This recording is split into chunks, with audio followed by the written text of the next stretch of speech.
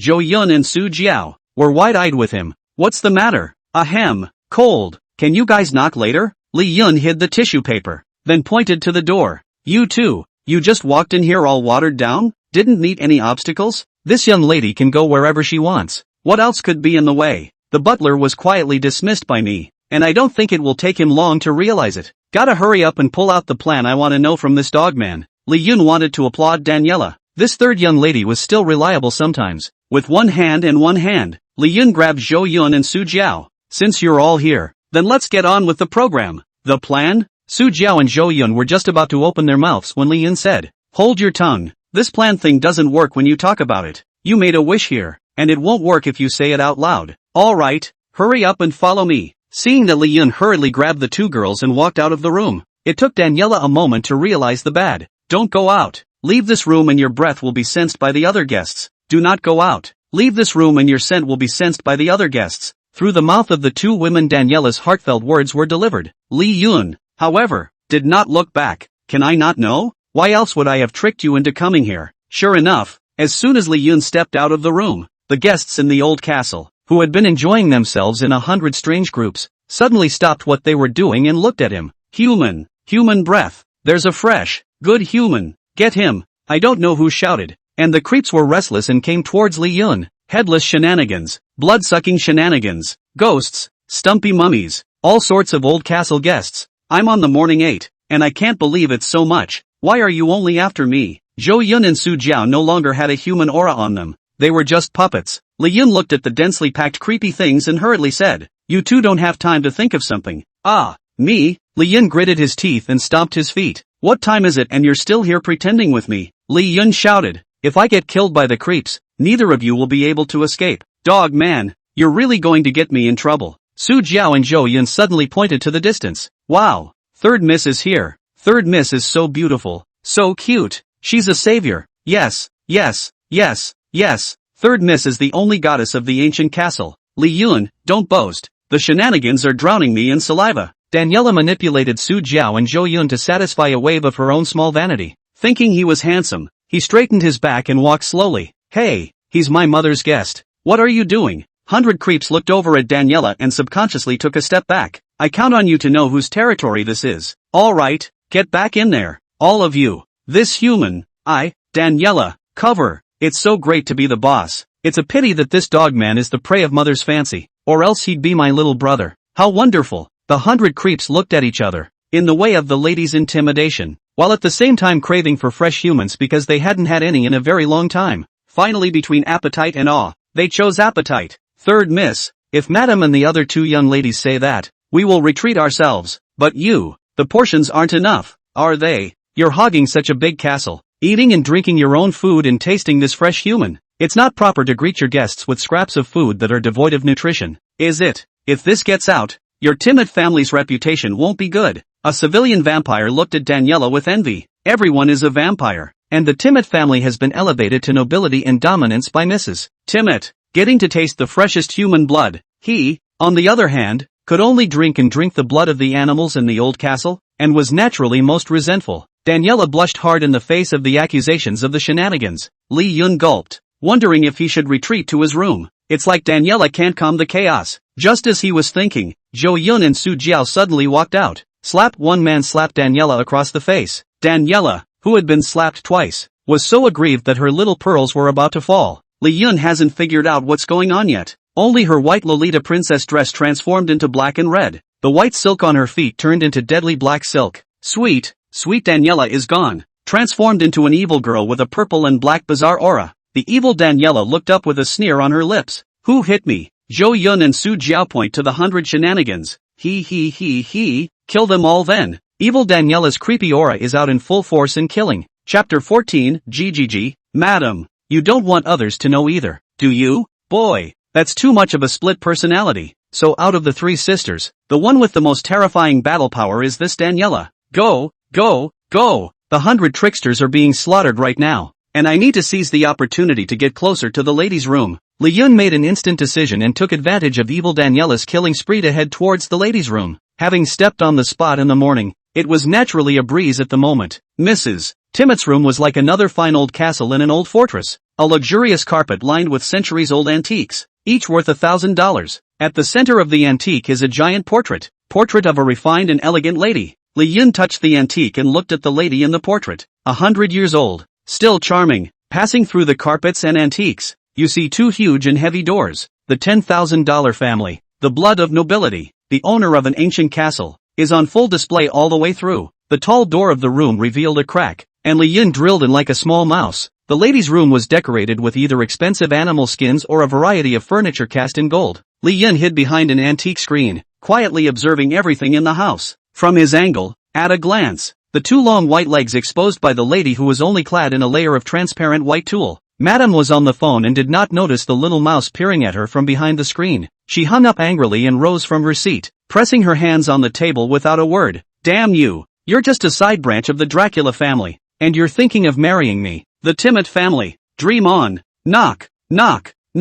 Who? Madame looked disgruntled at the knock at the door. Ma'am, it's me. Out. Something big has happened. The butler's trembling voice came. The lady stood still, her voice not angry, and said, what is it? The prey you had your eye on ran away. What? You punk! Her ladyship's anger was even more furious, and through the door, it frightened the butler outside of it as well. Madam is angry. It's over. I'm not going to be torn apart by the missus. Wouldn't kneeling take the edge off, ma'am? The butler at the door continued to have a lot of activity in his mind. You don't have to go look to know that you're now kneeling them. Only to his surprise, the lady did not go out, still standing in the room. How did he leave the room? I thought I told you to watch over him. The butler said timidly. It's third miss. She said there was something she wanted to see me about. By the time I looked back, the room had been opened by her puppet and the prey was gone. Heard it was Daniela who did it. Her ladyship's anger was a few shades less, and her tone carried a hint of helpless coddling. So it's that naughty child. Her big sister has already given up a doll to her. Isn't she enough? It's really getting out of hand. Where is the third young lady now? Tell her to come and see me. The butler's face was ashen when he heard this. The current third miss is not the normal third miss. She's a killer. I'm sure she'd prefer to have her ladyship meet her. Third miss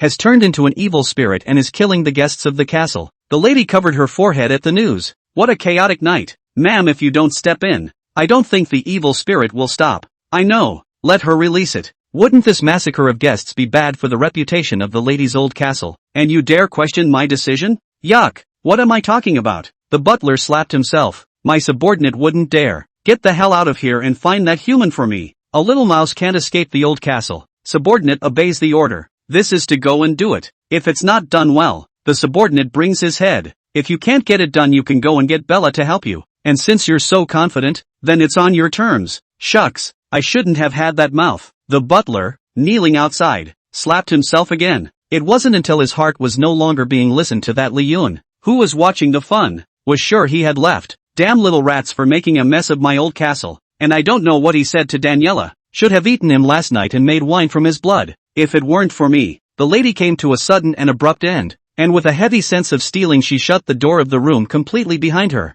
The tall body trembled more than a few times, clenching his teeth in death and enduring the severe pain in his body. The blood devouring came so suddenly. If I hadn't taken the blood-eating pill, I would have been exposed yesterday. My 3 daughters have their own minds. I can't let them know. It's just that. I didn't realize that the side effects of this blood-devouring pill were so horrible. The lady forced herself to endure the backlash in her body twisting a bit. Finally, I couldn't help it and moaned out. Ah! Li Yun listened to his wife's moans and looked at the back of the arse that could no longer be covered due to the distortion.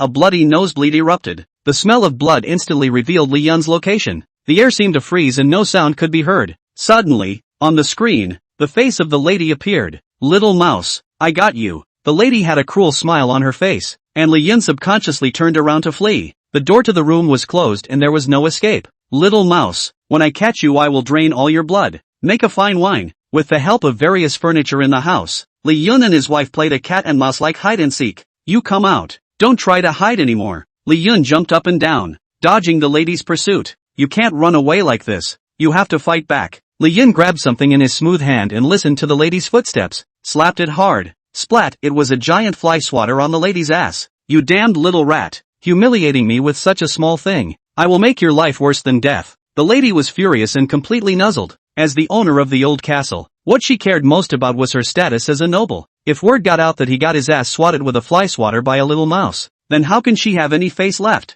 Hiya, why don't I use my hands? A remorseful Li Yun dropped his fly swatter and accidentally hid in a corner with no way out. The lady finally trapped him, her face shamed and angry. Seeing that there was no way back, Li Yun did not see any worry, lifting his eyelids to look squarely at the magnificent lady in front of him. Odd laugh. GGG. Ma'am, there are some things you don't want others to know either. Chapter 15, It's So Moist. Ma'am, in my part of the world, there's an old saying, those who know what's good for them are good for them. Ma'am, I've seen through all of you. You're just strong on the outside and dry on the inside nowadays. Even if you want to suck my blood, it's still difficult to kill me, isn't it? Do you want me to call your 3 daughters, the butler, the servants in the old castle to help you all? The lady looked at Li Yun with incomparable shock. You, what do you even know? Li Yun looked at the slightly flustered madam and laughed strangely. It's not much. It's just a Personki's ulterior secret. Li Yun took advantage of the lady's panic and came to her side. Ma'am, it's so moist. Li Yun gained an inch, patted his feet, and whispered close to the lady's ear. How about we talk about a secret? Like, blood devouring?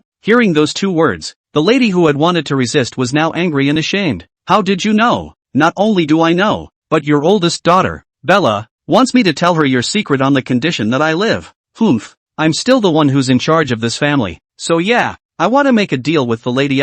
Well, can you take your hands off my ass first? Can't. The lady's whole body was tingling at the moment, making her inch a little closer. The lady just tried to kill me and bleed me out. I'm just trying to collect some interest first so I can make a deal with the lady. Right you are, ma'am. Damn little mouse. How dare you desecrate the noble body of my missus. Timid, don't let me catch a chance. I'll drain your blood and make a carpet out of your human skin to be trodden under my feet forever. Look, ma'am, you still want to kill me after all this. Can't we just sit down and talk? The lady did not expect her heart to be seen through, and at this moment she had to look squarely at Li Yun, who was regarded as food in front of her. Sitting down is fine. Can you stop sitting on my lap? Li Yun got up from the lady's body, embarrassed. It's only because the lady is so charming that my generation of chow thieves can't stop thinking about it. Excuse me. Li Yun sat across from the lady, and from this moment on, he was in control of the situation. Her ladyship's face was pale and cold sweat soaked her light veil. Even so, the lady maintained the dignity that a noblewoman should have and eyed Li Yun.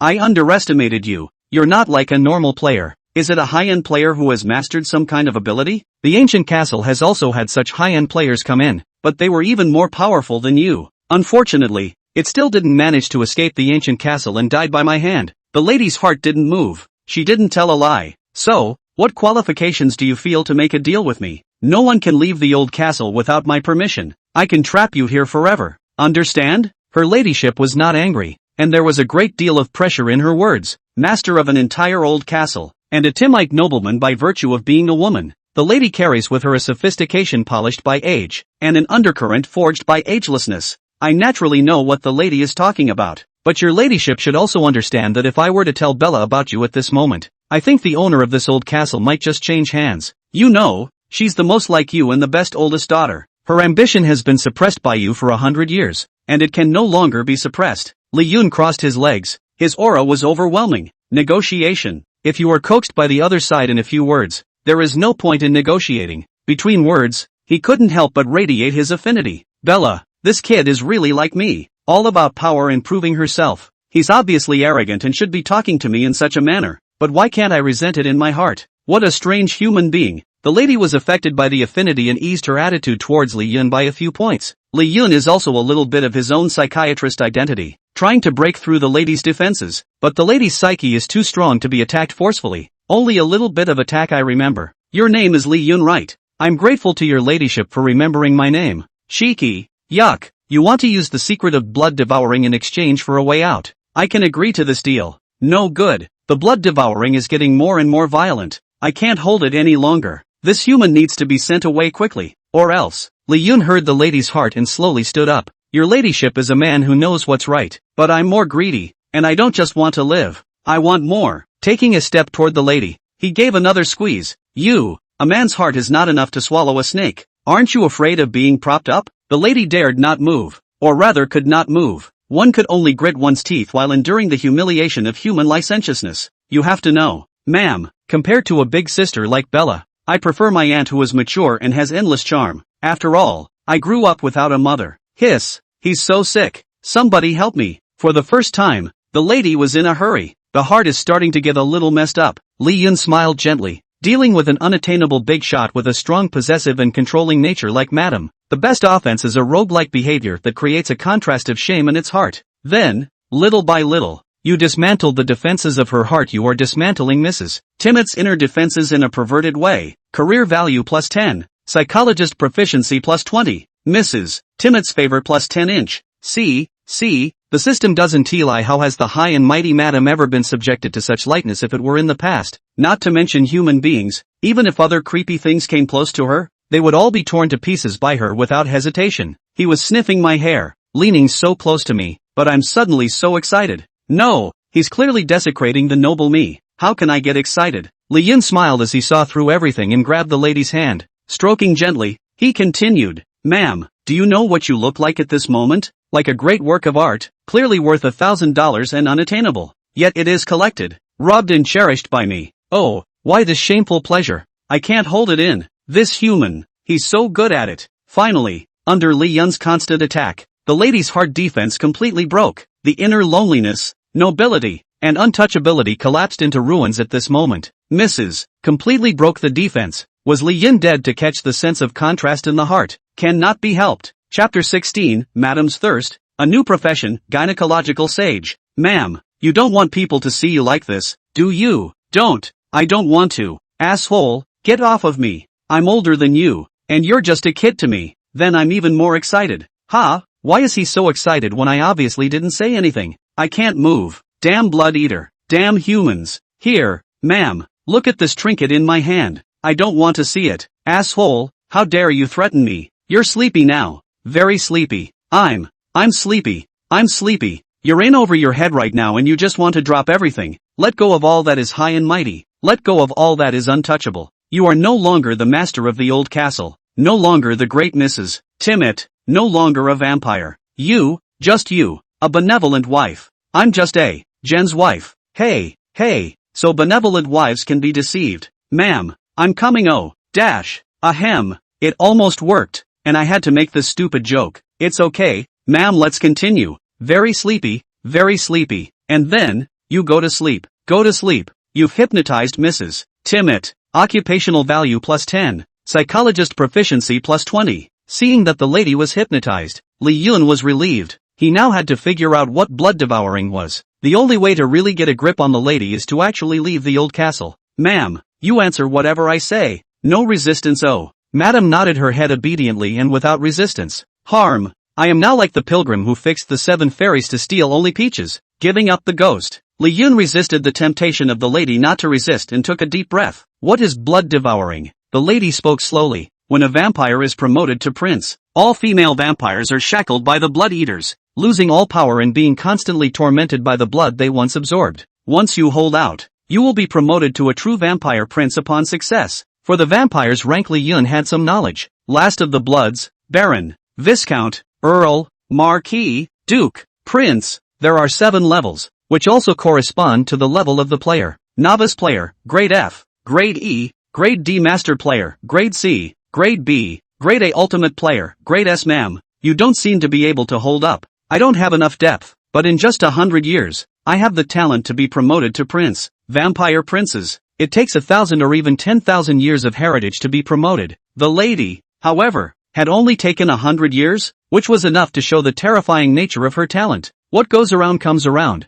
and that's the same with guile. What will happen to the lady if she fails? Completely devoured by blood devouring. Li Yun frowned slightly. Then why don't you open the old castle first, ma'am, and let me go? The lady shook her head gently. I have lost all vampiric power now and cannot undo the ancient castle's entry-only seal. If I die, no one will be able to open it unless Bella and the girls can be promoted to Duke. According to their strength today, in another 100 years, they should be able to be promoted to Duke. Li Yun, you've been snapping your fingers for 100 years. I'm snapping my ing fingers. Listen to that. Is that human talk? Watching the increasing pain, even hypnosis was going to suppress the lady. Li Yun decided to let go. Madam can't die. Once she dies, it will be really difficult for her to leave the old castle. What's more, it would be a shame for such a beauty to die. Full-time system. Host, Li Yun. Occupational value, 650. Unlocked profession, psychiatrist, master. You can upgrade/extract a profession once for every 500 points of profession value.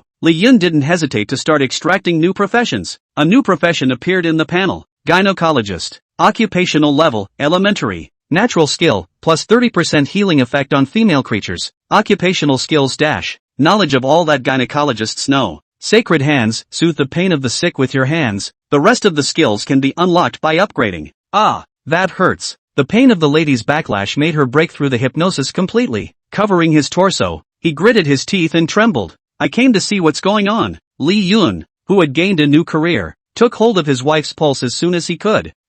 So that's it. My ass. Where the did creepy get a pulse? Looking and smelling seems to be the only way. Li Yun poked and prodded his little hand with a good look on his face. Don't blame me, ma'am. I can't help it. It's a doctor's appointment. Don't care so much. Li Yun closed in on the lady and smelled her fragrance. The lady gritted her teeth and grimaced a little. I'm dying and you're still making light of me. Do you believe I won't let you go even if I'm a creep? Li Yun spread his hands. Aren't you just creepy now? Dark blood began to spill from the lady's body. These were the human blood that had been drunk over the past 100 years, and now it was backfiring on her body. Li Yun's calf was soon flooded by a sea of blood. Die. Let me die. All of you. The lady howled violently, her mood swinging like a ghostly cry. Hiss. These symptoms. Why do they look so much like menstrual disorders? What's the matter? General weakness, physical fatigue, pallor, irritable and violent moods, accompanied by hemorrhages. Blood devouring is only for female vampires. The total collection of signs looks steady hot. That's great, auntie. After drinking blood for 100 years, if you want to refine the purest essence blood of the prince, you must carry out a detoxification and blood exchange refining.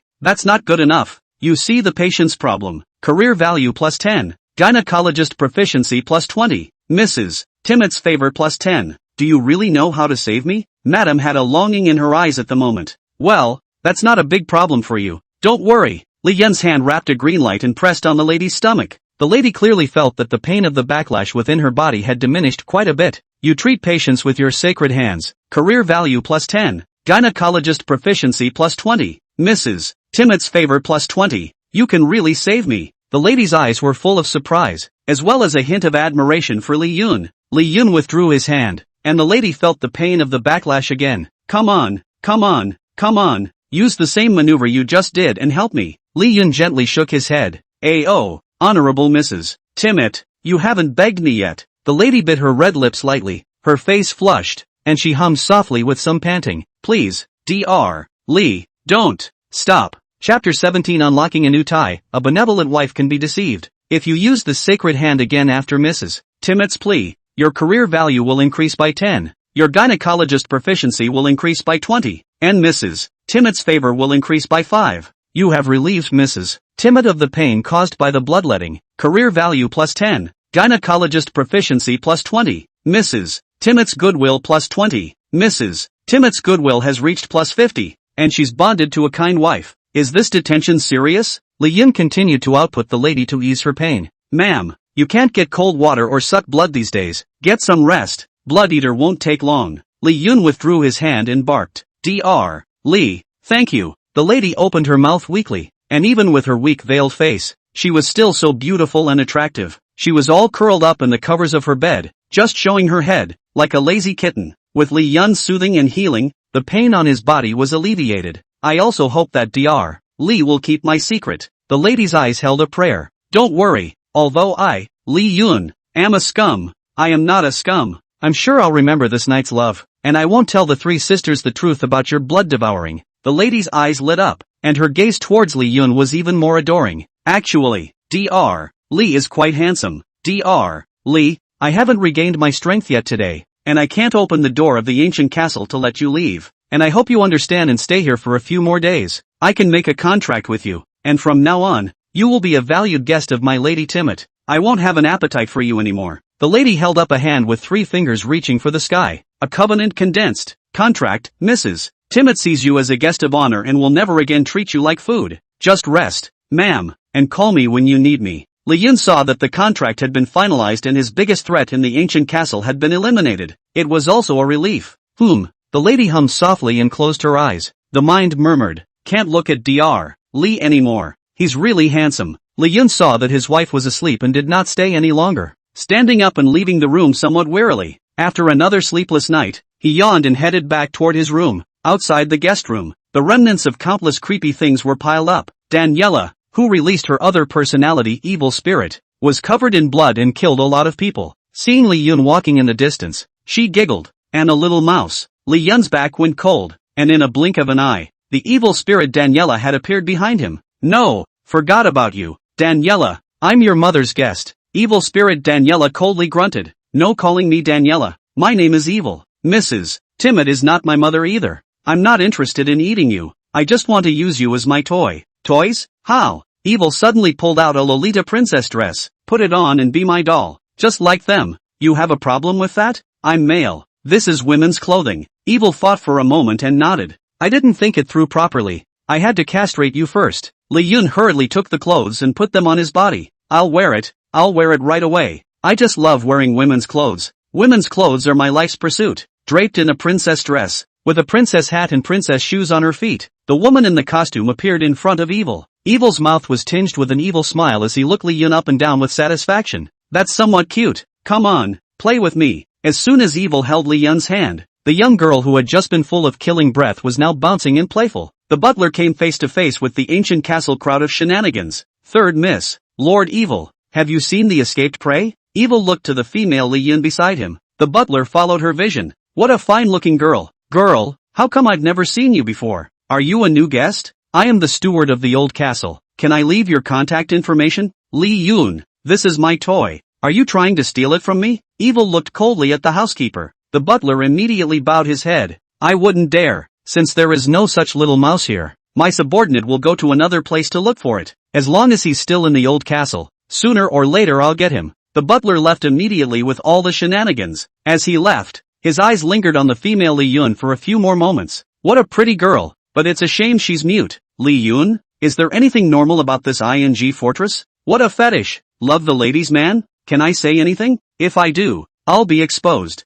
Women's clothing isn't scary. What's scary is being recognized to your face. I, Li Yun, am shameless." Evil suddenly closed in on his cheek, for eyes facing each other at a close distance. Li Yun looked at the evil breath on the delicate cheeks of the little loli in front of him and could not help but feel his heartbeat accelerate. "What are you blushing about?" Evil asked, disgruntled. "The thought of me as Lord Evil's toy refreshes my spirit." You really think so? Well, after all, I love wearing women's clothes the most. Lee Yun, who was afraid of being castrated, clapped his voice and said, rather an interesting toy, nothing like the two Daniellas. I've decided not to turn you into a mindless puppet. How boring that would be. Hearing this, Lee Yun was greatly relieved. This evil spirit was completely different from Daniela except for the rest of her looks, whether it's battle prowess or personality and temperament, totally opposite extremes. Ha, why are you yellow again? Lee Yun felt his body shiver. The mind shouted furiously, how can I not be yellow when you grabbed my tail? As if evil had read Lee Yun's mind, he smiled evilly. Small hands clenched hard. So the human's weakness is this tail, and when I scratch you my face is yellow and scared. Hey,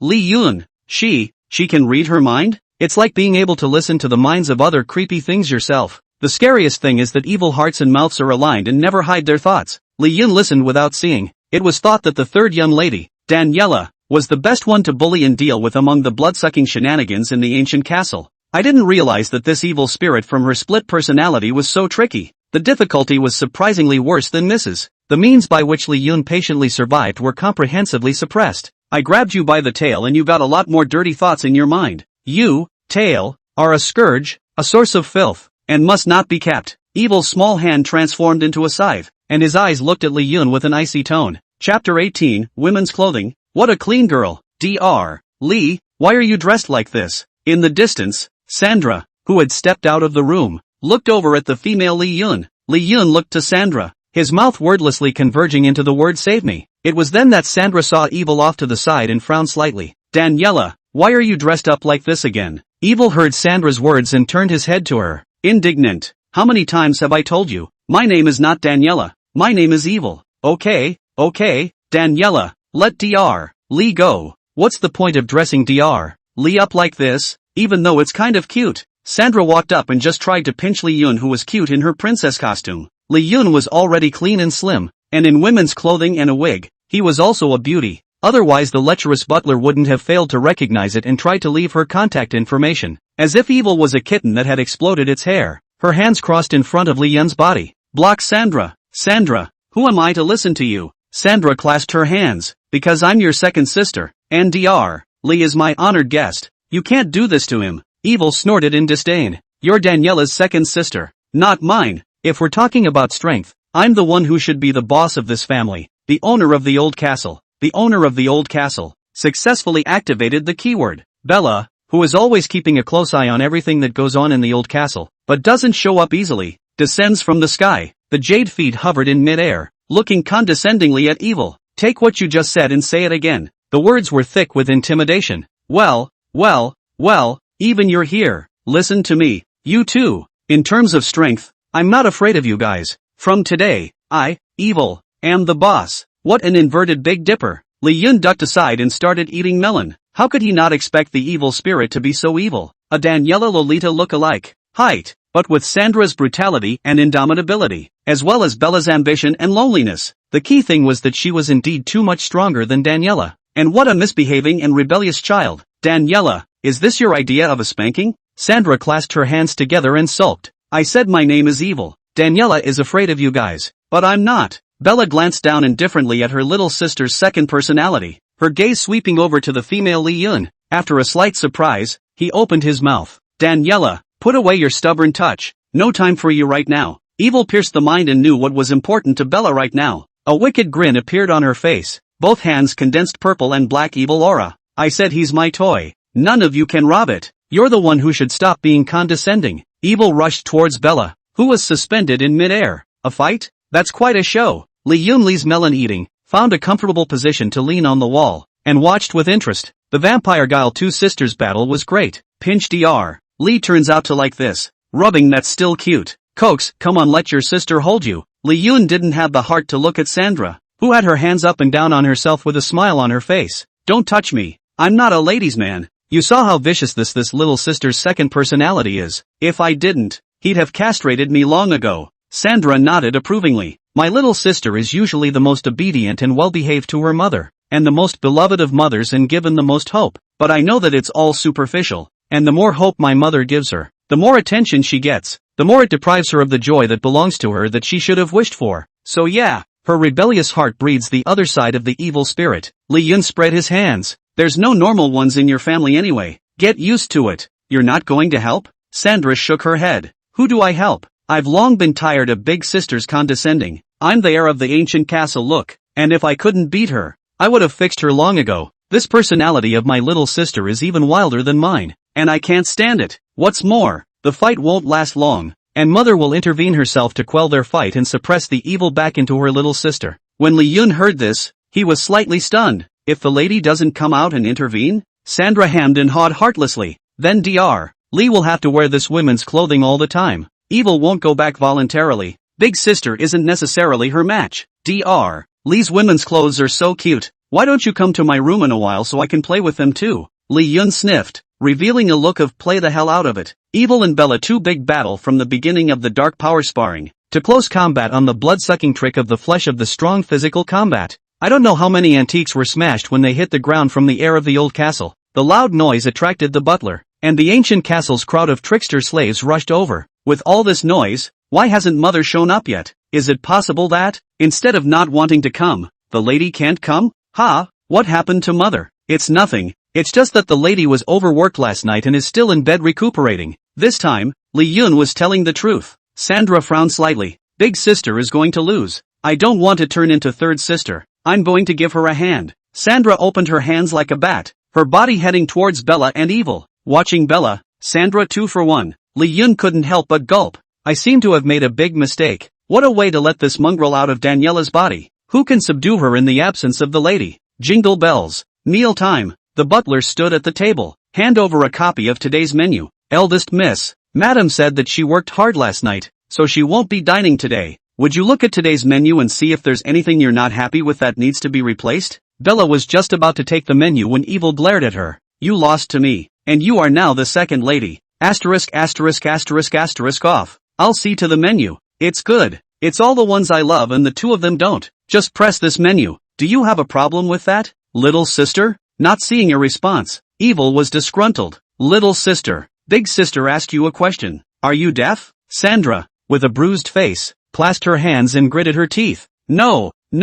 Well, pay attention to your attitude from now on, and answer promptly when big sister asks you. Evil was satisfied and handed back the menu, a proudly clasped hand, ignoring the two defeated men beside him. Serve, the butler replied with a soft yes, sir, and as he turned to leave for the back kitchen, he threw a wink at the corner of the table. What a good-looking girl. Oddly enough, where the hell is that darn little mouse? Dressed in women's clothing, Li Yun, who was sitting at the table, only felt a wave of nausea. Chapter 19. A secret the lady can't hide. The arrival of an uninvited guest. In the absence of Madam, the old castle is in disarray. Daniela's rebellious personality, Evil, overpowers Bella and Sandra. Sitting in my big sister's chair, she held her glass high with a contented smile on her face. From now on, I'm Missy. Bella's face was calm and Sandra gave her a dismissive blank look. Zhou Yun and Su Jiao immediately cupped their hands and applauded. Li Yun lowered his head. All you want to do is eat your vegetables and eat your vegetables. Evil, who could read minds, naturally understood Bella and Sandra's defiance. And she's used to it. It's not the first time in 100 years that such a drama of three sisters competing for supremacy has been staged. Success, however, comes only once. It used to be that halfway through the fight, the lady would step in and calm them down,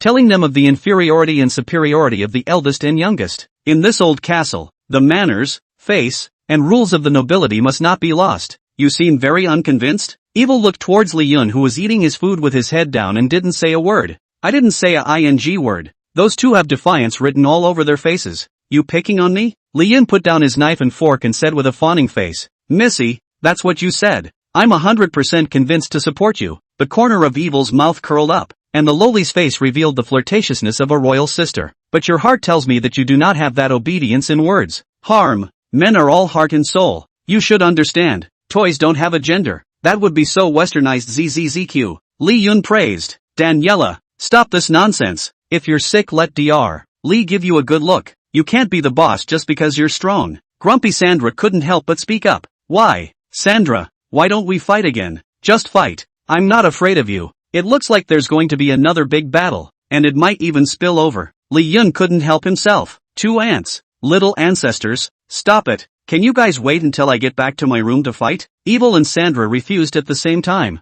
Can't. Bella, who seemed to have eaten her fill, wiped her mouth and spoke coldly. Enough. Take this big sister status if you like. It's not the status that matters, it's the responsibility. Responsibility? Evil obviously didn't get Bella's point, and was just full of smiles when he heard Bella offer to step aside. Even Bella is compromised. Sandra, and you're going to struggle? Sandra was about to say something when Bella spoke again. Sandra, come back. Do not leave at will during meals. This is a rule set by mother. Have you forgotten it? Regardless of which of us is bigger or smaller, never disgrace the Timid family in front of outsiders. Listening to Bella's words, Lee-Yun silently gave a thumbs up. Although Bella has always been ambitious to become the second Mrs., but her heart was always toward the honor of the family. Sandra could defy evil, but still had respect in her heart for Bella. She sat back down angrily and clasped her hands, having no appetite for the food in front of her. What a damned kid. All anticlimactic. What's the matter with mother? This doesn't come out and take care of it. Evil grunted coldly. You'll have to ask him about that. Last night, if I'm not mistaken, he went to her ladyship's room.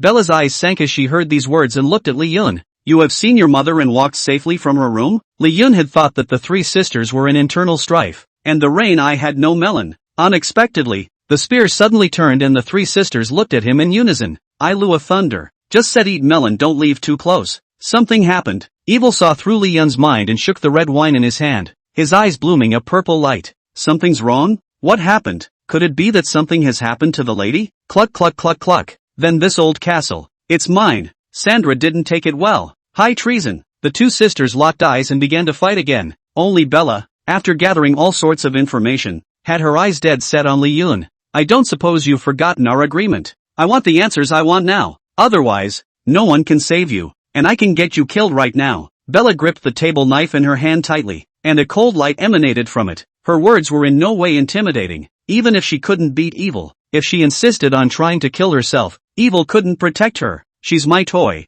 and it takes a dog to beat a dog. Shut up. Big sister can give it to you. Stay out of this matter. It's not just a toy. If one of him dies, I'll pay you 10. A great majesty emanated from Bella's body, and hearing this, evil unexpectedly shut up obediently. Cold sweat was all over Lee-Yun's behind. Bella, the big sister who had once been able to save his life, was now the most threatening presence to himself. Ha! Female shenanigans. Flip-flopping is like turning over a book. Things change in an instant. 5 female creatures at a table looked at Lee-Yun at the same time. Nowadays, the only one who can calm this scene and save him is the madam who was the biggest threat to him in the beginning. Madam. She's just a little tired from last night's labor. She's recuperating. Evil smiled lightly at the corner of his mouth and pointed at Lee-Yun. He's talking panic, though he's trying hard not to let his heart voice be exposed. But his heart, it's a mess. Lee-Yun froze. I'm your toy. Ha, one dead you for 10. Am I stupid for not wanting it? Makes sense. Lee-Yun looked to Sandra. Sandra gritted her teeth. Dr. Lee, it's about my mother's safety. I want you to tell us. What's wrong with mother? Why the delay? Okay, there goes the last straw. The table knife in Bella's hand automatically detached from her hand and came in front of Lee-Yun's eyebrows. Cold light coldly against. 3 seconds to not get the answer I want, and you will become a corpse. Lee-Yun gulped. He was completely deaf to Bella's heart. It shows that what Bella says is what she does. The heart and mouth are the most deadly. Ma'am, she's got the blood eater. Lee-Yun shut up and his heart rang out. Hiss. He said inwardly that the lady had blood devouring. Evil pointed at Lee-Yun and shouted in surprise. The table knife in front of him dropped, and Lee-Yun let out a long breath. Ma'am, I didn't say that. I just thought it in my mind. It's your dear little daughter who said that. Sandra covered her mouth in surprise, the excitement on Bella's face hard to suppress. Snap. There was a group of strange blood-sucking shenanigans coming from outside the old castle, all the way to the table. Who are you? Evil saw the visitor and opened his mouth to ask. A young blood-sucking creep in an expensive suit,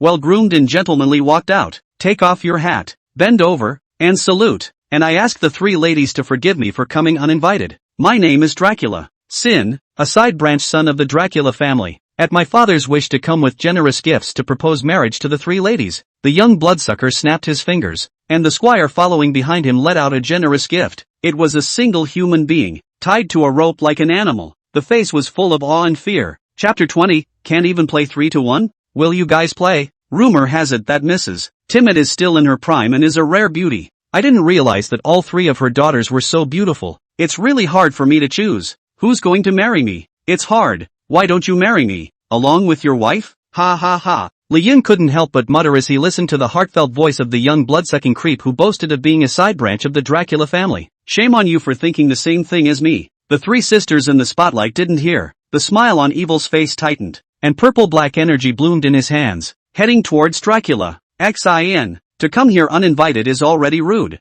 and to talk about the lady in me is even nastier. I'll tear you up. Seeing this, Sin caught Evil's attack with a smile on his face. To have the strength of a marquis at such a young age, it's worthy of being the most popular timid family in this century. I'll play with you. Sin unleashes the dark energy of the blood-sucking dial on Evil. Evil disdained Sin's movements as she saw through them. Several strikes in quick succession. Sindu ate it up, getting more and more alarmed the more he fought. I've seen through all your moves, so what are you mad about? Mind reading? Evil didn't say much, and again, he looked through Sin's heart ahead of time and knew his next move. A palm was handed out, knocking it back. Bella and Sandra saw this and couldn't help but feel a pain in their faces. Just now, when the two sisters combined their strength, they were suppressed and defeated by Evil after seeing through it. As Evil tried to capitalize on the situation, Sin's human face suddenly transformed into a bat-like shape. A wave of sound emanated from his mouth. Evil kept retreating in terror, and under an invisible suppression, both knees fell heavily to the ground. Bloodline suppression. Bella and Sandra were so far apart that they both felt a crushing force in their blood.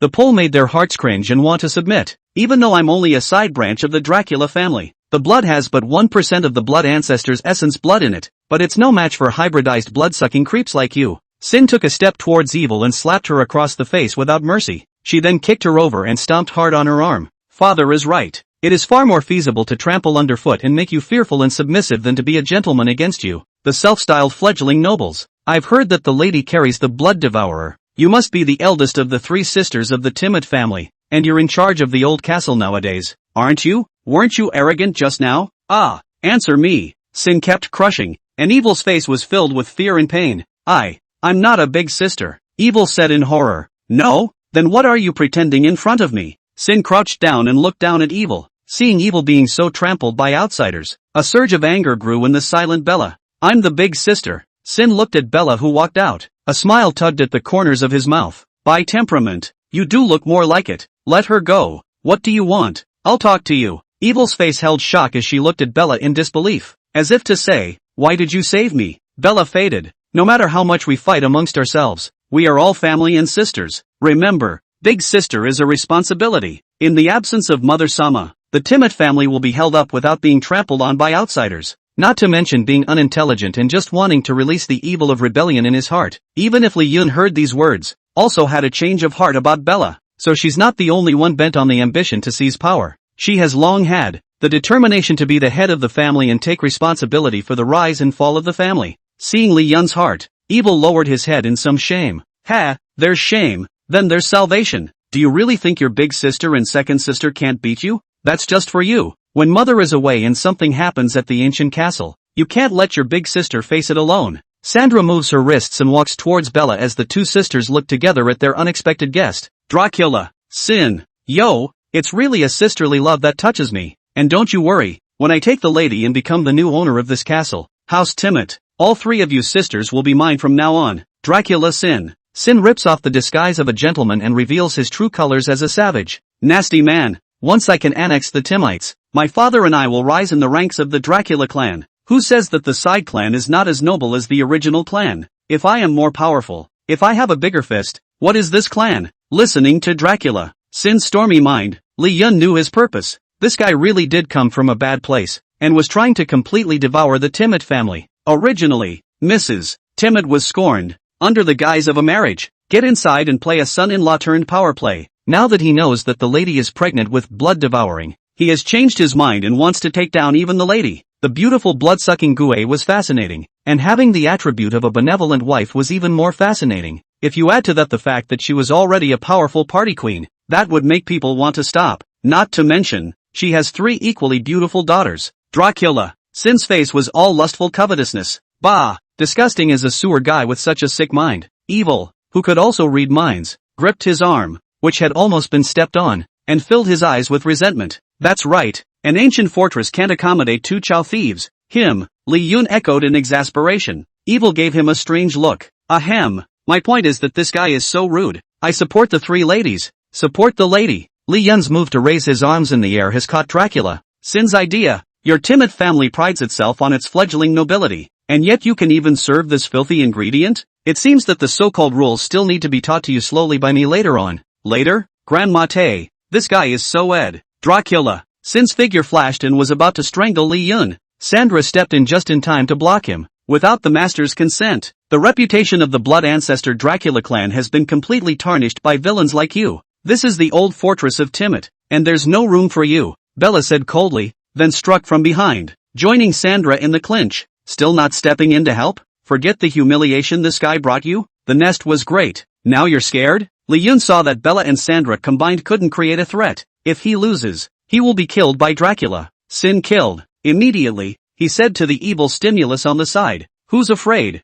You're right. I'm going to pay back the humiliation I received. Big sister. Second sister. I'll help you. Watching evil rush up, Li Yun then breathed a long sigh of relief. That's right. The three sisters will strike together so that they can. Laying neatly. Looking at the three sisters who fell to the ground at the same time, Li Yun was dumbfounded. You can't even play 3-1? Do you know how to play? Chapter 21 Promotion to Prince. Ladies debut. What are you waiting for? Your teammates are resisting damage. You output. Insert eye. Lockjaw. Ruffled as foot. Ah. Fool. Hey. And you. Can't you read minds? Tell your teammates in advance to avoid damage. Bloodline suppression? Then can you not let him use that trick? Do you have to teach seamless stiffness output too? What a pain in the ass. The three sisters were outputting with their lives, and Li Yun was outputting by his mouth. An output that really puts Dracula. Sin was beaten to a standstill. Hey, hey, hey, hey. The four of us are really strong. Li Yun's maneuver not only made the blood-sucking shenanigans look dumbfounded, it also made the group of bundled lambs to the slaughter look dumbfounded.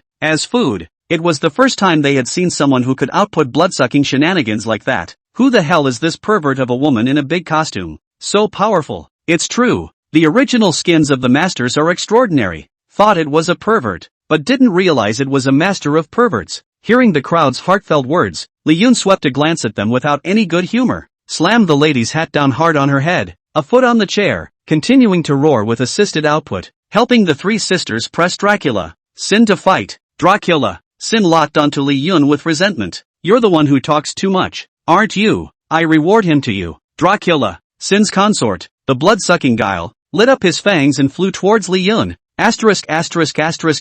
Protect the auxiliary eye you guys. The three sisters watched him rattle around, dodging attacks. There's no chance of a shot at protection. It's not over? Thought it was a king, but I didn't realize it was a king with a strong mouth. Alas, the sad fate of humans as food for blood-sucking creeps is mutual. Seeing that Li Yun, who was hiding under the dining table, exposing her rounded buttocks and holding up the cute floral pattern on her princess dress, was about to be caught out, Butler makes a heroic entrance. What a clean ass. Yuck. Girl. I'll save you. Li Yun didn't call the housekeeper a pervert this time. He is, simply, a hero. The butler knocked back a few blood-sucking creepy squires and pulled out Li Yun as soon as he could. Clean girl.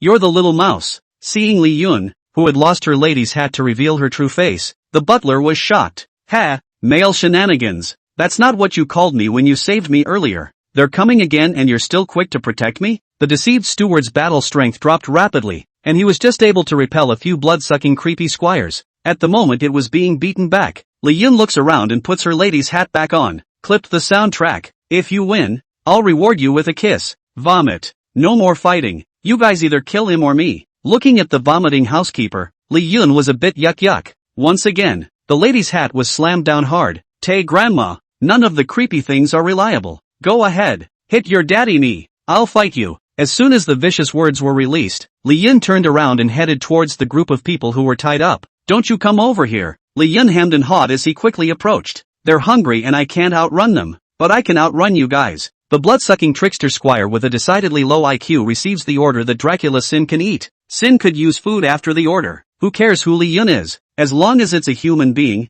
they want to shiver. Immediately, he rushed the crowd. The lambs tied up and already waiting to be slaughtered got up in a flash and ducked around. Not being a proper person, is it? Woe to you. I Lu a big chow. This guy is not only a pervert, but also a psychopath. Can you guys run in a unified direction? We're on the same rope. Tug of war. Right. Just as the blood-sucking creepy waiter was about to get his way, the body suddenly froze in midair, and then the blood exploded. Being so rude in my ancient castle. Death-seeking bedbugs. Up the stairs of the hall, the stately and flamboyantly dressed lady came slowly, lightly lifted his hand to kill the blood-sucking creepy squire in seconds. Today, she has the confidence of a queen in her hands and feet. The prince's energy fluctuation. Madam has really succeeded. Become the first female blood-sucking creep of the Dracula family to be promoted to prince in the past. Oh great lady, accept my devotional rites. The butler dropped to one knee and gently bowed his head. The lady raised her hand and killed the blood-sucking trickster squire in seconds, watching the crowd of people who had returned from the dead dumbfounded. When they heard the prince, they were just hanging on to their hearts, and now they were completely dead. Blood-sucking guile. Prince,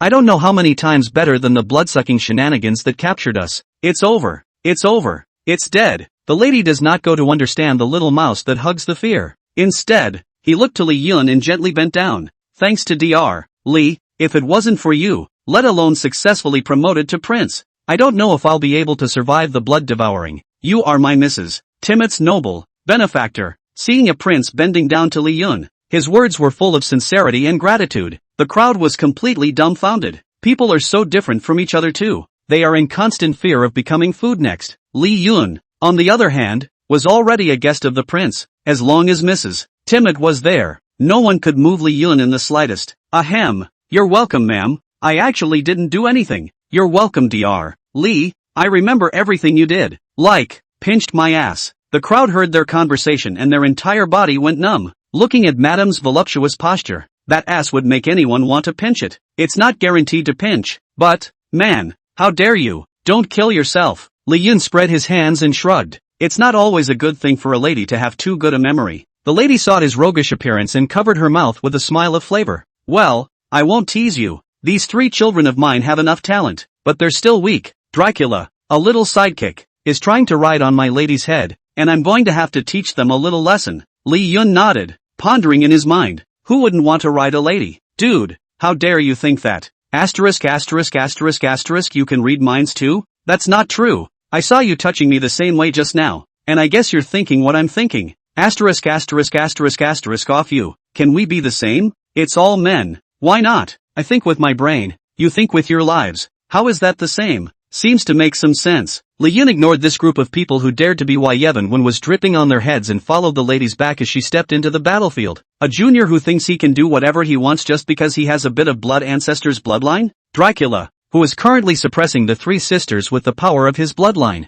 Sin turned his head once. Who's talking? The lady softly coldly grunted as power erupted from her body. Reverse pinfall. Dracula. Sin poofs to his knees. He looked at the lady in surprise. The power of a prince. You've been promoted to prince? Madam ignored it and simply raised her hand. Not far away, a silver blade pierces Dracula's heart. Sin's heart. Dracula. Sin instantly hissed in pain and went up in smoke. Chapter 22. Daniela, who wants to see the outside world. Mother Superior. Bella and Sandra looked to the lady with some disbelief. A side child of Dracula makes you all so embarrassed. Do you know the error of your ways? The lady was so dominant that Bella and Sandra, who had been trying to get up, fell to their knees again.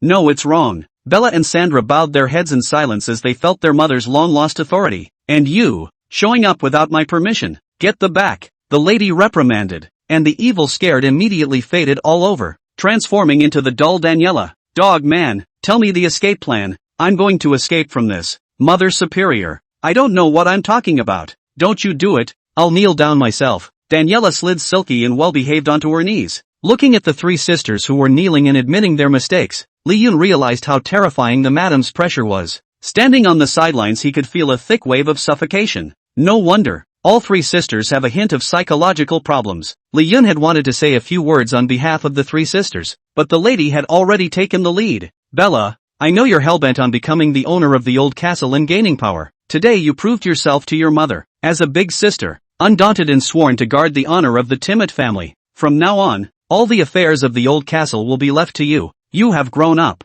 and mother is very satisfied. Bella looked up slightly in disbelief and saw the lady nodding and smiling in satisfaction. When the coveted right fell on her head, she didn't feel as joyful as she thought she would. She just kind of wanted to cry and hug her mother. Sandra, it's mother's fault for always comparing you to Bella and Daniela all these years. Think you're not as smart as Bella or as well-behaved as Daniela. You tried so hard to prove yourself, but your mother couldn't even approve of you all the time. It was mother's fault for being indifferent to you for too long. Actually, you're great. You can help your big sister carry the family, and you can love your little sister and guard the family. You are a good daughter to your mother. Sandra bowed her head, her body trembling with tears. She was finally recognized and seen by her mother. At the moment she wanted nothing more than to hug her mother and pray that she would hit her again. Li Yun, who was listening to her heart, had a head full of black lines. Daniela saw that not only were her two sisters not punished, they were praised. Immediately, he looked up at his mother with a smile. Mother Superior, it's my turn. It's my turn.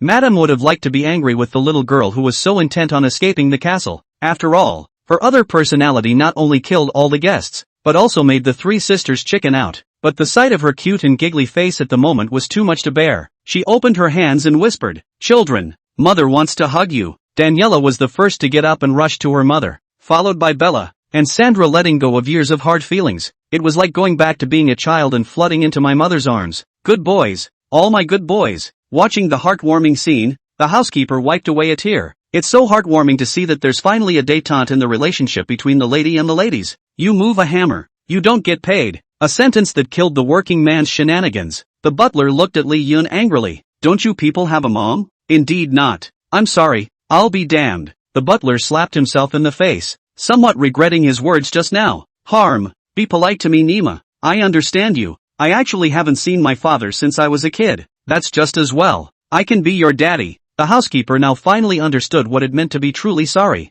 He shouldn't have slapped himself in the face with that slap, but huffed Li Yun in the face. He may not be a trick, but Li Yun is definitely not human. By the way, once again, I solemnly present to you, Dr. Li will be the most honored guest of the Timid family from now on. Friend, if it wasn't for him, I wouldn't have been able to survive the blood devouring and be promoted to prince. You all know how difficult it is for a female bloodsucker to be promoted to prince and resist the blood devourer if she is not a direct descendant of the blood ancestor. Dr. Li is wonderful. In the future, he can help you solve this problem. Oh, Daniela wondered. Mother, how did he help you out? Li Yun said as he skillfully demonstrated. Pinch the ass. Three sisters. Madam was promoted to prince after she was released from the Blood Eaters. Relationships with his three daughters have been eased. Li Yun completely lifted the existential crisis. The atmosphere of the old castle can be a joyous one. At the dinner party, it was the same shenanigans, with Li Yun a live one. Only this time, he didn't have to listen to them carefully. Jingle bells. Madam tapped the glass in her hand. I have a major announcement to make, concerning the entire Timid family. From now on, the Timid family will no longer feed on human blood. The horrors of blood eaters tell me that human blood is a shackle on blood-sucking shenanigans. Be quit. Upon hearing the news, Bella's expression was bemused. Sandra was a little regretful, and Daniela was in tears. And what if I get hungry later? Animal blood is also satiating. Tomatoes are the best. They're full of tons of vitamin C and help you grow. Li Yun lifted a piece of tomato with his fork and put it in his mouth. Dog man, how dare you call me small? I'll fight you. The lady opened her mouth. Daniela, why are you talking to Dr. Li? Dr. Li is right. Animal blood can be satiating too. Human blood is not a necessity, especially if you want to be promoted to prince in the future. Bella and Sandra nodded at the same time. Got it, mother. Seeing this, Daniela had no choice but to stuff the tomato into her mouth. I know it too. The lady continued. And your two toys whose souls you sealed, they're both friends of Dr. Li, give them back to Dr. Li. But that's my doll too. Daniela looked at Zhou Yun and Su Jiao with some reluctance. Understood, mother, let them finish this meal with me and I will release their souls. Ooh, I've got nothing left when the dogman comes. Li Yun couldn't help but snicker as he listened to the sound of blood dripping in Daniela's heart. Dr. Li, you're about to leave the old castle. This is an invitation to the old castle. So you'll be able to come over to the old castle whenever you want from now on. An invitation was handed to Li Yun. Hearing that Li Yun was leaving the ancient castle, Daniela's eyes lit up. It was the first time she had ever seen a human leave the area. There was a hint of yearning in his eyes. Her ladyship wouldn't be able to tell. She asked with a soft smile. Daniela, do you really want to see the outside world? Chapter 23, Prince's Essence Blood, Mastering the Power of Blood-Sucking Guile. Daniela didn't expect her mother to ask that question. Daniela bowed her head gently. I actually love my mother's pampering and want to be with her all the time, but I want to go out and see it too. Whenever I have guests, I always hear them describing the outside world. I want to see it too. The lady nodded gently. In that case, you sign a soul contract with Dr. Li, with Dr. Li taking care of you. I'm relieved you're going out into the world. Daniela sniffed and her face was delighted, but she looked at Li Yun and deflated. I'm a noble blood-sucking guile. How can I make a soul contract with this dog? How can I sign a soul contract with this dog? Sandra laughed. Since my little sister doesn't want to, let me do it. I can look forward to signing a soul contract with Dr. Li as my master even more. Sandra's winks made Li Yun shudder. No, I do. To go out into the world. Sign it. But let's talk. Despite the soul contract, I'm not your slave. A soul contract is a contract by which a human harnesses a trickster. A portion of high-end players can become part of their battle force by contracting a trickster. However, most of the trickster things are unwilling to bind their souls to humans, so it's tough to make a successful contract. Li Yun didn't expect that this would be delivered to his door. Bella quickly saw through her mother's mind. It seems that mother is really good looking at Dr. Nakanishi Lee. I'm willing to bet my little sister's future success with Dr. Lee will be even higher than hers. I'm a bit envious of my little sister. If I wasn't the eldest sister with more responsibilities, I would have wanted to contract Dr. Lee. Sandra was more of a monkey wrench. Can't we have 2 contracts? 1, 3, 5 for my little sister. 2, 4, 6 for me. Li Yun puffed out the red wine in his mouth that wasn't stained with a trace of human blood. The soul contract also depended on the strength of the host's soul. Just how could the budding Li Yun beckon 2 marquee-level blood-sucking shenanigans? If there are no restrictions, wouldn't it be better to just deed the lady? Vague and moist, you are not my slave and I am not your toy. According to our human language, we can be friends. Li Yun raised his red wine, and Daniela happily did the same. A friend? Wow. For the first time I have a friend. Quickly, sign the contract. Li Yun nodded and signed a soul contract with Daniela in the presence of the lady with Bella and Sandra. When the souls of the 2 men were packed without any trouble, the lady could not help but sigh. This is an incredible sight. I can't believe the heir of my timid family took the initiative to make a contract with a human to forge a friendship. In Dr. Lee, I see human strength. I believe that today's choice will make my timid family more prosperous in the future. Even, it can replace the Dracula clan and become the first clan of blood-sucking shenanigans. The lady raised her wineglass high and spoke her approval of Li Yun without hiding it. Well, Dr. Lee, come with me to my room for a moment. I have another gift for you. Madam was the first to rise and head for the room. Sandra and Daniela had a look on their faces as they ate it up. This is the first time mother has invited an outsider into her room. What do you think mother is taking Dr. Lee to her room for? I guess, skinny dipping? Anyone who is as childish as you are right. Sandra glanced at Daniela. What the lady was up to, Li Yun didn't know, and so following the lady's back, looking at her swaying form, he entered her room. I remember the first time Dr. Lee came in, he was still hiding as if he were a thief. At that time,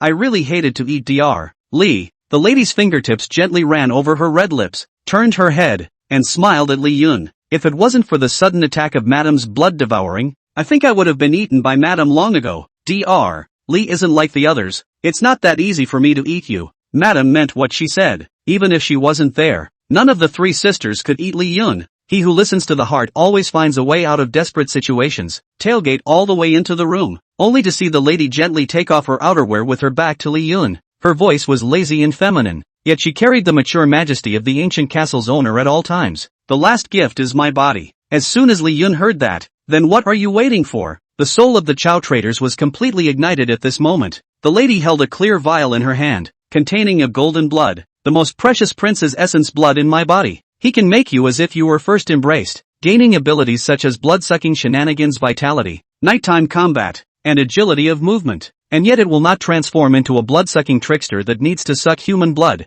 Dr. Lee, why are you taking your pants off? Just take this internally, not externally. The lady turned around and met Li Yun on all fours. Embarrassed, Li Yun put his pants back on. Oh, I thought it was used externally. Misunderstanding cleared up. It's fine. Li Yun received this drop of Prince's essence blood that was worth more than 10,000 gold. Once he drank it, he went from being an ordinary man to a superman with extraordinary powers. One more point for survival in the face of horror games. Li Yun received the Prince's essence blood and opened it up. A rich breath of life came from it. The Prince's essence blood entered Li Yun's body and immediately had an effect. Li Yun's entire body began to wriggle as if the cells were reorganizing. He had grown a few inches in height, and his clean-cut cheeks had become even more handsome. A single abdominal muscle turned into an 8-pack, full of power. The eyes were glowing with purple evil, with a bit more of the mysterious nobility of the blood-sucking trickster. In layman's terms, he evolved from a man to a male god, but the lewdness in his bones, apparently, remains the same. Thank you, ma'am, for passing on your sperm and fluids. I will definitely return the favor in the future. The lady, apparently not listening, nodded her head gently, looking at the even more handsome Li Yun. His cheeks flushed a red cloud. Last 10 seconds of the game countdown. Survivor status. Players with sound souls will be exited from the vampire castle. The game's countdown came, and Li Yun was leaving. At the same time, Zhou Yun and Su Jiao, whose souls had been released, looked at each other. Sealed souls lose all their memories. They looked at the familiar table in front of them, and the drained red wine. Didn't we just get here? How come the system is telling us to go back after drinking red wine? This blood-sucking castle isn't that scary. A meal and a drink and you're through? A pillar of light shone. The two figures disappeared above the table. Li Yun waved goodbye. The lady was a little reluctant. Biting the corner of his mouth lightly, he still said the words, "Next time you come, I'll let you touch it all." Li Yun's eyes were stunned. Ugh, hi. Wait, can I not quit yet? Dog game, you spoiled me. Chapter 24, Against the Sky ID. Against the Butterfly. Mud Blood. Player, Li Yun. Have you completed the horror game once and are you a full player? Yes. Please register your game ID to facilitate the display of your profile in the game. I'm a big oddball. The name has been registered and cannot be used. This can be robbed? Reverse Butterfly. Players, please check your IDs. Reverse Butterfly. I am Reverse Butterfly. I confirm. Wait, it's kind of infuriating to feel humiliated by a player with no proof. ID has been successfully registered. Reverse Butterfly. I'm Reverse Butterfly. I've been humiliated by a game system? And there's no proof. I'm a little pissed off too. Game evaluation in progress. Soon. A string of data appeared before Li Yun's eyes. Game length, 3 days. Unlockable achievements, 5, kind wife, ma'am. You don't want to be known either. Master Slave Game, a secret game of shyness with Sandra. Psychotherapist, I don't treat people who aren't perverts. If I do, I'll only get more perverted. Castle Escapees, the lucky escapees from the blood-sucking castle. Timid Family Friendship Badge, recognized by the Timid family for a deep friendship. Acquired items, invitation to time the castle. Prince's Essence Blood. Soul Contract Game Evaluation, SSS Grade Game Comment, if you keep playing like this, the lady won't be able to hold it. Reward, leveling experience plus 500 game points plus 200 spirit coins plus 5,000 game free ticket *1. I didn't realize that the SSS rank evaluation gave so many things. It's still me. Genius. Out of the hospital. Sorry, discharged. At this moment, Li Yun stood outside the mental hospital with a deep sense of loneliness. There was no time to grieve. He had to take a good look at this reward. Leveling experience that comes to level up the player. The higher the level, the higher the corresponding abilities, permissions, and survival rates. Game points, which can be exchanged for some props in the game to increase the survival rate. Spirit coins are naturally the currency common to tricksters. The most valuable part of the game is the free game ticket. It allows for one free entry into the game and is very hard to come by with a price tag in the player's market. After all, anyone who makes the mistake of playing a game with a very low survival rate is eager to get paid for their life. Opens the properties panel for itself. Player, Li Yun. Game ID, Butterfly. Player level, E. Game points, 200. Spirit coins, 5,000. Number of games, 1. Ability, blood-sucking power. Pact, Daniela, evil. Items, invitation to Chateau Timid. Free entry ticket to the game. Congratulations to the player against the Butterfly for topping the newcomer charts. Clicking on the message, Li Yun saw that his game ID was located at NO1 on the newcomer ranking. Is it because I'm an E-ranked player in my first game? In addition to the newcomer ranking, there is also the guild ranking, high-end player ranking, wealth ranking. It's where all the official players from around the world are gathered. Curious, Li Yun looked and suddenly saw a name. Mudblood? I'm a Mudblood? Li Yun couldn't help but think of a guy who used to bully him when he was a kid. Li Yun, who was still too young to fight, could only rely on his mouth to attack. What do you think I look like in this outfit? Butterflies? The butterfly flew against the grain? Reverse Butterfly. Yeah, I'm Reverse Butterfly. Li Yun, come here. What's this? How old are you to be playing in the mud? Well, that's a good point. It's a mud buster. From then on, Reverse Butterfly and Mudblood became the two core aces of Li Yun and the man's mouthpiece. It can't be such a coincidence. She became a player too?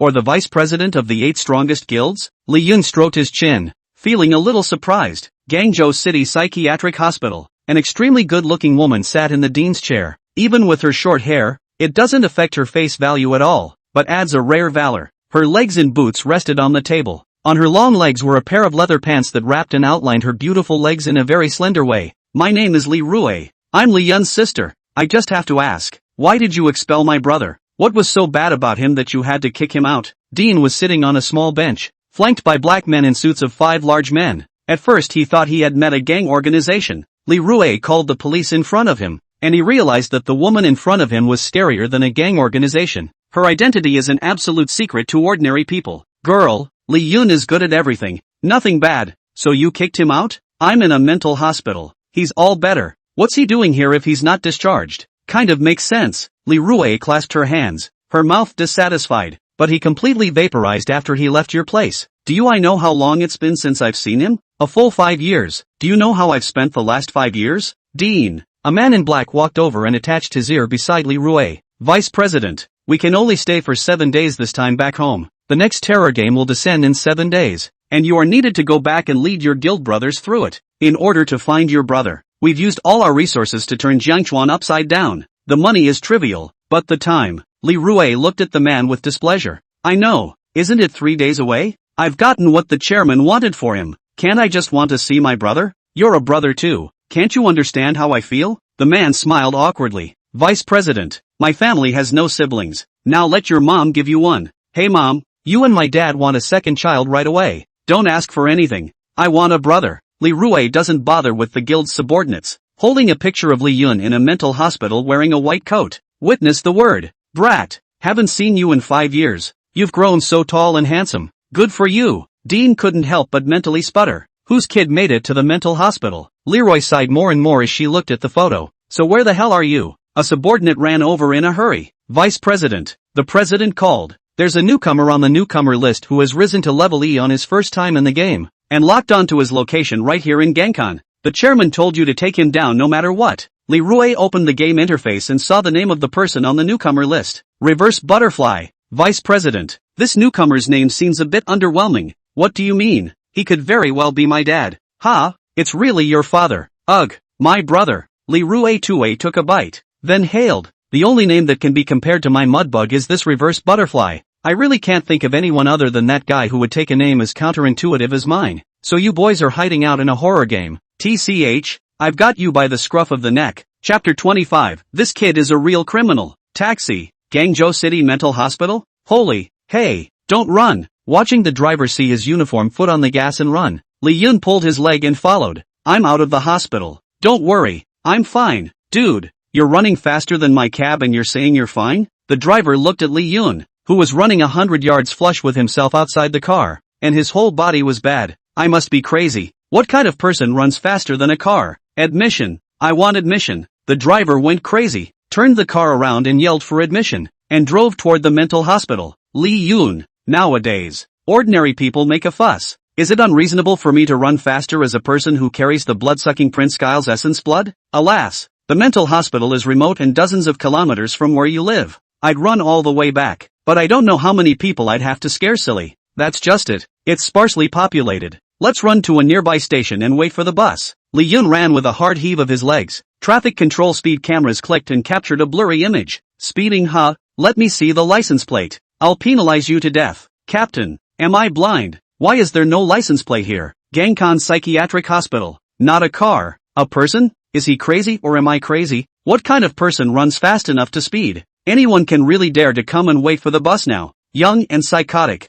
Let's stay away from him. Don't think he's a little bit handsome. And his temperament is extraordinary. But these are all illusions. What use is a psychopathic handsome? No talent. Look for a man with money. Understand? Ha, why are you still looking? At the bus stop, a girl pulls her best friend, breaking her florid face back. But, he's really handsome. Too handsome to be a psycho. Ugh. I'd say you're even more psychotic now. He's out in his uniform and you still think he's not sick? Then you're probably the one who's sick. I thought he wore those clothes so he wouldn't have to pay for a ride. Hiss, that's even worse. Ajime. Bus money are not willing to pay. Poor than crazy. By the way, I went out today and forgot to bring money. A moment you help me give down. Oh, Li Yun, who was separated by a long distance, had unusually sharp senses and caught the conversation between the two girls in the distance, and all around pointing fingers at myself. He's not even afraid of creepy spit, and he's afraid of people? The bus hadn't come yet, and a fleet of luxury cars pulled up to the platform in an overbearing manner. The body of the car is directly over the words "No stopping in bus lane." The two girls, who had never seen such a world, stared in disbelief, and the people waiting around them were also talking, looking at the people getting out of the car. It seemed like they were coming to pick someone up. Bus stop pickup? What a guy. Reverse Butterfly. Who's Reverse Butterfly? Li Yun frowned slightly. Looking for himself? If it were before, when I saw this aura of black dress, I would have turned around and run, or be silent. Nowadays he is not afraid. I'm Reverse Butterfly. Me. The black-clothed man who got off the bus had black lines all over his head. It always felt like he had been dipped in the sky. Found you, and please get in the car. The man in black squeezed out a smile and respectfully invited Li Yun to get on the car. Yikes, it's coming for him. He wouldn't have been originally identified as the youngest son of some powerful family, sent to a mental hospital after being victimized by the family housekeeper, stepmother, and siblings in a fight over the family fortune. He was actually wrongly accused. The 3-year period has come and gone, and he was discharged from the hospital today in order to get back everything that belongs to him. The girl who was always secretly staring at Li Yun was surprised. Her BFF couldn't help but spit. Read less Return of the Dragon King, Overlord novels. I'd say odds are he doesn't recognize the group either, or he wouldn't still be standing where he is. Looks like he's just mentally challenged, but not stupid. Knows you can't get into a stranger's car. Li Yun was indeed on the hunt. Who's looking for him? He thought about what he had done, opened his mouth and asked, "You guys are the owners of that stray dog I got 3 years ago?" The man in black froze and shook his head. The family of the cat boss whose face I scratched 2 years ago. The man in black was even more stupid, still shaking his head. Come to me for psychological problems and be seen as a psychopath. The one who picked up my dollar and was locked in my bathroom for 48 hours. I did a good deed and didn't say thank you, and I was hung under an overpass. Li Yun struggled to respond, and the black-clothed man's expression grew dazed. Everyone around was dumbfounded. Only one thought came to mind. No, he's really sick. Who the hell in their right mind would do such a thing? Very well, you keep on shivering and I'll keep on memorizing. I'm in plain clothes, here's my ID. You boys are so criminal. Out of nowhere, a plainclothes aspirant appeared, looking at Li Yun with a surprised face. Pie in the sky? Go out and meet the head honcho. The man in black hurriedly walked over and took out a piece of information with a dark face. A few words in the plainclothesman's ear. You mean this kid is a player like you guys? Well, a reserve member of our guild. What he said just now was something he did in the game. It's not against the law, is it? Even if you commit a crime, it's not under our control. For you players with special identities, there are naturally special departments to deal with them. Fine, we'll take him away now. The plainclothes man lost his head and looked up and down at Li Yun, and the head honors just passed him by. Eventually unable to resist, he spoke up. Even if it's not illegal for him to do these things in the game, isn't it purely and simply sick? The uniform's on and you're still bothering with him? There's some truth to that. You guys keep an eye on him and I'll report it to the special services. Yes. Coaxing the plainclothesman away, the man in black was finally relieved. Reverse butterfly. We're the Elk Guild, one of the 8 guilds, headquartered overseas. Someone wants to meet you. The man in black rushed to reveal his identity. He realized that Li Yun's brain circuits were indeed different from normal people. The Moose Guild he had seen in the guild rankings, a powerful existence in the top 10 of the list, and the elk insignia on the black man's suit is the guild's logo avatar. Reverse butterfly. Aren't you curious who wants to see you? Who? Your father. Call me names. The black-clothed man snickered in his heart. The cheapness he had just gotten was finally a comeback. Ahem. It's our vice president. She has the same ID as you. Exasperating. Mud blood. Hearing this ID, Li Yun's eyes looked towards the person who stepped down from the backseat of the overhead limousine. Li Yun's mouth gently smiled. Li Rue. TSK. Now you're mixing it up in style. Li Rue didn't have the good sense to grab him by the ear. Brat. It's sis. Chapter 26, Prince's Essence Blood. Shock from Li Rue. In full view of everyone, Li Yun was hooked by Li Rue's neck and pulled into the car. On her way out, Leroy even smiled and winked at the two girls. It doesn't matter if a man has no money and is sick. I do.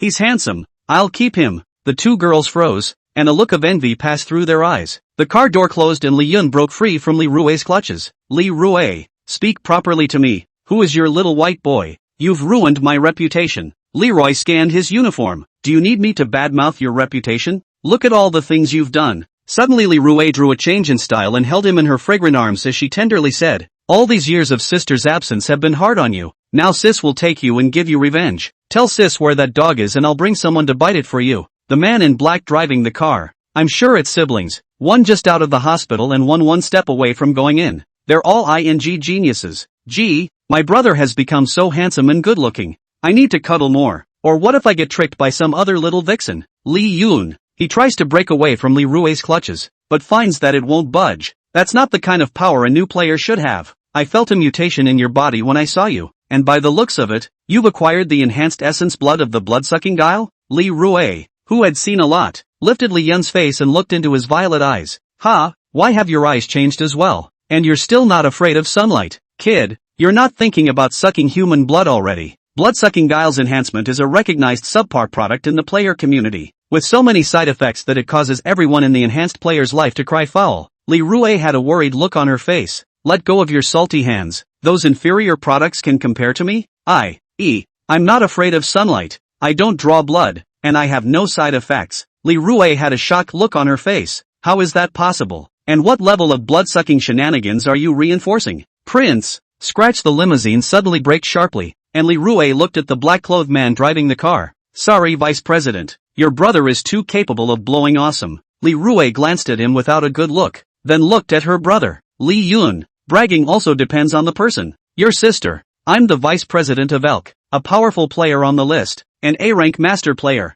A prince-level blood-sucking guile is a top-notch existence anywhere, let alone giving you precious essence blood. It's impossible for you to come back alive. The purple color of Li Yun's eyes glowed with an evil light. It actually caused Li Rui to have a brief moment of disorientation. Did I just lose my mind? An E-rank fledgling, making an A-rank veteran like me lose his mind? Oh, my god, it's not really the prince's blood, is it? Li Rui had begun to believe in Li Yun's words. She looked ahead at the man in black with incomparable solemnity. Everything you hear about my brother today must be kept secret. Vice President, don't worry, don't talk about that nonsense. I need you to make a soul oath. It wasn't until the man in black made a soul oath as requested by Li Rui that Li Yun felt her killing intent dissipate. Li Rui looked at Li Yun and explained, doesn't it seem like sis is being a little impersonal these days? That's because you don't yet know how treacherous the human heart is, and how often people are worse than guile. Once one lets it be known that a newcomer carries the prince's essence blood and has great potential, and they can't fetch your essence blood, they will utilize all sorts of means to control you and become one of their swords. Li Yun nodded,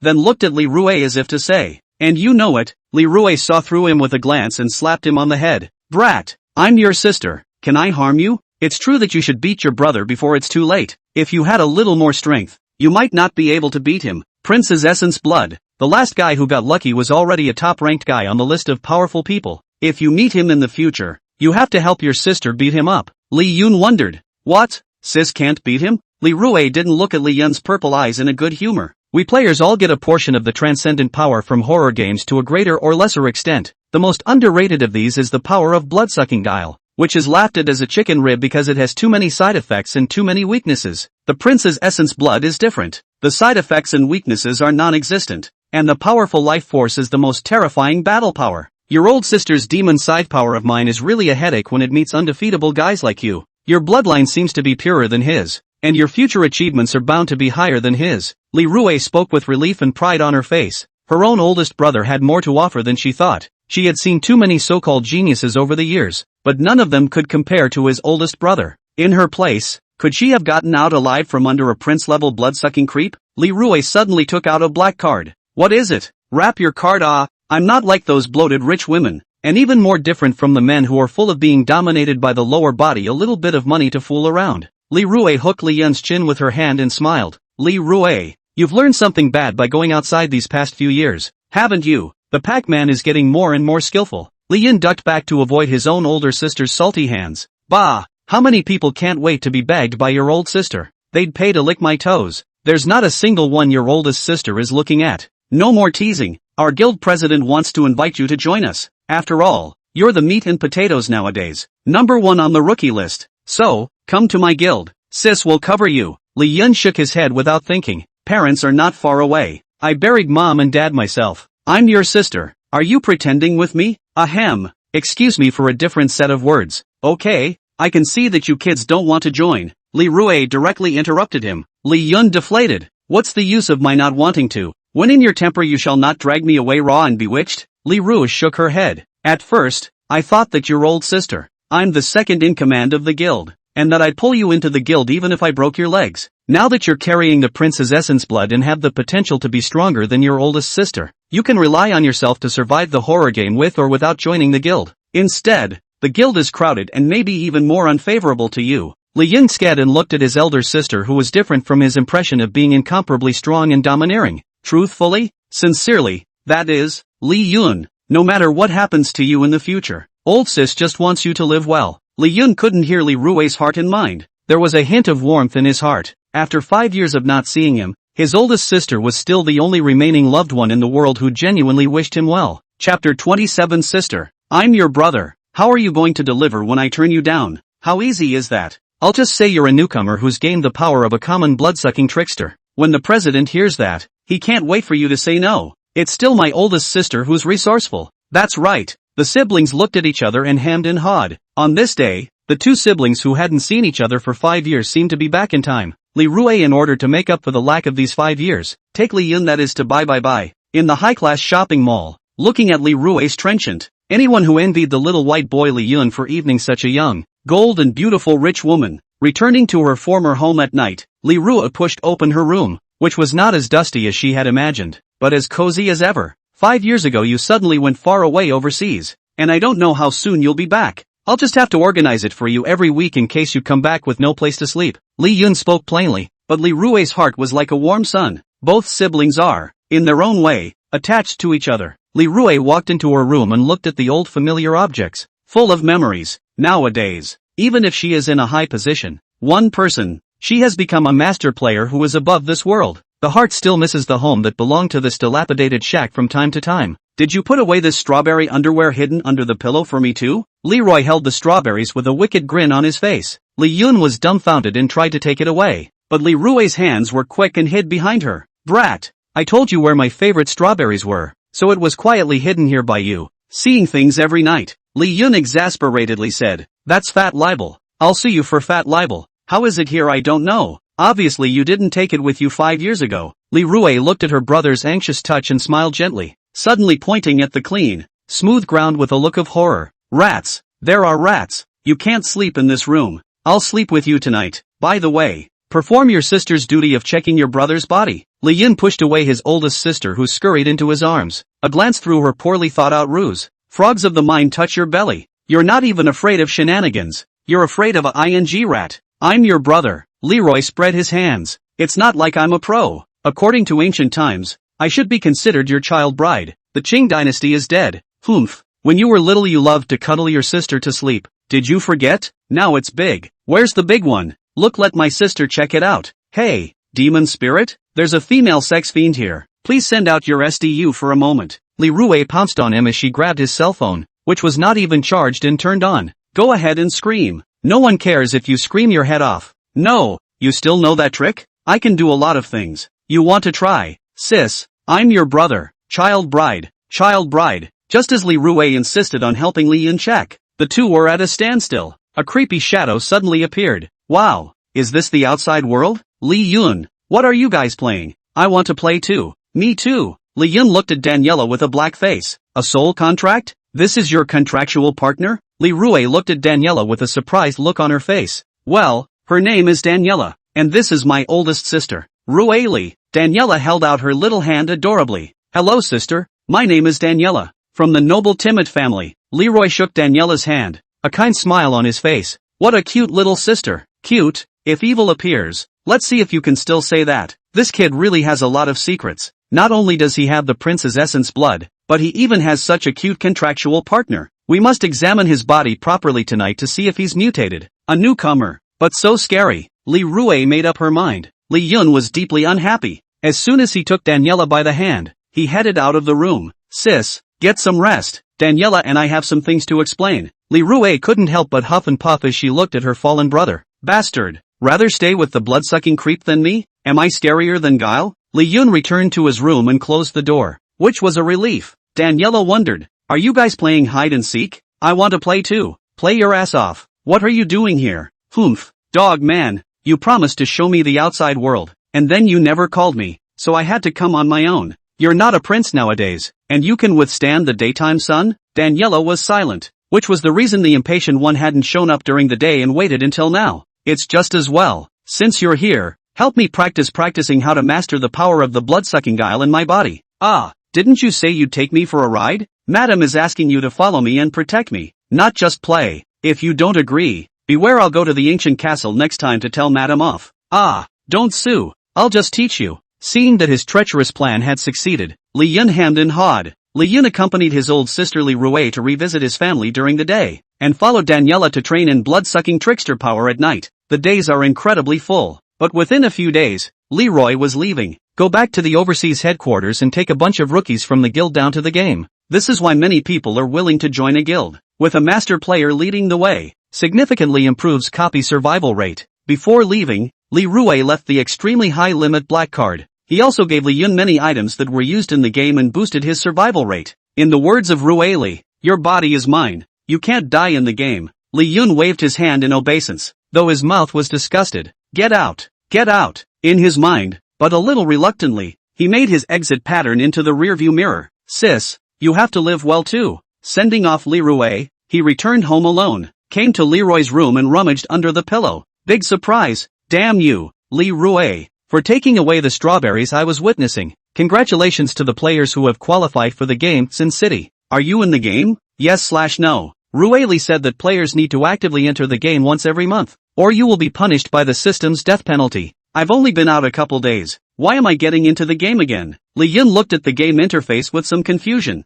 This game is randomized. Participants are not required to pay game money. Double settlement reward upon completion of the game. No money spent. Double settlement rewards? If you talked like that and hesitated for a second, I wouldn't have counted as a human being. Li Yun chose yes without hesitation. Chapter 28. The creepy bride who didn't bring any money. The neon-lit city is filled with all kinds of citizens. It is these citizens, each with their own role to play, that contribute to the orderly development of the entire city. And you are an ordinary cab driver in this city. Now that your life in the game has begun. Deserted cemetery number 108. Passenger destination reached. A total of 32 spirit coins to be paid. Thank you for the ride. All the best and have a great trip. In the cab, the arrival blessing was broadcast. Li Yun, who was the driver, looked at himself in the mirror wearing a uniform and a pair of white gloves. I'm so handsome. You're asking me to drive a cab? Does that make sense? Li Yun spat, then moved the mirror to see the passengers in the back row. It was a bloated, ugly-looking creepy thing with yellow fat flopping out of its stomach.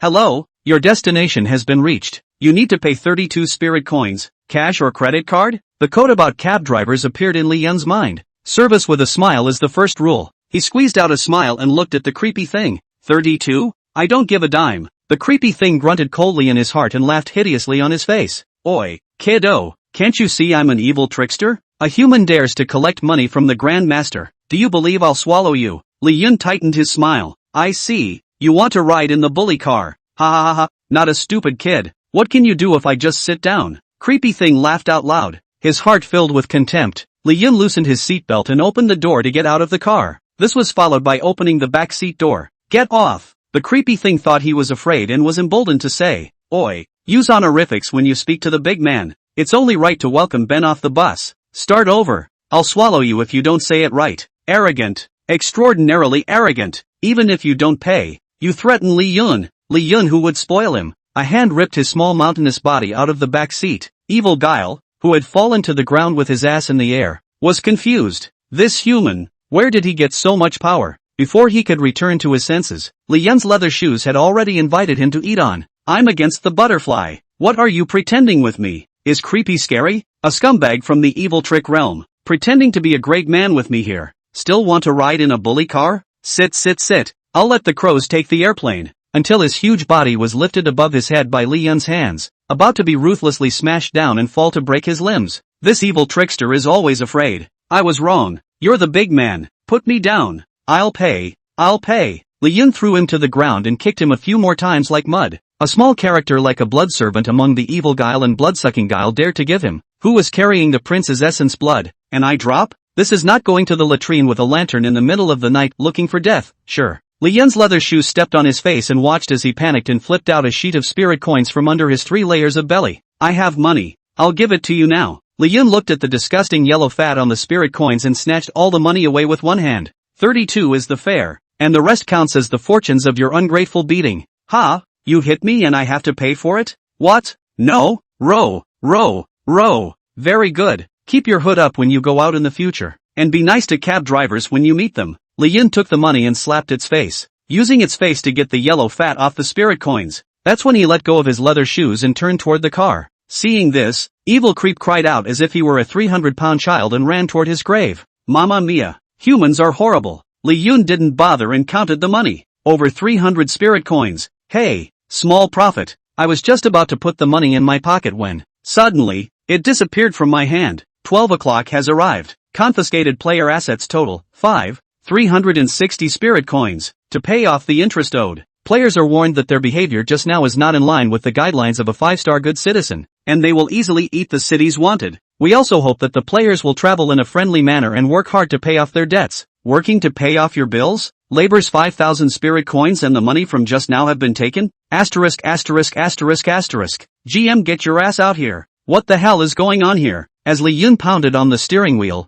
a task appeared in front of him. Mandate, repayment of loan shark debts. Principal, $2,000,000. Reason, you had borrowed $2 million in usury. Interest rolls over. Money begets money. Money earned at 12 o'clock every day will be automatically deducted to repay the interest. Note, once the interest rate is less than 5,000 spirit coins at 12 o'clock every day, you will be penalized by the game. You can only leave the game if you pay back all the principal and interest. Li Yun? What a pitiful game. You came in here with a loan shark debt? I'm here to play a game, not to be a cowboy in a game. Seeing that Li Yun's loud protests went unheeded, until the steering wheel is almost tapped out and a cue appears again. Steering wheel repair quote, $300 spirit dollars. Asterisk asterisk asterisk asterisk. Li Yun glanced at the steering wheel that was about to be flattened. Being penniless, he did not want to go into debt again minus 300 because of this. A foot on the gas made him accept the outrageous setting of being a cab driver in a game to pay off his debts. Hello, this is cab number 1516. May I ask where you're going?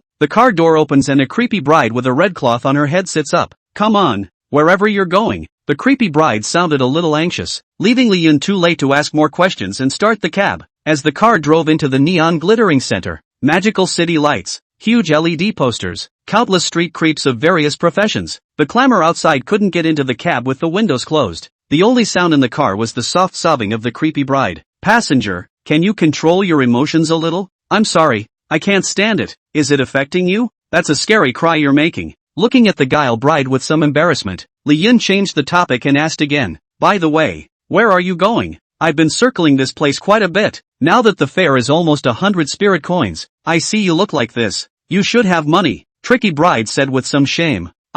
No money. Li Yun kicked the brakes. No money? Turning his head, he looked viciously at the trickster bride. No money? Here comes another bully bus rider. See me as a human being to be bullied. Right. The creepy bride slowly lifted the red cloth, revealing an incomparably delicate little face, slightly bowed his head, his voice like a fine mosquito, but I can pay in flesh. Li Yun, chapter 29. I'm sure I'll eat this woman, and Yezu can't keep her. This gentleman, so handsome, he won't mind that I was almost married. Surely, who'd like a half-stepping benevolent wife who almost got married off? But I really didn't have any money when I ran away. Half of Jen's wife? It does fall short of the full Jen's wife, but how could Li Yun, as an awakened equal under compulsory education, blame her? After all, she looked so beautiful. Ahem, my lady. Bah, passenger, I'm just a driver in debt. Please don't try to seduce me, because I'm afraid I won't be able to hold on and fall into your beauty trap. We don't know each other well, Li Yun sternly declared. The trickster bride beamed, obviously a little disappointed. It's true that a half-steppin' wife is disliked. There was some aggression, but I don't really have any money with me and I don't know where to go. In the whole city, there is no longer a place for me to land. If your excellency can't have me, then I'll have to pay for the fare with my death. This serious? Death. Sensing the ghost bride's heart, Li Yun suddenly felt, saving a life is better than building a 7th-floor pagoda. As the flower of compulsory education, how can you watch a beautiful female guile die in front of you like this? That's not good. He began unbuttoning his uniform. Let's get one thing straight. I'm doing this so you don't get off lightly. It's not that I'm the one who lusts after your beauty. Saving lives is not a small thing, so I don't have any extra money to go to a hotel either. Just in the car, do you think it's okay? The trick bride nodded shyly and put the red cloth back on, for her little face was rosier than red rags. It's better to give my first time to this handsome gentleman than to that ugly bastard. In the car. Exciting. The car windows are closed. The only sound in the car was the somewhat nervous breathing of the trick bride. Great guy, or first time, worthy of being a half-step benevolent wife. All the more reason to save her life. Thinking about it, Li Yun began to undo his belt. Honestly, Li Yun slowly lifted the red cloth of the trick bride. The trick bride's dainty little face gently bowed her head, and her words poured out as shyly as fine lines. Gonzi, be gentle. Just as Li Yun was just about to cross from the front seat to the back seat to start performing the great rescue technique, a distant light from behind illuminated the car. Stop this car for me. A couple of cars roared up behind them. Cactus jumping ha. Li Yun took a look and exclaimed. The trickster bride looked up and gasped. I can't believe they're catching up. Duke drive. What does she have to say? Li Yun had returned to the driver's seat and stepped on the gas at the first opportunity. And you say you're not a beauty trap. That's the one you're going to marry behind you, isn't it? take no money for the ride, then entice me with your beauty, and once I actually do something, your people come and kidnap me for ransom. I'm familiar with this set. The trickster bride listened to Li Yun's words with a blank look on her face. Your Excellency is mistaken. I don't really know what you mean by that. They did come for me, and once I was taken back. Li Yun looked in the backseat mirror at creepy bride's pitiful expression. Stop talking and try to get my sympathy again. Tricky bride was chastised for a moment, and silently bowed her head and said no more. Instead, the heartbeat came through. I was an ordinary girl, but because of my beauty, I was taken in by that bully. He forced me to become his wife because of his power. I couldn't resist, so I had to escape on my wedding day. On the eve of my wedding, while he was pleased, the four seas are so big, why should I call them home? Now he's even more relentless in his pursuit. If he does catch me, I'd rather die than marry him. Li Yun was silent. He had thought the trick bride was a beauty trap fairy. I didn't realize it was a female trickster with a pathetic body. Looking in the rearview mirror at the menacing, creepy bodies poking out of one of the cars, he increased the gas pedal and spoke in a deep voice. Don't worry, I won't let them catch you. The trickster bride snapped her head up, a small smile on her tear-filled face. Really? What Li Yun, say under my bed is the truth. But, isn't this cart the bed of the prince? You hold your tongue. The situation is very tense at the moment, with the car behind us in hot pursuit. Two of them had already caught up and kept rushing into the rear of Li Yun's car for a close hit. The whole car shook with the impact. Come sit in the front. Li Yun reached out a hand and pulled the trickster bride into his arms with a strong tug. The male is already driving and wants to drive another one? Creepy bride bowed her head in shyness. I told you to sit next to me. I didn't tell you to sit in my arms. How do you expect me to drive like this? Tricky bride then realized that it was a good thing she was lightweight and immediately sat in the passenger seat. This is not the way to go on. What realm is that bully and the men he brought with him? Tricky bride thought for a moment. He's a fierce trickster realm, and the rest of his men are probably night trickster realms. Hearing the words of the trickster bride, Li Yun gave up his plan to get out of the car and physically fight. According to the realm comparison, the fierce guile realm is relative to the marquis in vampiric guile. Having only mastered the power of blood-sucking guile himself, it was tricky to deal with. Besides, the other party was so tricky and numerous that a strong dragon could not suppress a snake. Who knows how many other minions he has? Strong fights don't work. It seems hard to lose them with my driving skills. Is there anything in the full-time system that has to do with cars? Bet on it. The host spends 500 career points to draw a random career. Has acquired a new profession, professional writer, pro writer, occupational level, elementary, natural skill, plus 30% control over all vehicles, occupational skills dash. Driving encyclopedia, know how to drive any vehicle by heart and understand the mechanics.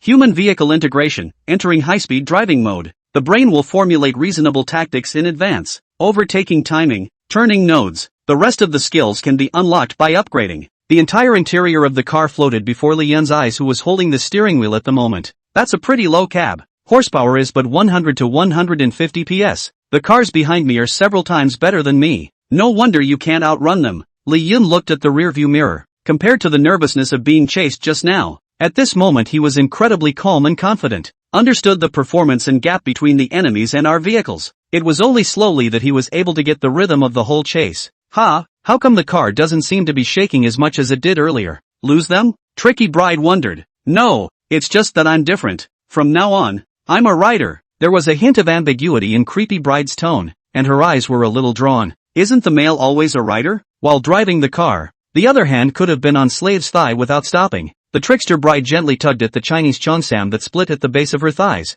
There was a slight change in the touch of Li Yun's small hand, the touch of stockings, or suspenders. I'm sure I'll eat this maiden. Even Yesu can't keep her. Sit tight you. 3-0. You've opened the human vehicle unity. Career value plus 10. Driver career proficiency plus 20". Li Yun's brain was like an autonomously moving mapmaker. The road in front of us has been marked with a myriad of signals, such as the best overtaking point, such as the best turning point, such as the best not route choice for the cab of the moment. This is a moment of unity between man and car, without having to think about how to maneuver the car in your hands. The autonomous rotation of the brain, the autonomous coordination of the body. It's all about muscle memory driving him to make the right move, at the right node. He, on the other hand, only had to experience, with his heart, the smoothness and warmth of the trick bride, and the silky coolness of her touch. Put it on the tip of your nose and smell it, full of fragrance. My lady smells good. Your Excellency's words have made my slave shy. Don't be shy just yet. Hold on tight. The traffic will be fast the rest of the way. Ahead was a straight line 3 kilometers long. Li Yun's brain had already made a judgment. straight line acceleration of the current cab is far inferior to that of the car behind it. In other words, no matter how good Li Yun's car skills are, he will lose to performance in a straight line, caught by the car behind. The only way out of the predicament was a trail on the other side. Li Yun threw the steering wheel with one hand and slammed on the brakes as the car sped up. The entire body was deflected and the tires rubbed sparks against the ground. One drifted and flung itself into the narrow passage of the mountain road. You utilize drift. Career value plus 10. Rider career proficiency plus 20. Ah. Tricky Bride gave a rush and leaned her entire body towards Li Yun in the driver's seat. The hand that was meant to hold her touched the wrong place. Silky smooth to the touch. The trickster bride's next words made Li Yun's blood boil. Underwear and socks come as a set. It's all lace. Have you ever considered whether the body of a child as young as 20 can handle it? Ah, what does the prince mean? I mean it. This is going to be a one-handed floater. The mountain road was rugged and winding, and Li Yun stepped on the gas. Who's slowing down around corners, driving with one hand and the other? That's quite a set. I'm touching the line at the link. Now the QQ underwear of the trickster world is also designed to be so charming? A few floats. Li Yun then looked in the rearview mirror. His own taillights, the other party had been invisible. You drive while driving. Career value plus 10. Driver career proficiency plus 20. Creepy Bride favorability plus 20". The annual Blackwind Mountain King of Cars competition has begun. This entry is for the king of new cars, Train Guile. His car was bathed in fire, fierce and swift, and the opponent is the old car king, the Thunderbolt. His hands are wrapped in lightning, so the name of the car is Lightning. Fast and blistering, through the corners like lightning. According to the advisory coming from the front, the two cars have arrived at Devil's 18th bend. The Devil's 18 turns, 18 desperate turns where you can't see the road ahead, and you can only rely on a great sense of anticipation and perfectly adapted driving skills. The only people who have made it through this corner perfectly so far are the two old and new car gods. The rest of the challengers have fallen off the cliff and their souls have been scattered. A presenter stepped on a car and held up a microphone amidst the flames. At his feet were a myriad of carnival shenanigans. According to the report from the front, the Devil's 18 Ben's leader is a cab? What? The drain is overbent? The car is faster than the two kings of magic performance. Asterisk. Where did this one car god come from that can crush two car kings? The live overhead feed showed a mediocre cab cornering unbelievably silky smooth, cutting across the middle of the two car gods. It was at this moment that the footage from inside the cab was captured. Li Yun held the steering wheel with one hand and disappeared with the other. Beside him, Creepy Bride grit her teeth gently, looking nervous. Asterisk. Drive while driving. Who the hell is he? The host, dazed, fell to his knees in his car and exclaimed wildly, "What just passed between the two of us? Looks like a cab." "What? A cab beat us around a corner? Be careful, it's a crush. He's only using one hand. We can't even see his taillights now. Chase, go after them." The two car kings gritted their teeth and drove after them. You easily crushed two trickster world car kings. Career value plus 20, and driver career proficiency plus 30. Driver's professional proficiency has been reached, upgraded from introductory to proficient. Enhanced attributes of all skills, natural skill, plus 50% control over all vehicles. Conquering the Bride of Trickster with her skillful driving. The Bride of Trickster's favorability will be increased by 30%. Sneaky Bride's favoritism, 50. Unlock the bond of friendship with Guan Bao. Li Yun drove the cab to the top of the hill. Seeing that he had shaken off the pursuing bully, he slammed on the brakes. Well, now I can't even catch up with the trail of my car's wheels, not to mention the exhaust. Ha, why did you pee your pants? Creepy Bride, a man and a trick walk off the bus. Your husband's car skills are fantastic. They bring back memories for my slave. Don't call yourself a slave. My name is Li Yun. What's yours? My name is Sin. Sin, now it's time to say something about the fare. Li Yun pointed to the expense statement, $820. Xiao Qian said a little shyly, I thought the deal was that I could pay the fare in flesh? I'll count you 600. You still owe me 220. You can't jack up the price. What? Xiaoxing gently gritted her teeth. Is this human language? What do you mean by price gouging? Cloud, I really don't have any money. You just searched me too. I can't hide anywhere. Indeed, not a dime. I know you're a poor creep, but I'm poor too. I have to pay it back every day. And you've taken years off the life of my tires by not paying for this trip first. And the engine, the steering wheel, their respective parts. Li Yun tapped the front of the car. Only heard a boom. A white smoke came. The engine was a total write-off. Destruction of resources. Taxi driver status expunged. Capital, 5,000. Li Yun gritted his teeth and said with a slightly trembling voice, it's over. The dinner guy is scrapped. Another 5,000 in debt. But you broke that shot yourself. If it wasn't for you, could I drive that fast? A random shot could break it. Sin knows.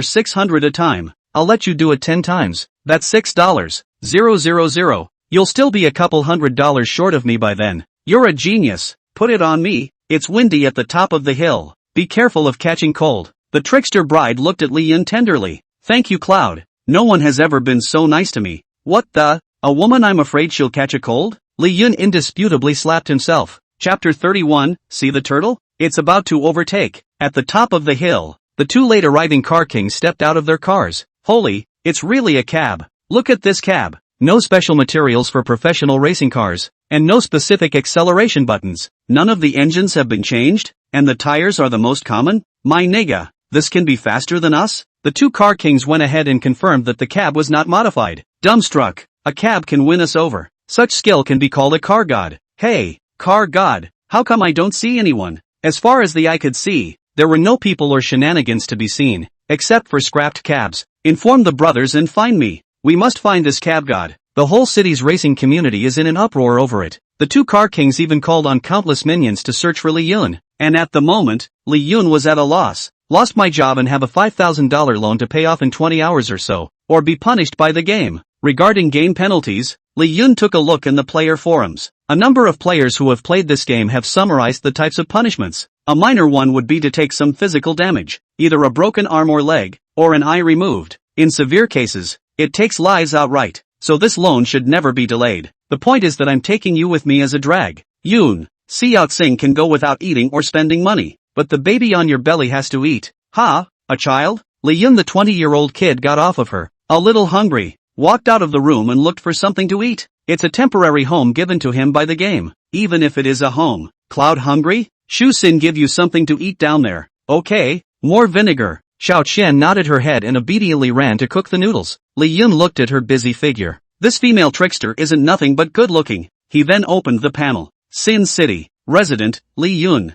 Available assets, 0. Principal amount of liabilities, $500. 000 inch. Interest on liabilities, 5,000 per day. Job, none. Reapplication possible. Li Yun clicked on the job application panel. Gourmet restaurant, 10,000 a day. Looking for a human ingredient. Genuine leather, 15,000 a day. One human model wanted. Bloody cold drinks, 15,000 a day. Looking for a human blood bag. Li Yun, it's all about making money with your ing life. No, no, no. Look down. Flying spur driving school, 6,000 per day. Recruiting instructors, experience and skills preferred. It suits me. That's it. Li Yun sent his message over, and the rest was waiting for the other party to accept and agree. The noodles are ready. Xiao Qian carried a steaming bowl of noodles to Li Yun. So fast? Why do you have a bit of an ocean on this side? I saw there was still some seafood in the fridge and added some seafood.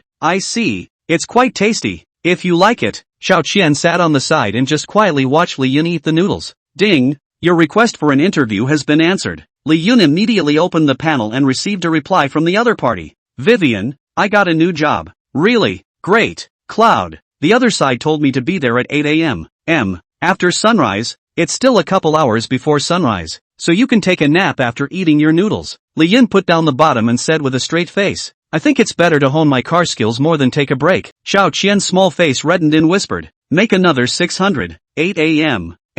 Flying spur driving school. I'm in charge of the driving school. You're Li Yun, aren't you? Nice test drive, but you've got some nerve. First time I've seen a human dare to apply for a job as a driving instructor. You don't realize that this is a high-risk occupation for humans? Li Yun shook his head, having never heard of it. Familiarize yourself with this manual, and as an instructor, verbal abuse of students is prohibited. It's for your own good. If you scold the trainees for red warmth, it's most likely you who will be in bad luck. First things first, we don't care if we get eaten. 6,000 spirit coins per day. Go to work if you have no problem. Li Yun took the manual as well as the coaching clothes, and after putting them on, he walked towards his coach. Soon enough, 3 trick trainees came forward. Hello, Coach Li. Looking at the 3 particularly polite trick trainees, Li Yun also put down his heart. Welcome, now start practicing. Which one of you is first? Li Yun sat in the passenger seat and a kawaii-looking female trickster raised her hand. Coach, I'll go first. Okay, get in the car. The kawaii female shenanigans sat in the upper cab, and the remaining 2 shenanigans sat in the back. 3 minutes later, Lee Yun frowned slightly and looked toward the creepy female. Sorry coach, I'm a little nervous. Hey, which one's the gas and which one's the clutch? I can't find the buckle for my seatbelt. Lee Yun, burying his head in his hands, he glanced at her profile. Instant red. I've been practicing for 3 months, and I can't even find the basic ones. Is this creep a pig's head? No, a pig could get on the highway at 120 mph and be in a freewheeling mood. Lee Yun's heart was full of spit, but his mouth didn't dare to have a single complaint. It's okay, you relax. Did you have trouble finding the buckle for that seatbelt? Because you're wearing me here. The kawaii female trickster immediately embarrassed herself. Sorry coach, you're so gentle and nice. Lee Yun smiled slightly, his heart all red warmth. If I wasn't so damn gentle, now it wouldn't be people who are really nice. It would be people who are really tasty. The car finally started slowly and began to turtle along at 20 yards.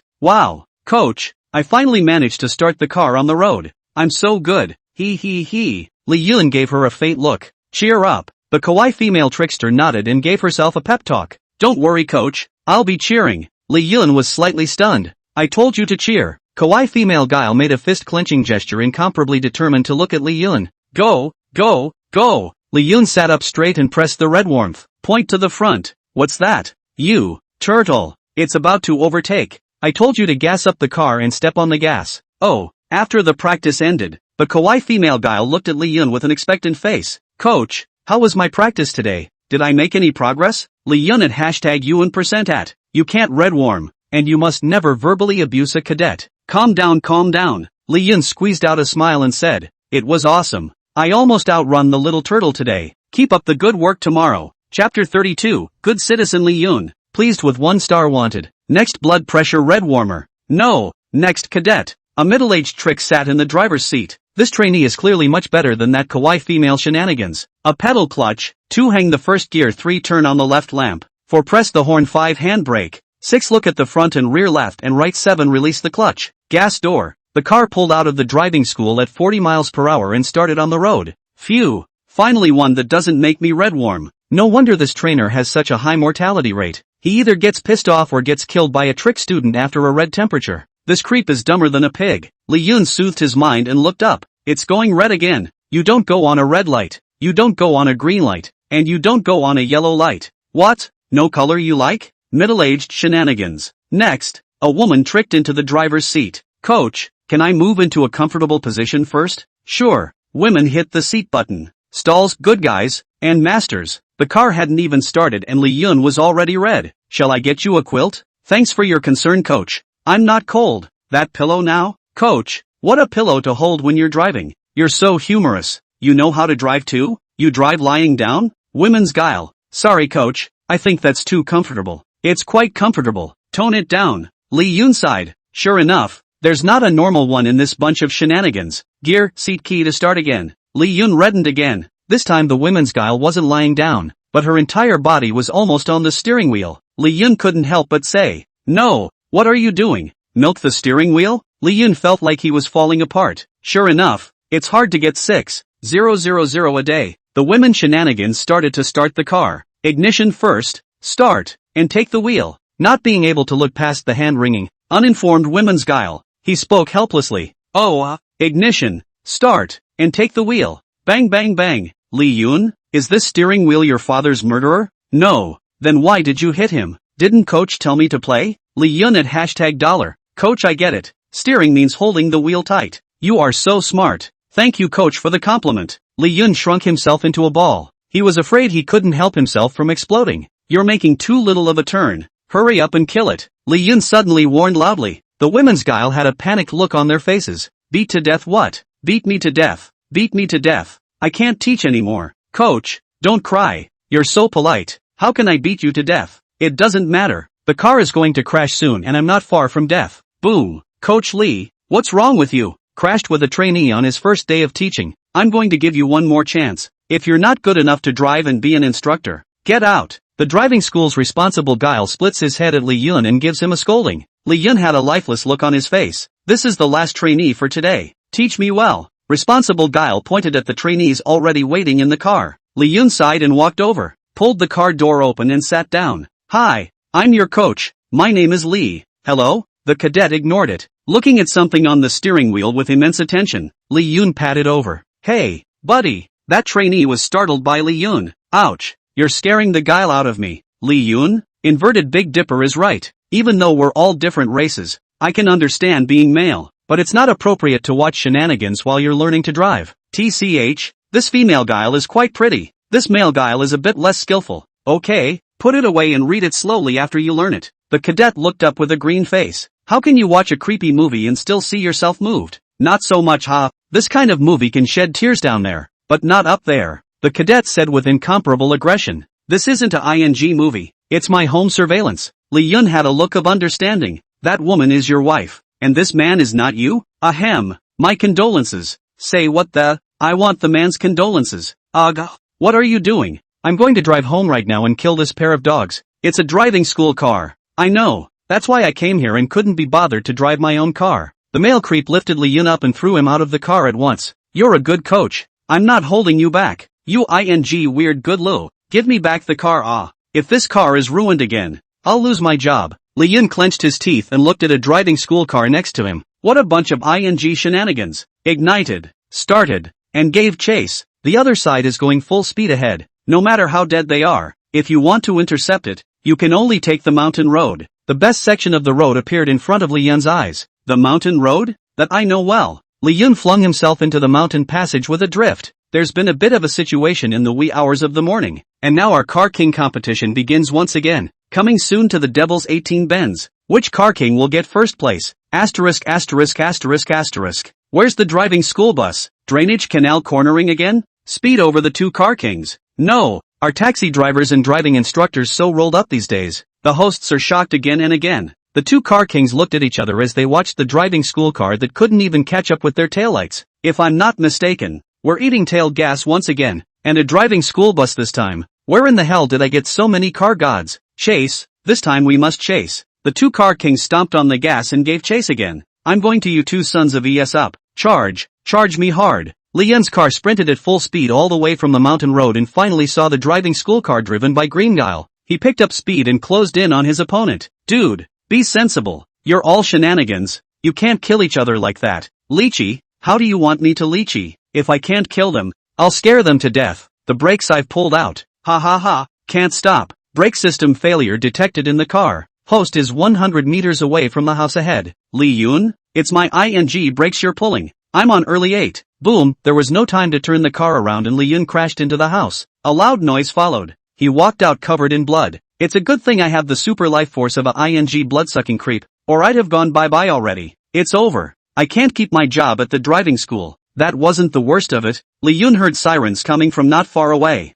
A small star appears in the game interface. Dangerous driving. Vandalism. Citizen Lee Yoon is wanted by 1 star. Chapter 33. It's not really going to rob the creepy bank. Cloud, you're back. I made a bowl of soup for you. Lee Yoon pushed open the door and saw Xiao Qian's smiling face greeting him. For a moment, he thought he was a husband working away from home, and when he came home and saw the smile of his lovely wife, he forgot all his fatigue. How was it? Was it good? It tastes good. Just why do I have a nosebleed? Who told you to drink your soup while staring at me there? Lee Yoon wiped away the blood at his nose and withdrew his eyes from Xiao Qian's great scenery. Fade out of the red wedding dress, clad in tulle. Although the small Chen is not as voluptuous as Mrs., but the Win is young and substantial. It's 1.5 steps more sassy than the blood-sucking 3 sisters as the wives of Mercy. Cloud, how was work today? Work. 1 star wanted. All spirit coins carried by the wanted person will be confiscated. I hope you'll obey the law and be a 5-star citizen. Work kind of went yellow with the scrapping of another car. There goes the per diem.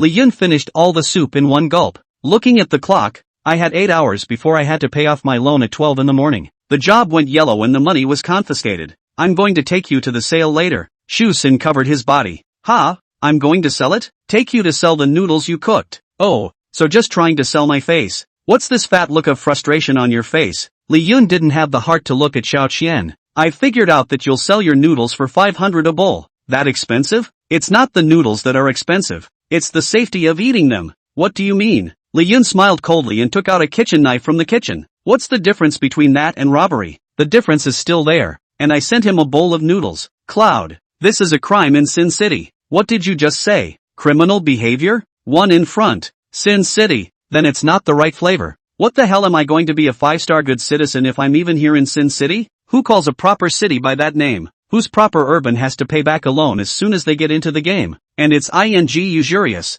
There's no future in working part-time. Such a lone shark Li-yun, even if he fights until death, this life will not want to leave the game. He thought of another way out. The bigger the storm, the more expensive the fish. Get it you? Shu-sin mulled it over for a moment. Oh, you're trying to sell fish? It's so hard to talk to you. You'd better give me food down there. Just as Li-yun was searching for what to do to become bigger and stronger and create another glory, a knock sounded at the door. Carson, is that you in there? Li-yun opened the door to two acquaintances. No, cooked ghosts. The two car kings who had a meeting at the Devil's 18th Bend float. Car god? Looking for the wrong one. Li-yun was about to close the door, and the two car kings were in a hurry. Taxi, driving school car, you drive them all, don't you? Li-yun continued to close the door without answering. Suddenly, there's a creepy hand clamped in the doorway for dear life. This trick hand should not have caught Li-yun's attention, but how could it hold a sum of spirit coins? Welcome. Li-yun immediately collected the money and opened the door, with a 180-degree change in attitude. There's no mistaking it? If it's not a surprise, the car god you're talking about should be me. Two car kings walk into the room.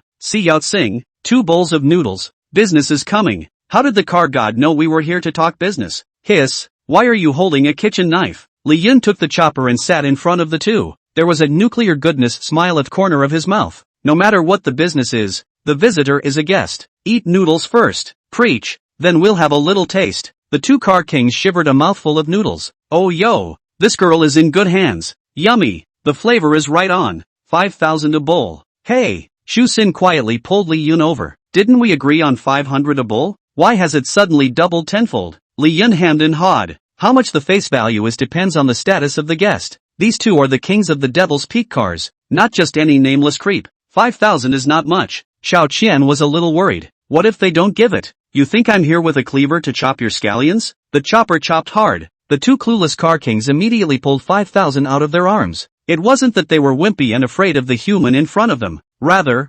Li-yun, whom they had been searching for all night, had a really big deal. If Li-yun's car skills hadn't completely conquered them, these two unruly, old and new car kings who didn't obey anyone wouldn't have groveled so much. A mouthful of car gods. This side. Ah, it's worth it. 5,000 a bowl is not expensive. I'll go out and help you publicize it later. It's nice to pit one against the other. It can't just be the two of us being idiots. The two car kings tearfully finished their noodle soup. Seeing this, Li-yun was satisfied and collected the money with a good service attitude. Welcome to the next one. Seeing that his butt is not even hot, once the noodles are finished, Li-yun is going to kick them out. The second trick was in a hurry. Car god, you seem to be quite short of money. How do you know? But anyone with a pair of eyes, whether human or creepy, can tell. Right, so you guys want 2 more bowls? Don't. Can't really eat. Two Guile hurriedly refused. 5,000 a bowl of clear soup noodles. Whoever eats it again is a fool. We've come today because we have a big deal. We want to talk to the god of Che. How old? 6 figures. Li-yun frowned slightly. Even though I'm broke and in debt, penniless and housebound, but does it deserve to be called a big deal without an 8-figure sum? Second trick. The 6 figures is just a deposit. If it comes to pass, no less than that. Write down a line of numbers, starting with a 6 and followed by several zeros. Shu-sin counted. 10 million, 100,000, a million. She covered her small mouth in surprise. 600 times. That's enough for me to pay with my body 10,000 times. Second trick? Don't you dare jack up prices here again. The quality is going to go down after too many times. Two Guile was surprised again. This car god. Hi man. Not only are they good at cars and math, they're even so insightful at selling meat. Li-yun looked at the 6 million and smiled gently. So much money. It's not going to be a trick bank robbery, is it? For a long time, I did not see the second Guile seconded. Li-yun was slightly stunned. It's not really going to be a trick bank robbery. The second trickster nodded. Originally, with the skills of the two of us in the car, we were still a little uncertain about the success rate of this plan. Now that you've been joined by the god of cars with your godly car skills, I think this plan can be considered a sure thing. Xiao Qian nervously pulled Li-yun's sleeve. Robbing a tricked-out bank is a felony, and the last one who did that has eaten a 3-star warrant and been sentenced for years. Li-yun gently patted her hand. Don't worry, I'm not stupid. As long as I don't get caught, then I won't be sentenced. Lend me your black silk. Shu-sin? Chapter 34, The God of Cars is an Ultraman? Well, with this stockinged headgear on, sure enough the oxygen in the air is thinning and there's a faint smell of salted fish. You're not going to give me the ones you've worn, are you? And there are no new ones? Xiaoxing lowered her head and shook it in embarrassment. King Car, who had just taken out an assortment of cartoon masks, froze. The car gods want an original mask like this? Li Yin took off the stockings on her head and looked at Ergue with dissatisfaction. If you have a mask, you don't know to take it out earlier. I'll take this Ultraman one. Taking away an Ultraman mask, Li Yin put it on and looked at it. It kinda fits. The whole plan is just the three of us? The two car kings shook their heads. Naturally not. We're just one piece of the puzzle in Big Tiger's plan, responsible for getting the money and then dodging the chase to get to the designated spot. Li Yun wondered. Dahu? He's the coordinator of the whole plan, the map of the bank, and the equipment for the robbery. You know each other? Not recognizable. So how did you guys become part of the program? Li Yun was even more puzzled. He was the one who put on last night's King of Cars race. He wore a tiger mask and called himself Big Tiger. Find us hoping to be a part of his plan. It was our first time, too, and we didn't know what to expect. So that's how we found the car gods. Li Yun nodded gently. Understood. How soon is the plan to start? Meet at a warehouse on the west side of town in an hour. Isn't there still some time then? Li Yun looked at the 2 bowls of noodles that had been finished on the table and smiled heatedly. How about 2 more bowls? Second trick? I'm off. Come back tonight if you're quick, or in your next life if you're slow. Cloud, this is the concentric knot. Put it on and I'll know where you are. And if you do meet any danger, I'll know and come. Xiao Qian put the concentric knot into Li Yun's pocket. Li Yun was a bit touched. In that case, even if he takes the money and leaves me behind, I'll still be able to find him. Li Yun, but I still wish him well. He's the one who's been the best to me all these years. I've got a couple of $600 I haven't paid him back yet. Only then did Li Yun resist the urge to throw away that concentric knot. After all, the flavor of Xiaoxing's bottom was still very good. Seeing that the time was approaching, Li Yun and Ergue left the house. I don't think your car is this van. How flashy it is to go robbing in our car. That's why we switched to this old thing. Li Yun nodded in understanding and opened the backseat door. Just about to get up when he saw Ergue staring straight at him. What? Isn't it almost time? Let's go. Ahem. We can't drive this old thing well. What? You 2 car kings can't handle a van? It can't be helped. All our cars have been modified with countless slugs.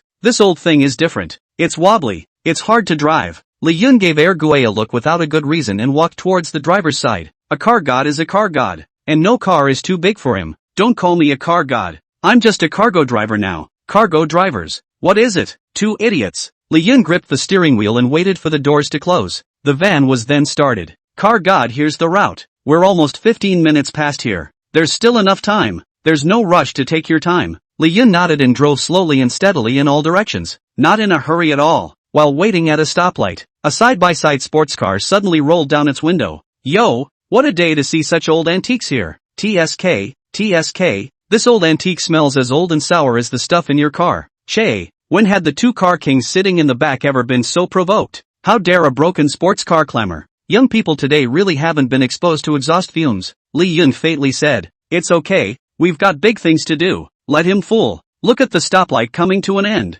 The trick in that sports car suddenly kicked the gas, then slammed on the brakes. The sports car gripped the ground, kicking up dust on the ground. Dust was pouring into the van. Ha ha ha, old antiques should be buried in the dust. Ha! Then he compared a middle finger, released the brakes, and the sports car was like a swift beast, instantly rushing out. Where did the little creepy kid come from? Shay Shun, don't worry about it, we have big things to do. Sit tight for the laborer. If I don't catch this bastard, he won't know his father's surname. Li Yun kicked the gas straight down and the van whizzed away. Covenant Warehouse Division. Boss, it's almost time. Why hasn't the one in charge of transportation arrived yet? I hear it's a great drive. Is that it? A creepy creature with a black bear mask spoke disdainfully. The big tiger with the tiger mask looked at him. Are you questioning the caliber of help I'm getting? No. No. How dare I question the boss? Then do as the flower cat does and be mute. But aren't flower cats supposed to be mute? I told you to talk back. I told you to talk back. Aha.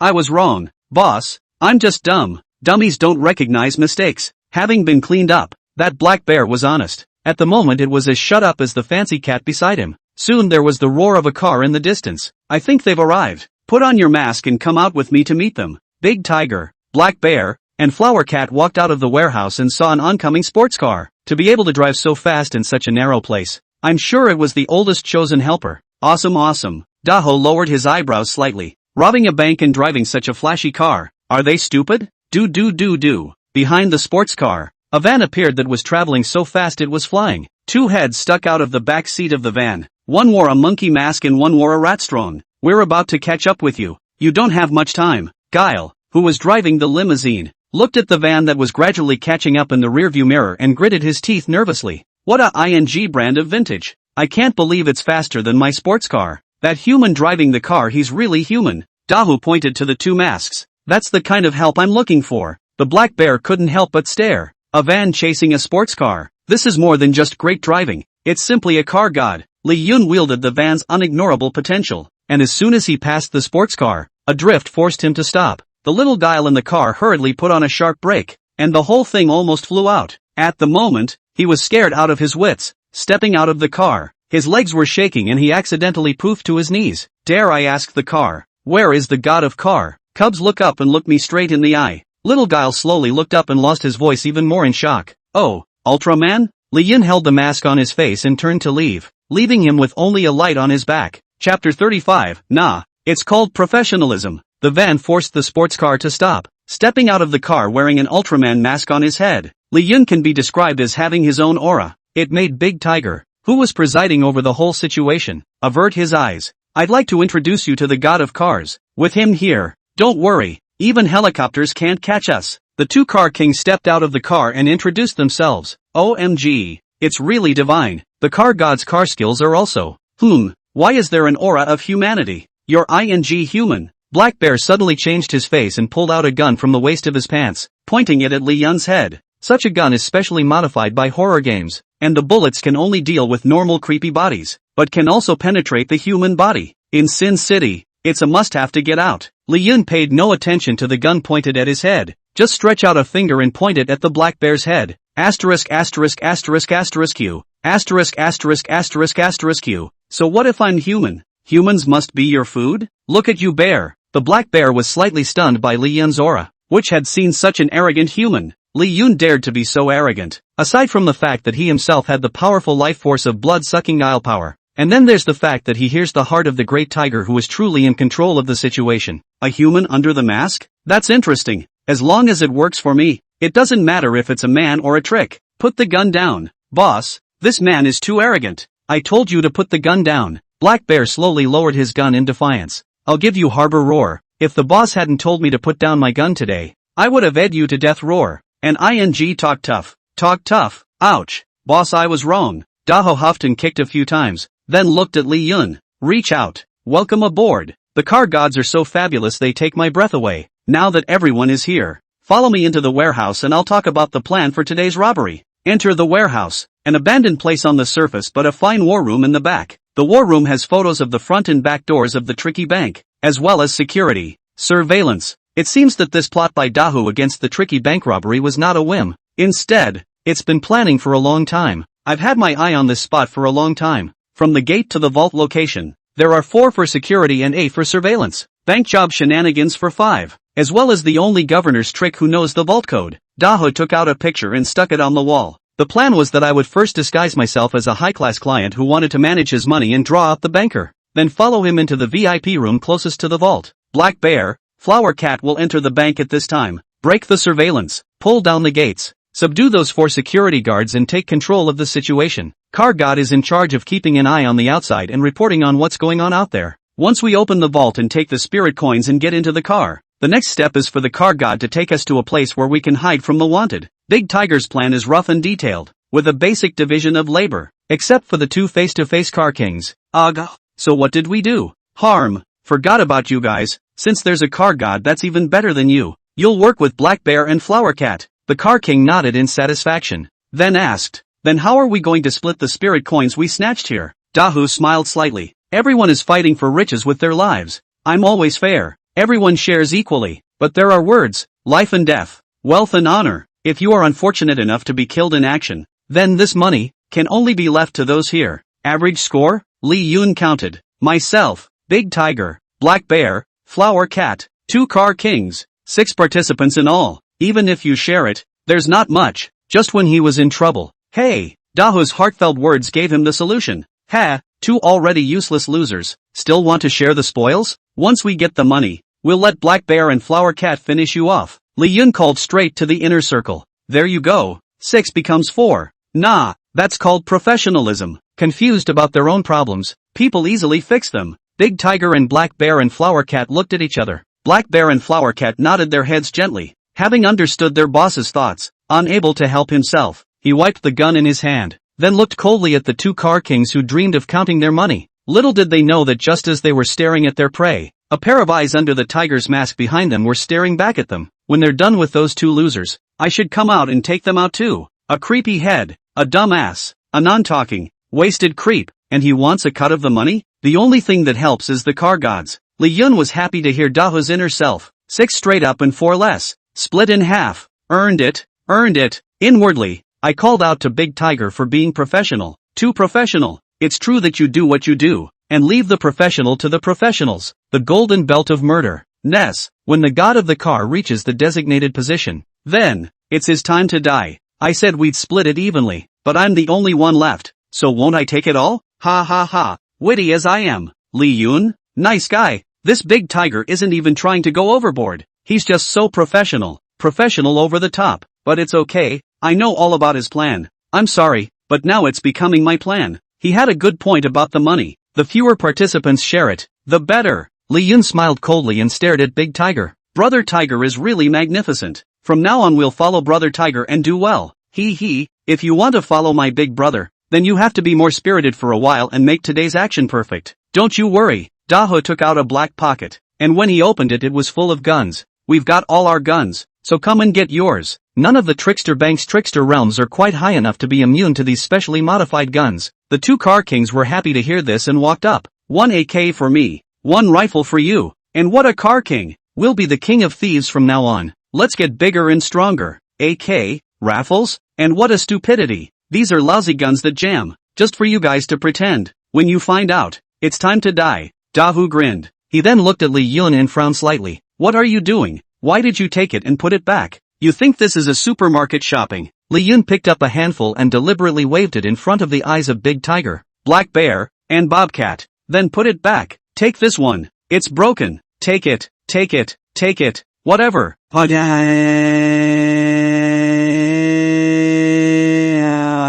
Li Yun gripped the gun in his hand with satisfaction. This one looks good to me. That's it. Black Bear was about to gun it when he saw it, but was stopped by Big Tiger. What a stupid guy. This robbery, the other two would know even if they were stupid that there is something wrong with these guns. What's a broken car driver gonna do with a gun? Chapter 36. Look, there's another penny missing. The van just pulled up across the street from the tricky bank. The streets were weird and the surrounding area was filled with all sorts of weird cars. The unassuming van didn't stick out in the slightest. Li Yun looked up. Bank of Heaven and Earth. Rather fits the creepy bank stereotype. I have watched Hong Kong Island tough guys robbing banks in movies many times. Now that it's coming true in the game, it's kind of exciting to think about. Boss, wouldn't it be a bit jarring for you to go in there with that mask? No, the bank prepares masks for customers with large deposit needs, and it's not impossible for me to prepare my own in advance. That's good. Here's the walkie-talkie. You're on schedule in 10 minutes. Daho dropped the walkie-talkie, opened the door, looked around, stepped out of the car and tugged on his expensive suit. Carrying a black suitcase, he was about to leave. Robbery. The crowd of shenanigans immediately looked at Li Yun with incomparable nervousness. I told you to stick to the plan in 10 minutes, and I told you to rob it. What's the hold-up across the street now? Who shouted that? Big Tiger's eyes swept over sharply. Big sister. I'm only stopping for half an hour and you want me to pay 100 spirit coins. Are you robbing me? Li Yun looked at the parking fee and said with dissatisfaction. The crowd of shenanigans then saw what was going on and breathed a sigh of relief. Big Tiger gritted his teeth and fished out 100 spirit coins from his pocket. I paid. Tell her to hurry up. Daho handed over the money and waved his hand, and Sister Guile left immediately. Daho rearranged his suit. Remember, 10 minutes. I'll go first. Daho walked towards the Bank of Heaven and Earth. There was dead silence in the car. Without having to look, Li Yun could hear their nervousness and excitement. I've been in society for 100 years, but this is the first time I've robbed a bank. It's exciting. After I split the money, I'll have to modify my car, and I'll beat him next time. Ha, you really think I don't know what this creepy kid is thinking? I'm going to upgrade immediately after taking the money. Don't try to win me. Li Yun snickered as he listened to the hearts of the Black Bear and the two car kings. He looked at the mute Bobcat, who hadn't said a word, through the car's mirror. What does a dumb heart sound like? Let me hear it. Li Yun, good guy, heart and mouth. Silence is golden, right? 10 minutes are up. The Bobcats were first off the bus in a second. Black Bear followed suit. You too. Come on. Took 2 car kings with him on the way out of the car. For a while the car was empty. Looking at the 4 backs walking into TND Bank, Lee Yun also quietly followed and got out of the car. Without a word, Bobcat enters the bank, pulls out his gun straight away, and delivers a headshot to the security shenanigans that have caught him off guard. Not to be outdone, Black Bear lifted his AK and began strafing. Now, Rob, all of you get down. In the bank of heaven and earth, countless bizarre things immediately slumped to the ground. Trembling, Bobcat and Black Bear looked at each other, at the 2 car kings who hadn't reacted enough to shoot. Yeah,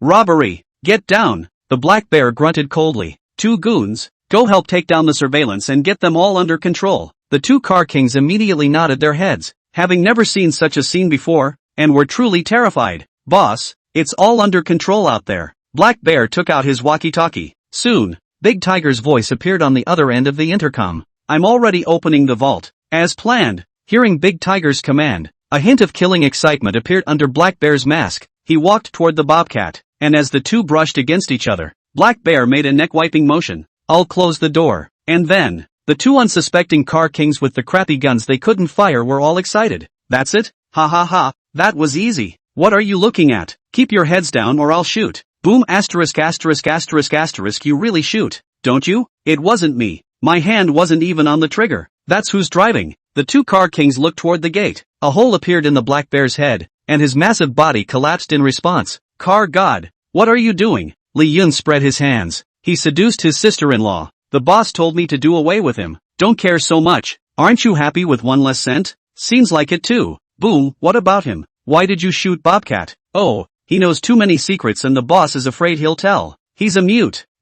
That's an outrageous reason indeed. But it doesn't matter. Another penny less. Aren't you guys happy? Seems about right. Not right. You're not going to go after us next. Lee Yun loaded the gun and closed the door. To be honest, I kind of want to. Come to think of it, after all, I couldn't have taken this big job without you guys. You're not cut out to be robbers. So I suggest you leave. The 2 car kings froze and gulped. We're leaving so we can keep your 2 cents? Split the money? No, I think you've got it all wrong. I've never thought of splitting it with anyone. I'm going to finish off Big Tiger right now. For the first time in the many years that the 2 car kings had been shenanigans, they saw what terror was in the face of a human. They looked at each other. You're really letting us go? What? You want me to drive you guys again? Great. Take care. Remember to come and eat noodles sometime. The 2 car kings left the bank without looking back. As for the other shenanigans in the bank, Lee Yun didn't even look at them. He whistled and headed for the innermost vault location. Car God, this is Dahu.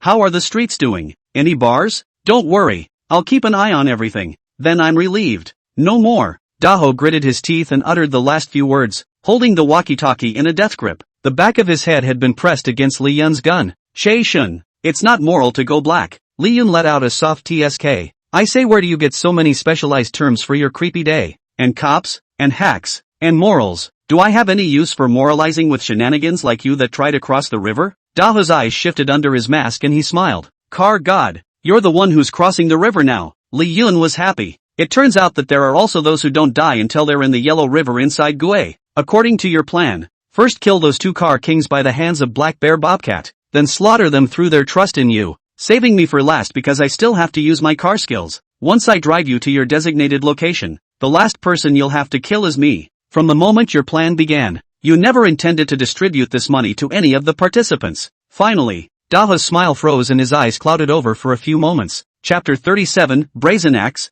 3 stars wanted. How did you know? You guessed it. Childish tricks. Slightly, Li Yun pointed his gun at Dahu and looked to the bank president who was already dead on the side. Dahu laughed softly. How did you not guess that I took out the governor after I got the vault code? I'm the only one who knows the code these days, and if you kill me, you won't get a dime. Why don't we work together? Thinking he had the advantage, Daha used his hand to try and gently press down on Li Yun's gun. Ripple. If I can guess your plan, how can I not guess your password? Why don't we bet on it? Can I open this code? Dahu spread his hands with a hint of disdain on his face. It's a 6-digit code. A million sets of possibilities. Just a reminder. You don't have much time. The cops are probably getting close. Li Yun returned the smile. No, it's that you're running out of time. Once I know the code, you'll be the next to die. Now, begin. Li Yun had a gun in one hand pointing at Dahu, and the other hand was on the combination lock of the tumbler. I guess the first number is 3. That doesn't seem right. Let me guess again. It should be 5. Good. I guess I guessed right. So the second one, it should be 7? Just guess. If you keep guessing, the cops will be here already. 575859. That's stupid. Can't even guess. Looking at Lee Yun hard guess. Dahu is really some clamport to live. Where the hell did this man of God come from? Obviously. You know you've guessed your plan, but you're left here to play hard guess. Big brother. A million combinations that will keep you guessing until the stripes come in. Lee Yun raised his head and smiled. So it's 575,859.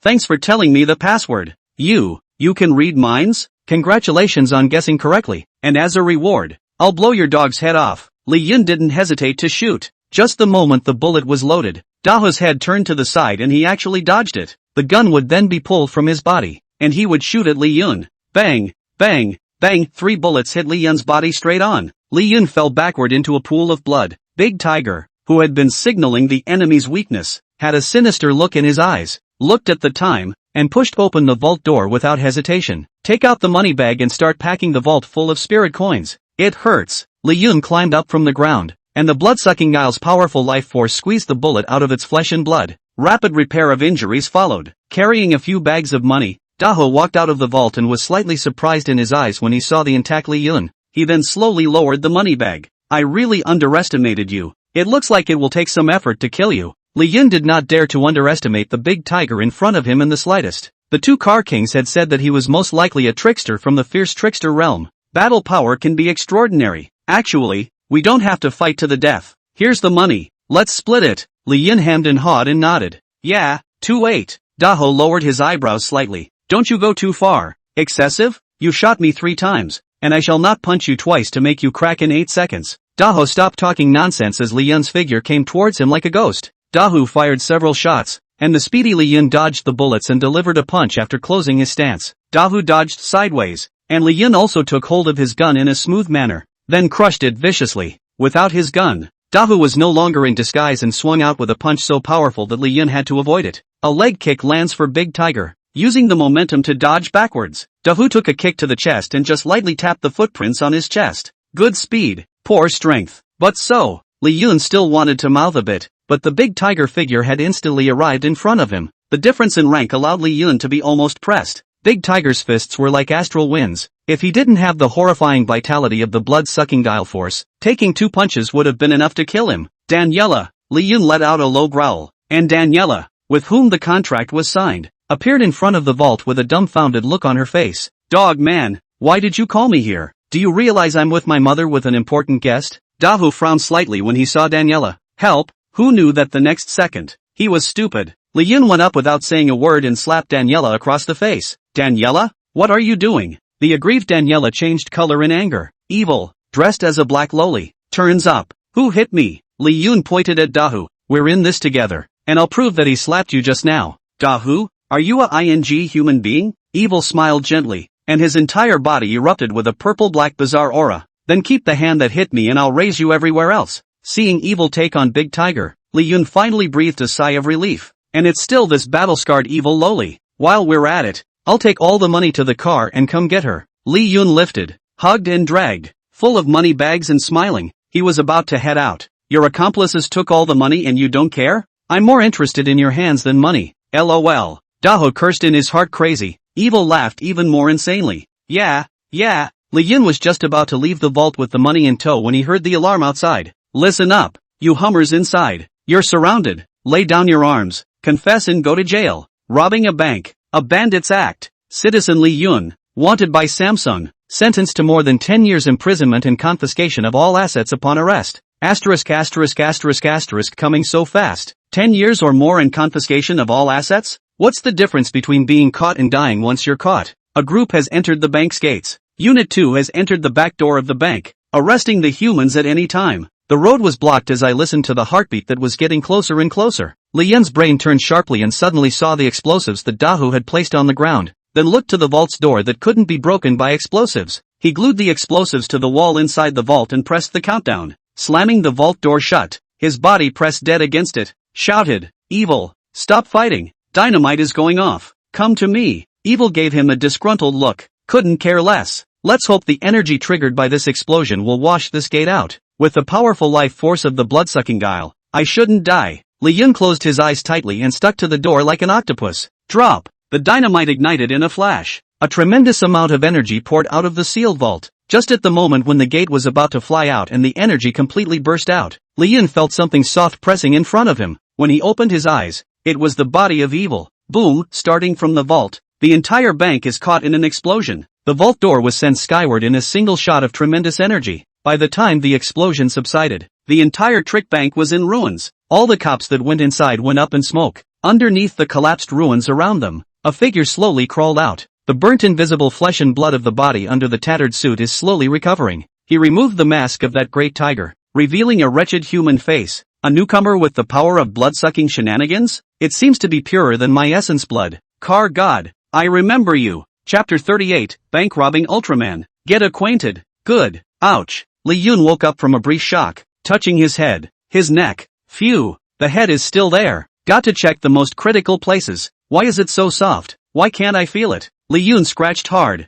It's over. It's over. It's over for the rest of my life. Who grabbed my Winnie the Pooh? It hurts. Li Yun sat up and looked down. His own body was lying on top of Daniela. Ahem. It's okay then. A misunderstanding. Evil went back? It seemed like she blocked most of the damage for me in that moment. That's why I was just knocked out from the blast? No wonder Daniela's body is covered in wounds. Li Yun uses Sacred Hand to help Daniela recover from her injuries. There will be an aftermath. Where's my ING money? Most of the money bags on his body were smashed out with a huge gaping hole, and the spirit coins inside had long since gone up in smoke. Rub. Eunuchs go to greenhouses for nothing. Not really. Here's another one. Li Yun looked to the money bag hanging on his chest. After opening it, it was densely packed with spirit coins. 3-star wanted is now active. Before Li Yun could be happy, the wanted had already been activated. A flurry of sirens came from behind them. Li Yun carried Daniela towards the van. Take a look from a distance. The van was already aflame from the impact. Asterisk asterisk asterisk asterisk.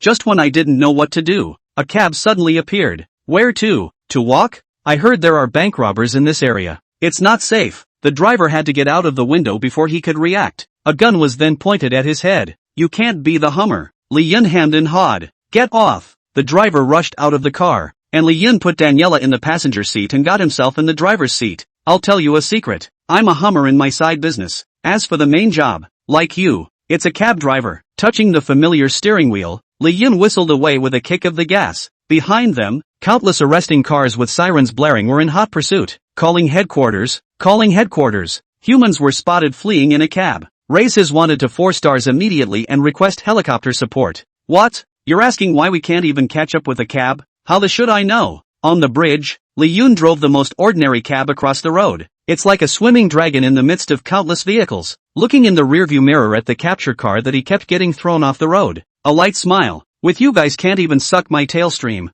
It didn't take long for the smile to stiffen. Below the bridge, a helicopter slowly rose. No way. This game even has that? Li Yun increased the throttle and started dodging the helicopters. The vibration of the vehicle's fast-traveling dragon woke Daniela up. My head is so numb. I feel like I've exploded. Daniela slowly opened her eyes. Look down and the sky is falling. My clothes. Dog man. You animal. What have you done to my clothes? Li Yun. If I want to be right, it's to you too. What am I doing tossing your clothes? I'm not a pervert. Daniela hugged herself in resignation. You're still not perverted. What you did to me. Hey, hey, hey, hey, what do you think? Daniela thought for a moment and glanced at Li Yun, her eyes rolling in some disgust. Hey, hey, hey, hey, what's that look in your eyes? One glance at a ding-dong needle and I don't even feel it. Hearing the sirens behind her as well as the helicopter, Daniela was bewildered. What have you done? It seems like you're wanted all over town. It's not me. It's us. We blew up the bank vault,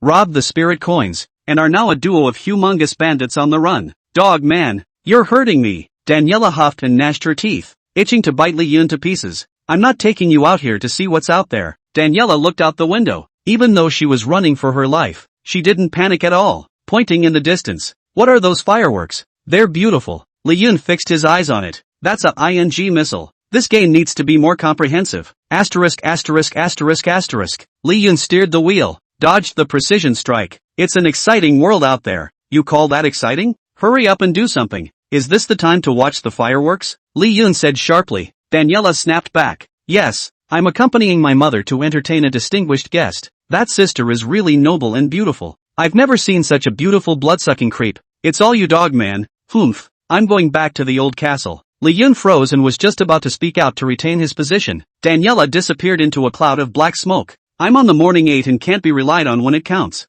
Fireworks are hot again. Li Yun stepped on the gas and killed the steering wheel. How long before we reach the designated location? Can you really hide from the wanted manhunt when you get there? Li Yun watched the route getting closer and closer. There was no time for him to worry much now. Just up ahead? Why a wall? Couldn't care less. It's now or never. Li Yun rushed towards the wall, toes grasping, one hand in front of his eyes, and yet there was no imagined collision. The cab went straight through that wall and into an open space. Here's a bug in the game? Looking at the empty space behind this wall, the roar and sirens behind him came to an abrupt halt. Li Yun got out of the car and was beyond certain that this was a bug. Outside the law. Is that big tiger a human or a trick? Why would you know about a place like this? Li Yun was a little curious about Daho's true identity. Old Fort Timot. Daniela was back in the middle of the old castle, and a high-profile reception etiquette was being held up at the table. Dog man, doing this to my clothes. I'll tear him up next time I see him. Ha, Daniela. At the sound of her name, Daniela's small frame perked up. Mother Superior. What's the point of dressing like this? Are you trying to dishonor my Timot family in front of your guests? Mrs. Timot's tone was tinged with slight anger. Daniela commiserated as she looked at the tattered princess dress she was wearing. It's that dog man. Dr. Lee. Sandra wondered. Where is Dr. Lee today? Meeting difficulties? Daniela gritted her teeth. He's working as a bank-robbing tough guy in Sin City. Shock was on both Sandra's and Bella's faces at this statement. I've heard of that Sin City. Full of unseen evil under the city. Dr. Lee even went there and became a Hummer? I'm afraid it's going to be bad. Daniela was scared at the sound of it. I made a soul contract with him. If something happens to him, then Mother, Mrs. Timot gracefully put down the knife and fork in her hand and wiped her mouth with a square napkin. Please pardon the rudeness of my 3 daughters regarding table manners. That's not how they are on weekdays. Though I, House Timot, am a newly minted blood-sucking trickster aristocrat, I have always followed the etiquette of the upper class. It's just that it's about an important human partner of the Timot family that they're so out of it. Timot's head tilted slightly to the left with an apology. A human? I didn't realize that the Timot family would be partners with a human. Third Miss seems to have even signed a soul contract with that human. If I hadn't seen it with my own eyes, it would have been unbelievable for a blood-sucking creep. I wonder what kind of human being this is. A wonderful voice came. To Timot's side sat a young girl, about the same age as Daniela. The features were flawless and jade-like, and she wore a plain dress. The body, however, revealed an incomparably honorable aura. Timot laughed softly. Sure, we honor him as Dr. Lee. He has excellent medical skills, and he cured me of blood devouring. If it weren't for her, I don't think I could have been promoted to prince, much less the honor of eating at the same table as your excellency. The young girl's face held a hint of surprise. And what an interesting human. If your excellency had come a little earlier, you would have been able to meet Dr. Lee. What a shame to miss it. It's okay, maybe there'll be a next time. Is there a next time? The young girl looked up gently, as if in thought. Sin City is no easy place for humans. It's impossible to get out of there. Can this friend of Mrs. Timot's get out? Madam nodded confidently. I believe in Dr. Lee. He'll be fine. Isn't he close to finding a way out? Robbing a bank and being a tough guy. Not bad for Dr. Lee. The young girl nodded softly. Indeed. So close to success. Being able to think of this Dr. Lee is enough to make me interested. Mrs. Timot held up her glass of red wine. Princess Vera, why don't you raise the wine in front of you? Let's drink to Dr. Lee. Perhaps you will see him before long. Princess Vera nodded gently, a gentle smile lightening the corners of her mouth. To Dr. Lee. Sin City. Removing his Ultraman mask, Li Yun, who was dressed in rags and shaped like a beggar, appeared in the center of the city holding a disguised bag of money. He looked up slightly. The wanted news about him appeared on the big LED screen. What does the wanted Ultraman have to do with me? Li Yun? Li Yun ignored it and walked towards the most luxurious hotel in the city. Where's the beggar? Yo, or a man? Why are you lost? Want to follow me to the back kitchen? Yuck, just like you. We'd hate to see you as a dish. Get out of here. Don't pollute the air. The security guard outside the hotel door waved his hand and looked at Li Yun with a look of disgust. Me? A beggar? Do you know who I am? The security guard was happy. I know. Stinking beggar. Li Yun pointed at the large screen. Stinking beggar? Labor is Ultraman. The security guard was completely taut. Just you. Ultraman? Bank robbing ultras? Ha ha ha. Don't invite laughter. You're the stinking beggar. The guard smiled and laughed, his face serious as he gave the final blow of the juggernaut. Just when Li Yun was anxiously scratching his ears not knowing what to do, the young lady came. Yun, why did you ask me to meet here? You're wanted everywhere now. Are you okay? Li Yun saw Xiao Qian and put the money bag in his hand into her arms. Xiao Qian opened it up, and the densely packed spirit coins made her cover her mouth in surprise. Smash him with money, stinking beggar, smash.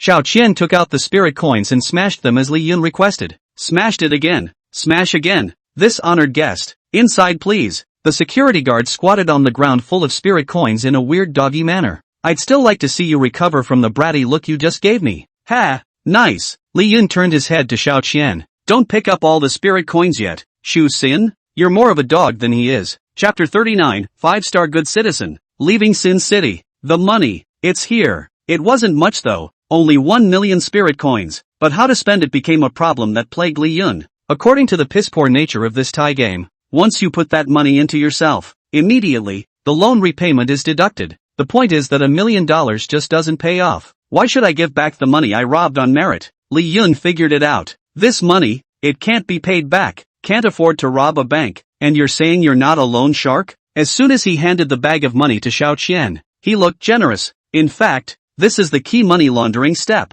You're really comfortable giving me this much money? In the hotel restaurant, Xiao Tsing was holding the money bag in her death grip, with a cute look of a miser. Cloud, is it because you like me? So much money he didn't leave alone, and gave me all of it for safekeeping. Well, he must have liked it. He doesn't want to marry me, does he? Geez, I'm finally going to be a full-fledged benevolent wife? Li Yun didn't expect Xiao Qian's mental activities to be so active, but this Jen's wife thing, who'd like a homegrown one? There's nothing to be uneasy about. We're considered to be friends of the tube nowadays. No, friends of the tube and the abalone. There doesn't seem to be any difference. Anyway, this money is sitting with you so it can be laundered and returned to me. Xiao Qian was a little shy and gently bowed her head in anticipation. Cleaned up? Now. I already took a shower when I went out. Cloud is really hungry, want it now. You really do manage to get full at all times. I'm talking about the money, not you. By the way, do you have any wishes or dreams? Hearing Li Yun's words, Xiao Qian clearly froze. Wishes? Dreams? Shu Xin shook her head. I was brought here by that evil trickster, with no family, no friends, and no one to turn to. That's when I wanted to just not marry him. After that I met Cloud and you saved me, and I didn't know I had any dreams. Listening to Xiao Qian's words, Li Yun gently nodded his head. It's a poor small-town female trickster who would have met herself if she hadn't. The odds are that she has become an imprisoned Jen's wife, living a life of misery in Sin City. Some shenanigans are as pathetic as most. If you want to live a better life, you can only become an evil creep under the city. Open a restaurant. You're in good hands. Ha! I say take that money and become your own boss and open a restaurant. Xiao Qian's face showed shock, yearning, as well as being touched. Don't be moved yet. Count this money as a loan from me. I need you to generate another amount of money with this money. Feedback to me. Well, such behavior is called, in our human race, angel investing. Shu Xin wiped away the tears from the corners of her eyes, and her eyes, which had been confused and bleak, suddenly had a light. Li Yun didn't know that he had made a choice today. The future of Sin City's most powerful and flavorful boss lady has been created. Her restaurant started in Sin City and opened all over the underworld. The monopoly of fine restaurants throughout the underworld. And that urban legend has it that the most mysterious, high and mighty boss's wife will inquire with a human player about someone whenever she meets them. The human players were curious as to what relationship the man had with her. At this time of the year, the boss's wife, who was so charming that people dared not look at her directly, would always look at the bowl of clear water made by her own hands. He's my boss and the only one in my heart. I, Xiao Tsing, make a money contract today. Follow Li Yun as my master. He's my only boss. My money, my people. It's all his. Before Li Yun could react, a soul brand was engraved on his brow. A contract of money has been made with the tricky bride, Xiao Tsing. For every penny she earns, half of it will be automatically transferred to you. According to your human rules, I'll be your secretary from now on. Boss. Ahem. Do you know what secretary means? Like, helping the boss with his estate. The subterfuge still doesn't seem to be getting to you. If you have a secretary to do something, you have nothing to do with a secretary. So is the boss okay or not okay now? As soon as Li Yun picked up Xiao Qian, he left the hotel restaurant under the eyes of all the people and headed towards room 1314. This skips plots that readers don't like to read, omitting 800 words. Boss, 600 a time. I still owe you thousands of times. You want to tire out the oxen that plow the fields? Li Yun sat at the head of the bed, and Xiao Qian, like a water snake, tenderly wrapped her arms behind him. delicate cheeks pressed gently against his back. Did you find a way out of here? Well, it's one last step away from success. Can I help you? Needed. Lee Yun turned around and looked at her with a straight face. You call the police and report me as the Ultraman who robbed the bank. Say I kidnapped you, threatened you, however serious. Anyway, Shu Sin covered the corners of her shocked mouth. You're already a 4-star wanted. If that's the case, you'll be a 5-star. You're going to die. Lee Yun smiled gently. Maybe this is the fastest way out of Sin City. Sin's small hands trembled as she picked up the phone.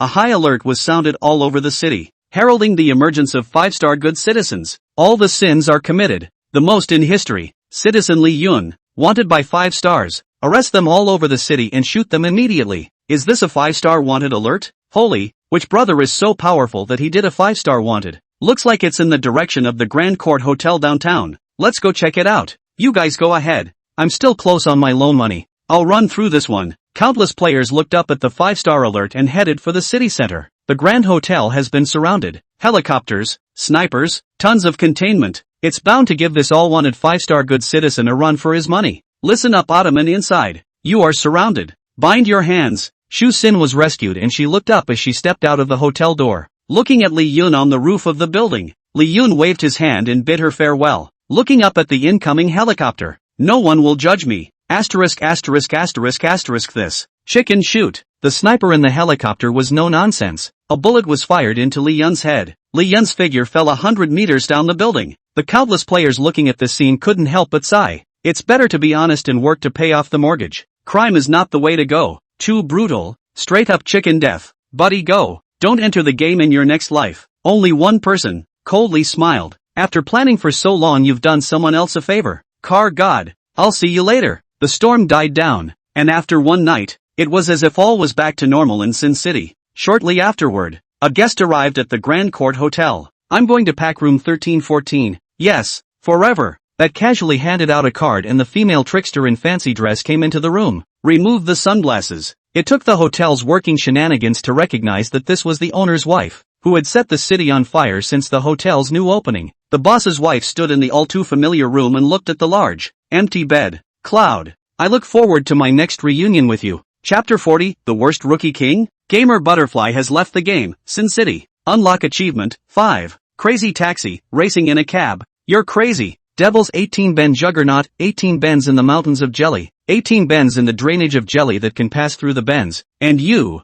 my friend, are the everlasting dirt king of this track. Half step to Jen's wife. You said you loved Jen's wife alone, but eventually you changed your mind. Bank robbing Ultraman. You say you want to trust the light. Then you blow up the bank. 5-star good citizen. You have unlocked Sin City's highest star honor. 5-star good citizen. Game review. SSS grade game review. You still owe more than $2 million in loans. Soul. Reward leveling experience plus 500 asterisk 2 game points plus 200 asterisk 2 spirit coins plus 10,000 asterisk 2 game choice coupons asterisk 2. Player, Lee Yun. Game ID, Butterfly. Player level, D. Game points, 600. Spirit coins, 20,000. Number of games, 2. Ability, blood-sucking power. Pact, Daniela, evil. Items, invitation to Chateau Timmit. Game ticket, game choice ticket asterisk 2. Game selection ticket, you can choose any game to enter. The player has been promoted to D rank, and his whole body has been strengthened. Lee Yun clearly felt that his body strength had grown by a large circle. That's quite a double bonus. This Sin City is pretty hard. Who would go if not for the lure of double rewards for decent people? Opening the player interface, Lee Yun Versailles Road. Harm. Another mediocre newcomer ranking number 1. Mediocre? Lee Yun didn't know that the entire player world had blown up because of this leaderboard. Gamer Central. As the horror game descends on the entire world in every aspect, a special agency was officially organized as a way to manage some of the players with social stability. It worked pretty well at first, with the player centers being the first choice for a number of players. But as more and more players in the folklore became powerful and formed their own guilds, it also gives a lot of new players some new options. Of course, Gamer Central remains a strong official organization. Have there been any changes in the newcomer rankings in the time I've been in the game? A woman in a red suit with black red-soled heels and long red-hot hair that looked like red roses opened her mouth and asked. A small young statistician of information returned. Boss, the newcomer list has appeared with the latest data. The top-ranked player is a player named Reverse Butterfly. Red Rose frowned slightly in displeasure at that. My dad? The professionally dressed woman beside her, as Red Rose's deputy, rushed round. How many times have I told you guys? Don't talk directly when you meet this guy's ID. It's just like cursing. What kind of person takes this kind of ID? Don't be angry. Sister Hong. She's new and doesn't know any better. Sister Hong opened her game interface and found the leaderboard. Reverse butterfly? Who's a decent newcomer with a name like that? Sister Hong was furious as her waves rose up and down. He couldn't wait to beat Li Yun to his face. Upgraded to E in one game? SSS game rating. How is this possible? The youngster agitated. This should be the strongest rookie king that has appeared in recent years. Sister Hong looked to her deputy and spoke in a serious tone. Where's the man? You can't tell me he's been poached by another guild. Can't you guys do your best to get this kind of talent when I'm not around? Nowadays, all the major guilds are dividing up the new recruits. As soon as a newcomer pops up on the leaderboards, he or she is immediately noticed. Not to mention a number one best prospect like this. The deputy was embarrassed. The situation may not be what you think. Not only are there no guilds grabbing it, it seems like everyone is having fun watching. Red crossed her legs slightly, in disbelief. Watching the fun? The deputy explained. Says a player on the player forums who calls himself out from the guild. This newcomer just got lucky and got number one on the leaderboard. Gaining the power of blood-sucking guile on its own is not much of a strength. And mocked as the most wasted rookie king. Sister Hong frowned slightly when she heard this. One of the weakest recognized trickster abilities. Blood-sucking trickster power? That's quite a shame. A small young man spoke up. Boss, is the power of blood-sucking guile that weak? Doesn't the one on the high-end player list also suck blood trick power? Deputy Coppola said. You're comparing that one to a newcomer? That one has been gifted by a marquee-level blood-sucking trickster. Can't it be compared to an ordinary blood-sucking trickster? How strong can the blood-sucking shenanigans be that most new players meet for the first time in the game? Being first embraced by such a low-grade blood-sucking trickster is capable of grasping power beyond that of an ordinary human. The side effects are also tremendous. Unable to see light, bloodthirsty, human-like, just a sandbag with thick blood. Sister Hong nodded approvingly, somewhat disgusted. Ordinary blood-sucking shenanigans are like walking anti-towels. You did the right thing, not letting him join us. I don't want to be avoided and snickered at by the other guilds. The youngster was suddenly surprised. The newcomer list has been updated again. Oh, who's in first place? Or reverse butterfly? Sister Hong skimmed the youngster, opened the game interface, and clicked in to take a look. D-rated? How is it possible? 2 games of helicopter D. The deputy, after careful calculation, was rigorous, not impossible. If the second game is a double bonus, Sister Hong was even more shocked. A double reward challenge game? Even veterans don't take it lightly. He's a newcomer. Isn't he afraid to die? Also, is this the most wasted rookie king you guys were talking about? Elks Guild. The president looked at the refreshed newcomer rankings and fell into deep thought. Go get Mudblood. A few moments later, an assistant brought an old man aside. President, this is my father. What do you want with him? I'm talking about the vice president. The assistant took his dad and left immediately before the president got angry. Who's a proper vice president with a name like that? It didn't take long for Rueli to walk into the president's office. President, you wanted to see me? The president looked up at Rueli. Check out the newcomer rankings for yourself. Is this what you call the most wasted rookie king? But you were the one who said that he was the most wasted blood-sucking trickster power in the first place. Now how do you explain that? Li Rue looked at the latest leaderboard and said with a straight face, President, you believe me. He really is lucky. Luck players don't go far. Firm on the outside, but all spit on the inside. Old man, put away your powers. You can't go on being strong like this. Chapter 41 Madam's urgent plea for help. Dr. Lee's appearance. Hey, Leroy, what can I do for you? What do you mean can I not be so strong? I don't want to Microstrike is number 1 again. It's none of my business if you're getting tense. You didn't want me to join the guild yourself. What? You're saying that after adding the guild in addition to the president and vice president, the game will force individuals to hand over 10% of the rewards they receive? Sis, you're absolutely right. The wind will destroy the wood for the trees. Cranes get shot at. Li Yun vowed to keep a low profile. Li Rue on the other end of the phone was in a much better mood. Alright, since you've been so good, I'll give you a little reward too. Is it impossible to find the little strawberry? Go under the bed. Beep beep beep. Li Yun directly cut off the phone. Stormed into Leroy's bedroom. A box was found from under the bed. Open it. Rueli, you liar. There's no such thing as a strawberry lingerie in the box. Instead, it's a pear with a lingering thong. There's also a handwritten note in Rueli's own handwriting. You're old enough to learn adult aesthetics. It's time for a strawberry upgrade. Close the windows, draw the curtains, and lock the door. Enjoy your own pleasant time next. Rider, driving all by hand. Just as Li Yun was about to get on the highway, Daniela appeared out of nowhere. 4 eyes. I'm trying on this new style. Can you believe it? Daniela grabbed Li Yun's hand. Dogman. Dr. Lee, Something's wrong. Mother told me to come to you and make sure you make a trip to the old castle. Li Yun could see Daniela's eagerness. Just let me get organized first. A few moments later, Li Yun finished organizing. How do I get back to the old castle with you? With that invitation,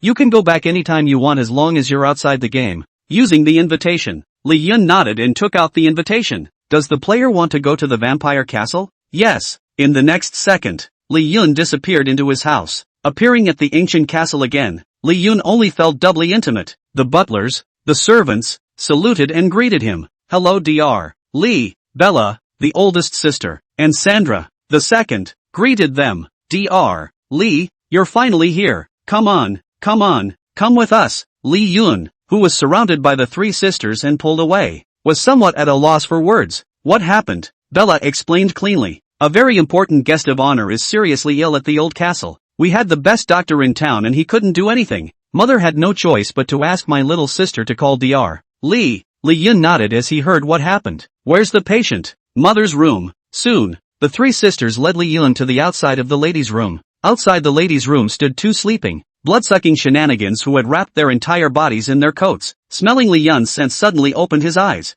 Brightening his fangs, he held out a hand and crossed it into an X at the gate. Stop them, human. Inaccessible. Li Yun was certain that the two blood-sucking shenanigans were not from the ancient castle, because the last time he came, he did not see it, nor do they recognize themselves. It means they're not protecting Mrs. The protection is for the very sick guest in the ladies' room. Li Yun had a hint of curiosity about the identity of that guest. Mother, Dr. Li is here. Daniela didn't care so much and yelled at the top of her lungs. Madam came out of the room. Seeing Li Yun, the tightly locked brows finally had relief. She said with immense sincerity, Dr. Li, thank you for coming. Li Yun looked at the lady who had not seen for a few days and had become more and more good-looking, and gently laughed. How could I not come when the lady wants me? Sandra secretly pinched Li Yun's small waist, causing Li Yun to let out an ouch of pain. Humph, I miss you too. I haven't seen you so enthusiastic about me. The second sister is jealous. This is an important companion of my ancient fortress, and the divine doctor I've brought for your lady. Are you sure you want to stop it? The two blood-sucking shenanigans heard their lady, looked at each other and lowered their arms. Divine doctor, please.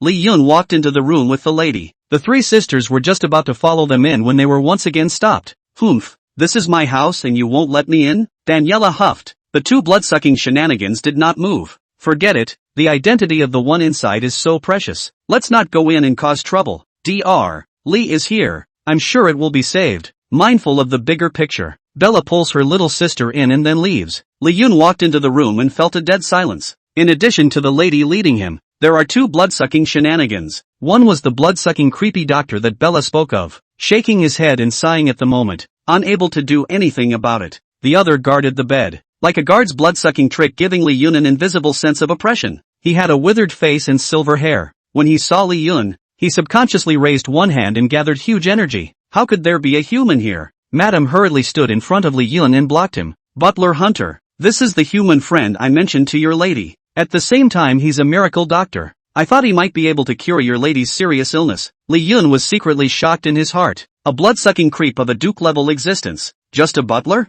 The so-called lady lying on that bed with a white veil covering her shadow. In the end, what kind of status is it? Human? Divine healers? Ha, Mrs. Timmett, are you not talking nonsense? Madam's words were the first to draw the ire of the blood-sucking trickster doctor on the sidelines. He was known as the best doctor in town, and even he couldn't do anything about it. What can a human do? To boast of being a miracle healer would not be smashing his reputation. Butler Hunter also frowned slightly. Mrs. Timmett, I respect you as much as the lady does, but it does seem a bit hokey for you to have a human come to see the lady. Mrs. Timmett said with slight anger, the young lady had her accident at my old castle anyway. Do you think I'd mess around with the honor of the Timmett family? The lady's words shocked the two blood-sucking shenanigans at once. But a human? How would he know how to cure a blood-sucking creep? Who says I don't understand? I'm the one who cured Madam's blood devouring. You don't believe me? What? Dr. Vampiric Guile and Butler Hunter looked at Li Yun in shock at the same time. Nonsense. Blood devouring is one of the most horrible terminal diseases.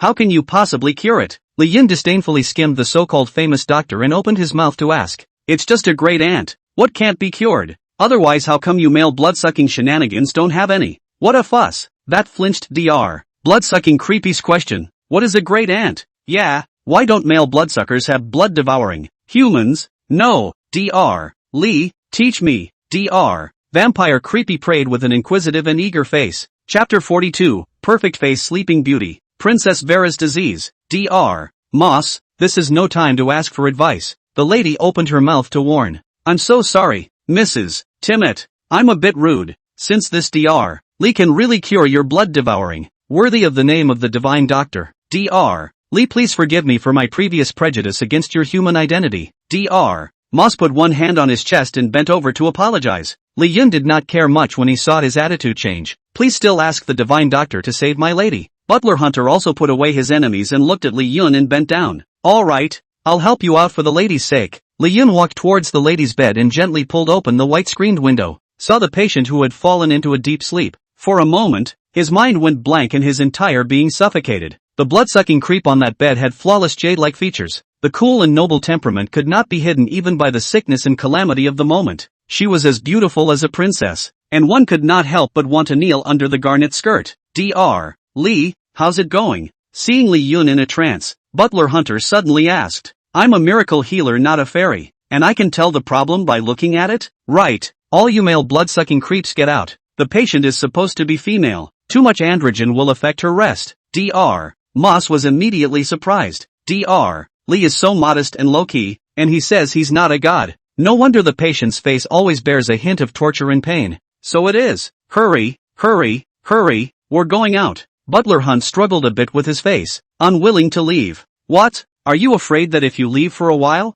something will happen to your lady? Your lady will be fine in my Mrs. Timmett's territory. I can promise you the honor of the House of Timmett. Hearing his wife's words, Steward Hunt dismissed his concerns. I trust Mrs. Timmett, Dr. Divine, please, if you can save my lady, and will be heavily rewarded. Madam left with Butler Hunt and Dr. Moss. When the shenanigans left, Li Yun then leaned down and softly hemmed and hawed. What a superb sleeping beauty. Never waking up. Is she waiting for my deep kiss? Dr. Lee, are you sticking this close to check on the condition? The lady's voice sounded behind him, and Li Yun immediately straightened up. Ahem. Yes, the patient's condition is a bit complicated. Seeing that there were no other blood-sucking shenanigans around, the lady sighed slightly. That's why I told Daniela to call Dr. Lee. She is the blood ancestor Dracula's rightful bloodline, the youngest princess of the Dracula family, Princess Vera. The status is unparalleled, and he was supposed to be a guest at the ancient castle, but he had a sudden attack of malady and is in a coma to this day.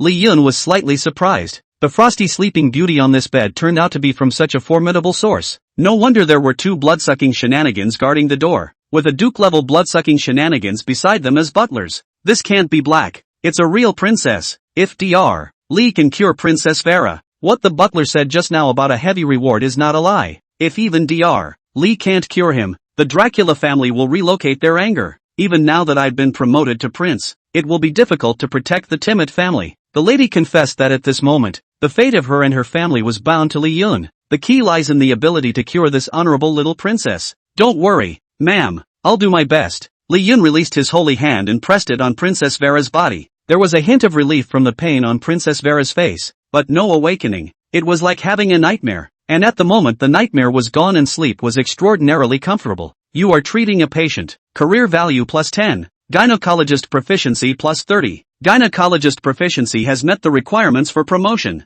Promoted to Dr. Holistic. Total enhancement of vocational skills. Dr. Holmes. Occupational level, advanced. Talent skill, plus 50% healing effect on female creatures. Occupational skills dash. Literacy, knowledge and common sense about any doctor. Sacred hands, use hands to soothe the patient's pain, heal the patient, and read the patient's condition. The rest of the skills can be unlocked by upgrading. After his promotion, Li Yun received feedback from the sacred hand. You perceive the power of the dark curse. Dark curse plus 1. Dark curse plus 1. Dark curse plus 1. Warning, your body has reached its maximum capacity to absorb the dark curse. Please raise your career level. Li Yun hurriedly retracted his hand at the system's warning, turning his hand over for a moment to see that a wisp of darkness was being purified in the palm of his hand. Why is there a dark curse inside her? Dr. Lee, what did you say? Dark curse? How dare you use the dark curse on my lady? When Steward Hunt heard the news, he was furious. No, if it's a curse how could I not see it? Dr.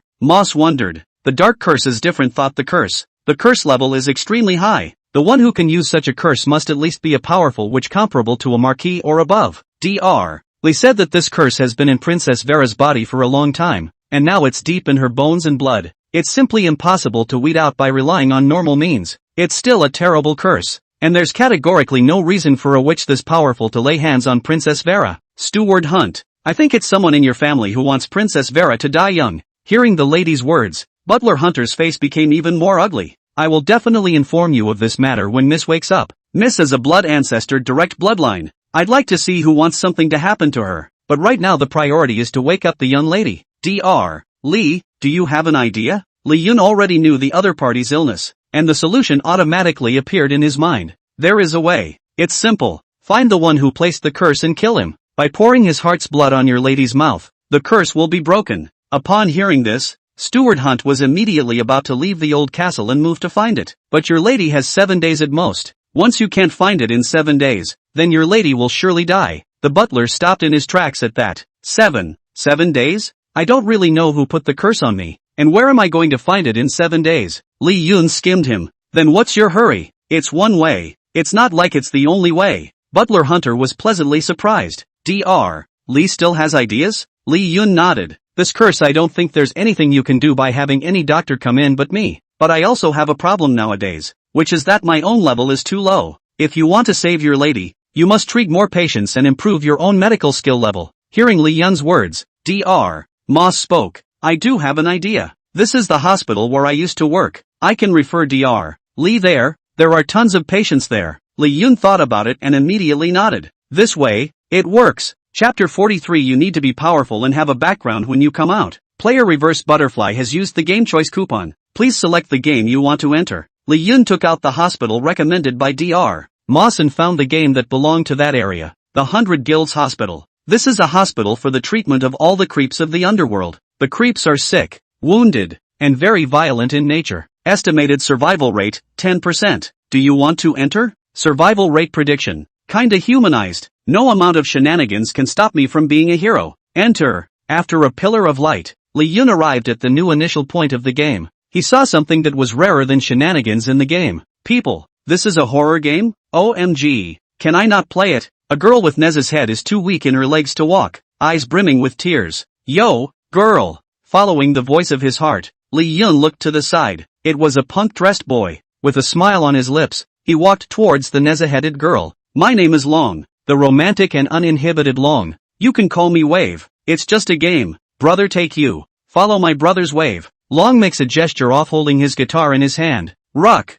It shows the calm and collected nature that only veteran players have. Hello Wave. My first time in a horror game. I'll hang with you. When Lee Yun saw this, he couldn't help but be happy. Horror games are popular with young people. Odds are, a veteran player can easily be followed by a new player. And as for creepy things, the girl was born with the greatest fear. It's also easy to pick up beautiful women in the game that are hard to reach in reality. Another bunch of dragons. We won't even know how to die later. Lee Yun looked toward the somewhat high-strung youth in the distance. His gaze swept to the three before stopping. Whether it was the expression or the heartbeat, it was as if the three of them were not in their sights. This game seems to be full of veterans except for that little Neza. Hey, I didn't realize that in a short time, I'd become an old hand. Lee Yun smiled to himself. This is the third time he has entered the game with a D rating. How is that not an old hand? The point is that it's really rare to find someone like him who doesn't want to die and can live. According to horror games, players must enter the game once a month. This is the minimum requirement. Most players are scared to death of even that requirement. It was also only Lee Yun, who had already entered the game 3 times in less than half a month. The 4 of them looked up to see the words 100 Creepy Hospital hanging in front of a gloomy building. Little Neza pointed at the figure that was gradually emerging in the darkness. Terrified. Creepy. A creepy nurse in a nun's uniform. 36D, with white silk thighs walked over. Her mouth was split along her cheek, densely stitched. Looking to the 4, he grinned a bloody grin. Here, it's all Tricot. Welcome to Bacchanal Hospital. Now to set you to work. Nurse Creepy carried a metal tray with 4 decks of cards on it. Everyone draws a card. Our hospital is the fairest and most equitable. Give each of you an equal chance to die. Hearing the words of the tricky nurse, little Neza almost fainted from fear, but luckily Long held her up. Sis, I told you there's Brother Long. Don't be afraid. The tall and cold youth was the first to step forward and casually took a card. Then Long held little Neza. Just as little Neza reached out his hand to take the card, Nurse Creepy suddenly opened her bloody mouth. Frightened, little Neza fell straight to the ground. No more hot games. I want to go home. Woo hoo hoo. Nurse Creepy laughed at the prank she had just pulled and licked her lips as she looked over at Li Yun. Then this last one is yours. Li Yun spread his hands with an indifferent face. Now, based on the numbers in your hands, I announce the next grade for each of you. No, work. Hey, license number 1. Will be serving as hospital security. This is the job with the highest death rate. When faced with countless incredibly cranky creepy things that need healing, you can get your head squeezed off if you're not careful. Let's see. Which one is the lucky winner? That tall and cold young man's expression froze and he clenched his teeth. Damn it. Card number 2. Logistics. Responsible for washing and cleaning. It's a job where you basically don't run into hospital accidents with cranky creepy things. Survival rates are high, but I'm so not a fan. Shouldn't have put the damn job in. Nurse Creepy was a little chagrined. Little Neza looked at the number 2 card in his hand and wept with joy. It's me. It's me. Ha. Sis, it's called the newbie protection period. You're lucky. Long applauded her from the sidelines. Make little Neza not so scared. Number 3. In charge of the catering chores. Number 4. In charge of equipment care. The mortality rate isn't even high. Isn't there a shortage of people in the morgue? I wish I could throw you all in there. Nurse Creepy spat, assigning jobs in place based on the temporary workers the hospital lacked. Well, follow me into the hospital to get your work tags. Right at this moment, that tall and cold youth suddenly flickered. He wanted to exchange the number 1 card in his hand with little Neza's number 2 card. Seeing this, the tricky nurse didn't stop it, only the corners of his mouth drew out a bizarre arc. Seeing that he was about to get it, Long suddenly grabbed his arm. Dude, bullying girls is nothing. Afraid to die? Then come to me for a change. Ah Lang looked disdainfully at the high-cooled youth, then said to little Neza, Brother Wave will take care of you. You'll be fine. Little Neza looked at Ah Lang with incomparable gratitude. Facing the tall and cold youth who possessed the power of trickster enhancement, she had no power to fight back at all. Seeing that Long could not succeed in blocking him, his mind hit on the card belonging to Li Yun in the trick nurse iron plate. Hey, man, he's trying to steal your cards, Long warned righteously. Li Yun was indifferent. The tall and cold youth snatched away the number 4 card belonging to Li Yun and placed his number 1 on the iron plate. Lightly sneered. This card belongs to me, doesn't it? Nurse Creepy nodded. It certainly belongs to you before you even get a work license. TSK, TSK, TSK, but your companion will be out of luck. The tall and cold youth looked at Li Yun and snorted coldly. They don't deserve to be my companions. Don't think I'm overdoing it. Horror games, they're meant to be the weakest of the weak. He's not as strong as me. That's his fate. Little Neza and Ah Lang huffed and puffed as they tried to hold on for Li Yun. Li Yun applauded. Well said. You're practically in my league. Li Yun walked up to Nurse Creepy. Take out Dr. Moss's token. Nurse Creepy was a little surprised to see it and spoke up. You're Li Yun? Dr. Moss has written a letter of introduction to the dean. What are you to him? What man? Do you believe me when I say he wants to be my teacher? I'm one of his apprentices. Low profile, always right. No wonder he recommended a human to the hospital. Dean said hello, you're not like them. From now on, you are an intern in our hospital. A day's wage of 5,000 spirit coins, plus 5 points of the patient's treatment fee. Don't you dare think it's too little. Hearing the words of the creepy nurse, the remaining 3 people looked at Li Yun with incomparable shock. All 3 of them have odd jobs, not to mention paychecks. I'm thankful to be alive. And how did Li Yun become an intern doctor with a paycheck? Can people not be so different from each other? Li Yun looked at the tall and cold youth and coldly said, what's the point of coming out and being able to fight? Be powerful and have a background. A backdoor is also a strength. You tell me. Chapter 44 New Status. Intern. The high-strung youth was silent, but that doesn't mean Li Yun doesn't hold a grudge. I have the right to assign hospital work, don't I? Nurse Creepy frowned slightly. You're just an intern, so naturally you're not authorized. But you were recommended by Moss Hospital, and he's a famous doctor in our hospital. Your advice still works. Li Yun nodded, then suggest that if he can fight so well, let him watch the door as a security guard. The tall, cold youth looked up sharply, his face ashen. Long laughed out loud. Heaven's way is good. It hurts. Dude, great job. The reminder from Ah Lang just now made Li Yun feel a slight favor for him. That's a great suggestion and I love it. I love watching humans get split up by creepy things. I'm going to propose it to the Dino. Nurse Creepy swayed and led several people into the hospital.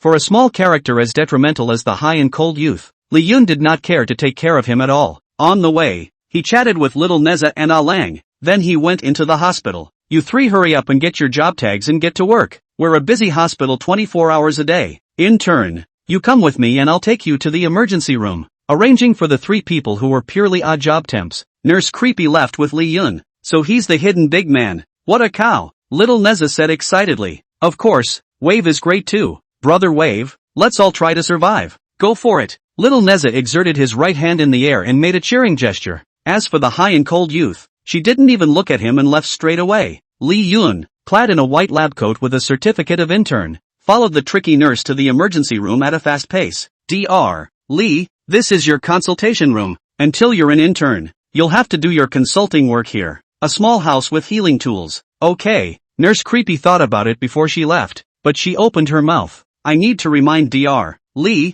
even if you are an intern, or someone recommended by Dr. Moss, if you anger the patient during treatment, if the patient tears you apart and devours you, there's nothing we can do about it. After all, this is the 100 Creeps Hospital. It's still up to you if you want to survive. Li Yun knew that this was a kind reminder, so he smiled and nodded. Thanks. After Nurse Creepy left, Li Yun quickly familiarized himself with the environment. It didn't take long to hear shouting outside. Doctor, how come there's not a doctor in sight? It hurts. If you can't see the doctor again, believe it or not, I'll smash the hospital. An evil creep entered Li Yun's inquiry room holding his head. A human? Why is there a human? Wearing a white coat and posing as a doctor? Believe it or not, I'll swallow you. The head held an evil creep's hand, grimaced and spat feces all over his mouth. Li Yun frowned slightly, pointing at the questioning chair across from himself and said indifferently, see the doctor and sit there quietly. Look or get out. The evil trickster was furious. How dare a human be so arrogant? In the next second, Li Yun slammed his fist on his face. The evil trickster's body stumbled back a few steps before it steadied itself. The head cupped in his hand looked incredulous. Another punch followed, hit the shenanigans to the face. Ouch. Doc, stop fighting. I was wrong. I'll never dare again. Headless Guile was beaten and begged for mercy, and only then did Li Yun stop. The eyes were unmistakably sharp as they looked at him. Watch your mouth. If you yell again, I don't mind kicking this trick head of yours out as a ball. Having seen Li Yun's toughness, Evil Guile instantly lost his temper. Dr. Li, it was my fault just now. I didn't have the brains. You're a grown-up. Help me out. Evil Creep's cupped head immediately conceded and smiled playfully. Outside the room, Nurse Creepy suddenly ran over. As soon as he saw the Evil Guile holding his head, he immediately said, Dr. Li, I hear there's a headless creep with a big temper coming. He rushed in so brutally that the security guards couldn't stop him, and he got his ass kicked. I came to see how you. The headless evil creep sat obediently in the consulting chair, holding up his head and smiling politely at Nurse Creepy. Hello, Miss Nurse. I'm not making a scene. I'm having Dr. Li see me now. The results were remarkable. My brainless, grumpy stench was immediately cured. Immediate results. Truly a miracle, doctor. Nurse Creepy was slightly shocked, not realizing that the evil Creepy who had caused a ruckus in the hospital was so well behaved. Unable to help himself, he looked at Li Yun. I know. I'm helping him heal. Yes. Dr. Li, hurry up. I can't always connect my head right. It's bugging the hell out of me. Headless Creep slammed his head on the table. Lighten up. This table is cracked from your pig brain. Pay an extra $1,000 for the table when you go out to pay later. In the face of Li Yun's words, Headless Guile not only did not get angry, he hurriedly gently regripped his head. A mouthful of smiley faces said, No problem.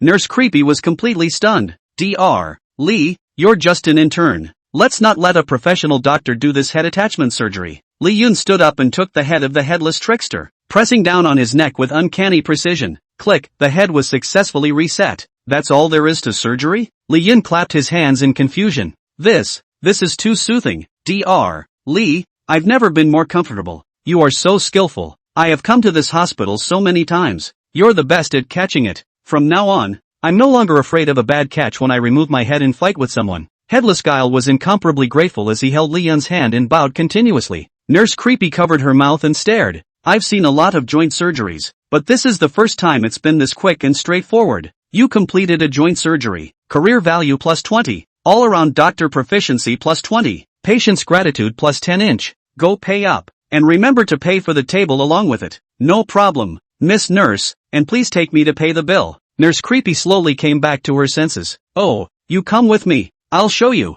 Until they watched the headless shenanigans pay their bill and leave the hospital in high spirits. A far cry from her earlier grumpiness. It took Nurse Creepy a moment to come back to her senses. It's only been a few minutes, and Dr. Li has successfully treated his first patient? Is he really human? It's too strong. Chapter 45, he cured all the patients? Nurse Guile returned to Li Yun's consulting room, where the second patient was already sitting in the consulting chair. Doctor, something seems to be blocking my esophagus. Check it out. I can't breathe. It's a fat shenanigan that's the size of a toad. Open your mouth. One of Li Yun's rubber-gloved arms went straight in. Click, the toad opened its mouth and bit. I didn't realize I had broken my tooth. Li Yun grabbed a bunch of stuff from his esophagus. There's a price to pay for messy eating. Your problem is cured. Pay up. Toad Guile covered his mouth full of broken teeth, and paid the price for his gluttony. Ran out of the inquiry room. You have completed a joint surgery. Career value plus 20. All-around doctor proficiency plus 20. Next, a pregnant woman shenanigans in. Doctor,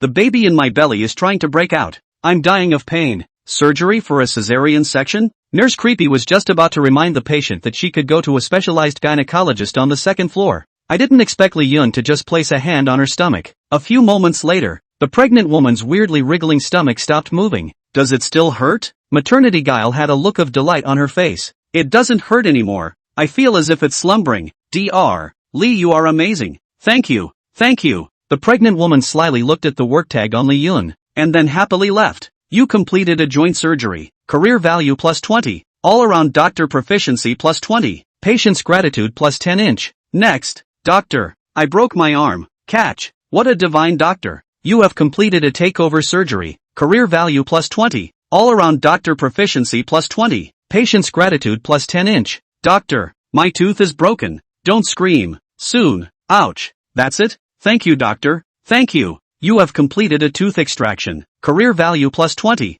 All-around doctor proficiency plus 20. Patient's gratitude plus 10 inch. The creepy nurse standing outside the door was completely dumbfounded. One by one, patients left her side. She's lost count. Dentistry, orthopedics, gynecology, dermatology. Li Yun in there is like he knows everything. All are able to solve the patient's problem at a very fast pace. How had she ever seen such an awesome doctor? Still an intern. She became even more curious about Li Yun. And just like that, she secretly stood outside the door and peeked at it to watch Li Yun treating his patients. Next, no more patients? Li Yun walked out of the consultation room, only to see that behind the creepy nurse picking at the door was a line full of patients. Nurse Creepy reacted then. Immediately get out of the way. Shyly, she stood in front of Li Yun. Dr. Li, excuse me, I just wandered off. Li Yun faintly said, come in if you want to watch, and be my deputy by the way. Ha, can I really? Li Yun returned to the inquiry room, and the trick nurse immediately followed. Dr. Li is so handsome when he treats his patients. I was so caught in the middle of it. It's a shame, but it's a blessing in disguise, to be able to watch Dr. Li up close. Dr. Li must have thought I was peeking at his healing. It was clearly him I was peeking at. Li Yun couldn't help but sigh as he listened to the creepy nurse's heart. The one bad thing about this listening is this. Whoever has a crush can't hide it. Next. Dr. Li, no more patients. Ha, it's gone? I thought the hospital was full of patients. It's quite a lot, but it won't stand up to your efficient healing. Nurse Creepy looked at the treatment sheet and sighed in disbelief. Li Yun deflated his mouth. He hadn't used his full strength yet. How come he was temporarily out of patience? The good news, though, is that one's career level has risen again, from holistic doctor to celebrity doctor. Meanwhile, the skills have all been improved. The talent has also changed from plus 50% healing against female creatures to plus 50% healing against any creature. Famous doctors still aren't enough. You'd have to pull a full doctor's career to treat Princess Vera. Looks like it's going to take some effort and time. Because of the growing trust of his patients, Li Yun has also unlocked new bonds with his patients. A healer's heart. The patient's trust in you is greatly enhanced. With this new restraint, there's no need to worry about patients making trouble and trying to eat me. Trust increases and things like headless shenanigans and toad shenanigans drop dramatically. For Li Yun, treatment efficiency is again greatly improved. Just as Li Yun was checking his harvest, a voice came from outside the consultation room. How come there are no patients in the emergency room? Who's on duty today? Are they all slacking off? With all the patients running out, I'd like to see who's slacking off on the job. A middle-aged guy in a white coat and glasses with his hands behind his back stepped into the consultation room. Director Wang, what brings you here? Nurse Creepy immediately recognized the visitor. Director Wang looked at Nurse Guile, then his vision turned to Li Yun. Human? Who told you to wear a white coat and be an intern? Nurse Creepy immediately explained. It's the dean's idea. This Dr. Li is Dr. Ma's prized apprentice. Director Wang's face turned ironic when he heard Dr.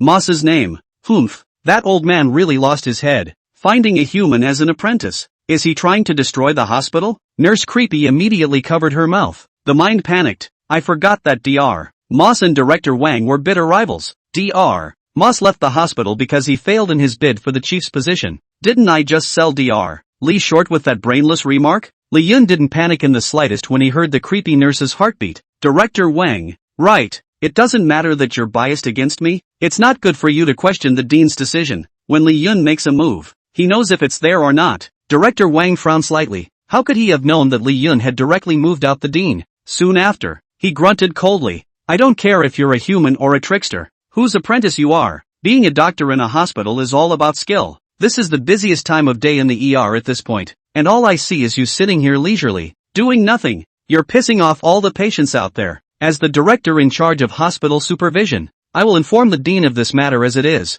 Word for word, Nurse Creepy immediately explained. Director Wang, it's not like that. The patients have all been cured by Dr. Lee. There's a limit to making up nonsense. Do you believe that yourself? Nurse Guile pulled out the completed consultation slip and proof of payment. Director Wang's eyes directly glared out. Are they really all cured? He then looked at Li Yun and bowed with incomparable solemnity. Dr. Lee, I apologize for my reckless behavior just now. It was my failure to see the whole picture. My prejudice against humans. That misunderstood you. I hope you understand. It's all about the hospital, and I will correct my prejudice against humans. You're the best internist I've ever seen. This time, Li Yun won't be able to straighten it out. It's the first time I've seen such a know-it-all. Chapter 46, People are more angry than people. Since there are no patients in the emergency room for the time being, Dr. Lee can rest for a while. Take Dr. Lee to the cafeteria to get something to eat. I'll pay for all the expenses. As compensation for disrespecting Dr. Lee, Director Wang changed his previous attitude and smiled extraordinarily sincerely.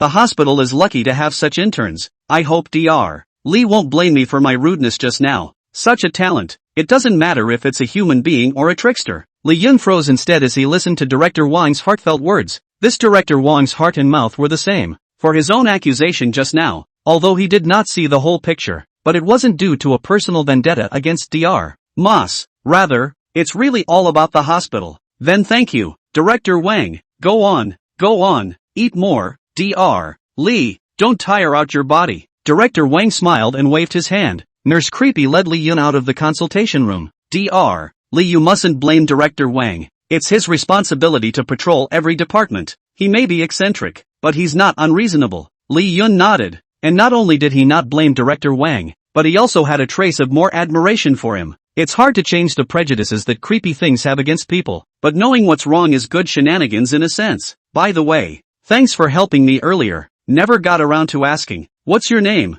My name is Mia. Dr. Lee asked me my name. I'm so excited. Mia, how long have you been at the hospital?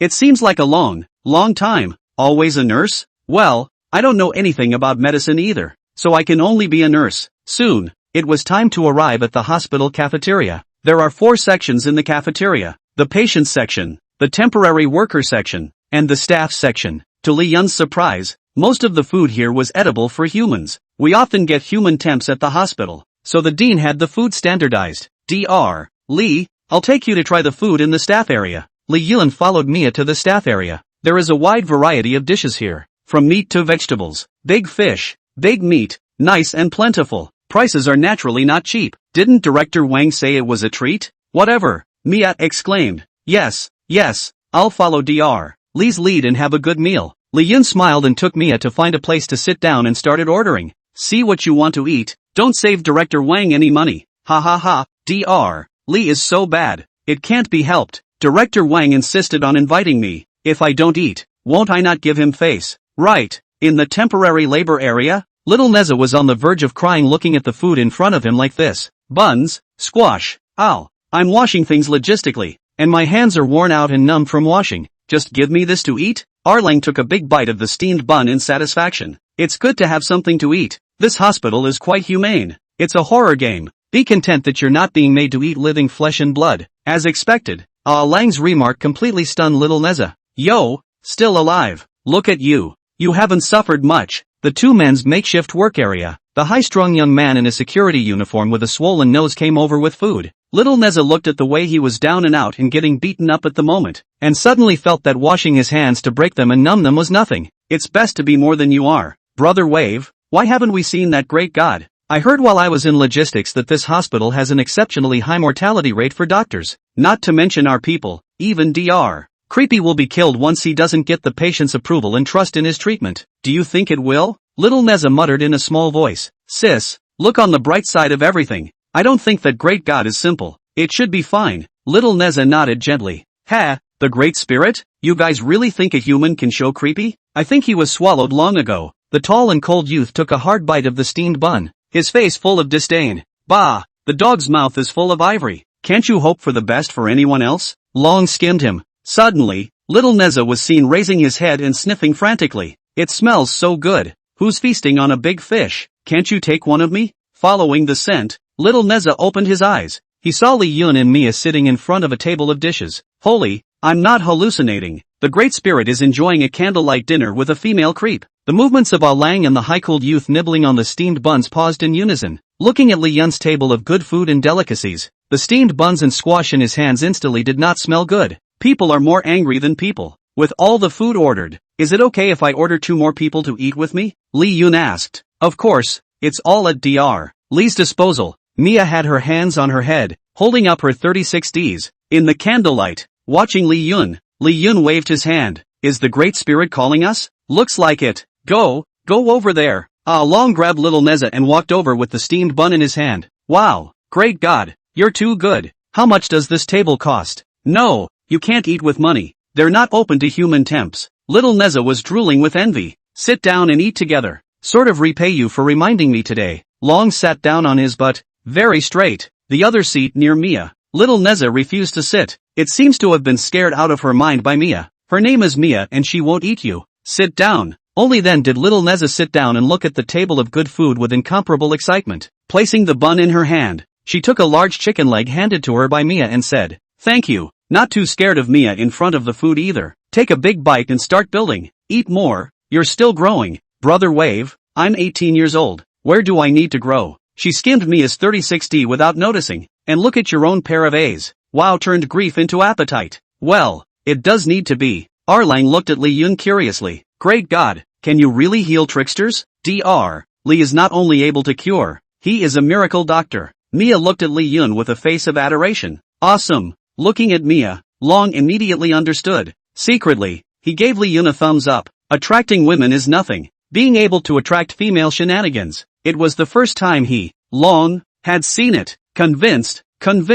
At this very moment, belly from a person nibbling buns were 3 people on the edge of the high-cooled youth more and more angry. He walked to the staff area in defiance. If he's human, so am I. Why should I just nibble on buns and squash? I want me too. Chef Guile glanced at the no longer high-strung youth and grunted in disdain. Dr. Li can use the director's money. Can you? The tall and cold young man froze slightly, his eyes widening. Director? He had thought that Li Yun, the intern doctor, was tainted by a little bit of relationship. I didn't realize he was so hard connected. The director of the hospital paid for him. Chapter 47, Famous Dr. Quest, the dreaded Madame Medusa. Thank you Dr. Li, you are amazing. I didn't interrupt your dinner by coming over unexpectedly, did I? Li Yun looked at the patient in front of him whose condition urgently interrupted his meal and waved his hand. The healer comes first. It's a small matter of me eating. The patient was overwhelmed to hear this. You have completed a difficult treatment. Career value plus 50. Famous doctor proficiency plus 30. Patient's trust plus 50 inch.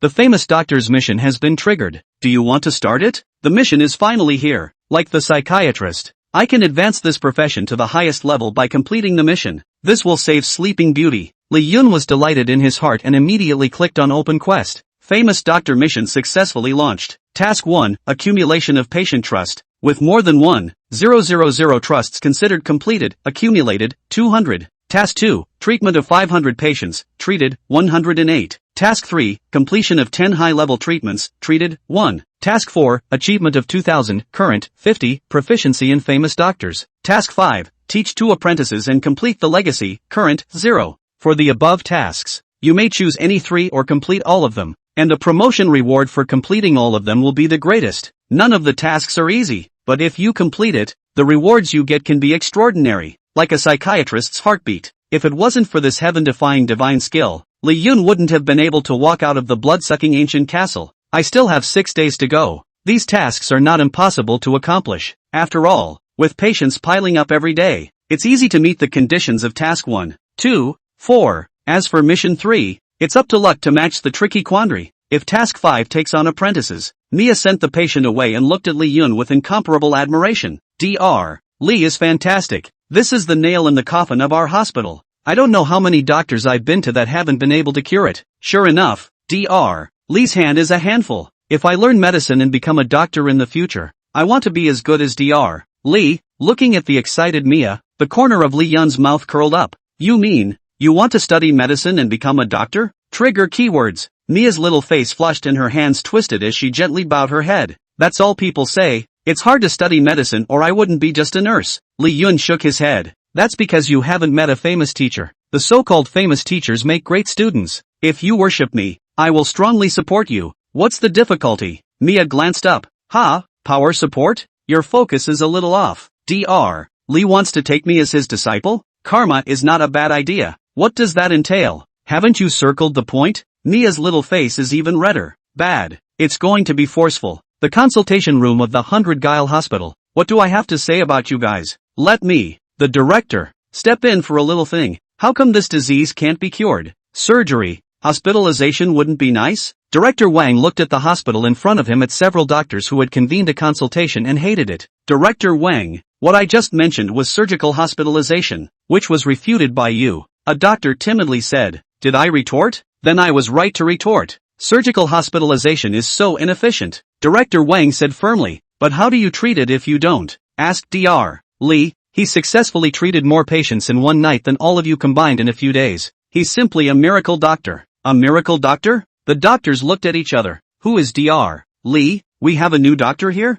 Never heard of it. Director Wang interrupted the doctor's confusion. He's a human, freshly minted intern. Mentioning Li Yun, the corners of Director Wang's mouth were harder to suppress than AK. Human? Interns? How he's a miracle doctor. Director Wang, this is not a joke. I don't believe it. The doctors looked disbelieving. Director Wang pointed to a patient outside who was happily walking out of the treatment room. Look, everyone knows this one. The nail in the coffin of our hospital. What doctor hasn't dealt with him? Have you healed? Dr. Li cured it. There are many more nail biters like this and he solved them all. As of today, he has successfully cured hundreds of patients. Taking less? Hundreds of patients? There are also tons of hospital nail biters in there. The doctors opened their mouths slightly. An assistant suddenly rushed in. Director Wang, it's not good. Madame Medusa has done it again. She had to say she was sick if our hospital couldn't cure her this time. She's about to petrify us all. As soon as the words fell, a female trickster dressed in red, with a golden hair ornament on her head and her long hair flying, rushed in. Seeing his aura, the high-cooled young man who wanted to show his superiority in front of the director and a group of doctors just wanted to make a move to stop him. Her eyes glazed over with a golden light. The tall and cold youth instantly turned into a stone statue. Director Wang's face changed when he saw Madame Medusa. The nail biters of the past were nothing compared to the dreaded female shenanigans. You guys, who's going to receive it? Director Wang looked to several doctors. Several doctors waved their hands in succession and said with a bitter look on their faces, Director Wang, we're here to work for money, not to get killed. I almost got torn apart by her last time. One doctor spouted off, while the others nodded their heads. What a checkup. This female trickster isn't sick at all. Her health is horrible. I think she just wants to make trouble. Director Wang saw that several doctors were hiding behind him, and he clenched his teeth. There was nothing he could do. Stiffened up and walked over. Mrs. Medusa, let's talk this out. If you're not happy with us, I can mediate for you. There's no need to take a shot at one of our little hospital guards. Medusa's eyes glared, and Director Wang hastily covered his gaze with his hand. Fear of being accidentally petrified. Your Thai hospital. I've been here so many times and you can't even find out what's wrong with me. And to say I'm not sick looking for trouble? Today you will not find my disease and cure me. I'll tear this place apart and petrify you all. Lady Medusa's long flying black hair transformed into a vicious black snake that spat apricots. The crowd of doctors and nurses backed away in fear. Where's your dean? Come out to me. Director Wang hurriedly spoke. Dean's been out on an exchange for the past few days and hasn't returned yet. That's just as well. Coming back and seeing a petrified hospital. Seeing this, Director Wang knew there was no way to communicate with the gas, so he had to call in an assistant. Get Dr. Li. He might be able to do something. Chapter 48, Take off your clothes. Ma'am. Dr. Li, help. Li Yun looked at the assistant who hurriedly ran for help and asked in confusion. What is it? Madame Medusa is here. Hearing this name, Li Yun didn't feel much, and Mia on the side covered her small mouth. Dr. Li, that patient is scary. Don't go. Still called Dr. Li. What's that called? What do you say? Teacher. Li Yun nodded with satisfaction. The bond of teaching has been fulfilled. Student, Mia. Progress in teaching, 0. Status, apprentice. What a passing of semen and fluids. Enlightened. Li Yun stood up and walked out of the consultation room. What kind of patience could make you so afraid? I'll go check it out. When Director Wang saw him, the savior had come. Dr. Li, you're finally here. Madame Medusa is all yours. You have to save our hospital. Director Wang looked to Mrs. Medusa. This is our new intern. Dr. Li, let him look at you? As soon as Lady Medusa heard this, the eyes of the black snake on her head became even more ferocious. A doctor in training, or a human? Even a professional doctor can't see that I'm sick, can he? Li Yun looked at Lady Medusa, who was still beautiful and had an excellent figure, but was unfortunately short-tempered. There wasn't a hint of fear in his eyes. Instead he said lightly, who would come to the hospital if they weren't sick? It's not like he's sick. Lady Medusa's eyes blinked. Hiss. Good point, especially Li Yun's face, which somehow looked very trustworthy to her. The corners of Lady Medusa's reddish mouth quirked slightly. They all say I'm not sick, only you say I am. Good, you managed to get my attention. A new intern doctor, or a human. Looking good. I don't know if it's good. If you can't see what's wrong with me, I'll swallow you. Behind her, Madame Medusa was furiously about to follow Li Yun to the inquiry room. Li Yun suddenly stopped and pointed aside. What for? Are you registered to follow me? I'm Mrs. Medusa and I need to register? If you don't register for a doctor's appointment, you're not sick. Ha ha ha, I really am sick. Director Wang saw Mrs. Medusa laughing out loud, immediately gulped and immediately asked Mia to go and register her. Teacher, the patient's registration slip. Li Yun borrowed Mrs. Medusa's registration slip and turned around without looking at her and said indifferently, come with me. Lady Medusa followed him, her head full of black snakes with curious eyes. This intern is interesting. It's like you're not afraid of me at all. Could he really tell what I have? Entering the inquiry room, Li Yun pointed to the inquiry chair. Sit down. Talk about your problems. Lady Medusa's gaze lingered on Li Yun's face for a moment before she sat down and coldly hummed. Are you a doctor or am I? What kind of doctor are you if you don't even know my problems? Li Yun was unwilling to show any weakness. Are you the patient or am I? What kind of doctor do you come to see when you don't even know your own problems? Damn. He dislikes me again. It's so annoying, but why am I just not angry anymore? It's been a while since anyone dared to talk to me like that. Li Yun quietly listened to her heart. Give me your hand. Lady Medusa cooperated by stretching out her own small hand as white as a jade root. Li Yun put his own fingers on her wrist. Was thinking he was going to take a pulse. Who knew it was a false alarm? Li Yun pulled away Lady Medusa's sleeve as soon as he could. What are you doing? Li Yun looked at the dense wounds on his arms that were covered by his clothes. This wound of yours. The fight did it. Ah, yes. Who dares to rival me? The only person who can hurt me is myself. 1,000 years of loneliness. Invincible loneliness. What am I living for? Or we should destroy this place and bury it with me. Li Yun had initially determined the symptoms of Madame Medusa. He looked aside to Mia. You go out for a while.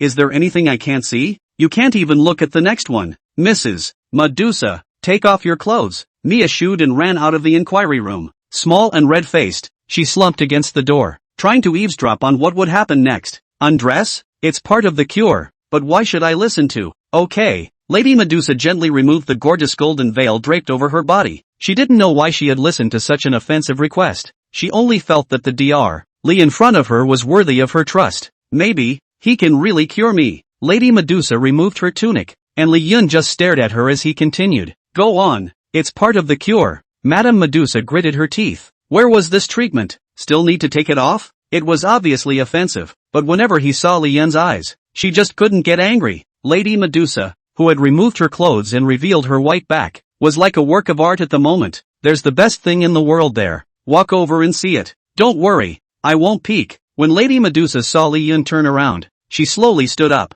hugged herself, and walked towards where Li Yun pointed. There was a mirror there. Just when Lady Medusa felt like she was being teased to get angry, Li Yun's gentle voice came. Truly one of the world's finest works of art. I'm talking about you, Madame Medusa. You haven't taken a good look at yourself in years, have you? Your beauty is noble and pure. Are you really willing to let such beauty be ruined in your own hands? Lady Medusa stared blankly at herself in front of the mirror, her long hair hanging down to cover her body. A luscious body, white and smooth and beautiful. She reached out to touch it gently. Am I the most beautiful work of art? Major depression is a potentially serious illness that begins with self-doubt, followed by low self-esteem, self-harm, emotional lability and suicidal tendencies. I'm sick? Well, the sickness isn't clear. I understand the reasoning. Dr. Lee, I thought you agreed not to peek. Lady Medusa's long hair transformed into a small snake, staring at Li Yun at the moment. Never mind the details of these treatments. Put your clothes back on. Now talk about your condition.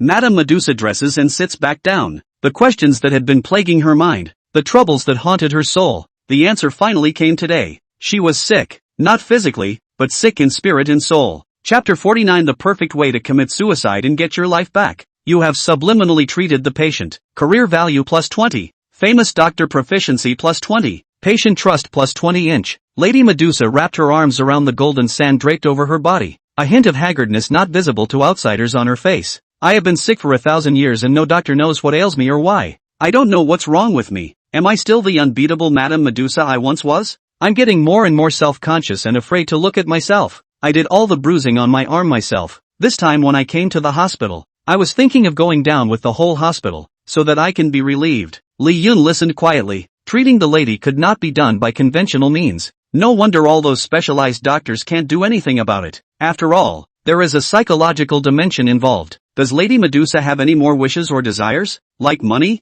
Like family? Lady Medusa smiled softly, disdain tugging at the corners of her mouth. Money, do you see me lacking? Madame Medusa shows off her gold sand, and the pure gold ornaments on her hands and head. What a great-looking rich woman. I have been alone for 1,000 years. Where is my family but the little snake that keeps me company? Lady Medusa held out a hand, and small snakes transformed by her hair swam around her hand. So love? Love? What's that? Love? Doesn't Madame Medusa have a significant other? Lady Medusa froze. I have money and a face. Is the other half important? You're really making a lot of sense. Madame Medusa rose slowly to her feet. Dr. Lee, you've been great at letting me know I'm sick and what it is. I know better than you how hard this disease is to cure. It's this disease that makes me selfish, wanting the whole hospital to die for me. I won't wreck the hospital again. Let me die alone to relieve myself. The look on Lady Medusa's face was very complicated. Beauty, strength, and misery are intertwined in three godly forms. It was a disease that the doctors couldn't get her completely cured of except by herself. Wait, I have a prescription. No need to pick up the medication. You just need to take it home, and then just open it up and look at it when you can't think straight. Li Yun put pen to paper and wrote down a prescription, then folded it and solemnly handed it to Lady Medusa. Dr. Lee, you're a good doctor, but unfortunately you can't save me. But I thank you. Lady Medusa smiled, and the little snake on her head spat apricots at Li Yun with a grateful face. She then left the consulting room, unraveling the petrified hospital crowd as she left the hospital. After seeing her leave calmly, Director Wang ran into the inquiry room with a surprised face. Dr. Lee, you cured her? Li Yun gently shook his head. I just learned what ails her, so will she come back next time? I don't know, but I hope she's still coming. Li Yun sighed, and Director Wang had a strange look on his face, obviously hoping that Madame Medusa would never come. Otherwise, it is difficult to protect the hospital. Mrs. Medusa returned home, beautiful and beautiful. With $1 million, she had nothing but loneliness on her face. She seemed to have made up her mind, seeking a way to end 1,000 years of dying. Is there a remedy in the world that can save me? Let's see.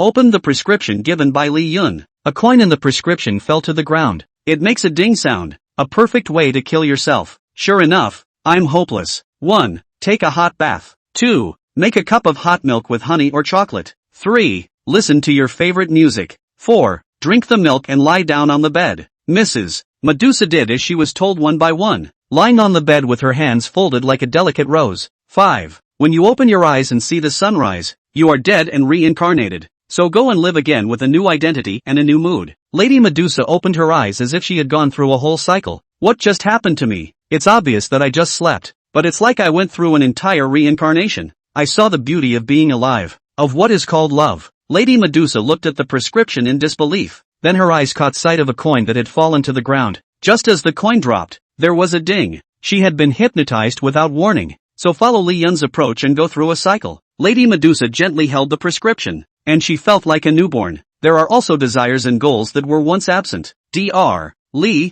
so this is called love. I now have a new goal to live for. Want to do something loving with you. Dr. Lee. The little snake on Madame Medusa's head bends into a girlish peach heart. The Hospital of the 100 Guilds. A female creep dressed in an OL with black silk heels walks into the hospital, protected by a couple creeps at her side. Take the elevator to the dean's office on the highest floor of the hospital. Receiving the news, Director Wang rushed over at the first opportunity. Dean, you're finally back. Director Wang looked at the sexy Dean as if he had found his backbone. The beautiful Dean raised her head slightly, and her eyes were full of flavor. I heard that while I was away, Madame Medusa came back and nearly demolished the entire hospital this time? Director Wang nodded his head in a hurry, which is almost, has gone out and petrified a lot of staff. It was a very close call. If Dr. Lee hadn't stepped in, the hospital would have become a morgue once you came back. Dean, can you talk without being so unspecific? By the way, that Dr. Lee you were talking about, is that the human Dr. Moss recommended? Dean inquired. Yes, it was that old boy Moss who recommended it. Humph, back then his own medical skills were mediocre, but I didn't expect to receive such a good seedling. Our hospital has really picked up a big treasure this time. Director Wang blah blah blah. Dean's long, cocked black silk legs changed positions. Oh, meaning when I gave him an internship for Dr. Moss's sake. Instead, our hospital has picked up a treasure. All those nail biters were healed by him. The Dean's face showed slight shock and unconcealed joy. Yeah, it was awesome. Being an intern is a real giveaway. Dean gave a big wave of his hand. Convert him immediately, double his salary, and give him the Associate Dean's treatment for patient withdrawals. 25%. Treat him to the highest hospital standards and do everything you can to keep him here. Just at that moment, the door to the Dean's office was pushed open. Dean, Director Wang, Madame Medusa is here again and again and again. Dean frowned slightly. Could it be that Dr. Lee's treatment didn't work? That's a tricky biggest nail in the coffin. Looks like I'll have to do it myself. Dr. Lee is too talented to die at her hands. How was she emotionally? Did she have another big fight? The hospital employee who briefed them shook his head. Not only did she not get mad, she went around saying that Dr. Lee was the best doctor ever, cured her, and brought a bouquet of flowers, said it was for Dr. Lee. It was the turn of the Dean and Director Wang to look at each other. Chapter 50, Curious Eye? This common traumatic condition is very treatable. Sterilization and hemostasis are key. Bandaging and suturing are the key. Well, learned? You treated a patient who was girdled. Career value plus 20. Famous doctor proficiency plus 20. Patient trust plus 20 inch. You're healing and teaching your students. Mia's teaching progress is plus 5%. Favorability is plus 10. Mia nodded and gave a thumbs up. Learned. Teacher is great. More than the director. Lee Yun snickered. And compared to Dean? The Dean. I've never met her. She's rumored to be mysterious. Mia spread her hands. Dr. Lee,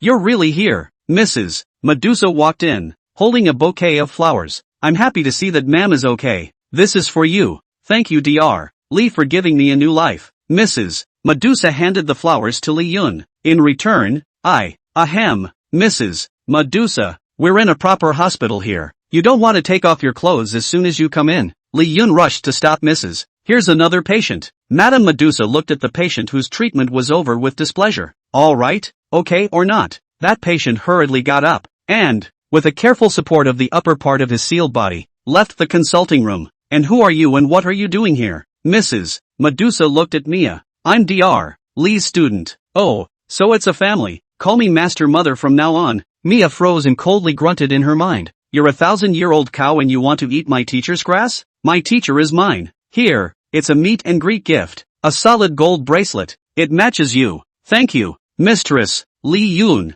Mia's speed of changing her face is comparable to turning over a book. Mrs. Medusa, did you come over today for anything other than a thank you? Madame Medusa sat in a chair, one arm propped against her delicate cheek, a wink to one of Li Yun's eyes. The beauty is thrilling. Of course I'm here to let Dr. Lee tell me what it means to make love. So Tai. Li Yun's body was stunned. Mature female shenanigans you can resist. Mature female shenanigans with a beautiful face you can arrive. How can you stop the last 1,000 years of rich and beautiful mature female shenanigans this time? Director Wang walked in at the moment. Dr. Lee, good news. You're converted from now on. No longer an intern, but a full-fledged doctor at our hospital. Double the salary and enjoy the Associate Dean's treatment of up to 25% of the commission on each patient order. Mia immediately applauded in surprise. Congratulations teacher. Lady Medusa was also happy for Li Yun. Mei said, that's a good thing. Would Dr. Lee like to ride in my sports car to my house after work later? The bed in my house is big and warm, and I'll have the best 5-star chef cook for you personally to congratulate you. Oh. Director Wang looked to Madame Medusa. Mrs. Medusa, you're here too? Mrs. Medusa said unhappily. As Dr. Lee's family member, how come I can't be there? Mature rich noblewoman. Every stroke is a straight ball. Director Wang looked at Li Yun with some envy. From behind him stepped a bright female trickster. Since Dr. Lee has been transferred, an assistant is required as standard according to hospital regulations. This is your assistant. Her name is. The bright female trickster introduced herself. My name is Wendy, and I'll be Dr. Lee's assistant from now on. Wendy, who was dressed in a white coat and white pants, extended her hand and was about to shake hands with Lee Yun. An assistant is an assistant. What's with the handshake? Mrs. Medusa grabbed Wendy's hand as soon as she could. The palms of her hands quietly exerted pressure, and Wendy, not to be outdone, countered at the same time. Madam Medusa, it's true to her name, but I'm no slouch as the hospital director. This assistant is so tough. Mrs. Medusa looked at Wendy, mildly surprised. No one is more surprised than Lee Yun, who listens to the heart. Wendy is the dean? The two female shenanigans, both of which were not bad status, loosened their hands. Wendy laughed softly. Madam Medusa, isn't it? I've heard of you. You haven't even been in Dr. Lee's door yet. Do you want me to cure you of this food guarding problem? Lady Medusa's face was frosty as Mia stepped forward. How do you talk to my mistress? A little assistant. You want to turn over a new leaf? Lee Yun covered Mia's mouth with one hand. Mia stammered, full of confusion. Hold your tongue. I'm doing this for your own good. Lee Yun looked to Lady Medusa. Mrs. Medusa, it's my shift. You'd better go back first. Lady Medusa gave Lee Yun a grudging look. Dr. Lee, I'm a patient too. What if I can't think straight again? Lee Yun leaned close to her ear and said softly, how could Mrs. Medusa not think with me around? Madam Medusa pinched him gently around the waist. You're so bad. Then I'll leave first. I'll see you later. Madam Medusa glared at Wendy and swayed wonderfully away from the hospital. So what? Dr. Lee, I'll go first too. Wendy's all yours. Director Wang also left. Teacher, what about me? Why don't you go out and get busy too, and come back and study when you have a patient? Mia nodded and left the consulting room obediently. Only Wendy and Lee Yun were left in the consultation room. Wendy was the first to speak. I'll be Dr. Lee's assistant from now on, and I'll do whatever you want me to do. Anything? Lee Yun sat in his chair and craned his neck. My shoulders are a little sore from sitting all morning. Hammer me. Wendy, what? Didn't you say anything? Your work attitude. I'll let Director Wang replace you. Oh. Wendy walked towards Lee Yun and slammed her fist down with a hint of resentment. Ouch. Be gentle. Letting you hammer your back is not killing me. You assistant. Very unprofessional. I'm the dean. I'm a professional assistant. My ass. Forget it. I'll take it. As long as I can do my best to keep him and find out why he's really so good, I'll bear it. Lee Yun sneered in his heart. So this dean condescended to come to me for this. But what's the difference between that and spying on me? It always feels weird to leave such a big leader beside me. Why don't we just think of a way to spite her and get her to back off? Lee Yun thought in his heart and said with dissatisfaction on his lips, that's a really bad maneuver. Forget it. Go give me that cervical therapeutic device. I'll do it myself. Wendy snorted softly with some anger. How dare you dislike me? Just turn around and walk towards the cervical therapist. I didn't realize that I had dropped my heels by accident. The hidden black silk in those white pants leaked out. Corey's. Lee Yun stared with wide eyes, suddenly somewhat wanting to change his mind. Chapter 51, You think you're the dean?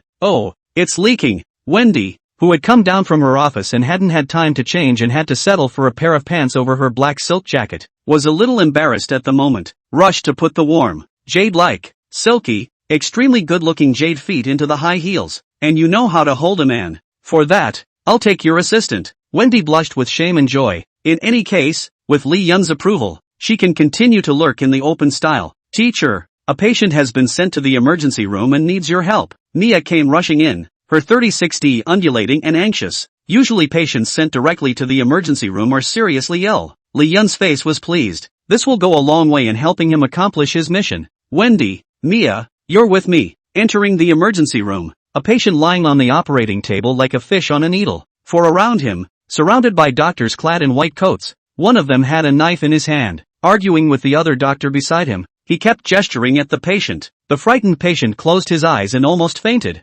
This disease deserves surgery. Chief, listen to me. Cut. All I know is to operate. What's the use of operating on this almost terminal condition? I suggest fighting poison with poison. Bring me my poison. Both doctors are senior doctors in our hospital and both have valid points. Who should I listen to? Just as the two senior doctors were arguing and the other doctors didn't know whose opinion to listen to, when Director Wang saw Lee Yun, it was like seeing a savior. Dr. Lee, you're here. Today Dr. Lee's fame is spreading all over the countryside. It's not too much of a stretch to say that it's the first star doctor at Parkview Hospital. That patient suddenly opened his eyes and struggled to look at Lee Yun. Dr. Lee, help me. As soon as Lee Yun arrived, The other doctors immediately greeted him. Seeing Wendy following him, he was first slightly stunned, then immediately averted his gaze, apparently aware of the dean's new status. Dr. Lee, you've come at the right time. Look at this. Are we going to operate or fight poison with poison? The two arguing doctors passed their gazes on Lee Yun at the same time. What is the patient's condition? A doctor handed over the chart. Lee Yun was slow to reach out, and there was some awkwardness in the air. My assistant now? Don't you have any eyes for this little thing? Doctors? No. Is the dean just going to give you a hard time? Wendy took a deep breath and reached for the chart. Septicemia. This is a very rare and terminal disease. As the dean, Wendy, who had seen a lot of conditions, couldn't help but be alarmed. It is for this reason that I advocate surgery to dissect the bones and scrape the body clean of all the toxins attached to it. There was a cold flash of the scalpel, and the patient nearly fainted from fear. You're not going to be able to cure it like this first. The surgery is extremely difficult, and it's definitely not as good as my fighting poison with poison. Suppressing the poison in his body with a stronger poison. A negative makes a positive. Do you understand? Listening to the two doctors' treatment plans, Lee Yun looked at Mia and Wendy. I'd like to hear what you think. As his student, Mia said after a serious thought, I think it's good to fight poison with poison. It has some feasibility. The doctor who suggested it looked at Mia with a friendly face. A soulmate. Wendy shook her head. With this shake of the head, the doctor who proposed the poison just felt the sky fall. Fighting poison with poison can only treat the symptoms but not the root cause.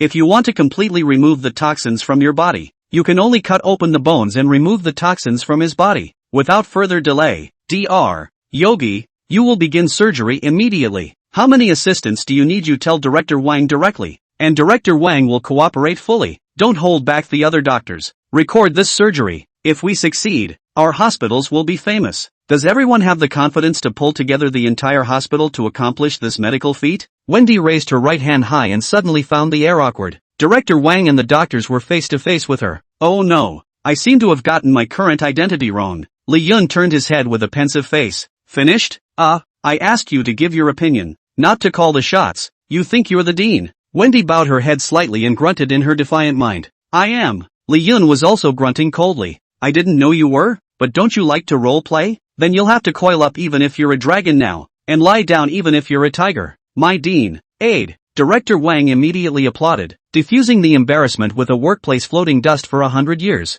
If only every employee of the hospital was like Wendy and stood up for the hospital from the president's point of view, our hospital will develop better. Pattern. Big pattern. You guys say yes? The doctors were just about to pat themselves on the back and nod their heads. Lee Yun gently spat out a word. Ass. It's an ass. The doctors gulped, and it was obvious to see Wendy's face behind Lee Yun grimacing. A friggin' disease is going to use the resources of the entire hospital. As far as that goes, Dr. Lee, I don't agree with you. This is a rare and terminal case of sepsis. There's no cure. You can only throw your life away like this. Wendy spoke up. Did I tell you to talk? Director Wang, are you getting me an assistant or a dean? She's teaching me things. Ugh. Director Wang. Director Wang bowed his head deeply with a do not call expression. Dr. Lee, I also think that your assistant has some valid points. Then give her to you. Do you want her? Forget it. Forget it. I'll shut up. The doctors immediately shut up. Whatever the teacher says, Mia trusts the teacher. Here, this is called professionalism.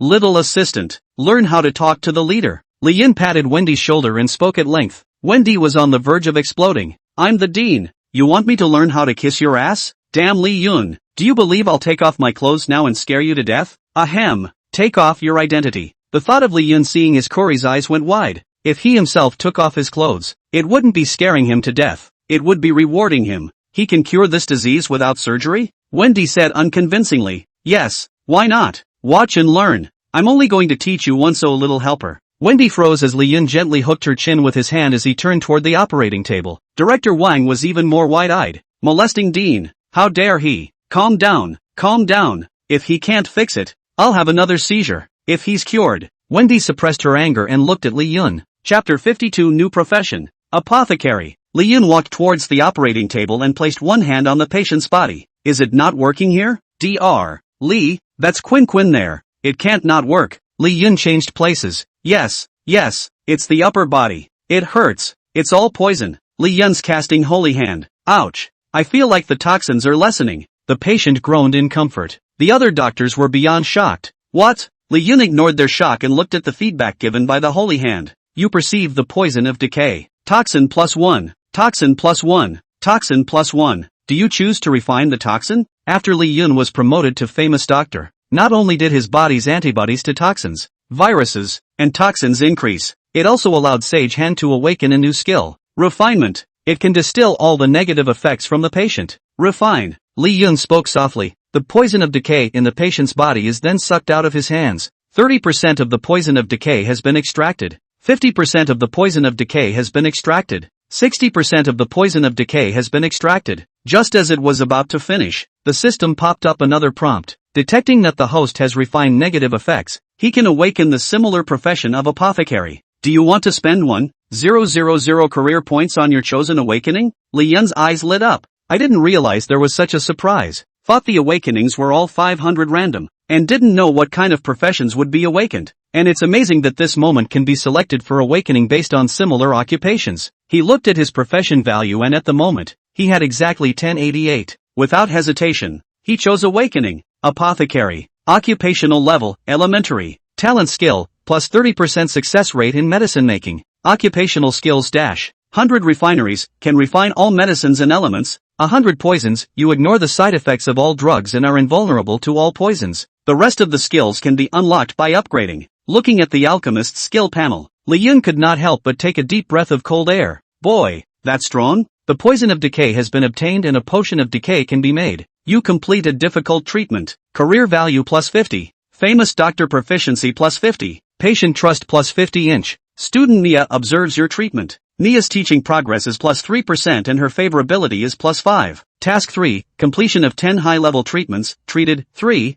still lying down. Do you want me to kiss you? Li Yun looked at the patient who was lying properly and said indifferently. Me? Well, a divine doctor. Dr. Li is simply a divine doctor. It even cures sepsis. You're amazing. Li Yun waved his hand. Cut the horse ********. The treatment costs $50,000. Go pay. Fine.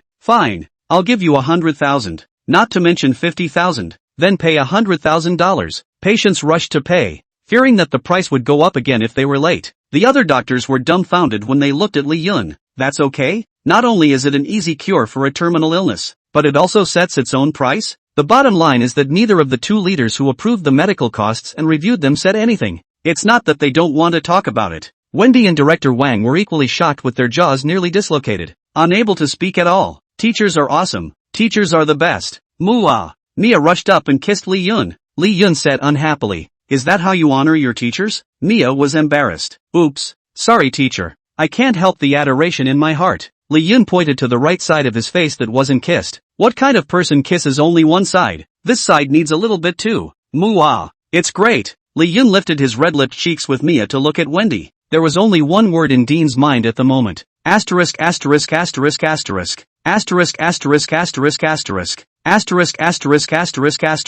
Hey, assistant. What are you waiting for? Come and kiss me, doctors? Wendy slowed down and looked at Li Yun. Really? You don't want a young, talented doctor to never be the same again just because you don't encourage it? Wendy gave a quick kiss in embarrassment. And that's the end of it? Not encouraging encouragement? If you don't do your job meticulously, do you still want to be my assistant? Wendy gently lowered her head, close to Li Yun's ear, her voice like a fine mosquito. Dr. Li, great. Li Yun hemmed and hawed. Looks like you really want to be my assistant. Such an ungodly thing to say. Wendy shook her head solemnly this time. No, Dr. Li is really great. The best doctor I've ever seen. Can I be like Nia and worship you? The dean wants to worship Dr. Li. Director Wang didn't know how to describe his mood at the moment. Is this part of the plan to leave Dr. Li behind? Li Yun didn't immediately agree, but just smiled gently at her. It's up to you, Dr. Li. This is the senior residence that will be assigned to you when you become a full-fledged doctor. See what else you need in Island. Tell Director Wang.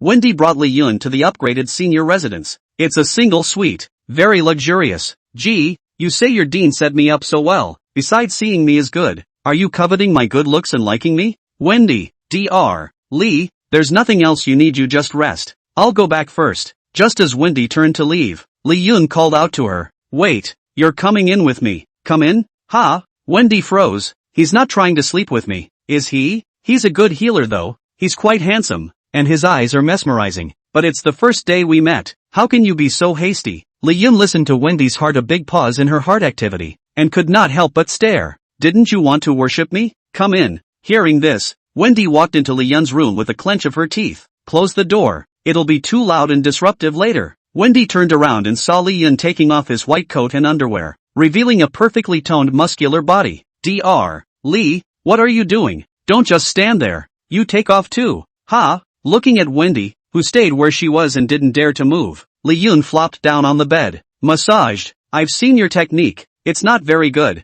I've had this shoulder sore all day. Assistant Wendy. You wouldn't want me to be unable to see my patients tomorrow. Wendy, stop pretending and take it off. Don't I know what's on your mind? What kind of decent assistant wears curries? Hey, you know you have to wear black silk for backstomping, too. Wendy froze. Ha, that's it? Chapter 53, is he really going to the dean? Ah, cool. Woohoo. Take off. It was at this moment that Wendy realized why the door was closed. Li Yun's grunt that was so cool that it took off was indeed a bad influence. Once there was a girl from a poor family. She vowed to trample underfoot all who looked down and towered over her. Then she became a backstepping pedicurist. Ha ha ha. Not funny? Wendy. Well, you shenanigans don't laugh the same way we people do. After Wendy's massage, Li Yun was much more comfortable. Getting dressed, he looked over at Wendy. You really want to worship me? Well, sincerely. Wendy nodded sincerely. Dr. Li is not a reliable person, though, but the medical skills are really powerful. If I can learn from him, I will be able to save more terminally ill patients in the future. The desire for healing came from Wendy's heart. Well, then I'll take you on as a student. Same as Mia, preaching to you. Wendy froze, her little face reddening. Ha, sperm transfer. Is this worship at proper? A lightly mature woman like Wendy was naturally different from Mia's younger self who had just entered the workforce. What are you rambling on about? Older drivers in curries. Wendy commiserated. Dr. Li, I wasn't driving. From now on it's teacher. And you're not driving when the wheels of the car are running over my face? Li Yun stretched out a finger and tapped Wendy's forehead. Wendy immediately saluted Li Yun. Wendy, meet the teacher. The bond of teaching has been fulfilled. Student, Wendy. Progress in teaching, 0. Status, proficient. Li Yun was overjoyed. Follow the 4 stages after worship. Apprentice. Introductory. Proficient. Exit. Wendy lived up to her reputation as a dean. Unlike Mia, the young nurse, there is a certain medical background that is only one step away from being a teacher. Wendy, is there anything you want to ask me about medicine? Now. Sure. Wendy hurriedly pulled out a notebook and began a question and answer session about the doubts in her mind. Teacher, what is the root of sepsis? What is the diagnosis of a patient who has no apparent problem but does have a pathology? There's a patient who has lignification and is paralyzed. How should he be treated? Wendy came to worship and learn with purpose and questions. She, as the dean, asked about all the major illnesses. This also made Li Yun overjoyed. It turns out that there are so many other critically ill patients in the hospital. He began to plan as he answered for Wendy. Gotta check out the inpatient unit. So many critically ill patients. It's like a blessing to me. You answer questions for your student Wendy. Wendy's teaching progress plus 10%. Favorability plus 10 inch. You have solved your student Wendy's doubts. Wendy's teaching progress will be increased by 10%, and her favorability will be increased by 10. Good morning, Dr. Li. Why do I see you yawning early in the morning? Did you not get a good night's rest last night? Early in the morning, Director Wang saw the yawning Li Yun and opened his mouth to ask. It's true that I didn't rest well. Wendy was too fierce and tossed me around all night. Director Wang, asking me questions all night. This little ninny. What a study. Ha, where's Director Wang? When Li Yun finished speaking, he realized that Director Wang had disappeared. Director Wang hurriedly pushed open the door of the dean's office. No sign of Wendy in the dean's chair, but on the couch, he saw a sleeping figure. Wendy lay on the couch with a small, contented smile on her sleeping face. Sexy and charming black silk jade feet were exposed under the pants. Director Wang looked at the sleeping and charming Wendy and arched his hand in greeting. The dean is so righteous that he sacrificed his own body to keep Dr. Li for the sake of our hospital. Sleeping Wendy? Why do I feel like someone's cricketing me? Sacrifice. Body? Wendy snapped her eyes open and saw the bowing and moving Director Wang. You're okay. What nonsense. Wendy sat up, displeased. Ah, I'm not bull asterisk asterisk asterisk asterisk ting. Dr. Li told me. Wendy's little face was red with anger and shame.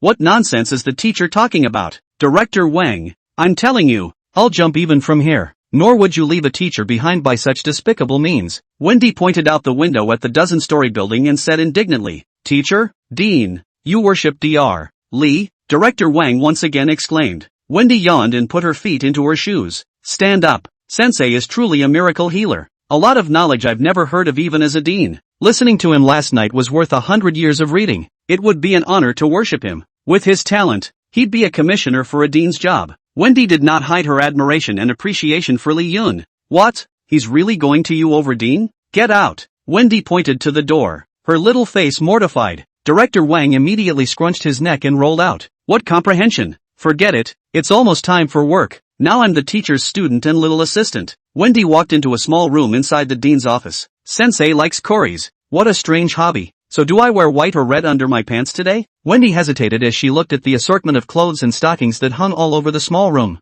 9 o'clock in the morning. Lee Yun just sat down in the inquiry room. The door was full of patients queuing up in admiration. Dr. Lee is so great. My century-old disease is saved. I've heard that Dr. Lee can even cure septicemia. The divine doctor of the world. Don't jump the queue in the back. What do you mean you don't have a good brain? Say it like who has a good brain. Get lost. The line went from the consultation room to the outside of the hospital. Along, who was preparing to go to work, and little Neza watched this scene with their mouths slightly open. Wasn't it said that the Great Spirit is a relation who doesn't know anything about medicine at all? Gee, are all these patients stupid? Little security guards, but you have to maintain order. Be careful of offending the patients themselves to be swallowed. Along eaned and yawned, and together with little Neza, they headed towards the hospital logistics. The tall, cold young man in a security uniform beside them didn't say a word, his face ugly. Alas, security guard, you two are human. This line is too long. Help me look sick. The tall,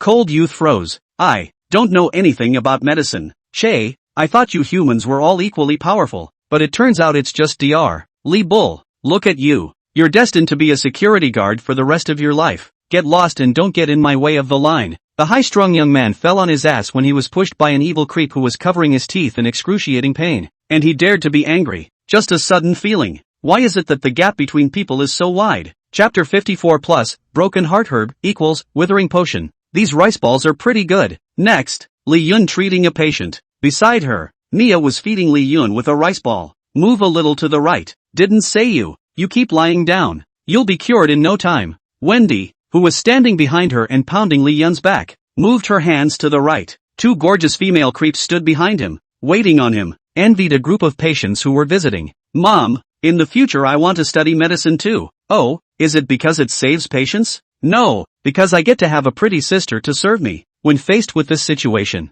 there are patients who look at it and report it. What kind of miracle doctor has two female shenanigans waiting on him while he's treating a patient? I don't even have the same treatment as him for one of my shenanigans. I'm not convinced. I'm reporting it. You're the director, aren't you? Don't you care? Director Wang, huh? I'm in charge of Dr. Lee and the dean? Security. Fork this patient out. Love to heal. My ass. Director Wang put his hands behind his back, cursed, and turned around. You treated a patient. Career value plus 10. Famous doctor proficiency plus 10. Patient trust plus 10 inch. As Lee Yun's famous doctor career level got higher, the rewards received by the average patient began to decrease. But the good thing is that it's large and efficient. The famous doctor's mission has been accumulated very quickly. Task 1, accumulate patient trust. Trust over 1,000 is considered completed, accumulated, 952. Task 2, treatment of 500 patients, treated, 325. Task 4, achievement of 2000, current, 1325, proficiency in famous doctors. 2 students, who have been taking them to watch and learn as they explain. The progress of their respective ordinations is also climbing rapidly. Student Mia, student Wendy watch and learn. Teaching progress plus 5%, goodwill plus 5 inch. The bond to teach has been fulfilled. Student Mia, progress in teaching, 32%. Status, introductory. The bond to teach has been fulfilled. Student Wendy, progress in teaching, 58%. Status, proficient. Progress is naturally much faster with Dean Wendy, who has her own underpinnings, but Mia is hardworking and not far behind. In response, Lee Yun stood up. There aren't many patients back there and they are all of some underlying etiology. Mia, you do the healing. Mia froze. Teacher, am I okay? Of course you can as my student. Lee Yun gave his affirmation and Wendy nodded. Senior sister Mia, you can do it. Wendy, who was a late entrant, called out to sister. This gave Mia a few moments of perspective. Okay, I'll try. Mia took the seat of the consulting physician. Following Lee Yun's example, he began to treat the patient. You don't have much of a problem here. I'll prescribe you a medication and take it a couple times. You're dislocated. I'll set your bones and you'll be fine in no time. Auntie, it's okay to lose your teeth. I'll get you a new set. Do you want a blood-sucking tricksters or a werewolf's? Li Yun's satisfied nod. Wendy also recognized the thought in his mind. Not bad for a Mia senior sister. It looks like we're going to have a beautiful female Dr. Creepy in the hospital from now on. Wendy has decided that Mia should be promoted from nurse to doctor. Student Mia successfully treats a patient. Plus 10% progress in teaching. Your student completes the treatment by asking the teacher on his behalf. Career value plus 5. Master teacher proficiency plus 5. Patient's trust plus 5 inch. As long as a system-recognized student completes the treatment for me, I'll get a reward too? Li Yun looked at the backstage, as well as the mission updates, and was pleasantly surprised. Taking advantage of Mia's free time to get a reward for helping herself to the consultation, Li Yun opened his pharmacist-exclusive 100 refinements skill. Poison of decay, plus broken bowel, equals potion of blight, level 1. Withering potion. Poisoners will experience negative effects such as exhaustion and weakening of the body. Li Yun looked to Wendy. Do they have breakers at the hospital? It's a contraband. The hospital doesn't have it. What would a teacher want it for? It's not much. I heard it was a cure, so I wanted to get some. It would have to be out in the countryside outside the hospital. There's a place with a lot of breakers. I'll go for a bit then. No. Wendy crossed her arms to bleed. It can be dangerous outside the hospital, and teacher is human. How can you go by yourself? Teacher must be accompanied by me or Mia if she's going. Li Yun thought about this. After lunch in a little while, you'll take over for Mia in the afternoon, and I'll have Mia accompany me. Okay, teacher. After lunch, Li Yun saw that there were no patients with major diseases in the consultation room, so he asked Wendy to consult the teacher on his behalf. She was supposed to be the dean, and it was a bit of child's play for her compared to Mia. Myself and Mia walked out of the hospital. Teacher, that's the broken heart grass up ahead. This grass is poisonous, and this can cure diseases? Mia asked curiously. All things in this world are mutually exclusive, and poison is also sometimes an antidote. Got it? Mia thought for a moment. Got it. Student Mia understands phasing. Teaching progress plus 1%. Favorability plus 5 inch. When the system says she gets it, she really gets it. Unfortunately, that was just something Li Yun made up off the top of his head. He naturally did not take this broken heart grass to cure his illness. We have all the ingredients for the blight potion.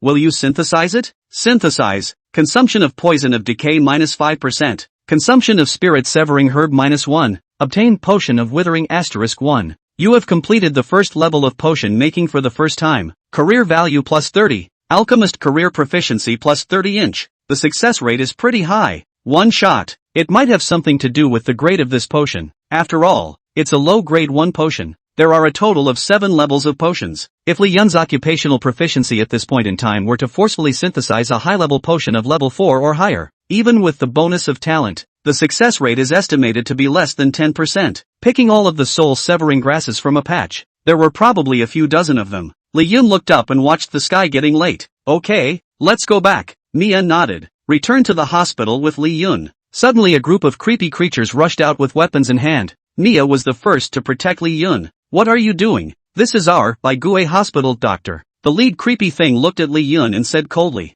Looking for Dr. Leave from your hospital. If it wasn't for this damned human who cured my father's sepsis, I inherited the family fortune a long time ago and became the new emperor in the family. Now that my old man is cured, I'm going to be the crown prince for another 100 years. All thanks to you. Mia frowned slightly. Teacher, run. There are too many of them. I can't beat them. Li Yun hemmed and hawed. It's a big crowd. Just in time to try my potion. The blight potion was then thrown into the trickster group. Chapter 55, Mia's pampering. Wendy's requests. Mia, hold your breath. Mia held all her breath for the first moment. The blight potion smashed to the ground, and the dark green liquid inside instantly turned into gas and spread out. Ahem. What the hell is this? What a pungent smell. Wait, why do I feel my powers weakening? Not only strength, but also speed, and flesh. The creeps looked at their withering and decaying bodies in disbelief. Hey, that was pretty immediate. Disadvantage potion level is too low and doesn't last long, but it's enough to deal with this group of mongrels. Facing a group of creepy creatures that were buffed by power reduction, Li Yun did not pretend anymore. The purple pupils glowed with light and the addition of blackness.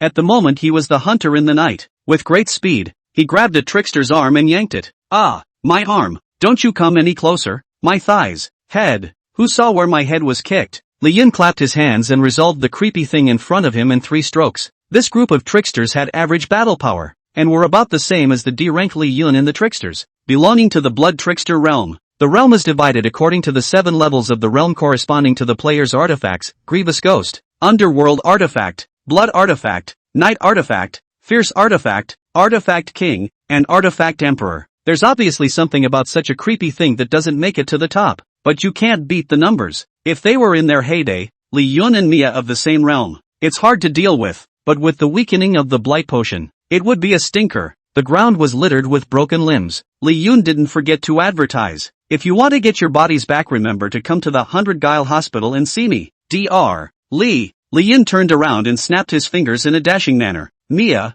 I know teacher looks good to you. Don't just stand there. Let's go. Mia's incredibly weak voice came through. Teacher, what kind of medicine is this? I'm all weak now. Didn't I tell you to hold your breath? It seems it doesn't work. Lee Yun, who was impervious to all poisons, was naturally impervious to potions. Looking at the incomparably weak Mia, Lee Yun noticed the problem. This potion is really pervasive. Even if you hold your breath, the gas will still erode as long as it gets on your skin. Works great. Love it. Mia, I'll carry you. As soon as Lee Yun carried Mia on his back, the master and disciple duo followed the moonlight on the way back to the hospital. Mia lay on Lee Yun's shoulder, embarrassed. Teacher, I'm heavy, aren't I? Lee Yun nodded absently. Well, it's pretty heavy. Mia buried her head behind Lee Yun and said timidly, then I'll eat less from now on. Lose weight. Lee Yun laughed out loud. Just now he was just teasing this little female trickster. We humans have a saying, if you don't weigh 100, you're either flat-chested or short. Are you trying to lose the 30-60? Or are those 6'7" legs now?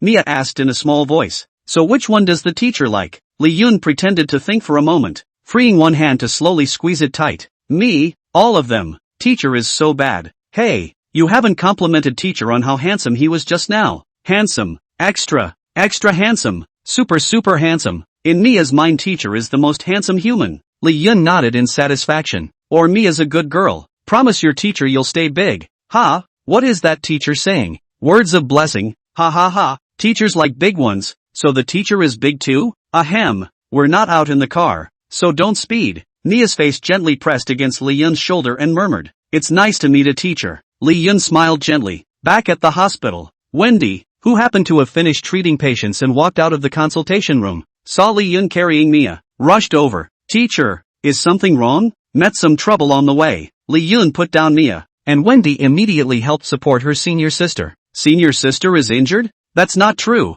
It was purely by mistake on my part. Wendy, so is the teacher okay? Wendy looked at Lee Yun with worry, one hand constantly touching Lee Yun to see if he was injured. Mia slowed down and spoke. Sensei is so handsome, beating the crap out of a bunch of blood tricksters. Wendy looked at Lee Yun with some skepticism. In terms of medical skills, she thought she was far inferior to Lee Yun. But at this realm, Lee Yun was clearly not enough. A potion was made, called the Blight Potion, can add a weakening buff to the opponent for a short period of time, diminishing the opponent's combat power. Wendy and Mia were both his disciples, and there was nothing to hide in front of them. You're all female shenanigans. It's not safe to go out, so teacher will give you 2 bottles each. Mia took the Blight Potion and was filled with joy. Thank you, teacher. Wendy took the Blight Potion and looked at it. Obviously she saw the doorway and was filled with shock. There's an element of decaying poison in here. Not bad. There's still the broken heart herb. What a powerful potion. Was this really refined by the teacher? Teacher also knows the art of refining potions? Aha! Wendy was pleasantly surprised. Pill refiners are all very rare existences in our underworld. Our hospital has been trying to find an alchemist to improve the current problem of pain relief anesthesia and other agents that are ineffective and aging. Couldn't find it for a very high price. I didn't realize that the teacher would be able to, and the quality of this potion isn't inferior to our underworld alchemists. Teacher, I have a humble request. Can you help the hospital improve? Wendy hadn't paid the slightest attention to the fact that she had accidentally exposed her thoughts on being a family member again. Lee Yun smiled at Mia. Mia, you need to learn more from your sister Wendy. The realization that this moment wants to be a dean. Wendy immediately bowed her head, a look of embarrassment on her face. Lee Yun finished snickering and also looked away. How hard can it be? But the base material needs to be provided for me by the hospital. You do know that this alchemist is the most costly, and basic materials aren't cheap. Wendy instantly took a big swing. Don't worry, teacher. I'll order. Tell Director Wang that the materials are fully covered by the hospital, and have him apply for a ratio of alchemy funds for you, the same as when you hired the underworld alchemist. Not a penny less. Lee Yun nodded. It's kind of killing 3 birds with 1 stone. Helped Wendy with the hospital's pharmacy challenges. One can also increase the proficiency of the alchemist profession through free materials from the hospital. More than that, you get paid a handsome sum. It's a good thing to do, and you'd be a fool not to do it. I'll go find Director Wang now. When Wendy saw Li Yun nodding, she immediately went off in high spirits. Chapter 56 Dr. Li, we don't want to die. Dean, does Dr. Li really know the art of alchemy? Are you questioning me? Or my teacher? Wendy, dressed in her dean's uniform and sitting in a chair in the dean's office, resumed her domineering and cold female presidential appearance, crossing her legs to show the stockings under her pant legs, mature and sexy as in the air. I don't dare to. I just heard that the art of pill refining is extremely complicated. I would have thought that Dr. Li being so proficient in medicine at such a young age was already rare. No more energy and time to put in other areas. Hearing Director Wang's words, Wendy also felt that there were a few reasonable points. Sensei is the best human I've ever seen, and can be considered a miracle healer. But it's true, as you say, humans are not like tricksters, who usually live hundreds, thousands of years. He's so young and his medical skills are sky high, and the alchemy art is not expected to be as profound in attainment as his medical skills. But solving the hospital's current problem of aging pharmaceuticals is enough. Wendy commanded. You prepare a little more in terms of materials. The failure rate of pill refining is extremely high and there are a lot of consumables. Pay the teacher first on the fee. He's not an outsider. Director Wang nodded, but did not leave immediately, but stood there. What? Anything else? Wendy, who was taking off her dean's uniform and getting ready to change back into her assistant's uniform, asked, Dean, there are only 2 days left in Dr. Li's stay as required. Have you figured out how to leave him behind? Hearing this, Wendy visibly froze. There was a lull in the changing of clothes. Our hospital is doing great business today. What other hospitals can cure? We're faster and save money. What other hospitals can't cure? We can. It's all about the golden sign of Dr. Li. Once he's gone, Director Wang didn't say anymore. The stakes were clearer to Wendy than him. Are you trying to get me to do whatever it takes to keep the teacher? I know Dean couldn't do something like that. I'm just trying to tell Dean that since he can't stay, isn't it a good idea to tell him the truth ahead of time? I'm afraid he'll find out on his own someday and it will affect your teacher-student relationship. Wendy pondered for a moment and looked up. You are quite right. The teacher was extremely kind to me. Teach me everything. I've decided to tell him who I really am and be honest with him. In the questioning room, Li Yun once again finished seeing the patients in line with great efficiency. The task of treating 500 patients is almost complete. It goes without saying that proficiency is more than required. Mia's ordination progress has kind of caught up with Wendy. 7 days worth of appointments, and I'm down to the last 2. Make sure you pull your celebrity doctor career in 2 days. The one thing that is consistently not growing at the moment is the high level of treatment. Mia ran in. Teacher, you're the rotating doctor in the inpatient unit today. We're going to the hospitalization unit this afternoon. Li Yun was delighted. It's really a pillow for a sleepy head. Now there's a solution to the difficult treatment. As Li Yun was calculating, Wendy, who had changed into her assistant's clothes and changed her appearance from a female bully, returned to the consultation room. Teacher, Director Wang has gone to prepare the materials. The dean was happy and agreed to all the requests, and would like to meet the teacher in person tonight. Wendy didn't move to report the situation. Li Yun, however, smiled playfully in his heart. This little ninny is taking off her vest to be honest with me? Outwardly unobtrusive, Li Yun nodded his head. I'm the doctor on the inpatient rotation today. Okay, you two get ready and accompany me to the inpatient unit to check on the patients. Accompanied by Mia and Wendy, Li Yun left the inquiry room. The 100 Guile Hospital was not very large, and before Li Yun, there were no real famous doctors in attendance. It can only be considered a third-rate hospital, and business is not so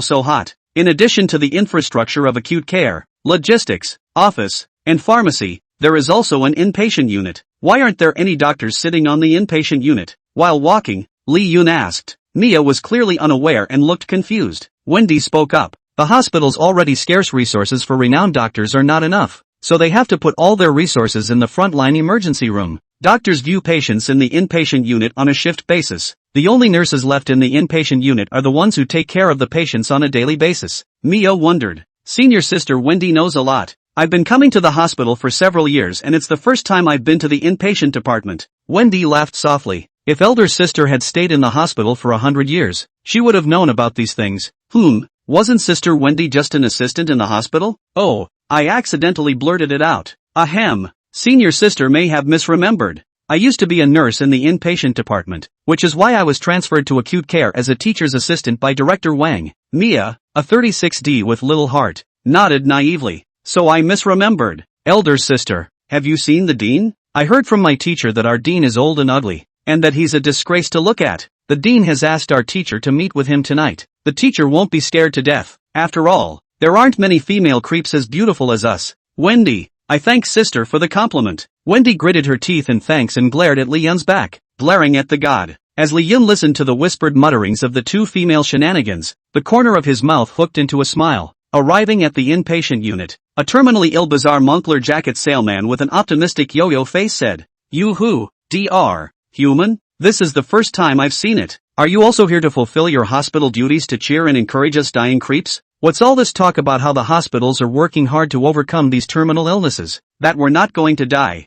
That we have to trust the hospitals and believe in ourselves? Boy, forget it. You're tired of talking too much, and we're tired of listening. It's supposed to be tricky. What am I afraid of dying for? On the contrary, you human boy, you become a doctor at a young age. You've got some skills, but you have to be careful. Some of these shenanigans have big tempers, and if you can't cure them, they'll get eaten." The trickster waved his hand, with a look of putting his own body and death out of the picture, and instead he was concerned about Li Yun. It's really a bit of an inversion of the Big Dipper. Hey, if I were 100 years younger and didn't have this terminal disease, this is my favorite kind of young guy to eat. Unfortunately, my esophagus is rotting, so I can't eat anything. Death is rather a relief. The other creepy grandpa, who was also not too old, hemmed and hawed. A dead silence permeated the entire ward. Staying here is no different than waiting to die. Li Yun looked at their medical records. It's just a terminal illness. It's not like it can't be cured. Septicemia? I just cured one here, since none of you want to live. Forget it. What? Hearing Li Yun's words, the Guile Moncler outlet store who had just been one optimistic and waiting for death jumped up violently from the bed, bursting with a final, powerful burst of life. Doc, don't go. We don't want to die. Heal us. Chapter 57. How does he, the medicine refiner, look somewhat immodest? A bunch of old denizens, when they heard they could be cured, ran faster than anyone, whose dentures flew out. Line up one by one. Grandpa, your dentures are considered a queue jumper. People and shenanigans die. Whether or not a person would turn into a trick when they died, Li Yun didn't know, but when ordinary shenanigans die, there's definitely just a handful of ash left. Under Li Yun's treatment, the group of terminally ill and waiting to die creepy things had been revitalized. Teacher is too good too. Fire poisoning syndrome, thousand frozen syndrome, vanguard syndrome, sepsis syndrome. It's as if there's nothing he can't cure with each of these one-of-a-kind underworld extreme diseases. Nia's admiration index for Li Yun was just about to explode. Wendy was not daring to blink her eyes, learning from Li Yun's treatment. Once this group of terminally ill patients is cured, the hospital will be on fire like never before. But, how do I keep the teacher? Wendy clenched her fists and looked at Li Yun, gradually losing her confidence. As long as Li Yun is around, 100 Guile Hospital will be the most powerful hospital. No more third-rate hospitals. Once Li Yun was gone, the power of these few short days would return to its original form. You complete a difficult treatment. Career value plus 50. Famous doctor proficiency plus 50. Patient trust plus 50 inch. Student Mia, Wendy is observing your healing. Teaching progress plus 10%. Task 3, completion of 10 high-level treatments, treated, 15. Li Yun looked at each of the terminally ill patients who had regained their lives and were happily bouncing away. He also took a long breath. The mission was not only accomplished, it was exceeded. One step closer to career advancement. Aside from that, there's an extra big catch. Li Yun opened the apothecary panel. Refining the new elements he could make new potions. Fire poison potion, thousand freeze potion, petrifying potion. Among them, the fire poison and thousand frozen potions are both tier 1 potions. Petrochemical potions are however level 2. A petrifying potion? I wonder how it compares to Madame Medusa. All of these potions have the basic elements. They just need some accompanying refining materials. Teacher, Director Wang's side has already prepared the relevant materials. Do you want to take a break? Wendy thoughtfully opened her mouth to inquire about Li Yun. After all, Li Yun had only finished treating a dozen or so critically ill patients. Li Yun shook his head. I'm fine. Where are you making medicine? Pharmacy. Go. Come to the pharmacy. The relevant medicinal materials needed to refine the anesthesia, pain relief hospital have been prepared. Li Yun looked at the quantity and frowned slightly. Isn't it only 100 bottles of each potion? How can you prepare 2 to 3 times as much material? Director Wang immediately explained. Dr. Li, considering that you've only stepped into alchemist, the success rate might be that much lower. Supplies naturally require more. Don't worry, your willingness to help is already a great favor. Feel free to use these supplies. Li Yun deflated. The alchemist's alchemy was divided into 2 main categories. One type is elemental, such as blight potion, fire poison potion, and so on, with the power of an elemental attack. One is the daily category, such as anesthesia, pain relief, hemostasis and other common medical agents. There was no level restriction on this potion, and it was much simpler to refine. An average alchemist couldn't say that there was a 100% success rate, but there was a high degree of certainty. Li Yun, however, dared to say that he could succeed 100%. After all, the increased success rate of professional passive skills is here to stay. So if we run out, Dr. Li is out of line. The hospital only needs 100 bottles. If there are any leftover supplies, they will all be given to Dr. Li. Li Yun's small mouth pulled. They are cheap not to take advantage of it, though it was a bargain for his own apprentice. I'm sure Wendy, who wasn't lacking in debt, wouldn't blame him. Li Yun said no more. Just get ready to start refining the medicine. You guys go ahead and wait for me outside. I'll call you guys when I'm done refining. Director Wang immediately smiled and nodded. The pot for making medicine is over there. Do you need help boiling the pot for Dr.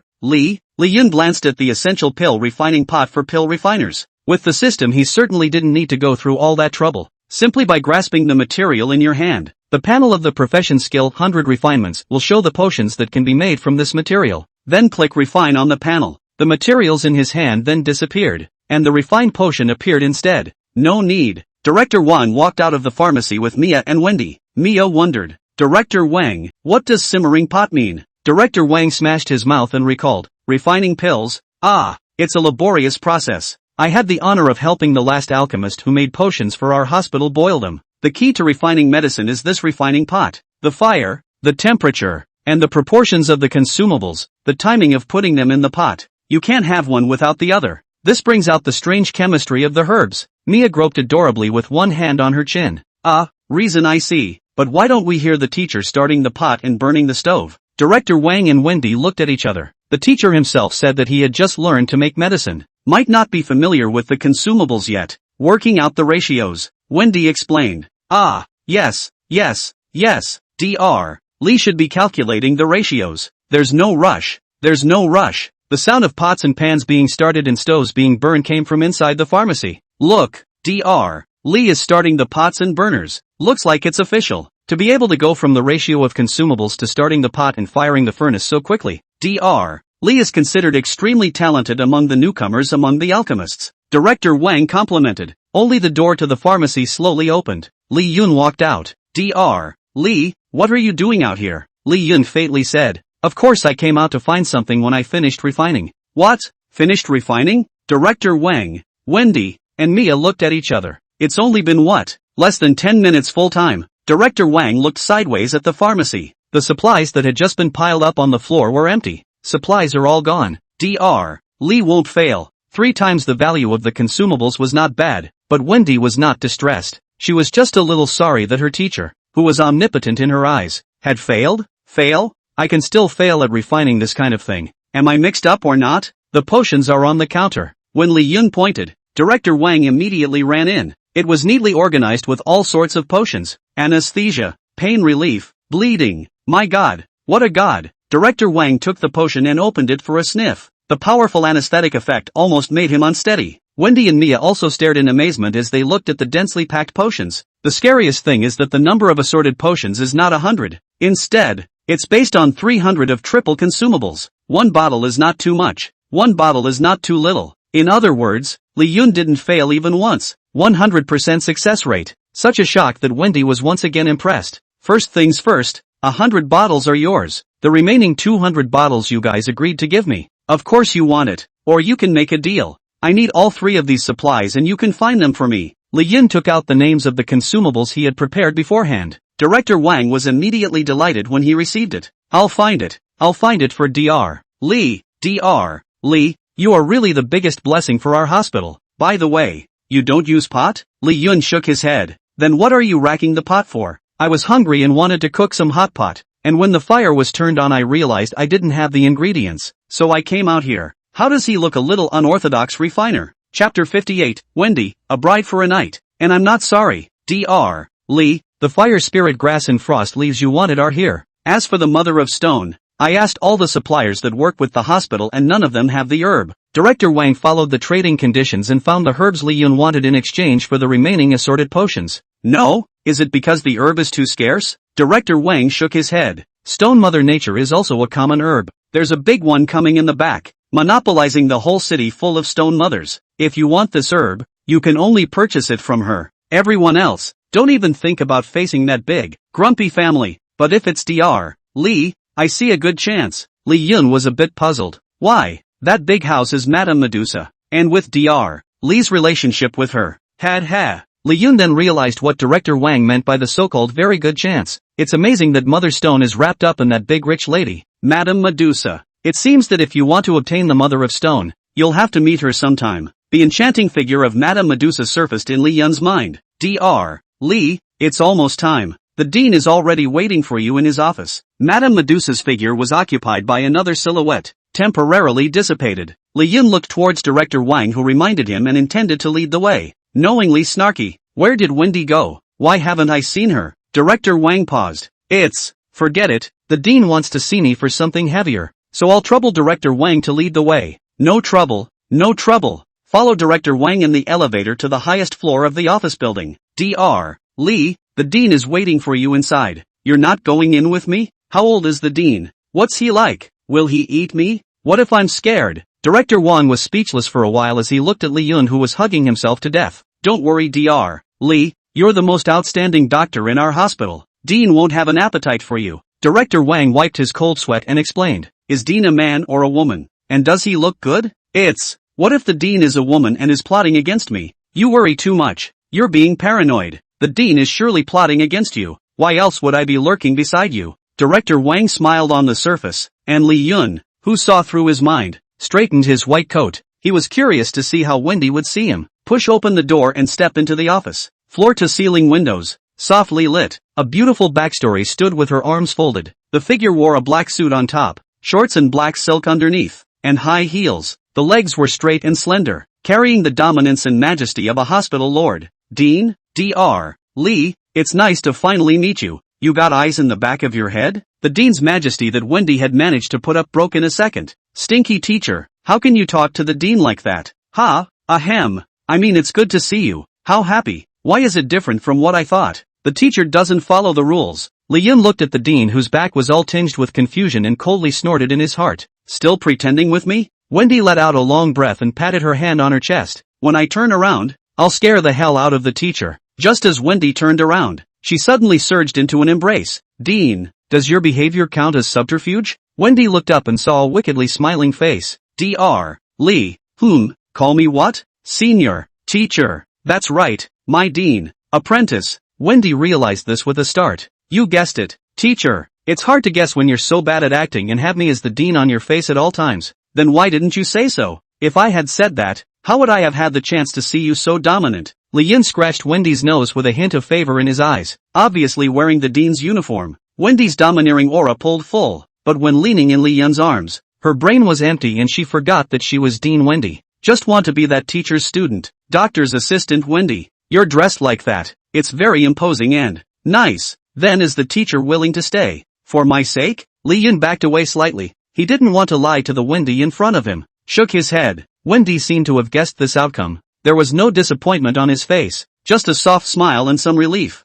I had guessed that the teacher couldn't stay here forever. You don't belong here and you can never stay here. But so what? Lee Yun only felt his lips go cold and turn incredibly hot. Wendy's cheeks were flushed, and the kiss was a little raw and nervous. Even if it's just a one-night bride for the teacher, I, Wendy, have no regrets. Lee Yun seemed to be fixed there, his body stiffening. Wendy stuck her tongue out offensively this time. Chapter 59, Madame Medusa's Invitation. Teacher, the dean summoned me last night. I went to your room and never saw you return. Made me worry all night. Did Dean give you a hard time? I've heard that Dean is an uncaring old hag, so let me see if you're hurt. Lee Yun, Mia, I'm fine. This is a consultation room. It's not a good influence for you to undress me. Mia spat out her little tongue adorably. I'm also concerned about the teacher. Since the teacher is fine, I won't give her a medical checkup. But Dean, that teacher must be ever so careful. After all, Dean is an old hag. As Mia's words trailed off, Wendy, dressed in her dean's uniform, walked in. Senior sister Wendy, you're late today. Oh, don't worry. I won't tell Director Wang. Why don't you hurry up and change your assistant's uniform? Be careful that Director Wang will come and see it later and deduct your salary. Mia kindly reminded that Director Wang and a group of doctors had appeared behind Wendy respectfully. Morning, Dean. Wendy nodded softly and looked over at a shocked Mia. Elder sister has a point. This is the teacher's consultation room after all. I'd better change into my assistant's uniform. Mia covered her small mouth. You're Dean? Elder sister is thinking that I don't look like an old hag? Lee Yun laughed lightly. Don't scare your senior sister. Mia, Wendy is Dean. It's also your senior sister. Oh. Wendy changed into her assistant's clothes and looked over at Lee Yun and Mia. In front of my teacher. I am still his student. Your sister. What are you waiting for? Senior sister. There are a lot of patients today. I specifically asked them to add a consultation table. Let sisters ask for the teacher's advice together today. Wendy sat down in the questioning doctor's seat and looked over at Mia. Mia snapped back to her senses and let out a soft "oh," an embarrassed whisper. Dean, just call me Sister Wendy. Senior Sister Wendy. I'm sorry for just now. It's okay, it's my fault for hiding it from you and the teacher before. From now on, I will never call you an old demoness again. Where is a demoness as beautiful as Senior Sister Wendy? Elder sister is pretty too. Seeing Shuang Mei sitting there immediately put a little more spring in the boring questioning room. Countless patients walked into the consultation room and were stunned. What kind of hospital has such beautiful doctors? Let alone two. Li Yun saw this and smiled knowingly. The two sisters who already have a 50% degree of ordination. As long as they are not facing a terminal illness, all other illnesses can be easily dissolved. He was enjoying himself when he suddenly received a phone call. Dr. Lee, phone call for you. Who else could be looking for you at this time of day? Do I need to refuse with the excuse that I'm too busy at the hospital like I always do? No, I'll pick it up myself. Li Yun walked out of the inquiry room and answered the phone. Hello, this is Li Yun. A lazy, flirty voice came from the other end of the line. Dr.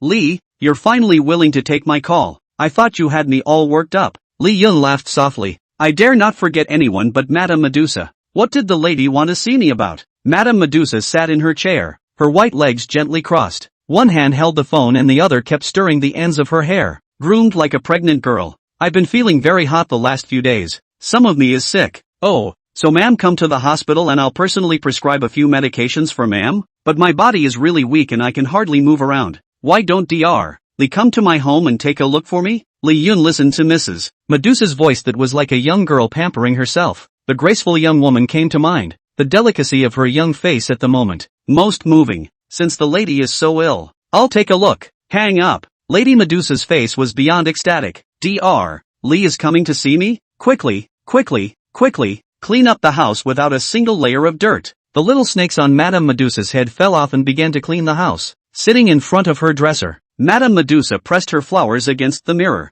The already girlish-looking cheeks were made even more beautiful with the application of delicate and flashy makeup. Come to the dress mirror and look at your proud body. A delicate muttering on her face. I forgot to ask Dr. Lee what kind of getup he likes. This is the first time I've been alone with Dr. Lee, so I have to make a good impression on her. Madame hummed a little love song, her little feet picking their way through the mirror as she changed into one of her fine outfits. A woman is a woman who dresses to please herself and also dresses to please herself. Ding dong, the doorbell rang, and one by one the little snakes in the house raised their budding eyes. Dr. Lee is here. Babies, come back here. The little snakes flocked back to Lady Medusa and reintegrated into her hair. Mrs. Medusa took one last look at her flawless outfit before she went to open the door. Open the door and you are greeted by a bouquet of flowers. Then came the face that Madame had longed for. It's the first time I've been to Madame's house, and I don't know what's appropriate to bring. The roadside saw this bouquet of flowers, as delicate as the beauty of the lady. Then it was plucked and given to the lady.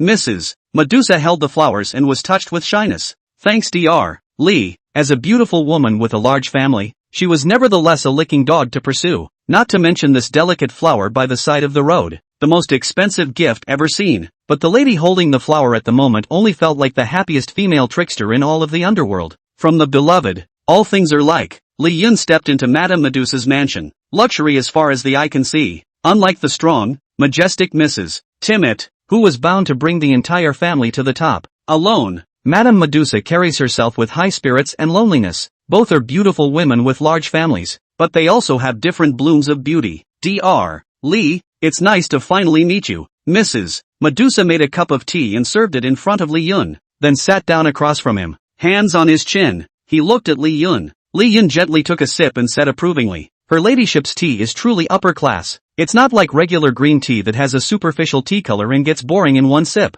Her ladyship's tea carries a strong undercurrent of age, as well as flavor. Tasting tea is like tasting people, Lady Medusa said with heartfelt joy. This is 100-year pour. Naturally it is extraordinary. So it turns out that Dr. Lee doesn't like being young, but instead likes being old. Li Yun suddenly shook his tiger's body and sat there not daring to move. Madame Medusa looked at him quietly, a small smile on her face. Under the table, the small feet wrapped in flesh silk sticking out from the high heels were gently touching Li Yun's calves. That silky touch and just the right amount of strength. Each stroke was stimulating Li Yun's nerves. Chapter 60. Li Yun, Madam, please respect my profession. If it's a young, green maiden who has never picked the beauty of love, when faced with someone you like, you will never have such a hot look in your eyes. All her little thoughts would be hidden as quietly as a boulder in the ocean. Obviously, for the age-immersed beauty, even initial love, it also displays the desires of the heart unabashedly. Such a straight ball has a more irresistible mature beauty than a young girl. Dr. Li, why don't you continue drinking tea? Didn't you say you liked the flavor of age in this tea? Li Yun put down his teacup and looked solemnly at Lady Medusa.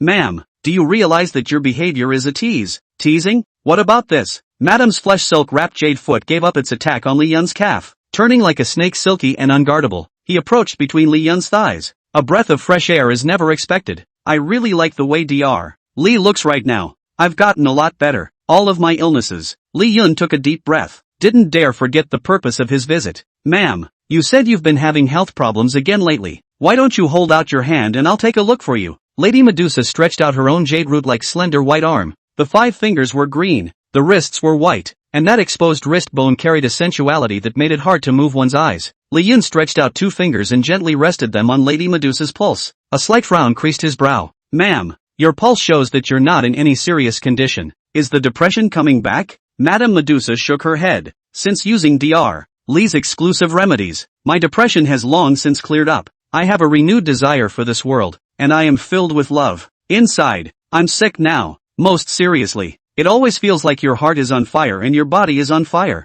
I am like a red bean to my heart. Red beans? Li Yun was a bit puzzled. That's not just any red bean. That's a red bean from the southern kingdom of your human race. Lady Medusa murmured softly. I wish you would pick more. This thing is the most lovey-dovey. Acacia. Her ladyship's lovesickness came more violently than the secret affections of the average maiden. Her jade foot was on the verge of breaking through Li Yun's defense and branching out to take Shukuan. Ma'am, please have some respect for my profession. I am now a doctor who is seeing you. Madame Medusa smiled. Li Kuan, do you realize that when I woke up from the perfect suicide method, the Medusa who once had all thoughts is dead, and the newborn Medusa lives for one thing and one person only. That thing is called love, and that person is you. There are countless medicines in the world, and you are my only medicine. I can only live if I think of you and remember you every day. The scorching heat of the lady's love took Li Yun somewhat by surprise. He could never have imagined that in this 1,000 years of solitude, the loneliness in Lady Medusa's heart was as black and silent as an abyss, and he appeared as a bright warm yellow light.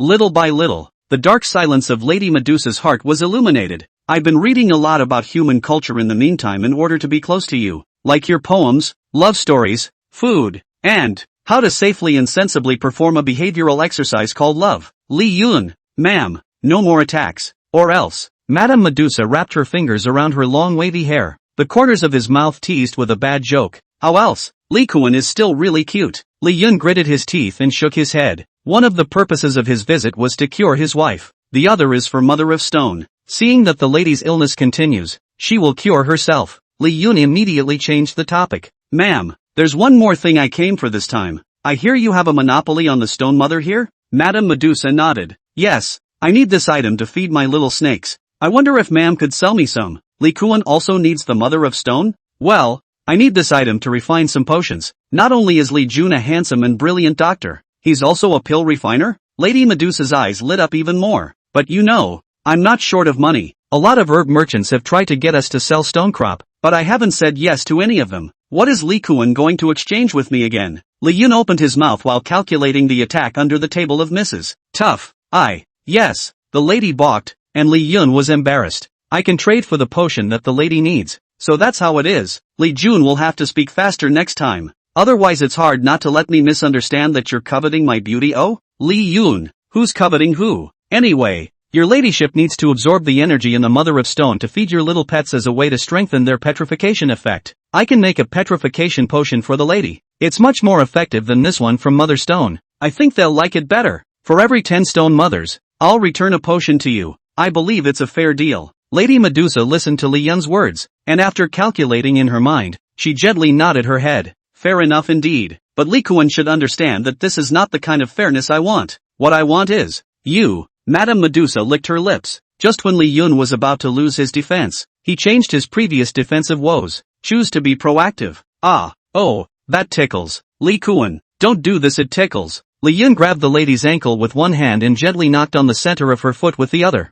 Ma'am, please respect my profession. I'm not a random person. In case the day comes when your ladyship gets tired of looking at me and I'm no longer your only remedy. What about petrifying me and swallowing me in one bite? I'm a weak human, but I'm powerless against the lady. In the face of Lady Medusa's teasing and intense love, Li Yun is not a cutie, is not a sitting duck willow, moral paragon of decency, not to mention the fact that he is not a young bird without the experience of Wei Koan. Love is fluid. It's not guaranteed that this love will be lost in the next moment. One moment Madame Medusa is in love, but she may not be able to lift her pants and disown her. Even if one's life-preserving potions and props were out in full force, the odds were that one would not be able to defeat the Lady Medusa in front of him. Men should learn to protect themselves when they're out there. After all, even marriage has protection laws. It was not as if he himself had any binding ties to Madame Medusa. Can't be casual. Ha. Li Kuan, let me go. It tickles. Ma'am, have you considered this more than a trade? Ha. Think about it. I agree. Only then did Li Yun let go of the lady's meat silk jade feet, and then did not move to take his hand and secretly sniffed. That smells good. Madam is like that delicate flower by the roadside, dainty and with an enchanting fragrance, but this delicate flower has thorns. Li Yun was resigned for a moment when he was not paying attention while picking. Chapter 61 Hospital Fiasco. Dr. Li cured the patient? You have created a level 2 petrifying potion. Career value plus 20. Alchemist proficiency plus 20. Lady Medusa, the petrification potion has been refined. You can see the bargain when you taste it. Li Yun placed a bottle of petrification potion in front of Lady Medusa. The lady opened the potion and the little snake on her head began to lick the potion. The little snakes took the potion, and one stood upright, dancing with immense joy, spitting apricots as if communicating with Li Yun. What do they say? The lady also said with a look of joy. My babies say thank you, Dr. Li. They like the potion better than the stone mother. They're the only family that's more important than my life. They love it, and there's no reason for me to disagree with this deal. Lady Medusa extended a hand, which Li Yun shook. Unexpectedly, in the next second, Madame Medusa picked up the momentum and stuck on Li Yun. Dr. Li, whether or not my little baby gets enough to eat in the future depends on you. It's such a happy occasion. Why don't I cook for you myself and open a bottle of wine to commemorate the occasion? Li Yun, who had gotten the stone mother, immediately looked at his wrist. It's so late. Ma'am, this is the time of year when the hospital is busy. I've got to get back. Mrs. Medusa looked at Li Yun, who didn't have a watch at all, and looked through without breaking it down. She was also restraining her desires, sending Li Yun out of the house with a hint of reluctance on his face. I'll leave you to it, ma'am. As for your kindness, next time for sure. The lady smiled softly. Is Dr. Li so afraid that I'll drug my meal? And then, eat you? The lady suddenly took a step forward, and Li Yun subconsciously dodged backward. Ha. Dr. Li looks so cute. No more teasing, and thank you Dr. Li for coming today. Li Yun looked at the smiling lady and inquired, Madam's illness? Madame Medusa waved her hand gently. Acacia is the most insurmountable. Falling in love with Dr. Li is a disease, and you're the only antidote for me. It's just that you humans are all about subtlety and slow progression. I, Medusa, have survived for 1,000 years. There is plenty of time for Dr. Li to slowly fall in love with me and accept my heart. There's no rush. Li Yun bowed to him in farewell. Mrs. Medusa watched him leave, then returned home with a somewhat forlorn look in her eyes, closed the door. The eyes brightened again at the sight of the bouquet of wildflowers on the table. Dr. Li, you actually have me in mind right. It's okay. I'll show you my heart so you won't be afraid anymore. I wish you would pick more. This thing is the most lovey-dovey. He. It's already dinner time. Returning to the hospital, Li Yun had just stepped into the hospital when he saw a dense mass of weird things. There are this many patients at this hour? He was a little puzzled, and then he heard a noise in the distance. Dean Wendy, we're all deans and tricksters, and we're supposed to be all in one mind. Now that human doctor in your hospital is treating our fellow human beings badly, it's not right for your hospital to ignore it. You're still trying to harbor that human. That's your fault. Hand over that Dr. Li. Wendy looked at the creepy thing in the dean's uniform in front of her and said coldly, You're saying Dr. Li is curing patients badly. Evidence of that? I wouldn't dare come to you without proof. Otherwise wouldn't you think I'm jealous of your good business and deliberately picking a fight? The creepy dean waved his hand, and its hospital nurses carried the patient creepy on a stretcher over. Let me ask you, were you cured in this hospital? by a human named Dr. Lee? The creepy thing nodded. Mia said defiantly. You lie. I've been following my teacher since he entered the hospital. Never seen you before. Besides, with teacher's medical skills he can cure even terminal illnesses. How could he possibly cure you? The patient stammered for half a day, not knowing what he was saying. Pulls a questionnaire from his body. It was stamped with the doctor's engraved seal exclusive to Lee Yun of the consulting room. Are you a student of that Dr. Lee? Ha, no wonder you defend that quack. Take a good look. Is this your hospital's Dr. Lee's sole engraved seal? This patient had a minor ailment, but I didn't expect to be treated as a mute. That so-called Dr. Lee who cured the terminal illness is simply a quack, and the 100 Creeps Hospital is simply a place for trickery. The surrounding patients who had heard of Dr. Lee's reputation and came here and had not yet been treated were talking. No way. That Dr. Lee is not a miracle doctor, but a quack? Ha, why wouldn't I? Being able to cure a terminal illness and being a human. You believe that? But my terminally ill neighbor did come home from the hospital. Is it possible that your neighbors, who are not even terminally ill, have taken money and acted against their conscience to help promote this deceitful hospital? How can a third-rate hospital produce a so-called miracle doctor? If you want to believe, you should believe in a first-rate hospital like Bailey Hospital. Among the patients, one patient loudly drummed up momentum. Other patients are beginning to falter. Lee Yun stood in the crowd and frowned slightly. It's a good thing he wasn't wearing a white coat when he went to see Madame Medusa. Hidden and undetected at the moment. Dr. Lee, what are you doing here? Ah Long and Little Neza walked over. What happened at the hospital? Little Neza said with righteous indignation. That's the director of Bailey's hospital, who suddenly came to us with the hospital staff. It says you cured a patient to fight for it. I think it's mostly because you've been stealing their business lately because of our hospital's reputation. So they've come to accuse you falsely. Long, however, was a bit hesitant. Great God, did you really cure that patient? It's holding a stamp that comes from your consulting room. Your exclusive stamp. This thing can't be imitated. Little Neza argued in dissatisfaction. How? The Great Spirit's medical skills are recognized by the dean, the director, and all the patients. The Great Spirit is absolutely right.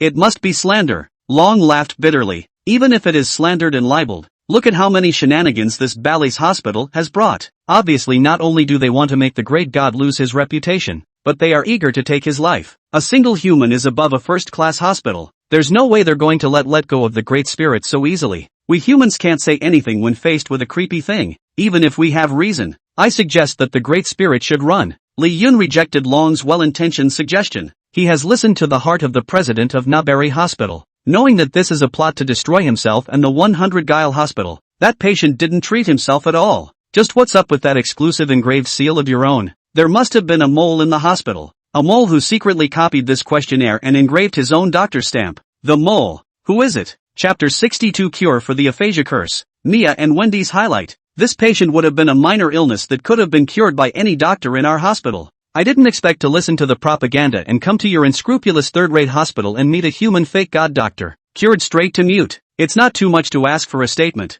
Hand over the quack. As the president of Bailey Hospital builds momentum, the shenanigans he brings with him roar to life. Hand over Quackly. Hand over Quackly. The uninformed and feeling deceived portion of the patients shouted along. Director Wang and the group of doctors looked at each other and looked at the hard-faced Wendy. Dean, what can we do? Wendy murmured. Do you trust the teachers? Director Wang was the first to support it. Of course we believe it. We've seen Dr. Lee cure terminal illnesses with our own eyes. This is a patient we've never even seen. And this is a smear campaign from Bailey Hospital. The rest of the doctors nodded. Yes, we trust Dr. Lee. Wendy blushed even harder. Of course I know that, but the exclusive engraved seal of that inquiry room teacher is not a fake. There's a mole in our hospital. There are employees colluding with the outer court, trying to use their status as teachers to screw us over. It's a good thing the teacher isn't in the hospital at this time, or else even I wouldn't be able to protect him in the face of so many shenanigans. Wendy calmly analyzed the current situation. Mia, on the other hand, was not as calm. She rushed to the patient. I've never even seen you. Did they find you to slander the teacher? Do you have a conscience? Say something. Bailey Hospital's Guile pushed Mia away with one hand. How do you expect him to speak when he's already been cured of his dumbness by your teacher? What? Want to destroy the body in plain sight? I'm telling you, everyone saw this today. I, Bailey's Hospital, have come in the name of justice. If you don't hand over that quack, you won't be opening your doors at 100 Tricks Hospital. Bailey Hospital completely surrounded Baigué Hospital with several times the number of employees who completely crushed Baigué Hospital. Can't speak? I'll cure it and see if he can talk. Mia said unconvincingly. How dare a nurse talk about medicine here? Get lost. Wendy stopped the parade hospital director's shove with one hand and shielded Mia behind herself with the other. She's not a nurse, she's Dr. Mia from our Paragon Hospital. And even more so, Dr. Lee's first disciple. My sister. In terms of medical skills, the doctors at your hospital can't really compare to her. The president of Bailey Hospital smiled coldly when he saw Wendy step forward. Sister? I didn't realize that your always strong and rational style. Wendy also worshipped that human quack as her teacher. It seems that your 100-trick hospital is determined to harbor that human? Director Wang led the hospital staff. Firmly, Dr. Lee is definitely not a quack. We believe in him. The director of Bailey Hospital smiled contemptuously at this. Don't say I didn't give you guys a chance. Since you say that human is not a quack, you are his disciples. So cure this patient. If it can be cured, it means Dr. Lee is not a quack. The president of Bailey Hospital wore a deep sense of confidence on his face. Really think this is just a regular dumb guy? If it were a common dumb disease, I would not have brought it here to use as a gun. This patient was born with a curse that took away her voice. This is a curse worse than a terminal illness, and even I can't cure it. Can you? Hear the heartfelt words of the president of Bailey Hospital. Li Yun gently snorted coldly and couldn't help but think of a sentence. You don't study medicine. You see me as a frog in a well and a moon in the sky. If you study medicine, see me as an ant sees the sky. It's just a little low-level curse. Li Yun did not strike immediately, and the progress of Mia and Wendy's ordination had already come to 90%. Although recent patients have asked them to come in and consult on their behalf, the progress has grown too slow due to the difficulty of the patient's condition. It's hard to meet a curse that's harder to cure than a terminal illness, and he wants Mia and Wendy to deal with it. Mia was the first to stand up when she heard the president of Bailey's Hospital. How hard can it be? I'll cure it. Wendy frowned and pulled Mia gently. Elder sister, I feel that this patient is by no means a simple mute disease. I don't understand his problems, but I understand the director of this Bailey Hospital. This disease we will cure together. Just like when you ask a substitute teacher. Mia nodded as Wendy called for a mobile hospital bed to be fetched and for the patient to lie down on it. Mia placed her hand at the patient's throat. How do you feel? The patient was stumped and silent. The president of Bailey Hospital scoffed with a disdainful skim. Ask a mute how he feels? And say it's not quackery. All around them the creepy creatures followed with a harumph. Li Yun, however, nodded gently. Senior sister, what have you found? His vocal cords are not damaged. They still twitch when he tries to speak, which is not unlike a normal mute sick person. It really isn't that simple.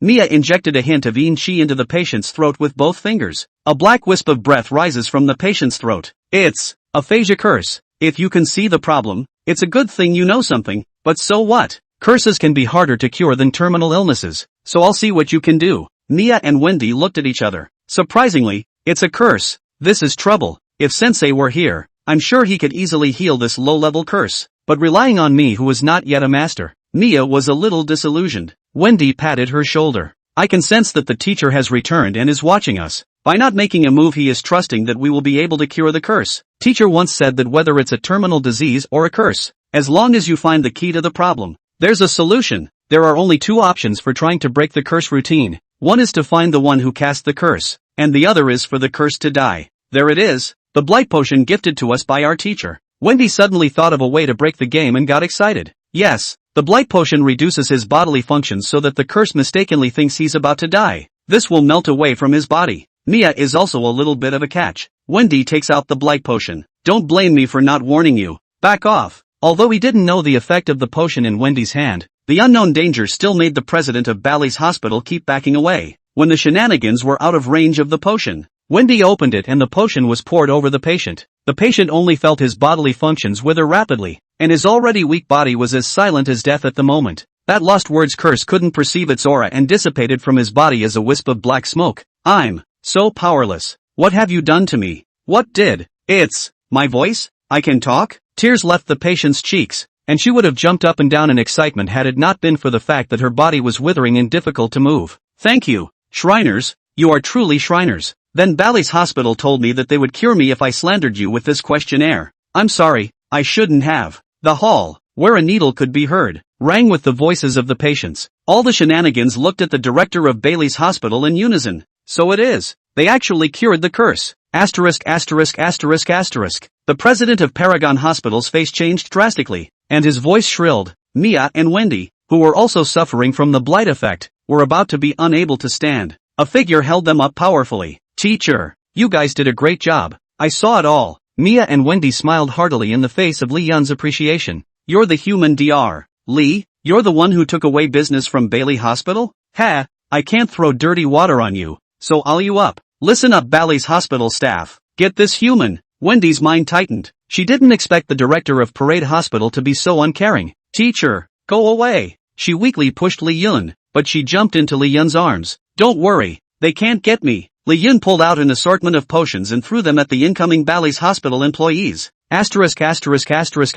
What is this? It's hot. My whole body is hot. How is he petrified? A large number of Bailey's hospital employees were either fire and ice or petrified. Seeing this, Director Wang led the doctors and nurses to shout, "Protect Dr. Li." Seeing this, the director of Bailey's hospital retreated and tried to escape. Outside the door there was a large influx of aggressive patients who had been favored by Li Yun. Who dares to touch Dr. Li? That's our savior. Dare to slander Dr. Li? Brothers, get them killed. Looking at the patients, who were as dense as a tidal wave, the president of Bailey Hospital was instantly overwhelmed. Chapter 63, Cloak of Invisibility. Teacher-student contract. Ouch. What are you doing? Is there any law? Is there any law? I'm the president of Bailey Hospital. The director of Paragon Hospital was surrounded by layers at the moment, and every now and then a trick kicked, slapped, and spat on a puddle of spit in the trick group. Bah! What a dean! Dr. Li is our lifesaver. We only recognize by Gue Hospital for medical treatment. Nothing to try and pick a fight. Did you ask us? Leading the charge and hitting the hardest are the terminally ill creeps in the hospitalization unit. Originally waiting to die, they were given a second life by Li Yun. Knowing that Li Yun was in trouble, the first thing he did was to gather his patients and kill them. Ungrateful son, why don't you kneel down for me? Dr. Li, I'm sorry, it's my fault for not teaching my son well. That's how I know that my ungrateful son once had trouble with you. If you want to beat or punish, say something, I'll come for you. The septic at the beginning kicked the hanging head and knees, bringing the ungrateful son who tried to surround Li Yun that day but was wiped out by the withering potion regiment. Li Yun waved his hand. How can I, an adult, be bothered with a child who was hundreds of years old? Thanks a lot for today. The crowd of shenanigans immediately laughed. Dr. Li is too polite. You should. As soon as the president of Paragon Hospital looked at it, he immediately said, Dr. Li, what about me? Kill it. Li Yun looked at the president of Paragon Hospital with a torch-like gaze. I'm asking you who your mole in our hospital is. I don't build it. I suddenly received a secret letter saying that it can help me deal with you. I happen to be worried about my business being robbed, so I agreed. The president of Bailey Hospital's face was full of remorse at the moment. Li Yun scanned with a gentle sneer. The mole is quite discreet. Looks like it's hard to find out, so forget it. Hearing Li Yun say forget it, in the dense tide of shenanigans, a darkly hidden observer breathed a long sigh of relief. Luckily, I was careful not to leave any loose ends. This Bailey Hospital director is a piece of. The harridan is not enough. Li Yun's eyes lit up. Through the layers of the creepy tide, a familiar figure was spotted. The observer in the security uniform was like a thorn in his side at the moment. A subconscious warning of danger made him realize. Discovered? Just as he turned to flee, Long was the first to stop him. Where do you want to go? You 250? Reverse the water and still want to escape? The security guard who was stopped was none other than the tall and cold youth. At the moment he gritted his teeth in sophistry. What proof do you have that I'm a mole?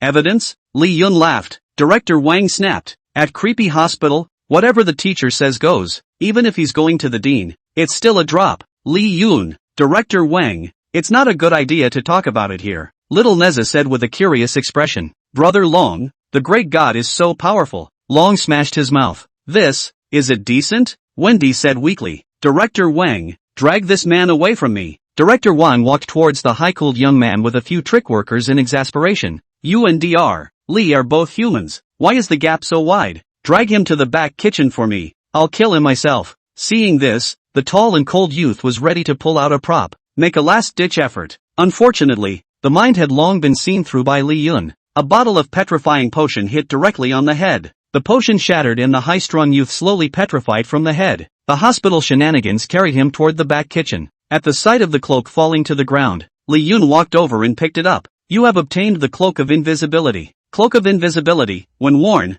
the cloak can be used to create a short-lived invisibility effect using a color difference. Tip, after one use, the cooling time is 8 hours. It looks like that's the cloak he was wearing at the time when he snuck into my consulting room to get stamped. Too bad the cooldown is too long. No chance to use it again. It's mine. Li Yun put the cloak away. This stuff, when combined with your own potions, is just super old silver money. Perfect. surrounded by the crowd of shenanigans. The president of Bailey Hospital looked flustered. Dr. Lee, this you a word. We kill him for you. Patients are sharpening their knives. No, no, no, Dr. Lee, give me a chance. I won't dare to trouble Baigué Hospital and you again. I was all fooled by that traitor. Never again. Lee Yun looked to Wendy. Would killing him be a problem for you? Wendy nodded her head gently, and Lee Yun came to a decision. But he slandered his teacher, so he can't be let off so easily. Wendy braced the weakness in her body to look at the president of Bailey's hospital. You've slandered my Baigué Hospital, as well as Dr.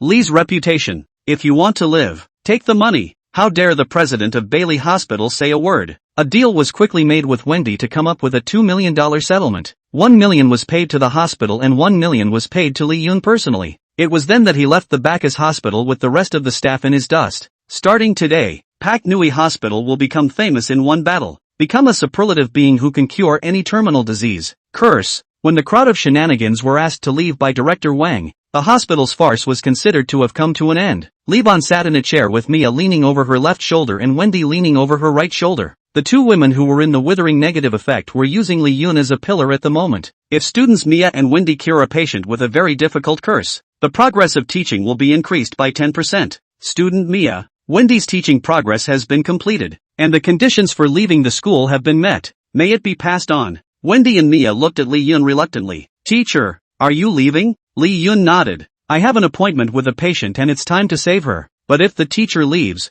what will happen when the hospital encounters patients who can't be cured? You know you can't keep it, but you still can't let it go. Mia and Wendy show a strong reluctance to leave you as well as a deep sense of disbelief in leaving you. Do they sign the teacher-student contract? Mia, Wendy, would you like to make a teacher-student contract with me? That way if there are patients who can't be cured, I can help you through the contract. Hearing this, neither Mia nor Wendy hesitated in the slightest. This is great. It's an honor for me and my senior sister to sign a contract with our teacher. Teacher, sign it. Lee Yun received the consent of the two women and chose to sign the contract. I, Mia, Wendy, voluntarily make a contract with my teacher. This post-surrogate consultation is bound to spread the name of the teacher's divine doctor throughout the underworld. Never betray and question a teacher. A teacher-student contract shown at the center of Lee Yun and the two girls' brows. Teacher-student compact. Students will be rewarded with corresponding professional values and proficiency when they consult on behalf of their teachers. When a student's medical skills advance, you will be rewarded with a feedback. Lee Yun froze, not expecting the contract to be so profitable. Never worry about career values again. Chapter 64, Promoted to Divine Doctor. Settled reward. Earn numbness. The mission of the famous doctor has been completed. Task 1, Accumulation of patient's trust. With more than 1,000 trusts considered completed, accumulated, 2,000. Task 2, Treat 500 patients, treated, 538. Task 3, Completion of 10 high-level treatments, treated, 15. Task 4, Achieve a proficiency level of 2,000, current, 6,988, in famous doctors. Task 5, Teach 2 apprentices and complete the legacy, current, 2. A famous doctor is promoted to a miracle doctor. Doctor. Occupational level, master. Natural skill, healing effect plus 80%. Occupational skills dash. Literacy, knowledge and common sense about any doctor. Sacred hands, heals the sick by soothing their pains with his hands and reads their condition. Absorbing all diseases. Exclusive skill of the divine physician, myriad hands, can bring back any creature that has been dead for 10 minutes. Can only be used once every 3 days. Sensei. This is the badge of the honorary president of the hospital. With the unanimous approval of all hospital staff and leaders, you are qualified to be the hospital's honorary president. With this badge, in addition to being able to return to the hospital at any time outside of the game, you get a monthly share of the hospital's profits. Your ideal of being a dry dean has been realized again. Wendy said again and looked down a little shyly. Dean Lee, congratulations. Vice President Wang. Same joy. Same joy. Lee Yun and Director Wang. No. It was now Vice President Wang who congratulated each other. Watching Wendy and Mia couldn't help themselves. And Director Mia, do a good job and try to be Dean of Honors someday. Mia, the new driver, didn't get it. And Wendy, the old driver, was already red-faced and bowed her head once again. It's about time. I'm leaving. I'll make time to see you guys. All the hospital shenanigans have waved goodbye reluctantly. Dean Lee, take care. Player Butterfly has left the game. Hospital for the criminally insane. Unlock achievements. 4. The Divine Physician is alive. The Divine Physician's wonderful hands have saved countless patients, and a statue of the Divine Physician has been erected in your honor at Bicey Hospital. Arsonist has captured the hearts of Mia, Wendy, Madam Medusa, Vice President Wang, etc. The dean's struggle, one step up. After being a dean, Curry's heavy disease, please focus on for the master. What? Are you saying you're wearing Curry's? Game rating SSS grade game commentary divine doctors are in the world. Female shenanigans. Why don't you clip in? Reward, leveling experience plus 800 game points plus 300 spirit coins plus 30,000 game exit coupon *1, you can exit at any time in the game. This time in Baigué Hospital, Li Yun is a great success. Career. Promoted the profession of doctor to that of divine physician. Activated alchemist. Gain 2 students who could provide him with a steady stream of career values and proficiencies. Become an honorary president of the hospital and get a share of the hospital's profits. And the cloak of invisibility. Salaries. Bonuses are not enough before these great gains. The game rewards are given out and the system is still refreshing in the background. Hospital salary bonus, 50,000 ringgit. Honorary president's hospital dividend, 500,000 spirit dollars. Compensation from Bali's hospital, 1 million souls. Mia, Wendy consults on behalf of her teacher. Career value plus 10. Doctor's proficiency plus 10. Li Yun opened his panel properties. Player, Li Yun. Game ID, Butterfly. Player level, D. Game points, 900. Spirit coins, 1. 6 million. Number of games, 3. Ability, blood-sucking power. Soul contract, Daniela, evil. Money contract, Shu Sin. Teacher-student pact, Mia, Wendy. Items, invitation to Chateau Timid. Honorary Dean's badge of 100 Creeps Hospital. Cloak of invisibility. Game exemption ticket. Game choice ticket. Game exit ticket. Blight potion. Fire potion. It's summed up in 3 words. Earn numbness. And a new notification was sent out across the player interface of the horror game. The newcomer leaderboard has been changed. Please check back in time. There's been a change in the newcomer rankings? A bug? Why is the first place still against the butterfly? 3 SSS ratings? Consistently sitting at the top of the charts. Player center? Sister Hong couldn't sit still any longer. Piece of bloodsucker? Rumors are believed by fools and stop at the wise. At this moment the once foolish, now wise man immediately tore down the unsupported rumor. Damn the Elks Guild. How can I trust their word? They must have seen the potential of the reverse butterfly and that's why they put out a smoke bomb to confuse us. How did we come to believe that? No, we have to contact reverse butterfly immediately. Sister Hong slapped the table and immediately opened the player interface. Using the famous master player ID Crimson on the high-end player list, he added reverse butterfly as a friend. You have sent a friend request and the other party has rejected you. Sister Hong, he turned you down? The deputy on the sidelines found it unbelievable. The name Crimson represents the entire player center. It's more of a party. Surprisingly, he was rejected by a newcomer. Sister Hong's chest rose and fell in a beautiful way. The red-soled heels under her feet stepped hard. I admire his courage. It's okay. It's normal for newcomers not to recognize me. But he must know the spirit coins. The newcomers you know are poor.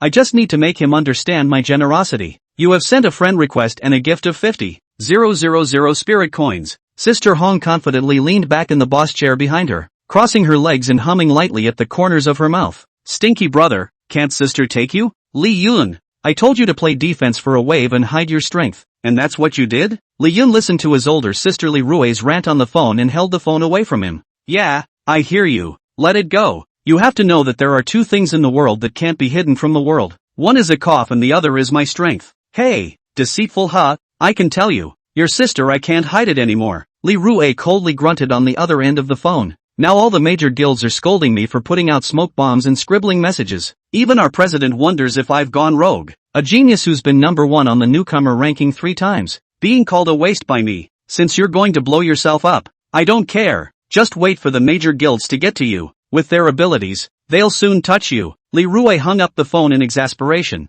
And Li Yun was also helpless. Opening his game interface, a friend request came in. Player Crimson applied for a friend and gave 50,000 coins. Before Li Yun could take a closer look, the system popped up another message. Siatsing share of profits to you through the money contract, 200,000 spirit coins. Li Yun gladly accepted Xiao Qian's share of the profits. Look back to the previous message. Tap to fork. Sister Hong, on the other side, saw the return message and almost didn't get pissed off with breast cancer. The other party returned your 3 melons and 2 jujubes and rejected your friend request. Sister Red, Chapter 65, Players Center comes in. Worth only 600? Am I disliked? How dare he reject me? Shaolin, immediately utilize all resources and investigate for me. I'd like to see where the stinking brother is. Shaolin, the assistant beside Hong's sister, immediately began to use big data to investigate. although the game has absolute secrecy for the players. But the Players Center hasn't been around for years. I couldn't find out the real information about the players through the game system, so I started sifting through it outside the game. According to the first appearance of the reverse butterfly on the list, immediately find out if any citizen of the country, male or female, over the age of 18 has suddenly disappeared for an extended period of time. At the word of command, the Player Center departments began screening. Just this one immediately narrowed the field ever so slightly in a sea of people. Keep narrowing it down again based on the second appearance on the list, according to the conditions just described. Once again, an extensive search based on the timeline. Going through 3 timeline shrinkage screens ruled out 99.9% of the existence. Locked out a few people. Sister Red. The following citizens who fit the timeline have been screened. Li Yuan, 19 years old. Student at Secret Silver University. Biography. Wang Gang, 28 years old. An IT coder at an internet company in Haiquan City. Biography. Assistant Kobayashi began to report back the identities of several people in the screening. It was normal at first, but why did it suddenly change later? Chao Hua, 21 years old. Duck at the White Horse Club? Disappeared from the first timeline. Confirmed later. Played to death by a couple of rich women. Wireball? Who put this guy in? Li Yun, 20 years old. Jiangzhou City Psychiatric Hospital? No. Mental illness. You guys also put Kobayashi looked disgruntled at the person sifting through the information. I'm sorry, Sister Xiaolin. I'll delete these two's information. Wait. Sister Hong suddenly called a halt and looked up at Kobayashi. If I remember correctly, the vice president of the Elk Guild returned to China some time ago. Did he not go to this Jiangzhou City mental hospital? Sister Hong, do you mean the reverse butterfly we're looking for is a psychopath? He can turn me down if he's not sick? Sister Hong rolled her eyes and immediately ordered, call up all of Li Yun's information for me, and immediately follow me on a trip to Jiangzhou City. I have a strong hunch that he's the one we're walking away from. Sister Hong was thunderous and took her assistant, Lin, on high heels and headed out the door. Li Yun was at home at the moment, organizing the rewards this time. Looking at the system's prompted profit sharing, he couldn't help but be a little surprised. Xiao Xing is really good. It's only been a short while,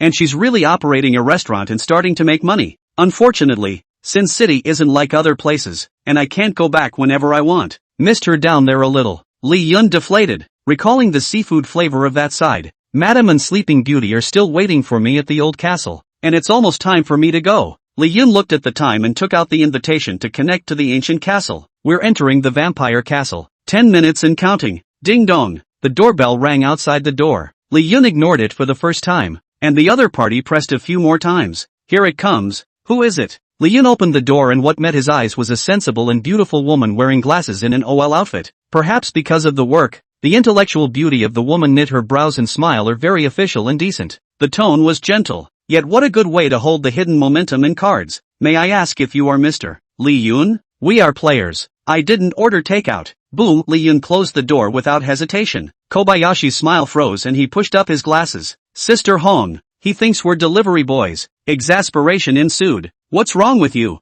Who delivers a takeout dressed like me? Sister Hong patted her shoulder and comforted her. He could have spent that much time in a mental institution without being sick? This kind of stinky brother. Leave it to me. The corners of Sister Hong's mouth quirked confidently. Pressed the doorbell. Ding dong. Li Yun, who had just turned his head, heard the doorbell ring again. The face then changed. Arrogant. What arrogance? It's a society of law and order now. Are all takeouts this cocky? Li Yun grabbed his cell phone and opened the door aggressively. I told you, I didn't order takeout. If you ring the doorbell again, I'll tell Uncle Hat. Outside the door was Sister Hong, with long hair and big waves and narrow eyelashes coated with red enchanting eyeshadow. If it had been a normal woman, it would have been a big vulgarity. Instead, in her case, it was an unspeakably great beauty. She was like a rose on fire, beautiful beyond measure. Li Yun's fire just now instantly extinguished quite a bit, laughing softly. If you had said it was of this quality, I wouldn't have been repulsed by the takeaway above. When Sister Hong saw that Li Yun did not close the door immediately, she opened her mouth and asked,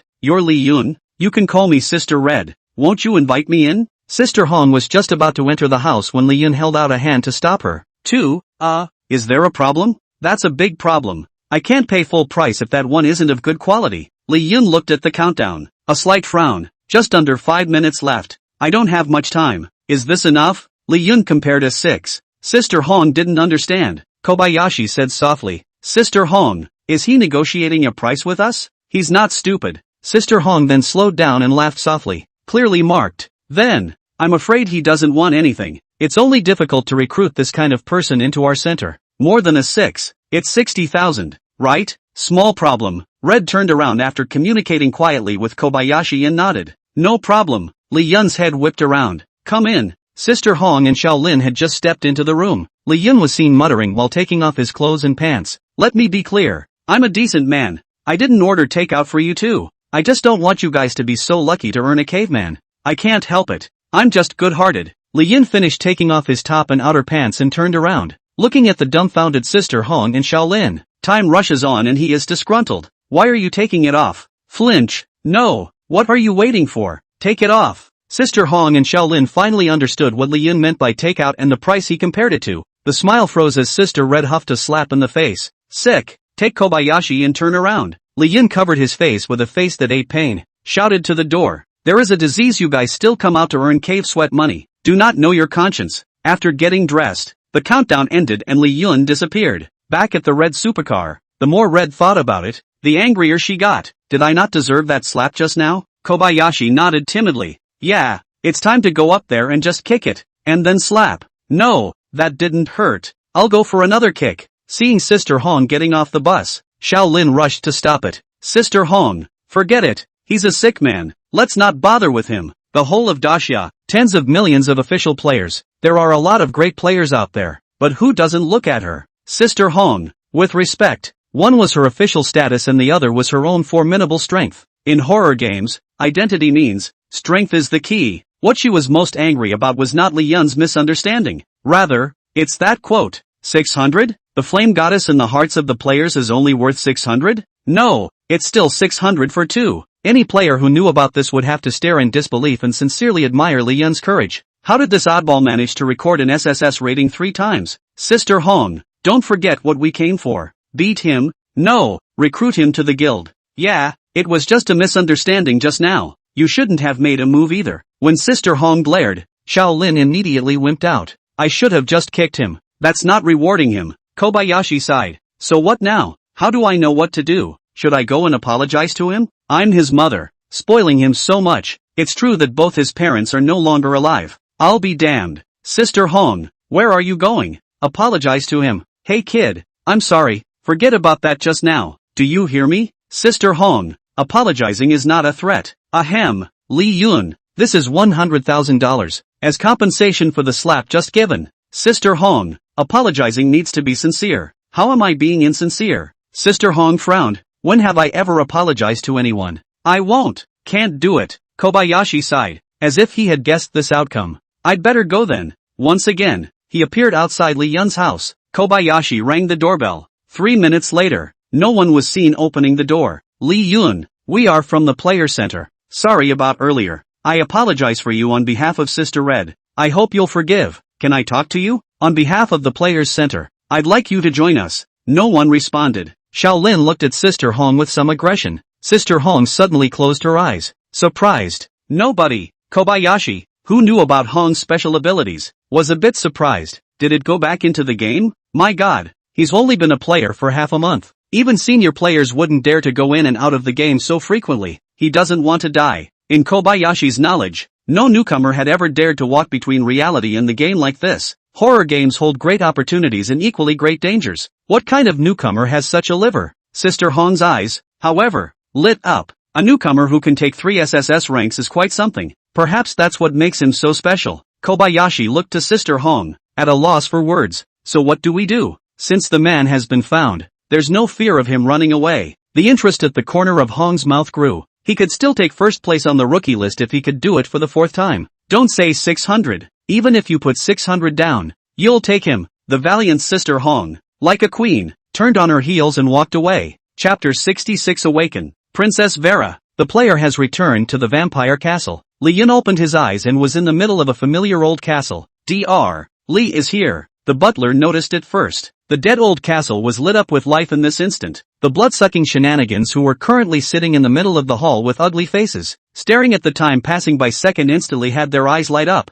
Mrs. Saved, Butler Hunter exclaimed. I knew Dr. Li would show up on time. There was a smile on Madame's dead face. Dr. Moss was even the first to rise to greet him. Dr. Li? No, Dean Li. I have received a letter from Dean Windy about your great deeds. Forgive me for saying you were my apprentice before. Compared to you, I'm the apprentice who knows nothing. I wonder if it would be possible for me to be your student like Dean Wendy? Li Yun looked at the doctor who was bending and bowing with a longing face of moss. I'm sorry, Dr. Moss, I'm not taking on any more apprentices for a while, but in the name of Dean Emeritus, I'd still love to have you back in the hospital. Continue your education at the hospital and work for the hospital. Dr. Moss looked up in surprise. Dean Wendy suggested the same thing. It always used to be that the hospital needed me, and I left in a huff when I wasn't selected to be the director. Now it looks like I'm the one with the small frame of mind who can't leave the hospital. Thanks to Dean Lee for giving me back my chance to return to the hospital. Li Yun picked up the bent over Dr. Moss and patted his hand.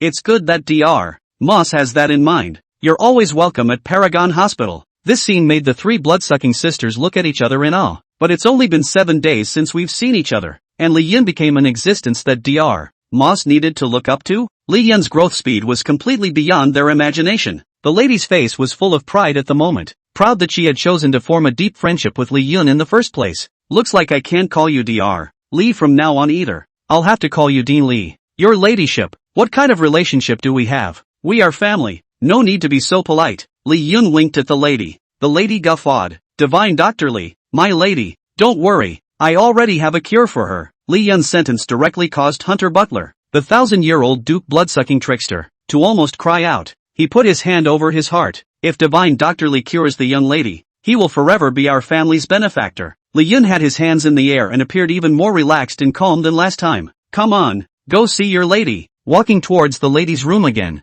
the two guards outside the door, the blood-sucking shenanigans, immediately bowed their heads as soon as they saw Li Yun. Divine Dr. Lee, inside please. Not at all as awkward as the first time I was stopped at the door. Enter the room and look at Princess Vera on the bed. 7 days had left no trace on the princess's pale face. She still lay like this, beautiful and silent. Seeing Princess Vera again, even though he had experienced Mia, Wendy, and Lady Medusa again, Li Yun still felt a sense of suffocation. The princess was so regally beautiful that it was as if the air had frozen. All out. Otherwise I can't control you guys if the dark curse leaks later. The lady nodded and spoke. Don't worry, we'll place a boundary outside the room to prevent the dark curse from leaking throughout the old castle. The slamming of the door was heard, and Madam, as well as Butler Hunt, had left. Only Princess Vera and Li Yun remained in the entire room. Li Yun also no longer hesitated and unleashed his sacred hand and pressed on Princess Vera's body. You are absorbing the power of the dark curse. Progress, 10%. You are absorbing the power of the dark curse. Progress, 30%. You are absorbing the power of the dark curse. Progress, 60%. Li Yun felt the strain for the first time. His forehead was covered in sweat. The corners of his mouth were suddenly black and white. If he hadn't already been promoted to Divine Doctor, such a curse would not be easy to deal with. Worthy of being an advanced curse. So difficult to deal with. Absorb it all for me. You are absorbing the power of the dark curse. Progress, 100%. Li Yun raised his hand. His head was dizzy, and he held onto the edge of the bed somewhat weakly. But the corners of his mouth were tinged with a smile. Dark Curse Elemental. Can concoct grade 5 advanced potion. Occupation level is not enough to concoct it for now. Level 5 potion. This wave is a big profit. Why isn't Sleeping Beauty awake yet? Li Yun looked at Princess Vera, who had not yet awakened, and unleashed Holy Hand again. There's no more anomalies. It's not really going to wait for me to kiss her. Li Yun gently approached Princess Vera, his eyelashes dropping gently like a feather fan, casting faint shadows on the contours of her eyes. It added a unique sense of mystery to her delicate jade-like, impeccable face. The closer I got, the more I could smell a fragrance. It's like the scent of gardenias in the breeze. Holy, natural. Li Yun couldn't help but hold his breath just as he was about to kiss. A pair of noble and deep violet pupils looked at him in surprise. In the next second, Li Yun detached himself from the ground, his entire body suspended in the air along with Violet's eyes. What are you? Princess Vera sat up and looked at the controlled Li Yun. There was anger, aggression, and disbelief on his face. I just saved your life and this is how you treat your savior. You saved me? A hint of disbelief passed through Princess Vera's eyes. Looked around. How did I end up in Mrs. Timot's bed? I remember I was dining with Madam and 3 young ladies. Then, it was as if I had a recurrence of an old illness and fainted. It's quite rude to commit an old illness while being a guest. Princess Vera's face was a little embarrassed. What old disease? That's a dark curse. And what a silly white girl, not even realizing she's been cursed. Princess Vera frowned slightly. Curse? Are you saying that the old disease I grew up with is a curse? But I haven't offended anyone else. So who would put a curse on me? Li Yun was somewhat speechless as he looked at this white lotus flower. In your position, future heir to the Dracula family, there are quite a few existences that want you dead. Without me, you'd have turned into a puddle of black water under the dark curse. Princess Vera gently put down Li Yun and opened those big innocent violet eyes. Did you really save me? Then why did you just stick so close to me? Li Yun couldn't hear Princess Vera's heart, and her heart was what she said. He wisecracked. I dissolved your curse and you did not awaken. Didn't I think about getting close enough to hear your heartbeat? Princess Vera nodded her head as she felt justified. The smile is like the warmth of the early winter sun. My name is Vera. What's yours? Li Yun. Yikes. You're the human that Mrs.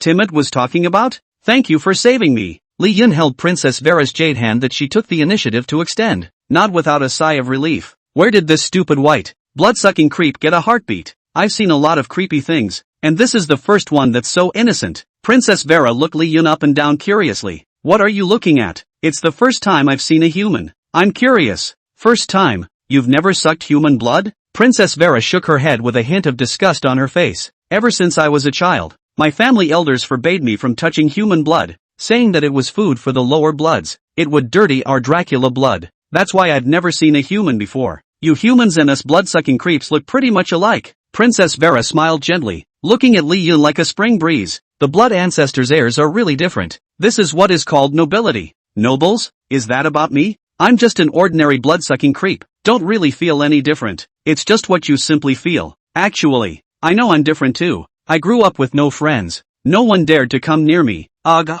Why are you emo all of a sudden? Looking at the little princess whose mood had shifted, Li Yun was somewhat caught off guard. It's okay. I just feel like being in the Dracula family is my destiny. Good. Vampire creepy little duke is just like some of the disease-free rich kids in the human race. You're born in a blessed place, aren't you? Seeing that Princess Vera was getting moody, she was close to dropping her little pearls. Li Yun hurriedly said, why don't I tell you a story? Stories? When our little human princess is in a bad mood, she has to listen to a bedtime story. And once she does, it's not emo. Willa perked up her ears curiously. That funny? Then we'll sleep together and you'll tell me stories. Li Yun. Willa patted the edge of the bed aside, a face of anticipation. Ahem. What a character, young woman. Corey's Imperial. It's pretty worthless in front of a simple-faced white lotus. Li Yun sat on the edge of the bed and spoke. Once upon a time.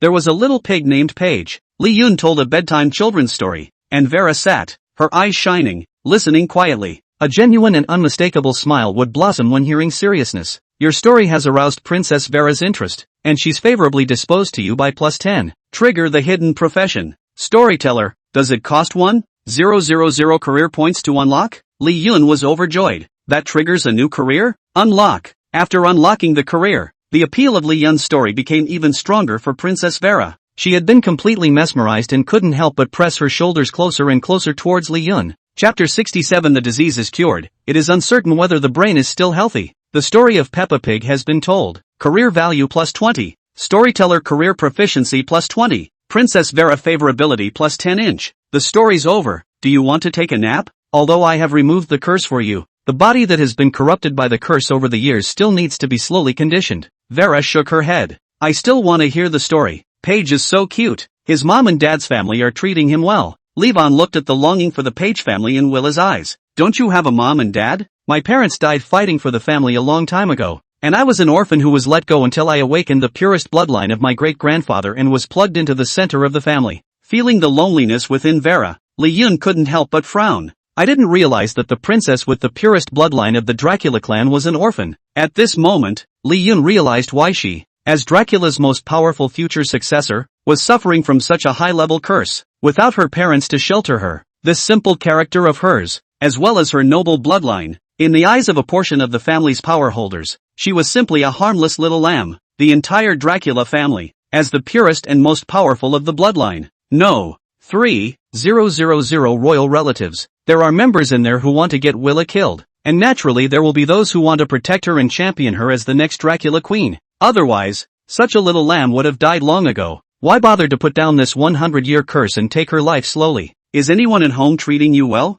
Yes, my great-uncle is just so nice to me. He says I'm the future queen of Dracula and he's going to do me a good favor. Oh, stay away from him from now on and be careful. Has anyone in the family been mean to you? There is. Some of the elders don't really like me. I know, and none of them want me to be Dracula's queen. Oh, stay away from them in the future and be careful. Vera looked at Li Yun, speechless. So who can I get closer to? Me. Willa gently bowed her head, her little face a little pouty. Such a reversal took her little lamb by surprise. Never seen before. Tell me another story, will you? Her voice held a hint of supplication. Well, since you're an orphan, I'll tell you an orphan story too. Since you're not human, I'll tell you a monkey story. Vera. It always feels like he's calling me names and I have no proof. It is said that there is a stone monkey on the mountain of flowers and fruits, which was transformed by the stone of Manhwa to mend the sky. Vera listened quietly, her innocent eyes just staring at Li Yun. Li Yun's story mesmerized her. Li Yun's touch. She hadn't realized that something called good feeling was growing.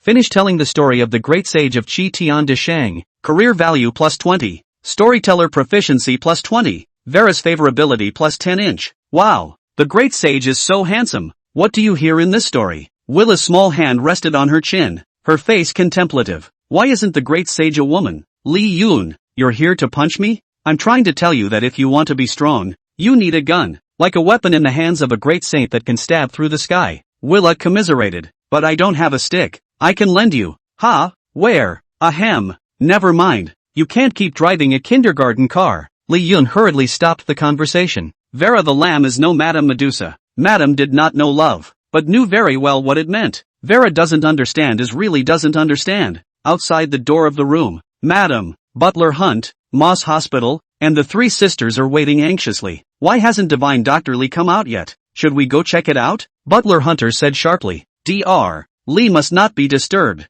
Don't worry, he will be able to return a healthy princess to you. The lady did not move her figure toward the door of the room. Big sister, second sister, Princess Vera is so beautiful, let Li Yun be alone with her. Then will Li Yun, Daniela whispered. Little sister, what are you babbling about? Dr. Lee is a decent man. At Sandra's comment, Bella and Daniela immediately glanced at him with disdain. Maybe only perverts look perverted and normal. I think Dr. Lee knows how to take things lightly, and he'll make sure the princess is healthy and cured. Otherwise, once something happens to the princess, our family will be finished with her. Bella knew best and had something very different in mind than her two sisters. Our mother is a prince. Can they really just destroy us? Daniela said with some skepticism. It's just a prince. Do you know how many princes there are in the Dracula family? Above the realm. It's the bloodline that is spelled out. Our mother, after all, lost her bloodline, possessing a pure blood ancestor bloodline. It was known as the blood-sucking royal family, holding the greatest power in the entire world of blood-sucking shenanigans. Even though Mrs. Timid has made a prince by her own talent and hard work,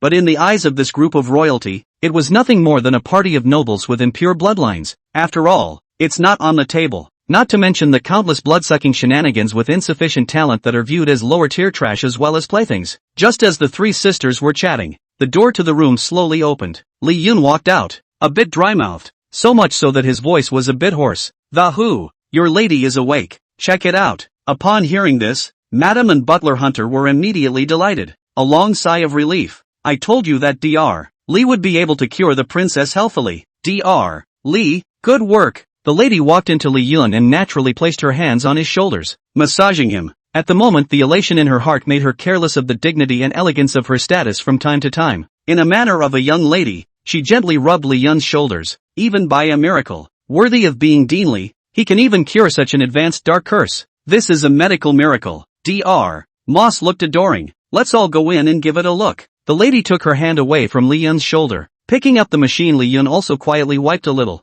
bringing the three sisters into the room with him, trying to brush off a little favor in front of the princess. Just as the lady entered the room, she saw Princess Vera standing under the moon. Long hair fluttered and big, gorgeous eyes blared and twinkled. Crossing his arms, he shouted, I'll destroy you on behalf of the moon. Mrs. Three Sisters, Hunter Butler, Li Yun, who had told many stories for Princess Vera, looked at the system background with a helpless face. Finished telling the story in Nez's head. Career value plus 20. Storyteller proficiency plus 20. Vera favorability plus 10 inch. Finished telling the story of mutual jerk-off. Career value plus 20. Storyteller proficiency plus 20. Vera's favorability plus 10 inch. Finished telling the story of the beautiful young warrior. Career value plus 20. Storyteller proficiency plus 20. Vera favorability plus 10 inch. Man, it's healthy for you guys. It's just that this kid just loves American Girl Warrior under the moon. Whether the brain is still healthy or not, I don't know. Chapter 68 Bloodline Evolution.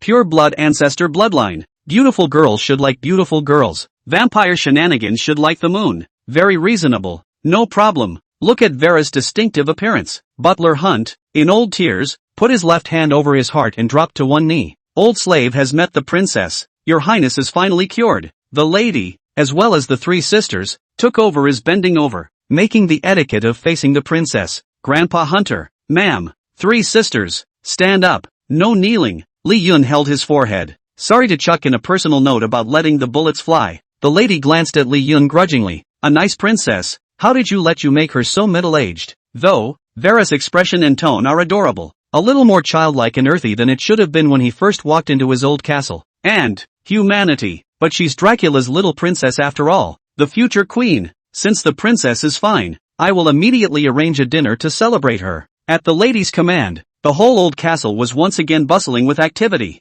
Familiar dinners, familiar tables, the lady on the main seat, the three sisters on the side, as well as Li Yun, who was seated opposite his wife, with Princess Vera, Butler Hunter, and Dr. Moss beside him, sitting in a familiar spot. Li Yun thought of the first time he came to the old castle. Back then, he was scared to death of being on the table as an ingredient. Today, he is flattered. Yun, I've cut this steak for you, you eat my share. Princess Vera handed Li Yun the steak she had cut in front of her. Didn't think there was a single problem. Butler and Mrs. Hunter and the three sisters looked dumbfounded. The princess herself cut the steak for Li Yun? Ahem, your highness, even though he is a savior. It's not good. Butler Hunter spoke up to remind him. There's nothing wrong with it. Yun said, in the human world, you have to give your life in return for saving it. Li Yun, witty words said in bed. Can you not bring them under the bed? The lady gently bowed her head and faked cutting her steak. Otherwise she would have had to stifle the grin on her face. I'll see what you'll do. You little pervert. Daniela gritted her teeth and looked at Li Yun. Dog man, the princess is so lovely, and you want her to give herself to you. Evil, come out, we'll cut him. Sandra held up her red wine, the corner of her mouth quirking. It's true that Dr. Li is worthy of being my master. Even princesses dare to tune up. Bella has the densest mind of all. From now on, Dr. Li is more than just a partner in our old castle. Quite possibly, the perfect bridge between Timet and the future queen of Dracula. It's true, once a man is strong, he looks a lot more handsome. Mu Chang's Bella looked at Li Yun with a hint of heart. Princess Vera's favor has reached 50. You have unlocked a new bond, the bond of Chuzhou. Pestle and mortar? If it isn't a stick and a stone mortar. Sticks are inserted into stone mortars and pounded. Are you this custodial and decent? First there was Guan Bao, then there was Chuan Jing, and now there is pestle and mortar. Good. Idioms are finished being understood by your system. By the addition of the bond, Princess Vera's attitude towards Li Yun became even more intimate. Looking at Hunter's butler was envious. I've been serving the princess for 100 years, and I've never dared to expect her to cut my steak for me. Ding, ding, ding. Madam knocked on her wineglass. Here, let us raise our glasses together. One is to celebrate Princess Vera's recovery from her great illness. Secondly, I'd like to thank Dr. Li for helping our blood-sucking shenanigans. The crowd raised their glasses. Her ladyship snapped her fingers and the butler called for the ever-present band. The blood-sucking shenanigans of the band played beautiful and elegant music. Listening to the music, followed by the alcohol he had just drunk, Li Yun stood up, hold out a hand. Beautiful Princess Vera, may I have a dance? Raised by her family from a young age, Vera is naturally a master of ballroom dancing. Her small hand was gently placed on Li Yun's hand. Nod lightly. For eyes, no sparks, only tenderness. In that long music, Li Yun held Vera in one hand, the other hitched onto her slim little waist. With Vera's guidance, they began to dance, like stepping between the clouds, the top of the moon. Beautiful. Princess Vera fluttered like a butterfly, and Li Yun's figure stood tall like a tree. Butterflies lean against the tree, and the tree listens to the butterflies. The rest of the blood-sucking shenanigans watching have been immersed in this dance. After the dance, Vera and Li Yun were within arm's reach of each other. I, for one, am going back to the family tomorrow, Willa said softly. Well, be careful with everything. Remember the stories I told, and don't put too much faith in any shenanigans. What about you? Worthy of my trust? I'm not creepy. Willa muffled a laugh at his amusement, her eyes curving into crescent moons. Beside Li Yun, she, the future Dracula queen, smiled very comfortably every second. No need to follow the so-called princess etiquette. No need to think about your future as a queen, and no need to guess who is really out to get you. She's just a simple blood-sucking creepy girl. Just a few moments into the silence, a hint of pain suddenly appeared on Princess Vera's face. Butler Hunter bounced out of his chair. Your Highness, no! A golden bloodline separated from Princess Vera's body, just hanging in the air. The pure blood ancestor bloodline in that drop of blood was like heavenly might. The blood-sucking shenanigans that played the music fell to their knees. The three sisters, with horrified faces, trembled all over. Her ladyship remained seated. Only her face didn't look too good either. Butler Hunter was even on his knees, not daring to look up. I know you fused Lady Timid's Prince Essence blood. This drop of my bloodline can purify the essence blood within you. Since then, you have the same pure bloodline as me. Unless Dracula is orthodox and a powerful bloodsucker of the realm, all normal bloodsuckers will cower, submit, and do as you command. Consider it my reward for thanking you. Vera flexed her fingers a little. That golden bloodline merged into Li Yun's brow. Li Yun only felt his brain empty and fainted. He could hardly imagine how golden this drop of bloodline was to the average blood-sucking trickster. Even Madame was incredibly shocked to see this scene. Obviously, in Vera's heart, Li Yun's status was definitely more than just a lifesaver. I don't know how long it's been either. Li Yun only felt that his body's bloodline was rapidly evolving. The cells of the body also continued to grow stronger with this purest blood ancestor's blood. At this moment, even though Li Yun was only at rank D, the strength of his body was already comparable to rank C, or even higher. Little devil, you're finally awake. Waking up again. It was in the lady's bed. The lady sat down and looked at him with snickering eyes. What a lucky fellow to have gotten the purest bloodline of Dracula. Mrs. Envy said. Princess Vera left? Well, she's back at Castle Dracula. Li Yun let out a long breath with some reluctance in his eyes. But she asked me to give you a message when she left. What's the word? When she said this, the lady looked odd, a little jealous, and a little curious. She said, we'll sleep together next time when we have the chance. Li Yun. Chapter 69, another blood-sucking creepy player. May here. The time for invitations has come. Leave the vampire castle immediately. Looking at the disappearing Li Yun, the lady did not have the good sense to grumble. Just go? Could it be that I'm really not charming enough to outshine the princess? Won't even sleep with me? The lady touched her sassy cheeks and couldn't help but whine and rage a bit. Returning to reality, Li Yun had a death grip on his pants. I'm afraid that if I don't pay attention, my pants with the belt undone will fall off. You just got back from the game? Older sis is here and won't give me a hug? Li Rui, who had just entered, took off her sunglasses and looked at Li Yun. Li Yun shook his head firmly. Li Rui surged into his arms of her own accord, pressed against his ear. He grinned wickedly. Well, did you like your sister's gift? If you don't like it, tell your sister. What style do you like? Li Yun gulped. Leroy looked down and noticed the anomaly. What are you doing with your pants? Get your hands off me. Give your sister a hug. Do you realize that for you? Your old sister I was almost seen as a traitor to the guild. Li Ru petulantly ripped Li Yun's hands away and placed one behind herself. Sure enough, it's still the warmth of my brother's embrace.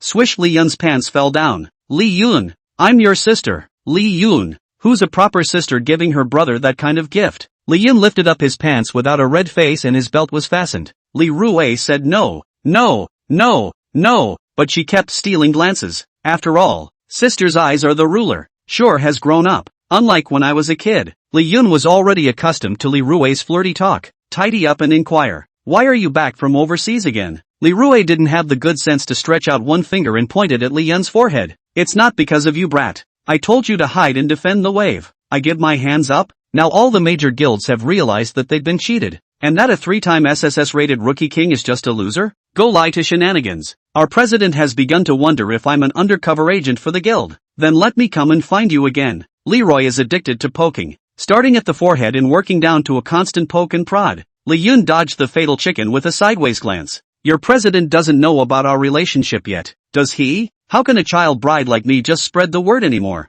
Leroy, get a grip. Bah, call sis. No one knows yet, but if they try to find out, they won't be able to hide it for long. Li Yun looked at her and asked, so what are you going to do? What else can I do? I'm not the only one here this time. I'm sending someone to help me with my worries. But in fact, I'm supervising me. I can only let you join the Elk. Join the Moose? The Elks, although a large guild with a high ranking, are overseas. For Li Yun, even if his oldest sister was the vice president of the guild, he had never wanted to join. He shook his head. Good you negative man, seeing your sister and not saving her. Right. Li Rui glared at him in exasperation. Don't play the big tail with me here. If you really wanted me in, you wouldn't have come alone and talked to me as an old sister. Li Rui, you've been seen through by me a long time ago. Leroy covered himself with his hands. No wonder I used to take a shower at home and always felt like I had eyes on me. Little pervert. No sense of propriety. Sister and brother grew up together and know each other too well. When Li Rui appeared immodestly,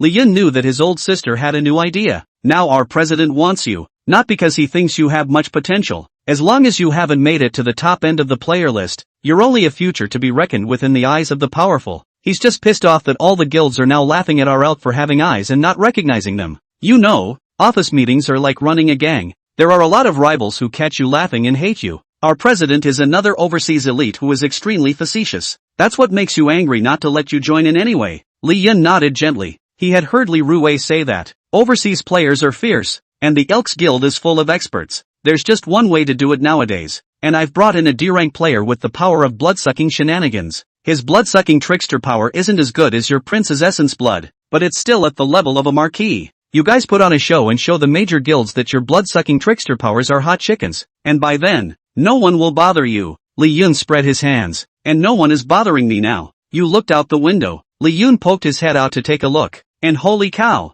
if I hadn't covered you, the people sent by these guilds would have rushed up long ago. Don't underestimate the attraction of good newcomers to the guild. This is still a normal third-rate guild. If a big guild like Elk would come, I wouldn't be able to cover it. Li Yun honestly, the guild he really does not want to add. Who wants to share 10% of the harvest with others when there are no existential worries? Now you know what you're in for. A little lamb on all sides. Come on with your old sister. I'll take you to the theater. Leroy reattached her sunglasses and opened the door. Li Yun obediently followed. When he came to the Rolls-Royce, a blond foreign man stood out. Vice President. Leroy nodded and pointed at the foreign man. His name is Mihir, a member of the Elks Elite. It's one of the few blood-sucking trickster powerhouses. Mihir looked at Li Yun. Curious. This is reverse butterfly. Li Yun didn't hesitate to strike first. How can you take advantage of your own name? You little foreigner? Does he understand? Do you want me to say Yogyakarta in English? Li Yun whispered in Li Rui's ear. Ahem. Even though I'm a foreigner, I still understand your language. Your ID is really as erudite as the vice president's. Not bad for the vice president's brother. Li Yun looked at Li Rui in surprise. He's an old sister's man. Trust him. Your oldest sister is at least the vice president. Is it fair to say that she doesn't have a few of her own? Don't underestimate me here. He's also at the top of the rookie list. There's not just one blood-sucking trickster player on the future high-end player list. Li Yun knew that the power of the blood-sucking guile was weak, but he did not expect it to be this bad. A full 1,000 players on the high-end player list, and there's only one blood-sucking trickster force? It can't be helped. Blood-sucking creeps maintain pack habits unlike normal creeps. The higher the grade of the blood-sucking guile essence blood, the more difficult it is to obtain. If the vice president hadn't stepped in to help me in the first place, this marquis essence blood would have been enough to kill me 9 times over. Don't worry, the vice president is my benefactor, and I will definitely help you as his brother. Mihir was very honest, except that Li Yun felt a little incomprehensible. Is it hard to get advanced vampire guile power? Chapter 70, Li Yun, the lowly blood-sucking shenanigans are the only ones that talk about rank. We all talk about bloodline. That's roughly the script. Mihir and you unleash the power of the blood-sucking trickster at the same time, and then kill you in seconds. Prove that your blood-sucking trickster essence is crap below the marquee. Mihir nodded gently. Vice President, I'm fine with that. By the way, even though your brother is the rookie king, the game level shouldn't be high. Do you need me to suppress the rank strength a bit? Mihir looked to Li Yun. Li Rui thought it made sense. Li Yun, what rank are you now? D. Oh, D level. What? Weren't you only E rank last time? Li Rui came back to her senses and looked at her own brother in incomparable shock. How long has it been since the last time? This kid's AD? You should know that it took Mihir a full 6 months to reach D rank, and no less than 7 times to clear the game, and Li Yun is only 3 times at full count. The better you perform through the performance, the more experience you get. It was only now that Li Rui understood the gold content of the 3 SSS ratings. Pervert. She muttered a small curse. The machine was then prepared. Hey, it's me, Mudblood. Turn on the guild live feed for me and access my screen. Everything's in place. The player forums instantly exploded. Gamer Central. Sister Hong. Look at the forum. If it isn't Shermir, the newcomer from the Elks Guild. Across from him is the new king. Sister Red opened the forum live for the first time. An abandoned place with no one around. Is this going to start a player battle? If I remember correctly, this Elk Guild's Mihir is also a blood-sucking trickster power. Kobayashi pulled up the information and nodded. Yes, I suspect Mihir's essence blood would be marquee. Otherwise it wouldn't have caught the eye of the Elks Guild. Kobayashi was a little confused. Who is the initiator of the live stream? No build. It's an anonymous ID. Can't track it? Should be a veteran. Knows how to use game mechanics to hide himself very well. Sister Hong said in a deep voice. Nowadays, Li Yun is the most popular and countless guilds are staring at him. Instead, he suddenly live streaming a fight with someone. Why? Kobayashi thought about it and gave a reasonable answer. As a rookie king, it should have been the most talked about rising star. And yet the Moose Guild says it's the most wasted rookie king with the power of trashy blood-sucking shenanigans. Maybe they're pissed off, so they found fellow newcomer Mihir, who's also a sucker for the power of blood trickery, to prove themselves? Sister Hong nodded as she listened. Reasonable. Stinky brother, the elk can't see you. Come to your sister. Sister Hong laughed softly, but in his eyes, we're only worth 600. Sister Hong glared at Kobayashi. Where's the pot calling the kettle black? That's because he's too young to understand. If only I knew how good my sister is, I'd know she's more than 600. The old lady's got the devil in her. What's the point of comparing them? Yuck. Red huffed and was almost brought crooked, and Kobayashi's attention on the live stream. At the same time, countless key members of the guilds were paying attention to the battle of the blood-sucking trickster force. The new king. What a niche term. It's hard not to suck up. On the live feed, Li Yun looked at Mihir and said angrily, I'm here today to prove it to myself. Why do you elk guild look down on me?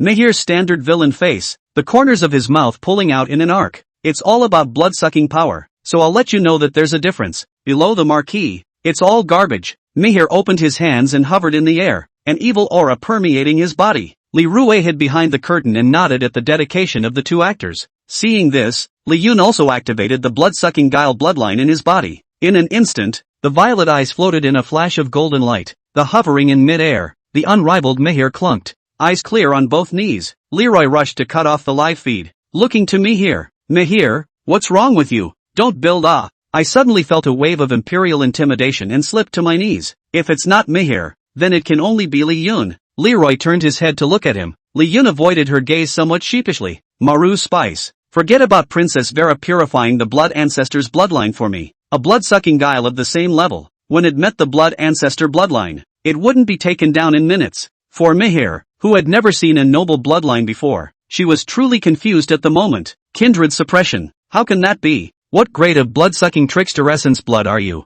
Anyway, Li Yun touched his nose in embarrassment. It's usually the lowly blood-sucking shenanigans that speak of rank. We all speak of bloodlines. Mihir. Rue Li covers her forehead. Your purity is beyond my imagination. Sis tried her best and you screwed up again. Li Yun was silent. One slip of the tongue and the noble bloodline would be exposed. Ah. Jingle bells. Leroy's phone rang. Hey, President, it's me, Mudblood. Chairman, I didn't scold you. I can't change this ID. The game won't let me. Hold your horses. Listen to my sophistry. Li Yun looked at the sophomoric manner in which his old sister answered the phone and could completely imagine how angry the president of the Elks Guild on the other end of the phone had to be. Not long after, Li Rue hung up the phone and came to Li Yun's side. One bad news and one good news. What do you want to hear first? Li Yun paused. More good news? Leroy started with the bad news. The president said that either I get you into the guild or I get the hell out of the guild. So good news? Li Rue said excitedly. The president said that if I don't bring you back, I shouldn't go back. For a short time, I don't even have to go back to the guild. I can stay with you. Isn't that worse news? Brat, how do you talk? Ouch. Sis, it hurts. You're hurting my ass. Let your sister give you a good body check tonight. This blood-sucking trickster power of yours is not normal. It's very abnormal. Even if Rueli choked off the broadcast in time. But that Mihir falling and sliding to his knees was still seen. Kindred spirits? This is the legendary fatal blow of the higher blood-sucking guile against the lower blood-sucking guile. You're telling me he's a trashy blood-sucking trickster essence? The Marquis is slipping and kneeling. Sister Hong's eyes widened in shock and her breath caught. Never having seen suppression of his own kind before, he didn't even dare to think about the level of Li Yun's blood-sucking trickster power. While low-level blood-sucking trickster essence blood is certainly wasteful, high-level is not. For example, the guy on the high-end player list, extremely strong vitality and self-healing, simply undefeatable, became a nightmare for many players. Sister Red, who found the treasure, is no longer sitting on the sidelines. Immediately have people surround Li Yun's house.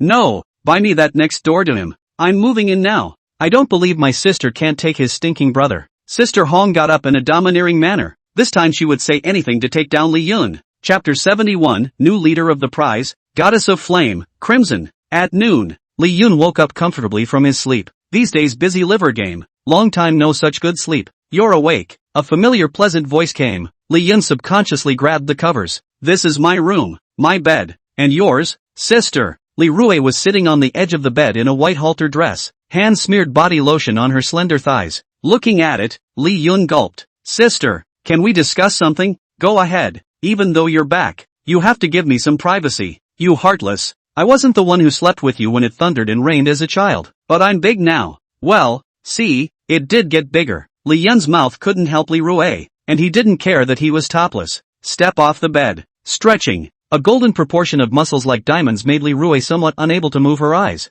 Bastard. You really do have some skills. Come on, touch it for your old sister. Li Yun sidestepped and dodged Li Rui's hungry tiger pounce. Li Rui was unconvinced. The number one beauty of the Moose Guild, the vice president, and an A-ranked master player. You got out of the way? Attacked again, mobilizing a few points. Still, Li Yun sensed it in advance and dodged it. Is this the perception and speed of a prince-level blood-sucking trickster force? By the way, you still haven't told me what's up with that bloodline pressure of yours. Mihir is a marquee-level master of blood-sucking trickster power anyways. I don't think the prince's essence blood can do anything to make him slide to his knees for a second. Li Yun turned his head to Li Rui, who was lying on the bed like a kitten poised for action. The Dracula family, you know? The blood ancestor family. The only royal family among the blood-sucking shenanigans. Li Rui looked at Li Yun in shock. Well, just as you guessed, my prince's essence blood has been purified by the blood ancestor bloodline of the Dracula family. Blood-sucking shenanigans with impure bloodlines like Mihir will naturally be suppressed by me.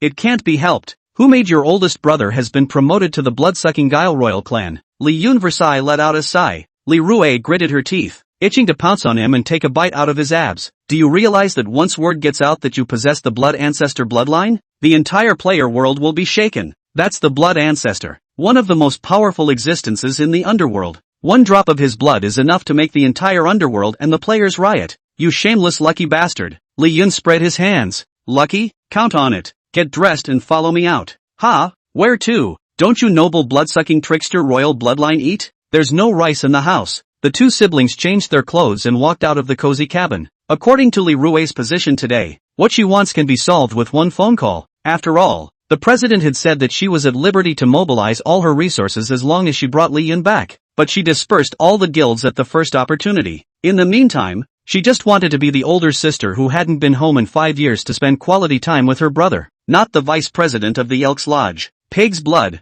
Duck's blood. Want some? I don't suck blood. What about oysters? Leeks? So it was you who tried to suck my blood. Li Rui hooked Li Yun and smiled a blossoming smile. As soon as the handsome man and beautiful woman appeared, they attracted the attention of countless people. Ha, strange. Where are those guildies? Leroy looked around the home. Didn't you have Mihir take someone to stop them? Do you know how many guilds are trying to get in touch with you right now? Mihir's little people can't even stop them. Li Rui said suspiciously. It was naturally good that no other guilds were bothering Li Yun. It was rare for her to be on top of it. 2. Continuing to hook Li Yun happily towards the house. Li Yun, so you went out. I've been waiting for you for a long time. Sister Hong clasped her hands and stood aside, calling out to Li Yun. Li Rui's eyes were vigilant as she stuck at Sister Hong, who was dressed in a long fiery red dress with high heels and a goddess flavor. Asked in a small voice, who is she? Take out. Delivering in that? Can it be a proper delivery? No. Go, go, go, go, go, go, go, go, go, go, go, go, go, go, go, go, go, go. Sister Hong, who had an amazing ear, listened to the whispering between the two siblings, and a vein of green rose from her forehead. Stop Li Yun and Li Rui. I'm not a delivery boy. I'm from the player's center, and my ID is Crimson. Li Rui was slightly surprised. She didn't recognize Sister Hong in front of her, but how could she not know the famous goddess of flame Crimson? Li Yun is not interested in joining the player center. Good luck and no farewell. Li Rui grabbed Li Yun's left hand and was about to leave. Sister Hong was quick on her feet and grabbed his right hand. Li Yun was caught in the pull of the two goddesses' big brother. Can't you understand human language? Li Rui's gaze condensed, and a demonic sickle black wind in her body headed towards Sister Hong. Sister Hong bathed in fire as a shield, blocking the blow. And who are you? Li Yun and Li Rui said in unison. Daughter-in-law. Sis. Sister Hong's face was slightly surprised, and her mouth smiled badly. You guys are a lot of fun. Sister Hong collected her bad smile and looked at Li Rui. Power of the demon scythe? I didn't realize that the famous vice president of the Elk Guild was the sister of the newcomer king. Li Rui wasn't afraid of being recognized. It's just a shame that she won't even call out her ID. Just know who I am. Li Yun is mine. He will not be joining any guilds. Now please leave. Sister Hong smiled softly at this. One hand rested on Li Yun's shoulder. Who said I'm here to make Li Yun join the guild? I live here too. I just happened to meet you guys. Li Yun froze. Where do you live? So, you guys across the street. Sister Hong pressed against Li Yun's ear and whispered, "Stinky brother, we'll be neighbors from now on. If you can't sleep at night, you're always welcome to come and chat with your sister." The other took Li Yun's small hand and slowly slid down to draw a circle in Li Yun's palm. The Huiro policy. This woman is really something. Sister Hong saw the food protecting Li Rui about to lash out again. "I'm going home first. You two siblings. You really don't look alike at all." Sister Red swayed away, leaving Li Rui gritting her teeth. "The player center's people actually infiltrated directly into our tower. If I hadn't been there today, I would have had to have her steal my home. Damn it." The more Li Yun heard, the more wrong he became. "Ugh, Leroy. What do you mean? I'm an independent and self-aware person, alas. How's that for being decent? What do you mean by being stolen from home? A decent man?" Leroy swept a disdainful glance at Li Yun. "And don't take that hand out. What? You can't be bothered to wash your hands after being played with by her just a little bit?" Li Yun took out his hand hidden behind his back and smiled awkwardly. Chapter 72. One meal. Two sisters, to die for. In the future, don't hang out with such unsavory vixens. Anything jade will only hurt you. Li Rui stood in the kitchen with her apron, cooking hot. If this scene were to be seen by someone from the Elks Guild, their jaws would have to break on the ground. Li Yun leaned on the door and glanced through. "Can only talk to your domesticated kitty? Right." Li Rui carried the dishes and pinched Li Yun's face with a smile. "Right. What a good boy. Dinner is served. I haven't cooked in years, so check to see if it's your favorite flavor as a kid." Li Yun took his chopsticks and took a bite of the dish into his mouth.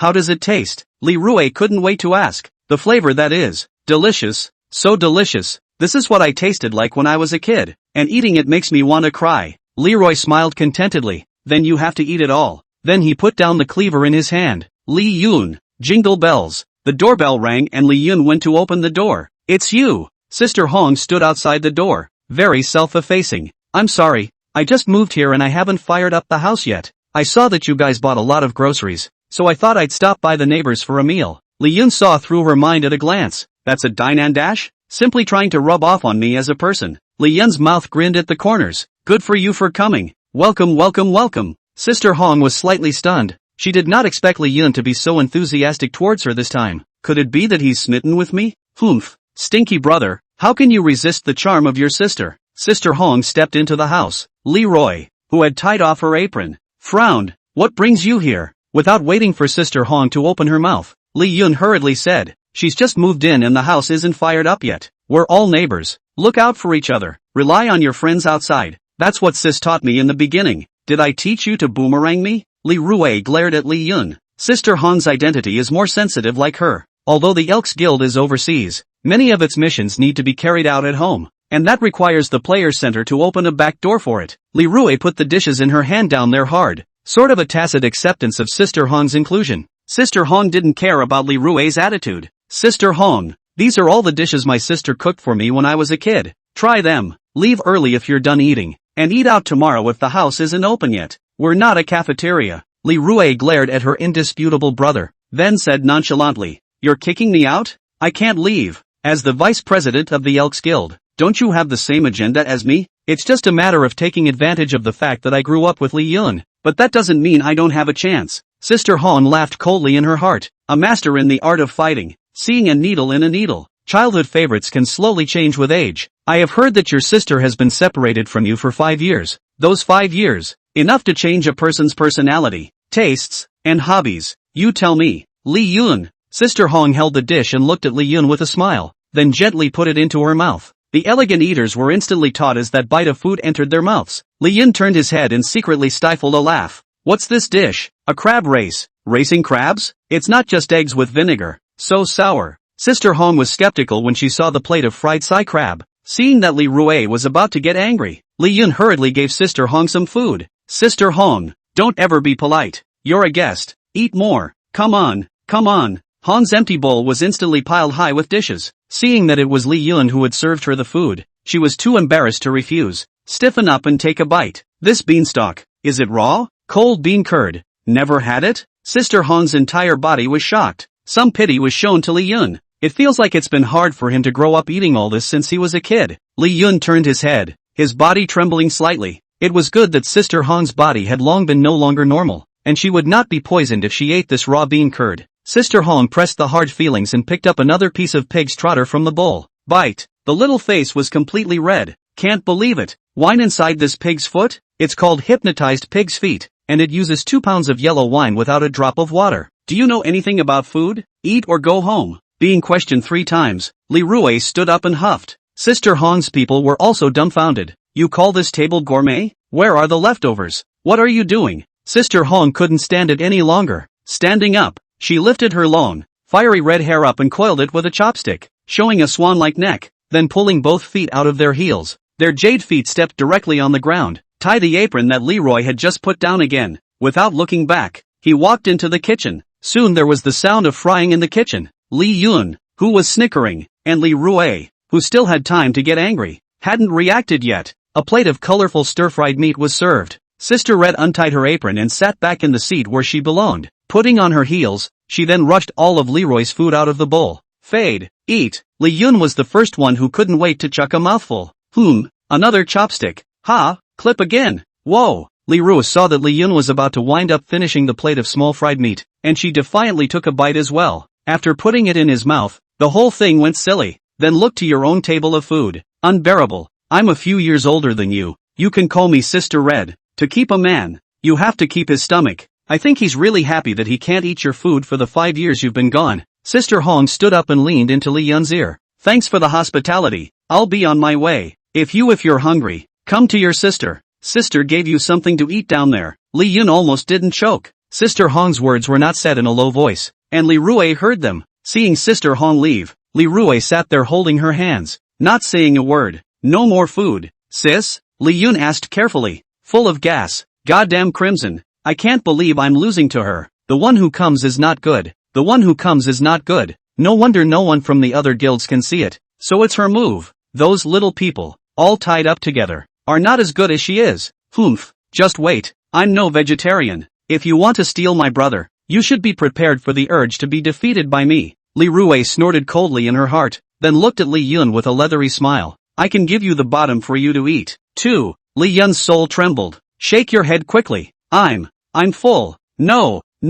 Put the dishes down when you're full. Li Yun looked at the plate of small fried meat that had gone down 3 bowls of rice and turned his head somewhat fondly. Hurts. This day is going to be unbearable. Chapter 73 New Game, Yellow Springs Road. Came to buy groceries. What a coincidence. Goo. It's heavy. Brother help sister to lift it. Taking out the trash? What a coincidence. Hey, there's a lot of tissues in my brother's trash bag. Going out to the movies? What a coincidence. I bought this one too. 21, 22, and I happen to be in seat 23 as well. Li Yun, you're not allowed to go out for me. I'm gonna find a chain to keep you in the house. Li Yun, captive play would be really kind of sick. At home, there is a jealous kitten, and outside the door, there is a 1,000-year-old fox who is always ready to create coincidences. Li Yun finally knew what it was like to be caught between the front and back. It's harder to cheat than a horror game. Sister Hong was at home at the moment, talking on the phone with her assistant, Kobayashi. It was supposed to be a quick takedown, but I didn't expect a vice president of the Elk Guild to come out halfway.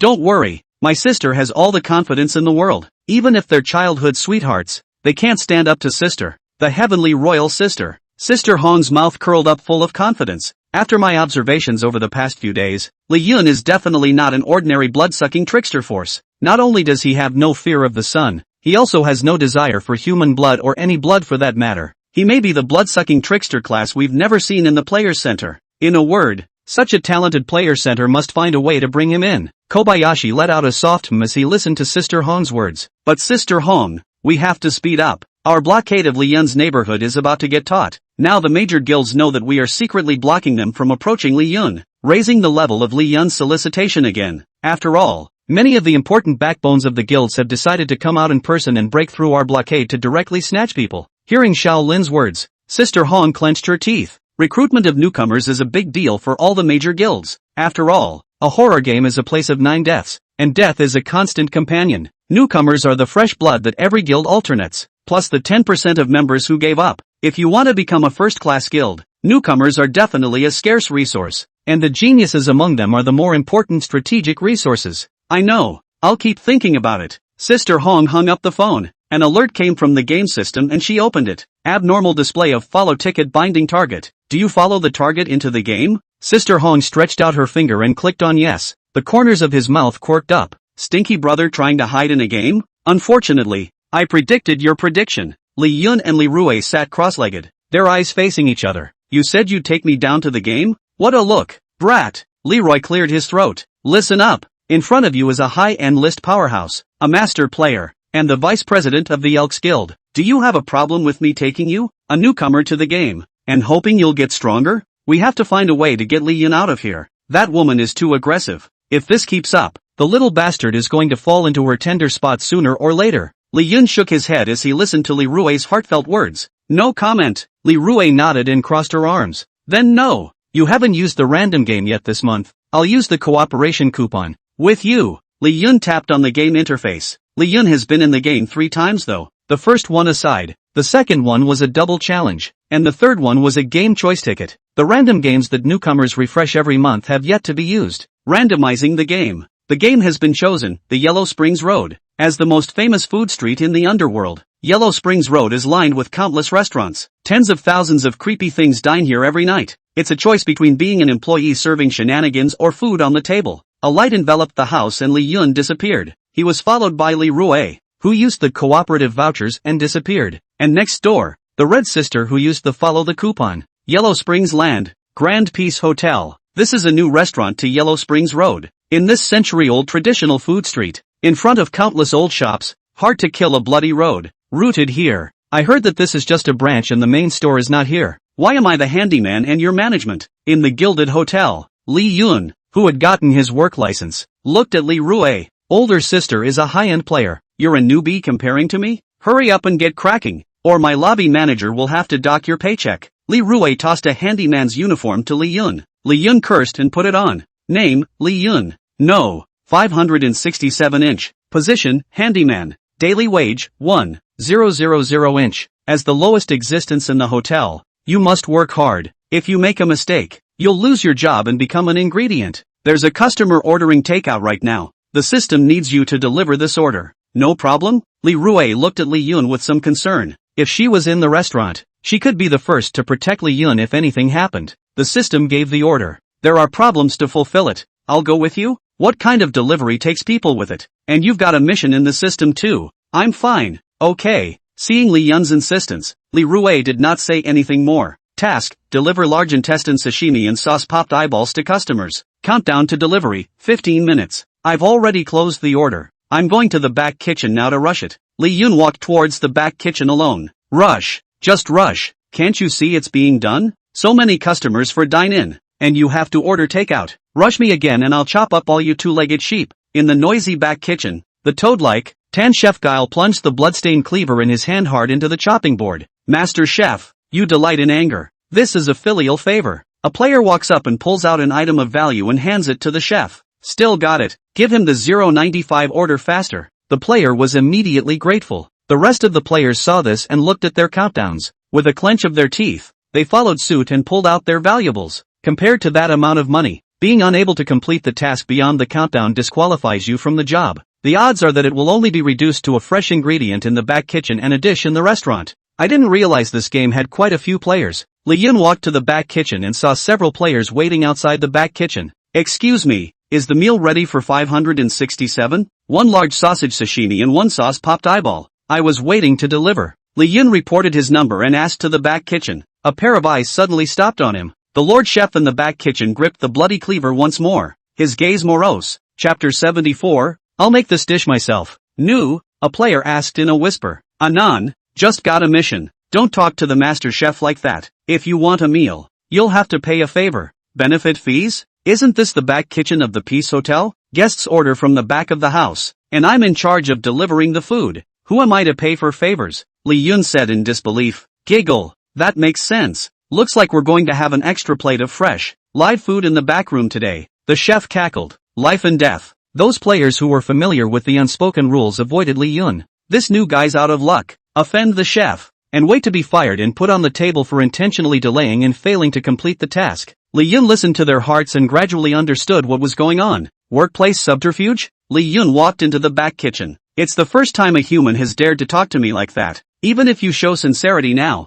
I won't forgive you. Chef Guile squinted at him and grunted. Don't get me wrong. I'm just checking to see what brand of plastic bag you have that holds so much bullying with me, and you don't even ask who's behind me. Sis, the big move is unleashed. Lee, who was hanging out as the lobby manager, walked over. Who bullied my brother? The crowd of players were slightly startled when they saw Lee. Lobby manager? What level of player is this? Boy, this new guy's so tough. There's a man behind the man who can do it. Chef Guile looked to Lee. No wonder you dare to talk to me like this. So you have some backstage. So what if I'm the lobby manager? This is the back kitchen, where I have jurisdiction. It's not your turn to tell you what to do. If your excellency doesn't listen, I don't mind chopping off your overstepping arms and legs. The kitchen knife in the chef's hand was blood red and fierce. It's broken. This chef is a fierce and cunning being. Last time someone tried to challenge his authority, but he was chopped up in a flash. The lobby manager is equal in rank to the chef, and this is a restaurant owned by Creepy, so if he really gets chopped up, the chef will be okay,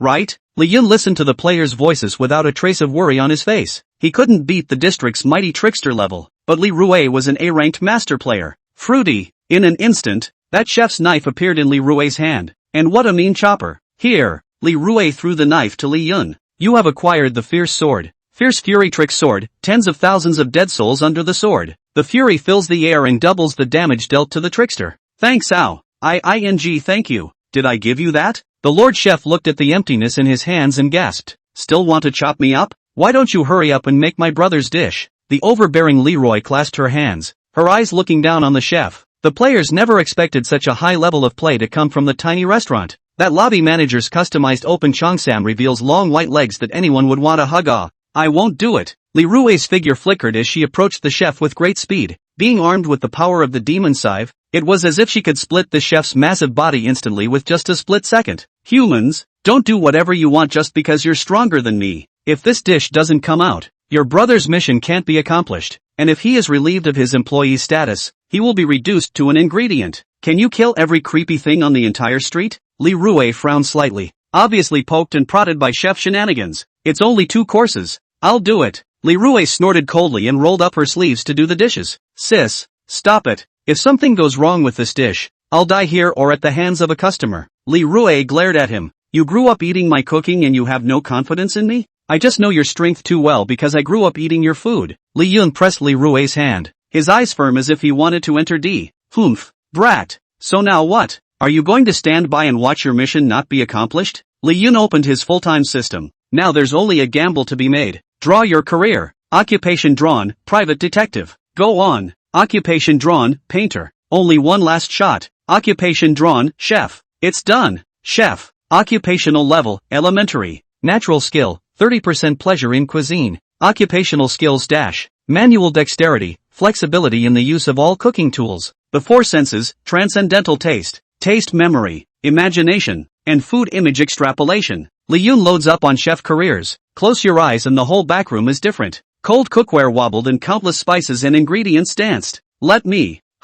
You would? The countdown to delivery is down to the last 8 minutes. Li Yun was too late to explain. Get out of the way. As soon as he pushed the chef away, the chef didn't dare to get angry due to Leroy's intimidation. Li Yun took out the ingredients he needed. The first course of large intestine sashimi is all about the freshness of the sashimi. The key is that the knife must be fast to avoid too much contact stay between the fresh sashimi and the knife. The subtle iron dish flavor on the surface of the knife detracts from the overall taste of the sashimi. Li Yun took out the fierce and deceitful sword. Hands up. As if cutting fruit, clattering and clattering, the fresh sausage is sliced evenly through the air and lands on the plate. It was just this hand that filled the room. No, you really do. Leroy covered her small mouth in surprise. All around them, whether players or chef shenanigans, were wide-eyed. The second sauce popped the eyeballs. Start a pan and heat the oil. Upside down. The fire roared and the cauldron of saucy cooking eyeballs kept rolling. The fire, the timing, the attention to detail. He's got it all. Chef Guile watched the scene and couldn't hold it together any longer. Out of the pot. Packed. Leroy helped pack on the side, lifting the 2 dishes that were ready and handing them to Li Yun. Even if it's done, there's not enough time. Leroy asked worriedly. Li Yun opened the mission's delivery navigation. 7 minutes to reach on navigation, and one has only 5 minutes left. This would have been too late for anyone else, but when Li Yun stepped onto the scooter, the writer career was officially launched. With a kick of the gas, it instantly disappeared as a flash of neon in the night. Only 5 minutes left to pick up your food? According to the rules, if a delivery person is late for a delivery, it's considered a failure. Hey, that way I can add an extra dish. At the moment, a creep waiting for takeout rubbed his hands together and licked his tongue. Ingredients for delivery. Lo, ding dong, who? Your takeout. No, you can fly, and this can be delivered? Chapter 75, New Position Unlocked. Lonely Phantom Guile. The customer who ordered took the takeout. Somewhat reluctantly, after opening the takeout, he gave a slight eep. How come today's meal is different from my old one? Like it's more elaborate? Looks like an old familiar face who often orders food out of restaurants. A new chef? I do. Hearing that it was made by Lee Yun, the guest finally revealed a satisfied smile. I'm going to give you a bad review. You sure make it hard to eat. It's not easy being an underworld delivery boy. Being late, not being able to fulfill an order, and bad reviews all have to be rolled over with points deducted. Lee Yun frowned slightly. Not if you eat it. What's the point of eating this? What kind of status and class are you? And you deserve to make it for me. It smells so good. The guest froze with his chopsticks. Then it wouldn't stop. 2 chopsticks. 3 chopsticks. Until you finish. He wiped his mouth in satisfaction. Surprisingly, it's better than anything I've ever had before, but I'm still going to give you a bad review. Hey, what an evil guest. Oh, give it back now? No more. Can you put the chopper down? Who delivers and carries a chopper? I memorized your house number, and if you give me a bad review, I'm coming to cut you. Lee Yun retrieved the kitchen knife, closed the door with force and raised the door.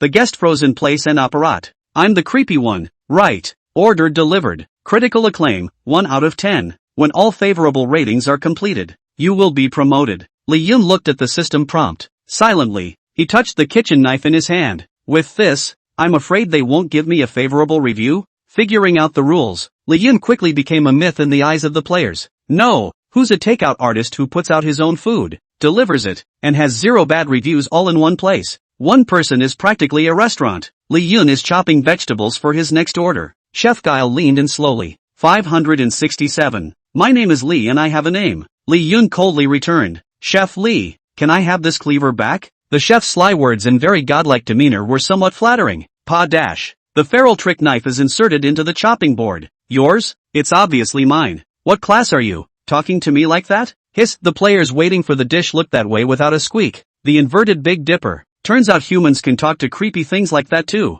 Sure, provided you have a strong and as a lobby manager sister. You also have to have a knack for burning vegetables. I'm just asking, if you don't give it back, you don't give it back. What's the point of being mean? Lee Yun. Good. If you can't beat me, you're a pussy, right? Get out. Okay. Lee Yun packed his food and spat a couple of words. This guest really knows how to make up. To have so many big loins. Completion of cooking. Career value plus 20. Chef proficiency plus 20 inch. Walking out of the back kitchen, Leroy came face to face. Not bad. 9 orders so quickly. Still missing this last order. You'll be able to turn a delivery cowhorse into a grocery cowhorse. Lee Yun glanced at Leroy. Sooner or later I'm going to be a lobby manager. Then you do it. Lee Yun stopped paying attention to Leroy. Get on your scooter and put on your helmet. Twist the throttle and disappear. Follow the navigation and you'll soon be at the delivery address. It's a silent neighborhood. Just outside the cell door, a security guard trick stopped him, pointed to a warning sign off to the side. Takeouts aren't allowed in. Lee Yun took off the staff uniform he was wearing. Humans aren't allowed in either. Lee Yun's eyes glowed purple,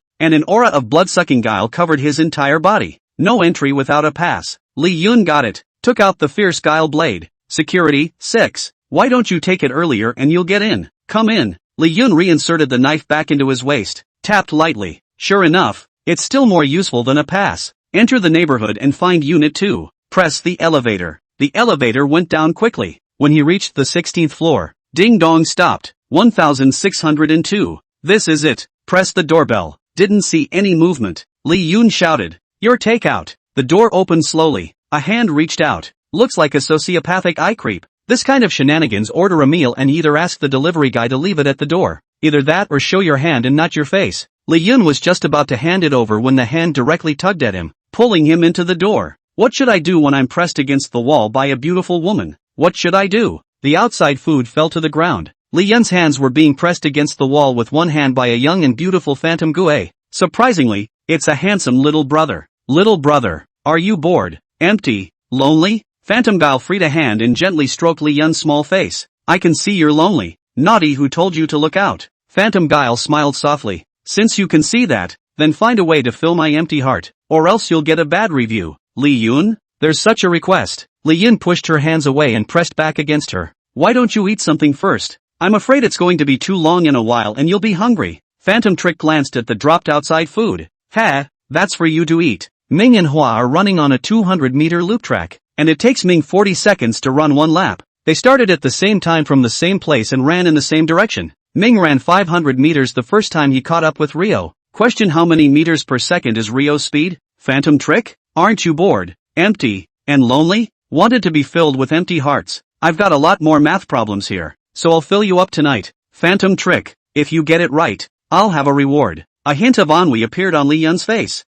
Phantom Guile immediately rose to the occasion. No, it's still not right. My hair is falling out. Why is it still wrong? This question is so hard. I don't know it. Li Yun clasped his hands and nodded. The world is a place where people and shenanigans can lie to you, but not math. Phantom Guile's entire body slumped right down on the table, as if he only had one breath left. And bored, empty, lonely? Remember to give me the good reviews, oh, and come back to me when you can do it, yo. Li Yun waved his hand and closed the door. Left the room. Order delivered. Critical acclaim, 10 out of 10. The position has been promoted. New position, backroom handyman. Li Yun looked at the latest news. Good news. No more deliveries for myself. Bad news. The backroom chef is going to get a heavy dose of it. He hummed a little tune and got on his favorite scooter. The throttle is a blast of extra pull. Chapter 76: A new dish at the Queen's Hotel. What are you waiting for? Give me a mission. Changing into his backroom handyman's uniform, Li Yun bosses around. Instead, the Grandmaster of the back kitchen kept his head down and didn't say a word. Shall I trouble you to wash the potatoes?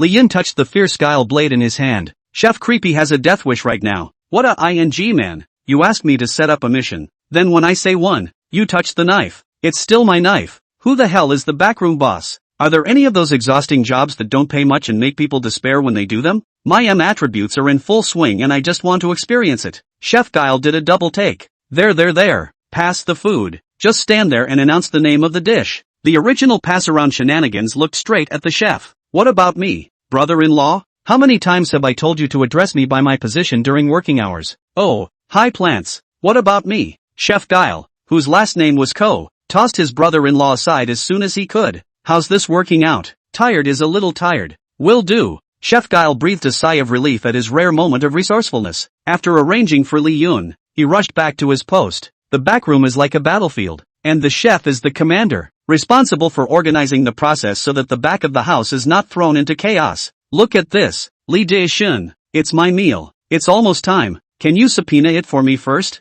Players who were anxiously waiting for their food came forward. Of course you can. I'm the most helpful person ever. A great god is really a great god. It's just not the same. This is my dish. Look at it. Read all about it. Then you pass it. Benefits now? Don't take a handyman for a cad, do you? Goddamn handyman is a cadre. I thought we agreed to be helpful. Yeah, I'm the one. Good. It turned out to be such a helpful person. The player who had thought he could avoid a robbery pulled out the favor with a meaty face. Next, I have an auction system here. 6. Li Yun is mixing it up in the backroom. As the lobby manager, Li Rui is in trouble. The Yellow Springs Road is lit up. Countless signs line the street, visible as soon as you step onto it. In addition to signage, for customer acquisition, each restaurant has its own signature dishes, as well as sweet-looking female shenanigans to usher them outside. Guest, come to our Peace Grand Hotel for dinner. Today's signature dish is 20% off. Don't miss it if you walk by. The welcoming female shenanigans screamed their lungs out, but the guests coming and going didn't care. A swarm of people flocked to the Queen's Tavern in the opposite house. Have you heard? The Empress restaurant is introducing brand new dishes, all of which we've never had before. Gotta try it. Hurry up. There's no room if you're late. Li Rui looked at the empty lobby and walked out. Still no guests? Manager? Somehow it all went to the Queen's Tavern. Looking at the welcoming female guile who was in a somewhat depressed mood, Li Rui also felt that something was wrong. If this continued, it wouldn't be long before the restaurant's business would be snatched up by the opposite side, subsequently folded at the waist, or even closed its doors. Once that happens, even she will face expulsion. Change your clothes and go across the street and order a few portions of outside food. I want to see what dish is so appealing. Li Rui, by no means a sitting duck, ordered. Soon after, the employee who had gone undercover to purchase outside food returned. Take out a portion of outside food and set it on the table. Wow, these are foods we've never seen before too. It's so delicious. Where in the world did this deliciousness come from? Li Rui looked at the dishes on the table and fell into deep thought. Scrambled eggs with tomatoes,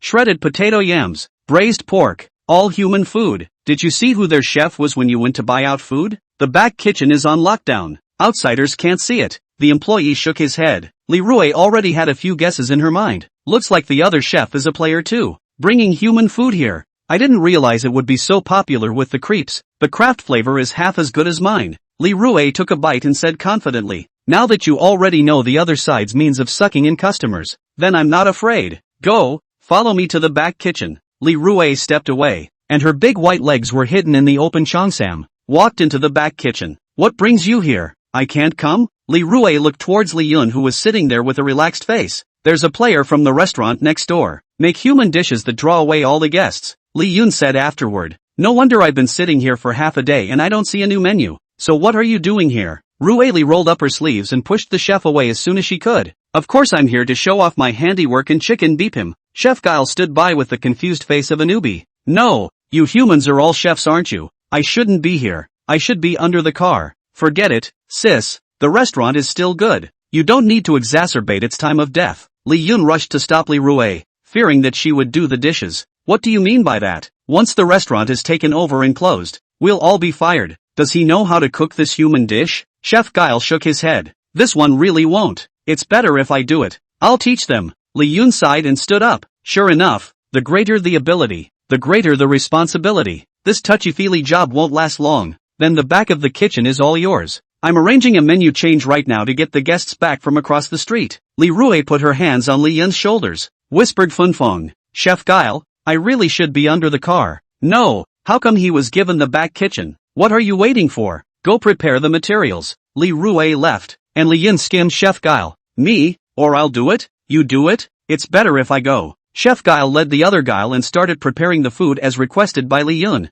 Queen's Tavern. Back room. Smoke and mirrors. The key to braised pork is to sauté the sugar color so it's full of color and rich. When you want lasagna to be fatty but not greasy, the cooking time is important. Sister Red with her chef's hat on her head is currently telling the backroom chef shenanigans about the keys to human cuisine. Chef Red, it's not good. The Grand Peace Hotel has also introduced human cuisine. Sister Hong froze slightly when she heard this. It looks like there are players in the hotel across the street. Any idea who the chef across the street is? Is it human? The creep who reported the news shook his head. I only heard that their lobby manager is a human girl. I think her last name is Lee. The corner of Hong's mouth curled up. Sure enough, it's them. Ha, Chef Red knows? Aha. What about the human cuisine they introduced to steal business? Robbing business? That Leroy's handiwork? Sister Hong waved her hand confidently. Don't worry, she doesn't have the strength. Chapter 77, No Disciples, Only Mounts. The Yellow Springs opened up one of the fiercest rivalries of all time. In later years, this 3-day-long competition has been described as the Great Human Gourmet Era, and the opener is none other than the Empress Tavern and the Peace Hotel. Today's signature dish at the Empress Restaurant,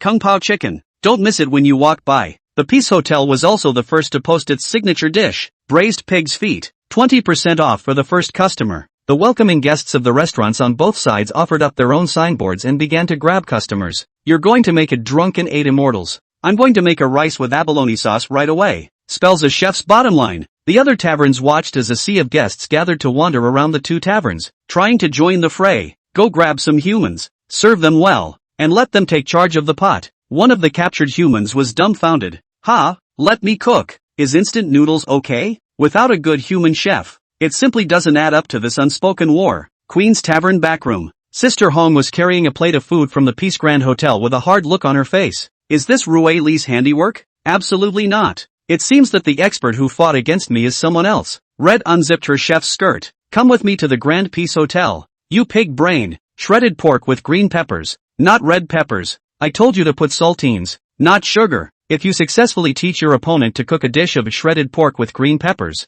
your career value will be +10, and your chef proficiency will be +10 inch. Chef Guile was scolded like a 300-pound aggrieved child. The body trembled with secret sobs. Li Yun stood behind him and huffed, and shelled this chef, who doesn't even know basic common sense. Chef wanted to say something, but in the end he didn't dare to argue. He looked over the table at the dozens of human seasonings and side dishes. Some desperation. Blame it on the fact that humans eat too well. Creepy is not so much to blame. As long as it stays original, it's okay. Chef, a customer said there was something wrong with our dish and returned it. Chef Guile looked to the running front office Guile. Who skimmed him? Who called you? I called Chef Lee. Chef Guile, okay, already dead at heart. Do not call. Li Yun served the plate of green pepper and shredded potatoes. Taste. There's nothing wrong with the flavor. Are the potatoes too soft? Who made this dish? Li Yun scanned the entire back kitchen. The backroom shenanigans were trembling. Chef Giles silently held out a hand. Again and again and again. I asked you how you made these shredded potatoes with green peppers. Chef Giles whispered. Just do it your way. Peel and shred the potatoes and go ahead and fry them.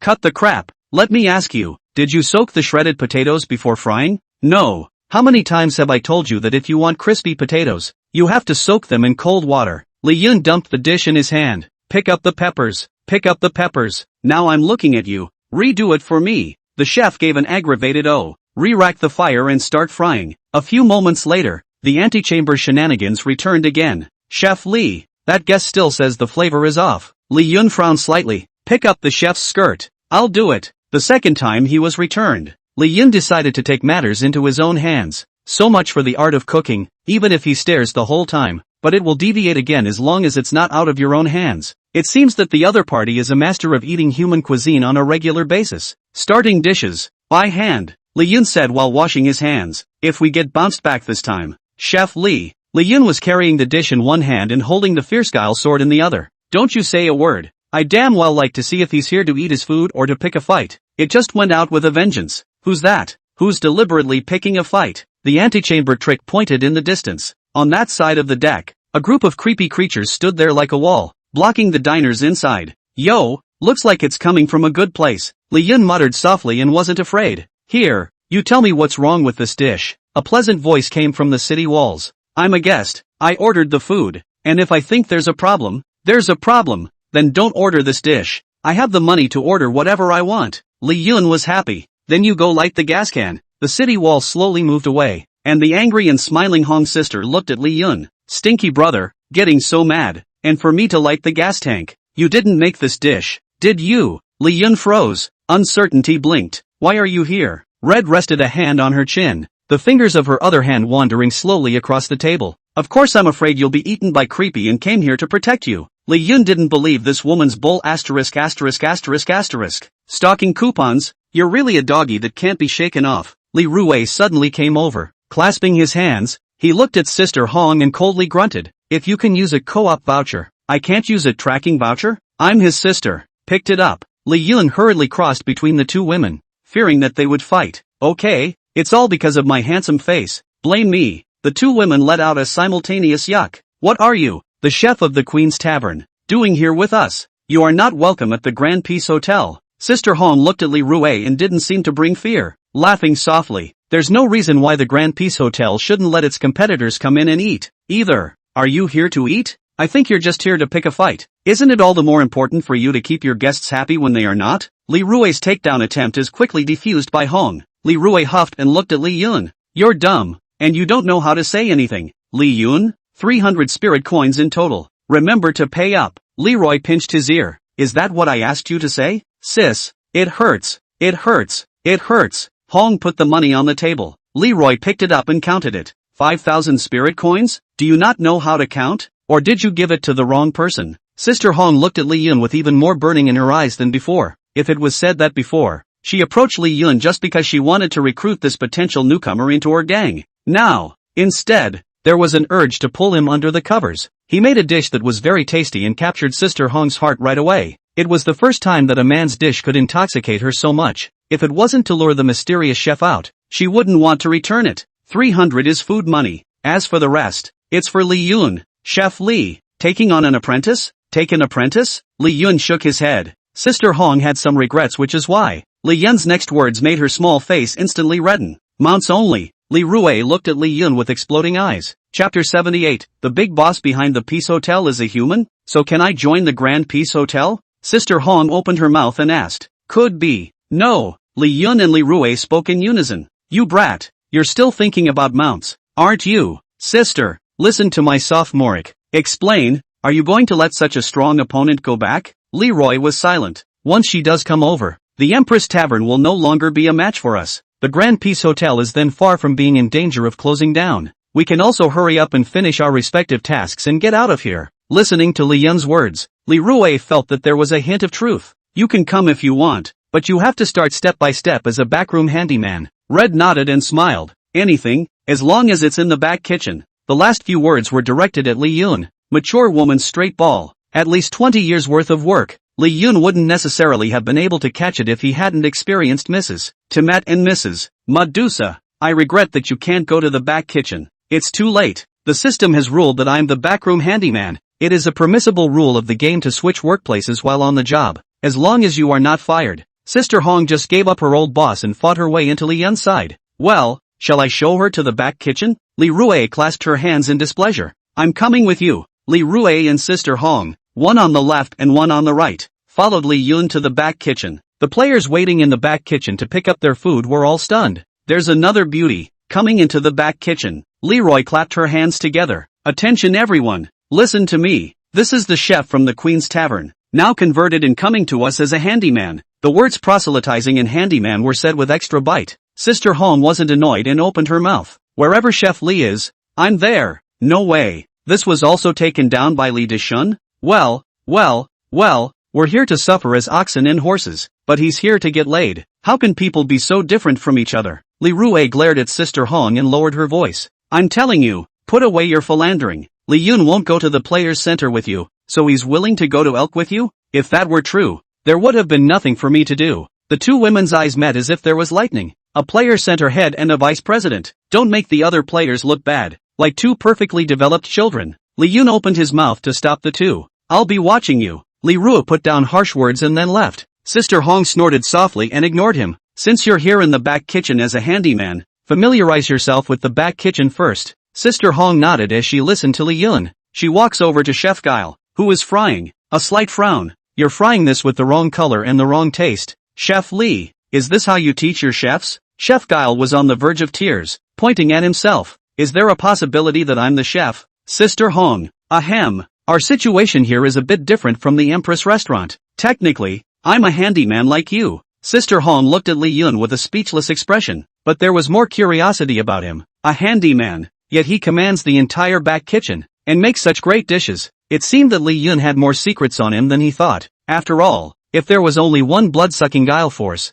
there was only a guarantee that he wouldn't be killed at random here. But far be it from this hot-tempered group of chef shenanigans to be so obedient. By the way, you're just going to jump ship and the Empress Tavern is going to leave you alone? They won't be able to sustain their business without you, Sister Hong said faintly. Naturally, it won't be that easy, but I'm sure someone will take care of it for me. Outside the lobby, the sound of fighting resounded, but it quickly calmed down. Li Rui ran over angrily. Crimson, if you make me a free hitter for you again, I'll throw you out. Li Yun swallowed his saliva. This Sister Hong was worthy of being the head of the player center. That's a pretty first-rate way of driving people. Your own trouble becomes a problem that you need to step in and solve as a lobby manager. By the way, have you met the owner of this restaurant? I heard from the owner of the Queen's Tavern. Very mysterious. This is just a branch. Li Yun shook his head. You've never seen such a great man of the Guile realm, so how could I have? Peace Grand Hotel has Li Yun and Sister Hong. Instantly did a winner-take-all. The remaining businesses throughout Yellow Springs Road were forced to transition. Once you can't make a human dish, all that awaits is a day-by-day death with no customers. This war of unseen blood draws to a close with the appearance of a female trickster. The owners of the major hotels on Yellow Springs Road were invited to a meeting. The meeting was full of hundreds of bosses, and it was a female trickster who organized the meeting. The man behind the Grand Peace Hotel. Seeing this legendary boss, the other shenanigans couldn't help but sigh. How could it be such a young and beautiful female Guile? In a short period of time, not only has the branch opened on Yellow Springs Road, also for a short time, lending the restaurant's human cuisine crowns the entire Yellow Springs Road. It's very suffocating to have all the restaurants on the verge of closing down and shutting down. Look at all the papers in front of you, and you know yourselves well. I think it's for the best. The owner of the Grand Peace Hotel was dry and straightforward in his approach, picking out the theme of this meeting. Are you trying to swallow us all? That's not how you do business. And you're not afraid you won't be able to eat it? A restaurant owner said unhappily. Hundreds of restaurants, swallowed together. What a joke. The other owners, too, murmured. The owner of the Peace Grand Hotel was in no hurry and waited for them to finish before faintly saying, Finished? My turn. Annexation is not a word I like. I really think you should learn from the advanced minds of the human world. Stop treating humans like crap all the time. The bosses were even more dismissive. What are humans if not trash compared to us creepy things? The owner of the Grand Peace Hotel laughed softly. They just come up with one dish to beat you guys. So what are you guys? Ravenous. This contract is not an acquisition. It's a partnership. The entire culinary winds of the underworld look to the Yellow Springs Road. Once the human cuisine is on fire, the entire underworld will be covered. I, the Grand Peace Hotel, can come up with the recipe, the menu, and the training, but I want 2 points for each of your profits. I'm done. Who's in favor? Who's against? The owner of the Grand Peace Hotel crossed his arms and looked at the crowd. The naysayers will only be left behind by the times for not being able to humanize the cuisine, and working together can usher in a true win-win situation. The owner of the Queen's Tavern was the first to raise his hand. I agree. He knew all too well the blow of losing the human cuisine. Very well. With the contract signed, we'll be family from now on. I'm curious. What's your name? You can call me Sin. Xiao Qian gently smiled and stretched out a hand, shaking it with the owner of the Empress Tavern. Did you learn this cooperative thinking from humans? The owner of the Queen's Tavern asked again. Shu Sin nodded and smiled. Yes, he's my boss and he taught me this. The hall full of shenanigans was not surprised. The big boss behind the Grand Peace Hotel is a human being? Chapter 79. Does she also have a system? Peace Hotel. Top floor boss room. Boss, there are a total of 120 stores on Yellow Springs Road. 100 of them have already signed partnership agreements with us. 20 more won't. Shu Sin had her back turned and was busy with something. She trailed off. Then boil them to death. And when they break production and the price reaches its nadir, just buy them up. The big trend is here. And you still want to flow against the trend. If your brain is not smart, wait for death. In a few words, the great matter of unifying the Yellow Springs Road was discussed. Shu Sin turned around with a smile on her face and a bowl of noodles in her hand.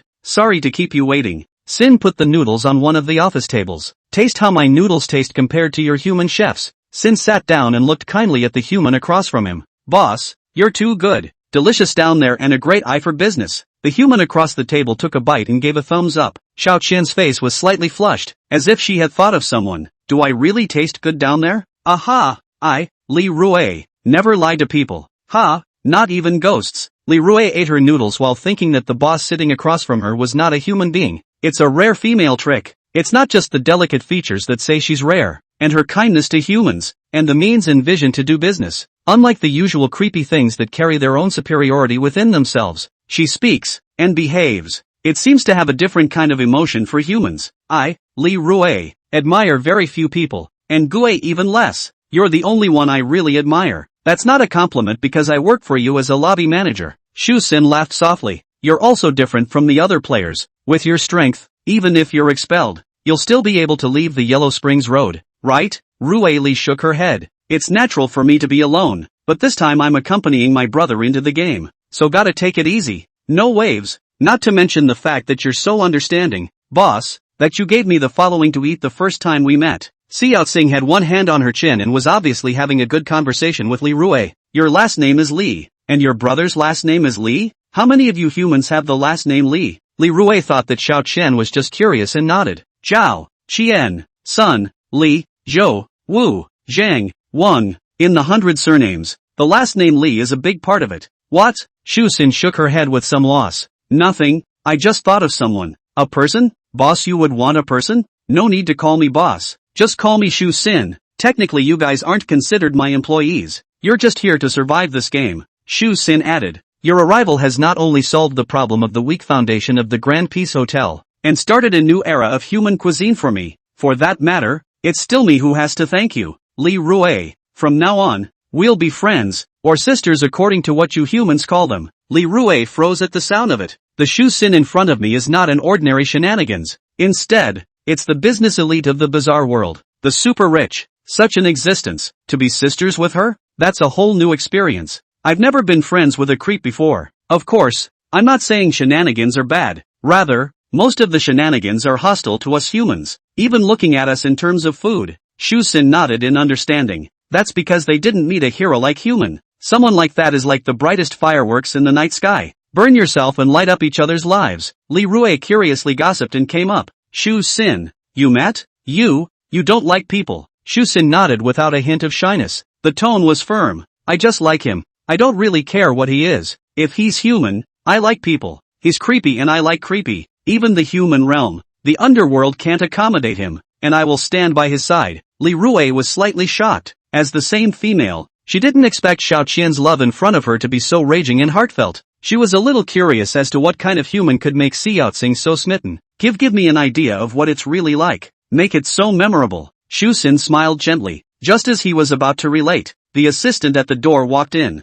"Boss, the owners of the major hotels on Yellow Springs Road are waiting for you to attend the first joint shareholders meeting. It's about time." Xiao Qian looked at Li Rui with some regret. "I'm sorry, I've got something else going on here. Only next time. By the way, I'll be having a celebration dinner at the hotel tonight. Celebrate the success of the partnership between the Grand Peace Hotel and the major hotels. And human commendations for your contributions. You're a big contributor. And your chef brother. I want to meet him too. If you can cook that well, you must be a good man too. That hero in me can't cook." Xiao Chen adorably spat out her tongue and spat at Li Rui. Leroy nodded. "Then I'll go down with you, and I'll get busy. Hard work." Shu Xin and Li Rui paired up and headed downstairs. Li Rui sent Xiao Qian out of the hotel door, got into the car, and waved goodbye. Turning his head, he looked at Li Yun who was serving the food. "That back, why is it so familiar?" Li Yun froze slightly. "Don't look, that's the boss. Why are you still watching?" Li Rui broke Li Yun's head, interrupting his thoughts. "Sis, is that girl really our boss?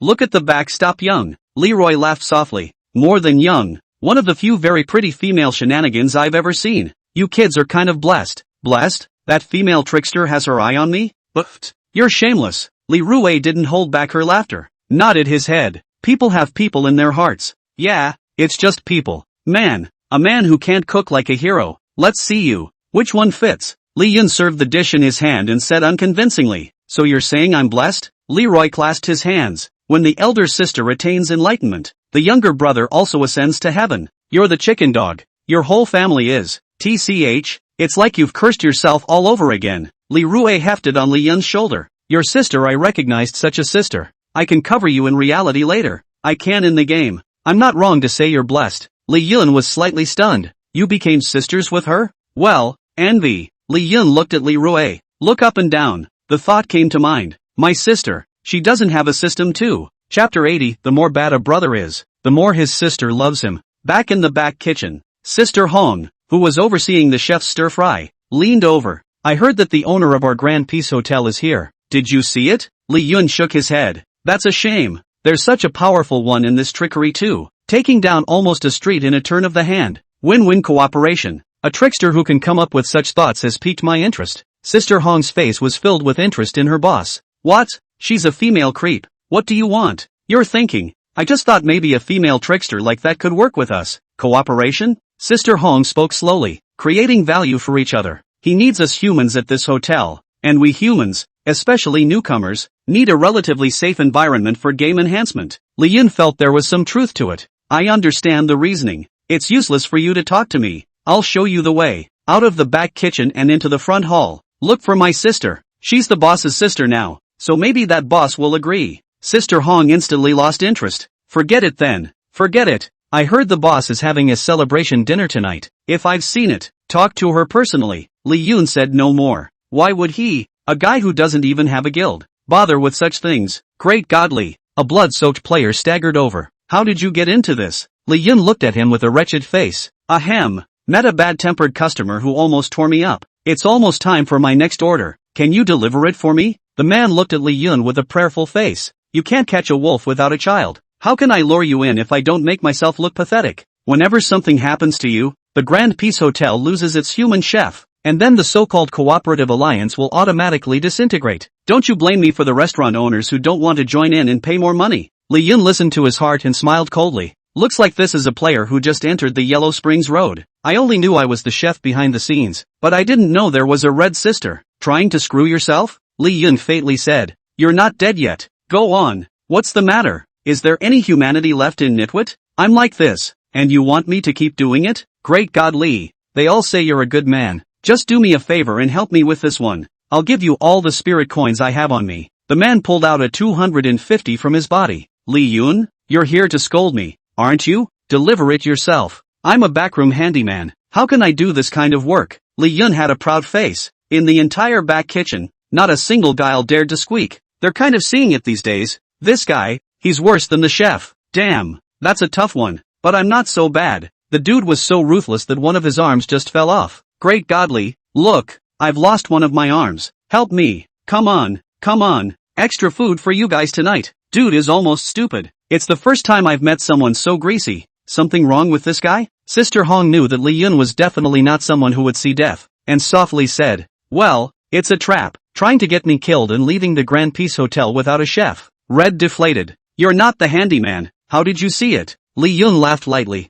"I can read faces, do you believe that? Then look at me. You, with your flushed face, look like you have too much energy." "What do you mean? Poor man." Sister Hong glanced at him with a flirtatious look. "I do think it's a good opportunity. If we take the shenanigans he's instructing behind us in one fell swoop, it's a favor to the boss. If she is truly as reasonable as the legends say, I think she will accept the conditions I just mentioned." Sister Hong thought for a moment before speaking. "You don't want me to be the bait. What? You're willing to let your sister go? Sheesh, heartless, stinking brother." Sister Hong pretended to be petulant and slapped Li Yun's chest. "Don't worry, you can't die with me. You just have to promise him to take the order." Li Yun thought about it and didn't immediately agree. "There's a saying that you don't do anything with no benefit, and you do less with less benefit. If you agree, I owe you a favor." Li Yun still didn't say anything. Sister Hong lightly bit her red lips and said urgently, "2. Li Yun remained indifferent. Sister Hong lowered her voice to his ear. Somewhat pouty, "Stinky brother,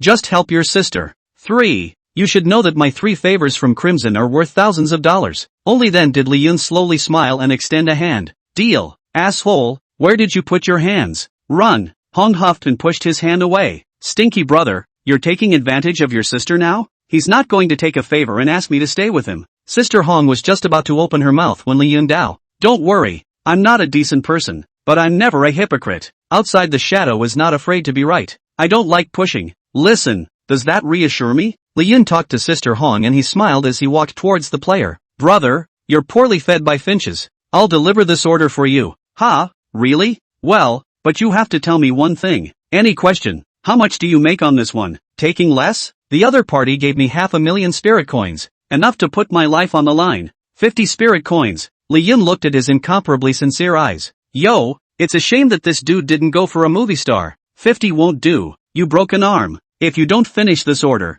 you'll be fired for sure. I want $500,050. Sort of buy your life." "No, why does he have zeros and zeros? Even guess the change of 50 spirit coins on me. Just say yes, and I'll give you the money if you can't even come back. I'll burn it for you. Want it or not?" Li Yun listened to his inner voice, his face unchanged, still with a smile on his face. Can.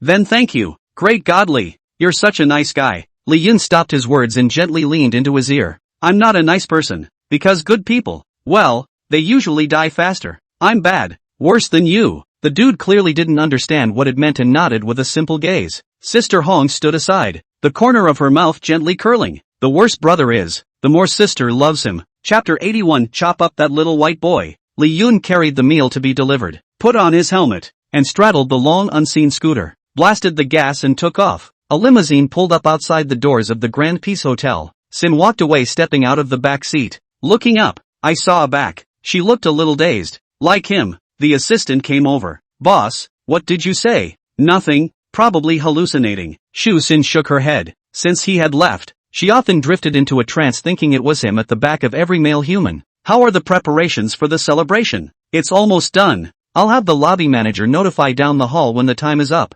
"Well, I'd really like to meet her brother. A nice human too." Shu Sin walked into the Grand Peace Hotel followed by her assistant. Li Yun followed the navigation and soon arrived at the place where the food was delivered. Fits his stereotype. A wild place in the middle of nowhere. There are not even shenanigans around. Who ordered outside food? Li Yun carried the takeout, stepped off the motorcycle, and shouted around. In the darkness of the wilderness, a group of wild creeps that had been waiting for a long time emerged. Hey, takeout delivery. Double happiness. You're the human chef at the Grand Peace Hotel? You're the asshole that made us change our diet. Swallow you today. Li Yun looked at the wild guile that surrounded him and drew his baneful chi guile blade. The eyes were glowing purple. The power of blood-sucking guile is in full force. A gentle leap, like a bat in the night, nimble in the air. The trick knife in his hand always took out a wild trick with precision. Stinky brother sure is good. The power of this blood-sucking guile is by no means ordinary. No wonder he can become the newcomer king. These wild shenanigans are no match for him at all. Scarlet stood in the distance, watching Li Yun killing in all directions. These wild shenanigans are indeed just cannon fodder. The Real Killers are still the 24 or so united reluctant shenanigans bosses reforming the human cuisine. Damn human. Still got some skills. Li Yun frowned slightly. Scarlet, who was as eerie as a fiery flame, came to Li Yun's side. If you don't show up, I'm going to have to run. Don't worry, My sister is not a bad woman. She doesn't lie. Scarlet's gaze was fixed, and a fire serpent headed towards the distant trickster bosses. This woman is strong. Don't get attached to the battle. Let's find a chance to kill that kid. The trick bosses fought separately. A part of it was fixated on Li Yun. Seeing this, Li Yun did not hesitate to take out his invisibility cloak, draped over the body. Where is everyone? Where is he? In an instant, the tricksters lost their target. With the help of stealth, Li Yun pulled out a few potions, circling around behind Creepy Thing. A creepy thing, whose perception seemed strong, snapped its head around. Unfortunately, it's already too late. Greeted by an endless supply of potions, blight potion, fire potion, petrification potion. He didn't care what they were. He grabbed them and threw them into the group. Vile. The oncoming creepy thing was instantly petrified and stood still. A variety of potions instantly filled the trickster group. Scarlet, who was swimming in the trickster group, suddenly felt a dull sensation in her body. Looked at the frozen arm, the withered body. Li Yun poked a head out of his cloak of invisibility. I'm sorry, these drugs of mine are very penetrating. Are you okay? A fiery flame ignited within Crimson, burning out all the negative effects. Alchemist, you sure are a treasure boy. Sister is craving you more and more. Li Yun's potions were all level 1. For advanced players like Crimson, Li Rue doesn't work too well, but for these creepy things, it's kind of killing them. Shaker, get me all the shenanigans in the store. Grand Peace Hotel. Sneaky, you're no good when I see you. I'm going to ask you one last time. Where did you trick my brother into going? Li Rue's gaze was sharp as she looked at the player with the broken hand. He was going to take the money and sneak away. Instead, he was caught by Li Rue, who was looking for Li Yun. I asked Li Dixin to deliver my order, and I don't know why he hasn't come back yet. Delivery order? A welcoming shenanigans came up. Manager, I've seen several restaurants that we don't get along with, such as Chiwei, suddenly close their doors. All the workers in there were armed and said they were going to take out a human. Do you think it will? A glint flashed in the eyes of the player with the broken hand. Li Rue's eyes stared. Being able to sit as vice president was no cutie pie. She instantly understood the twist. With a flash of his figure, he appeared behind the player with the broken hand. One hand grabbed his other arm. 3 seconds. I don't get the answer I want. I'll remove this arm. You, how can you just lay hands on me without proof? Evidence? What need is there for evidence for the vice president of my Elks Guild? For the sake of Li Yun, Li Rue's dominance that belonged to the vice president was sharp at the moment. The player with the broken hand was sweating profusely. It just felt like my arms were detaching from my body a little bit. Eventually, he couldn't take it anymore and shouted. He was besieged by the owners of the Strange Taste restaurant with other restaurants in the countryside. Click, the man's arm was removed straight away. I said why? Leroy threw his arm gently. It's just interest. You better wish my brother well. If he loses a hair, it'll be your head that's unloaded next. You guys keep an eye on him. Leroy put down her words, and took off. Other creepy things have surrounded the player who lost both arms. What did you say? How dare there be such a despicable human? Sell out to mutilate your own people. The Lee siblings have done our hotel a great favor. Something mustn't happen to his brother. Call my men immediately, to the outskirts. Shu Xin received the news and couldn't sit still any longer. Ordered at once. Under her personal leadership, countless bizarre things on the Yellow Springs Road headed towards the outskirts. A rescue plan about Li Yun was opened with great vigor. Suburbia. More and more creepy things joined the fight. Even Scarlet appeared a hint of strain in the face of so many stray fish. Fortunately, with Li Yun's potion, the situation could be stabilized for the time being. Li Yun, Li Rue, what are you doing here? If I don't come, do you still want to be martyred with her? Li Rue huffed and puffed as she exerted the power of the demon side and descended on the battlefield like a hurricane. The weird things around them were instantly wrapped in this hurricane and split apart. Seeing another A-ranked player join,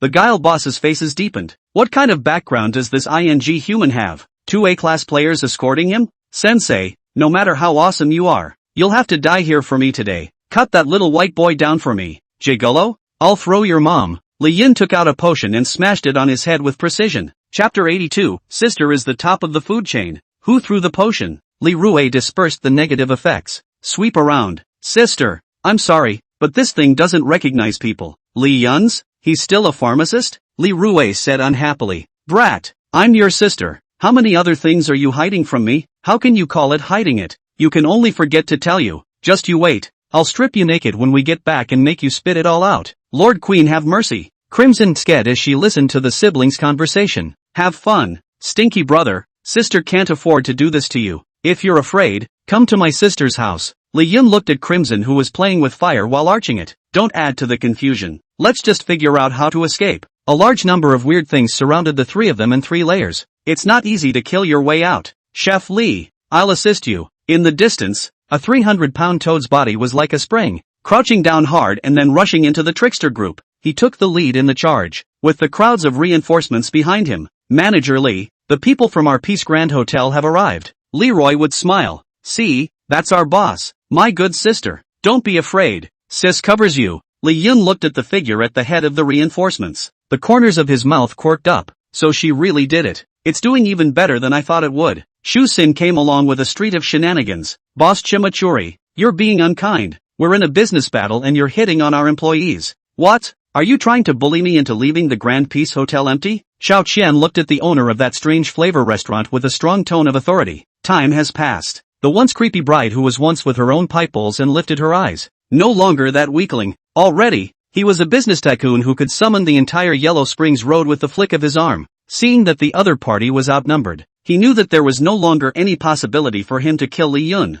Stop this gastronomic New Age war initiated by mankind. It seems the New Age ships can no longer accommodate my old age. I'm against the butterfly. That was a close one. Good thing I interrupted your spellcasting. One step full and you'd have taken advantage of it. Li Yun's heart palpitated. Xiao Qian's body trembled slightly when she heard that familiar voice at that moment. The beautiful eyes passed through the sea of people, as if they had stepped over 1,000 mountains, finally locked onto him. She covered her surprised lips, eyes with tears in them. Turns out it wasn't an illusion. That back was really him. Boss Sin, we're all shenanigans. Are you really going to help a bunch of humans? Do you realize that this is not allowed in the underworld? Kiwi bosses struggle at the end. These words lifted Li Rui and Crimson's newly relieved minds. Not of my kind. And they didn't know what Shu Sin would choose, only to see Xiao Qian pass through the bewildering crowd, trotting and jumping into Li Yun's arms. I missed you so much. All around, both people and shenanigans have been dumbfounded. Who has seen such a bird-like side of the reigning Yellow Springs Road Sin boss? Li Yun gently wiped away her tears.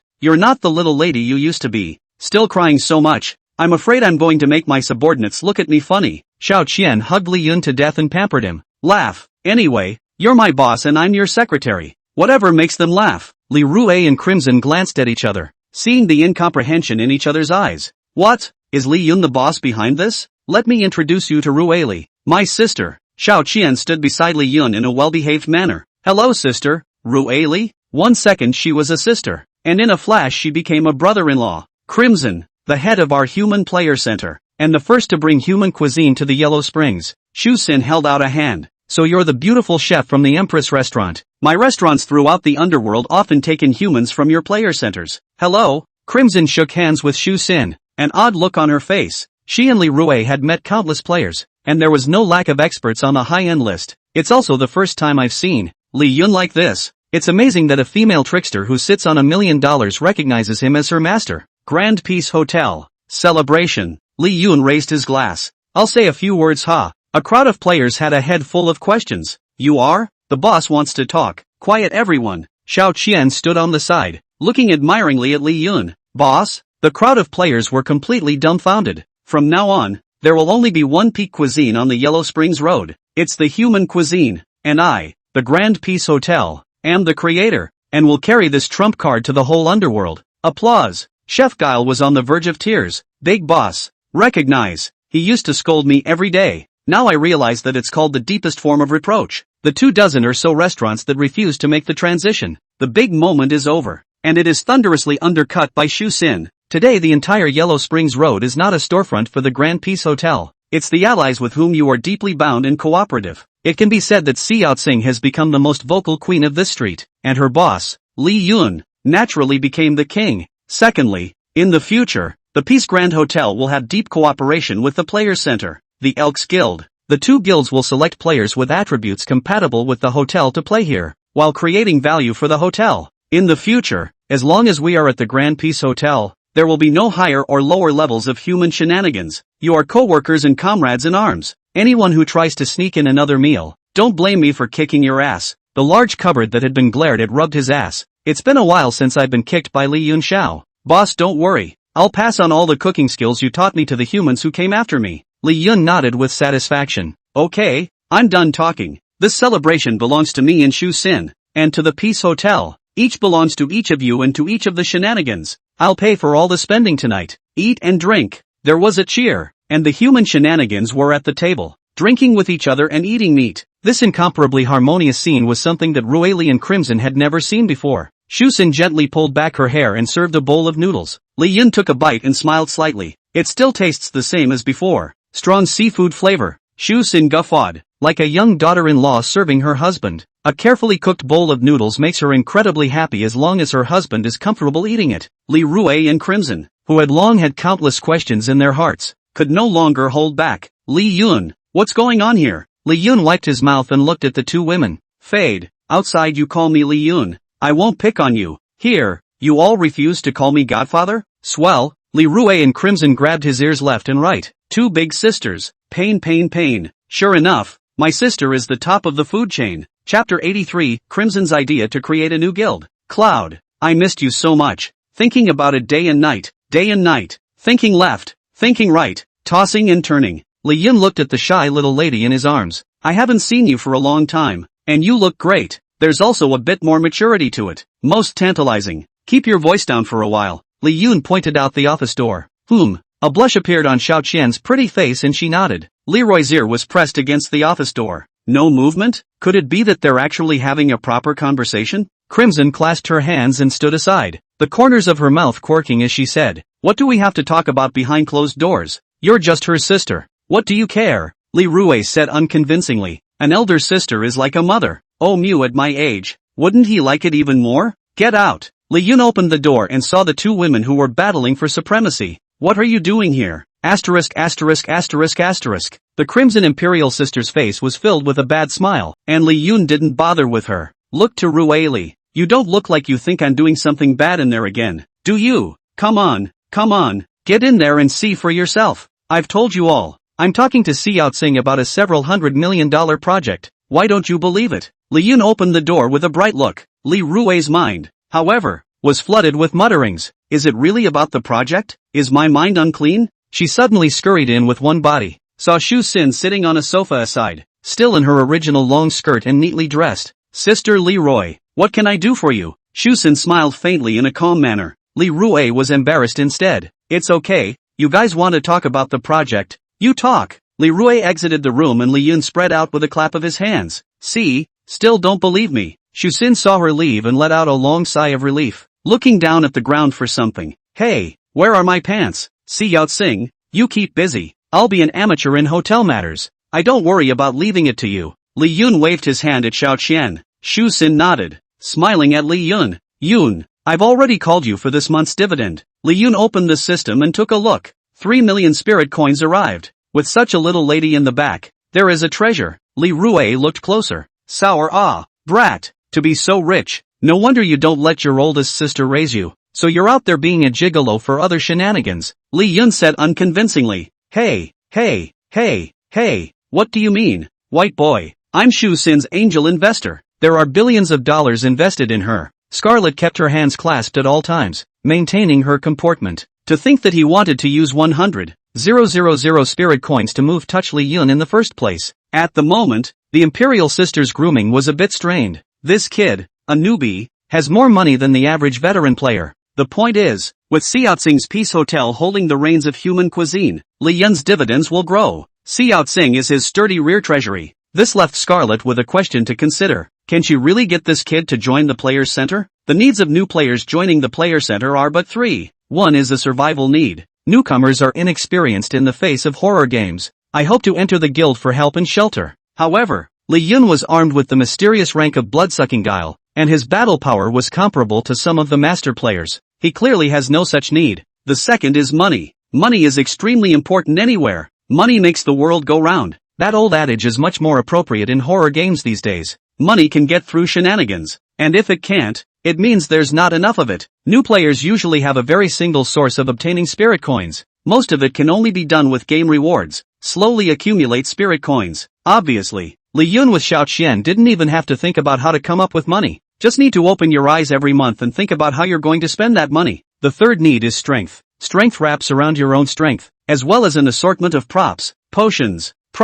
Potions are all scarce resources. It's also a life-saving card for most players. It's hard to circulate in the outside world, and in the guild, many bigwigs would auction off various discarded props from time to time. These props are of little use to the big boys, for the newcomers can be the key to strength in numbers. And Li Yun is a pharmacist. Potions are scarcer than props. Once he was willing to use the potion in his hand in exchange, there's no telling how many people will come sniffing around. Crimson gritted her teeth at the thought. This kid is just all over the place. One man can be the master of a million. My only bargaining chip is my sister's beauty. Li Yun? Well, they all want me, don't they? Except that Scarlet's mind was reeling. The same goes for Rueli. She was ordered by the president to make sure to bring back Li Yun. It's a difficult moment. Compared to the guild, she naturally favored Li Yun, respecting Li Yun's choice of not wanting to join any guild. At first, she was worried that if Li Yun didn't have a guild to shelter him, will it flounder in future horror games? It wasn't until this time, when I followed him to the Grand Peace Hotel, that I realized my worries were redundant.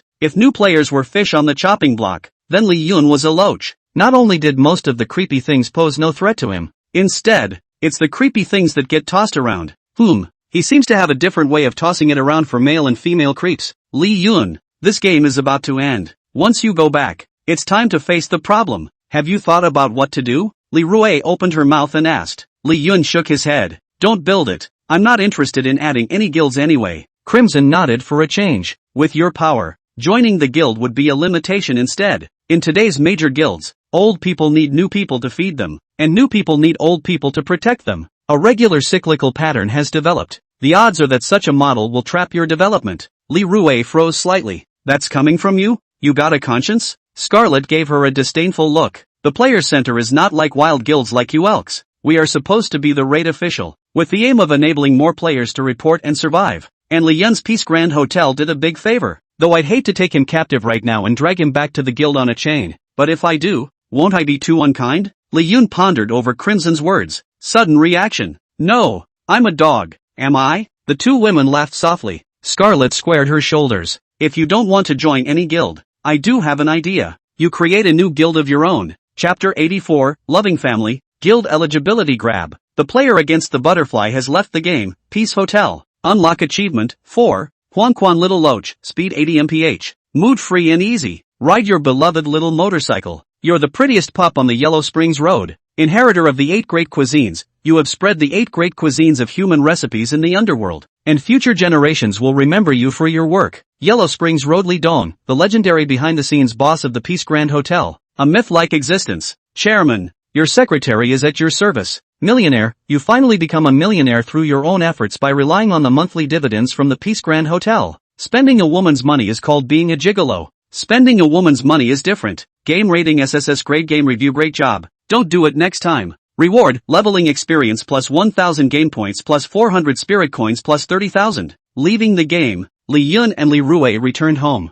The two were settling their respective rewards. S-class? Not bad. It didn't compromise my prestige as vice president. Li Rui looked at the evaluation and nodded with satisfaction. Opening the system, a briefing appeared. Congratulations to player Reverse Butterfly for successfully passing the game and obtaining an SSS rating. Li Rui, exasperated. She flicked Li Yun, who was still immersed in the settlement system. Ouch. Sis, what for? No, you've changed. You didn't used to be such a do-nothing. You're the one who's changed. My hallowed vice president is only S-ranked. What gives you the right to be SSS ranked? Just because I'm the big boss behind the Grand Peace Hotel. Manager Li. Li Yun took the accent. In a deep tone of voice, he called out Rui Li's title of lobby manager. The next second, it was hammered directly onto the bed. What a face for you, sis. Wrong hot. Not pretending to be hot. Li Rui let go of her hand, and she was so angry that her jade foot stepped on Li Yun's face at once. Why are you rewarding me? You're getting perverted. Rui Li made a double entendre. This time she realized that her brother, the new king, was indeed perverted. By the way, are you C-rated yet? Li Yun shook his head, opened his panel properties. Player, Li Yun. Game ID, Butterfly. Player level, D. Game points, 130. Spirit money, 4. 6 million. Number of games, 4. Ability, blood-sucking power. Soul contract, Daniela, evil. Money contract, Shu Sin, Peace Hotel. Teacher-student pact, Mia, Wendy, 100 Guile Hospital. Items, invitation to Chateau Timmit. Honorary President's Badge of Paranoia Hospital. Chairman's Privilege Card of the Peace Hotel. Cloak of Invisibility. Game Exemption Coupon. Game Selection Coupon. Game Exit Coupon. Blight Potion. Fire Poison Potion. When he left himself, Sin not only gave a cut, and a chairman's exclusive privilege card, You can use this card to go to any of the Grand Peace Hotel at any time. With Shu Xin having the say in human recipes, it won't be long. The outlets of the Grand Peace Hotel, the partners, will be spread throughout the underworld. By then,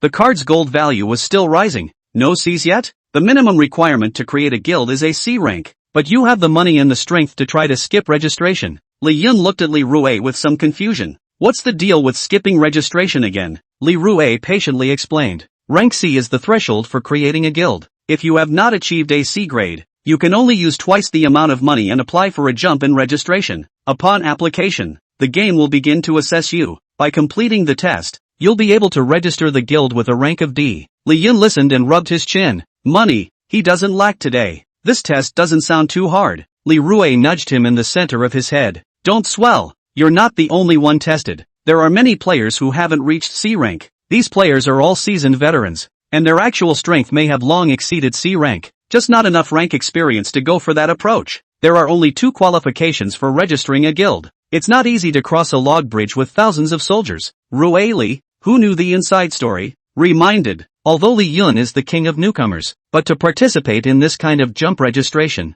it's basically a veteran player. A 4-time game rookie like him shouldn't even think about it. Li Yun had been considered a miracle, but that didn't mean he had an advantage against that group of veterans. In the simplest terms, they've been crawling around in D level for so many years. Aren't they better than you, a D level newbie? If there's no problem, you tap on the system guild interface. Follow Leroy's teachings. Li Yun entered the system and clicked on guild. The options create guild. Join guild popped up. Create a guild. Player reverse butterfly is not of sufficient level to create a guild. Do you want to spend $200,000 to join the Jumpstart program? Li Yun nodded yes. The spiritual coins on your body are reduced by $200,000. A new interface soon appeared. Successful payment. The player reverse butterfly has participated in the skip level registration. Please name the registered guild, _______. It's time for another name. Try to get a memorable guild name that is instantly recognizable. This is a better way to recruit new people. As soon as Li Rue said that, Li Yun understood. The name has been given to the family that loves each other. Registration or not. Li Rue,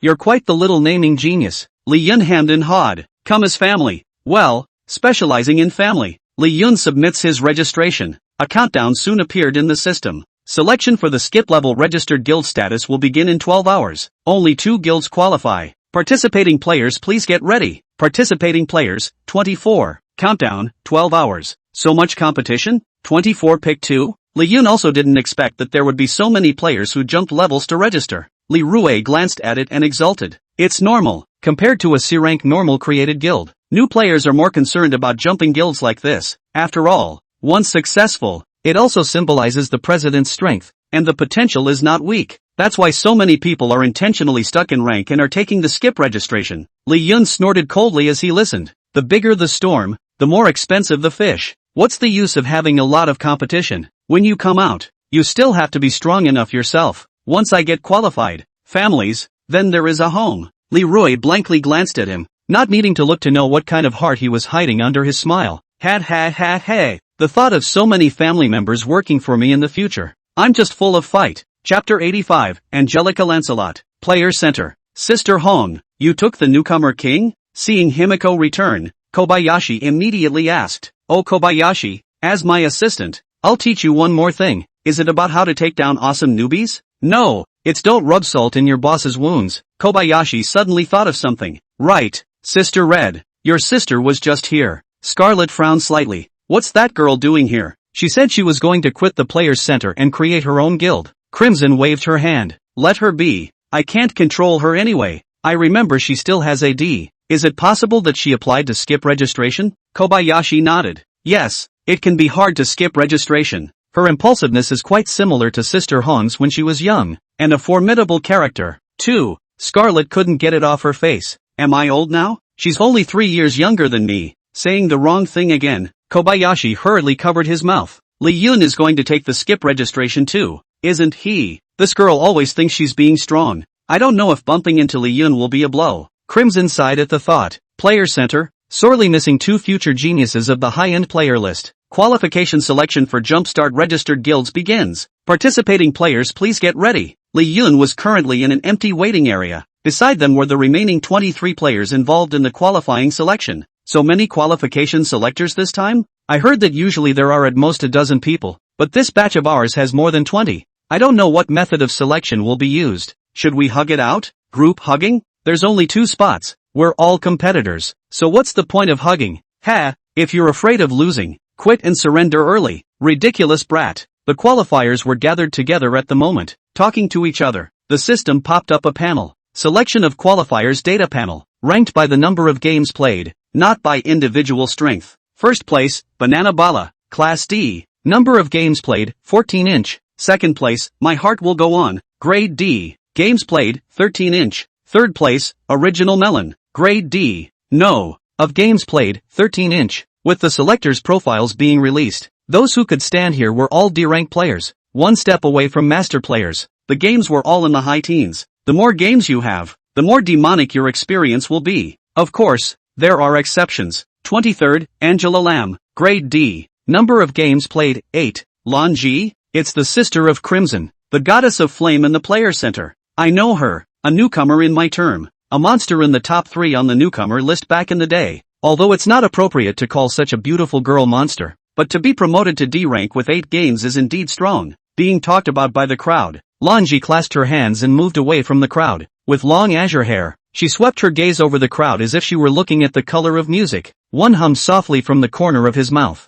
Che, 24th place, Butterfly, Grade D. Number of games played, 4. The newcomer king who has been on the newcomer list for 4 consecutive times. 4 games to reach D? That's a real monster. Sensing a surprised gaze, Li Yun stretched out a hand. Preemptive strike. Hello, I'm Butterfly. The rest of them have been feeling a bit uncomfortable. Why does it feel like he's scolding us when he's clearly giving us a shout out? Yeah, I always feel taken advantage of. Terrifying newcomer king. Even his name crushes us. Harm. Gas. Lanji's icy gaze locked onto Li Yun. Li Yun, lest he be taken for a joyful color, once again made a preemptive strike, looking Lanji up and down, and then learning from her haughty mouth curled up at the corners. Che, Lanji? Is he the new king that my sister was talking about? It doesn't look like much. Horror games tend to get harder as you get higher in the level, but just a lucky little Karami. How dare you follow my example? Li Yun listened to Lanji's disdainful inner heart. She's Scarlet's sister? These sisters are quite different in nature,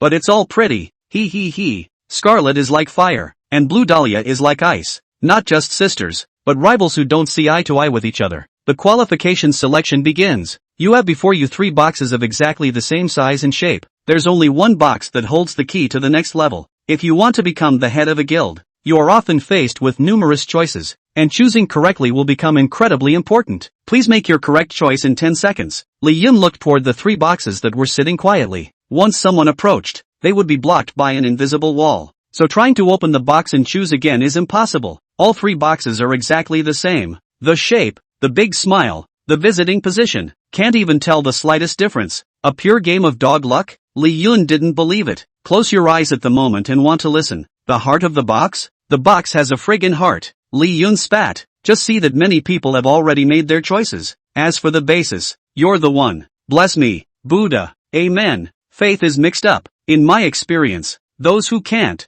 go with C kind of makes sense. Pick the shortest of the 3, and you're the shortest. How can you tell the length? Aren't they all the same? In short, none of the other players' heartfelt comments are reliable. Just as Li Yun decided to take a gamble, suddenly, there came a light. Box 1 is empty. Box 3 is full of scrap paper. Only number 2 is the key. Is this qualification selection that simple? Cut at a glance. Li Yun looked toward the owner of the heartbeat. It was Lan Ji who clasped her hands, with a confident face, but with contempt at the corners of her mouth. Her blue eyes were slightly glowing at the moment. Perspective? Open up. Right. Well. I'll take box number 2. Li Yun made his decision at the last second. Choose the end. Announcing the answer, the key exists in box number 2. Selected, 12. The rest of you are out of the game. The other 12 people who had been eliminated had a look of indignation on their faces at the moment. Seek the dragon and divide the gold to see the entangled mountains. One entanglement is a barrier. I clearly measured out number 3. Taoist Buddha. Why don't you bless me?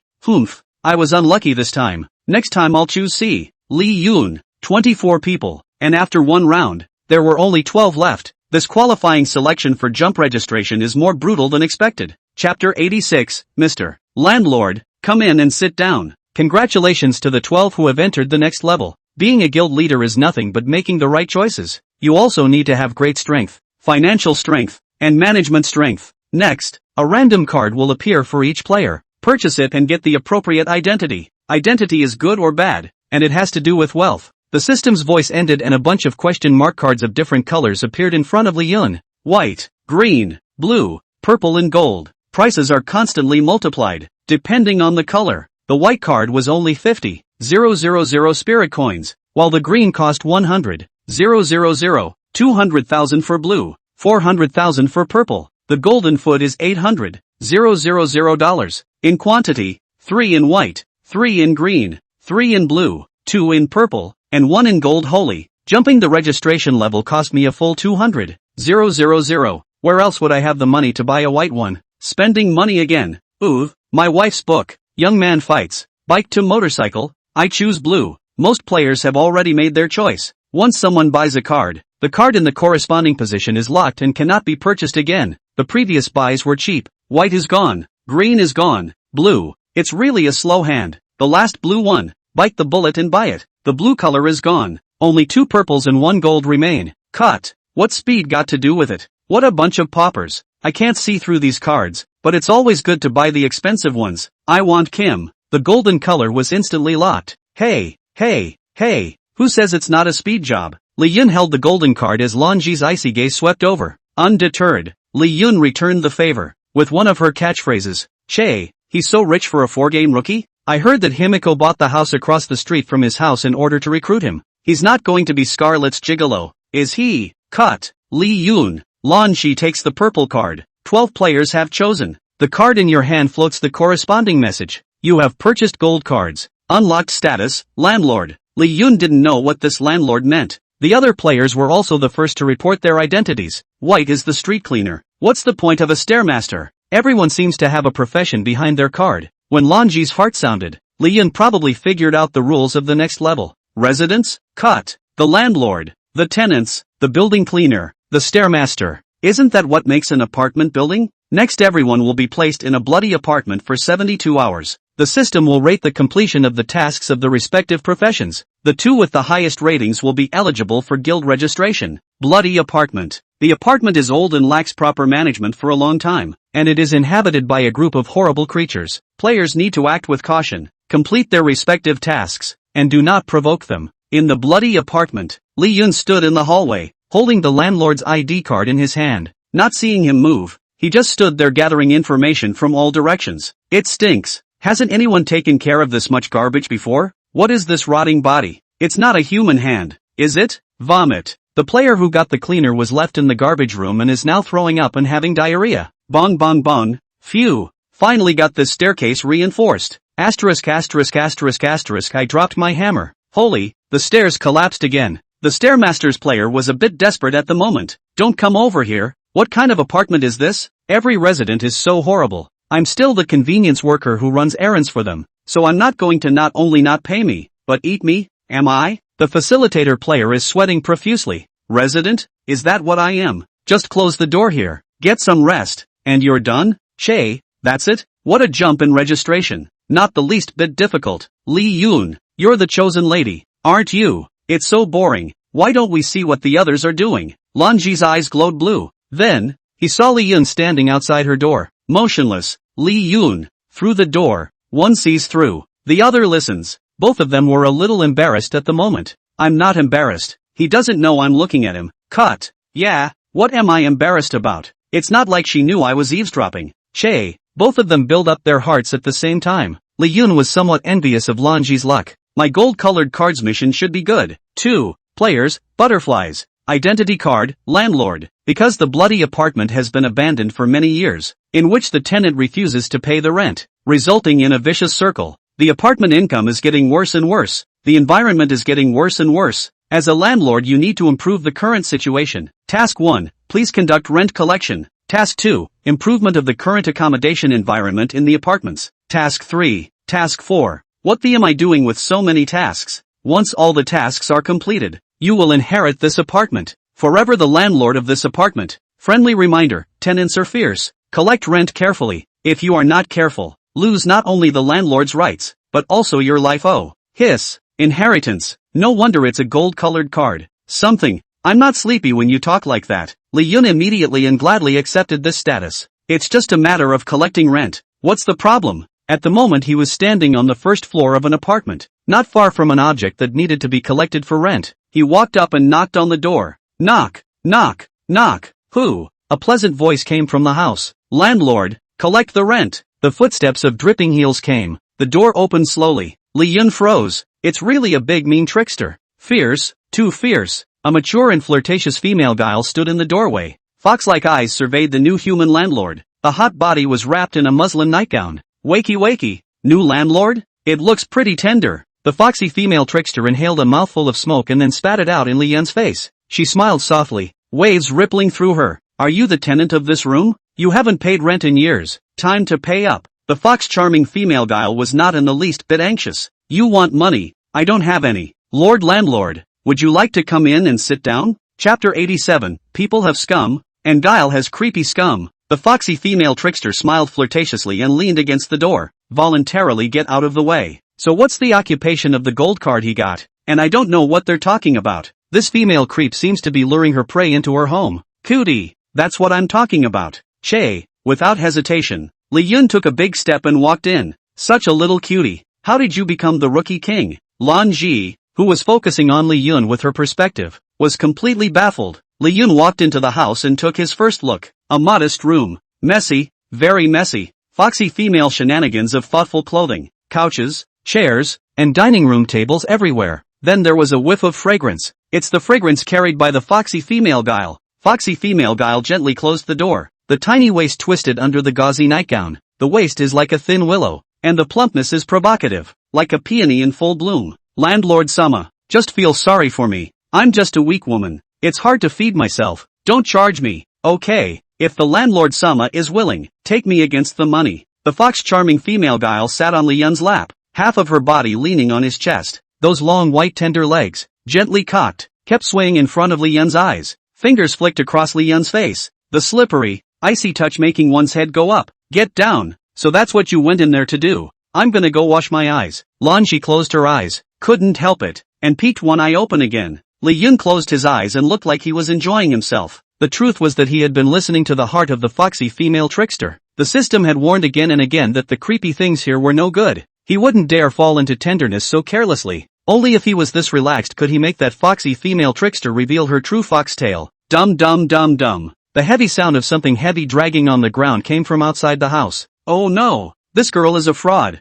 Lanji was the first to see it. Outside the door, a big man with a size of 2 meters like a city wall, dragging a rusty sledgehammer to the door, then kicked the door open. A cruel grin squeezed out of his blade-covered face. You female cousin, you just can't wait to steal behind my back? The moment the door that the big man kicked open, a panicked look appeared on Foxy Witch Guile's face. But inside, he was incredibly calm. This is nothing more than a fairy tale against Li Yun. Use beauty to attract and enter into tenderness. Then the big man shows up and catches the adultery. Li Yun frowned slightly. You almost broke my door with that kick. Didn't your mom ever teach you to knock before you enter? This is my apartment. The big man laughed. So it's the new landlord. And a human. That would be better handled. If you give this stinking female cousin to you, you have to give me 100,000 spirit coins. The panic on the fox-charming female guile's face turned into incredulity. This time her mind was really messed up. Because before, that's not how it was discussed. The Hanyu himself suddenly changed his mind. Li Yun stretched out a palm and opened it.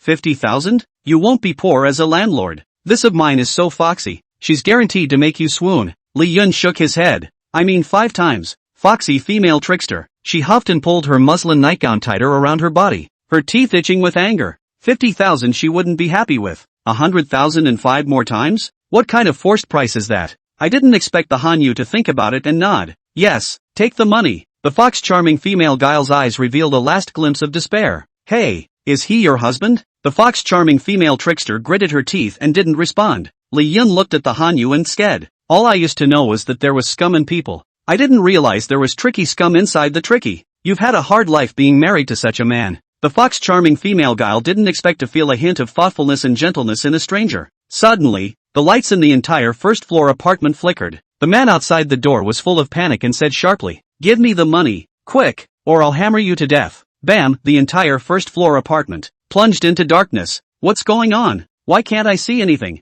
It seems like a more powerful being just appeared. In the darkness, nuisance currents, and the fearful growl of the man at the door. Give me the money, asshole, right now, come on, come on, come on. Li Yun's violet eyes saw true in the darkness. The man was about to enter the room with his sledgehammer raised. The fear on his face gradually spiraled out of control and became maniacal. Holding the giant hammer high in the air, he was about to slam it down, not caring in the slightest that Li Yun had his wife beside him. Li Yun's body flickered as he hugged the fox-charming female guile. Rumble, the giant hammer smashed a hole in the ground. It was then that Li Yun noticed that this was not the only hole in the room. Give me the money. The fox-charming female guile finally couldn't help herself and pushed Li Yun away. Standing in front of that giant hammer. Smash it, just smash me to death. I haven't had any good days since I married you. All that money was taken by you to gamble. It's not the first time you've pressed me for money with this. For a mere 100,000 spirit coins. You can sell me. I've lived enough too. Smash me,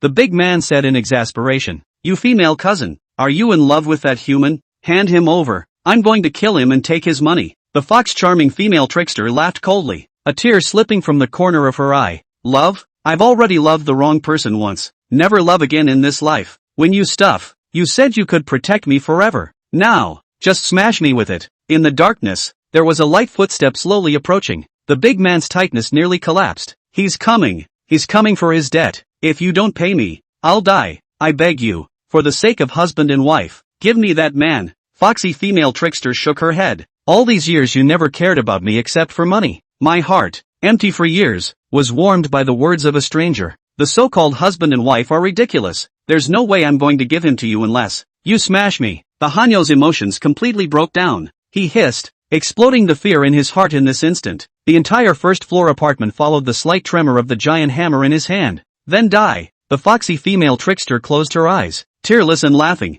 Just at the moment when the giant hammer was about to swing down, Li Yun, who had wanted to save foxy female guile, stopped in his tracks, for he saw, in the darkness, a playing card flying over. Then like a chainsaw, it sliced the big man's body in half. Chapter 88, The Power of Holy Blood. Duke Zoltan's submission. The fox-charming female guile slowly opened her eyes. The lights came on again. The big man in front of him held up a huge hammer, his eyes bloodshot. Unbelievingly, he watched as the top half of his body cut away from the bottom half. A large puddle of black blood and dirty guts erupted instantly. A sophisticated blood-sucking creep in a black and red robe and suit with a playing card in his hand covered his nose and stood outside the door. And what a massive stinker! He then smiled at the foxy female trickster in the room. Ha! You must be the stinker's wife. He owes me a gambling debt, as previously agreed. Once the money is not paid back at the fixed time, I will take his life. And you, in turn, will be the item he uses to settle his debts. Vampire Guile slowly stepped into the room. Reaching out his white-gloved left hand, he gently rested his chin on Foxy Lady Guile's chin.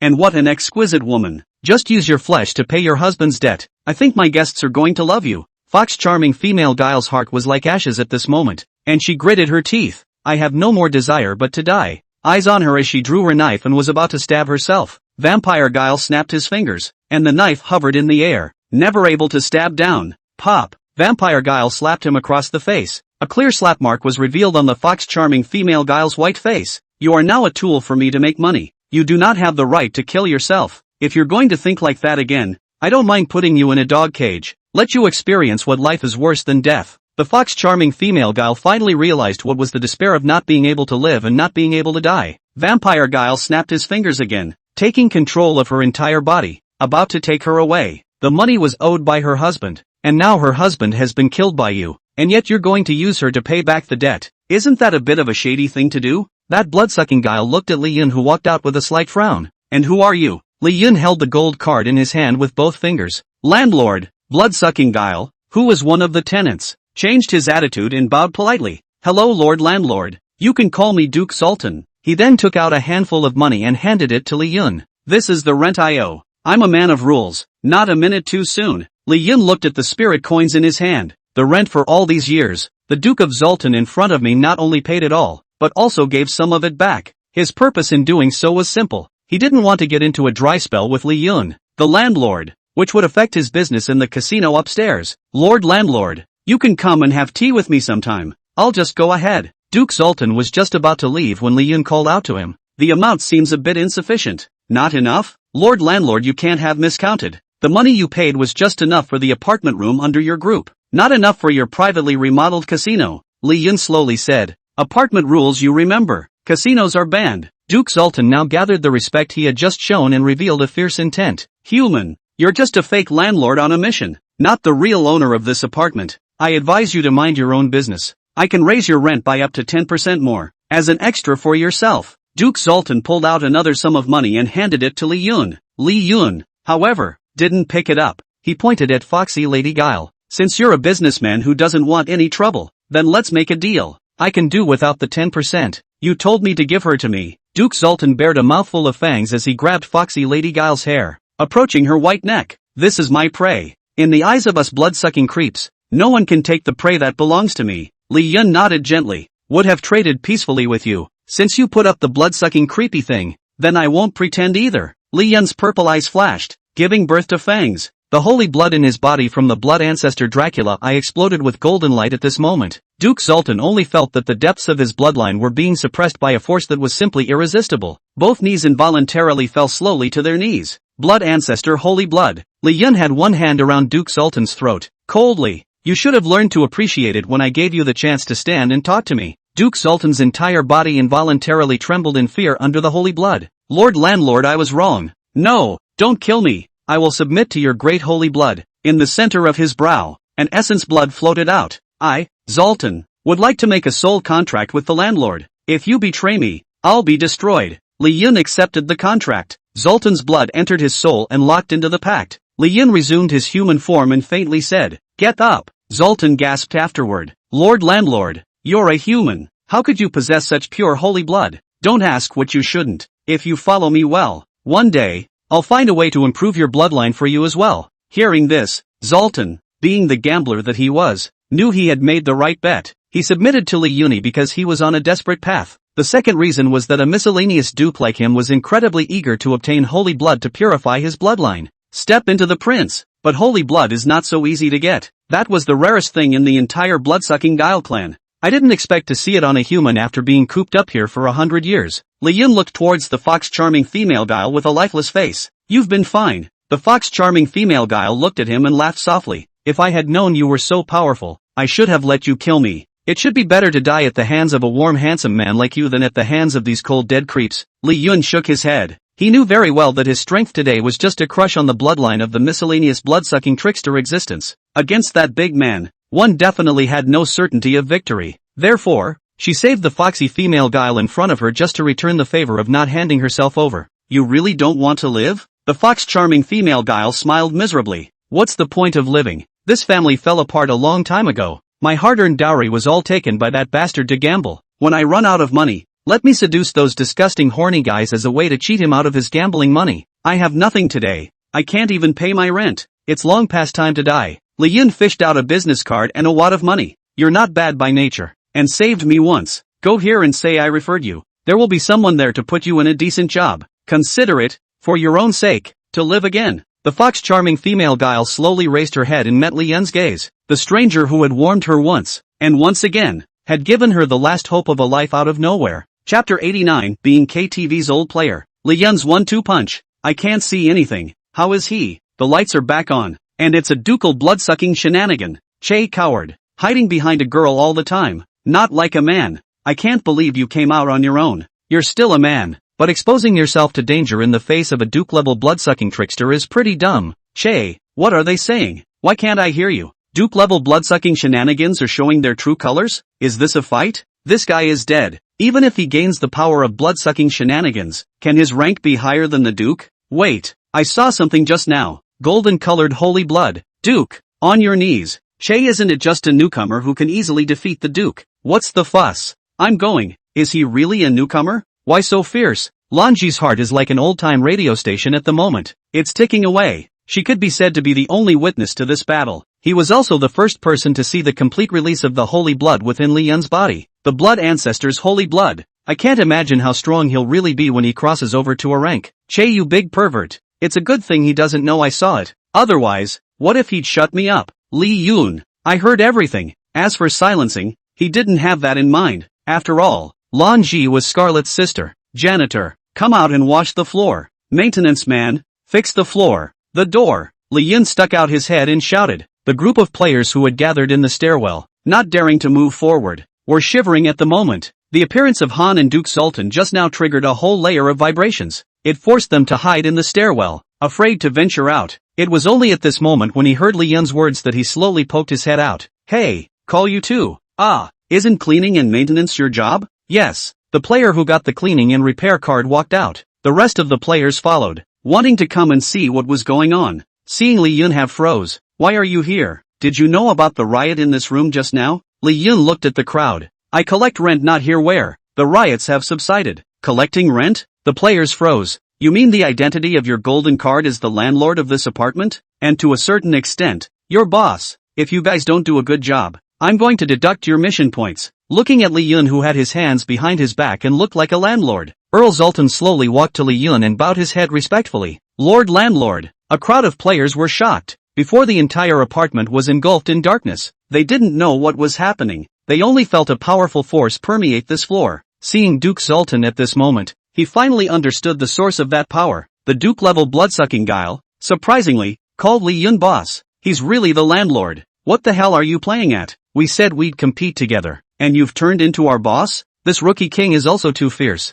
Li Yun snickered. This so-called deduction of mission points was naturally made up by him. Zoltan's well-timed appearance completely convinced this group of old greasers. Do a good job, and I'll give this remaining spot to whoever does a good job. It not only gave itself an advance on a spot and melted down the pie. Don't worry boss, I'll definitely work hard. The clean identity player said firmly. Very well, that mess. Clean it up quickly. Don't pollute the air in our apartment. Li Yun pointed at the remnants of Dahan Gue's body. Cleaning players immediately stepped forward, endured the stench, and began to clean up. You, patch the holes in the floor and the broken door. The maintenance man immediately saluted. Yes, sir. Li Yun looked at the two who were working incredibly actively and nodded with satisfaction. I'll remember you both. Good job. Watching these two being praised, the other players panicked. Boss, we're up. You give us some work too. We want to get ahead too. Li Yun was happy. Sure enough, as soon as someone on the team starts a role, everyone else sits back. Okay, in that case, then I'll begrudgingly put you guys to some work. Li Yun began to break down his tasks and give them to them. There are so many tasks of my own, many of them rather sparse. If he had done it on his own, I don't know if he could have done it by the end of the game. At this moment, there was free labor being sent up, so naturally he couldn't live up to it. Well, these are your jobs. Thanks boss. Li Yun only left 2 major tasks and parted with the rest. He nodded gently in the face of the crowd's thanks. Inside, it was beyond ecstasy. 3 birds with 1 stone. I'm such a mediocre little genius. So-called 3 birds with 1 stone. It is to hold this group of veterans and convince them that their game points have something to do with them. For one thing, you can guarantee yourself a qualifying spot. Secondly, let them work for themselves and fulfill the complex task of inheriting an apartment. 3 came, and he had a new idea. Jumping up to the Love One Another family registry is just the first step. The next most critical thing is recruiting. Compared to a bunch of inexperienced newbies with a poor survival rate, this group of D-level veterans are clearly better guild member personnel. Since you guys like to work part-time, then I'm going to make sure you have endless hours of work. When the time comes, I'll take your full set of roads and put them in my guild in one pot. Become a family that loves each other. Li Yun hemmed and hawed, his smile slightly evil. Why do these players seem to be treating him with such respect? What are they talking about? I'd love to hear it. Aha, what's he giggling about? Cutting like a cutie. Just like that. Li Yun? His eyes glanced at the peepers behind the door. And forget you. Perspective eyes can be quite a thing. My guild is just short of a telescope. Li Yun took a step towards Lanji's room. Ha, why is he coming toward me? What's he up to? You pervert, don't come any closer. Knock, knock, knock. The knock on the door caused Lanji's panicked heart to snap. Hello, I'm the landlord here. It's time for you to pay your rent. Lanji froze slightly. So he got the identity as a landlord. Just asking me to pay the rent scared me. Lanji opened the doorway a little bit and was just about to prize the money from the doorway and hand it to Li Yun. He saw Li Yun put one hand on the doorway. A surprised voice came. It's you. I didn't realize you'd be my tenant. Chapter 90, inviting Lanji, vice president of the guild. I didn't expect that. What a surprise. The corner of Lanji's mouth pulled. To say that the one she was most afraid of facing right now was definitely Li Yun. This new king is scarier than creepy. She was beginning to see with her own eyes that the other had conquered a duke-level blood-sucking trickster with holy blood. It's like, you spied on a murderer in the act of killing. You have a heart attack and the next thing you know, the murderer is knocking on your door. Oh, was not expecting that. Landlord, here's my rent. Li Yun, which came at the rent, naturally refused to let her go. Lanji tried to close the door, but Li Yun held the doorway rigidly. Not enough? Not enough? This asshole is a real lion. Alright, it's just money. Alright, landlord, I'll make it up to you. Lanji pulled out some more money. Li Yun took it in his hand and then put it into his belt pouch. Enough. Lanji breathed a sigh of relief and squeezed out a smile, just about ready to try closing the door again. Won't you invite me in for a seat? While she was panicking, Li Yun's head and half of his body had hardened the doorway. Why do you look so flustered? You're not doing anything bad in my room, are you? I didn't see anything. Lanji's heart panicked. Her face pretended to be calm and squeezed out a smile. The landlord is joking. I'm just not feeling too well and I want to rest and relax. Li Yun held her pulse with one hand. All the more reason for me to come in and check it out. My humble self has the name of the divine doctor. Ha, why is your pulse beating so fast? As if you're a bit nervous and vain. Lanji was already sweating profusely. Let's go. I'm not sick. Woo woo woo woo. Go away and I'll be fine. Thanks for your concern. I just didn't sleep well. Lanji's hand was covered with a layer of frost, and it was slippery as it shrank back from Li Yun's hand. The whole body stubbornly died against the last line of defense of the goal frame. Since you're fine, get some rest. I'll just go ahead. Seeing half of Li Yun's body retreating back, Lanji almost wept with joy. Immediately closed the door. Through the doorframe, he opened his perspective once again and focused on Li Yun's every move outside the door.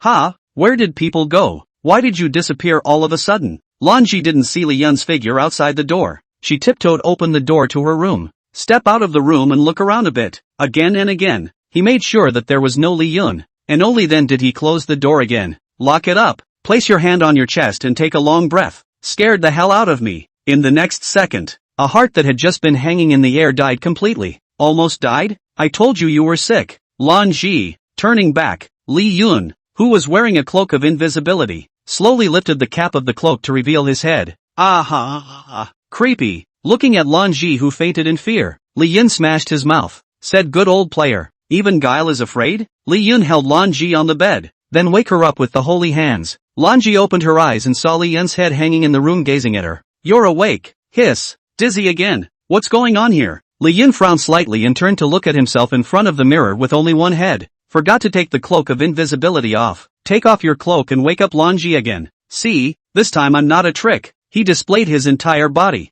Lanji gritted her teeth. You're scarier than creepy. As Scarlet's sister, Lanji is no cutie pie. If the Li Yun in front of him was only knocking on his door and collecting rent because of the landlord's mission, reasonable, but the rent has already been paid. He also tried to get closer to himself. The purpose could be impure. Li Yun stayed close to Lanji who was lying on the bed, looking into her sapphire blue eyes. The telescope. It's beautiful. He couldn't help but sigh. Lanji drew her arms across her chest. What are you doing? Do you know who my sister is? If it was in the past, the proud Lanji would never have moved out of her sister's way. But the man of the moment was a second to the Duke. Counterintuitively perverse. Li Yun deflated. Since you mentioned Crimson, let's talk frankly. Honesty. With each other? He's not only a pervert. He's a big sex fiend. Daba. Ahem. Put away that fearful look on your face. I know what you're thinking. I didn't mean that to you. I'm just more interested in you. Dash. You said you didn't mean it. Ooh-hoo. Somebody help me. I can't beat this pervert. Li Yun.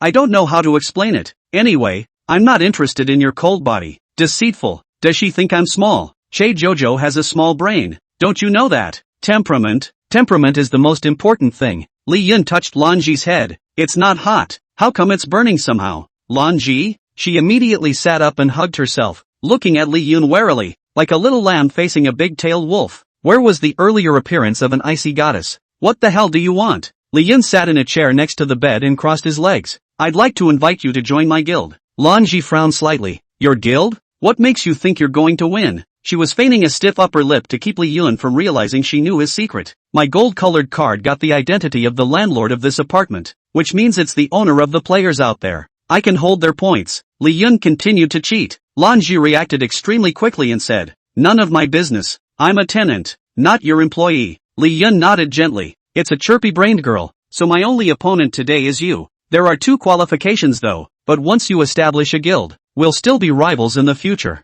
Then why don't I just finish you off early? Lanji gritted her teeth and stiffened her mouth. Don't think I'm afraid of you just because you're the new king. It's all DS. You sure ate me up. No, on what basis can you beat me? Li Yun was slightly stunned. This silly girl almost exploded in conversation herself. Following her words, Li Yun accompanied her in her act. Indeed, I'm not entirely sure I can win against you. That's why I came to you for cooperation. I understand why you created the guild. Wasn't it to prove that you weren't inferior to your sister? That's something we share. I have a strong sister too. Lan Shi wondered, do you live in her shadow too? Oh, that's not true. She's merely a vice president and I'll be president soon. Li Yun saw through Lan Ji's heart. Seductive word. Follow me and I'll make you crimson and stronger one day. Chapter 91, Lan Ji, seeing people is really accurate. Lan Ji, cheer up. Be as strong as your sister. Your sister is the pride of our family. You need to learn from your sister. Strong like a sister. It became a shadow of Lan Ji and an obsession. The good news is that such an obsession became a driving force for her. Bad news. Her sister is really strong. Even if she tried, she had yet to keep up with its figure. Why should I believe you? Lan Ji calmed down and looked at Li Yun. What if this is just a trap for you to get me out of competing guilds now? No need to be on the off chance that it's a clear-cut trap waiting for you to get yourself into. Lan Ji gritted her teeth and looked at Li Yun. Do you think I, as a beautiful girl, have a brain problem? Why did I take the initiative to get into a trap when I knew it was a trap? Li Yun pulled out a bottle of frost potion from his body. Sometimes there is no prey in the trap, just not enough bait. Li Yun gently opened the potion. A frost elemental aura began to spread. Lan Ji's face showed an eager longing. What a pure frost. If I can absorb the frost element in it, the trickster power in my body will go up by a level. The longing in her eyes was quickly overridden by reason. Che, it's just a bottle of frost attribute potion. It could be worth a few bucks. Li Yun smiled. For you, Missy, naturally it's not worth much. But the problem is scarcity.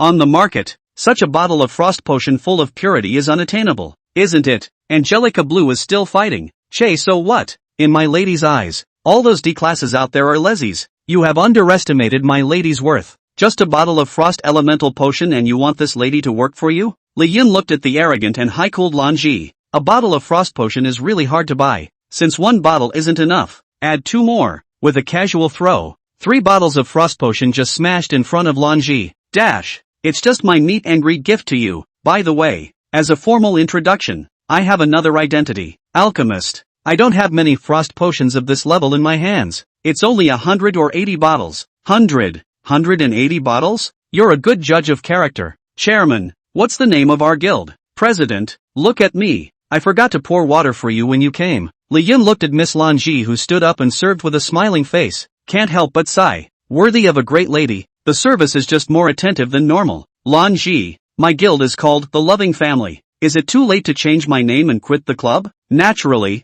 no. Don't you think the name, at first glance, makes you want to join? Not in the slightest. Here's another bottle for you to savor. Chairman Wise, great name. Li Yun nodded with satisfaction. Today, 12 players are participating in the Jumpstart registration. 10 were lulled into becoming subordinates working for themselves. 1 became his future vice president. This guild registration is kind of a 10 out of 10. There is still a very ample time before the end of the selection process. He has cleared out all competition. The next thing to do was to take possession of the apartment. By the way, do you know which rooms in this apartment have tenants? Lan Ji, who was refining the frost potion, froze, subconsciously. I've never even been out of this room, so how would I know? Besides, I'm not a voyeur. Ha, ha, if you're not a peeping Tom, who is? That's a shame. I'll just have to go out with another bottle of potion for some useful information. Lan Ji snatched the new bottle of potion from Li Yun's hand. Chairman, it occurs to me that I think I've heard a vibration in a nearby room. Let me. Soon, Lan Ji will be the layout of the entire apartment. How many floors? How many rooms? Which room has occupants? Tom drew it and handed it to Li Yun. That's what you heard? Right. Okay. Worthy of being my vice president. Awesome indeed. Thanks for the compliment. President. Lan Ji breathed a sigh of relief. Li Yun stood up with this chart. I'll just go ahead. I'll come to you if anything happens. Okay day.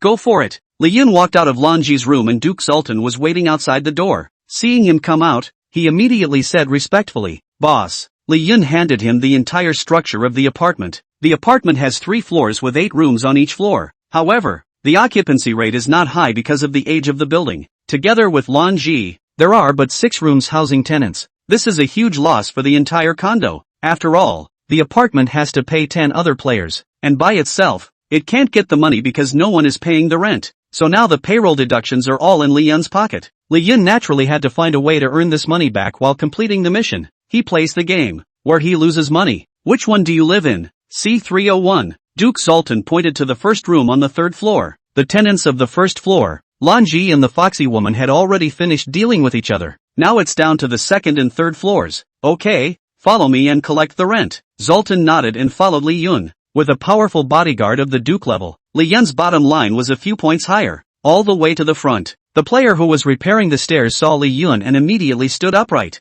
Hello boss. Li Yun nodded gently. Well done. A foot stomp followed. The stairs collapsed. Boss, I really tried my best. These timbers have been here for I don't know how many years. The solid ones have become hollow. Looking at the broken staircase, Li Yun sighed. It's going to cost me money to patch it up again. Just what to make up for it is the question. After all, I'm not very good at decorating myself. Okay, it's not your fault. Just wait. You keep refixing it. The player froze.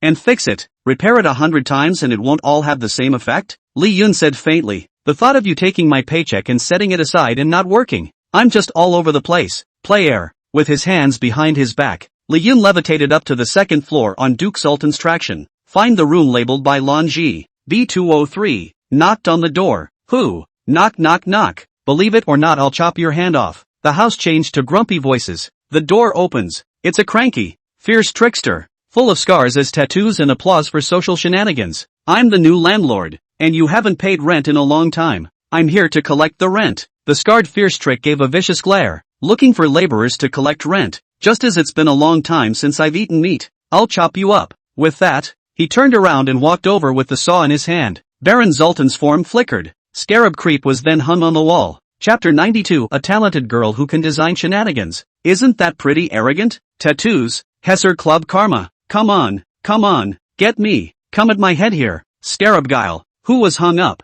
looked at Duke Sultan. Then look at Li Yun, who was even more arrogant than him, completely out of breath. Lord Landlord, can you hold me off for 2 days? I'll find a way to make up the rent for you. 2 days reprieve? No way. No money, huh? Then get the hell out of here. From now on, a lecherous color like you doesn't deserve to live in my place. Take everything of value from his house to cover the rent owed. By the way, he seems to have 2 gold teeth. Quite valuable. Without hesitation, Duke Sultan ripped off his bloody gold teeth. Scar-creep's screams filled the entire second floor of the apartment. The tenant who lives off to the side opens the door. It's an aging husband and wife trick. At this moment the rent was held in both hands and came trembling. You must be the new landlord. We never knew who to pay the rent to, so this rent has been saved. Don't dare move a penny. Just waiting for a landlord to collect. Can you not kick us out? Out here. It's just impossible to find a place to stay. Li Yun took the spirit coins in their hands. Don't worry, old man. As long as you pay your rent on time, stay out of trouble, and stay out of my way. Wouldn't have kicked you out.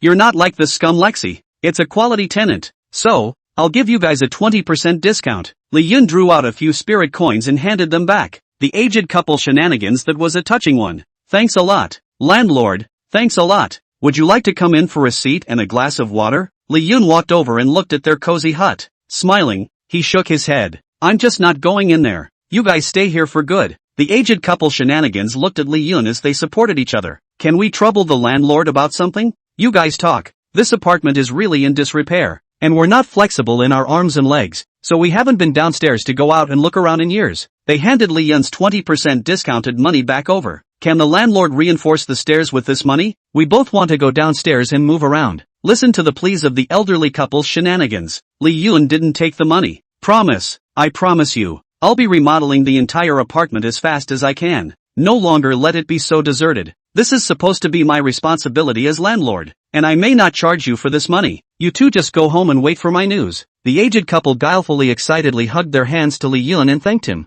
Thanks a lot, landlord. You're a great guy. Li Yun sent them back to their room and sighed. There's good shenanigans within the shenanigans. Gee, it's just what to do about this maintenance apartment thing. Li Yun opened his system panel and looked at the occupation value. I also wonder if the system has a career as an architect. With only 3,000 or so points, can I draw it in one shot? Just as Li Yun was thinking, Duke Sultan, who had kicked Scar Creep out of his apartment, returned to his side. Boss, that's all he's worth. When Li Yun took a look, there were 2 gold teeth and a gold-plated necklace. It's kind of halfway back. Also, a large number of human bones were found in his room. I think he swallowed a lot of former human landlords. Li Yun frowned slightly. Sure enough, cleaning up such assholes is the way to go. This apartment has never been able to be improved. It's because of the presence of such assholes. Boss seems to want to renovate the apartment? Li Yun nodded. I'm worried about this. What? You know architectural design? Duke Zoltan shook his head. If it's a bet, I consider myself proficient. This architectural design is too complex and not understood. But I know who understands. Duke Zoltan pointed to the last tenant on the third floor. Follow Duke Zoltan to the third floor. Unlike the filth of the first floor and the putrid stench of the second, the third floor was immaculately clean and there wasn't even a speck of trash between the hallways. The first floor has the foxy female trickster Hanyu, and the second floor has the scarred trickster.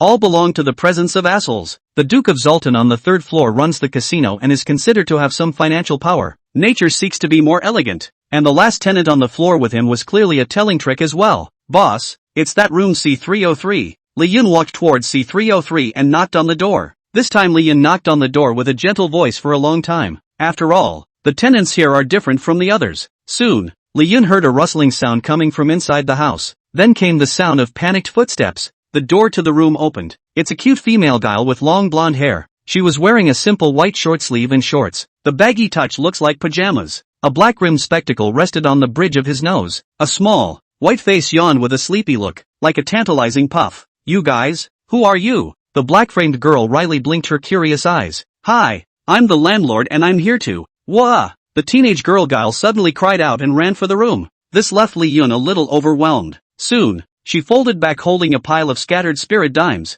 Woohoo! That's the last of my money. See if that's enough. If it's not, I'll just have to move out. Li Yun couldn't help but laugh out loud as he looked at this cute teenage girl gal who was a bit restrained in her financial situation. What are you laughing at? Nope. Li Yun poked his head into the room and looked around. You're not looking to see if I've vandalized your room, are you? I'll tell you what. These walls were rotting away long ago when I first moved in. I repainted the reactive paint. Even if you're going to kick me out, you have to be the one to pay me. The teenage girl guilefully crosses her arms like a fried kitten. This young girl's room was exquisitely neat. 4 pink walls with sky blue ceilings, all represent her inner pink and cute. Not bad. A good seedling indeed. Li Yun looked at some scattered designs lying on the table as he walked into the room. Ugh. Even though you're the landlord and I can't afford to pay the rent, but that doesn't mean you can just come into my house. Li Yun took the sheet of designs. Did you draw all this? The young girl guilefully nodded her head. Proudly. How's that for a good look? I'm a gifted designer. Waka kaka kaka. Li Yun didn't hesitate to make up for it. Sure enough, those who work in design are poor. As if she had been stepped on her tail, the young girl who had once again blown up her hair slyly pointed at Li Yun.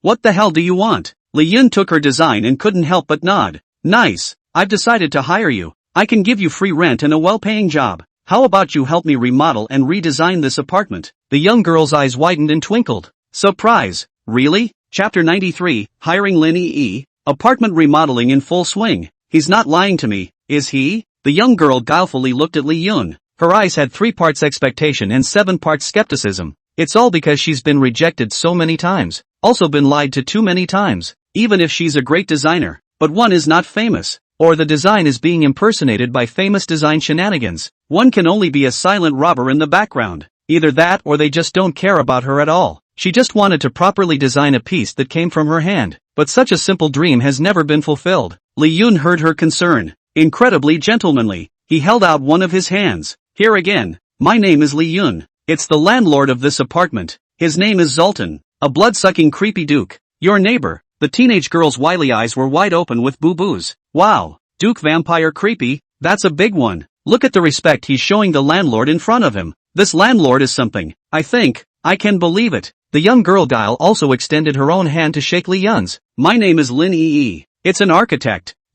No job. Lin Ee spat out her tongue as she laughed at herself in the last sentence. The cute touch made Li Yun couldn't help but smile. Then my humble servant would like to congratulate Miss Li Ee. From now on, I, Li Yun, act as the landlord of this apartment. You are officially invited to be the chief super soul designer of the apartment. Lin Ee laughed as she listened to Li Yun's constantly stacked prefixes. I'm not that good. Compliments of the landlord. Li Yun, however, was sincere. In my eyes, you're just the most unique and awesome. I see a love and life for designing you. Yes, vitality. This was the first time Li Yun had seen it on a has-been Guile. Valuable. Lin Ee's eyes were a little red, slightly touched. She didn't realize that after all these years, her kind only knew how to crush her love. The only one who understood him was a human. Breaking defense, Lin Ee jumped into Li Yun's arms, complaining and crying. Woo-woo. Duke Zoltan watched the scene with a knowing smile. Not bad for a boss. The unique charm has sunk even this little lowly. Lin Yi cried with rain and pear blossoms, and only then did she realize that she had wiped all her tears on Li Yun's clothes. She immediately stepped back and apologized. I'm so sorry, Lord Landlord, crying your clothes dirty. Why don't you take it off and I'll wash it for you? Li Yun shook his head. What's one dress for my greatest designer? Ms. Lin Yi, can we start the remodeling of the apartment now? Lin Yi nodded, then spoke with some embarrassment. Lord Landlord, may I have this apartment designed and remodeled as I see fit? In fact, a long time ago, I had a proven program. Lin Yi walked over to the desk, pulled open a drawer, and took out a program from years ago. It was handed to Li Yun. Li Yun flipped it over and loved it at first glance. Duke Zoltan stood on the sidelines, and the man of discerning taste had to be convinced by Lin Yi's idea. Nodding his head gently, let's go with that idea. I've really found a treasure in finding you. The programs are all done. You don't have to worry about the budget. Let go and do it. From now on, this apartment will be your greatest work. Lin Yi jumped up in excitement. Yay, I can finally have my own signed work. Thank you, landlord. Soon, Lin Yi made a budget sheet. It contains materials to be used and a variety of furniture. A total of 150,000 spirit coins. Li Yun had planned for 300,000. I didn't expect it to be compressed to so much by Lin Yi. Are you sure $150,000 will be enough? Lin nodded his head. A lot of the material in here is something I've considered. Value for money, practicality, all half the price of the exact same brand. A 50% premium for multiple brand awareness. If it was those cuties in the past, I would have naturally opted to let them go for the brand and make them bleed a little. But not the Lord Landlord. You trust me and I'm going to make it worth your while. By waiving Lin Yi's room charges, she had actually saved herself a full $150,000. It's more than value for money. It's just a lot of money. Zoltan, I'll leave the top to you to procure. Remember, always follow Linichi's form. Zoltan nodded. Okay, boss. Then he flew out of the apartment through the third floor window. Lin Yi envied. No wonder I haven't even seen him. So that's how he goes downstairs. Li Yun laughed. When the apartment remodeling is done, I'll make sure he has to use the stairs from now on, too. Yes, Li Yun considered $150,000 for the remodeling. Not only will you be able to complete the mission and inherit the apartment completely, 24 rooms can also be repurposed. By the time it's all filled with tenants, you can be a landlord who actually sits back and waits to collect. Soon, Zoltan bought all the needed materials one by one. The door to the apartment was open. One piece of material flew in under his control. Stacked on one level, Li Yun was also bringing Lin Yi and the elderly couple on the second floor down to the first floor. With the materials in place, the next step is remodeling. It's a skilled physical job. Lin Yi is responsible for construction planning. Zoltan relies on the means of his own imperium for the transfer of significant items. Elderly couple shenanigans to help with the simple underhandedness. Constructor well. Li Yun naturally stared at the other 8 players. He gathered the 8 together. Boss, please do whatever you want. Loyalty. Cleartech took a moment to salute and behave themselves. The other players took a look and got anxious. Can't have him show his face too much in front of the boss and then add points to it. Boss, I'm the cow horse. Work for me. Are you a cow or a horse? I'm not even a cow or a horse. As long as I can't be Ed, I'll be Ed to death. Get out of the way. Boss, look at me. You can let me or come in me. Awesome. Li Yun looked at the 8 people who were getting more and more rolled up and laughed bitterly. Suddenly a little intolerant, considering whether to give them a 20% discount on their wages after the job. Now, follow our great designer, Ms. Lin Yi, as she transforms the apartment. The 8 players immediately nodded. Start immediately. 40 for the small hammer, 80 for the big hammer. Begin the remodeling master plan. Li Yun walked to Lan Ji's room, called her out. What for? You, the vice president. Of course you have to share the burden for me. What am I supposed to do? You supervise them and see who doesn't work honestly. Lan Ji said with some confusion. Aren't you here? I'll supervise you. It's called cascading responsibility. Good. You're not even president yet. And you're so official. Chapter 94, Obtaining the right to inherit the apartment. The new Nebula apartment is officially launched. Lord Landlord, the remodel is ready. Li Yun, who was lying on a recliner aside, was awakened by Lin Yi. Well, he opened his eyes and slowly sat up. Gone was the dark, dank atmosphere of the apartment. On the walls, the signs of decay were never seen again. The replacement is incredibly cozy, yet in excellent taste and exquisite touch. A hallway, carpeted. The stairs also become rotating. Each room turned out to be redecorated. The space becomes larger and more comforting. Zoltan nodded with great fondness. The elderly trickster couple was even happier and cried out, "Is this still the same apartment? Living here, I feel like we could live for decades more. I'm willing to do it even if the price goes up. Li Yun smiled. No, old man. You are the original tenants and the rent is still so high.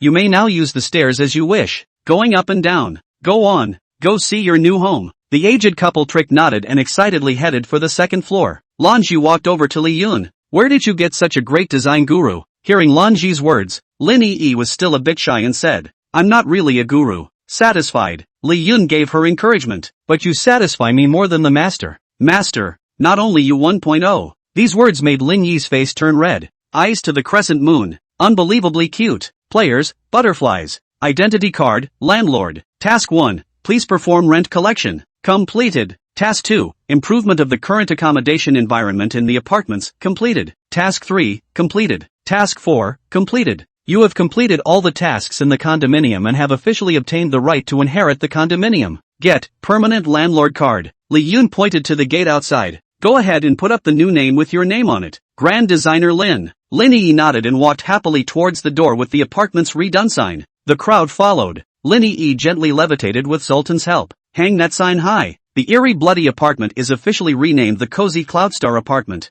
Meanwhile, under the 4 big words of the sign, there is a string of smaller words, designed by Rinichi, the greatest work of all time. The moment the sign goes up, whether it's a trick or a player, there was a round of applause. Li Yun took this opportunity to announce, to celebrate the apartment renovation, a banquet will be set up on the first floor tonight. I'll pay for tonight's spending. The players clapped even louder, shouted, Long live the boss. Lin Yi followed their touch and raised her arms. Long live the landlord. The banquet table was filled with players and resident shenanigans sitting together, feeling a bit of a trance. Just came here is, even if they are veteran players, and scared to death, until it comes together to remodel this apartment and synergize. They just realized that people and shenanigans can still be like that. Sit here and it's a pleasure. Raise a glass and chat. Watch as the elderly couple shenanigans keep getting up and bowing to thank them. Lin Yi said again and again that her work doesn't belong to her alone, but to them as well. The Duke of Zoltan raised his glass in a toast to them. It just dawned on them. Isn't this a horror game? When did playing become a healing game? It simply reverses the previous view of the world, and it was a newcomer who made it all happen. I finally understand why my sister values you so much. Lanji sat beside Li Yun and spoke. You have the potential to create everything. Is that a compliment? I don't have potions to reward you. No, that one was genuine. Meaning, it was all fake before? On the other side of Li Yun was Lin Yi. She raised her wineglass, stood up, and looked at Li Yun with incomparable solemnity. Lord Landlord, you're my boogeyman, and I'm your horse. One of the players didn't hold back and burst out laughing. No, I'm your ride. A somewhat slightly drunk Lin tapped his head once. Oops, it's all in the wine. Good lord, she even learned that. I don't have to ask. I know those guys taught me. Li Yun also held his wine and took a sip with her. Li Yun looked at the other 8 players with their drinks. Cut the stomach. The 8 players rose immediately, without a hint of ambiguity. Boss, it's my turn to toast you. It's you who made me find the value and meaning of my work. I'll go first. The boss is my best teacher. Sit down, all of you. A bunch of happy colors. The boss is my dad. You killed the game. You're awesome. Looking at the players who were still rolling, Li Yun suddenly felt a bit headstrong. All of you stand there and don't move. Listen to me. Actually, I lied to you guys. I do not change your points. You guys stop rolling. I'm scared. All players. No one spoke for a while, just standing there with his drink, dumbfounded. Oh, cheated. And then what? I know you guys can't get over this emotion for a while. That's fine, but I sincerely hope you'll join my guild. Become the next stalwart of my guild. One player took offense, placing the glass down heavily. You lied to us and asked us to join your guild? By what right? Li Yun said honestly. By the fact that you won't join. I'll fight until you do. Duke Zoltan lifted his glass and held it forward. There was a hint of a smile on his lips. Good. And the first ing time I've seen the most threatening thing said in the most sincere tone. The player who had put down his glass of wine, while the other players were still paying attention. Immediately, he raised his glass of wine and changed his face in Sichuan opera. President, you're my boogeyman. Good boy. One step ahead of me. Chairman, I can give you a ride too. Get out of my way. All of you. President, no. Father, they, still rolling. This time, though, it's in the right direction. Li Yun accepted it with peace of mind. Lan Shitsked, it's hard for me to imagine how. Guild culture you'll have in this guild from now on. Terrible. Harm. It's all family. A family that loves each other. Don't care about that. Oh, specializing in family members. Ha, The registration qualification is tenfold. The apartment is completely in hand. The vice president and the first stalwarts of the guild are also available. Li Yun's wave is considered to be a net. Once again earning hemp. Looked at the time left. There's only one problem now. That's sales. Today condominiums are inundated with business. All remodeled. 24 rooms. Minus the Blue Daisy. Just 4 rooms have their own owners. 2. A full 20 rooms remain. Find a way to rent it out and completely revitalize the apartment. Make back all the money you put in. Chapter 95, The Widow Economy of Bai Bingbing. Nebula Apartments, once bloody apartments. Guest rooms, 24. Assets, 500. 000 spirit coins. Rating, E. Annual profitability of $1. 000 will upgrade the rating and unlock more benefits. Bindable staff, 3. Upgrading the rating will expand the amount of staff to be recruited. Effect, as a landlord of Nebula Apartment, with its own independent assets. Personal strength bonus, plus 5%, rising according to the apartment's rating. Li Yun looked at the panel of the apartment. It's a headache. Smile. Smile service understand. At the rate you're selling, this apartment won't be full at the end of the hour. The reprimanded veteran players were all in tears. Chairman, we don't have any experience in renting out apartments either. I'm splitting my sides laughing. And there's no shenanigans coming to counseling. President, why don't we leave the professional things to the professional shenanigans? Li Yun swept his gaze. Lin Yi immediately waved his hand. Landlord, you know me. I only know how to design buildings, and renting out apartments is not my strong suit. She spat out her cute little tongue and threw up her hands in surrender. The eyes swept again. Duke Sultan said helplessly, Boss, you know me. I'm good at casinos, but I can't do apartments for rent. But with me around, absolutely no shenanigans in the apartment will dare mess with it. The killing aura came out. Creepy things that were thinking of coming for advice have turned tail and run. Angry, Li Yun almost kicked him. Position, apartment design and maintenance. Employee, Lin Yi. She's a genius designer. I'll leave the design and maintenance to her. Position, housekeeper and security. Employee, Zoltan. To have a duke as security. Is that what you've got? Watch as Linichi and Zoltan are placed in their appropriate positions by the apartment. The last position, director of operations, is still vacant. Li Yun was a little despondent. Where to find this? Cannot just pull a random one on the street. Suddenly, a female trickster with a swaying figure was seen walking down the street. Behind her, there were a few sneaky, trailing colorful creeps. Zoltan's gaze froze, and the group of colorful shenanigans immediately dissolved into birds and beasts. Li Yun looked at the oncoming female Guile and was surprised. What are you doing back here? It was the same foxy lady Guile from back in the day. Why, aren't you glad to see your landlord? No, I thought you were gone. The fox charming female Guile laughed softly. It was going to be a way to leave this sad place and start over in the place the Lord Landlord had arranged for me. Then after thinking about it, it's where you fall and where you get up that counts. I was thinking of getting a job, but I heard that our apartment is being remodeled and we're hiring. I just thought I'd come and take my chances and see if I could be seen by the landlord Sama. After that night, Foxy Lady Guile was like a Nirvana reborn. There was a little more spontaneity and confidence in his face. After all, what's there to be afraid of when you're not even afraid to die and go toe-to-toe with life? You know how to rent an apartment? Foxy female Guile shook her head, then winks like silk, pasted on Li Yun's ear and softly said, I just know how to get some of the male shenanigans to pay up for me. Li Yun immediately clapped his hands. The director of operations is you. Position, director of operations. Employee, Bai Bingbing. Uniformed black silk superintendent. Who can not love it? 5-star apartments for rent. This is the beginning of your wonderful life. Looking at the monotonous and featureless advertisement, Bai Bingbing covered it with her small hand. Change, empty room for rent. Don't come if you don't have money. Right in front of the beautiful widow's door. And not much else. As soon as a new ad is posted, it's instant. The doorway was crowded with creepy things young and old. Excuse me, is this room still available? Yes. How much? Considering the price? Not interested in renting to you. What are you talking about? The customer is God and this is how you serve me? I can't help it. I just lost my man and I'm in a bad mood. So don't rent it if you're not satisfied. You're the widow. You live across the street? Meh. Swipe your card. Immediately, the players watched as a house was rented out. Dumbstruck. That's okay? What a monkey to learn. Sure is the perfect director of operations. That's awesome. But, it's only one room. What about the rest? Empty room for rent. Don't come if you don't have money. Slanting against a beautiful widow's door and not much else. Empty room for rent. Don't come if you don't have money. I'm partial to a beautiful widow's door, but not much else. Empty room for rent. Don't come if you don't have money. Downstairs is the beautiful widow's door. Not much else. A hole in the floor. With the ads changing constantly. A professionally dressed black silk by Bingbing stood there. Gateway. Apartments that were once unoccupied are now starting to have lines.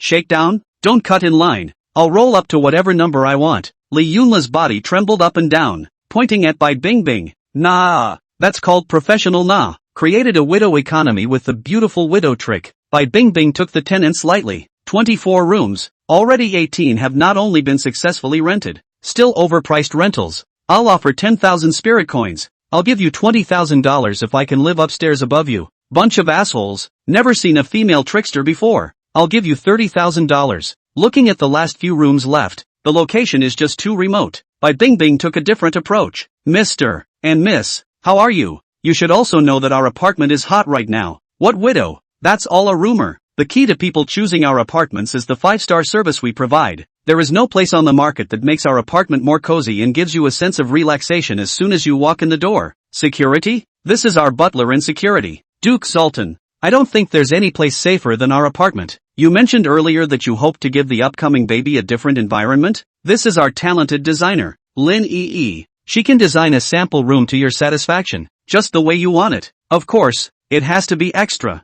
A couple who were about to form a family of 3 slyly looked at the drawings given by Lin Ee. Praise is in order. What a perfect home. It's right here. It doesn't matter if the price is higher. My wife and soon-to-be baby love it. By the way, a quiet question for you. Are there really not many widows here? Bai Bingbing took out the contract, said with a professional smile on his face. This gentleman, the so-called widows are all rumors. We, here, have no widows. Only one who has lost his burden. The reblooming indie female trickster. Card or cash, please? The male trickster regretted. Swipe your card. It's a shame there are no widows. Are you the manager here? I don't think you have a husband. I'm sure independent and confident ladies are the most beautiful. Bai Bingbing finished swiping her card and stamped the contract with a confident smile. Chapter 96, Guild Formation. 8 Vajra. You have rented the apartment. 2424. Accepted rent, $200. 000 inch. Li Yun looked at the reminder of the apartment system. Hold up your glass of wine. I can't thank my operations manager enough. You are simply a genius. If it weren't for you,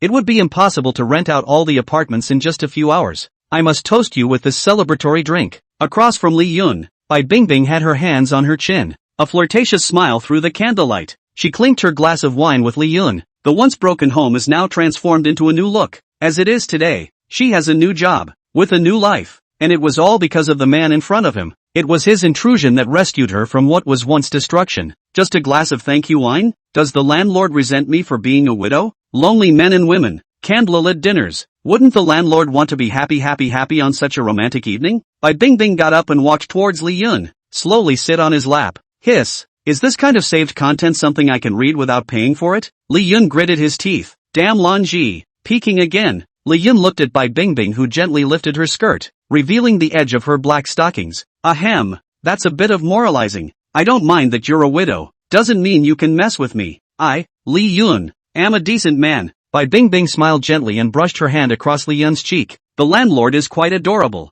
No more teasing. Then he got up and sat back in his seat. It's okay. I'll keep my body for the landlord Sama. There's no rush. Li Yun couldn't help but touch his face. Is it overly handsome? Why does it always fascinate these female shenanigans? Luckily, Lan Ji, who was peeking at him, couldn't hear him. Otherwise the highs and lows will have to spit a few words. The time for jumping the registration test is over. The players are leaving the apartment. Players, against the butterfly. Identity card, landlord. Mission accomplished, rent collection, completed. Conversion of apartments, completed. Maintenance of order in apartments, completed. Getting the perfect inheritance of an apartment, completed. Points, 500, click to see the table. Li Yun opened the scoreboard. Not surprisingly, the first place winner was none other than himself. Topped the list with 500 points, a full 300 points behind Lan Ji, who was in second place. Also unexpectedly, both he and Lan Ji got the guild registration. Angela Lam, give it up already. Don't forget the promise you made me. Reverse butterfly, and, you're my man from now on.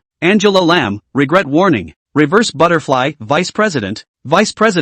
Exit the buddy system. The guild system popped up with an invitation to register. You are already eligible to register for the guild. Do you accept? It's such a bad sin that I almost lost my body at the widow's. Not for this moment? Li Yun immediately clicked yes. The guild, a family that loves each other. Registration successful. Entering the guild system. Love one another. President, butterfly. Guild assets, 0. Maximum number of members, 0/50. Guild rating, level 1. Increasing guild assets will raise the guild rating and unlock the guild cap. I remember that the Players Center and the Elks are both level 5 grand guilds. Looks like creating a guild is just the beginning, but it's a good thing I prepared a bunch of centerfolds in advance. What's the most important thing about a horror game? Lee Yun will tell you without hesitation. Talent. Player Blue Angel has applied to join the guild. Player Wang Tianba has applied to join the guild. Player Crackerjack has applied to join the guild. Vice President Lan Ji and 8 other players applied to join the guild at the same time. Wang Tianba, President. I'm coming. Shi Chenshong,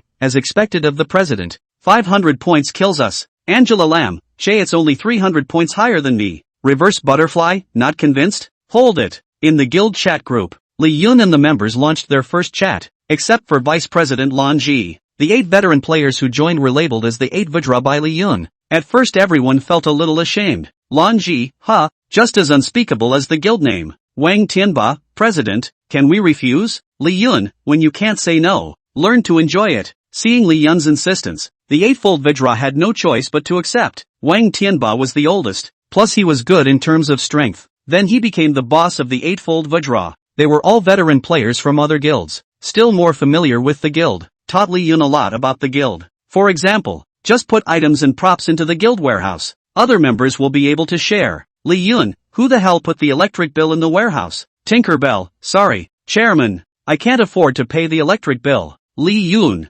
Tinkerbell, thank you for your generosity. Mr. Chairman, you are indeed a righteous father. Lee Yun, don't put the electric bill. What the hell? The contract? Lee Yun immediately used another function. Meeting of the guild. The members who were in various places were all summoned to the guild's virtual space, then hammered the Eightfold Vajra. Shay, it's just a purchase contract. What the hell? Lan Shi clasped her hands and looked at the 8 people who had been beaten up, and said indifferently. Lee Yun opened the purchase contract. From a distance, Lan Ji clearly saw the address and price on it. For a moment, the gaze went cold. Even I wouldn't dare to think of a house in Townsend too. You guys are bold indeed. I support the chairman in this wave. The Eightfold Vajra was beaten and cried out. President, we all understand the reasoning. It's none of our business if Wang Tianba put the contract in place. Lee Yun said coldly. Who made you the Eightfold Vajra? Who will make mistakes in the future? I'll beat them all together. As expected, after being beaten up, the Eightfold Vajra was completely honest. No more cluttering things up, and Lee Yun dropped some potions in the warehouse, and set the permission to take only 1 bottle at a time. These potions are to be used when you are in a life or death situation. You can only take 1 bottle at a time. If I find out who's taking more, let's see if I beat you up and be done with it. Looking at the various kinds of potions, Hapogene just now realized how right his choice was at that time. President, you're a pharmacist? Aha! Getting rich. Such a rare apothecary is actually our president. The crowd's admiration for Lee Yun went to another level. The effect of this bottle of medicine is equivalent to 1 more means of preservation. 1 more life. Nothing is real. This is the real bull. Get the potion and get your ass out of the game. Our guild is still waiting for an asset boost. I'll give special rewards to outstanding members who give more guild assets. When the 8 Vajrapani heard this, they were immediately ambitious, rushed to get off the game. Seeing this, Lan Shi faintly said, just got done being a cowhorse from the apartment, and then you lulled me into being a cowhorse at the guild. What 8 Vajra? Proper 8 bulls and horses. Chapter 97 The Gold of the New King. President, why do you have time to call me? You didn't give me a progress report on your work, so I had to come and inquire in person. I'm just getting out of the game. Don't make excuses. How far along is the collection of newbie kings? I need to align the granularity with you. Don't be right. Fail. Leroy skillfully moved the phone away from her ear. 3 minutes later, Temperance approached again. Leroy, do you realize that you lost him? Means nothing. We Elks will be ridiculed hard by the other guilds. You, me, will be nailed to the rack of shame. Every now and then you get stabbed with a knife and roasted with fire. Leroy deflated. It's not that serious. We're not God. Besides, in our East, if you want to become a god, you don't need to be nailed to the rack of shame. What kind of a god is he when he's all stabbed and roasted with fire? The opposite president launched another round of attacks. Bad news. Already said. I'll give you 1 more piece of news to take the edge off. You old man. The president vented and regained his everyday composure. I hope it's good news, or I wouldn't mind going to the East myself to bring you back. Ground you for 3 months. Leroy protested. That's called illegal confinement in our part of the world. I don't like imprisoning Polly,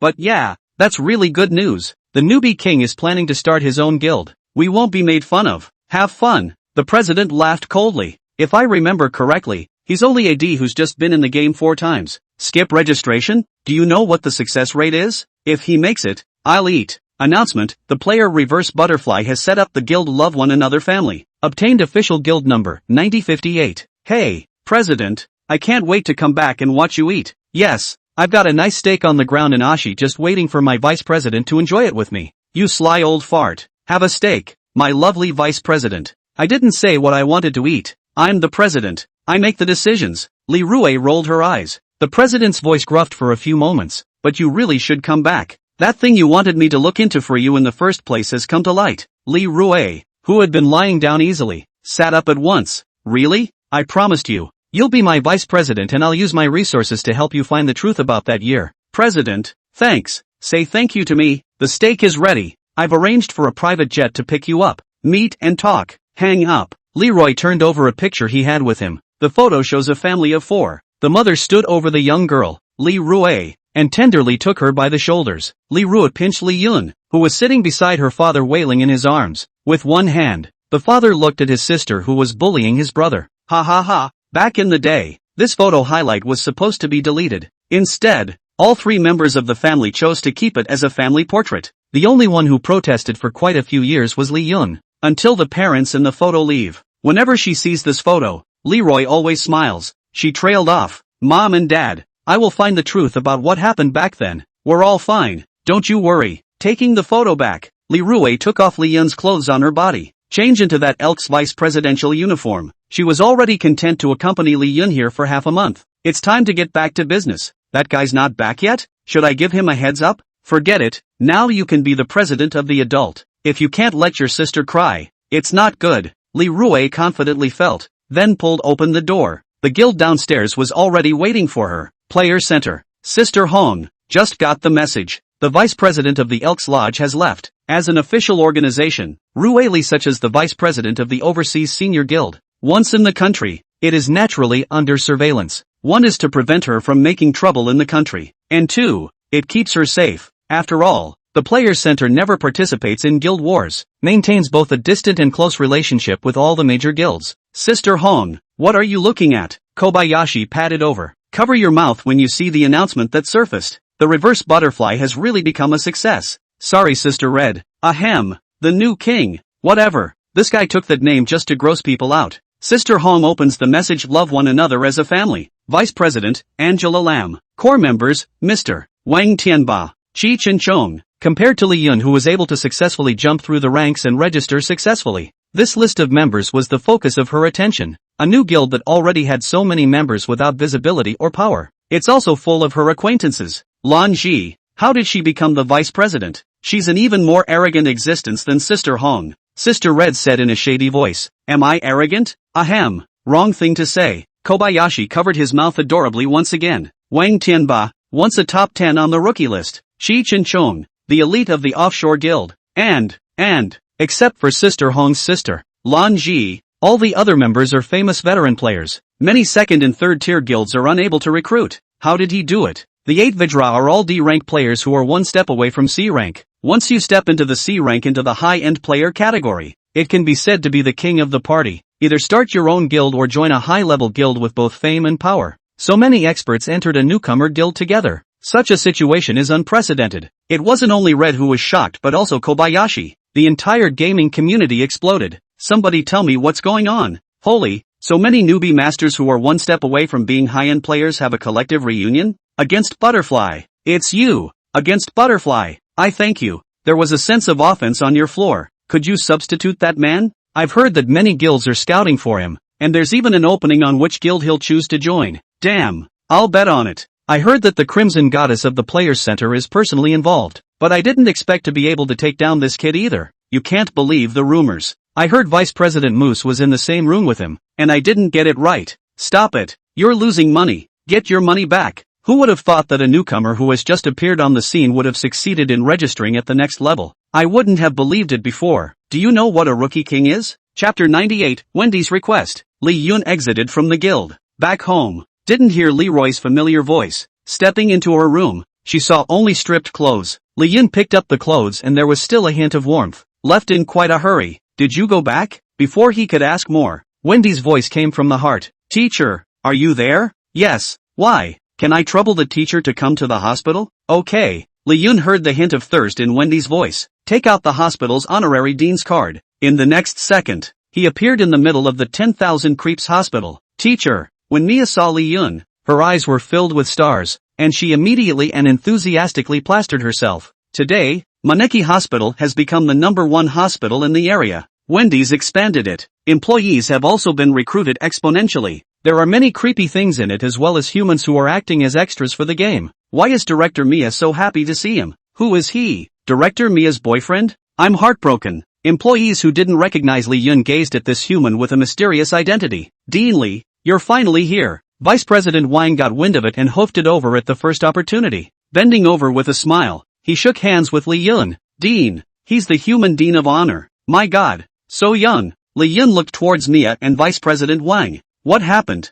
I see Wendy is in a hurry. Mia spoke up. There was a patient that sister and I couldn't take down. That's why this is why I hope the teacher will step in and help. Lee-Yun probably knew the situation and nodded. Dean, Wendy is waiting for you in the dean's office. Vice President Wang was about to lead the way when Lee-Yun looked at Mia. I'm not done here, so I'm not going. But, I have a little elaboration for the teacher. You touch it. Lee-Yun reached out and touched it. Nice guy. Who is a serious director with a white coat on the outside and a dress with so little fabric on the inside? This has to be criticized. Severely. Come find me later when you're done with your work and I'll have to judge you properly. Okay day. Teacher. Mia walked away happy. Lee-Yun carried his hand and headed towards the dean's room with a righteous face. Vice President Wang, as before, sent it to the door and didn't go in. The deanery today has been remodeled and is more atmospheric and vibrant. Lee-Yun pushed the door open alone. Wendy looked up and saw Lee-Yun. The beautiful eyes were full of surprise and emotion. Teacher, you're really here. Lee-Yun looked at Reese, Wendy's familiar suit and pants, and sat down on a side couch. Tell me about it.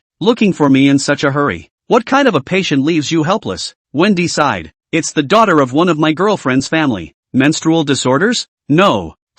Pimples? How could you need to bother a teacher with this kind of illness? Hardly. Love brain? That's not a good cure. Teacher, I learned a new term. Lee-Yun thought about it. Adolescent girls. Don't they all have these diseases? What else? Wendy spoke up. Anorexia. Lee-Yun was happy. Isn't that common? Wendy sat down next to Lee-Yun, her hands on her pants. Spoilsport. Sensei. I don't care about the other kids, but this is. Lee-Yun was surprised. It can't be your child. BFFs from nothing. Wendy. She pulls out a picture. Above is a photo of the BFF with her daughter. BFF is wearing a pale yellow dress, with the ripe beauty of adult women. The face is not only on par with Wendy's. After giving birth, the body is still in average teenage shape. As for her daughter, somewhat rebellious. The whole problem girl, punk dress, lip studs, earrings, colorful hair, luckily inherited her mom's face. Hardly a face to hold up the bizarre outfit. I see, the boy is a rebel. Wendy lamented. Yes. She was so well behaved as a child. My best friend spent a lot of money to raise her. She doesn't know how the little lady who knew everything about music and chess and painting has turned into this ghost. Lee-Yun wondered. Doesn't her father care? Wendy shook her head. Her father left his mother and daughter when she wasn't born and disappeared. Scummy bastard. Lee-Yun understood the situation in general. Okay, what do you want to cure? I think electrotherapy is best. It specializes in rebellion. Teacher, will this work? Why not? The Lord of Thunder and Lightning is not a vegetarian. Where is the patient? Wendy was embarrassed. This kid is in my treatment, and maybe I'm not good enough at psychologizing. From what her mom said, it's been many days since she wanted to come home. Stay in school all day and ignore anyone who calls. That's why I'm anxious for the teacher to step in and save the child. Wendy turned and pulled out a card. In the end, this is the trouble I got into. If I hadn't forced myself on her heart, it wouldn't have caused such a serious situation. Teacher, this is a small reward for. Without even looking at the card, Lee-Yun kissed Wendy's tantalizing little lips. The unexpected and passionate kiss made Wendy's whole body flinch, eyes wide, then slowly closed his eyes again. Enjoy. After kissing her for a while, Lee-Yun released her. Well, I've got the payoff. When a student is in trouble, there's no reason for a teacher to stand by and do nothing. Lee-Yun scratched her nose. Wendy smiled cutely. Okay, get me her school and I'll go treat her. There isn't much time. I'll go find your senior sister. Lee-Yun got up and was about to go to Mia. Wendy's small hand suddenly grabbed him. I'm just saying, elder sister and I, can't we all just get together? Looking at her kitten-like churlish demeanor, Lee-Yun decided that they were all students and treated them equally. Pass the semen together. I've been tossing and turning all night from the hospital of the 100 creeps, applying all his life's work these days to the two students. It was only then that Lee Yun was released from the hospital by them. Back at home, with the school's address in my hand, pull out the game choice ticket. Players use game choice tickets. Please select the game you want to enter. Kiritsugu High School has been chosen. Do you confirm? Sorry, there are currently too many players in the game. To get into the game you need to have an interview from the school. An interview? It was the first time Lee Yun had met a situation where there were too many gamers. Each game will provide the appropriate amount of players based on the size of the map. It seems the situation of the moment is blocking people. Have chosen to participate in the interview. Players, please prepare for the interview. You will be teleported to the interview room soon. Chapter 99, Substitute Teacher for the 7th class. Well, did you get the interview? Like you, they are exchange students who belong in the quota. That's fine. At least you'll get a spot and fulfill your monthly assignment. By the way, which class are you in? Class 5. That's quite a coincidence. We're both in Class 5. A group of players interviewing for the test whispered. Good for Class 5. I hear the teacher in Class 5 doesn't like to eat people. We have a high survival rate. I can tell you guys would rather quit the game and never go to Class 7. It's wicked there. How many new student teachers don't get out for 2 hours? Either go crazy or run away. Anyway, let's hug it out. In the land of the creeps, just remember one word. Stay low. Stay low. Lee Yun curiously leaned over. Just in case you're afraid you won't hear it carefully, step right on the stool. Prick up your ears. The players just felt a little backlit all of a sudden. Gently lift your head. Who are you? Oh, new to interviewing. Why are you standing so tall? I thought you said lay low. That's really high profile for you. Lee Yun stepped off the stool. Looked to a few players who have completed their applications. Cut your stomach. What's with this job application? The player who had just come out spoke up. This school has to acquire places to get in. We humans want to enter, or become exchange students. Either that or apply for a substitute teacher. Lee Yun nodded gently. Is it hard to get an exchange student spot? The player looked at Lee Yun and sighed. You don't have a chance. There are only 5 exchange student spots in a batch. It's already been split between the 5 of us. The last remaining substitute teacher for the 7th grade. I advise you to go back to Class 7. Dogs don't go there. Lee Yun frowned. Why don't you go? Holy, you called us dogs? I'm not cursing. I'm just asking what's so special about this 7th class. How come a substitute teacher can't be one? The player who shouted for the crowd to keep a low profile patted Lee Yun's shoulder in a serious manner. Dude, it's pure new. How dare you go into a game without reading a single cheat? Class 7 is called the Devil's Class. It's full of bad, evil creeps. It's just a waste of time to go. Take my advice. Change the game before it's too late. Lee Yun nodded with a simple face. My grandfather told me growing up to listen to people and eat. But I never listened to my grandfather. Devil's Class. That's kind of interesting. Amidst the players' astonished looks, Lee Yun crossed into the interview room. No, he's sick in the head, knowing that there is a tiger in the mountain. He wants to feed it? Hey, newcomers who like to get killed really do come around every year. That's right. What do you care? The players were tripping over themselves to agree that Lee Yun was looking for death on his own and couldn't even stop him. By the way, did either of you just get a good look at his ID? He's standing so high up. Who saw that? All I see is the word butterfly. Dad, what's this crappy ID? Fancy new guy. Forget it, leave him alone. Let's hurry to Class 5. Yeah. It's not nice to be late for school right after. A group of players immediately ran towards the school. Hello, I'm here for an interview. This batch of exchange students is full. Come back next month. I'm not interviewing for an exchange student. I heard there was a shortage of substitute teachers for the 7th grade. Ben, hitching his head in sleepy interview guile, suddenly opened his eyes, glowing. What? Are you sure you want to interview for a substitute teacher for the 7th grade? Yes, I'm just curious. Why a substitute teacher and not a regular teacher? That interview shenanigans muttered in his mind. Temporary workers with missing arms and legs are eaten, so the school can handle it. If it's an official teacher, it's not going to be easy. Lee Yun listens to his heart. Got it. Temporary workers are good to take a back seat to and deal with. It's just, isn't this a school? Is this Class 7 really so rude? Interview guile immediately stood up and took hold of Lee Yun's hand. Congratulations, Mr. Person. You've been selected as the 7th class substitute teacher with an excellent resume. First of all, my last name is Lee. And then,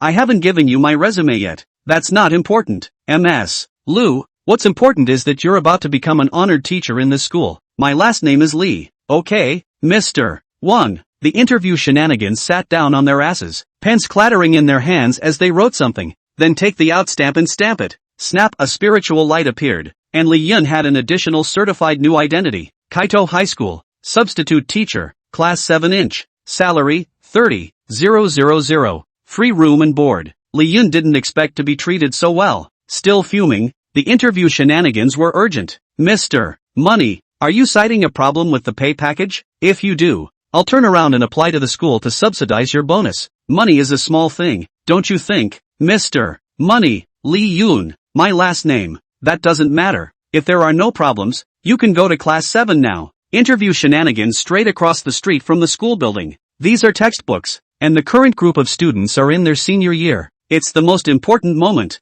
and I hope you can help them get into college. Lee Yun took a look at the textbook. Primary school language, primary school mathematics, primary school physics. Is this the wrong one to take? This is supposed to be an elementary school program. I didn't take it wrong. This is their current curriculum. I've already said that they are now in their senior year of high school. It's the most important time, and I'm still hoping that you'll help them get to college. Lee Yun? You're asking me to take a bunch of school children who don't even understand elementary school textbooks to college? Ultimate mission, to help class 7 to increase its promotion rate in the advanced level examination, with a minimum requirement of 50%. Yet, this is hellishly difficult. Is it too late for me to regret it? Interview shenanigans aside, he shook his head. You have stamped the school. Leaving now is considered a game failure. Besides, what kind of teacher gives up on their cute students anymore? Mr. Ma, I'm looking out for you. Go for it. Lee Yun gritted his teeth and beckoned. Come here, I'll tell you something. Interview guile poked his head over curiously. Pop, a crisp slap rang out. Interview shenanigans are a dime a dozen. My name is Lee.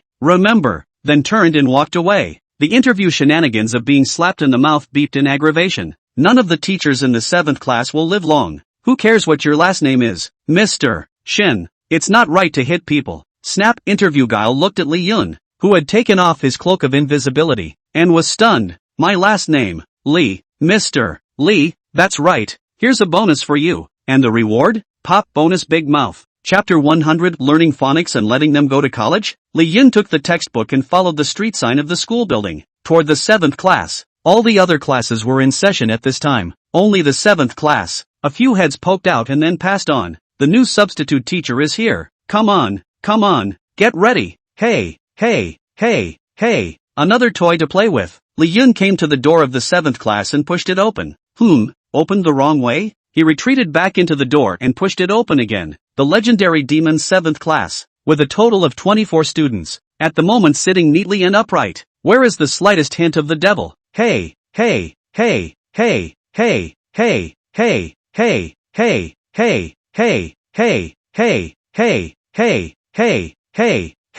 it's a human who loves to play with humans. Well, this substitute teacher is quite handsome, but it's a pity why he's a teacher. Hurry up and get in here. I can't wait to see your horrified face in a minute. Lee Yun immediately knew it by heart. These little brats are holding back their bad. He didn't move as he made his way to the podium. At the same time, he secretly mobilized the power of the blood-sucking guile. Increases one's perception of danger. Tune into their hearts. Teacher. Yes. As soon as they saw Lee Yun standing on the podium, the class stood up in unison and neatly bowed. If ordinary people see such a scene of honoring the teacher, long ago, his guard was down and he was full of joy. Good day, teacher. Outwardly honoring the teacher, but inwardly all the blessings of sending goodbyes off. Just at this moment, a student's hair turned into needles and flew over. Lee Yun, who had been prepared, clamped his hands together. Instead, the students rejoiced. Cute. His needle hair is poisoned with 3 seconds to kill. 1, 2, 3. How can he be okay? Lee Yun faintly put down the needle.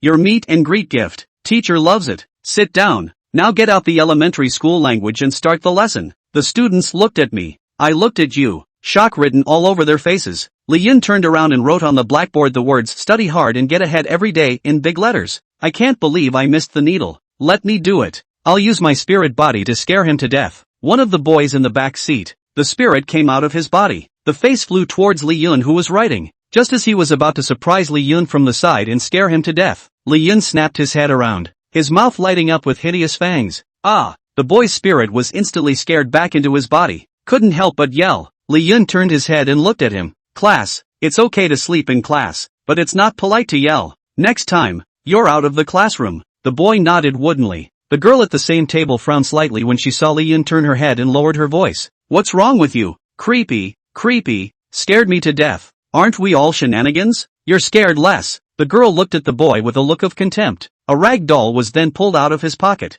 Watch me, just get hit with my curse. He'll be at my mercy like a rag doll in my hands. Go! A black curse struck straight into Li Yun's body. Bingo! Ha. No, why can't I feel my curse power? What is that? Why is the curse inside him like an ocean? I'm suffocating. Help me. The girl's eyes directly blackened and she fainted. Teacher, a student fainted. Li Yun turned his head and looked at the girl. The cursed power that entered her body just now was put there by her. Wasn't it? What class of curse? Trying to control me too? Li Yun sighed. Can I take her to the infirmary? No. What's the point of going to the infirmary for this minor ailment? Li Yun stepped down from the podium. One hand pressed on the girl's forehead. Sacred hand is activated. The choking unconscious girl woke up instantly. Don't play around in class. You'll easily get backlash. When the girl saw Li Yun, it was like seeing a trick. Her body couldn't help but lean towards the boy at the same table. The boy kept moving back as well. Don't you know how to thank the teacher? Ideology class for nothing?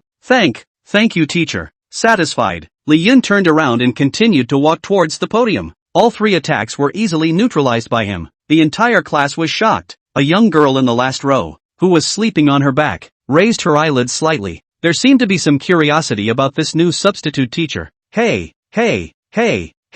it's two dogs. I've used a special ability to link your hearts. Can you hear me? I can hear you. This ability of two dogs is just strong. Without moving his mouth or heart, he can encrypt the call without anyone else knowing. Guys, this new teacher's a bit of a handful. What's wrong with that? It's because we didn't prepare properly. Now that we have two dogs telepathic call. Wait, wheel him up in a minute. Yes, if we take him down, our 7th class will have unlocked the achievement of killing and maiming a substitute teacher 100 times a year. So, what do we do next? Suddenly, an unfamiliar voice came. Next, who's going to get up and read the words? Dash. The crowd of students each had confusion written all over their creepy faces. Li Yun coldly said, whispering is not something you should do in class. Two dogs? Right, get up. How do you read these words? What do they mean? Two dogs stood up, his whole body dumbfounded. How did one's encrypted calls get broken? That's how the words are supposed to read. Mouth stuck? Read it.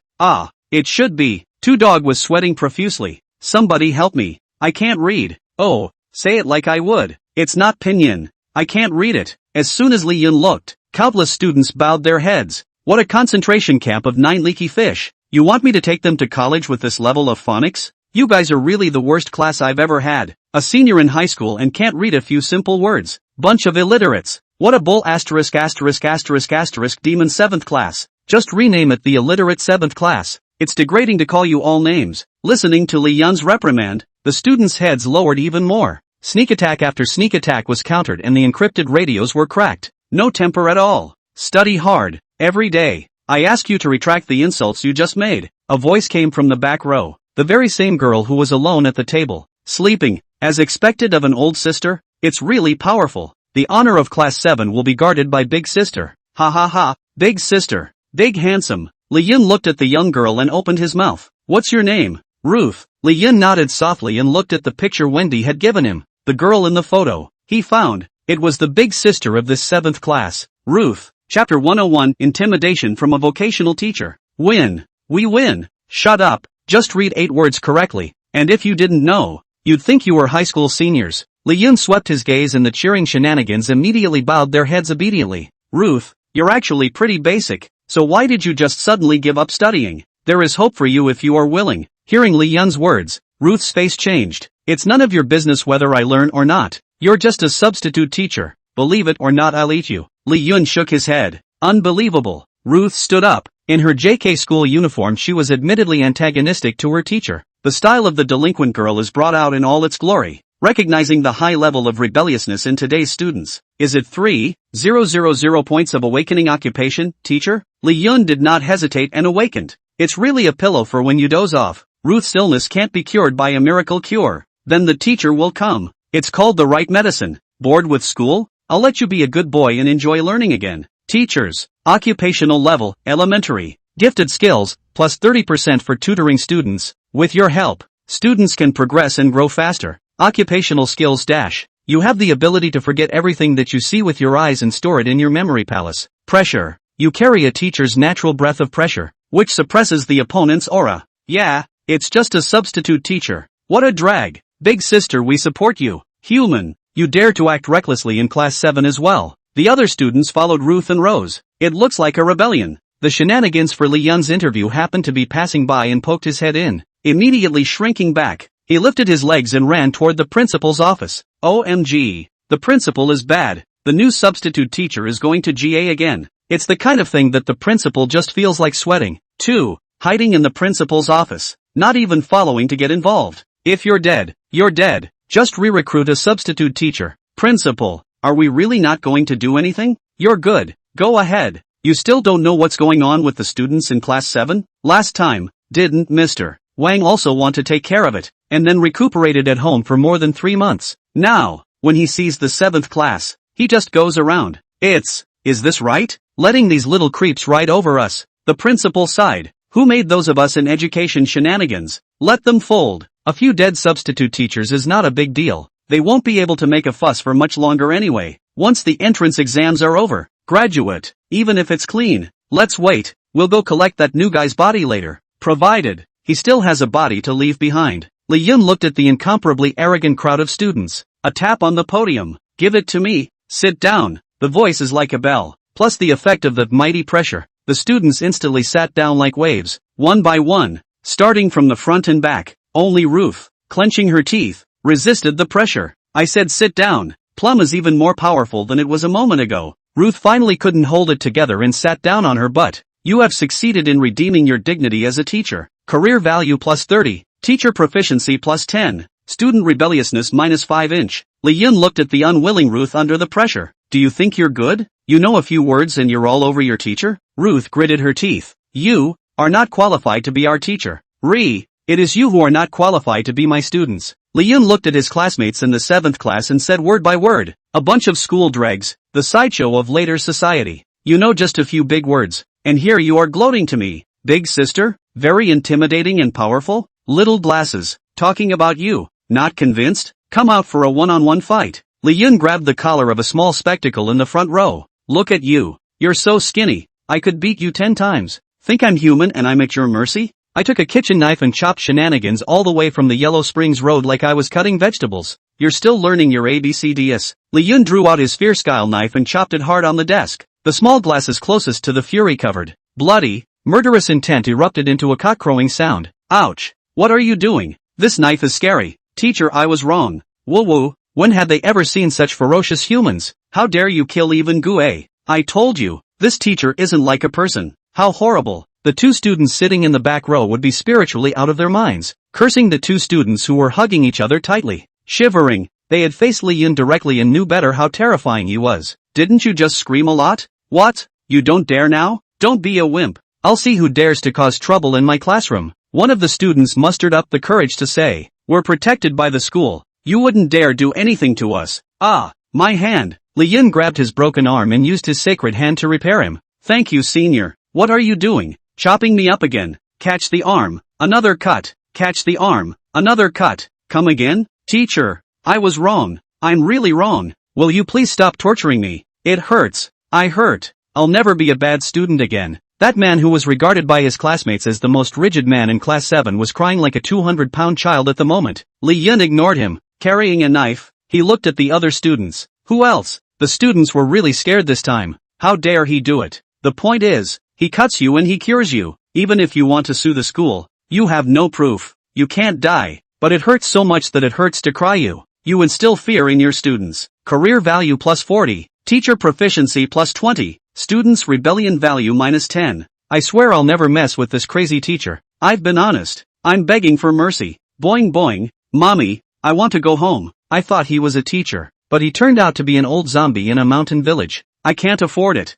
I can't afford it. Convinced. All of them. Completely convinced. The only one left is the big sister, Ruth. The young girl's eyes were filled with anger and resistance. You're defiant, aren't you? Thinks I don't deserve to be a teacher by convincing you by force. Aren't you great? You're still illiterate in my eyes. Don't you believe me? As long as you can read all the words on the board accurately, I apologize not only to you, but to the whole class. I also volunteered to petition the school to leave the 7th class. Dare you? Ruth grunted. Why not? She was extraordinarily confident in herself. After all, if she's willing to learn properly, with her once extraordinarily gifted base and intelligence, how can you not be assigned to the 7th class? Bet on it, I'm going to make you lose. and get the hell out of here. Chapter 102, Class 7 has become interested in learning? It's just a few words. Who's afraid? Ruth thought to herself without the slightest fear. Li Yun turned around again and wrote on the blackboard. In one fell swoop, he wrote most of the blackboard. Clap your hands and grab your body. Come on,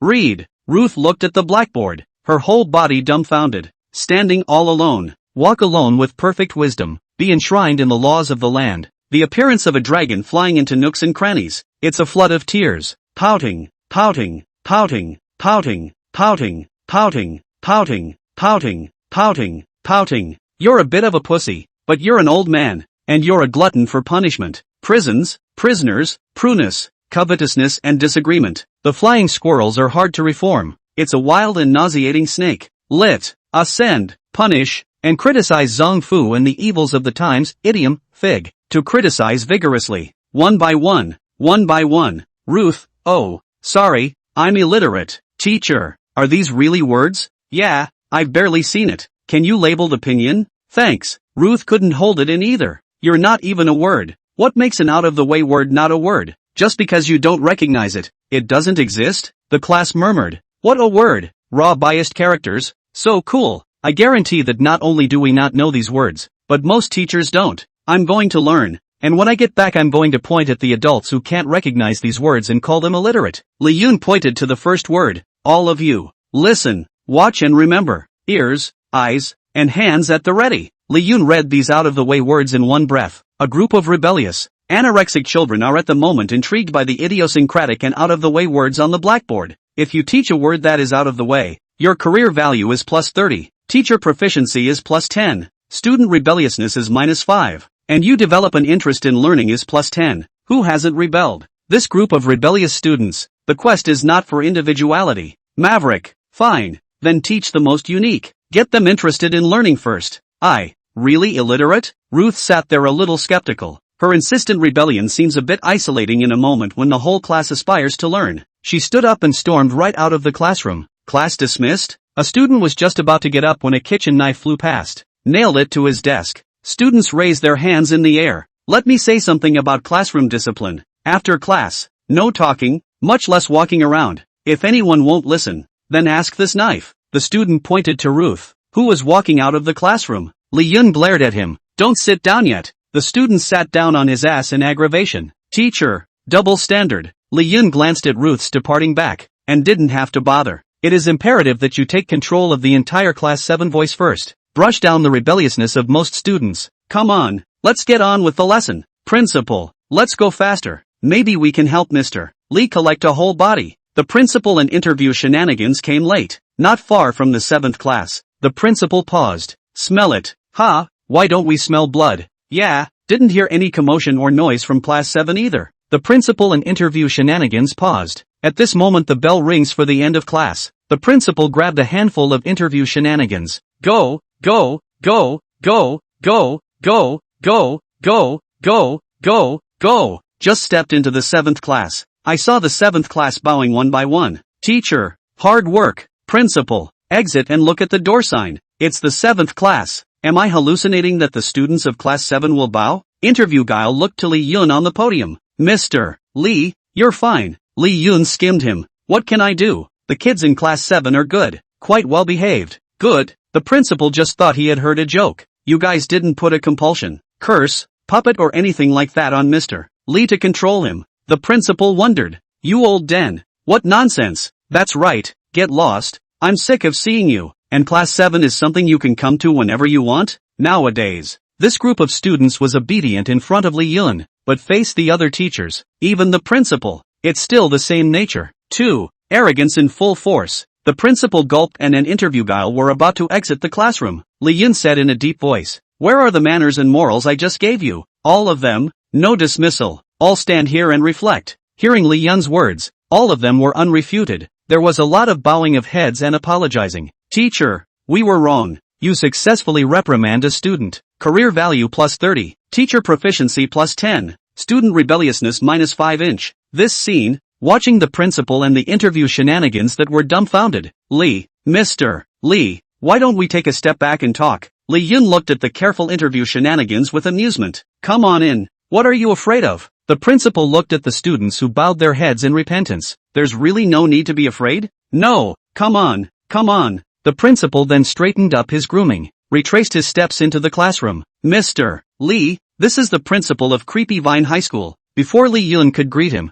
the principal had already grabbed his hand with incomparable excitement. Mr. Lee, you've really grown on me. Only been here an hour or so, and you've tamed the 7th class? Talent, great talent. Mr. Zhou, it's worthy of being a teacher in the admissions office. The vision is just great. The interview gal surnamed Zhou also looked at Lee Yun incredulously. The principal is too kind. It's all because Mr. Lee is awesome. Nothing to do with me. Mr. Lee, how did you get them to be so obedient? Looking at the curious principal and Mr. Zhou, Lee Yun faintly said, it's not much. It just gets them interested in learning. Principal, Mr. Chow, it's called nothing. Just outrageous. These rebellious little devils. You can make them learn harder than you can kill them. How can you say that so lightly in your mouth? Mr. Lee used to be a senior teacher? Nope. First time as a teacher. There are still a lot of shortcomings. Please teach me more. Ah, instruction? Us? Too much modesty can be pretentious. All the teachers in the school. The principal. How many people? How much power? Neither can tame this 7th class. What can we teach you? Mr. Lee, don't be modest. If you need anything, you give it to me. I give you my word that I will fulfill it to the fullest. Li Yun looked at the chest-thumping principal and shook his head. Not much to ask. After all, I'm only a substitute teacher. It's fine now. Li Yun was telling the truth, but not in the ears of the principal and Mr. Chow. A substitute teacher? No way, no way. From now on you're the homeroom teacher of class 7. Mr. Zhou immediately said, Principal, substitute teachers need to take a test if they want to be promoted to a full teacher. The principal then remembered the rules. I'd forgotten. Mr. Lee, how about taking the test first? Don't worry, with your strength, you'll definitely pass. Li Yun looked at the principal's fawning invitation, and had to nod. Okay, chapter 103, Freakish Love? Damn teachers, damn humans, traitors, all traitors. Ruth stood alone on the rooftop, exasperated and shouting, like a fried kitten. If it isn't Ruth from class 7, why are you here alone? Looks like you're in a bad mood. Want to drill the grove with brother? On the rooftop, 3 well-built delinquent shenanigans appeared. Ruth skimmed them. Don't mess with me. Apparently, instead of intimidating the other party, her eyes made them even more excited. Yo yo yo, that's really right up my alley. Brother has wanted to meet and get to know you for a long time. These 3 delinquent shenanigans are repeaters. The school's most famous malodorous trio, loitering at school all day, blackmailing, threatening, and bullying other students for fun. It's even more of a predecessor among predecessors than the so-called 7th class. Eyes on the 3 delinquent shenanigans surrounding them. Ruth slapped her across the face, but it was easily caught. Nice force. Brother likes it. Drill the grove. Ruth jerked hard when she saw her hand caught by the other. Ripple. Her face finally panicked a bit. She was just a rebel, comparable to these 3 pure scum. Real bad. The grove. I'll accompany you. Li Yun slowly walked over and faintly said, Humans? Hey, there's a new toy. When the 3 delinquents saw Li Yun, their eyes lit up. Ruth, come here. Ruth immediately ran over when she heard Li Yun's voice. Old teacher, the 3 of them are not simple. You be careful. The fried kitten was currently hiding behind Li Yun. There was a hint of awe and fear in his eyes. Teacher? Ha ha ha, how dare you call a human teacher? It seems that the so-called demon 7th class is nothing more than that. Or drill down into the grove with my brother and I'll teach you how to be a real delinquent. Seeing the powerful claws reaching for him again, Ruth scowled and stepped back. Suddenly, a strong right hand took hold of itself. Li Yun's other hand, the fierce guile blade in his hand chopped down fiercely. Ah, the bad core of that trio winced in pain as he looked at his writhing, struggling arm on the ground. Get thee over him. My hand. My hand. The 2 delinquents beside him pulled weapons from their bodies. It looked like he really wanted to bring Li Yun to his death. Just as they were about to make their move, Li Yun, who had summoned the power of the blood-sucking guile, had already moved. Ghostly appeared behind the 2. Both hands grabbed the one they were holding the weapon in and yanked hard. The 2 undesirable arms were churned together like a twist. Li Yun then stretched out his foot and kicked it hard. A precise kick to their calf. The 2 delinquents couldn't stand up at once and fell to their knees. It's not over yet. Just in case they get up again, Li Yun directs a one-man kick right to the face. The kick went down, and the 2 delinquents instantly had their noses and teeth all broken. No spitting. Swallow it all. The 2 delinquents' kneeling bodies trembled all over as they listened to the cold tone of the voice. The aura was instantly suppressed. Not daring to disobey at all, he could only swallow his mouth full of teeth. Li Yun's eyes were indifferent as he looked towards the undesirable guile of the trio who had one of their arms chopped off.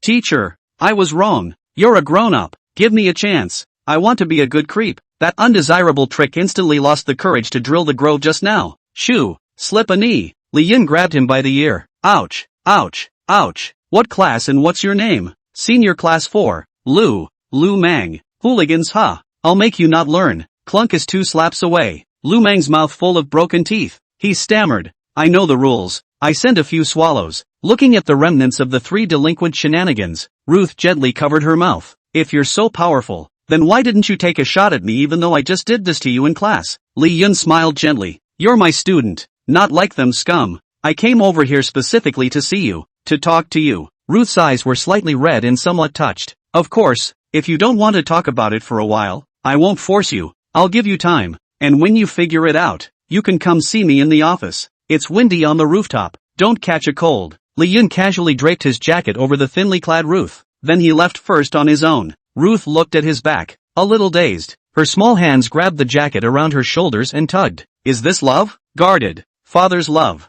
3 bad shenanigans? Class V. Several players walked out of the classroom after class. I didn't realize that this Class 5 shenanigans was still quite friendly. Neither has much thought or appetite for us. A player exclaimed. That's true. After all, this is an honors class. The thought that the shenanigans are just like us. They have to go to college, enroll and study. It just feels great. The players hammed and hawed. Not only were they not attacked in Class 5, even posing as a college student was immediately treated favorably. Senpai, can you tell me how to do this question? Senior, please help me with my tutoring. Senior, do you need some water? I'll pour it for you. The students of the 5th class treated these players with a posture of schoolmates. This made a few players who had never been treated this way before cry out in a big way. Who says reading is useless? That doesn't hold a class of shenanigans. They were communicating in their customary crouch. Suddenly I realized that the light above my head was fading. Looking up, he was surrounded by a group of badly dressed students. Oi, human, classmates, are you? We're from the 7th class. Sure enough,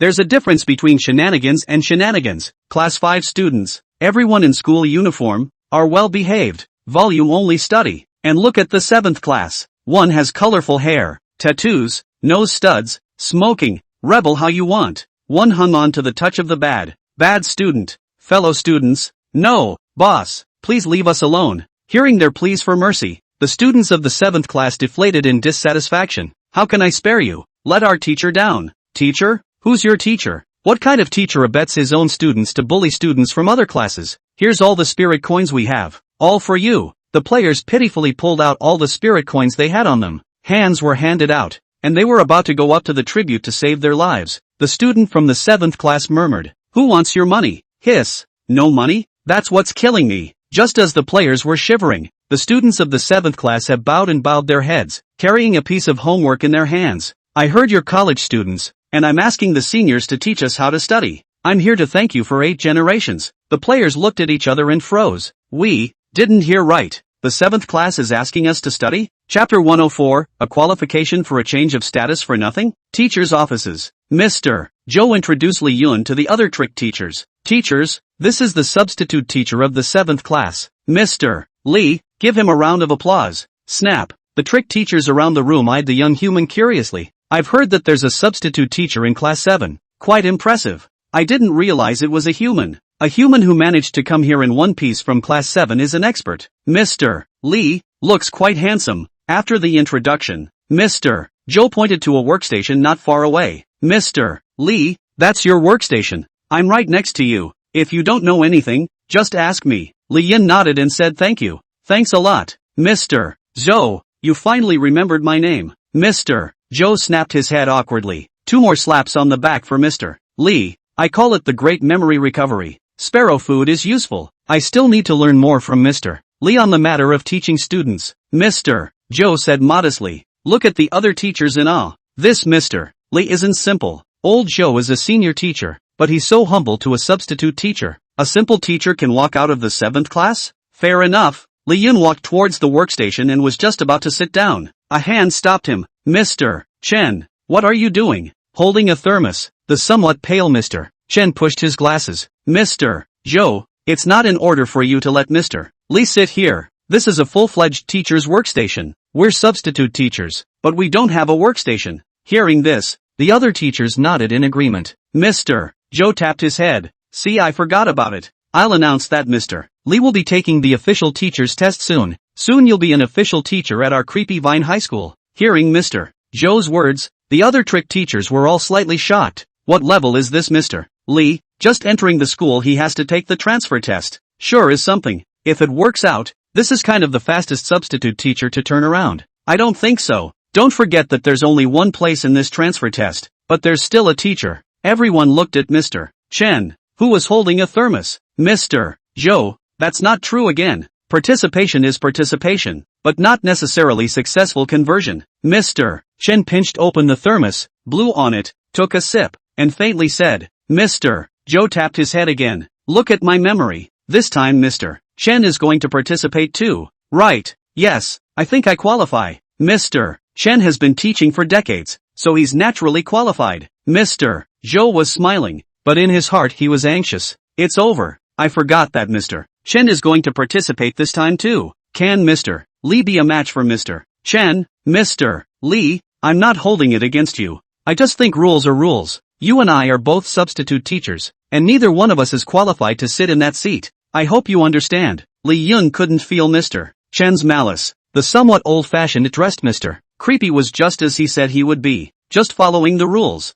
That's okay. Just then, the office announcement radio went off. Please ask the 2 teachers participating in the transfer assessment to head to the assessment room under the leadership of Mr. Zhou. Mr. Chen screwed on the thermos in his hand. Mr. Lee, please. Li Yun was just about to leave when Mr. Zhou pulled him back, whispered in his ear. Mr. Lee, I'm sorry. The principal and I forgot that the other teacher who qualified for this official teacher's examination was Mr. Chen. Li Yun wondered. Mr. Chen is great? That's pretty awesome. Mr. Zhou introduced. Mr. Chen used to be a senior veteran teacher in our school, made a few mistakes after that and left school. This time it's being rehired back. It wasn't supposed to be a substitute teacher. He's the one who insisted that he had to follow the rules. Teacher Lee, you may not get your transfer qualification this time. Li Yun is indifferent. This transfer can be done with or without. Okay. Then followed Mr. Zhou towards the assessment room. Principal. Mr. Chen. Just don't call me principal. Just call me by my name. How can that be? According to school rules, you're the principal now. Okay.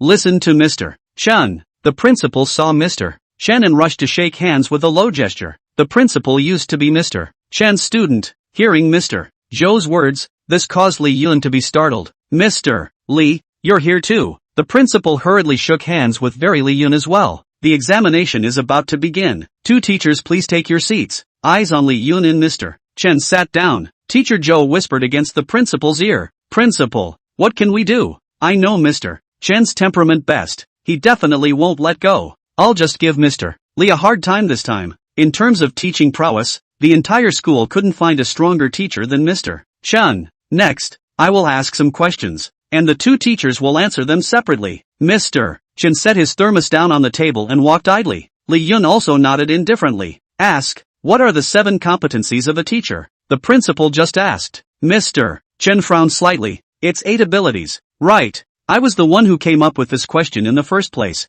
I remember. Principal and Mrs. Chow. No, the questioner himself came down for the test. It's not a proper open drop strike. They all sighed. Li Yun had no chance in their eyes. Mr. Chen, who was originally the questioner, not only answered carefully and cleanly, one could even say it's more standard than the standard answer. Full marks. Mr. Chen. Mr. Lee, tell us your answer. Li Yun thought about it. I don't build it, and I've never learned it. The principal and Mr. Zhou sort of saw that. In the face of the questioner himself, Li Yun Kai posed. Question 5 qualities teachers should have. Mr. Chen. I didn't ask the wrong question this time. The principal rushed on. Mr. Chen shook his head. Yes, this question is just due for an upgrade. I have a new epiphany. In addition to quality should add character. Mr. Chen blathered on. The principal clamored for the record. Good lord, the standard answer is updated. The principal then looked at Li Yun. Mr. Lee, don't build it. The principal is helpless. Who else can do it over Mr.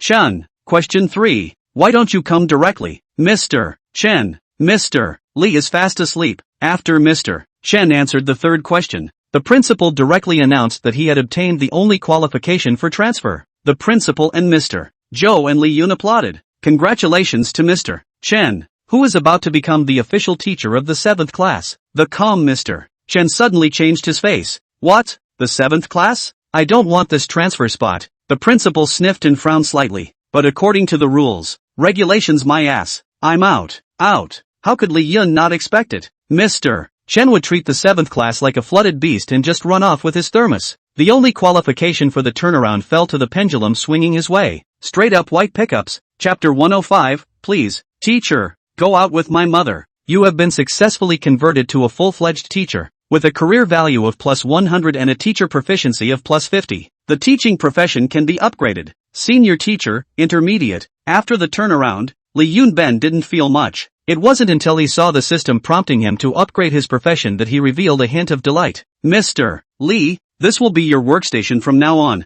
The principal led Lee Yun back to the classroom office. Sweep the couch seat for him personally. The other teachers looked on in disbelief and surprise. Mr. Lee received a transfer? Mr. Chen lost? How is this possible? At this moment, Mr. Chen sipped his thermos and leisurely walked over. Whoever goes loses. You wouldn't want to take the 7th class, either. Hearing this, the rest of the teachers looked fearful, even shook his head. Substitute teachers are not treated as well as regular ones though, but it sure beats taking the 7th class by a long shot. The 7th class, commonly known as the Ghostbusters. That's really creepy to see all the hairy ones. Teachers have KPIs too, okay? Poor student performance and classroom discipline. But it's all a no-go. Even veteran teachers like Mr. Chen are looking at the 7th class. Other teachers are even more evasive. Mr. Lee, you're really good. Yeah, how dare you take the 7th class? Tell us about it. What's your watchword to get a foothold in class 7? After the principal left, some of the young teachers gathered around Lee Yun. A magic treasure?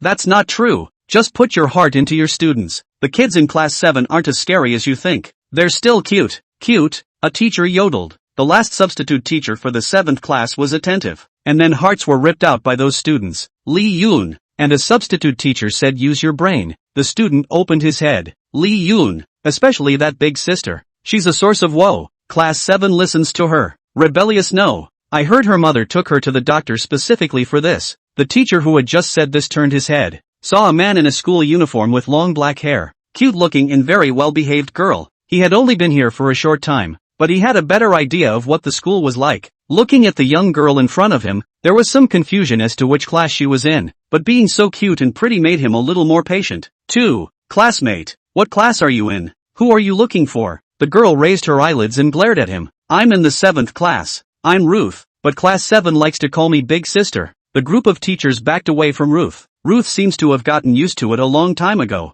The face is expressionless, until Lee Yun turned his head and saw her. Today Ruth has removed the smoky makeup from her face and the assortment of nose stud earrings. Take off the punk outfit and change back into a simple school uniform. Unpowdered face but with the most youthful beauty. Wherever you put it, it's a schoolgirl. She finally revealed a smile when she saw Lee Yun. A polite bow ensued to inquire. Mr. Lee, can I talk to you? The retreating teachers were surprised to see this scene. Mr. Lee, still saying you don't have the magic bullet. The big sister of class 7 was subdued by you. Could be. Lee Yun nodded. Ruth looked at the other teachers. It's crowded here. Let's go somewhere else. Aha! Back on the rooftop again. Ruth sat on the rooftop, her legs under her skirt swaying with the wind. Lee Yun stood aside, leaning against the rooftop. How nice of you. Why do you always dress up like that creep? Ruth pressed one finger to her eyelid and adorably poked out her tongue. I'm supposed to be weird. Then he looked at Lee Yun and asked, does the teacher like me dressed like this? Quite like it. Students should wear JK and look like students. Why?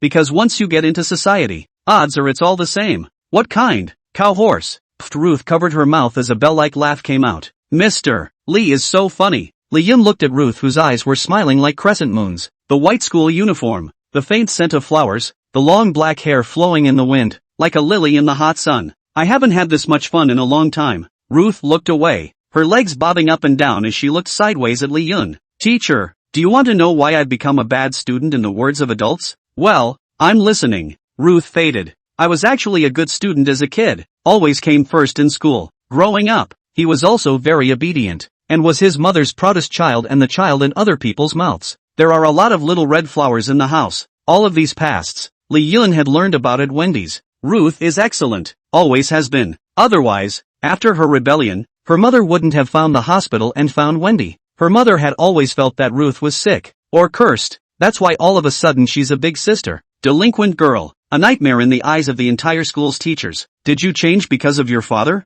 Ruth looked at Lee Yun in surprise. How does the teacher know? Lee Yun thought about it and found a reason to put it off. I've read your file records. Teacher is really paying attention to me. Ahem. As the teacher of the 7th class, this is what I should do. Yes? Ruth's head was close to Lee Yun, her watery eyes staring at him. Mother says one's eyes are the windows to the soul. Teacher's eyes are very deep. It doesn't lie. Lee Yun deflated. Is there a possibility that my mind is fitted with a screen? Put. Ruth didn't hold it together for a moment and covered her stomach once again with laughter. What a teacher. Always making people so happy. This feeling. Never before. Lee Yun wondered. You haven't told me about your father. Ruth thought about it. Mother said it was an irresponsible creepy scum with nothing to say. I've always recognized that. Father is just a title to me. I never felt the so-called father's love, so I didn't know how to tell my teacher. It's as if I have a shadow in me called father, but I don't know who it is. Ruth talks about her father. His face was calm, and there was no fluctuation in his heart. Lee Yun frowned slightly.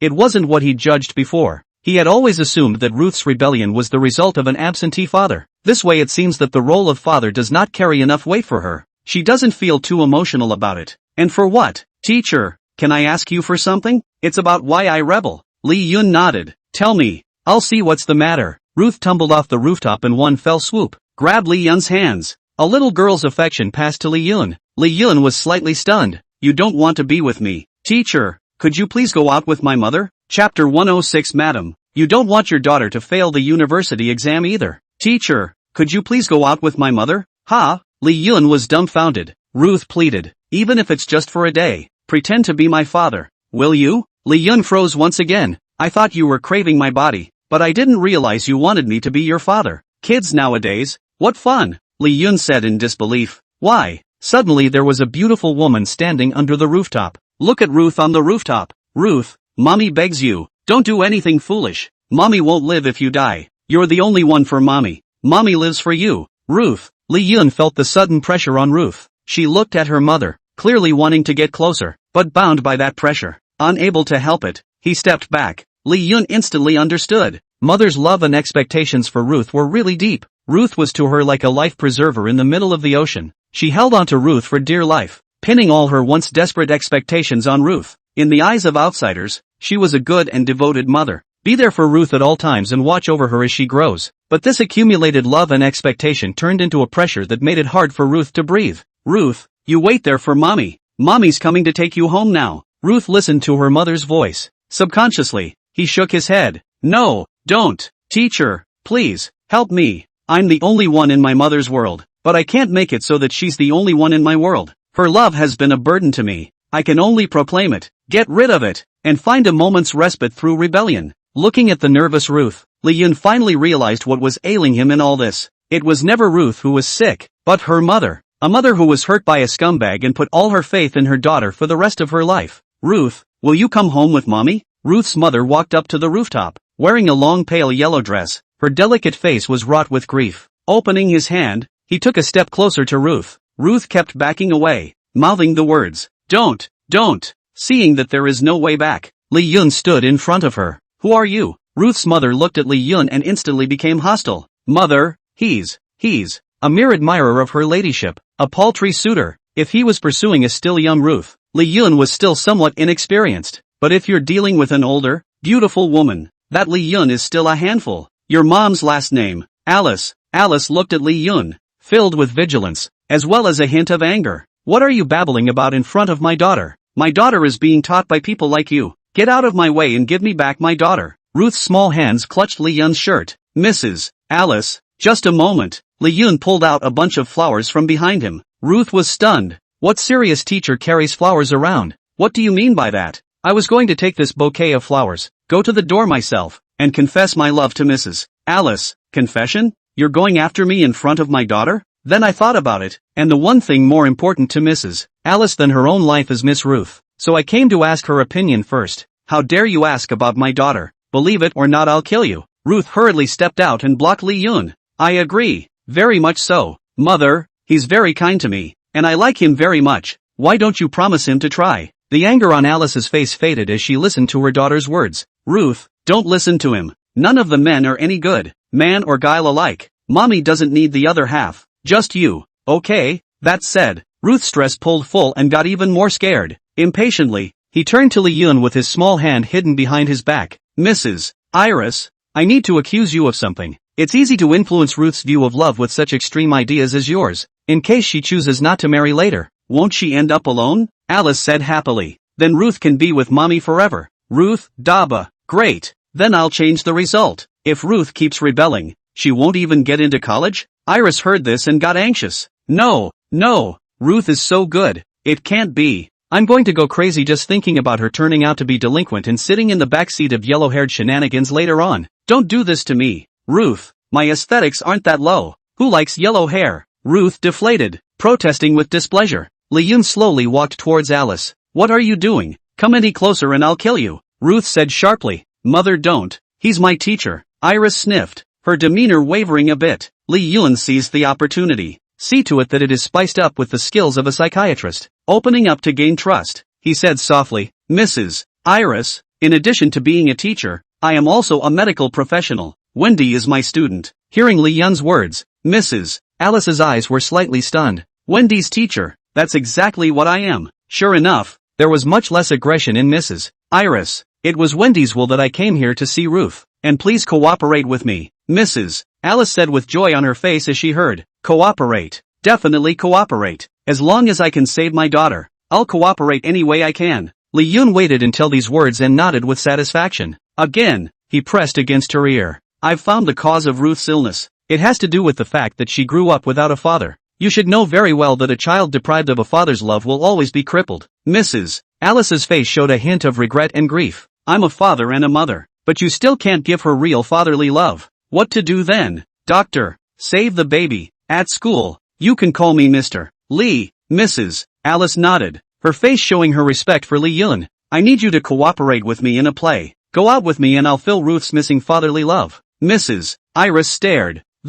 How can this? I can't do it. I can't take anyone walking into my life anymore. I can't do it. Ruth stood at a distance, watching her mother struggle a bit. She murmured, what are Mr. Lee and mother talking about? Go for it, Mr. Lee, make sure you succeed. Li Yun smiled gently and uttered the last sentence of the juggernaut. Ma'am, you don't want your daughter to fail the college entrance exam either. Mrs. Alice's head snapped up. The struggle from earlier was gone. Chapter 107, a slight shot at the top of the school. Mr. Lee, just call me Li Yun. Yun, I promised you just for my daughter. Don't ever think anything. Mrs. Alice's voice was as thin as a mosquito, heart thumping like a deer in headlights. Alice, what are you doing? How dare you agree to a human, younger than yourself even, or your daughter's teacher? But, Mr. Lee is really handsome, more handsome than any trick or person I've ever seen. No, Alice, you're a woman who's been dumped before. You can't trust men anymore. But, Mr.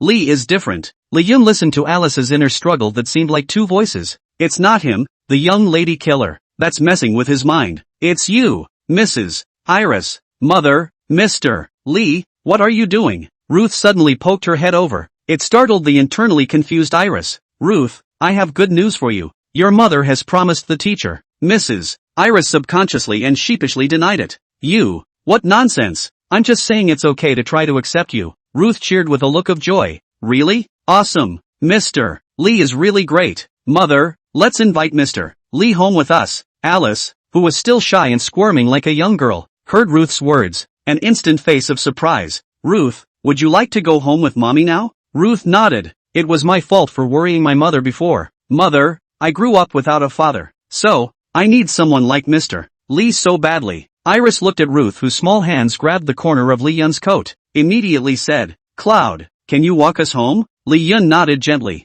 Of course, Mrs. Iris, it's an honor. Ruth saw that Li Yun had gradually taken down her mother. As the strongest assist, sneak a high five with him. Mr. Lee, that's awesome. Ruth gave a sneaky thumbs up. Li Yun returned one. No, you're still good. You got yourself a father. Li Yun brought Ruth and Alice to the principal's office. Headmaster, there's something I need to take a leave of absence from. The principal immediately greeted him, generously. Mr. Lee, don't worry about going about your business, okay? If any of the brats in class 7 don't listen, you give me the word. Yes, yes. The principal looked at Ruth, who was all dressed up and normal, not without a sigh of relief. Mr. Lee even subdued the big sister of class 7. As long as Mr. Lee is here, restoring order to class 7 is just around the corner. For the principal, the most important thing about a school is the rate of advancement in order. The promotion rate has such top classes as Class V and Class 3, as well as senior master teachers like Mr. Chun. It's full of students who study very well, and it's okay to study almost as much in Class 7. Order, however, has always been a headache for him. Before Lee Yun came, no one could subdue the 7 classes that were causing havoc. He, the principal, has to walk around every time he passes by. I was afraid that if I was not careful, I would be caught by the 7th class and lose face. Now it's hard to come by a heavenly king who can subdue this group of wild monkeys in class 7. The principal's attitude towards Lee Yun was one that was responsive. I'm afraid he'll quit or leave school early if he's not satisfied. When Lee Yun left, the principal called for Mr. Zhou. Mr. Zhou, Mr. Lee went out for something and is out for the afternoon. You help cover the 7th class. If any of the students go too far, just make a note to tell him. Mr. Zhou waved his hand. Principal, much ado about nothing. I just passed the 7th class with the other teachers. I was thinking of going around in case those demons were hiding in the classroom again, ready to play tricks on us. Guess what? The entire 7th class is studying on their own. The principal froze. What? Independent study? Go, go, go, show me. This is really the sun coming out of the west. The principal immediately pulled Ms. Zhou towards class 7. Sure enough, the students of the 7th class were sitting in their seats one by one at the moment. Take a pen, listen and take notes. Hey, Mr. Lee is gone. Who's up there lecturing now? Don't build Besides Mr. Lee, no teacher dares to enter the 7th class. Right. The principal and Mr. Zhou were a little confused. Above the podium, the few players who were taking turns lecturing were going numb. No, how is this 7th class different from the legend? It's the first time I've seen such a waste of time and love of learning. Is there any teacher to control it? We really can't talk anymore. Where's the promised new teacher for class 7? Come and save us. Your students are studying on their own. Plus 20 career value. Plus 10 intermediate teacher proficiency. Minus 5 student rebellion. Your students are studying on their own. Career value plus 20. Intermediate teacher proficiency plus 10. Student rebellion minus 5 inch. Your students are studying on their own. Career value plus 20. Intermediate teacher proficiency plus 10. Student rebellion minus 5 inch. Li Yun's background was constantly refreshed with rewards. He couldn't help but smile softly. These kids, they're not bad. Ruth poked a head over. Mr. Lee, what did you say? Nothing. At the moment, Li Yun and Ruth were sitting at the family dinner table. Mrs. Iris was in the kitchen preparing dinner. The home of the mother and daughter is very clean and cozy. It was evident that Mrs. Iris was very attentive to the maintenance of the home. Unfortunately, over-intentionality becomes a strain on Ruth. Ugh, Mr. Lee, isn't my mother beautiful? Ruth touched Li Yun with her arm, pointing to Mrs. Alice's busy back in the kitchen. Mrs. Iris put her long blonde hair up, tying an apron and moving gently. Whether it's her back or front, she's maintained like a teenager. Going out with Ruth is like being sisters. Ruth's question made Li Yun cry. This kid, he really wants a father for himself. Ruth beamed when she saw Li Yun's expression. Mr. Lee, but you said you'd help people to the end and send shenanigans to the west. My mother's illness is in your hands. You have to find a way to get another person in her life, in her heart, in her mind. Let her love not be all for me, and part for you. Ruth said, you say that, I helped you, so how will you repay me? Ruth hugged herself as soon as she could. Mr. Lee, you wouldn't. That horrified little expression made Li Yun, who was drinking water, almost spray out. A small smile played at the corner of Ruth's mouth. Just kidding. I know you're here on a mission as a teacher. If you can help me cure my mother, I'll casually give you the top grade in the school. Li Yun looked skeptically at Ruth. Are you okay? Ruth deflated with pride. I used to just swing for the fences, not my food. If I get serious, there's not a single one in the whole school who can fight. You don't underestimate talented girls. Chapter 108, False Play. Real Play? Cloud, what are you doing in here? Mrs. Alice was a little surprised to see Li Yun step into the kitchen. Neither did Li Yun, until he saw Ruth, who was standing outside the kitchen, waving encouragement to herself over and over again. Did Ruth send you in to keep me company? This kid, he's really, the kitchen is no place for an educated teacher like you. Get out of here. I'll be done in no time. Mrs. Iris smiled faintly, gentle and sweet. Li Yun, however, rolled up his sleeves. Gentlemen, stay out of the kitchen. That's all futile thinking now. You guys trick play this too? I'll make you guys do the specialty dishes to try. Mrs. Iris was slightly startled. You can cook? Lee Yun said in Ruth's tone. Don't underestimate the talented chef. Then lightly picked up the kitchen knife. Mrs. Alice, who was standing on the side, saw Lee Yun's divine knife skills as well as his superb skill in cooking. The eyes couldn't help but gradually glow. A man who can cook is supposed to be a plus, not to mention so professional and handsome. A heart that had been empty for years couldn't help but ripple. And Ruth, who was hiding outside the door and peeking in, looked at this scene of her mother and Mr. Lee cooking together. The corners of his mouth couldn't help but break into a warm smile. Let's eat. Lee Yun, wearing an apron, carried the dishes and set them on the table. Ruth applauded with both hands. Wow, awesome. Mrs. Alice chimed in. I was supposed to be the one doing the cooking, and once Cloud was in the kitchen, there was no use for me. Mother, Mr. Lee is really a dreamy and nice man. If I were a few years older, I'd like him too. You kid is talking nonsense again. Mrs. Iris poked Ruth in the head. What do you mean? Too, who said she liked him? Here, taste it. Lee Yun tied off his apron and looked at the mother and daughter. Ruth couldn't wait to get her chopsticks in. Take a bite, straight up crying. Oh hoo, it's so good. Is this the dish of a father's love? Mrs. Iris looked at the weeping Ruth. This kid, he's just exaggerating. He then chopsticks himself. Chew and swallow. The whole thing froze. She forced herself to hold back her inner emotions. Good. Yummy. I feel like I'm in a sea of love. I feel the flavor of love I haven't felt in years. I wouldn't really secretly like Cloud, would I? It was a cozy meal. 2 shenanigans in one. There was talking and laughing. Ruth's smile was innocent and lovely. Mrs. Alice's smile was gentle and serene. Mr. Lee, Mother, can we go to the playground tomorrow? No, you've got a class to teach. Gee, no delay. You don't have to go on. Cloud does. Mr. Lee, Ruth's pleading gaze slammed into Lee Yun. Go. A word to the wise. Lee Yun was like the head of the family. Surprisingly, Mrs. Iris didn't retort. Playgrounds. I haven't been there in a while either. With Cloud? How does it feel? Like a date. Ruth couldn't be happier. Sure enough, Mr. Lee's addition to the team has transformed Mother. She would have said no before. She would have said I'm a top student and playgrounds aren't safe. Mr. Lee, that's nice. Lee Yun smiled faintly as he listened to the thoughts of the mother and daughter. It's about time. I should get back to school. Lee Yun watched as the sky grew late and got up, ready to leave. Ruth suddenly grabbed him with one hand. Ms. Lee, it's not safe for you to be alone as a human this late at night. Wow, it seemed like God was helping this lovely young girl. It was raining heavily outside the house. Mr. Lee, you can't leave. This rain in the underworld. It's corrosive to people. Lee Yun looked at an umbrella not far away. Ruth's form flickered. Click. Straight away the umbrella was in pieces. Hey.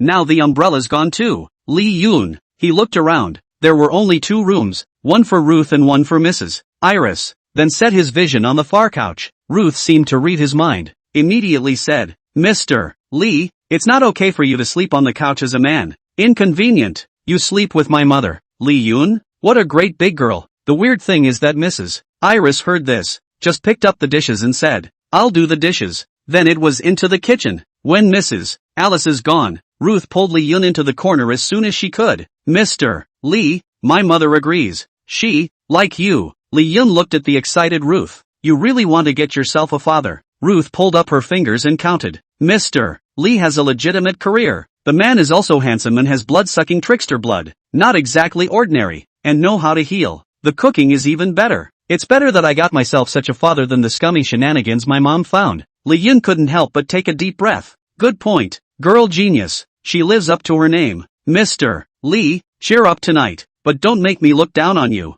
I'm going to my room. I can't hear a thing. Looking at Ruth who left with a bad smile, Lee Yun huffed. What kind of gesture is that? I'm telling you, you're going to lose the Asiatic market just like that. Ma'am, I'm really here because the rain is stopping the road, and I really can't help it. In the same bed, but not in the body. If I cross the line and act in a way that offends the lady, you will cut me with this cleaver. Mrs. Iris, sitting face to face, gritted her teeth. The ears were red as fire. Your hand. Oh, take the chopper. Lee Yun raised his hand with the kitchen knife high to show his innocence. The other one. Oh, sorry, don't. Take it away. Lee Yun was about to put it down when the lady suddenly gritted her teeth and trembled. I haven't felt this much love in a long time. Though I know that we are acting. It's all for Ruth. To fill the void of fatherhood within her. Madam whispered almost prayerfully. Can you, please, let me feel more? I too have been missing for a long time. Care. Hearing this, Lee Yun still removed his other hand. The next moment, hugging Mrs. Iris. Mrs. Iris leaned her chin on his shoulder, eyes closed, feeling pampered in a way I hadn't in a long time. Protected. A pearly tear dripped from her slender lashes. She said softly, "Thank you, Cloud." Lee Yun didn't say anything. No sound is better than sound at this time. The more armored a woman seems to be, the more her heart longs to be pampered. At this moment, Mrs. Alice's love began to flow from Ruth, partly full, into Lee Yun, love that overflowed the room. Chapter 109 Hell Racing Competition. Amusement Park. Yay, so happy. Looking at a happy Ruth, Iris gave a pleased smile. Cloud, thank you. I haven't seen Ruth this happy in a long time. Lee Yun and Mrs. Alice walked side by side. Your ladyship and I are welcome. Ruth is my student, and you're my. Mrs. Iris bowed her head slightly in shyness. Just call me Alice. At the moment Mrs. Alice was like a shy young girl in love. It's always embarrassing to sneak a peek at the heartthrob. Why are you guys so slow? Hurry up. Ruth stood between the two, holding Lee Yun in one hand and Alice in the other, running toward the amusement park. To other passers-by, it looked like a family of three. Ghost Trojan Horse. Valley of Terror. Riptide. The family of three is having a great time. Not far away, the playground is holding a race. The annual Hell Racing Competition. First place is awarded a bear psychic doll. Wow, this bear is so cute. Ruth looked at the bear and couldn't move out of the way. Want it? Think. Ruth looked over at Lee Yun. I guess what's the point? I have to be able to win first place too. If you want it, you can get it. Is it hard to believe that you're still a racing expert? Lee Yun clasped his hands as he gazed at the distant playing field. A master? That's just the threshold for meeting my car god. Ruth looked skeptical. Is it really that good? Then I'll take you to sign up. Ruth walked toward the registration desk. Kids, you don't seem to be old enough. Hell racing is a dangerous sport. You can't sign up yet. The enrollment shenanigans looked to Ruth and smiled politely. It's not me. It's my teacher.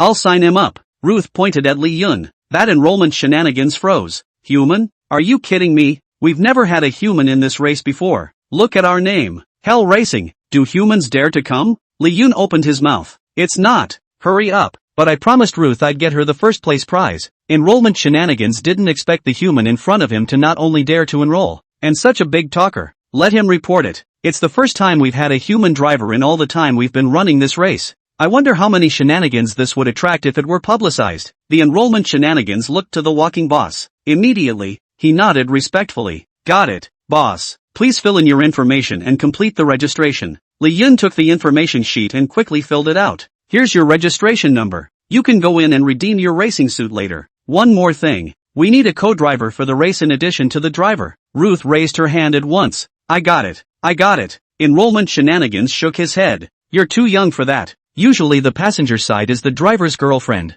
Not even when I look at you like this. As a perk, you can pick one of us. Lee Yun put his eyes on a row of coolly dressed racing babes. It dazzled him to see it. Who says he didn't? I'll do it. Watching a coolly clad female trickster flirt with her head, Alice stepped forward a little jealous. Mother, this racing looks exciting and dangerous. Can you? Iris gathered her courage and nodded. If they can, so can I. Seeing that Alice insisted, those racing babes who had seen Lee Yun's evil handsomeness lost their minds and left. Teacher, mother, go for it. Listen to Ruth's encouragement. The enrollment shenanigans were slight. This relationship, why is it so complicated? Lee Yun put on his racing suit and took Mrs. Alice to the car. Looking at the somewhat nervous lady who was gripping the armrests tightly, Lee Yun grabbed her hand. Trust me, don't be afraid. The owner suddenly walked up to the car window. Atmospherically, if you win, I can give you an extra prize. Lee Yun looked at him. You've been so kind to me. I'm not a long-lost daddy, am I? A word to the boss CPU almost drying out.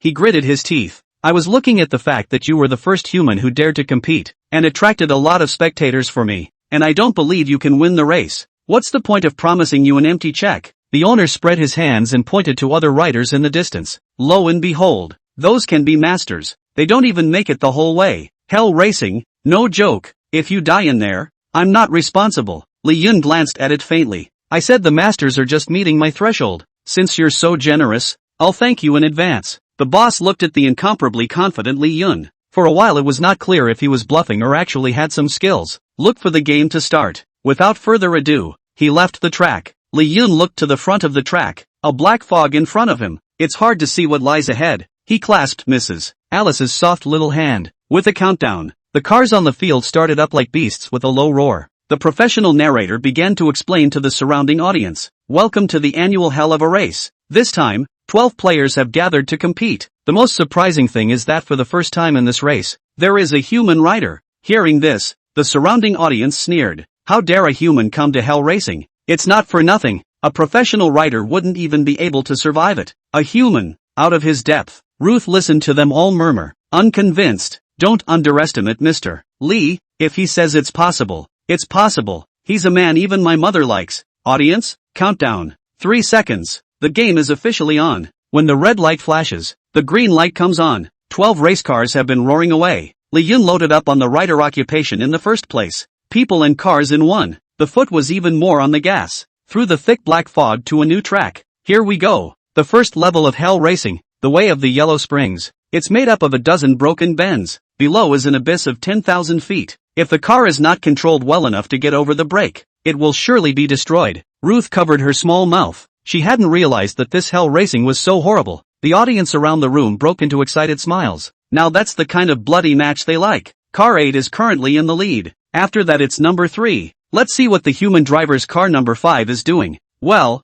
it looks like he's overtaking. Holy, what a perfect pendulum drift. Straight over the bodywork over the brake. First time I've ever been so amazed at the way I've taken a corner. His control of the car is just horrible. Wait, I think I just got a shot of the driver's side. What's he doing? I can't believe he was driving with one hand and grabbing the passenger lady's hand with the other. My God, what time is it? Still flirting here? The commentator was dumbfounded, and so was the audience around him. Drifting through the finish precisely over the brake was outrageous enough. Driving with one hand? It's on, isn't it? Ruth saw the number 5 car that kept passing other cars and was way ahead. Happy road. I knew Mr. Lee wouldn't lie to me. He's such a car god. It's awesome. Chapter 110. Don't call me mother. Call me sister. The driver of number 5 is way out in front with a fabulous ride. He's unbelievable. The car was beyond what we thought it would be. The host yelled in excitement. Racing lane. Mrs. Iris felt her heart beating fast, racing at intense speeds, with ever-threatening gullies ahead, enough to get her excited beyond belief.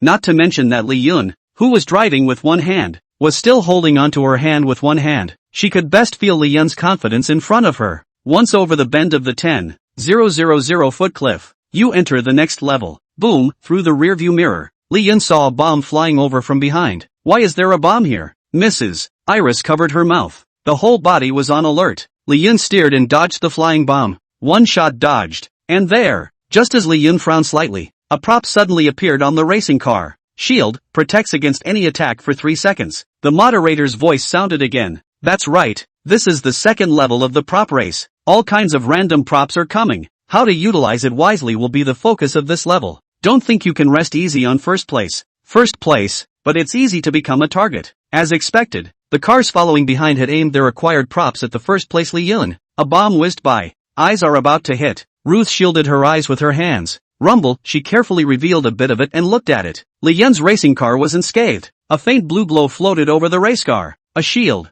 He actually got a shield. What luck. But the luck doesn't last once you let the cars behind you get the props. Next time, just your luck. Good luck? Lee Yun didn't think they would have that luck again. Now that you've figured out the rules, then he's going to still fight back. Not only to surpass them, but to eliminate them completely. Randomly appearing prop boxes appeared in the distance, splitting the road. What's car 5 up to? He's going to eat all the prop boxes in one sitting? How is this possible? It's a Z-shaped route. He can do it? Lee Yun pulled back his grip on Mrs. Alice's hand and placed it on the steering wheel. He's getting serious. Sit down. A foot on the brake followed. The whole sheet drifted again, directly chemicalized with a Z. Eat all the prop boxes in front of you. Props boxed up. Is there a bug? How can we play without a prop box? Just as the rear car was clueless that the prop box was missing, one prop after another in Lee Yun's car indiscriminately threw out one after another. The watermelon rind that made the car go out of control, squid juice that contaminates the field of vision, turtle shells that limit speed, and the bomb that blew up the car. An eye for an eye. Asterisk asterisk asterisk asterisk, get out of the way. Whoever throws a watermelon rind. I'm on the morning 8, for crying out loud. I can't see anything. Damn that turtle shell. Goodbye Mom. I'm about to sail away. Boom. In an instant, 12 cars, only 8 remained, for were blown right out of the air by bombs. The owner of Hell Racing was dumbfounded. So did the rest of the audience. This is a human being? You've got a car god of this caliber in the race. Who can drive him? It's the first time I've seen such a bully. The props are all grabbed. Holy, Ruth crossed her arms and laughed. Take a look. Take a good look. That's my teacher. The owner, however, said with immense anticipation, little girl, count me out. You do have an awesome teacher, but for this third level, just his cow won't be enough. It also depends on the co-driver. I see his inexperienced co-pilot is likely to fail. Ruth sniffed and frowned slightly, only to see the number 5 car driven by Lee Yun arrive in the middle of an icy field. Hit by the extremely cold air, the car began to shake a bit. A countdown appeared ahead. Pass this level within 20 seconds, or it's considered a failure. 20 seconds was not difficult for Lee Yun, but the next second, he realized something was wrong. Mrs. Alice noticed that Lee Yun was having problems and looked over worriedly. What's wrong? Cloud, one of my hands is frozen. Lee Yun looked at his frozen hands and calmly said, what about that? I can't shift gears with only one hand. I need you to help me.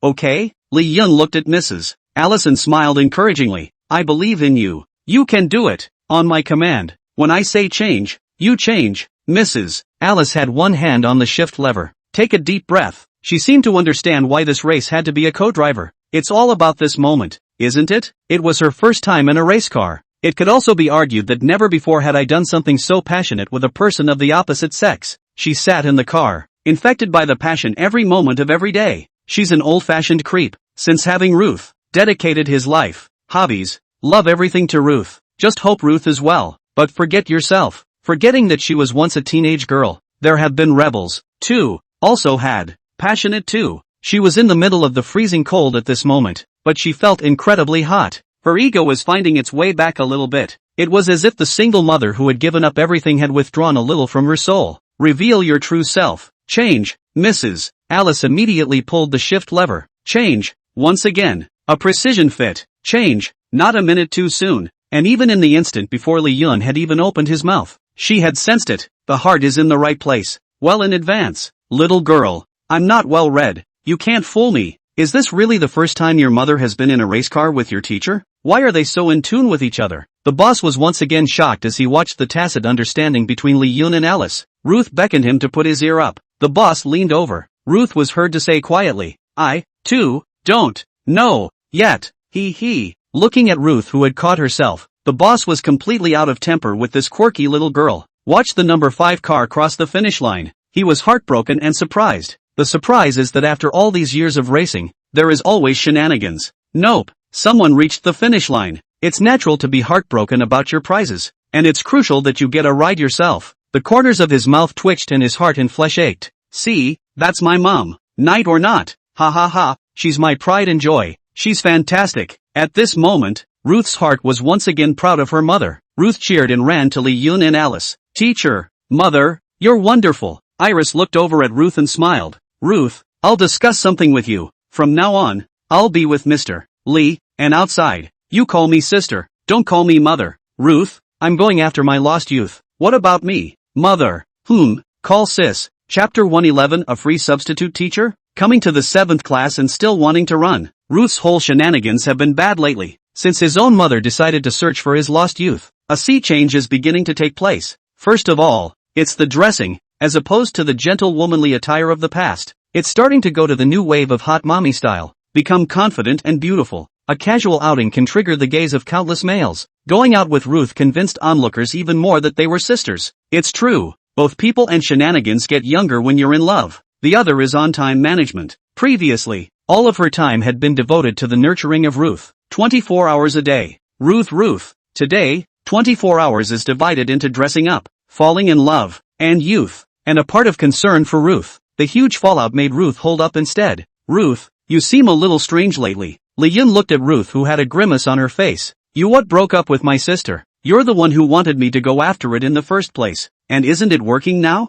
Oh, it did work. I'm calling sis. Sure enough, a slap in the face. These two mothers and daughters. There's something wrong with them. One is good, one is not. But Ruth here isn't too much of a problem. It's just not a very good fit caused by a brief heart drop. It would be hard for Lee Yun to care. For the moment, his focus has to return to the class as a whole. After all, it's already in this game. How do you have to complete the quests in the game? Helping Class 7 to improve their promotion rate. As soon as we get back to the classroom, Lee Yun was a bit stunned. Is this still the old Class 7? All the students sat down. One by one, and listened attentively to the lesson even though it was over. Who the hell is that teacher at the podium? What happened to replacing him? As soon as I saw Li Yun, the students of Class 7 got up. Mr. Li, you're finally back. Heard the teacher of Class 7 coming back. Several players on the podium breathed a deep sigh of relief. Holy crap, Mr. Class 7 is finally back. I've never seen a class so in love with learning that they don't even go home.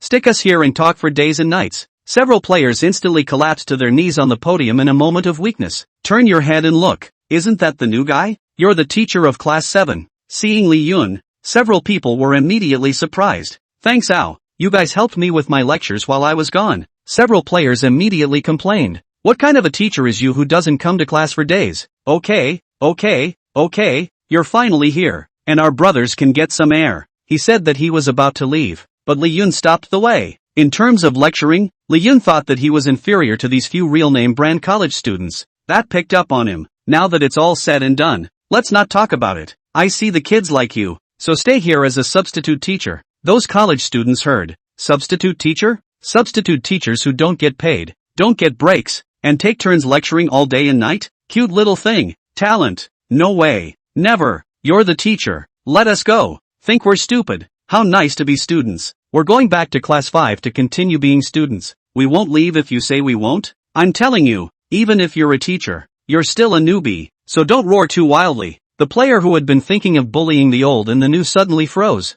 Wait, I think I can see his ID. Reverse butterfly. That rookie king, president of the Love One Another Family Guild. Li Yun smiled gently. Since you recognized me, it's all the more reason not to let you go. Seeing this, Li Yun snapped his fingers. Class 7. These substitute teachers may not think you're enthusiastic enough. Show your enthusiasm and leave these substitute teachers behind. Upon hearing Li Yun's words, some of the students in Class 7 sharpened their knives, while others sharpened their teeth. Some people pull out cursed dolls, others spiritually out of their physical bodies. The well-behaved version of Ruth beside Li Yun blacked out in a second and resumed her big sister appearance. Finally the students of Class 7 showed the touch that they should have. Still going? No. No go. Am I rampant? No, not rampant. Like being a substitute teacher for the 7th grade? Like.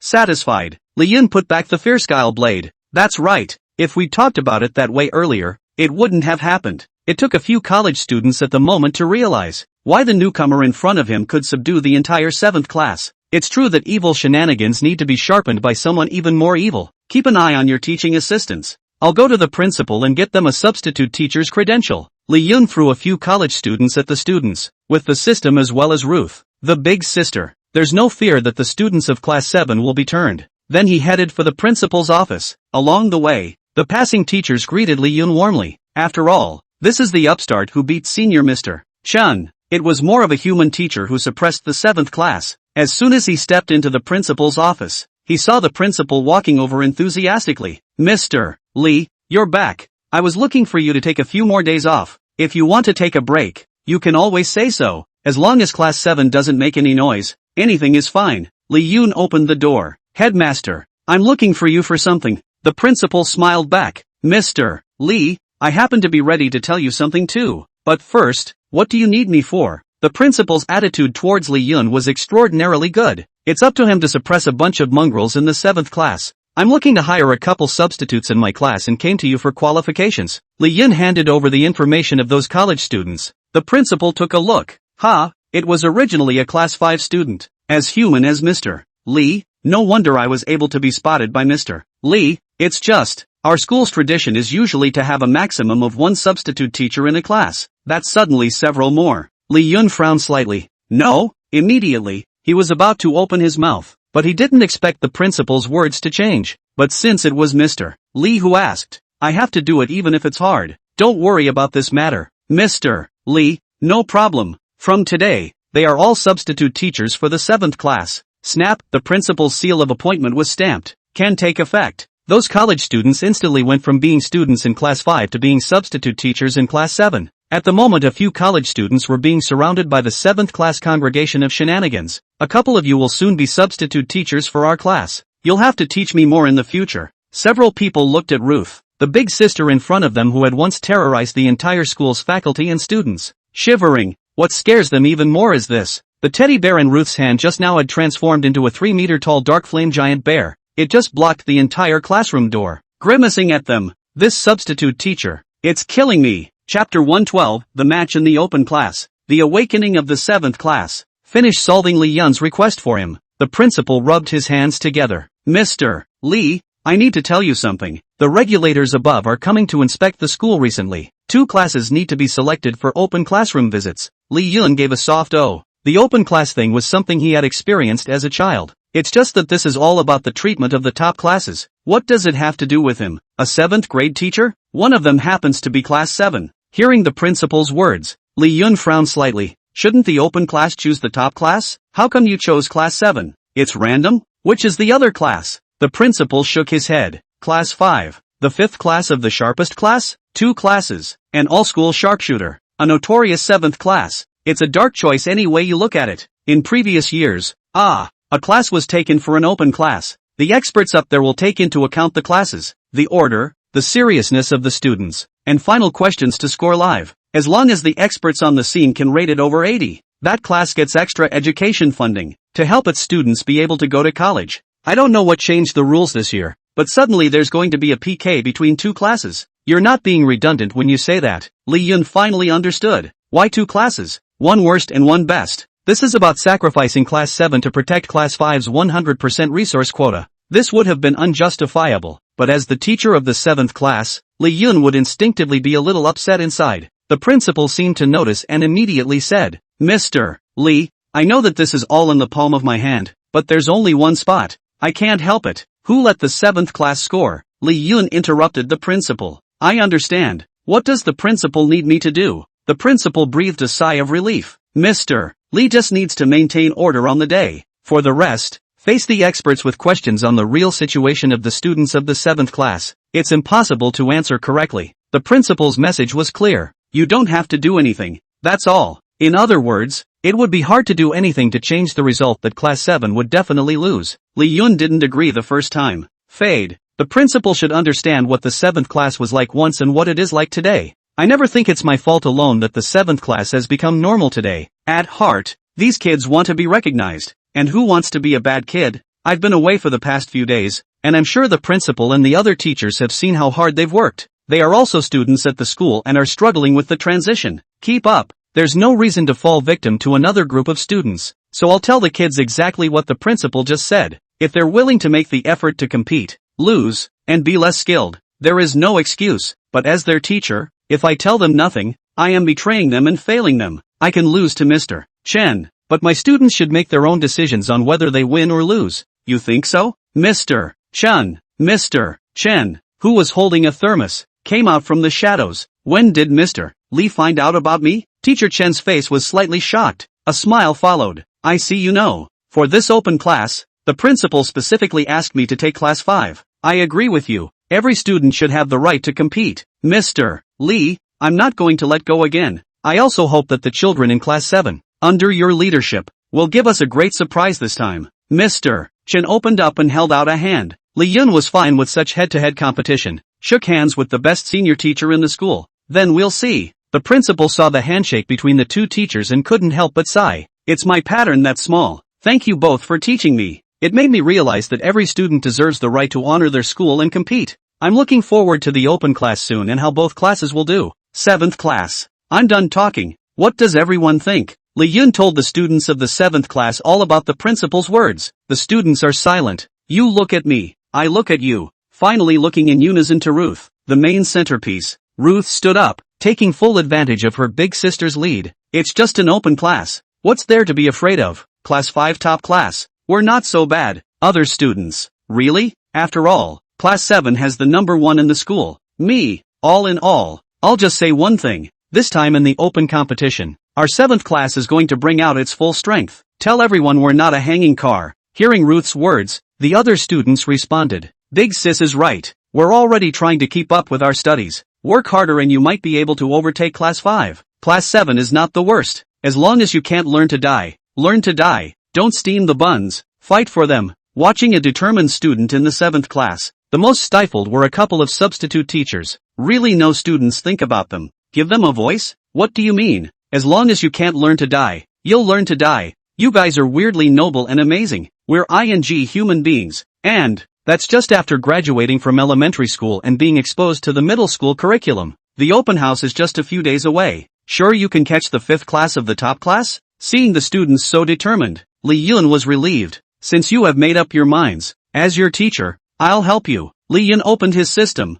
There are many rewards in the background. Substitute teacher to teach your class for you. Proficiency plus 20. Intermediate teacher proficiency plus 10 inch. Lee Yun accepted the reward. Intermediate teachers then began to upgrade. Teachers, occupational level, advanced. Gifted skills, plus 50% for tutoring students. With your help, students can progress and grow faster. Occupational skills dash. You have the ability to forget everything that you see with your eyes and store it in your memory palace. Pressure. You carry a teacher's natural breath of pressure, which suppresses the opponent's aura. Student rebellion levels cleared in favor of learning progress. Advanced teachers can increase student progress. With this aura added to it, all students in class 7 will double their progress. This also was Lee Yun's bottom line to the 7th class. Lee Yun looked at a few substitute teachers. What are you waiting for? Get on with the lesson. A couple of substitute teachers froze slightly. Mr. Lee, what about you? Lee Yun looked toward the hotly dressed Alice outside the door. Said to Ruth, I have a date with your sister. I'll just go ahead. Ruth tossed her head in exasperation. Humph. Chapter 113, Love Your Sister-in-Law? Lee Yun is a young woman killer. Facing a young woman is a real pleasure. Women are like flowers. The venerable Mrs. Timid was like a rich flower. The unattainable air is most fascinating. As she stood there, owning the entire old castle, the Timid family, she is then the most honored queen. Mrs. Medusa, it's a wolfsbane flower. Nice to look at, but highly toxic. The slightest misstep could lead to your own undoing. As for Crimson, it was a hot rose. There are thorns and thistles, but they can't stop her from being born gorgeous. Mrs. Iris is more like a daisy than they are. Always a gentle smile, soft and quiet. Even though she was dressed hot, she still gave off a feeling of pure lust. She kissed and hooked Lee Yun's arm. Walking on the street, it immediately attracts countless envious and jealous gazes. Cloud, I've been really happy since I've been with you. I want to give you something. Mrs. Alice led Lee Yun into the mall. Lee Yun also had some knowledge about Mrs. Alice's situation. Even though she was a single mom, she wasn't short of money. A little rich girl with her own little coffers. Entering a mall is not very different from a human mall. There are all sorts of clothes, bags, jewelry and more. Alice led Lee Yun to a branded men's clothing store. Hello MS. Is this for clothing for your toys and pets? Hearing the guide's words, Alice blushed a little shyly. For most shenanigans, someone who can bring it here. Usually toys and pets for fun. No, it's someone I like. Hearing this, the guide froze slightly, but after all, they were professionally trained, and their faces didn't show too much expression, just a slight smile to look at Lee Yun. Hello Mr. Human, you can come here and look around. These are the finest clothes in our house. The shopper led Lee Yun to the formal men's section. There are all kinds of clothes lined up here. Suit robes for blood-sucking creeps, official uniforms for zombies, anti-abrasion clothing for walkers. There are different options for different shenanigans. I don't know which style of dress the gentleman prefers. He's fit for blood-sucking shenanigans. Mrs. Iris spoke up. Okay, this one is new for the season. Made of the finest soul silk. Not only is it fireproof, it's waterproof. It won't need cleaning for 100 years. I think this gentleman has a good temperament. It should fit him well. The professional shopper held up a burgundy suit. Mrs. Iris looked away. Cloud, try. Looking at Mrs. Alice's expectant eyes, Lee Yun took the clothes and walked into the dressing room. One foot in, the other ready to close the door. Mrs. Iris suddenly followed, with a mischievous and shy face. I'm afraid you won't wear it. Lee Yun smiled, then opened his hand. Mrs. Iris gently removed his clothes. In the small fitting room, Mrs. Iris pressed herself against Lee Yun and changed him. The little face turned even redder. Draped that suit over Lee Yun. Then he buttoned him up and carefully turned his collar. After doing so, Mrs. Alice placed her gaze on Lee Yun and was slow to move. The red suit made Lee Yun's handsome face look even more evil. Every knit of his brows and smile carried an air of blood-sucking guile and dignity. Was it good? Well, look. Lee Yun suddenly hugged Mrs. Alice and walloped her to death against the wall. Gently said, you think it looks good? Then I'll listen to you. Just get this one. The ambiguous aura of the two quickly overflowed the entire fitting room. Dum. Are you done trying, sir? Do you need help? The knock on the door of the guide outside the fitting room interrupted Alice, who was immersed in Lee Yun's gentleness. She hurriedly straightened her hair. The door was then opened. I'm sorry, I didn't realize you were there too, miss. Ahem. I've finished trying it on for him. I'll take this one. Swipe your card. Alice interrupted the guide and took out a card and handed it to the guide. Just wear it, don't change it. Then he said to Li Yun. Walked out of the fitting room with Li Yun and came to the rest area to wait for the shopper to settle the bill. At this moment, a male trickster covered in gold plating walked into the store. Alice, I didn't expect to run into you here. The male trickster saw Iris with a look of surprise and joy. Alice's eyes, however, showed a hint of boredom. Turn your head and ignore it. The male creep didn't care about Alice's ignorance and instead leaned in more aggressively. I've asked you out so many times and you're afraid to come out. I didn't expect to meet here. It's fate. What? Are you here to buy clothes? Just tell me what you see and I'll buy it for you. I was just hoping to have dinner with you and get to know each other better. What a smell. Your store is really getting out of class, letting smelly humans in. At this moment the guide walks towards Alice. Here's your card, miss, and this gentleman's clothes are paid for. It was only then that the male trickster noticed Li Yun on the side. There was a hint of dissatisfaction in his eyes at that moment. Alice, you like toys like humans too? It was then that Iris spoke up. He is not my toy, Li Yun asked as he looked at the male trickster. Which one is this? Iris got up and grabbed Li Yun's hand. Cloud, let's go. This is a guy who knows no shame. Seeing that Alice took the initiative to grab Li Yun's hand, the male creep couldn't sit still any longer. One stopped them in their tracks. Alice, are you crazy? I can't believe you chose a human. Iris looked over at him and said in a single word. I'm not crazy. I'm sane. I like Cloud. Plus, I don't need your permission to be with anyone. Now please get out of the way. The male trickster looked at Li Yun with eyes as if he wanted to kill him by 1,000 cuts. He gritted his teeth. You're so, can't stand up to, big brother. Hearing this, Iris became even more angry. Your big brother is a creepy scum. Alice, had nothing to do with him a long time ago. I'm just me. Off. Now Li Yun understood. The big brother in this male creep's mouth should be Ruth's father. And this male creep, I don't know, love your sister-in-law? Male trickster said reluctantly. I don't care who you like. The point is he deserves you. A human who lives and breathes in the underworld needs you to give him even a suit. What he can bring to the table. Li Yun said cheerfully. Bring your big brother a green hat. Alice covered her mouth and snickered when she heard Li Yun's words. I didn't expect Li Yun to be so poor. Human, do you know who you're talking to? Li Yun thought about it and summarized. Brother Cuckold's little brother? Chapter 114, Madam, I want to eat dumplings. Blown up. Totally blown up. Male Guile said angrily. Alice, stay out of this. This ungrateful human has completely angered me. No one in the whole of Spectre City has dared to talk to me like this. Not even if Big Brother comes back. I'll get him killed. One way or another. My big brother's cuckold can only be me for him. Li Yun, 666. This creep is simply a wolf out. Iris tried to stop it. Li Yun stopped her behind him. There's no way I'm letting you stand in for me, Cloud. But you're just a teacher. Then you really don't understand me well enough. And I think I'll have to find some time to get to know Mrs. Alice a little better. Li Yun lightly snapped his fingers. Soul contract activated. Duke Zoltan appeared before him. The male trickster's attack was easily neutralized by Zoltan. It was then that he saw the Duke-level blood-sucking creep in front of him. Slightly surprised. Is your excellency having some misunderstanding with me? I just want this human dead. Are you the owner of this store? If so, I would like to apologize for my rashness. Duke Zoltan ignored the male trickster and looked at Li Yun respectfully. Boss. Li Yun nodded faintly, then glanced at Mrs. Iris, who was beside him, covering her small mouth in surprise. Cloud. This Duke. Hello ma'am. I'm one of boss's men. Just call me Zoltan. Duke Zoltan bowed to Lady Alice. Both guests, could you please not do it here? The little store just can't take it. The shopper also came over at this moment, with a prayerful face. You're a pretty good guide.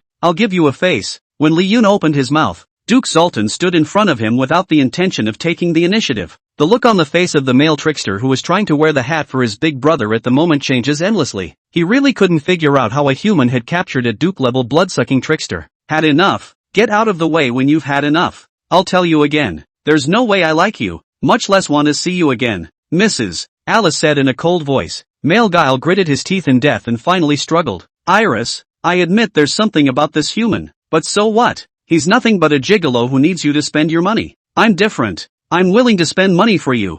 I'll buy you anything you like. Li Yun was happy to hear this. So you're an ATM, Mrs. Iris pointed to the town necklace of the jewelry store in the distance. I like that one. Go get it. Eyeing the town's treasure in the distance, Male Guile suddenly regained some sanity. That's a lot of numbers up there. Love your sister-in-law. It's an XP. Doesn't mean it has to be Alice. He had to weigh whether it was worth it or not. After all, that's not a small amount of money. That's all the vigor? Sure enough, all you men want a whore for nothing. Once you mention money, You are immediately sober. Iris saw through all the mockery. Male guile pointed at Lee Yoon. Then he's up. Not only does he whore for nothing, he needs you to spend money. He's handsome, and I'm happy to be. Iris rolled her eyes and said with an old lady's biggest tone. Just as Male Guile was getting pissed off in 5 different ways, Zoltan came over from the distance at some point. A jewelry box was handed to Lee Yoon. Lee Yoon slowly opened it, and inside was none other than that town store necklace. You gave me gifts in exchange. There's your present. Iris looked at the expensive necklace. Cloud.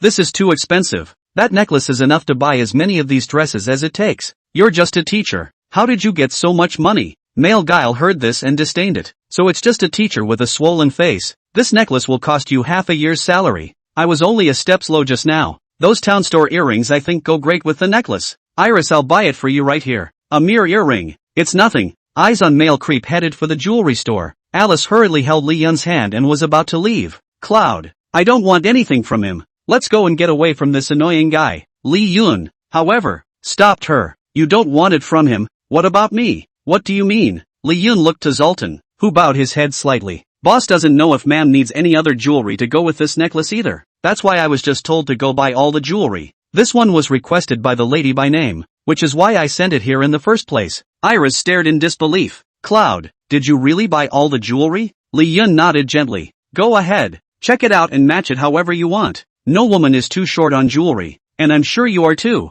If I don't come up with 1,000,000,000 points of strength, how can I bring a hat to his big brother? Hearing Lee Yun's flirtation, Alice said with some inferiority complex. Cloud, would you mind if I ever? Please call me Lee Mengda.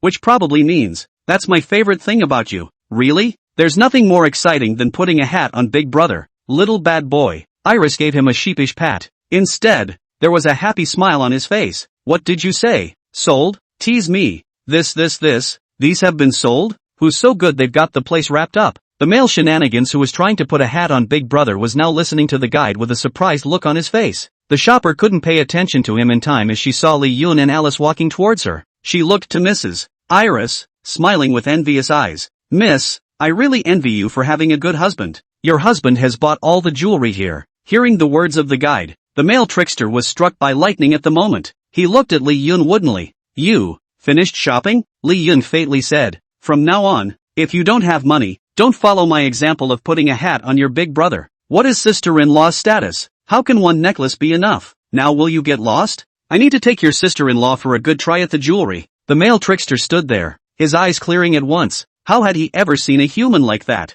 Not only do they have ducal henchmen, but they also have multiple fortunes and billions today. A few words and you can smoke your CPU dry. This gentleman, please also leave our store. The place is packed, and the rightful owners don't seem to welcome you to stay. Male shenanigans heard the repulsion of the guide. No longer have the face to stay. Gray, for his departure. Alice, who was wearing jewelry one by one, and Lee Yun, who was admiring from the side, didn't care. Cloud, does it look good? The jewelry looks great against you. Pfft, yuck. What are we going to do later? Asterisk.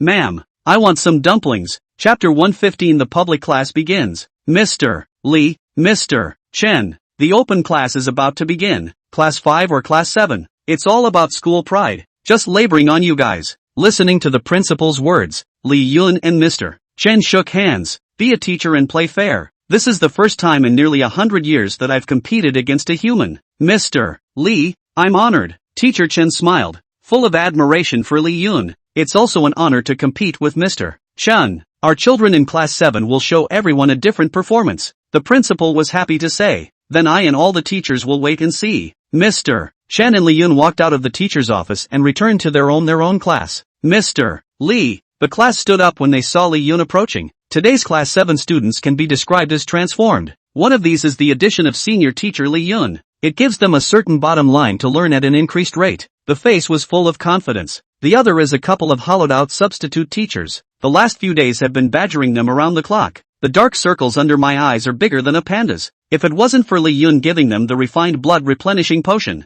these college students are going to die of exhaustion in this classroom. The most infuriating thing was that their efforts to lecture and empty their knowledge just got one at Ruth's. Not bad for a simple review. Today Ruth, minus all the rebellious dress, she also went from being the big sister of Class 7 to being the class president of Class 7. Learning commissioners, standing there at the moment, holding his hands. It's finally time for me to hit the ground running. after letting class 5 fool around for so many years, it's time to show them that class 7 has me. The 7th class cheered. Big sister is awesome. Call me Lord Bandmaster. Yes, big sister. Yes, big sister. Lee Yun looked at the confident Ruth, then gently laughed. Well, sit down, all of you. I'm going to go over the open class process for you again. The open class is divided into 3 tests. One is classroom discipline. One is the quality of teaching. In both of those miles, discipline is something I'm sure you can all do. The crowd immediately nodded their heads in a well-behaved manner as they looked at the fierce sword in Li Yun's hand. Do it, do it. Only then was Li Yun satisfied and put away his sword. And then it was time for the 3rd session. Quiz. Li Yun swept towards his classmates. The experts will give you an accompanying quiz then. The difficulty of the quiz. The questions are the same for class 5 and our class. Scoring is based on the average score of each class. It also tests how well you've been studying lately. Hearing Li Yun's words, the students looked at each other, full of confidence. In that case, then let's welcome the open class in class 7. The experts have come to the school. At the moment the principal was accompanying them towards class 7. The experts have asked somewhat timidly, Principal, are you sure the class for the open class is the 7th class? This open house is visible to the entire education community. The 7th class can take lessons? The infamy of the 7th class had spread not only in the school, but even outside the school. This group of experts remembers the last time they came to the school for an open class, just accidentally passing by the 7th class, just got caught by the 7th class. It left a deep negative impression. At this moment, when they were told to go to the 7th edition to listen to the lecture, each of them looked at each other. The principal smiled. Please rest assured, gentlemen,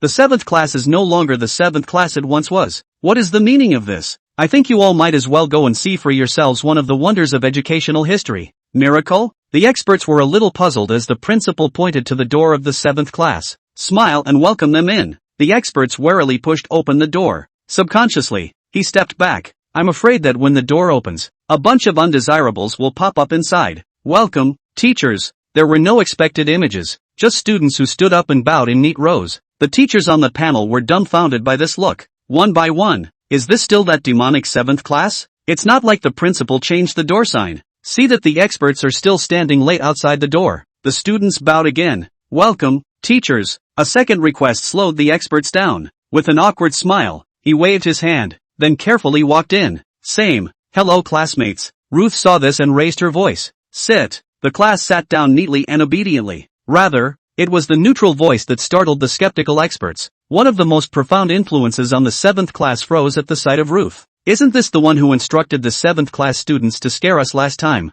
Big sister? The shadow seemed too deep at the time. After all, as an expert in education, I've seen too many good students. It's the first time I've seen a delinquent student who dares to scare, threaten, and catch them. It's hard not to remember Ruth, the big sister. Her name is Ruth, and she's the class president and study counselor of class 7. Li Yun's voice came from behind that expert. The experts turned their heads, and only then did they see Li Yun on the podium. Human? You're the teacher of the 7th class? Li Yun nodded and introduced himself. My name is Li. I'm the teacher of the 7th class, and the lead teacher for today's open class. These are the substitute teachers for the 7th class. A couple of college students off to the side nodded politely in greeting. The open class thing is something they've experienced too much of since they were kids. Much more familiar than guile. Principal, is this the miracle you were talking about? How dare a bunch of humans become the teacher of the 7th class? It was unbelievable for us. Looking at the surprised expert, the principal smiled calmly. Mr. Li is an excellent teacher in our school.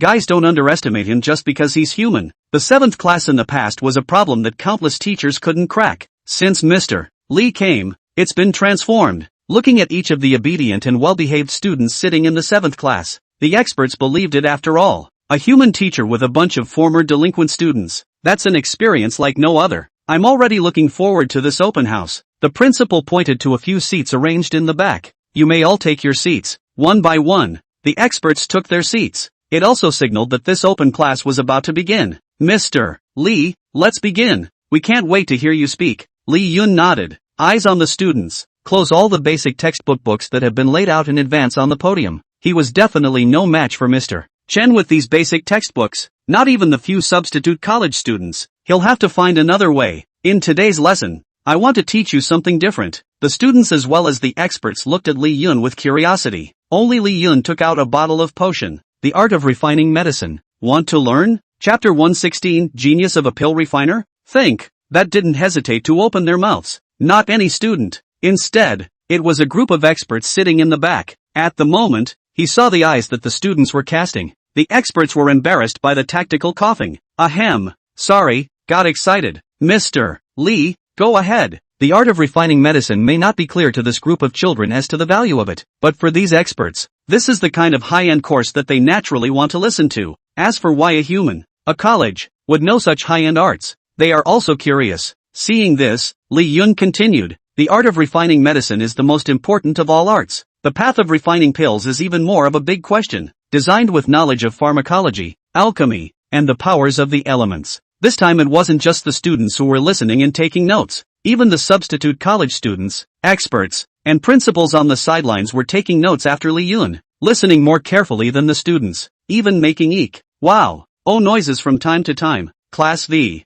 Mr. Chen lectured on the basic material, a high level of understanding and educational underpinnings. It made the experts listening to the class nod their heads in recognition, worthy of being Mr. Chen. That was an insightful speech. The understanding of education is a notch above all of us. Awesome. Teacher Joe and the rest of the teachers who stood outside the classroom secretly poking around the situation whispered, experts speak highly of Mr. Chen. That's Mr. Chen. In terms of lecturing, I don't think Mr. Lee is a match. Alas, the gap will even be wide. Mr. Joe thinks otherwise. I do think it's different. Mr. Lee is no ordinary man. If you hadn't seen it with your own eyes, would you dare to believe that a human teacher could subdue and change the 7th class? The rest of the teachers shook their heads. Human? Surrender? Change the 7th class? What a niche term, but it happened with my own eyes. So let's go to class 7 now. I'm for it. A group of teacher dogs sneaked toward the 7th class. Teacher Lee, what is the principle of synthesizing this decaying element and soul-breaking grass? Can flame elements really be synthesized like this? If I want to make a blood-replenishing potion, what do I need to do to prepare it now? Mr. Joe and the other teachers were dumbfounded as they looked at the experts who were scrambling to raise their hands to ask questions. Am I looking at this the wrong way? A bunch of experts asking questions? No, you're not wrong. I even suspect that in this parlor, these experts are the students. The art of refining medicine? This is something Mr. Lee also knows? I Lua Teacher Lee, which have open class into this Throughout the class, the experts competed for questions, afraid that their problems Lee Yun could not see. One by one all ran by the podium. A pair of expectant gazes looked at Lee Yun. Lee Yun also came and answered their questions one by one. You pass on knowledge of pill refining. Career value plus 30. Exclusive proficiency for pill refiners plus 20. Exclusive proficiency for senior teachers plus 20 inch. Lee Yun also didn't expect that by combining the dual professions together, he would be able to receive double rewards. It showed him what was truly awesome about the teaching profession. The one who has attained the goal can teach all things.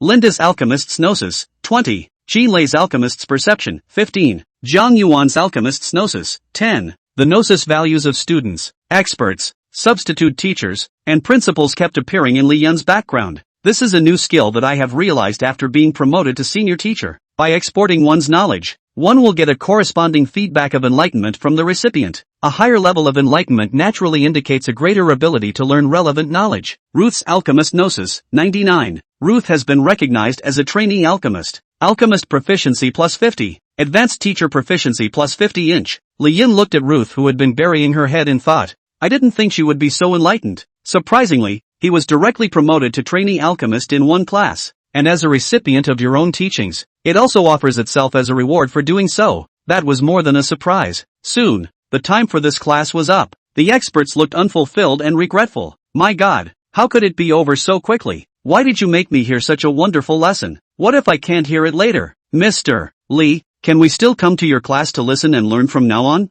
Wonderful art of alchemy. Simply a great masterpiece of God. Look at the sincere but insufficiently enlightened touch of the experts. Li Yun could only nod his head first. It's okay to listen to the lecture, but remember to give me a 5-star review. Experts have been scoring full marks on the measurement of teaching. In this class, even they became students. That's full marks. What else is there to say? Seeing this, Li Yun also smiled with satisfaction, sort of speculating on my own. Next up is the third segment. The experts come up with a role. Ladies and gentlemen, this is the final session of the open house. Have a class quiz. I know, it's hard for class 7, but there's no way around it. Those are the rules. The experts handed out the papers and spoke to Li Yun. This human teacher of Li Yun's was so powerful that they recognized it in their hearts. but it's one thing to be able to subdue class 7. Raising the grades of a poor class is another yard. After all, the exam was not about the art of refining medicine. Rather, it's the basics. What makes the experts wonder is this. The students of class 7 got their papers and did not show a flabbergasted touch.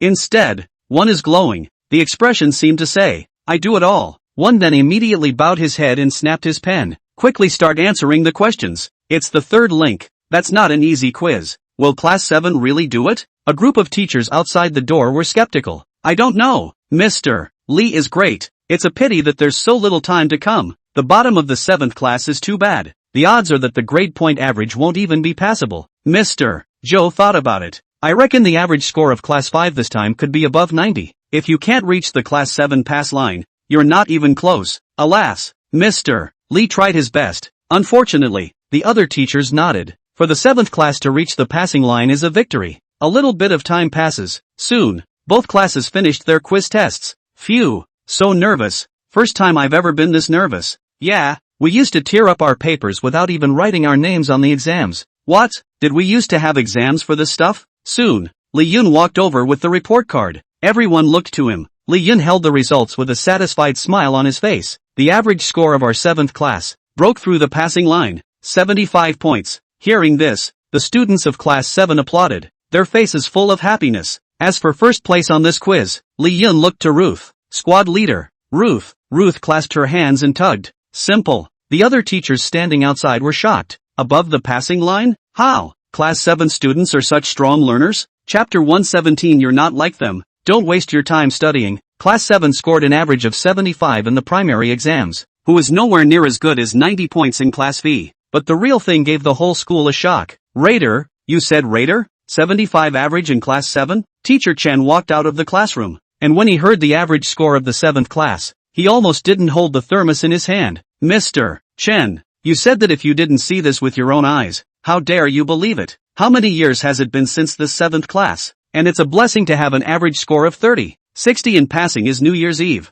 This one dried up to 75. It's unbelievable. What's even scarier is that the class president of the 7th class scored a perfect score. Hearing this, Mr. Chen couldn't sit still any longer. Straight into the 7th class. Full marks. Let me see the full papers. Mr. Chen brought it for a look. The whole thing froze. Cheating? Where do you go to cheat on a perfect paper? Even if there are such methods as out-of-body experiences. The point is that the entire 5th class, the students he looked after, didn't have any of them scoring full marks, either. He was even more shocked when he saw Ruth's name. You used to rebel for fun. Well, you're noble. You're marvelous. Rebel for fun and a full score on a random shot. Headmaster, I propose to transfer this student to Class 5. With her grades as well as her talent, it's possible to get a top student for our school. Hearing Mr. Chen's words, the principal was also overjoyed. Scholar awe. What a temptation this is for schools. On what grounds? You're telling me to go to Class 5 when you say so? What's so great about Class 5? A bunch of nerds. I'm the class president of Class 7, and I don't go anywhere but Class 7. Ruth's good behavior disappeared instantly in front of the other teachers. Yeah, which one of you? Why should our class president go to Class 5? Is my 7th class bad? Looking at the group of Class 7 students who had risen up in anger to dislike themselves, for a while, Mr. Chen was speechless. Is Class 7 bad? Before, in his eyes, it was really no eyes at all. When I first heard that I was going to Class 7 if I won, I broke my principles and admitted defeat at the first opportunity. He was a good teacher, but also believed in a good saddle for a good horse. Class 7 had never even been in his sights, but that 75 points is not as good as the 5th class though. It also certainly surpasses a portion of the regular class. Li Yun has only been here for a long time. Just take the 7th class with a qualitative leap. And, as a substitute teacher, even the best teacher in the school, he had always assumed that students belonged to the school, no matter what class they were in. Only the students of Class 7 told him that they only belonged to Li Yun. Class 7 only. Students, you, shut up, Principal Olden. And before I can say anything about you, you didn't even squeak when you heard he was going to take my class president. I'm all for school, so there's nothing wrong with calling you Old Den. Eyes on Class 7's angry dislike of Mr. Chan and the principal. Li Yun coughed gently twice. That stopped their anger. Mr. Lee, I'm all for the school. I just don't want to waste her talent. Teacher Chen explained to Li Yun in a bit of a panic. Li Yun also understood that there was no selfishness in front of Mr. Chen. Unfortunately, he has It's the principal's job to think about how good the school is. As a teacher, I only have to think about my students. Her wishes come first. She's the head of my 7th class and an independent student. She doesn't want to. No one can make her. The moment Li Yun's words came out, the students of the 7th class applauded. Ruth crossed her little legs. Not bad for the parents I've found for myself. He. Handsome. The principal nodded repeatedly. Mr. Li is right. Mr. Chen. Forget about Ruth. Class 7 is getting better too. Maybe it won't be long before it's no worse than Class 5. This open class. Your 5th Class 1. Class 5 1? Looking at the cheering and shouting long live Mr. Li, the students of the 7th class. Mr. Chen, however, felt that he had lost, teaching for many years and leading Class 5 to win open class. But the students of Class B were indifferent. It's as if it's all deserved and unsurprising. Himself is just a bit of insurance on top of the icing on the cake. Not that any of the students thanked him for it. And he, in the eyes of the 5th class, was a very good teacher. But dispensable teachers. It was far less than Li Yun's absolute position in Class 7. When the teacher is not tied to the student, is he still a good teacher then? Mr. Chen couldn't help but begin to doubt himself. Leading Class 7 to a dramatic improvement in grades. Career value plus 50. Advanced teacher proficiency plus 100. Master teacher quest is now available. The panel of experts also stepped forward. Mr. Li, you are simply a myth in the education world. Demon Class 7 has been in your hands for just a short period of time, but it's been transformed like this. We adore you so much. I wonder when you're going to give another lecture on the alchemist's course, so we can listen to it again? Looking at the experts who had revealed their purpose, Ruth grimaced. Gee, trying to whore yourself out for nothing? There has to be some kind of competition. Since you all see that there is hope for us in Class 7, why can't they give out more than one education grant? Hearing Ruth's words, the experts looked at me and at you, embarrassed. There's really nothing we can do about that, and we have limited grants. I know that the individual students in Class 7 are not as good as Class 5, but by the rules. Li Yun directly interrupted them. I don't care about your rules. If we lose, we lose, but education subsidies, I give. Hearing Li Yun's words, even the principal froze. Mr. Li, your salary is far from enough for this subsidy. Ruth rubbed her chin with a skeptical look. You're not cheating my mom out of her petty cash, are you? Li Yun glares at the quirky Ruth. A bank card was then produced. Hand it to the principal. It's an education grant that I fund. It's exclusive to Class 7. As long as the students in Class 7 make progress in their studies, just pay. As long as the students in Class 7 get into college, I'll pay for the tuition. The principal squeezed the card. The whole shenanigans are bad. He, really so rich. As long as the children in Class 7 are willing to learn and their grades improve, they can make money. Hearing Li Yun's words, the people in Class 7 were overjoyed. What? You can make money by raising your grades? By mom. I've decided not to go home and live in the classroom. Mr. Li's tie pants are hot. Hearing this, Ruth was disgruntled. What about me? Do I still have room for improvement? Are you ostracizing me and not making me money? Li Yun said cheerfully. You're not like them. Don't waste your time studying. You have more important things to do. The rest of the class? What do you mean it's not like us? When did learning become a waste? Chapter 118 Natural Born Pill Refining Saint Body. Master Teacher Quest opens. Master Teacher's Mission. Task 1. To gain the favor of a class of students. Favorability, 100%. Task 2. Achieve an average of 90 in a class. Current average, 75.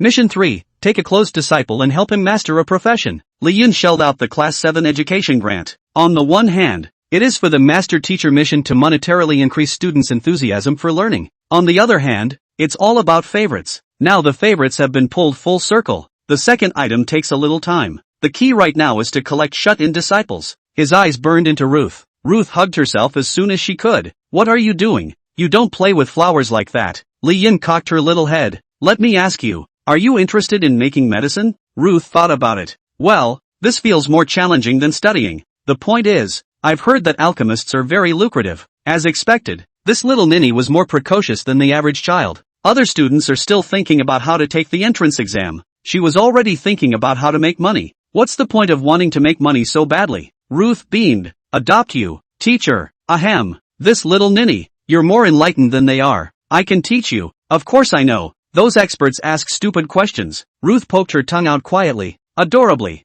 Not bad for a talented girl. Willing to be my closed disciple?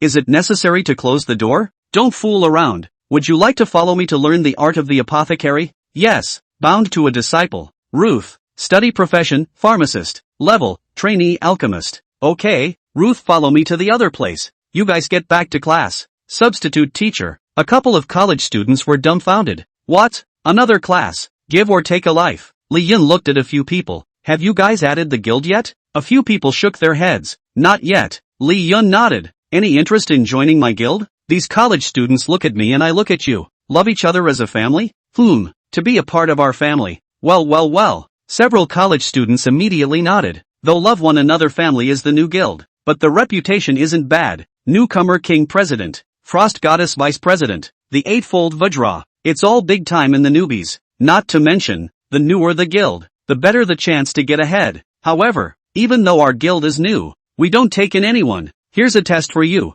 Keep raising their grade point average. The test is complete, and you are let in. Become a new member of the first batch. Hearing Li Yun's words, they immediately came to power. Class is in session. Come on.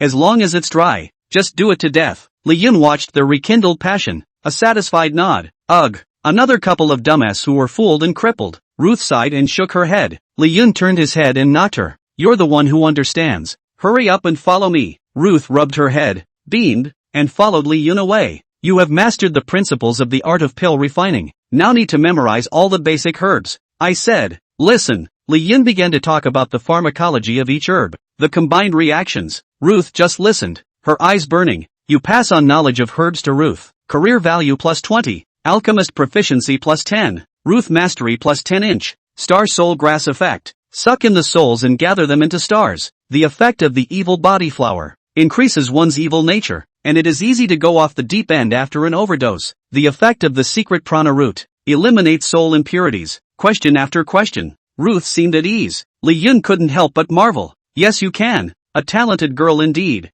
Ruth, who was complimented, was also happy. That's for sure. Li Yun was able to grasp so much pharmacology by relying on the skills given by the system, and Ruth all but relies on enlightenment and talent alone. Ruth was more suited to be an alchemist than him. It was simply a little genius in pill refining that was 1 in a million. Now try refining one of the most basic solid potions. I've found the materials for you. You do the refining. Li Yun threw a stream of materials to Ruth. An alchemy pot was then set up. Ruth looked at the ingredients while keeping an eye on the fire, then put it in a little bit. Each step was very precise in minute. Once all the ingredients are put in, it is stirred so that each ingredient creates a chemical reaction. There is also something to be said for the mixing process, which needs to be controlled with one's own spiritual energy. Ruth gently stirred, the potion in the alchemy pot fluttering and fluttering with huge bubbles. Soon the blisters disappeared. A potion was then successfully made. Li Yun stared at the solid potion. Something about the color fell off. Are you sure you're not mistaken? Ruth shook her head. That's right. Why don't you try it, teacher? Li Yun? You simmer up a pot of blackened sesame paste-like stuff. You'll let me try? Backstabbing teacher, right. Try it yourself if you've made it yourself. Ruth looked at the pot of black sesame seeds and gave a disgusted eek. Categorically refuses to try it himself. She turned her head. Take out the psychic bear that Li Yun won for him. Throw it to the ground. The little bear doll instantly transformed into a 3-meter tall big bear evil spirit. Ow. Ow fart. Come here. Take a sip. Ow. Bear looked at the pot of black sesame seeds and instinctively stepped back. If you don't drink it, I'll throw you in the toilet. Bear was in a hurry, yelling no. Cautiously, he came forward. Seeing his bear-like appearance, Li Yun couldn't help it. Then he scooped some up with his paw and put it in his mouth. Suddenly, the entire body glowed with a golden color, and the toughness of the flesh was enhanced with the naked eye. Ruth said in a rare panic, "What's going on with Bear? It's not going to eat bad, is it?" Li Yun watched the change in the big bear and pondered. Solid potions usually only strengthen part of the physique for a short period of time. Not only is this big bear effective, it's instantly recognizable. What's going on? Li Yun got some of the black solid potion out, took the glassware and put it in his hand. Soon, euphoric panels surfaced before his eyes. Solid potion, mutation, bullying potion, hegemony potion. After drinking it, you will have 3 minutes of hegemony added to your body, and after 3 minutes you will fall into weakness. Li Yun hissed and sucked in a breath of cold air. Ruth's first time making medicine. Not only did it come true, it also produces an enhanced mutation with a small probability of 1 in a billion. Is this the legendary natural body of a medicine maker? Ruth looked to Li Yun, waiting for his answer. Li Yun smiled and looked at her. This little ninny would also have times when she was in a hurry. Congratulations, not only did you successfully refine your first potion, it even mutated to enhance its properties. Now this big bear in your house can fall into dominant hyperactivity. The big bear with a full body of golden light straightened its body and looked up to the sky. The huge force shook the glass of the surrounding school building, and it all shattered. Lee Yun added, "Now, it's time for you to figure out how much you should pay the school." Ruth's small face changed and she gritted her teeth. "I still have to throw you down the toilet." Chapter 119, Promotion to Intermediate Alchemist.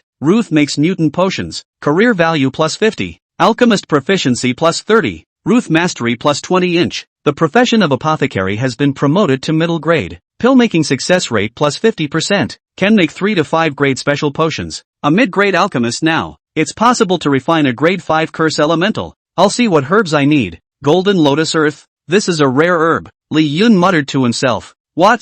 Ruth, who was simmering the medicine, looked over. It's okay. Lee Yun then pulled out a bunch of level 1 potions from his bag. Throw it to Ruth. I made all these medicines. Now you need to follow the pharmacy and copy it all once. I'll have Bear watch you, so don't be lazy. Big Bear points at himself. Huh? I see, big sister? Lee Yun didn't have the heart to kick it in the bear's ass. Look at that bear. Ruth looked up. Is the teacher going on a date with my mother? Mind your own business, my lord. Then he stood up and patted himself on the back to leave. Lee Yun left and walked straight to the principal's office. Mr. Lee wants to buy some herbs? All these herbs you want are rare, not to mention our school. Even normal pharmacies don't always sell it. Lee Yun looked to the principal. And does the principal know where there is one? The principal thought about it. By the way, we have an auction here recently. The herbs that Mr. Lee wants might be in there. I happened to receive an invitation, so I'll give it to Mr. Lee. Lee Yun received the invitation with a happy face. This level of auction, if there is no invitation, also progress is not really simple.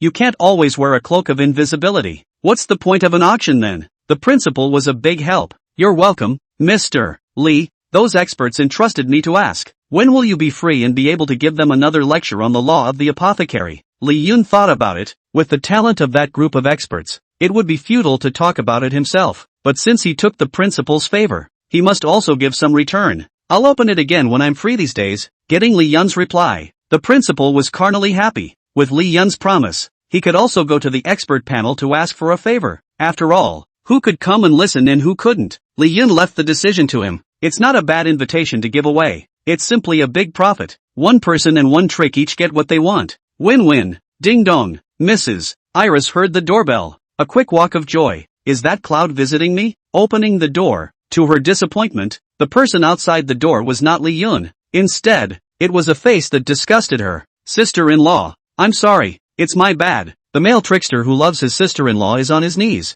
Slap yourself across the face. I shouldn't love my sister-in-law. Shouldn't covet your sister-in-law. It's my fault. It's my bad. And please forgive me. Sister-in-law. Iris looked at him with a bruised nose like he had been beaten up, searching for the word. Did Cloud hit it? With a question, Iris asked, what's wrong with you? A voice came that made Iris even more disgusted. I hit it. Such an unfaithful thing dares to love sister-in-law. Beat him to death. The male trickster who loves his sister-in-law trembles at the sight of the visitor in a suit. Big brother. I was wrong. Give me a chance. I'll never again. Pust. The sharp, tricky claws of the visitor plunged into his chest, plucked out his withered trick heart. Ha! Give him a chance and he dares to love sister-in-law. How can I give this chance? Iris covered her mouth and looked at the hideous face. The eyes were like earthquakes, and the body could not help but tremble. Subconsciously, he had to retreat to his home and close the door, but it was stopped by a hand. I'm your man and you're going to shut me out? Iris said angrily. White corpse, we've had nothing to do with each other for a long time.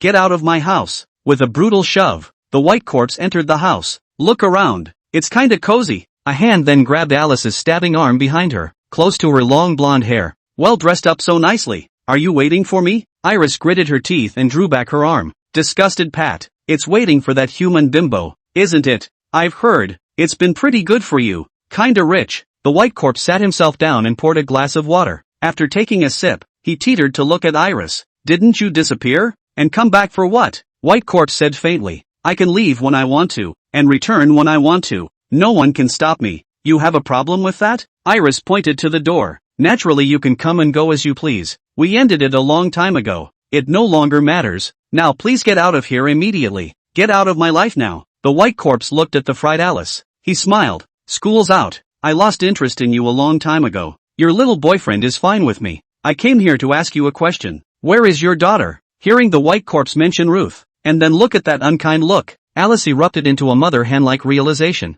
I don't know what you're talking about. the white corpse sneered. According to the time, the boy should be grown. My current boss's daughter is about her age. Unfortunately, with a strange disease, the flesh of a girl of the Mosteen is needed in exchange for it. I immediately thought of you, and if it comes to pass, I'll never forget you when I saw her. Hearing the white corpse's words, Iris was furious. White corpse, you firstborn. Seeing Iris coming at him regardless, the white corpse released a scarlet red color all over her body, then pressed her backhandedly onto the table. Coldly, what kind of motherly love are you playing here? I didn't touch you in the first place. She's your daughter, not mine. In other words, she's nothing more than a parasite you picked up on the side of the road. What a difference from the cats and dogs on the side of the road. If she hadn't met you, she'd be dead. I'm just helping her walk back to her original destiny, the body of the Mosteen. How rare. It would be a waste not to use it. Iris struggled. There's no way I'm giving her to a firstborn like you. Outside the door walks a group of white corpse's henchmen.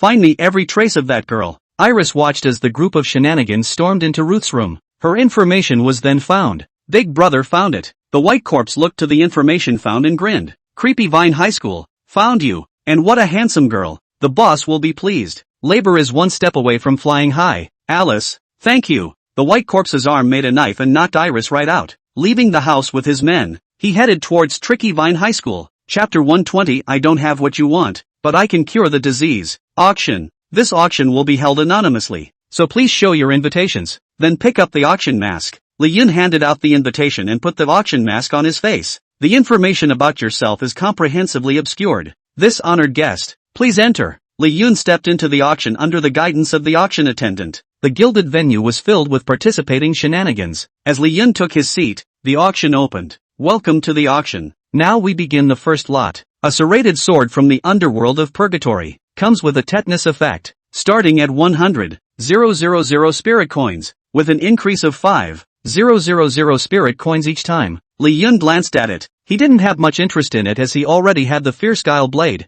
100, 5,000, 1,100,000, 120,000.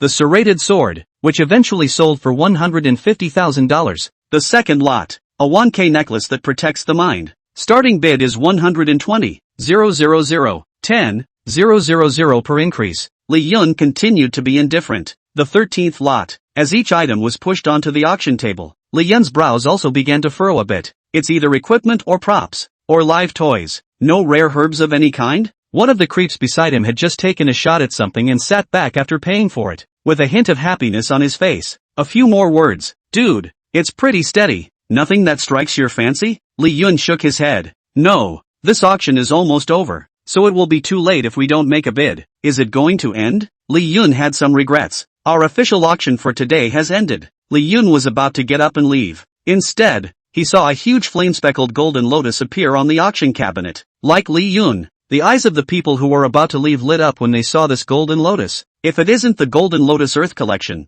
I didn't expect such things to be available here. This is a rare herb that increases the strength of the soul. Great stuff. Finally, we've seen the good stuff. We must take it. Seeing this, Li Yun also sat down, as our boss wants. Next, this Golden Lotus Earth Collection will be auctioned in a special way. The crowd of patrons wondered, what do you mean? Isn't it the highest bidder? What's this new trick? In the midst of the crowd's questions, the owner of the auction walked up. It was a guile in a fancy dress, with a dragon head staff, somewhat aged and richly built. Gentlemen, I am the owner of the auction, Chi Tian. Many patrons below have said, we all know the name of Master Chi. Master Chi, tell me, how do you shoot this golden lotus? Master Chi's voice was hoarse. This golden lotus is not for auction, only barter. I need two things. One is the body suppressor pearl that can keep my flesh intact. The other requires the body of a maiden of the Mosteen. The room was filled with amazement at these words. The body suppressor pearl, that's a treasure that can't be found in abundance. It's about as rare as the golden lotus. As for this supreme maiden, it is even less. What does Master Chi want with this? Is it hard to believe that an old cow wants to get a taste of young meat? Either way, those are not good to get. Hearing the analysis, the other creepy creatures nodded. Li Yun quietly analyzed what connection there was between these two things that this old den wanted. Gentlemen, I've heard that this Master Chi has a precious daughter in her old age, but lately I've suddenly gotten a strange disease. The flesh is about to fall apart. I thought it was a rumor, but today I see it might be true. Hearing these words, the other creepy creatures nodded their heads. It must be. The body suppressor pearl is used to suppress the body. That makes sense. Even if we knew why, What's the point? Do either of you have either of these? Everyone shook their heads. Looking at the gentlemen who shook their heads, Master Chi exhaled in disappointment, looking aside to another scholarly-looking old man. Professor Chin, without these two things, is my daughter really hopeless? Professor Chin nodded. Mrs. Strange illness is really strange. The only way for me to treat it is with the help of these two. If not, I really can't help you. Old man, hearing this, Master Chi sighed. I have $1,000 and a party of power, but I can't save my beloved daughter. This body suppressor pearl is already rare, and the Mostine maiden is even more so. And who are the parents willing to sacrifice their daughter's life to save mine? Hey! Just as Master Chi was in despair, a voice came. Can I have this golden lotus groundhog? Master Chi looked towards Li Yun who stood up. This little brother, do you have the two things I asked for? Li Yun shook his head. Master Chi frowned slightly. Are you playing me? Without these two things, you can't get this golden lotus, Li Yun faintly said. So if I can cure your daughter? Master Chi's eyes stared, and his hand shook as he held the dragon head staff.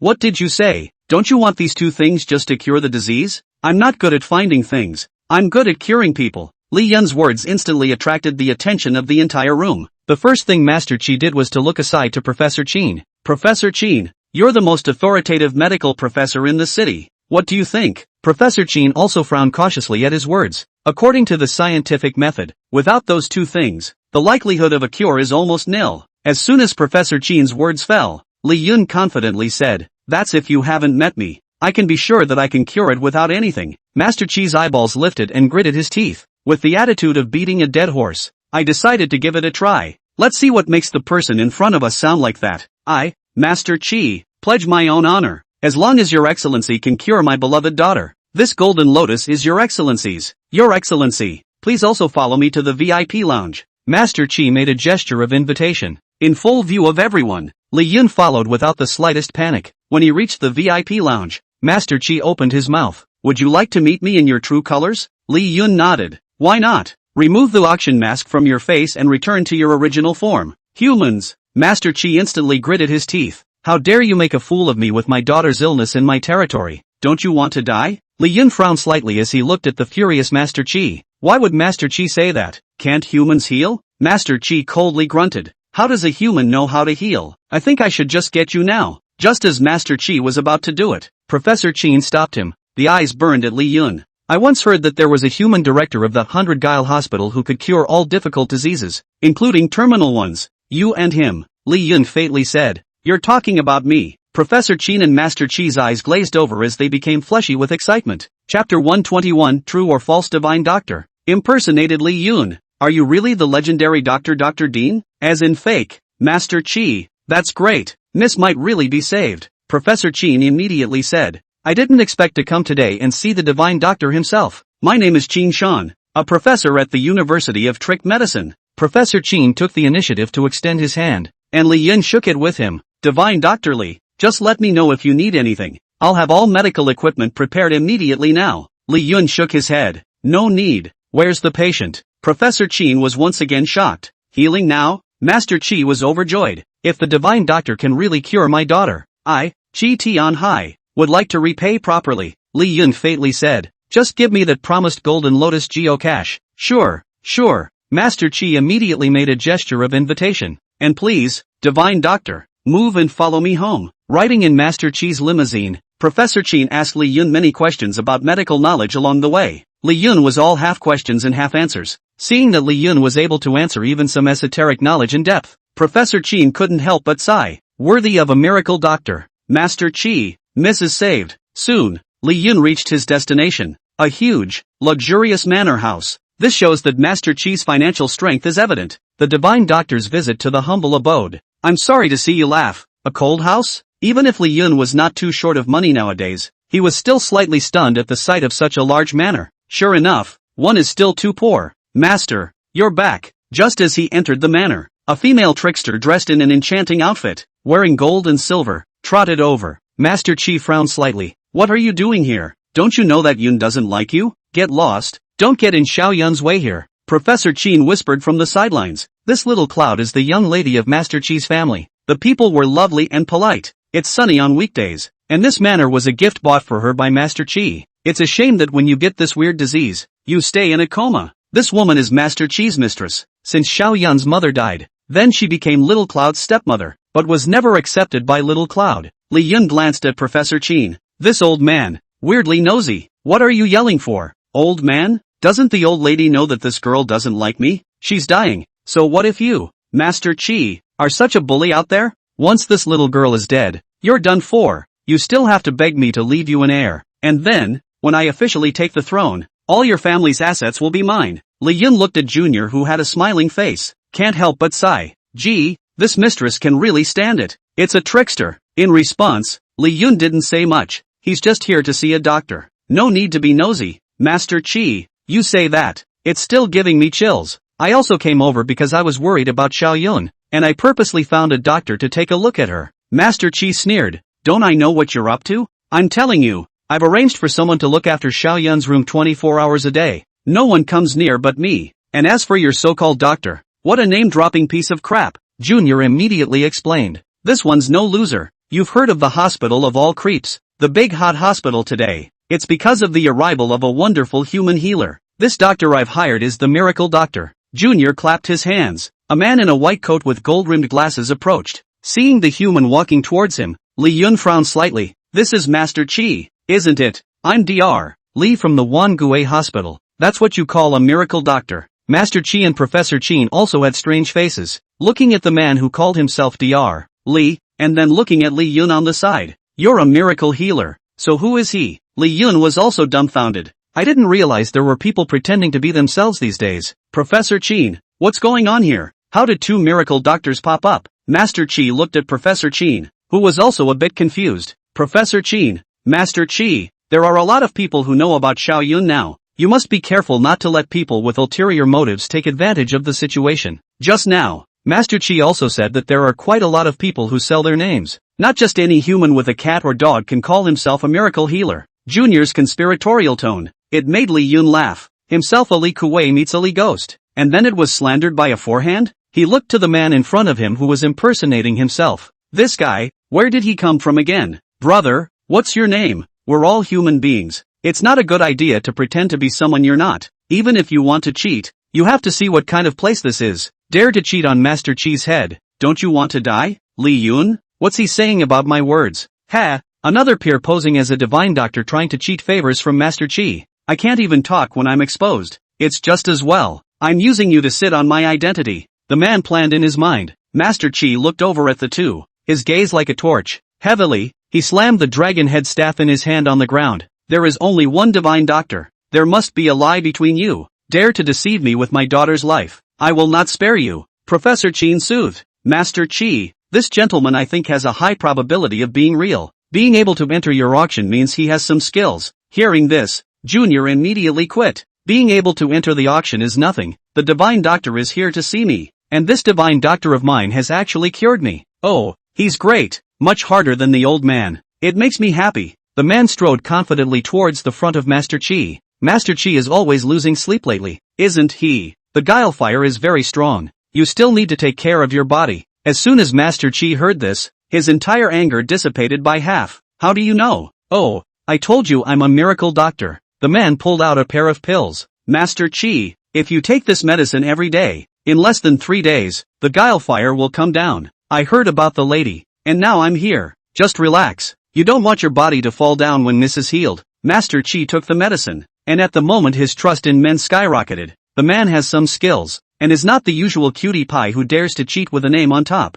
Medical fundamentals and pharmacology. He understands them all. The lookout is not bad. The man pushed his glasses provocatively, as if to say again, what could Li Yun fight him with? Professor Qin walked towards Master Qi and whispered, Master Qi, the average doctor can see a general picture of your illness. That's not enough to prove he's a miracle healer. With my years of experience, I always feel that this person is unsettled. Instead, the gentleman. Master Qi interrupted Professor Qin with a raised hand. Professor Qin, thank you for accompanying me back. We've been friends for years, and you know how important Little Cloud is to me. You say he's a miracle healer, yet you can't even see these basics. For your sake, you take this liar and leave the manor immediately. Chapter 122, Chronostasis. Does Master Qi think I'm a fake? Li Yun laughed lightly. Isn't it clear to you? You're pretending to be Dr. You and trying to scam money from Master Qi. It's a shame to meet a real miracle doctor. Master Chi is letting you go for the sake of Professor Chin. I advise you not to be insensitive. Junior grunted coldly. Professor Chin also had an ugly face at the moment. He looked to Li Yun. Mr. Li, do you have any evidence to prove that you're the godly doctor of 10,000 Guile Hospital? Evidence? Li Yun shook his head. Ha, I'm ashamed to be in the same human race as people like you. Come out and cheat without being professional. The man pulled out a work permit. Here's my work ID. Folks, Maneki Hospital. Attending physician. Sure enough, a professional liar. Surprisingly, it was done in a way that was decent enough to be fake. Unfortunately, since Li Yun became the honorary dean, the work permit from the attending hospital is long gone. Professor Chin, you saw it. You believe he's a miracle healer and he can't produce any proof. To have him still alive and standing here is already an old friend of mine for your sake. If you don't get rid of him, I'm really going to have to resist tearing this liar apart. Master Chi's gaze was cold as he squinted at Li Yun. Professor Chin was also in doubt at the moment. Could he really be the real miracle doctor? And who was Mr. Li, who has answered so many of my medical dilemmas along the way and who has been able to answer so many of my medical dilemmas? Professor Chin looked at Li Yun. Mr. Li, is there anything else you'd like to say? Li Yun faintly said, if it weren't for the Golden Lotus Earth, there's no way I'd be here. Since you don't believe me, believe him. Then let him see it. I'm waiting for you to beg. After Li Yun finished speaking, he turned around and left. Beg him? Ha, an ickle-lying human. Master, you're really letting him go, Junior said irritably. Master Chi was also furious at Li Yun's words. If Professor Chin hadn't believed in him, I would have swallowed him long ago. The man posing as Li Yun feigned a big belly at the moment. Master Chi, it's okay. And you know that nowadays I'm so notorious that there are plenty of people pretending to be me. This kind of person, sooner or later, will be made to die. Master Chi heard the divine doctor in front of him open his mouth and stopped paying attention to Li Yun. Immediately and respectfully, Divine Doctor, may you come with me to see my daughter? The doctor looked puzzled. Master Chi, you do know that your father's illness is not a minor one. It's a big problem, and the cost is. Master Chi waved his hand in a bold manner. Don't worry, Divine Doctor. I can afford to spend any amount of money. This is a deposit of 50 spirit coins. As long as I can save my daughter, Mr. Chi will be 10 times more grateful. Master Chi was quite a character after all. More or less stayed the course, but used to being generous. The deposit of $500,000 still makes the miracle doctor in front of the eyes cannot help but be stunned. Boy, what a family. The deposit is more than 10 or 100 frauds. Junior saw this and snickered. The old man's finally taken the bait. It's only $500,000. Once you let us near your daughter, we'll have a way to hasten her death without her realizing it. When the time comes, I'll roll out this little teddy to take the fall, and then make you beg to have children with me. Countless hundreds of thousands of dollars. All mine. Very good. Very good. The divine doctor smiled and nodded. Li Yun listened to their hearts and walked out of the manor. A rich ingrate, a con man, and a female trickster with a heart of gold. It's still hilarious, but it doesn't matter much to him anymore. It's just a shame about the Golden Lotus. Forget it, turn around and let Wendy, Xiao Xing, Scarlet, Sister use their connections to help me look for them. With his resources, it still wasn't hard to find a Golden Lotus. Mr. Li, Mr. Li. Hearing the voice behind him, Li Yun turned his head, seeing Professor Chin running over. Is there anything else, Professor Chin? For this Professor Chin who had always defended himself, Li Yun didn't have much to resent. After all, if it wasn't for him, one would have to struggle a bit to get out of the manor that was guarded by Master Chi's men everywhere. Professor Chin opened his mouth. I still have a question. If anything, Mr. Li is a liar. Why the medical knowledge is so vast? Li Yun looked at him and said, do you still believe me when I say I'm the miracle doctor now? Professor Chin thought for a moment, then shook his head helplessly. But, Mr. Li can't produce any evidence. Li Yun looked at him and said, forget it, Professor Chin. It doesn't matter if it's true or not. We've met in passing, so let's leave it at that. Li Yun was just about to leave when he saw Professor Chin frozen on the spot. Not a single movement. The whole thing was like being in a trance. It took a few seconds before Professor Chin gasped and moved again. Taking the medicine out of his bag, he stuffed it haphazardly into his mouth. Sorry, old habits. You've got time-lapse syndrome? Mr. Li even knows about such a rare ailment. Professor Chin was surprised, because when you're sick, it's like time stops. The patient will be motionless and physiologically lose all response. It seems like death. And when such a malady strikes, it's just for a few seconds at first. If you don't take the medicine, the time will increase in no short increments, up to several years. Did such a genetic disease come from your father or your mother? Professor Chin said without thinking. My father. Old age, death is not an option. There's no chance of curing it if you want to. I call myself a professor of medicine and have treated countless patients on the results of my research, but the only one who can't be cured of this disease is himself. Ugh. Professor Chin shook his head. At the same time the eyes lit up. Mr. Lee, you can tell me about this disease as if it were a disease. It means I was right. You have the real thing in you. So, why are you pretending to be the divine doctor? Lee Yoon, this old man is really worthy of doing research. Stubborn as hell. Had to ask for an answer, only to see one of Lee Yun's hands suddenly tapping on his shoulder. You're aware of the time-delaying poison. Do you choose to refine the toxin? Refine. In the next second, Professor Chin only felt a strange change in his body. The stubborn time-stop syndrome in the whole body is disintegrating, until finally it disappears completely. He stared in surprise. No, horror. Looking straight at Lee Yun, hands were trembling more than ever. Lee, Mr. Lee, what did you just do to me? Why do I feel? Lee Yun collected the poison of delay, laughing. You're feeling right. You've been cured of your time-stopping syndrome. Professor Chin excitedly pressed his hands on Lee Yun's shoulders. Rips, you are truly a miracle healer. Chapter 123. How can a teacher give up on his students? Professor Chin was convinced, completely convinced. He studied this time-lapse syndrome all his life and knows it better than anyone. Trying to suppress it, hard. It's unthinkable to try to cure it. Lee Yun just gently patted him and he was all better. What is this if not a miracle doctor? You believe it now? Lee Yun laughed. I've always believed in you, divine doctor. As expected, the creepy thing changed its face faster than a human. Professor Chin,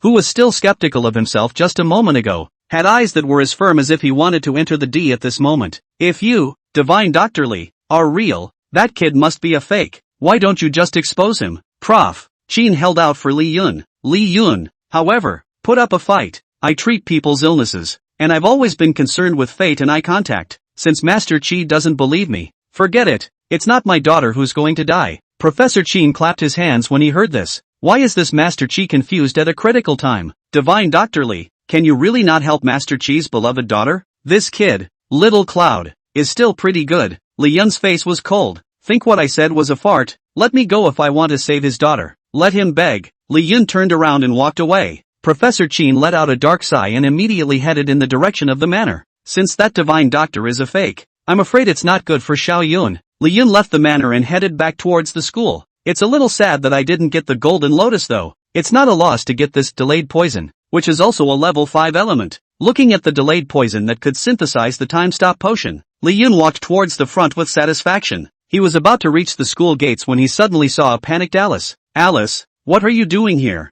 Alice's eyes were filled with tears, and when she saw Lee Yun, her entire body fell into his arms. He's back and he's taking Ruth. He's a firstborn. Alice's heart was in turmoil and panic. So much fear for the first time. Lee Yun patted her shoulder. Don't worry, no one can take Ruth with me. Someone is taking his students. He naturally disagreed. Walking on campus, the whole school seemed to be shrouded in a black fury. The principal and a group of panicked teachers came trotting in. Mr. Lee, something big has happened. There's a bunch of evil creeps in our school. When Lee Yun looked around, every class in the school building was surrounded by a group of evil shenanigans dressed in black. Seems to be looking for something. Look at the principal and teachers hiding behind him. Lee Yun was somewhat speechless. You are also shenanigans and even more teachers. Just let them do whatever they want in school to jeopardize the safety of students? The principal gulped and said helplessly. Mr. Lee, you don't know. It's not that we don't protect our students. They're all Master Chi's men. We can't afford to mess with it. The other teachers nodded, incredibly goaded. Get off me. A voice came from the teaching area.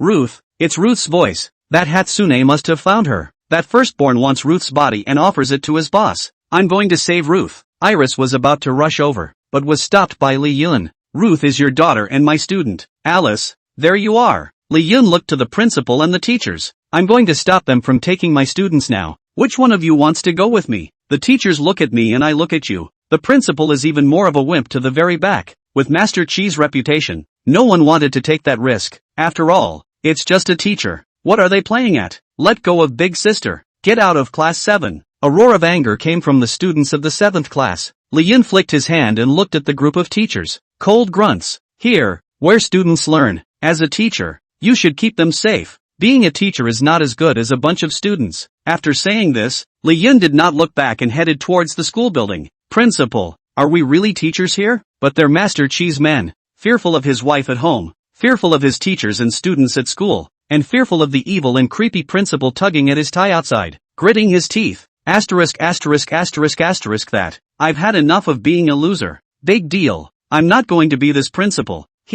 Master Chi, has his hands all over the world here? So is it okay for me to move? Teacher Lee is right. As a teacher, how could we let them bully our students? I'll fight. Listening to the principal's words, the fervor of the teachers was also ignited. Although I'm not the teacher of the 7th class, but I'm also a teacher at this school. Evil creep, get the hell out of school. Follow the principal on. Looking at the teachers who had tied their ties on their heads and rolled up their sleeves about to charge with the principal, Iris puffed out in relief. Go for it. As soon as the words fell, he saw the principal, who had rushed to the front, fall heavily to the ground after slipping without paying attention. Iris looked away. A look of shamelessness. Lee Yun slowly felt his way into the school building wearing a cloak of invisibility. 1 or 2 black-clad evil shenanigans stood outside each level of the class. Lee Yun grabbed a bottle of blight potion and rolled towards the center of the corridor. Grunt, the potion rolled away in a slippery manner. It attracted the attention of the black-clad evil creeps.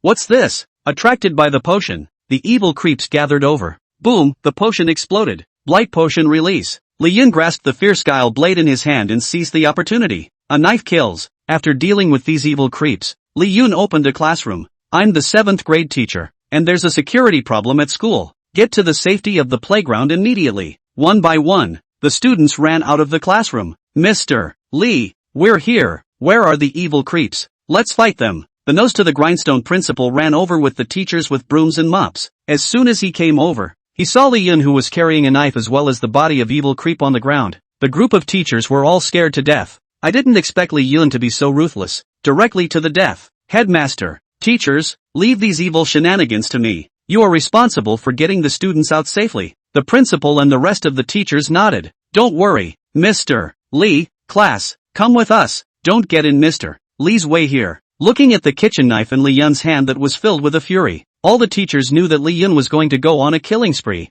Not daring to delay in the slightest, he rushed off. See that all the students on this floor are safely away. Lee Yun headed towards the 2nd level where the 7th class was located. Along the way, other out-of-class evil shenanigans were dealt with as he did. After the corridor is cleaned of its evil shenanigans, he pushed open the door to the 7th class. Mr. Lee. The 7th class students who were resisting the evil guile saw Lee Yun's eyes light up. Lee Yun saw Ruth, who was hanging in midair with the white corpse by her throat. Eyes red. Chapter 124, You're the family of 3. Ruth raised her hand slowly to Lee Yun, reaching with effort. Lee, teacher, she tried to call, but unfortunately was about to suffocate. White corpse had Ruth in a chokehold with one hand, and at his feet stomped Bear, who was holding his head and trembling from the beating he'd given him. Slowly, he grabbed his head and grinned. Mr. Lee? Lee Yun looked at the white corpse with an icy gaze. A Guile King realm existence truly surprised him. Who are you? A strange laugh laced the white corpse's voice. Me, the boy's father. I'm here to pick her up from school, as opposed to you, the teacher,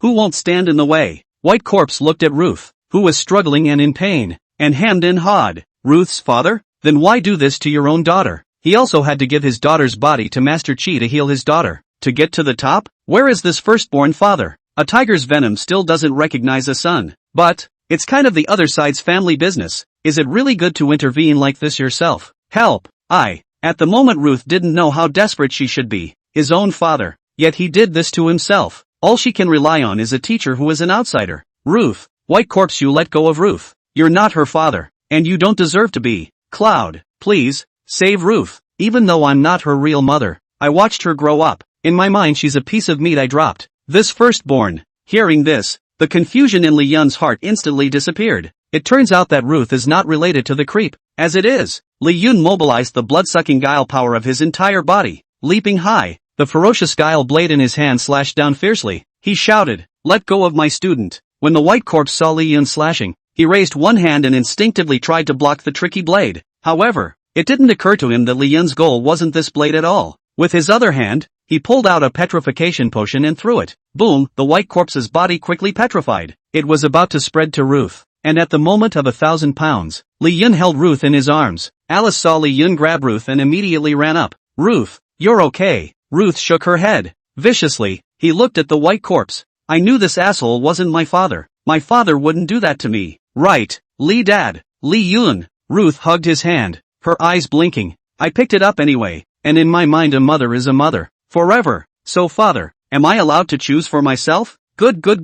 This Ruth really did pick herself a satisfactory father. I was worried that Ruth wouldn't be able to accept the truth, but I didn't realize she was so open-minded. Iris crouched down and wrapped her in a hug. Iris, however, soothed. Mother, it doesn't matter if it's your own. All I know is that you're good for me. Beats all blood and 1,000 words. Snap. And what a touching family. I could have been this touching with Ruth since Ben. I didn't realize it was for you, Mr. Lee, to do the graft. So you're Alice's little boyfriend. Using this kind of potion against a senior like me. Aren't you going a bit overboard? Lee Yun frowned deeply. This level 1 potion could really only restrain this trickster king for a moment. The white corpse just shook all over. Then the petrification was restored. Now, take my. Oh no, like it's not mine. It doesn't matter whose daughter she is. All I know is that I need her. Give her to me. Lee Yun blocked in front of Ruth and Alice with his fierce guile blade across his body. What if I say no? White corpse snapped his fingers. The henchman who had trapped the rest of class 7 threw a student over. The student had the white corpse by the throat. Then I'll kill.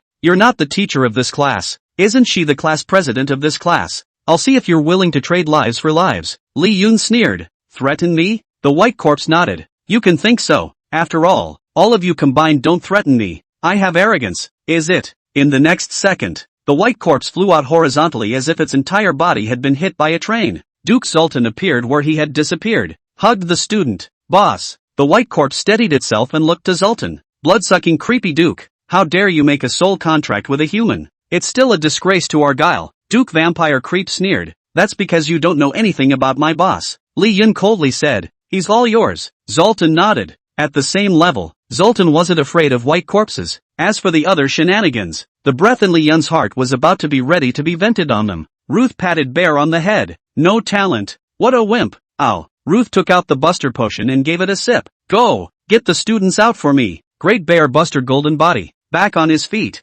Ow. It roared, signaling that it was working again. Follow Lee Yun towards the other evil shenanigans. Ruth and Iris, mother and daughter, opposite each other. They are two mothers and daughters. A kind of mutual salvation. That's when Iris was abandoned, lost love, but found Ruth, who had lost her family. That's what made motherhood come into play, and she was adopted. For the sake of the child who was not your own, she gave it her all and learned how to be a mother, just afraid that Ruth would cite her as an incompetent mother. Ruth wrapped her arms around Iris in a hug, with a little cry. I'm sorry, mother. I will never again resent the love you give me too much. Too much. Who else in the world, if not you, would love me so much? Hearing Ruth's words, Iris stroked her head. Didn't you get yourself a father? He's more anxious than his mother when he hears you're in danger. Ruth crossed her arms. Mother, you don't have the same eye for finding your other half as I do. Such a firstborn is not even as good as a hair on Daddy Lee's head. Ruth compared a heel of her thumb and Iris snorted, turning crowing into laughter. Outside the school gates, a limousine pulled up. The principal and the crowd of teachers with their students are at the playground. Turn your head and look. Saw that dragon head staff. Oh no, why is Master Chi here? How on earth did our school mess with this evil creep? One by one, the teachers worriedly hugged their students. The principal took a deep breath. Even if I give up my life, and I can't let him hurt my students, I'm going to see what he wants. The principal walked towards Master Chi. Master Chi got out of the car and looked at Professor Chin. Is Divine Dr. Lee really a teacher here? How should I know? Isn't this information from your men? Master Chi sighed. I was so blind to drive away the true Divine Doctor. If it wasn't for your old Chin arriving in time, Xiao Yun would have been killed by that bastard. We must find the Divine Physician quickly at the moment. Even if I have to kowtow to him and apologize, I'll do it. Chapter 125 The Binding Cage. The principal, with the determination of certain death, blocked the door of the school. I'm the principal of Creepy Vine High School. I know how much you, Master Chi, have only one hand to cover the sky and how powerful you are. But if you want to enter the school, you have to step over my body. As soon as the bodyguards beside Master Chi heard this, they directly pressed the principal to the ground, and each of the 4 bodyguards grabbed the principal's limbs. Master Chi said to Professor Chin as he stepped over him, I've never seen such a strange request in my life. Principal, come back, you guys. The bodyguard let go of the principal, who immediately stood up, patting the shoe prints on his body. Master Chi and Professor Chin turned around in confusion. Any other strange requests? Your Excellency? I'm not very good-tempered either, and I'll satisfy you with one more at the most. The principal shivered as he looked at Master Chi's gradually cold eyes. I just said to get into the school from me. Get into the school unless I die. Master Chi listened. When I say two, I mean two. No more gluttony. Satisfy him. Give him a ride. Master Chi waved his hand and his bodyguards surrounded him. Master Chi muttered to Professor Chin again. Are all you intellectuals sick in the head? What a lot of strange requests. Prof. Sheen, I just want to find Dr. Lee, makes so much trouble. The principal, who was about to be killed, heard Master Chi's words and rushed to say, "Are you here to see Mr. Lee?" Master Chi turned around and waved his hand as the bodyguard retreated. The principal of the school suddenly felt good to be alive after the robbery. Is Mr. Lee Dr. Lee? This? I don't know. So what do you know? Nothing. Make all the demands on me. You really don't know why I won't let you in? Why don't you let me in? Master Chi was furious. It turns out that both of those requests were to keep themselves out. His own daughter is a matter of life and death, and he has stopped himself here. What is the intention of this principal? Looking at Master Chi's angry eyes, the principal gritted his teeth. Your henchmen wantonly arrested our students at my school. Don't you say this has nothing to do with you? Upon hearing this, Master Chi froze slightly and looked at the several bodyguards. Several of the bodyguards shook their heads. Master Chi, we didn't know. Master Chi frowned slightly, and his attitude improved a bit. Headmaster, you know what I, Master Chi, am. I don't do good things often, but I never miss bad things. But something like kidnapping a student would do me no good, only damage to my reputation. Why would I do that? Prof. Sheen also added, I'm Professor Sheen from the University of Trick Medicine. I can testify. Master Chi didn't let any of his men into the school to kidnap them. The principal looked at Professor Sheen, looking up and down. You're really Prof. Sheen. I've seen you before during a meeting at the University of Trick Medicine. Disrespectful. The principal shook hands with Prof. Sheen warmly. For this college professor, the principal changed his face. Why are you in bed with Master Chi? Hearing the principal's words, Professor Sheen's face darkened. That's what Prof. Sheen was supposed to be. Bah! Professor Sheen glared angrily at Master Chi. Years of friends, he Chi Master don't want fame. Himself a professor still want. If Master Chi didn't send people to kidnap my students, why have you suddenly appeared here? Prof. Sheen explained. We're here to find a human teacher named Lee. The principal listened. Case solved. It's not the students you're tying up. It's the teachers. Zoltan is a blood-sucking trickster with thick blood and high flesh strength. Even if you are injured, you can recover quickly with your abilities. What he didn't expect was that the white corpse in front of him was also so difficult to deal with. Not only are they proficient in physical combat, but they are incredibly ruthless. White corpse used to be known for his underground black boxing. Not good to deal with. Alice spoke up. Lee Yun, who had finished solving the other evil shenanigans, stood aside, his eyes like eagles. It seemed to be looking for the white corpse's breaks and flaws, and assisted with a strike of its own aside. Should we call Daniela out too? Thinking of this, Li Yun shook his head. Daniela's fighting strength is about the same as her own. It would be a waste to call her on the battle between the trickster king and the duke. The blood-sucking guile duke. What a difficult opponent. Obviously you can be a lord of a party, but you're working for a human. The white corpse sneered. What's the difference between you and me? You don't work for your bosses just the same. Zoltan sneered back. You're comparing him to Master Chi? This is an insult to Master Chi as well as to me. For these words of yours, the treasure bestowed upon me by Master Chi must be used even if I am heartbroken. The white corpse took out a dark birdcage. It was then thrown towards Zoltan. Look out! Zoltan had noticed it long ago,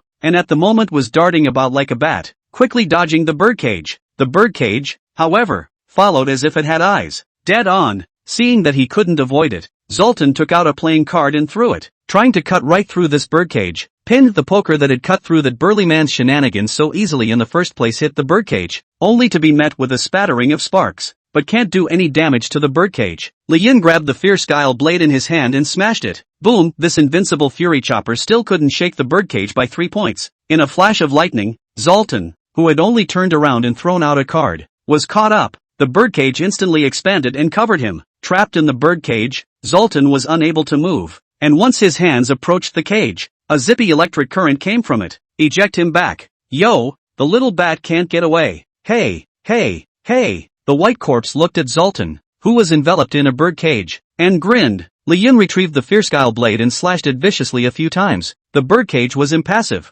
It's useless. This binding guile cage is a treasure given to me by Master Chi. Not your average prop. I've never been able to use it. After all, it only works once and only traps the target for 10 minutes. A Duke-level blood-sucking trickster is not a bad deal. After all, if I get this girl, there will be no shortage of such treasures in the future. The white corpse doesn't bother with Duke Sultan. It takes quite a bit of strength to try to kill a blood-sucking creep. Trapping him for 10 minutes was enough for him to take Ruth. Mother, teacher, take the 7th class. Ruth stood there calmly with a low growl. She didn't want to drag anyone down. He's got one thing right. I would have been an abandoned child if I hadn't met my mother. I would have died a long time ago. Now, it's just a matter of getting back to your destiny. No one can stop him. You guys go. Lee Yun nodded. To Alice, Ruth's right. Let's go. As soon as he had Ruth in his arms, he turned and ran. Run, Ruth. Chapter 126 Lee Yun's teaching. Ruth's ruthlessness. No martial virtues. Say run, asshole human. White Corpse gritted his teeth as he looked at the 7th class students who swarmed out, and Lee Yun who ran away with Ruth.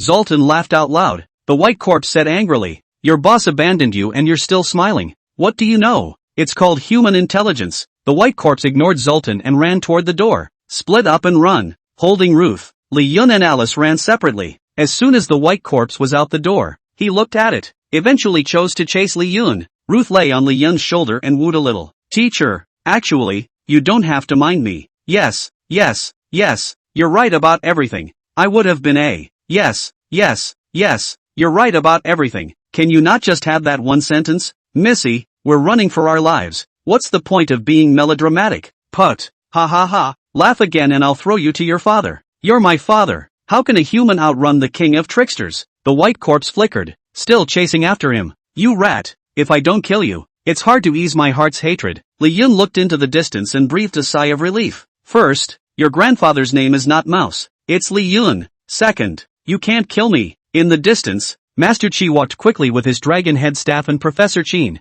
It's Dr. Lee. Seeing Master Chi, the White Corpse was slightly stunned, then immediately greeted him. Master Chi, what brings you here? I have good news. That girl is a body of supreme Een. I can change the body for the lady. Hearing this, Master Chi's eyes lit up. Fruity? Professor Chin coughed twice from the side and said softly, Master Chi, there's a divine doctor. So this method is not necessary. Right.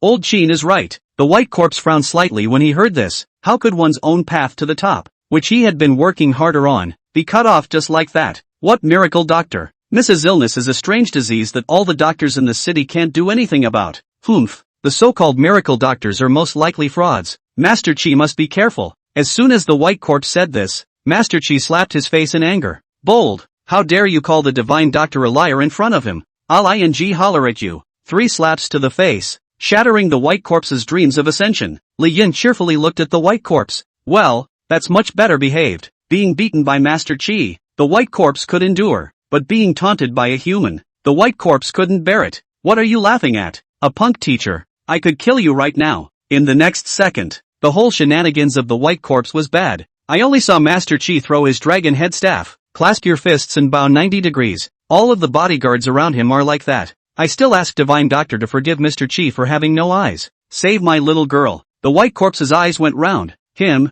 the miracle doctor? Master Chi backhanded another slap. Bow. Stupid. The White Corpse gritted its teeth and turned to Lee Yun, bowing slowly. Look at that straight, unyielding stance. Ruth couldn't even hold back her laughter. Keep it up for me. Keep begging until the Divine Doctor nods. I ask the Divine Doctor to forgive me for having no eyes. I ask the Divine Doctor to forgive me for having no eyes. Professor Chin stepped aside, sighing, AI, if I had known, why would I have done it in the first place? Lee Yun didn't bother with them. All around them, the principal, the faculty and students, and Iris looked dumbfounded. The name of Master Chi is unknown to anyone. This great man was actually begging Lee Yun here at this moment. Principal, what kind of Buddha is Mr. Lee? I don't know. We can't afford to mess with this guy. We have to provide for him. Indeed. I'm impressed that you're a teacher. Teacher Chin deadpanned as he squeezed the thermos cup. Convinced. You still don't agree? You're too heavy for me to talk with you in my arms. Humph. This beauty girl is so light. Lee Yun put Ruth down as soon as he could.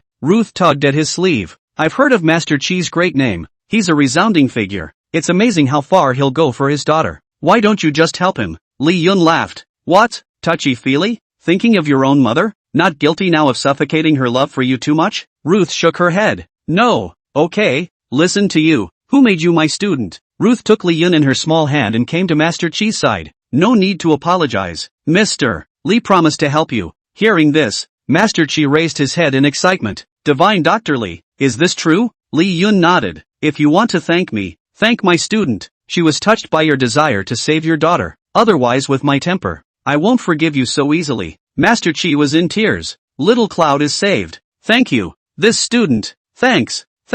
Ruth glanced at the White Corpse that was gritting its teeth in a shady way. Don't you thank me. If it weren't for my teacher's skill, I would have almost been swapped with your daughter. It's that close. Oh. Ruth's index finger and thumb compared to a thin slit. Master Chi came angry and slapped him again. Asshole, how dare you act without my instructions? Really think you're the boss? Looking at the white corpse that had been reprimanded and scolded by Master Chi without saying a word, Ruth subconsciously looked to her mother. Iris shook her head, signaling that she was fine. It's all in the past. We haven't had a relationship for a long time. Master Chi turned his head, smiling at Ruth. I can make it up to you for all the damage he's done to you. Do you think it's okay? Ruth shook her head. I don't want any amends. He then took the fierce-guile sword from Li Yun. Rip! A slash went down in the middle of the crowd's incredulity. This cut. My mother cut it. You're a complete asshole. Another cut. This cut is for myself. You called me a fatherless bastard. I tell you, I have. Last cut. This cut is for Mr. Lee. I can't think of a reason to hold a grudge. 3 times the knife went down. The white corpse opened its guts. Ruth wiped the blood from her face.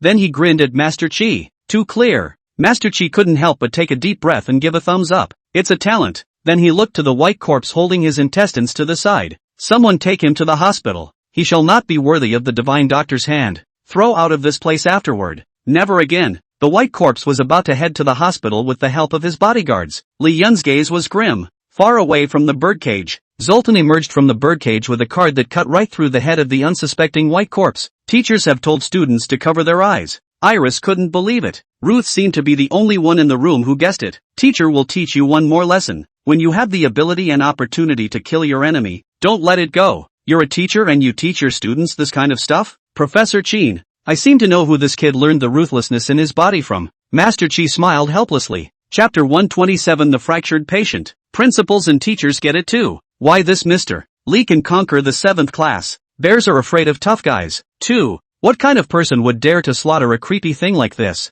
Not to mention in front of Master Chi. The point is that the death of the white corpse is something that Master Chi just turns a blind eye to. Still happy and polite, he looked at Li Yun. Divine Dr. Lee, should I trouble you to go to the manor with me before? Li Yun nodded. Ruth's small hand pulled at him. I want to go with you. When Master Chi heard this, he was immediately happy. Very good. Very good. This little girl is similar to my little Cloud. Maybe we can even become good friends in the future. A word from Ruth Saves can make Li Yun forgive himself. How could Master Chi not know the girl's weight? Immediately, he smiled and waved. Very welcoming. Alice came up a little worried and Li Yun looked over at her. Don't worry, Ruth will be fine. Then he pointed to the body of the white corpse. And there will be no more of these firstborns to bother you. Go home and wait for us. Ruth chimed in at this opportune moment. Mother, I want to eat the fish you made. Alice immediately smiled and nodded at Ruth's words. Okay, I'll get it now. Meet you at home. Watching this scene, the principal couldn't help but sigh. What a happy family of 3. Other teachers? Is that, reasonable? Once again, I'm riding in Master Chi's limousine, toward the manor. This time, with the extra quirky, talented girl of Ruth. It made Master Chi and Professor Chin laugh along the way. The atmosphere, which had been somewhat awkward, was much better. When he arrived at the manor, Master Chi even jogged all the way to lead the way. I was afraid that something would go wrong again and make Li Yun leave in anger. Li Yun stepped into the luxurious villa. Ruth couldn't help but marvel. It's huge. Master Chi smiled slightly. Ruth can come back often if she likes. Big but not warm. I must not dislike it, Ruth added, causing Master Chi to cough twice in embarrassment. Li Yun looked toward a freshly potted plant in the far backyard, seated the human that was impersonating himself. At the moment, they are made into human swine and placed in the dirt. Master Chi's butler kept pouring it with a kind of life fluid. Yun is always saying that the house is too cold and needs some fresh plants. Sure is fresh enough. Li Yun gave a thumbs up, along with Master Chi to the 2nd floor. Outside the room were his henchmen in clear black evil guile. Master Chi, no one comes near here while I'm gone, do they? No. Master Chi nodded. Open the door. Master Chi then made a gesture of invitation. Li Yun, Ruth, and Professor Chin walked into the room. On the bed lay a disintegrating teenage girl trick. It's literally just falling apart. The entire torso, starting from the head, kept splitting into pieces. There is also no bleeding at the split. It's just that when you're apart, it's hard to put it back together again. Master Chi looked at his daughter's touch, stood aside, and wiped his face. Professor Chin sighed. Schizophrenia. I looked it up. It's an weird disease. The only thing that can suppress the spread of this disease is the body-suppressing pearl. Or look for a body of supreme Een. Perform a soul swap, and get a new physical body. Otherwise, this body will keep splitting like this over and over again until the soul also splits following the flesh. Suddenly, a pleasant voice came from that gaping mouth. is that Professor Chin? Cloudy, it's me. The split mouth floated in the air and continued, Professor Chin, let's forget about the matter of swapping flesh. I'm not used to other people's bodies, not to mention who would want to. Dad has tried so hard. This body suppressor pearl I know is hard to find. It's okay, I'm not afraid to die. Hearing Xiao Yun's words, Master Chi couldn't help but burst into tears, but for fear of being heard by her own daughter, she could only cover her cheeks with death. Seems like a nice daughter after all, Ruth whispered. Suddenly he saw an ear floating beside him. Then the hovering mouth wondered. Ha, I hear a strange voice. Professor Chin, is there a new friend visiting me? Professor Chin promised. Yes, a girl about your age. Her name is Ruth. Xiaoyan's voice carried a hint of surprise. Ruth, what a beautiful name. Hello MS. Ruth, could you come closer? I can't move my eyes. Let me look at you. It's been a long time since we've had a new friend in this room. Ruth walked over to the bed and met Cloud's good-looking eyes. What a lovely, beautiful young lady, Koyan quipped. Instead, Ruth was a little embarrassed. I'm really sorry, it's rude of me to meet you like this. Ruth shook her head, then went to put her own hand on the arm of the small Cloud Split. That's okay, nice to meet you. I'm Ruth, my name is Chi Yun, and I'm also happy to make another friend. Oh, Ruth nodded back, narrowing her eyes and smiling. I would have thought you'd be crying and groping when you were sick. I didn't realize it was so optimistic. Chi Yun's mouth came up. I don't like the crying look, it's pretentious. Me too. Watching the two girls chatting away as if they were instant BFFs, Master Chi and Professor Chin were both infected and revealed long-lost smiles. Okay, you guys, stop chatting for a second. Aw, little Cloud, we've hired a divine doctor for you. You're saved. Sayumi's eyes blinked when she heard this, but it quickly dimmed. The divine doctor? There was a self-proclaimed miracle healer just now, too. Didn't Prof. Chin call him a liar? It was to join forces with that woman to hasten my death. I know. My disease is difficult to cure even for a miracle doctor. Professor Chin immediately said, Dr. Lee is different. How can he be compared to that crook? He's a real miracle doctor. He'll be able to cure you. Ruth chimed in. He's my teacher. And he's awesome. Cloud's eyes blinked again at Ruth's words. Really? Can this gentleman really cure me? Li Yun walked toward Xiao Yun and looked at the broken her. A hint of greed appeared in his eyes. Rather, it's not Koyan. It's this schizophrenia. Such a special and strange disease that he couldn't help but absorb it. Hello MS. Shi Yun, you can call me Dr. Lee, can we start the treatment now? Shi Yun said in disbelief. Don't you need any medical equipment? Will it hurt? I'm a little afraid of pain. Looking at Shi Yun's slightly trembling body slice, Li Yun laughed softly. Don't worry, soon you will be healed. Li Yun hovered one hand in the air. After all, there were too many chunks. It could only be centered on this, completely covering Chi Yun's entire body. Then Holy Hand is activated. Chapter 128. A 17-year-old college department chair? You perceive the element of division. Do you choose to refine the elements? Extraction. Progress of extraction of splitting elements 1%. 10% progress in extraction of splitting elements. 30% extraction of split elements. As the splitting element continued to be extracted, Xiaoyun's split body slowly recolonized from the head. Master Chi stood aside, happy as a 300-pound kid. Little Cloud is saved. My teacher is being treated. You better shut up. Yeah, it's my fault. It's my fault. Master Chi, who was reprimanded by Ruth's frown, hurriedly covered his mouth. 60% extraction of split elements. 70% extraction of split elements. A miracle. This is a medical miracle. I have no regrets to witness this scene in this life. Ha ha ha. Professor Chin witnessed Xiao Yun's continuously repaired body and was excited. Shoo, oh, shoo. Ruth put her index finger to her mouth and skimmed Professor Chin. Professor Chin and Master Chi, who were several hundred years old combined, were being glared at by Ruth at the moment. All have to shut up. The split elements have all been extracted. Splinter Elemental plus Slime Seed equals level 6 Splinter Potion. A level 6 potion. Boy, did I make a profit this time?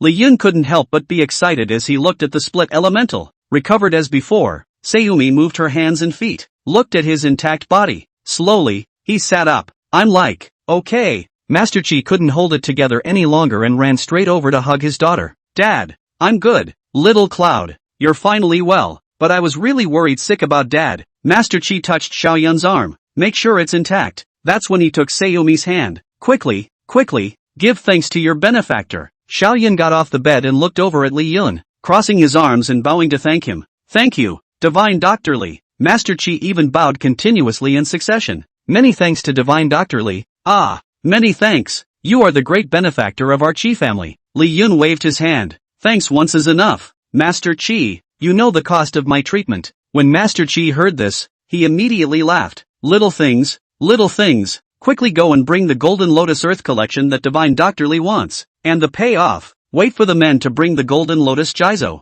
and the other wolfsbane flower. Li Yun surveyed Master Chi suspiciously. Master Chi laughed. When she saw that the Divine Doctor needed this Golden Lotus Earth collection, he guessed whether to use it for medicine. This wolfsbane flower is likewise a grade 5 medicinal herb, and she would like to present it to the Divine Doctor together. So uptight? Li Yun looked at the wolfsbane flower and was overjoyed. More herbs of this caliber are better. Don't be polite, Divine Doctor. For Xiao Yun, Mr. Chi will do whatever he wants even if he has to dump his family's money. Although these 2 5th-grade herbs are precious, they are nowhere near as valuable as my little girl. Master Chi doted on Xiao Yun. Ruth watched the scene, and if it had been before, she might have envied it. But now, she's got herself a great dad who's also a mentor. Divine Dr. Lee, just take it. If you want to refine medicine with this 5th-grade herb, I do know a powerful pill refining master. It's just that he's rather eccentric in nature, immersed in pill refining all his life. He refuses to help others even if they beg for $1,000, and only my face he gives back a few points. Professor Chin said immediately. Li Yun collected the Golden Lotus Earth collection and wolfsbane flower and shook his head.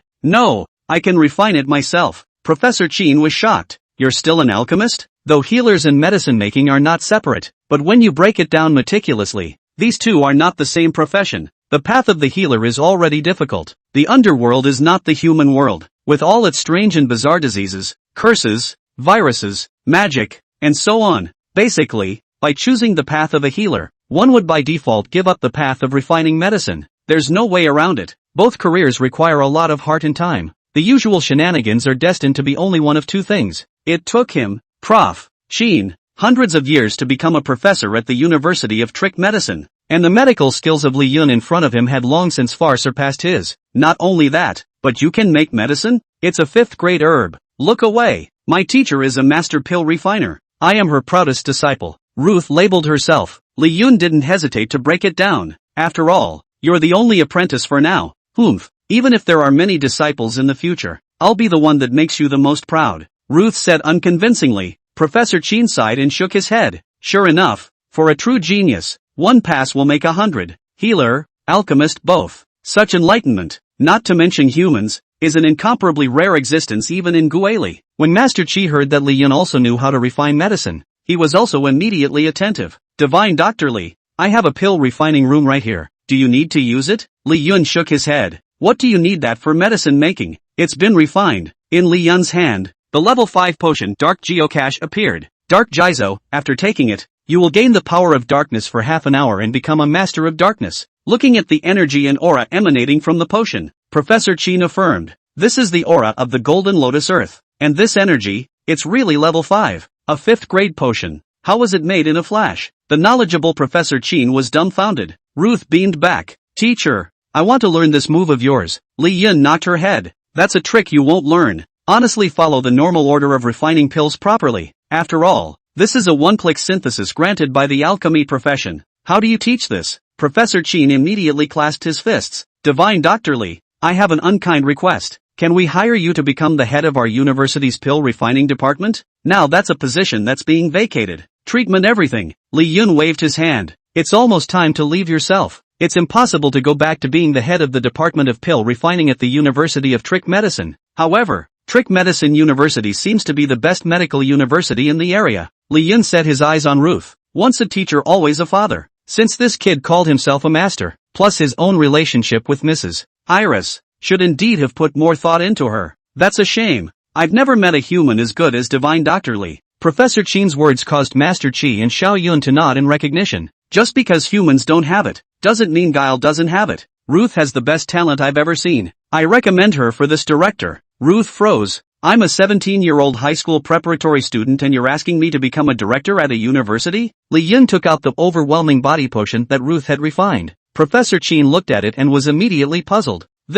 Why have I never seen this potion before? It's called a mutation potion. It's a solid potion mutated. Hearing this, Professor Chin once again looked at Ruth with glowing eyes. Ruth waved her hand in quick succession. I am but an apprentice now. Li Yun patted her on the shoulder. Not anytime soon. With your talent, I'll give you special training during this time. Maybe after the college entrance exam, you can become a master pill refiner. More than enough to be a department chair. Hearing this, Prof. Chin was also overjoyed. Then it's a deal. Director Ruth, I can't wait for the day you cross the threshold into Master Pill Refiner. Personally presented you with a letter of employment. Chapter 129, Promotion to Master Teacher. Special skill, teach without class. There are 10 days left until the entrance exam. Class 7 is now encouraged by Li Yun's money. Progress is rapid. On the last mapping exam, the average score had been pulled up to 85. This has surpassed other classes. 5 classes only. The principal also saw the potential of Class 7. Let Mr. Chen replace a couple of substitute teachers from time to time who are all about to be emptied out. At the beginning,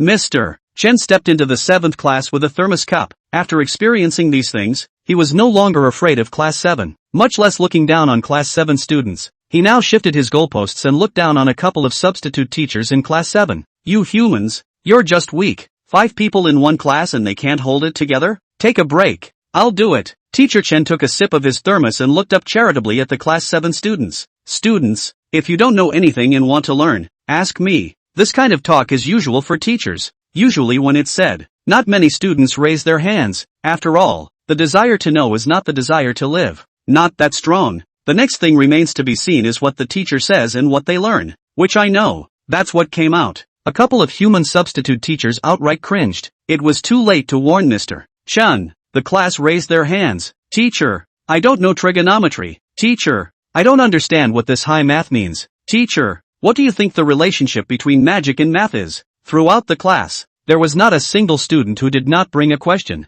Looking at the students of Class 7 who raised their hands enthusiastically and were on the verge of a fight, Mr. Chen's thermos slipped in his hand and fell to the ground. After a class, it was the principal himself who came to help him out. The 5 human substitute teachers saw this and hemmed and hawed. Mr. Chen, just go back and rest. Let's come to the next class. The tough-talking Mr. Chen turned his head. No, I'll continue. The old man has been in the education world for so many years. I've only ever seen teachers teaching their students to be afraid. I've never seen a student ask a teacher to be afraid. Principal, let go of me. Even if I die today, I'll die on the podium. Mr. Chen returned to the podium. The principal re-handed him a thermos and was going to take the opportunity to have a drink between classes. I didn't expect another tidal wave of students from Class 7. The teacher is back and we have questions. Mr. Chen's hand slipped again and the thermos fell to the floor once more. All of you, Class 7, don't take breaks? Looking over at the 5 substitute teachers, overwhelmed with shock, the 5 substitute teachers pointed to their black eyes and took out the blood-replenishing potion given by Li Yun and grunted. How do you think we got hollowed out? Thanks, Mr. Chen. Ha, we really need to get some sleep and rest. Mr. Chen is old and strong. Go for it. Mr. Chen, we're watching you. You must die on the podium. Mr. Chen, what a bunch of assholes. How damaging. But he who has always been known as a famous teacher and full of teacher's virtue would not be afraid. Squeeze out a charitable smile. Students, let's take it one at a time. I'm not getting out of class until your problems are solved today. The principal on the side of the room felt a straight shiver when these words came out. Class 7 used to kill me in class. Class 7 is still killing me right now. As for Li Yun, he took Ruth back home to start the intensive training. After all, normal knowledge does nothing to enhance Ruth. What she had to do now was to advance to Master Pill Refiner in the shortest possible time. Li Yun purposely bought a whole bunch of herbs, piled up all over the house. How about that? Confident, Ruth nodded. I'm a girl genius. Great. If it was an average person in Guile, with such a short period of intensive training, it would never be possible to enter the pill refining master. But Ruth was a Gnosis 99 born pill refining sacred body. With the addition of his own senior teacher buff boost to learning enhancement, this impossible task may not be hopeless. Let's get started. Refine all the first grade potions all over again. The success rate must be higher than 70% or more. Feel with your heart the chemical reaction of each herb in the refining pot. You have to remember that all these potions are going to be fed to Bear later. You don't want Bear to get eaten. Sitting on the floor, surrounded by a dishcloth, Bear was thoroughly clear-eyed as a child. Bear, I eat them all. Ha, what if Big Sister refines it wrong? My Big Bear's life won't be a life? Bear looked at Ruth with a hint of begging in his eyes. Big Sister, you must take it easy. As for Li Yun, he was going to eat. Naturally, the incredibly virtuous Mrs. Alice, do the dishes. Cloud, try the fish I made specially. It's not as crafty as yours, but it's my signature dish. Li Yun took a bite, then a thumbs up. Ruth also took advantage of the smack of simmering medicine to steal a bite. Caught by Li Yun, he slapped his small hand. Humph, the craftsmanship is really not as good as yours. It's full of the sour smell of love. Ruth deflated, protesting. Time passes quickly. In the blink of an eye, 10 days will pass. Look at the high school entrance exams coming up. Ruth lived up to Lee Yun's expectations, and with the dual support of Gnosis and Buff again, it's finally a done deal. Ruth has been promoted to Intermediate Master Alchemist. Career value plus 500. Master Alchemist proficiency plus 500 inch. Ruth, the closed disciple, has mastered the profession of alchemist. Stand to open your own master teacher assignment. During this time, Mr. Chen, in order to fulfill his great dream of dying on the podium,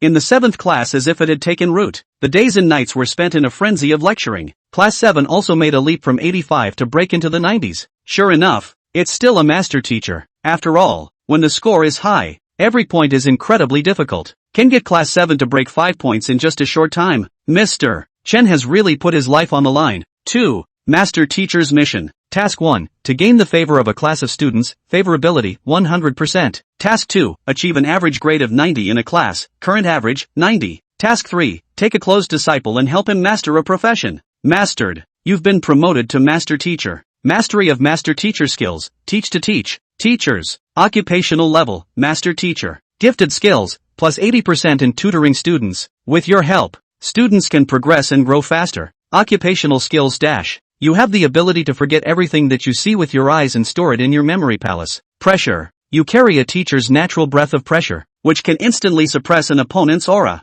Master Teacher skill, teaching without discrimination, the ability to teach all living beings in the world with one's own will. Teach the destruction of all that exists in this world? Lee Yun was a bit confused about this skill. He then looked over to Bear, who had been drinking potions and drinking himself silly all this time. He unleashed his skill and sent out his will. Ruth hemmed and hawed and pulled out a bottle of black, smelly potion. Come on, Bear, take your medicine. Bear rose in terror and held his hands in front of him, stammering, Big sister, ba.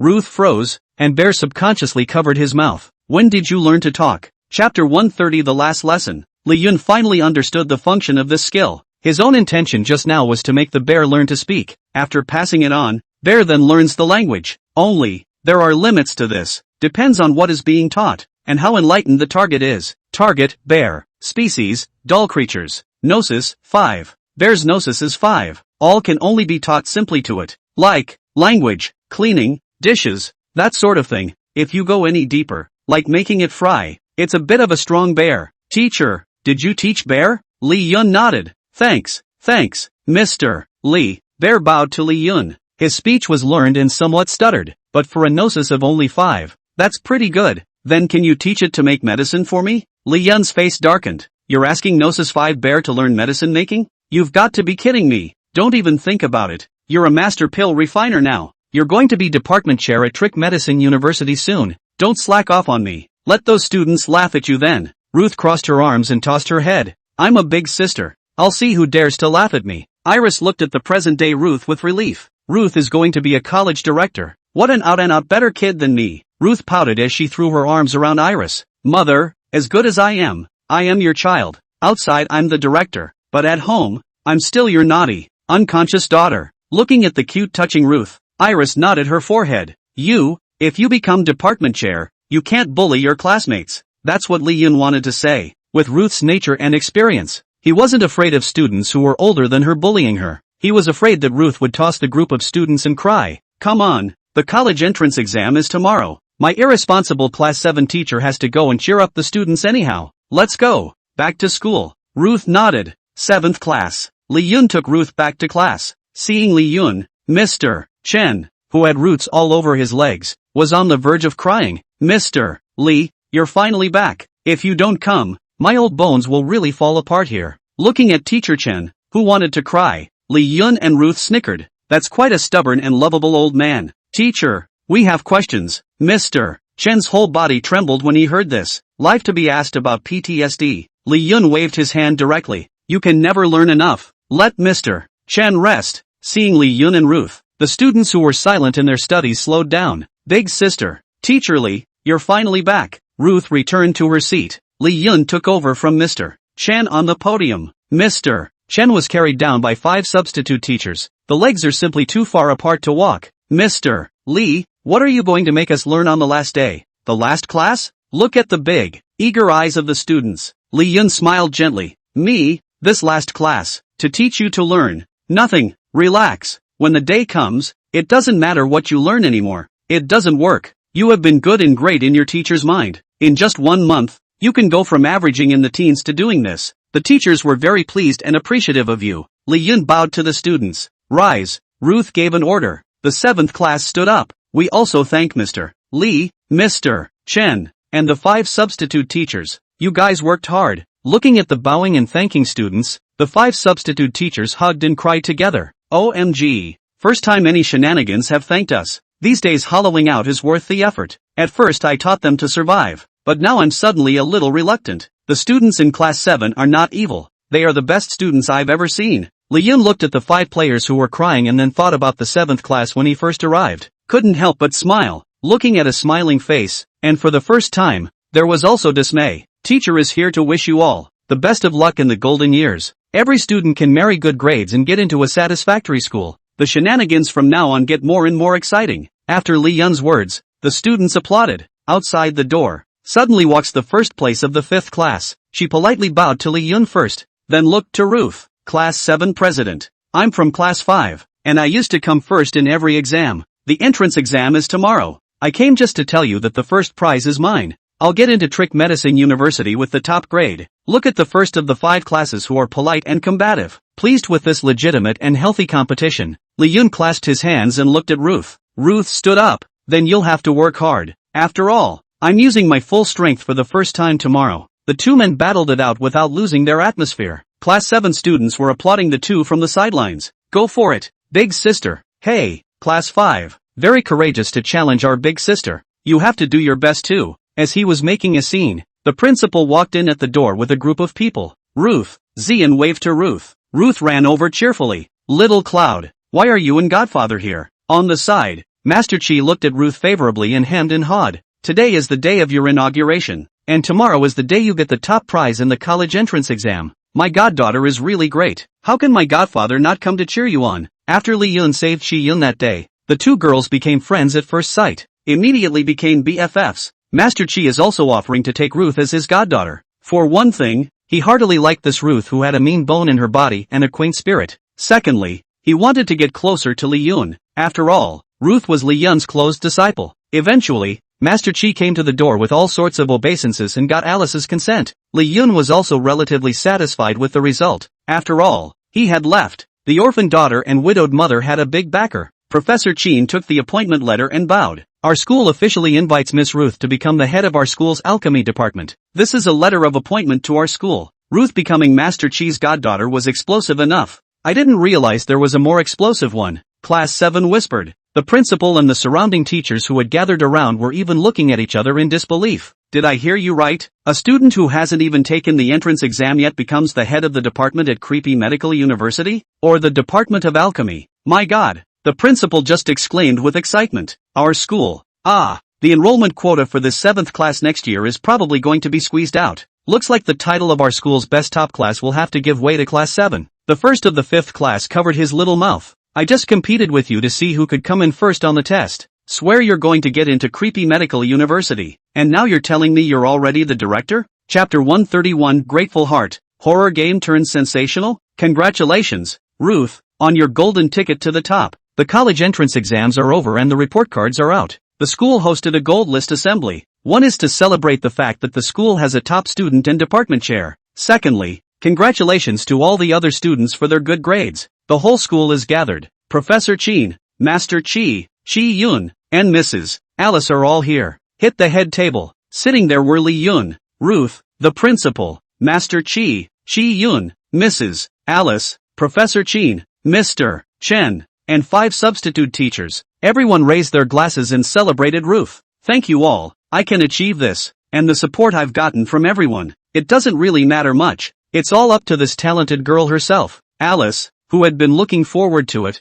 froze outright when the principal heard this. Only Li Yun, who had guessed it long ago, poked the naughty little girl in the head. The crowd laughed at this. Mr. Chen took the initiative to hold the wine and looked at Li Yun. Mr. Li, my old Chen has been at this school for a lifetime. Boneheads, thinking they're famous teachers with deep credentials. If I hadn't made a little mistake in the first place, I would have voluntarily demoted myself to substitute teacher. I consider myself inferior to all the principals. The principal nodded his head in a hurry when he heard this. I am indeed inferior to Mr. Chen. Mr. Chen once again exclaimed. I didn't understand until I met Mr. Lee, so I can serve. In the beginning, in the 7th class, if you're going to tell me, everyone can get good grades, everyone gets into college on their own. I am a million times not convinced. Nowadays.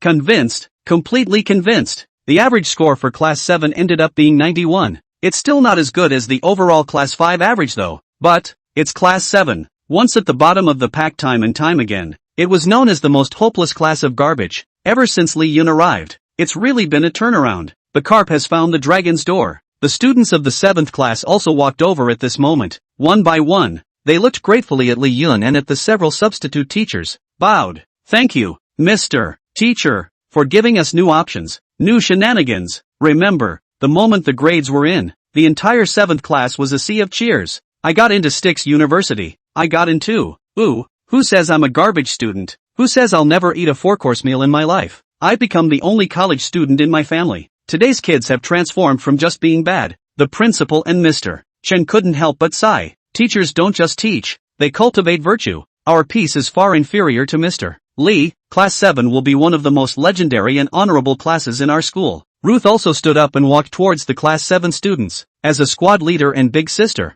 always take the lead. Class 7, sing. The students of Class 7, standing together, sang with smiles on their faces. I come from a place of serendipity, like a piece of dust. Does anyone see my vulnerability? Where I'm from, where do I go? Who will call me in the next moment? Heaven and earth are wide. It's a hard road to travel. I've seen all the hardships of this world. How much love do I have left? How many tears do I have left? I want God to know. I won't admit defeat. Grateful heart, thank you for being there for me. Gave me the courage to be myself. Grateful hearts give thanks to destiny. Blossom not only do they sing, but they also gesture. Cloud, how about that? Ruth taught them. Say it's a way for you humans to thank your teachers. Lee Yun turned his head, secretly wiped his face, and muttered, the little shenanigans are quite a racket. The 5 substitute teachers, again, hugged and cried into tears. It's not the first time. Cry cry cry. It's not a sin. It's so damn fulfilling. So the game can still be played like this. After the song was sung,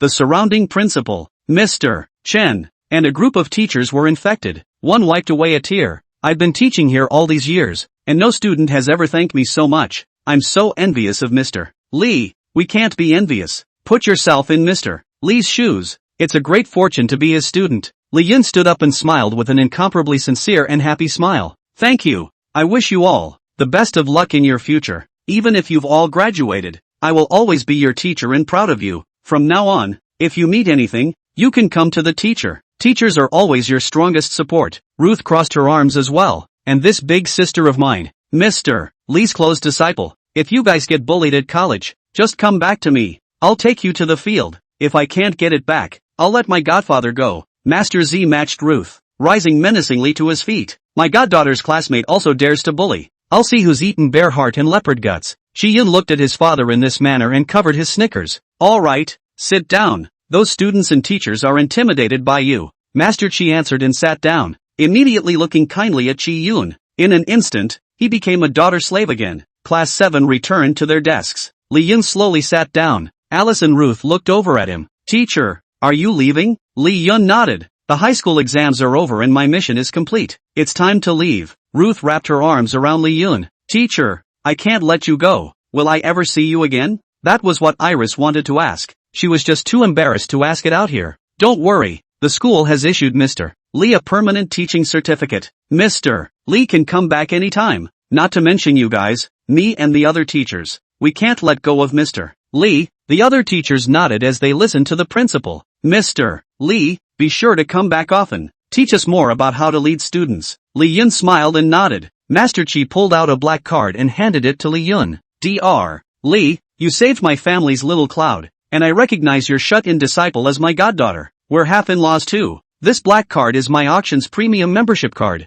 Not only can you enjoy a 70% discount on all lots, but you can also make an unconditional temporary payment of 3 million spirit coins. Use my auction's resources. In the underworld, I still have several regional chapters of this auction. Can be a boon to you if you happen to meet one. Once our auction handles high-level medicinal herbs, We will also notify you at the first opportunity. Master Chi's good intentions. Lee Yun did not refuse. This stuff is really good. He took it in. It was almost time for him to leave. Finally, he looked at Mrs. Iris. I'm leaving. The ever-gentle Mrs. Iris kissed in front of all the students and teachers. I'll wait for you to come back. Chapter 132 Princess Vera's Commission. Players of Reverse Butterfly have left the game. Kaito High School. Unlock Achievement 5. Bad Nemesis, specializing in all bad spiritual shenanigans. Chopper Teacher. A chopper goes everywhere. Which student is not afraid? Once a teacher, always a father, master. Master. First a teacher, then a father. You perfectly interpreted the meaning of master. Young woman killer. No young woman can escape your capture, but high-end hunters come in the form of prey, so be careful not to roll over. Being a teacher. A song of gratitude that explains how much your students respect and appreciate you.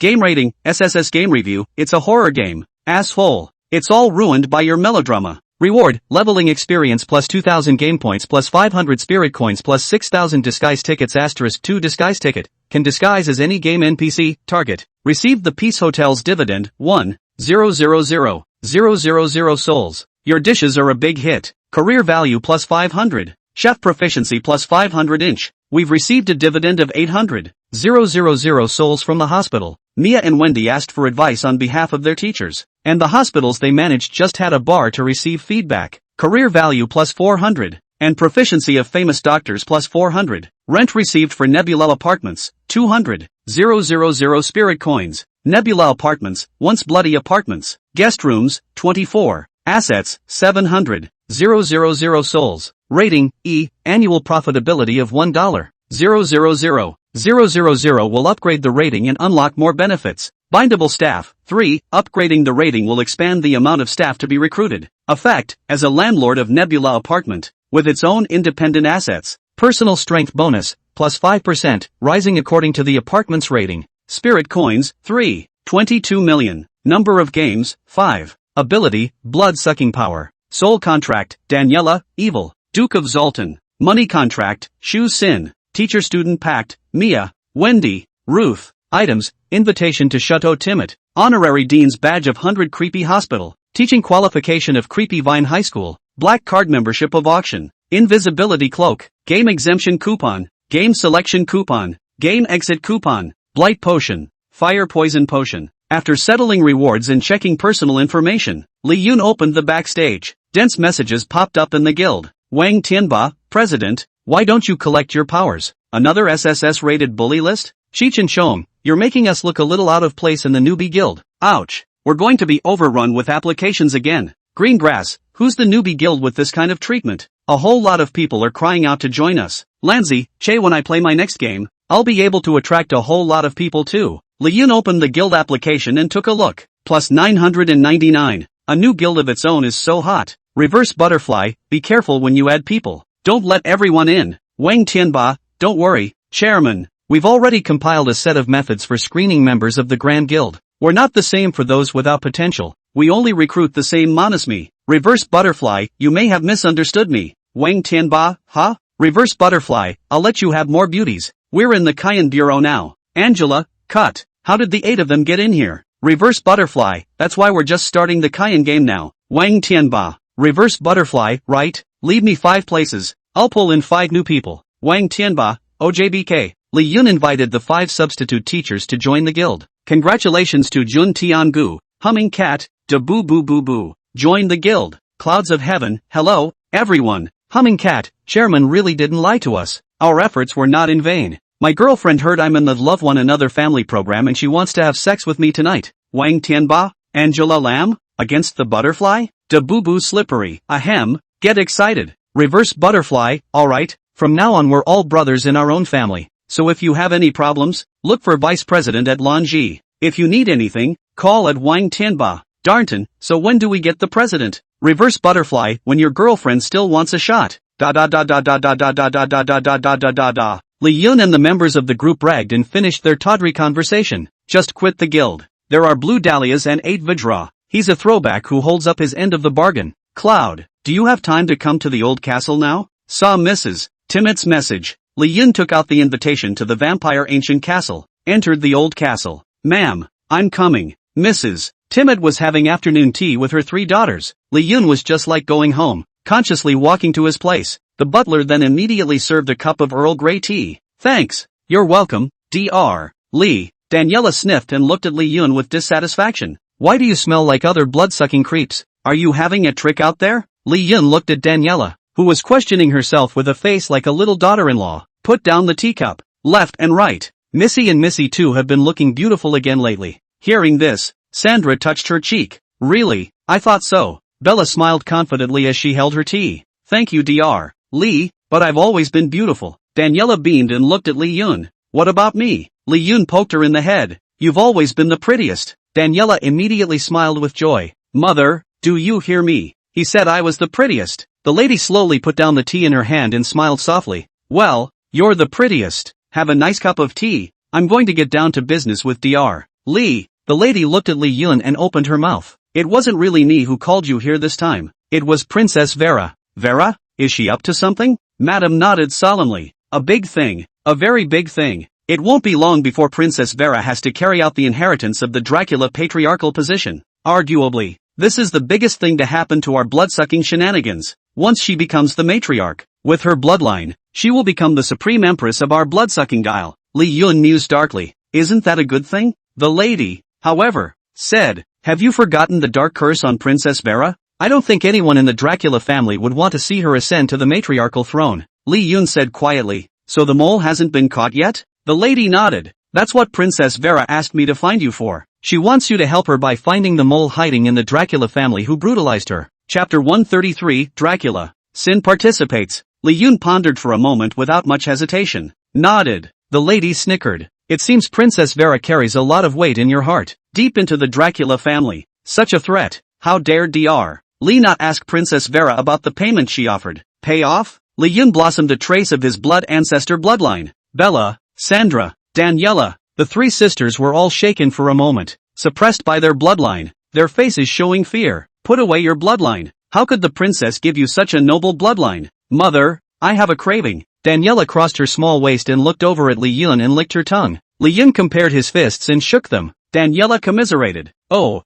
I can't even beat him. There was also a hint of envy and greed on the lady's part, but it was quickly restrained. The blood ancestor's essence blood. There wasn't a single blood-sucking dial who didn't want to get it. However, Li Yun was the most important friend of their timid family. It's more of a link to the future queen. How could the lady not harm Li Yun? I always felt that Vera had given me something so important. This payment has been invaluable. Hearing Li Yun's words, the lady also nodded her head. In front of the blood ancestor's essence blood, money, props, these are nothing. The blood ancestor's essence blood is a great help to you at all times. But in the face of the Dracula family, you've already got a reason for death by 1,000 cuts and certain death. Li Yun quickly understood what the lady meant. A human who has mastered the blood ancestor's essence blood. The blood ancestor descendants within Dracula go crazy. After all, it's something they may not have either. Once exposed, Li Yun would surely become a blood bag for countless Dracula's blood-sucking shenanigans. Extract his blood and purify yourself. That's what worries me. Dracula is complicated within itself, with powerful blood-sucking trickster princes and even more dukes. If you enter as a human, you're bound to become a target and easily arouse their suspicion. The lady frowned slightly, her face and heart filled with concern for Li Yun. I know this, and so does the princess, but she still asked me to come and ask you to please. I think she's really met with great difficulties. Cloud, what do you think? Li Yun touched out the transformation ticket. I don't do people anymore. Hearing Li Yun's words, the lady covered a smile. Her eyes looked at the transformation ticket with surprise. With this, I can become a real blood-sucking creep. Let's see, who do I turn into? Might as well become Daniela. Ha ha ha. Li Yun's evil eyes looked at Daniela. Daniela clasped her hands to her chest. Da-iya. I don't want you to become me. No. Ooh, mother, I'm going to be unclean. Li Yun, I'm not just disguised as you. How come you're not clean? Am I that ing dirty? Li Yun had a black line. Ben's willfulness to hold on to what you don't want. What I do want, is about to turn into Daniela. The lady's voice came through with some supplication. Cloud, is it okay if you don't turn into Daniela? You think I'm dirty too? Li Yun looked at the lady's pleading eyes and immediately calmed down. He understands. Dracula as the royal family of blood-sucking shenanigans. Since the disappearance of the blood ancestor, there has been constant infighting since ancient times. The huge royal family was divided into countless factions. The division has been going on for thousands of years now. There has never been another emperor with a pure bloodline, And such is the situation with Vera. It's about to be broken. A part of the blood-sucking shenanigans wanted to support Villa to the top. Achievement of the throne. A portion of the blood-sucking shenanigans must have been unwilling to see such a situation. So, the secret battles were horrible. In Mrs. Timot's mind, she must have wanted Vera to be on top. After all, the Timot family had a love affair with Vera, with a half share of saving her life. But the path is incredibly vicious and darkly surging. In the event of failure, Vera will die. And so will her supporters. Even Mrs. Timot, the Timot family will die. All men who have succeeded in the past have had the determination to risk everything. Since I have supported Princess Vera, I will assist her to stand on the throne. Failed. I die without fear. But the 3 children are innocent. Li Yun understood as he listened to the lady's heart. If he transformed himself into Daniela, he would be harming her instead. Once she failed, she couldn't escape. Mrs. Timot gambled on herself, on the future of the Timot family. But never gamble on the lives of your 3 daughters. Ma'am, I understand. If, best of all, it happens, if I survive 3 sisters, I'll take care of it. The lady heard this, though she thought it odd. Still, it was a gratifying nod. Thanks a lot. Now let's figure out what you'd be better off mixing with the Dracula family as. Li Yun was also searching. Can't become a core member of the Timot family. Is it possible to become a butler? What's the use of that? Probably can't even get in the gates of Dracula. The grade is too low. Bella blinked suddenly. Dr. Lee remembers that blood-sucking creep from back in the day. Dracula. Sin. Madame and Li Yun looked at Bella at the same time. Right. Isn't this kid a Dracula sidekick? It's an identity that won't arouse suspicion as well as a chance to enter Dracula's royal castle. Madame nodded approvingly as well. Bella, you are so smart. If mother doesn't make it this time, the rest of the Timot family's glory depends on you. Bella, who had always wanted to usurp the throne, now took it upon herself to stand up and hug her mother. With tears in her eyes, she shook her head. Mother, Timot shines because of you. You are irreplaceable. I believe in your choice and your courage. It won't fail. Daniela also ran crying to the lady. Mother, I don't want anything to happen to you. You must be safe. Woo woo. Madame gently stroked Daniela's hair. Smile kindly. Sandra also stood up and walked over. Li Yun couldn't help but sigh. What a loving family of 4. Aha! Sandra, are you mistaken? Shouldn't you go hug your mother? Sandra shook her head. If anything happens to my mother, I will risk my life to avenge her. Eldest sister is the hope that carries the family's revival, and little sister is the family's fire. And I, always a follower of my mother. Mother live. I am. If my mother dies, I die. Sandra was beyond determined. She then winks at Li Yun. But before I die, can I get another lesson in Dr. Lee's techniques? Good. You really are still the same flirt. Li Yun eventually refused. He promised Sandra, when I get back from Castle Dracula, next time for sure. Sandra smiled and nodded. Chapter 134, The Father and Son of a Waste. It's decided it's you, Dracula. Sin. Using the memory palace to recall the face of Dracula Co's face. Every detail. Then use the transformation ticket. His own face, figure, and breath began to change. Soon, it's Dracula. Sin's touch. It's that nasty dead look. And it's really not a minute too soon. Looking at the man who turned into Dracula. Xian's Li Yun. Daniela sked in disgust. Sure enough, Princess Vera was right to seek you out. Looks like she trusts you more than we do. Li Yun would have liked to say blood is thicker than water but it feels like it's not right. It doesn't fit. How's that for getting inside? The lady nodded. Cloud, you must be more careful. Even if you have become him, the internal struggles of the blood-sucking guile have always been terrible. For the sake of the whole program, we Timites can't give you any help. If you meet a life or death danger, don't lose your life even if you are exposed. Li Yun snapped his fingers. Duke Sultan appeared in the middle of the old castle. Duke Sultan looked up at the massive old castle. Then meet Mrs. Timot. Prince, immediately startled. It was only then that he noticed Li Yun, who had changed his touching breath. If it wasn't for the soul binding, he wouldn't have recognized the strange blood-sucking trickster in front of him as Li Yun. Boss, what are you? Change a touch and prepare for an infernal game. Let me introduce you. This is Mrs. Timot. Ma'am, his name is Zoltan. The lady politely extended her hand. Hello Duke Zoltan. Zoltan's face was adoring when he heard Mrs. Timot's great name. I've heard a lot about Mrs. Timot. First prince under Dracula. I didn't expect to be in the Timot family today. It's still sincere. Where was Zoltan's previous ducal touch?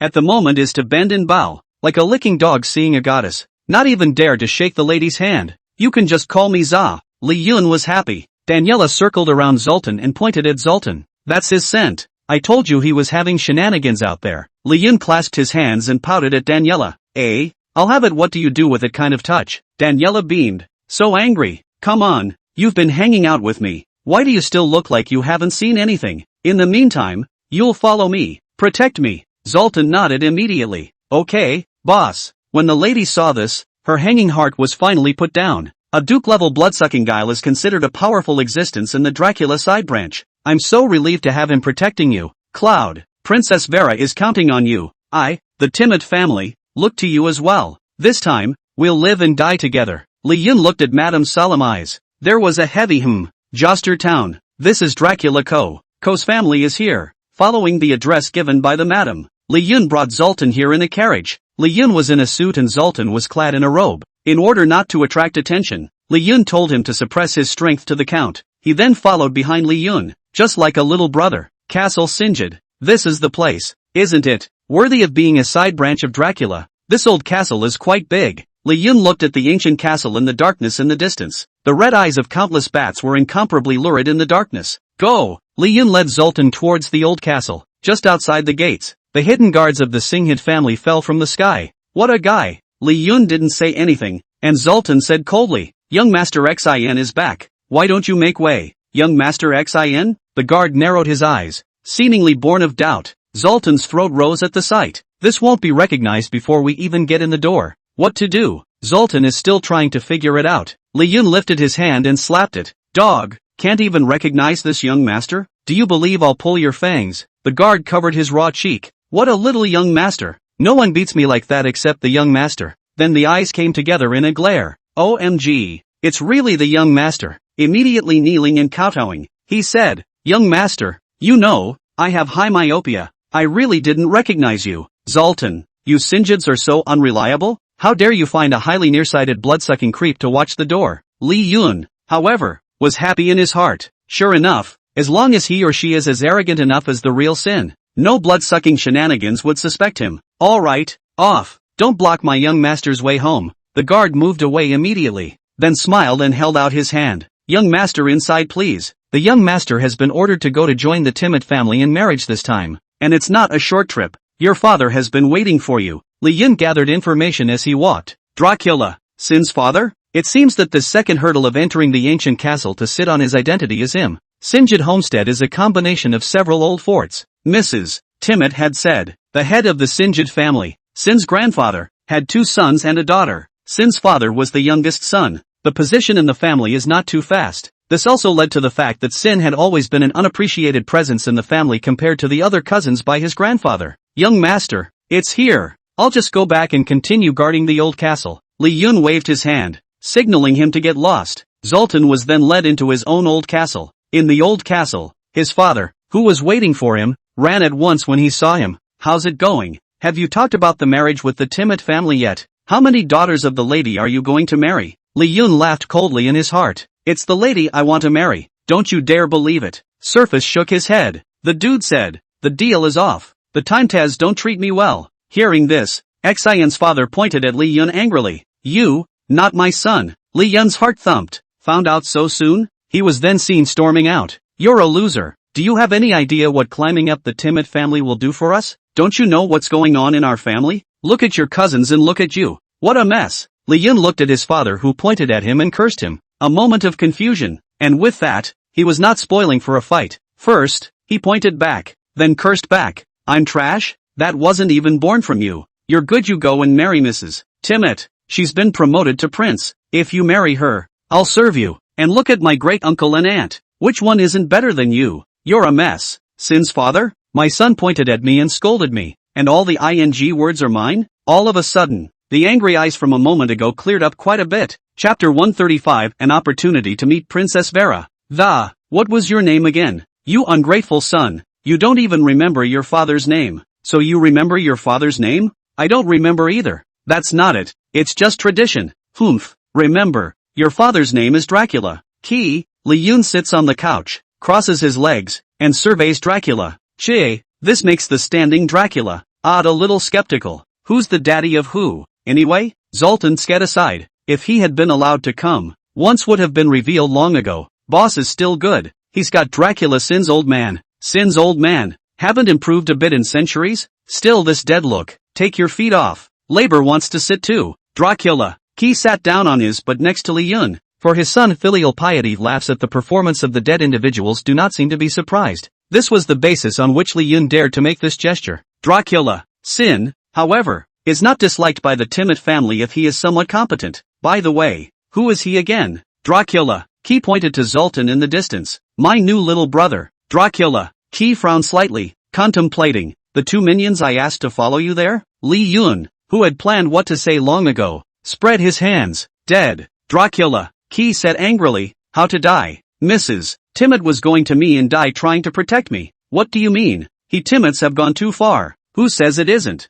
It's just a promotion of a prince. Such a drag, Li Yun said with an indignant face. And the moment his cheap dad heard about the prince, the eyes, twisted with anger, became clear again. What? Mrs. Timid has been promoted to prince. Then why did she kill you? Li Yun spread his hands again. I said I don't want to marry her daughter. I want to marry her. Li Yun was truthful. Dracula. Key was completely dumbfounded. I told you to go and propose marriage to Mrs. Timid's daughter, and yet you want to marry Mrs. Timid? Dracula. Key's voice became shrill with shock. Water flows downhill to marry a rich woman. You don't understand this reasoning? How do I become my father? Dracula. Key grunted coldly. Why didn't you say you were going to marry Princess Vera? One step up? Li Yun heavily slapped his thigh and his eyes flashed. Great idea. IING. Can you pat yourself on the back? Dracula. Odd rubbed his raw thigh and gritted his teeth as he looked over at his son. Don't you mess with me? Princess Vera is about to rank queen. That's not a big man you can mess with. If we are not careful, all of our Sinjid clan will be in danger of extinction.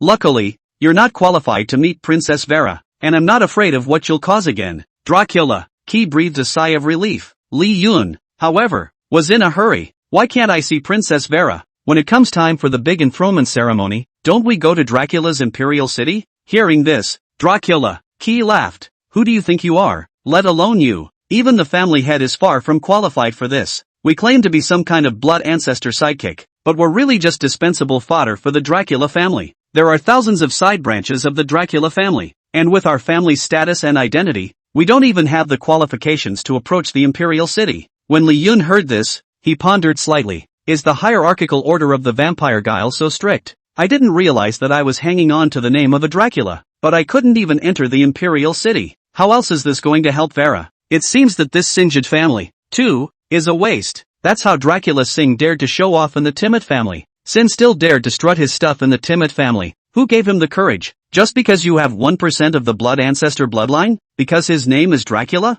At this moment, Li Yun is itching to pull Dracula Sin out of his coffin and kill him again. Xin pull out from the coffin board and kill him again. I thought it was a character at first, but it turned out to be a piece of crap. By the way, your grandfather decided the other day, leave one of the family's galleries in your care. In your generation, your cousins are very good. Inherited the family estate early on and it's running very well. You're the only one who's been out of practice. Haven't you always wanted to prove yourself? This is your chance. Li Yun immediately swung for the fences. I'll prove a hammer. I don't even know how to draw for a sake. Dracula. Key saw his touch and seemed to have guessed it. Sigh. I knew you couldn't. What kind of old man begets what kind of seed? If I can't, can you? If it weren't for the fact that the royal city of Dracula needs one of the best blood-sucking trick painters around, who cares if our family's Thai gallery lives or dies? To give you this kind of thing is not to value you at all. It's clearly to use you and humiliate me. Hearing this, Li Yun sits up and grabs Dracula. Key's collar. What did you say? I said I'm your old man. Next, if I can't, can you? Down again. The imperial city of Dracula is in need of a painter of the highest caliber. What for? A portrait of Princess Vera. So, none of your business. You don't think you're good again. You a little who doesn't know about painting. Don't daydream all day. I don't want you to feel. I want me to feel. Ha, if you're really chosen, I won't have you as my son from now on. I'll recognize you as my father. Good old son. A double whammy. Dracula Key looks at his son with glowing eyes. Key looked at his son with glowing eyes. It always feels vaguely like I've dug myself a big hole. I've never seen this kid so confident. He can't really want to be my dad. Shucks. I've seen so many white swans I forgot I was a bat. Can't I tell what my seed is like? Can he do it? No, he won't. I'm lucky if I don't go out of business in half a month after inheriting this Thai gallery. Dracula. Key muttered something in his mind. Measurement road. But Li Yun is already planning how to hold the Dracula Sin the Joker card. Successfully bucked the trend and entered the royal city of Dracula. A gallery? It's not impossible.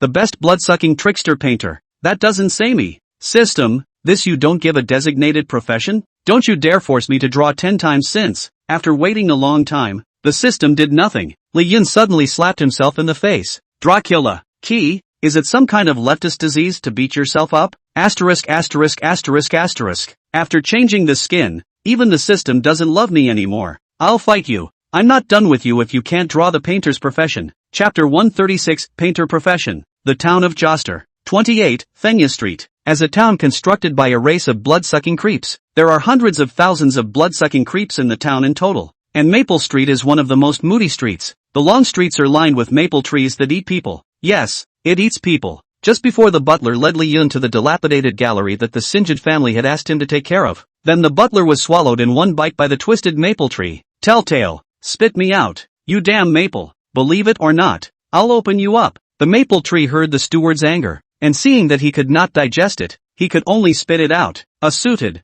elegant butler patted some stray leaves on his head. A key was handed to Li Yun. Young master, I must warn you, the head of the family has only entrusted this gallery to you to run. It doesn't belong to you. Your absurdity is well known to the Sinjids, so don't even think about selling this for money, the butler commanded nonchalantly. Li Yun looked at the somewhat dilapidated and overgrown gallery. He was at a loss to know how much such a gallery could be worth. Taking the key, the butler was about to leave. Li Yun suddenly asked, "Do you know how to paint?" The butler suddenly froze and shook his head. "What about my grandfather?" The butler still shook his head. "Then tell me, the whole family, if there is one who knows how to paint." The butler still shook his head. "No wonder. This gallery is no different from being bankrupt. If you don't even know how to do it, then you can't open a ing gallery," the butler said solemnly. "As an upper-class family of blood-sucking creeps, you may not understand, but you can't live without." Good. Li Yun now understood. Dracula. Sin has a real place in the family. That's no status. A Thai gallery that wasn't even an industry was given to him to take care of. It's like giving a child 50 cents to buy $500 worth of stuff. Cootie.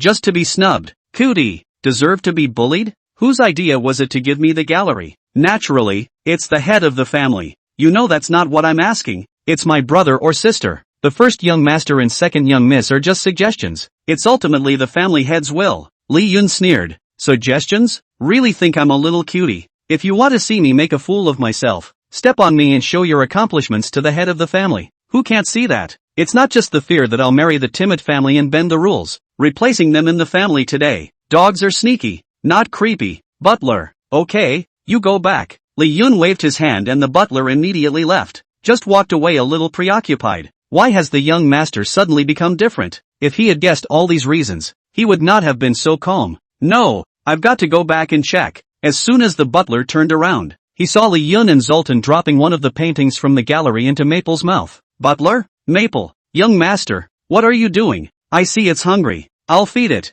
Maple, thanks for the invite. I'm going to eat the meat, not the paintings, and besides, these paintings, they're ugly. Maple was just about to spit it out when Zoltan, off to the side, gently moved the knife against its pole. Maple clicked and started chowing down. It's like a paper shredder. That's right, garbage goes in the dumpster. The butler was alarmed and angry. Young master, the head of the family has asked you to run the gallery. Is that how you run it? Li Yun continued to throw the painting into Maple's mouth as he did so. One side faded. I have a problem with this operation? You lost all your paintings. What are you selling? Li Yun clapped his hands and pointed at the paintings. How long have these paintings been here? Hundreds of years. If you can't sell it for hundreds of years, it's not garbage. Kind of. Reason. No one in the Sinjid family knows how to paint. And opening a gallery in the first place was a face-saving way to blend in with high society. It leads to being fooled and getting into a big batch of junk that you can't sell. Since it's garbage, doesn't it make sense to throw it in the trash? But is this gallery still a gallery without paintings? Li Yun finished cleaning up all the garbage. The Maples are bracing for hiccups. That's what clapped his hands.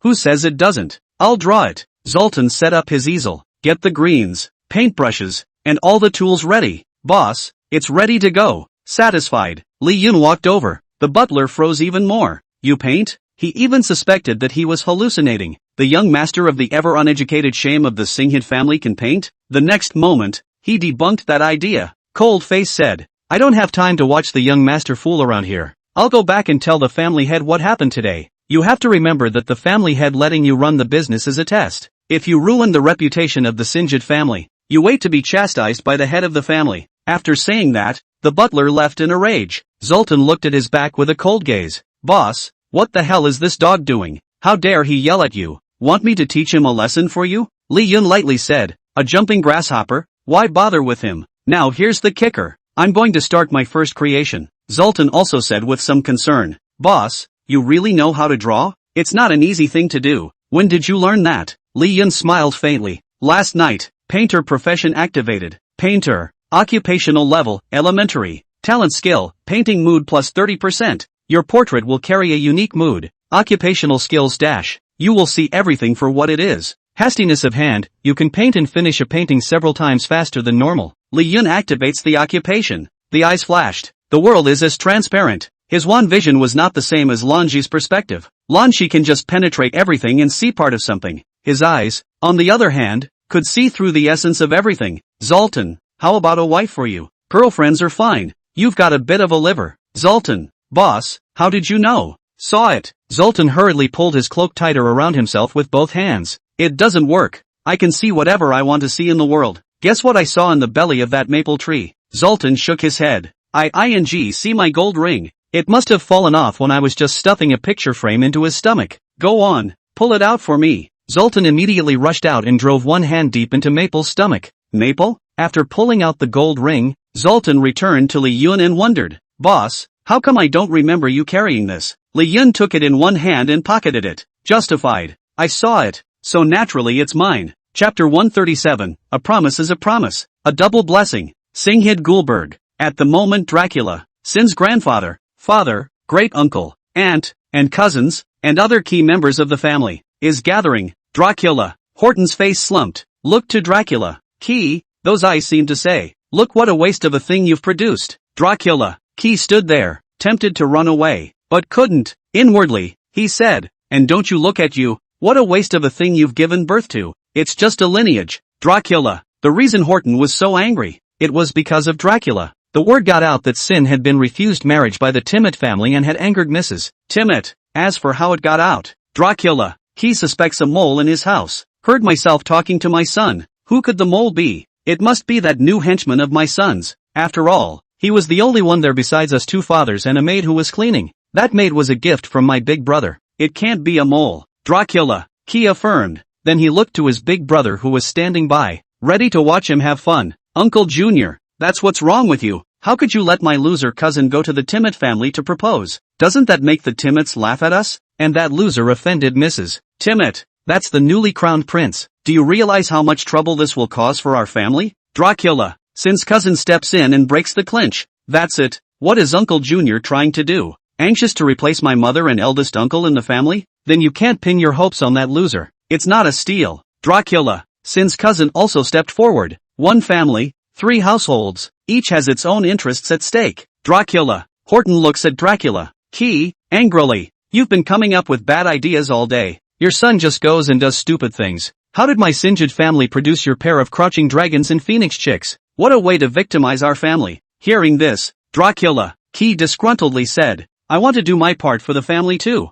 His elder brother and second sister both laughed lightly. You don't contribute, even if you do. Now that Mrs. Timmet has been promoted to prince. She is even closer to Princess Vera. It's an existence we can't afford to mess with in a million years. Father, it's time we came up with a proper way. Pray to Mrs. Timmet for forgiveness and to ease her animosity towards our Sinjid family. Hear that? Dracula. Horton was deep in thought. What they say makes a lot of sense. It used to be that they, Sinjid, could still pride themselves on being a Dracula sidekick. Disdain for general family dealings. When the head of a family enters the prince, it means that it has the strength to be among the first-class families. And once Princess Vera ascends to the throne, then the Timmet family will become a top family that truly does not lose to the royal family. This was something they could never afford to mess with the third-rate Sinjid family. Grandpa, I can represent the family and make a personal trip to the Timmet ancient castle. Bring our goodwill and reparations for it. Take the heat off the family. Looking at her cousin who had beat her to the punch, Sindra, Sin's cousin beamed indignantly. Dracula Horton.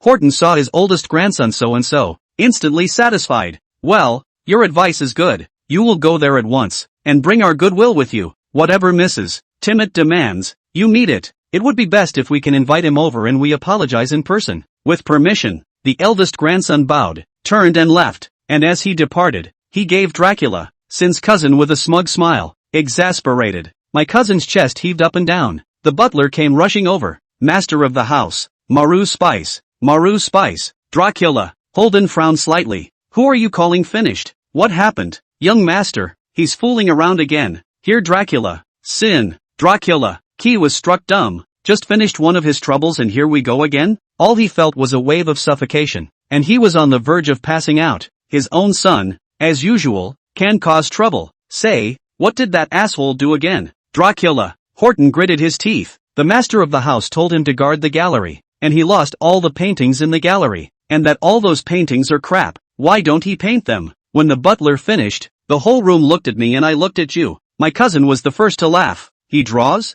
Ha ha ha ha. Mother, delight me. I didn't realize my loser cousin could draw. Ha ha ha ha ha. Dracula. Key gulped directly. Maru Spice. Maru Spice. Only the elder brother stepped forward and said with incomparable anger, Father, we can't let him fool around any longer. The gallery is in his hands, and business is small. Wouldn't have had much hope for him, but now he is such a fool that he makes his own paintings. Wouldn't that be a laugh for us Sinjids? The Imperial City is recruiting the best painters, and now all the Grey clans are trying to train their own painters by all means. Our family doesn't have the ability, but we can't let this firstborn go out and embarrass himself. Dracula. Horton's face was growing harder and harder as he listened to the words. Firstborn? What a firstborn? I just got in trouble, and I've got a new one. Family misfortune. Family misfortune. I'm going to break this asshole's arms and legs. Dracula. I'd heard this. After all, it was his seed. Always a wimp. He took a step forward and stood on the same line as his big brother. Father, that's your grandson. If you break his arms and legs,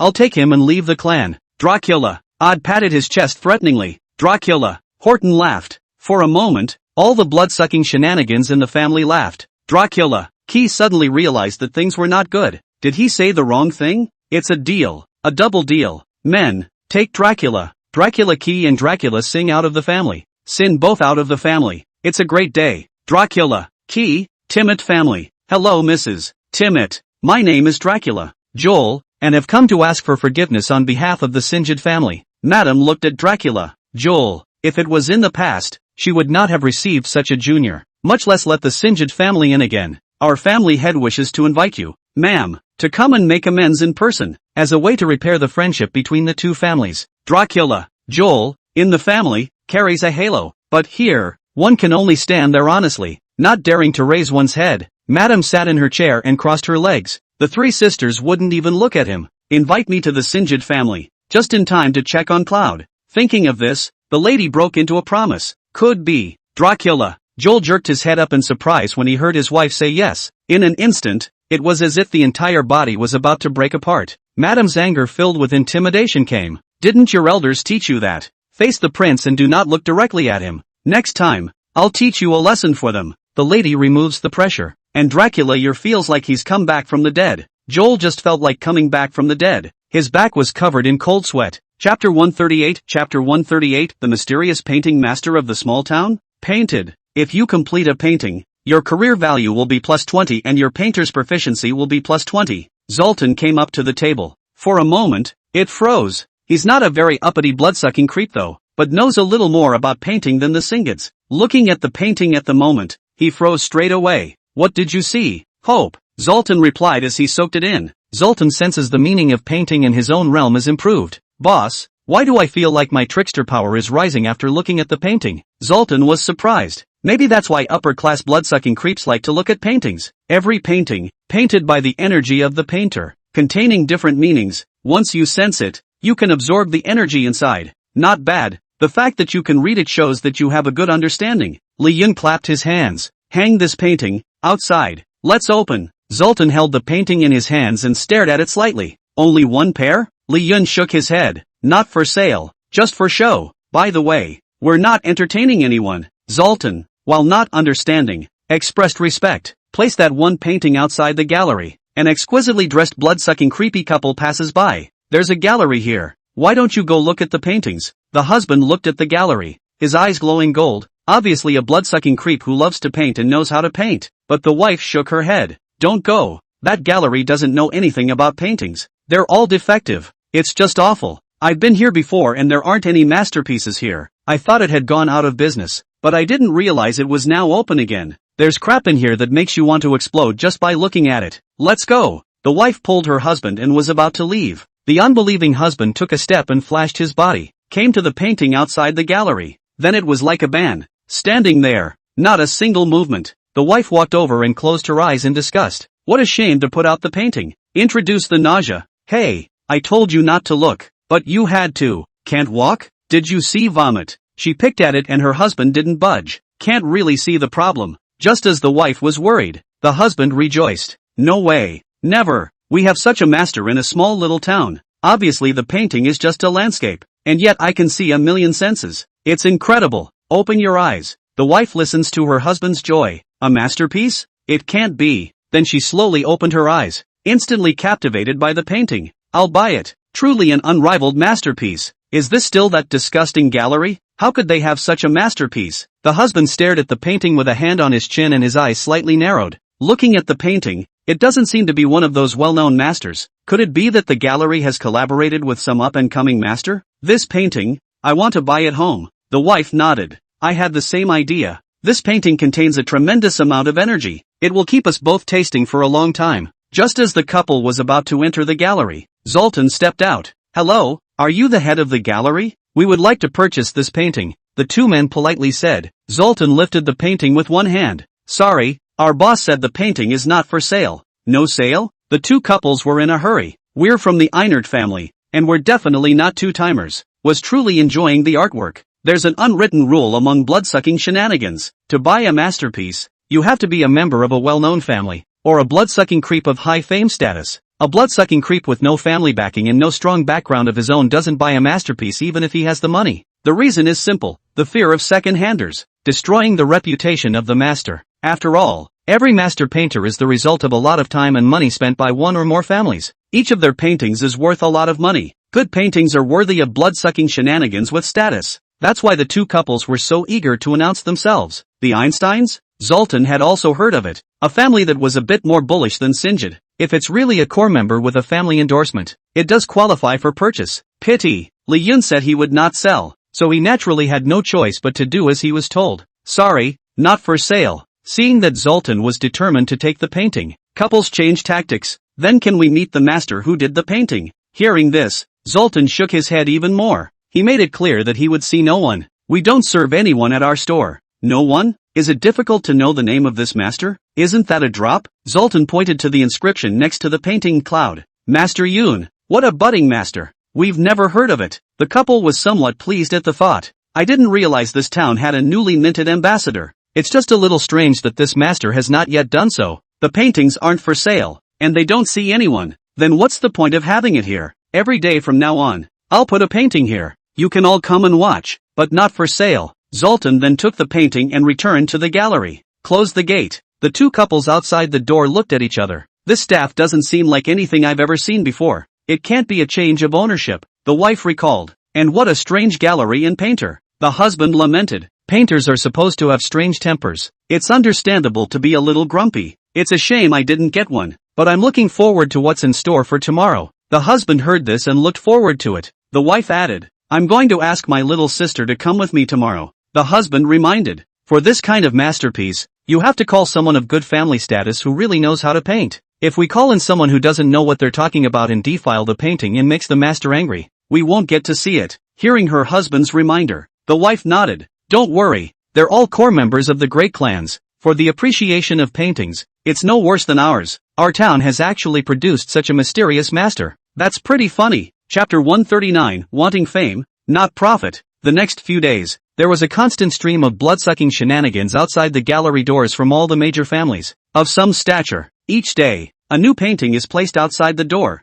This is truly a masterpiece. This one has a better mood than yesterday's painting. My God, is this master progressing so fast? It's more than that. Look at the oil paint. It's not even dry yet. Holy, one painting a day? What kind of speed is this? Each painting carries the heart and soul of a master behind it. Some masters can only complete one in their lifetime, and some, even if they are gifted, a painting can take countless hours. It was thought that these paintings were an accumulation of past ones. I didn't realize that one day at a time, each one was getting better. It's horrible. I have a premonition that a master painter will be born here before long. Patriarch, The countless blood-sucking shenanigans who heard this covered their mouths in surprise. They're a small town. The masters have. The patriarch could not have appeared one. After all, the place is small. It can't be accommodated. And it can't produce a patriarch. Zoltan walks out of the gallery. The painting about to be retrieved. Hey, wait a minute. Don't you get to watch 4 hours a day? Zoltan smiled politely. Now that the rules have changed, you can only watch 2 hours a day. The time has expired for today. Please be early tomorrow.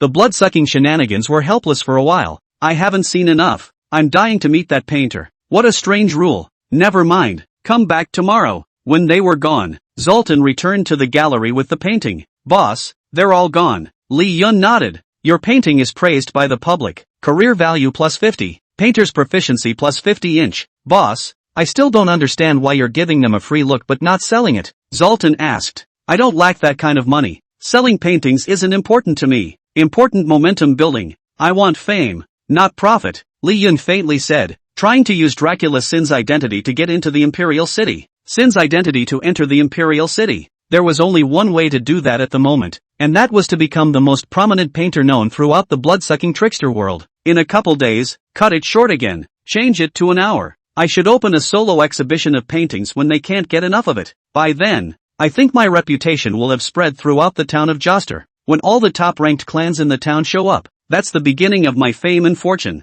Got it? Zoltan understood Li Yun's intentions at this moment and immediately bowed and farted. Boss wise, Li Yun waved his hand, telling him to cut the ass-kissing, then murmured, this Dracula, is Sin really that unpopular with the family? I haven't been home in days and no one has come to visit. Li Yun didn't have the slightest idea at this moment that he had been expelled from the clan. The Singhid family. Master, the family head has ordered you father and son to get out of the family. You're making it hard for us by sticking around. The butler with a group of guards looks at Dracula.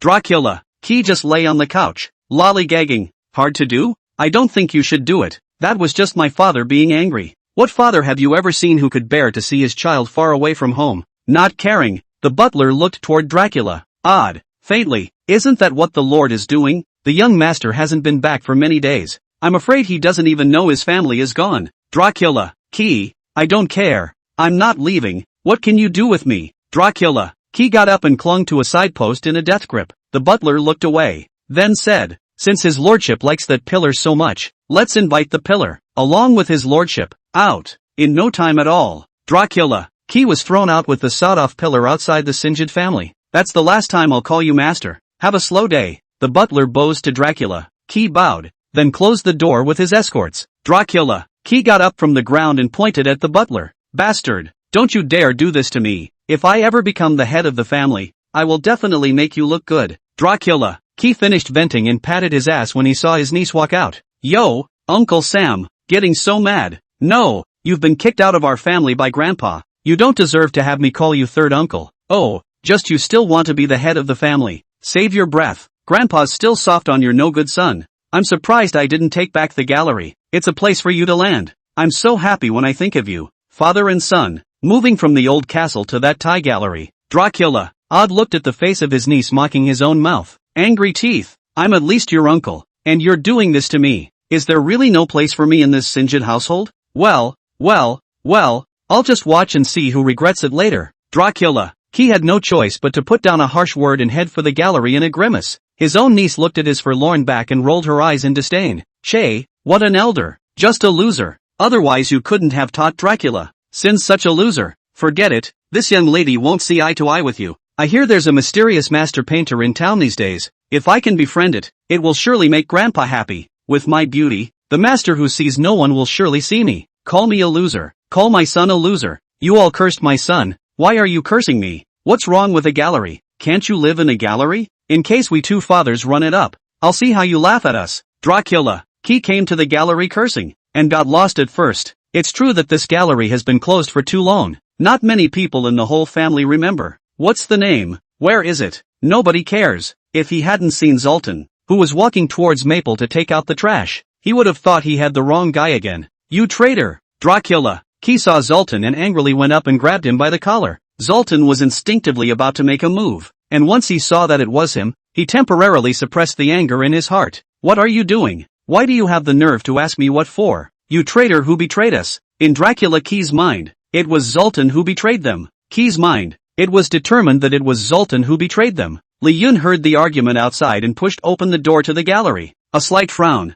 What brings you here? Dracula. Ki saw his son and immediately got a kick out of it, pointing at Zoltan. That's him, betraying us. It got us kicked out of the family. Son, you can have to do it for both of us. Li Yun heard the news. Both eyes lit up. At first, I was afraid that this Sinjid family was not of sufficient grade to affect my development. Now happy to hear that he was removed from the family. How could it be so good? Dracula. Odd. He touched Li Yun's forehead. Worried. You're not going to stay stupid in this gallery, are you? Chapter 140 Gallery Scam? Are you so sure it's him and not the maid your big brother introduced you to? After understanding what happened, Li Yun looked at Dracula with a surprised face. Chie, Dracula. Odd grunted. The maid has gone back to your great uncle. If it's her, your eldest certainly can't tolerate her. Li Yun. This trick brain is wonderful. Forget it, it doesn't matter. Li Yun still has to thank her. It hadn't been easy to break away from the Sinjid family on her own without her. You kid, can you get into less trouble? What are we going to sell if you lose all the paintings in the gallery? Now that the family has thrown us out,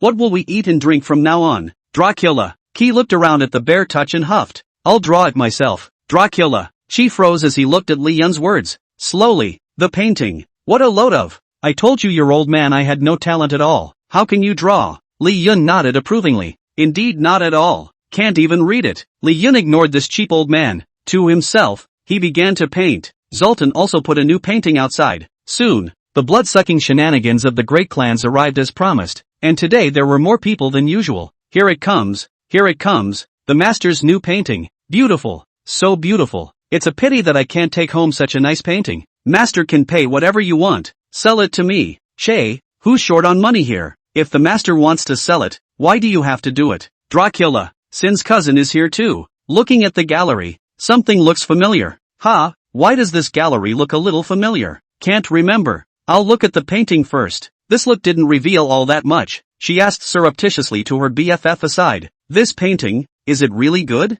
Her best friend covered her mouth as soon as she did. Hush, don't you dare disrespect the master's paintings. I thought it was a lie that you Sinjids didn't know how to paint, but I didn't realize it was true. I should have known better than to bring you here. Look at this crowd of onlookers. The Einsteins, the hen jellies. Painting, she doesn't understand. To be precise, the entire Sinjid family doesn't have this bloodline talent. As the family's socialite, she knew all too much about the whole socializing thing. Looking at the town's families that were on par or a little stronger than the Sinjid family, she identified with her best friend's painting. Standing there, pretending to nod, praising, the blood-sucking shenanigans of the Watchers had begun to absorb the realm's energy, and she looked a little stuffy and out of place even after standing for half a day. That unintelligent touch, even more so, made the girlfriends on the side could not help but sneer. What's the point of pretending? BFF? Enemy friend is more like it. What's the big deal about knowing how to paint? I know how to take down people who paint. Oomph. My cousin touched up the delicate makeup on her face, then walked towards the gallery, knocked on the door. What are you doing?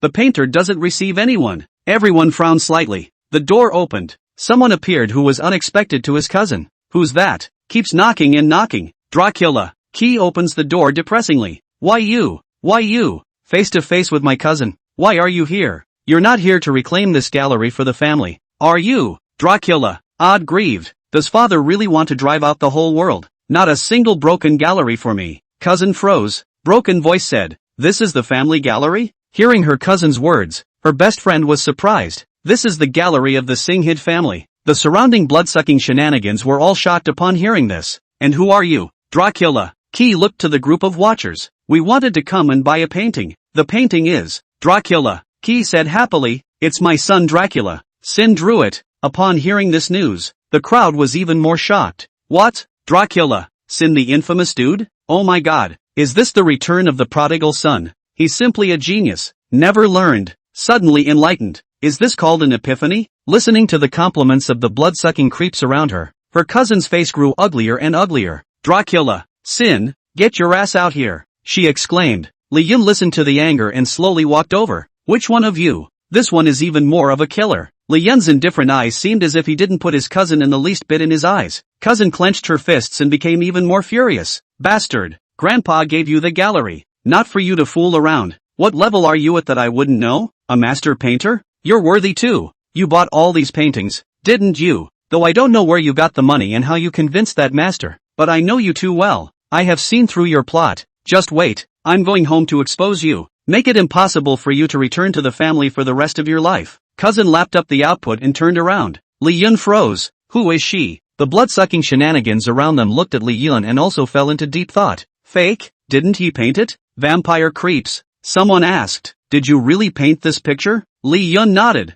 Yes, I am Cloud. If there hadn't been the farce just now, everyone would have believed it immediately. There is a flurry of skepticism at the moment. What if this Dracula Sim is a second-hand dealer? Sin is a two-timer. Their reputations would be ruined. If you all want to buy a painting, you can come here the day after tomorrow. I'm going to open an exhibition of my own paintings. Well, that's enough painting watching for today. Zoltan put the painting away and closed the door. The blood-sucking creeps look at me and I look at you. A painting show? Did he really paint this? Don't build it. Cousin returned home in anger. And when she saw the head of the family she was a tattletale. Grandpa, Dracula, Sin has gone too far. Take a master's painting and claim it as your own. Lying all over the place. The Einsteins, the Hen Jellies, so many families have been duped by him. That's if they ever react. Our family's reputation will be completely ruined. Hearing my cousin's words, the entire Singhid family is in shock. Bold turtle grandson, how can he be such an asshole? This is going to completely destroy our family. Cousin nodded immediately. Yeah, that's the way it is. That's the way it is. Grandpa, we have to take the initiative to expose him and draw a complete line with him. Dracula. Horton heard this. Make a decision on the spot. Pass my order. Give me an immediate family message. Dracula. Sin has completely separated himself from us. That gallery has nothing to do with us. What he did to deceive is even more irrelevant to us. In time, news of the Singhid family's clarification spread throughout the town. Chapter 141 Li Yun's anger. Zoltan's true strength. Maru Spice. Maru Spice. I told you not to around. That's great. It must be your cousin who goes to tattle. Your grandfather took the plunge and notified the whole town that he was severing any ties with us. And to say that whatever masterpieces you have in this gallery are fake. You're having a painting show tomorrow. For S sake, who will come? Such a small episode was something Li Yun had not expected. This Singhid family. It's kinda annoying. Boss, should I go in them all? Zoltan grimaced. In the Singhid family, it was only the head of the family, Horton, who had just stepped into the dukedom. Battlefield is still a bit away from Zoltan. The others are a bunch of rabble-rousers. Zoltan naturally had such confidence. Li Yun shook his head. *******ing him won't be good for us. Our plan is to enter the Imperial City, not the Imperial Prison. Even if this Singhid family is no longer favored by the Dracula royal family, it is still one of the side branches. If we really exterminate them, the Dracula Imperial clan won't care if they are concerned about face and reputation. Li Yun thought for a moment and said faintly, since they suspect me of being a two-bit dealer, this painting is not a painting. I'll just paint them in front of them at the exhibition tomorrow, won't I? Go on. Notify, tomorrow's painting exhibition. I will personally paint. Zoltan immediately nodded and left the gallery. Dracula. Key almost lost his breath when he heard the news. What? And you painted it yourself? Maru Spice. Maru Spice. Let's both be thoroughly spicy with pills. Li Yun doesn't bother with him. The gallery is rearranged today. Certain preparations were made for tomorrow's painting show. At the moment, the only thing he was worried about was whether the blood-sucking shenanigans of the great clans would come tomorrow. After all, nowadays, his identity was considered to be completely stigmatized by the Singhid family, just as he thought. When Zoltan spread the news throughout the town, all the blood-sucking shenanigans of all the clans were talking. Painting in front of your face? This Dracula, Sin has gone mad. Is he trying to dispel today's rumors of second-hand dealers and false paintings? You can't fake a painting in person? Puppetry. Manipulation can be accomplished. Yes, bribing a master painter to utilize this technique will also allow us to finish painting under our eyes. Easy for you to say. Why don't you go buy a master painter? Ahem. I'm not as cunning as Dracula Sin. I'm not as cunning as Dracula Sin. Anyway, I trust the Singhids more than an asshole who was kicked out of his family's infamy. Yes, I shall not go to this painting exhibition, tarnishing my family's reputation. Countless clans of blood-sucking creeps have, at the same time, agreed not to attend tomorrow's painting show, afraid of tarnishing the family name. And the Singhids were even more furious. What more does this asshole want? He really has no face at all. And painting in front of people, does he have that kind of skill? If he's really that master painting level, what's the harm in the family master letting him? Bah! Tomorrow, you take the guards and smash his painting exhibition for me. Never let him do whatever he wants again. Dracula Horton said angrily. Horton said in exasperation. And the butler nodded gently. Yes, and Dracula, Sin's group of relatives, all of them smiled gently. holding on to the idea of watching a good show. Day 2. Lee Yun and Zoltan opened the door early. The gallery's exhibition of paintings is to begin at noon today. Approaching the half-hour mark of the painting show, Zoltan was getting a little antsy. Boss, there's not a single person in line outside. If it were usual, there would be a long line of blood-sucking shenanigans coming to see the painting at this moment. At the moment none of them can be seen. Lee Yun could not help but frown slightly. Looks like there's still some trouble. Lee Yun muttered softly, not realizing that trouble had really come. The butler came over with a bunch of Sinjid family guards, as well as his cousin, in an aggressive manner. Young master, stop fooling around, even though you're out of the family. But your behavior is still affecting the family's reputation. I urge you to close your doors and shut down the gallery now. The butler bowed. First and foremost, cousin clasped her hands and sneered. Cousin, don't say that cousin is ungrateful. You won't be able to open the gallery. If you'll kneel before your cousin and bark 3 times, cousin will give you a sum of money so that you won't starve to death. Hearing that, Dracula, Key couldn't stand it. You asshole, I'm your uncle anyways. He's a cousin. How could you humiliate us like that? His cousin looked at him with disdain. If you're incapable, you'll be bullied. Isn't that what we blood-sucking shenanigans are all about? If I wasn't her cousin, I'd think him unworthy even if she licked my toes. You two family scum, assholes, should have been thrown out a long time ago. My cousin looked at her heels and grimaced. Lee Yun walked to the door. Zoltan stood in front of him. Lee Yun frowned slightly in displeasure. Since we've already split up, we won't have anything to do with each other in the future. Now, please get the hell out of here. I didn't invite you Sinjids to the painting show today. You don't deserve to be in my store. Dracula. Odd applauded approvingly for the first time as soon as he heard it. That's a dominating statement. Well said. Get out. Get out. All of you. You don't deserve to be here. Cousin huffed and stomped her foot. I'm not worthy? What are you? Don't forget, the gallery was given to you by the family too. You really think you're that master? If I hadn't exposed you, the whole town would have been fooled. Look who dares to come now. For the sake of the family's honor. Butler, why don't you quickly go and tear down this painting exhibition? The butler was about to take the guards to the 1,000 when Zoltan took a step and moved the poker in his hand. How dare a count-level blood-sucking creep stop us? I'm telling you, you're with the wrong guy. Hit me. A hint of anger spilled out of Li Yun's eyes. No need for disguises. Throw them all into the belly of the maple tree. Maple, huh? I'm really a trash can? Hearing this, Zoltan licked his lips in excitement. Boss, just waiting for you to say that. How dare a small Sinjid family underestimate me? Duke Zoltan. When Zoltan released all his power, his cousin covered her mouth in shock. Duke, how can that punk's little brother be a duke? It's too late to think. In a blink of an eye, the stewards and guards were shoved aside into the belly of a maple tree. Young master, we were wrong. Let us out, Li Yun said in a cold voice. I'll stay well inside. As for you, just stay here and keep an eye on me. Who are you to dare talk to me like that? Cousin looks at Dracula, who's pointing and questioning. Sin.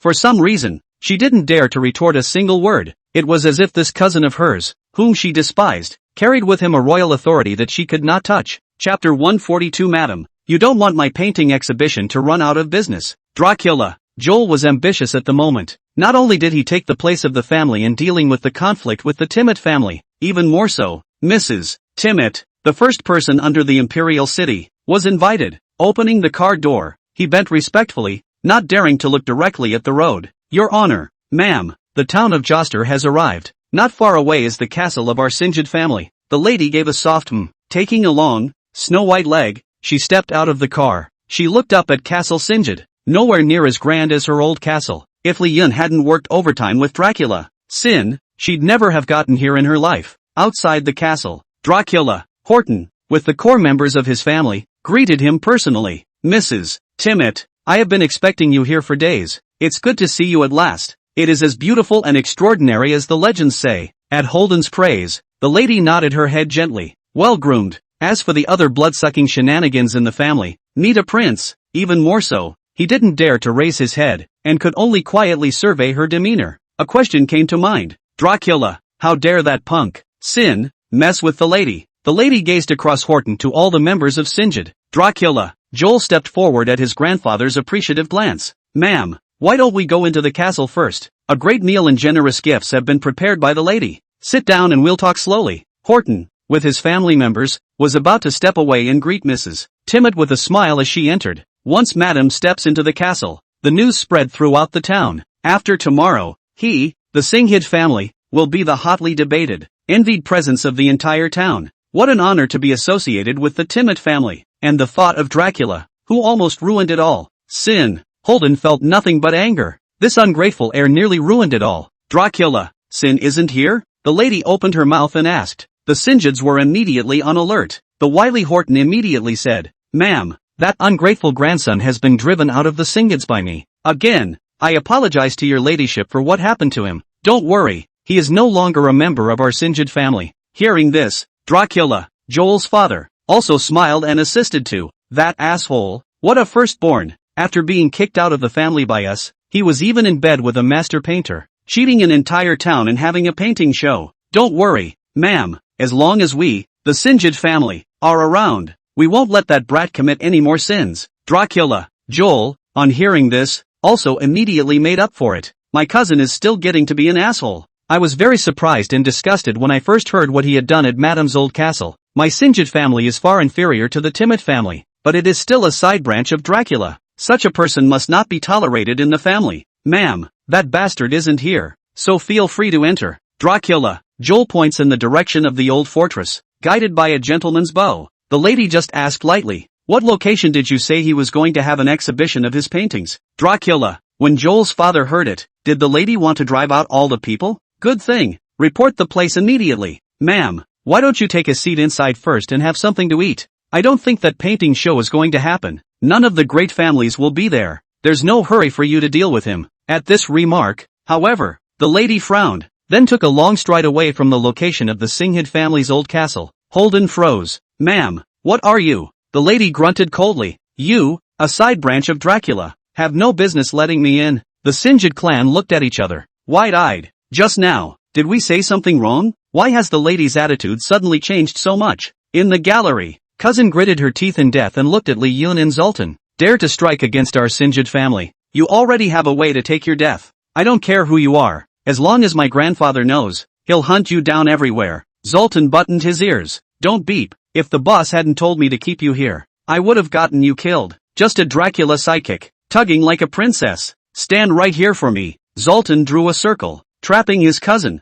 You're a bit strong. This henchman of yours, you kids really want to rebel. Dracula. Odd looked at his son and suddenly realized something was strange. To trouble me 3 times, do you really think I'm made of clay? It's time and no one's here yet? Li Yun looked at the time. The outside of the store was still empty. Just as Li Yun frowned a little, he saw the unexpected lady. He blinked in surprise. What brings you here? When Madame saw Li Yun, a smile finally appeared on her frosty face. I heard about a poor guy who got kicked out of the family. Tried to have a painting show here and no one dared to come. What would you do if I didn't come? Li Yun scratched his head in embarrassment. I don't know here. They just fired me. But it's all small stuff. The lady nodded, placing her hands behind her back and taking a brisk step, looking around at the paintings. As an advanced viewer, she could see the mood of the painting at a glance. Freedom, romance, dreamland, serenity. She looks at one and speaks the hidden meaning of the painting. In looking at the creator next to him, the cloud, she blinked, surprised. Did you draw it all? Li Yun nodded.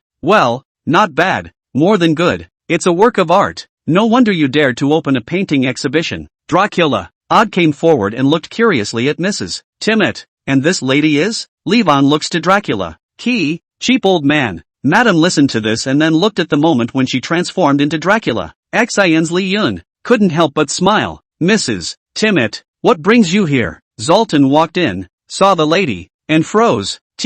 Mrs. Timid. Dracula. Key was completely dumbfounded, took a few steps back. The cousin outside the house heard it and couldn't believe it. The one who had just walked into the gallery turned out to be Mrs. Timid. I think word of my entry here will soon spread throughout the town. Li Yun nodded and looked at the lady and smiled. Yes, would your ladyship like to stand outside? The lady deflated, somewhat petulantly. Good for you, asshole. This is going to make me a human commercial, and this is how you use me. The titular Mrs. Timid? Li Yun once again hemmed and hawed. Ma'am, you don't want me to run out of business for my painting show. Chapter 143, Mrs. Timid's movements. Timid, that newly crowned prince, the lady who has a friendship with Princess Vera. The Singhids managed to hire her? Word of the Singhid family's banquet for the lady soon spread throughout the town. Such news, naturally, came from the Singhid family itself, for the sake of plastering herself with the lady to create momentum. All the clans in the town were indeed taken aback when they heard the news. The Singhid family can no longer be underestimated.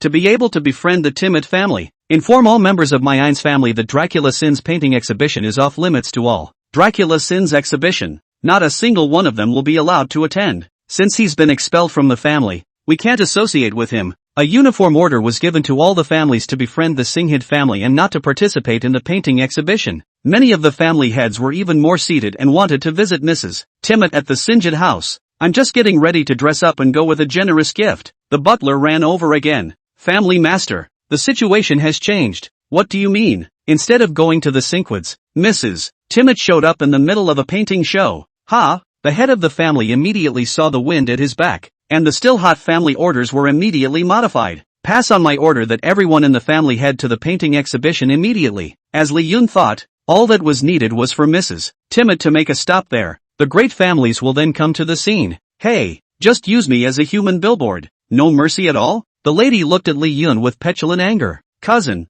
who stood drawing outside, looked to her ladyship and trembled. Hello Mrs. Timot, I'm from the Singhid family. Dare I ask, ma'am, how did you end up at that ruined, his painting exhibition? Without looking at her cousin, the lady flexed her fingers and sealed her mouth. Fade, you, a scion of the Singhid family, are worthy of asking me questions. Now, look at Dracula. Odd shuddered. He hastened to bring a glass of wine to the lady. The lady looked at it and rejected it outright. Rubbish, I don't want it. Dracula, stunned on the spot, he nervously asked his son for help. Li Yun walked over and naturally held the lady's small hand. If you don't sit here, I'm really going to ruin this painting exhibition. My plan, I think your ladyship has guessed. The scene, as seen by cousin and Dracula. Odds liver and gall. Dracula, didn't Sin offend Mrs. by his blabbering? Why are you so close to Mrs.? How could he dare with this kind of action? Mrs. Key's expression was not only receptive, but there was not a hint of resistance. What's wrong with the world? Is that so magical? Are you confident? How come I didn't know you could paint before? The lady looked at Li Yun. Li Yun found an interface to stall. Human potential is unlimited. Ma'am can't say I can't. Mrs. Timot smiled shallowly. Sure enough, I was worried about you for nothing. You always have the means to kill your way out. Even if I don't come today, you still have a way to get the major clans to participate in this painting exhibition. Li Yun looked to Zoltan, truthfully said, if the lady is not coming, Zoltan will have to make some effort. Far less relaxing than you sitting here. In any case, ma'am has done me a great favor. I owe the lady a favor. Mrs. Surprise covered the road. You don't want to repay me with your body. Leaving the old castle, the lady also became a little more girlish. No more teasing. Between us, why talk about this? Between us? Dracula. Odd and cousin's jaws dropped and smashed to the ground. It's too powerful. Hey, let me ask you, what's going on with my son and Mrs. Timot? I don't know. Aren't you his little brother? I don't know. I asked you if you know anything. So what do you know? I don't know. I'll throw a glass of red wine on you and me. Thinking of the strength Zoltan had just displayed, Dracula, she instantly stopped the movements in his hands, then rushed to pat Zoltan's robes for him. Hey, I'm kidding. Zoltan is oblivious to Dracula Key in front of him. Key was oblivious. As long as Li Yun is still Dracula, Xin's identity, this old man is still useful to keep. Otherwise, how could he have tolerated an earl who was reckless in his presence? It didn't take long for the big families to scramble to appear outside the painting exhibition. Excuse me, is that Mrs. Timot in there? One by one, the families appeared outside the door of the painting exhibition under the leadership of their family heads. It's me, Mrs. Timot turned her back on them and responded faintly. Invisibly, the aura belonging to the prince slowly spread out. The blood-sucking shenanigans of all the great clans were all overjoyed. Sure enough, it's Mrs. Timot. I am the head of the Ain's family, and I have the audacity to ask if your ladyship could be my guest at my old castle. Other clans have thrown out invitations. Sincerity. The lady was but faint. I've heard that the town has produced a master painter, and I'm just here to see the paintings today. Not going anywhere. The families were not little darlings when they heard the lady's words. Mrs. Timot's certified master. Even if it's not true, it's still true. The heads of the great families immediately clasped their hands and looked at Li Yun. Dracula, Master Sin, remember us? There's been a bit of a delay today with all the things going on in the family. No wonder. May we come in and see the painting? Li Yun couldn't help himself. These guys are pretty thick-skinned. Obviously I didn't plan to come, but now it's become something that I'm late for. Seeing through without telling, Zoltan made a gesture of invitation. Vampire shenanigans have entered the painting show. Seems to have forgotten all about yesterday's rumors in town about Dracula Sin being a two-bit dealer. Sin was a two-timer and forgot all about the rumors. solely acted as if he had never heard of it. The human condition pulls full circle. Father, what are we going to do now? The whole town knows that we hosted Mrs. Timmett, and the lady didn't come into our old castle. We're not a joke anymore? Dracula, Horton's oldest son, spoke up. The entire Sinjid family was grimacing. Horton, after all, was the head of the family and composed himself. What's the shame? Mrs. Timmett didn't come into our house. Didn't go to any other house either. Who are they to laugh at us? Why isn't the butler back yet? And how's the news I asked you to find out? Where did Mrs. Timmett go? In the end she left. And we can say she had to leave suddenly. This Mrs. Timmett is quite arrogant to look down on my Singhid family. Holden grunted softly. The underlings of the house ran in. Maru Spice. Maru Spice. Mrs. Timmett's final whereabouts are confirmed. Holden asked immediately. Where? She went to the young master's gallery. What? She can't wait to get Sin? That's not true. She praised the young master's painting as a true masterpiece, and now the big families go to the exhibition. Hearing this news, the Singhid family felt like the sky was falling. That Dracula Sin is a real master. Sin is a true master. Where did they get the courage to kick him out in the first place? Chapter 144 witnessed the town's first painting patriarch. Worthy of a master's work. I wonder which one your wife likes best. Someone, buy them all and give them all to the lady. Seeing that the Einsteins were about to buy it all, the offering was made. The other families were in a hurry. No, we want it too. Yes, ma'am, you pick one and we'll buy it. Apparently, they were able to come this time all because the lady was here. It doesn't matter whether the painting here, or even whether it was painted by Dracula Sin. It doesn't matter at all if it was painted by Dracula Sin. Sorry, these paintings are not for sale. No sale? The crowd was stunned. How can you have a painting show and not sell paintings? Right, so what are you having this painting show for? The other blood-sucking shenanigans didn't understand Li Yun's ways. The taciturn lady, however, immediately said, Master Yun, can you paint a picture for me? Li Yun laughed softly. Sure. He pointed to a seat with an excellent backdrop. The lady went forward and sat down. Zoltan acted as a human wall, separating the many clan blood-sucking shenanigans a meter away. The crowd of blood-sucking shenanigans then saw Li Yun take a paintbrush and start drawing a portrait of the lady. Madam is so noble and beautiful. If I can paint for the lady, my life will be worth it. There's just my concern about that Dracula. Can Sin really paint? Hearing someone in the crowd a little, the rest of the blood-sucking shenanigans came back to life. Immediately, he used his power to perceive. There's no fluctuation of puppetry, and there's no whiff of a control spell. Is there some other art? The heads of the families looked at each other in dismay. Zoltan sneered. Couldn't this so-called master really be my family's boss?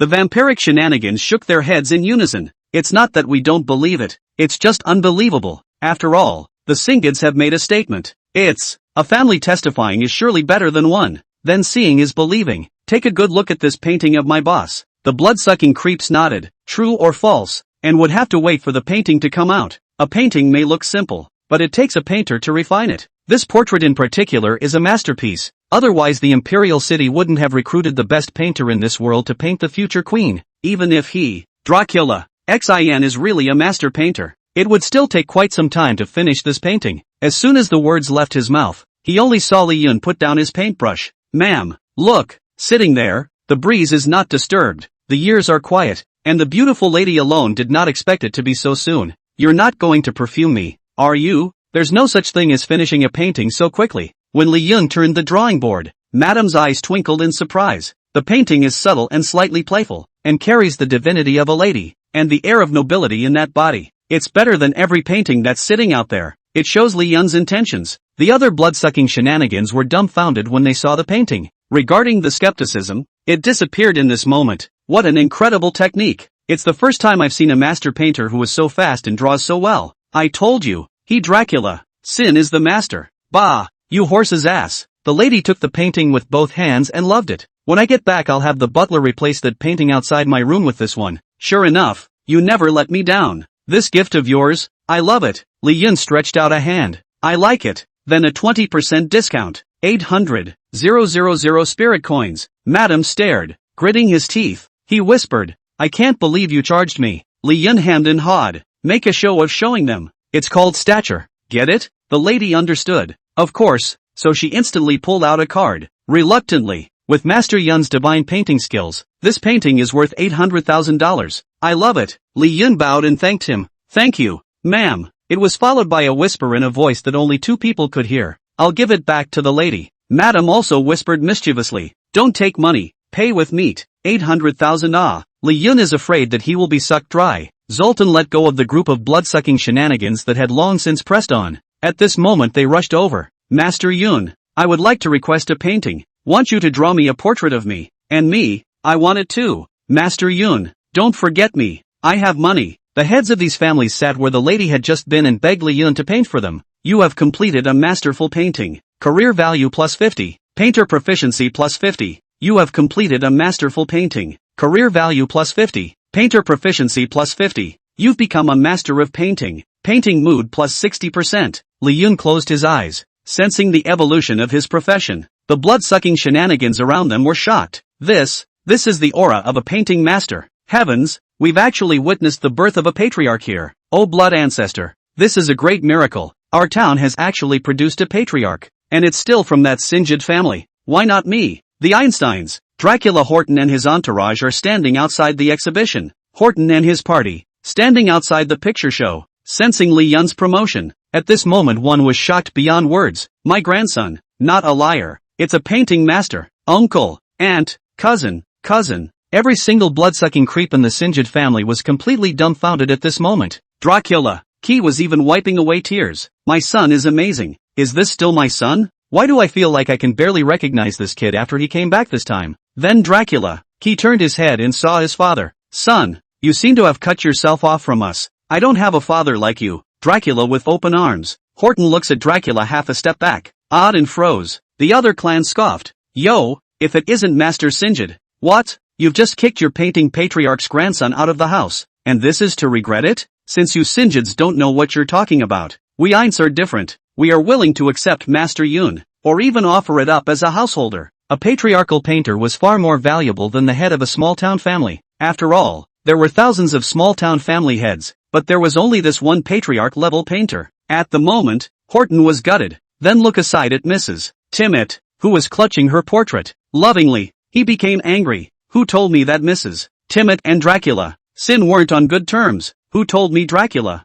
Sin's paintings are fake and secondhand? Who? I'm going to expel him from the family and run him out of this town. Chapter 145, The Painters Association. Li Yun has become famous for this exhibition of paintings. The patriarchal-level painter had completely become the person of the red man of the entire town. Nothing is tighter now than the Singids. If Li Yun was really snatched by other clans, then they would lose a lot of money. Fellow house masters, today's painting exhibition ends here. And please go back. Li Yun sends his guests away. The people of the great clan said with dismay. Master Yun. No, Patriarch Yun. Can I find you for a painting appointment next time? Patriarch Yun. If you are willing, the doors of our Aints clan will always be open to you. Hearing this, Holden was anxious. Asterisk off you. His name is Dracula Sin, and he's my wonderful grandson, the future head of the Singhid family. After all the big families have left, Dracula Horton immediately greeted him. Sin, my good grandson. Hey, Patriarch Painter. My God, our Sinjid family is really a family of ancestors. Not waiting for Li Yun to open his mouth, father by son, stumped up Dracula. She coughed twice.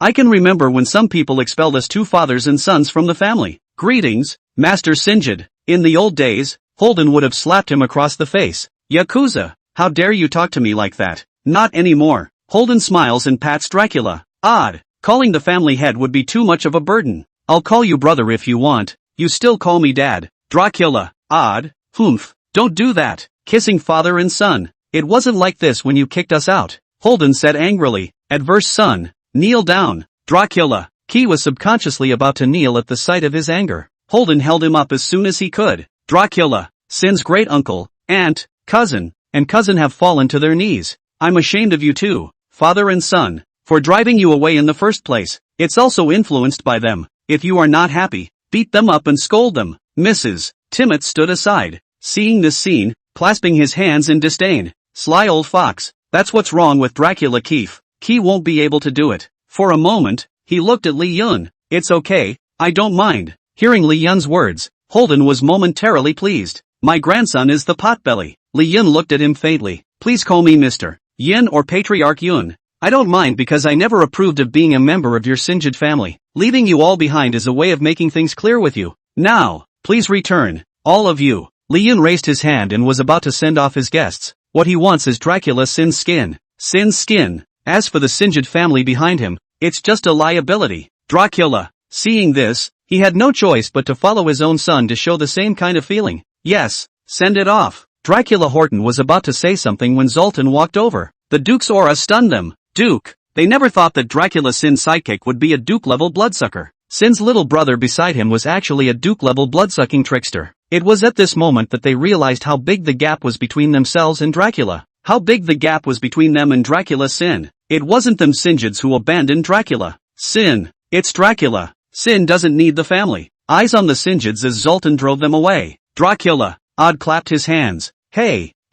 Soothing. Li Yun frowned slightly. Why haven't you left yet? Dracula. Odd. No. I'm your father. See them off. Zoltan grabs Dracula with one hand. Key through it. Dracula. Kiichi lands in Horton's arms. Holden looked at the youngest son who had fallen from the sky. Dracula. Odd smiled awkwardly. Surprise.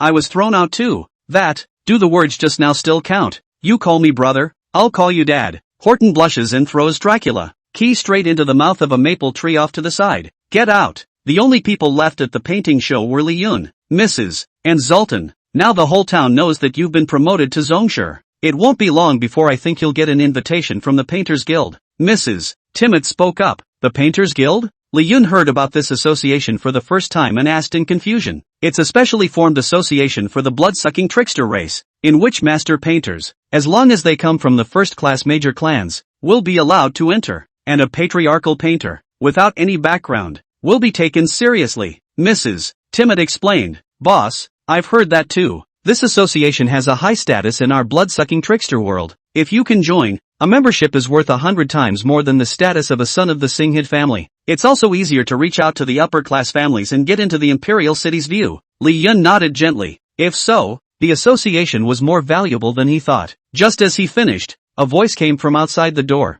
Hello, Patriarch Yun. I am a director of the Painters Guild, specially to invite you to join the Painters Guild. Hearing the voice of the counselor outside the door, Li Yun was slightly stunned. That fast? Mrs. Timot smiled. A newly minted patriarch, or from a town like this. Naturally, the Painters Guild won't miss it. Well, I've got to get back. I'm a collector of paintings by nature, and it makes sense that I would show up here. If we stay any longer, we'll make the royal side suspicious. Yun, be careful with everything. I'm sure with your abilities, you'll be able to enter the imperial city. Mrs. Timid hugged Li Yun, whispered in his ear. Mrs. Timid disappeared into the gallery in a flash. Li Yun straightened his clothes. Zoltan opened the door to the gallery. Outside, the trustee stood outside the door with an invitation in both hands. Are you Patriarch Yun? Li Yun nodded. I am. Counselor Dracula, who quietly surveyed Li Yun's painting. Sin, slightly surprised. To be so young, it's still shocking. I wonder if Patriarch Yun would like to join our association. Li Yun took the invitation. The Painters Guild is renowned throughout the blood-sucking Isle realm, so naturally I'm willing. On honor. The counselor saw this, which made him smile slightly. If Patriarch Yun thinks so, then it's really a match made in heaven. All you have to do is inject your information into this ID card, and you'll be able to complete your membership enrollment. Li Yun follows the counselor's instructions and imitates Dracula. Sin's breath. Inject yourself with information. A panel then appeared. Welcome to the Society of Painters. Dracula. Sin. Painter's rank, Grandmaster. Family, Sinjid. Place of birth, the town of Joestar. Upon joining the society, each painting is eligible for the society's auction. The association will generate more revenue for you with an auction amount that is higher than the market price. At the same time, you will be able to receive the appropriate monthly allowance free of charge. Freelance Painter, 20,000 Spirit Coins. Association Painter, 40,000 Spirit Coins. Li Yun couldn't help but TSK when he saw the corresponding benefits of the association. No wonder the painters want to join. The perks are really good. Chapter 146, Full Moon City. Excuse me, what is the difference between this freelance painter and the association painter? The counselor listened to Li Yun's question and politely said, freelance painters are not restricted by the association's grounds and can travel around in the clouds, looking for inspiration for their paintings, and what they paint is up to them. And the association painter, who will be in the association as a resident of the association, will receive customized paintings from the great families in the association. Compared to free painters, association painters will be more favored by the great clans and will be more likely to become the chief painters of the great clans. Li Yun understood. Painters are, in the end, a service industry. It would be nice to be seen by one of the really big families in the blood-sucking shenanigans. It's the equivalent of being in the program and not worrying about it for the rest of your life. Does Patriarch Yun want to choose the free painter, or the association painter? This is the car that leads to the association. If we choose the association painter, we can wait for Patriarch Yun to finish taking care of things, pick you up and return to the association. Li Yun chose the association painter. Instantly, he took Zoltan in his car. Doesn't Patriarch Yun need to take care of anything else? No, go! The counselor nodded and sat in the front, letting the driver drive towards the association. The Painters Guild is situated in the center of the city outside of the imperial city of Dracula. Full Moon City. This was the most prosperous center city in the entire blood-sucking Guile realm besides the imperial city. Its prosperity is far from being comparable to that of the town of Joster. Please show the relevant proof. Otherwise you can't enter. Just as they arrived at Round Moon City, their car was stopped. Not just any class of blood-sucking shenanigans can get in here in Round Moon City. There has to be an identity. In other words, in the world of blood-sucking shenanigans, bloodlines are above all else. You have to have the appropriate bloodline or you won't even be able to enter this central city. The counselor pulled out a document without fuss. So it's the Painting Society. The blood-sucking Guile guards guarding Round Moon City immediately bent over in respect. The credentials were then returned to the trustee. This is the association's newest patriarchal painter. The counselor introduced himself while handing Li Yun's information to the guards. The guards looked away, immediately and respectfully. Master Yun, welcome to Full Moon City. The counselor retrieved the information and was about to let the car move on. Instead, the guard asked about Zoltan, who had stepped aside. And this is? Li Yun faintly said, my housekeeper. The guards then let them go. Entering Round Moon City, Zoltan looked at the City of Dreams and drifted off. Boss, if I hadn't followed you, with my bloodline, I would never have been able to enter this place in my life. It's so beautiful here. So this is where upper-class blood-sucking creeps should be. In the center of Round Moon City, there is a full moon made with magic. The source is constantly supplying the entire city with energy. These energies nourished the bloodline of the blood-sucking Guile, making the blood-sucking Guile that stayed here feel incredibly comfortable. As the center city of our blood-sucking Guile, Round Moon City is known as the Little Imperial City. Naturally it's not comparable to a place like the town of Joster. But compared to the Blood Ancestors' Imperial City, this place is nothing. There is no comparison. The counselor looked at the Imperial City in the distance. High above the city, that's where all the blood-sucking shenanigans are. The most sacred place. The counselor has been to the Imperial City? Li Yun wondered. Patriarch Yun is joking. How could I be so qualified and honored? In our entire association, only the president can have such qualifications. That's the starting place of our blood-sucking Guile. The supreme and sublime blood ancestor Imperial City. The counselor held up his hand in unbridled excitement. Devotional. Li Yun then realized that in the past, he did not understand the internal structure of the blood-sucking Guile, still underestimating the difficulty of trying to get into the Imperial City as a matter of fact. Maybe it was because Princess Vera, the future queen, had once slept with him, so subconsciously downplaying the majesty of the Imperial City. But in the mind of a true blood-sucking creep, whether it's Zoltan, the counselors, or the blood-sucking shenanigans of the countless top families that come and go on the streets, seeing the Imperial City, all of them could not help but yearn with devotion. The car threaded its way through the rich streets and soon came all the way to the Painters Guild. Patriarch Yun, we're here, got out of the car and saw a huge building filled with art galleries. This is the headquarters of the Painters Guild. You may call me Ike, and I will serve as your counselor from now on, to help you out and take care of some of the little problems with the association. All you need is professional paintings. It is said to be a counselor, but it is actually the exclusive butler of the painter with a different name. Or brokers, responsible for helping the painter with some of the chores. After all, for a painter, painting is very draining. Many painters dedicate their lives to painting and are not even able to take care of themselves. Blood-sucking shenanigans of the Viscount realm could even be seen here. But that doesn't take away from the fact that their paintings are of such a high standard that they are respected by countless duke-sucking creeps as painters. Li Yun and Zoltan followed the counselor up the long flight of steps. The counselor pushed open the door. A temple of art appeared before Li Yun's eyes. In the midst of the gilded hall, countless blood-sucking trickster celebrities from the big families were admiring a painting. Each pair is worth $1,000. This is our first floor painting gallery. Every painter can put their work here. Members will be able to buy it out of their collection when they see it. Li Yun nodded.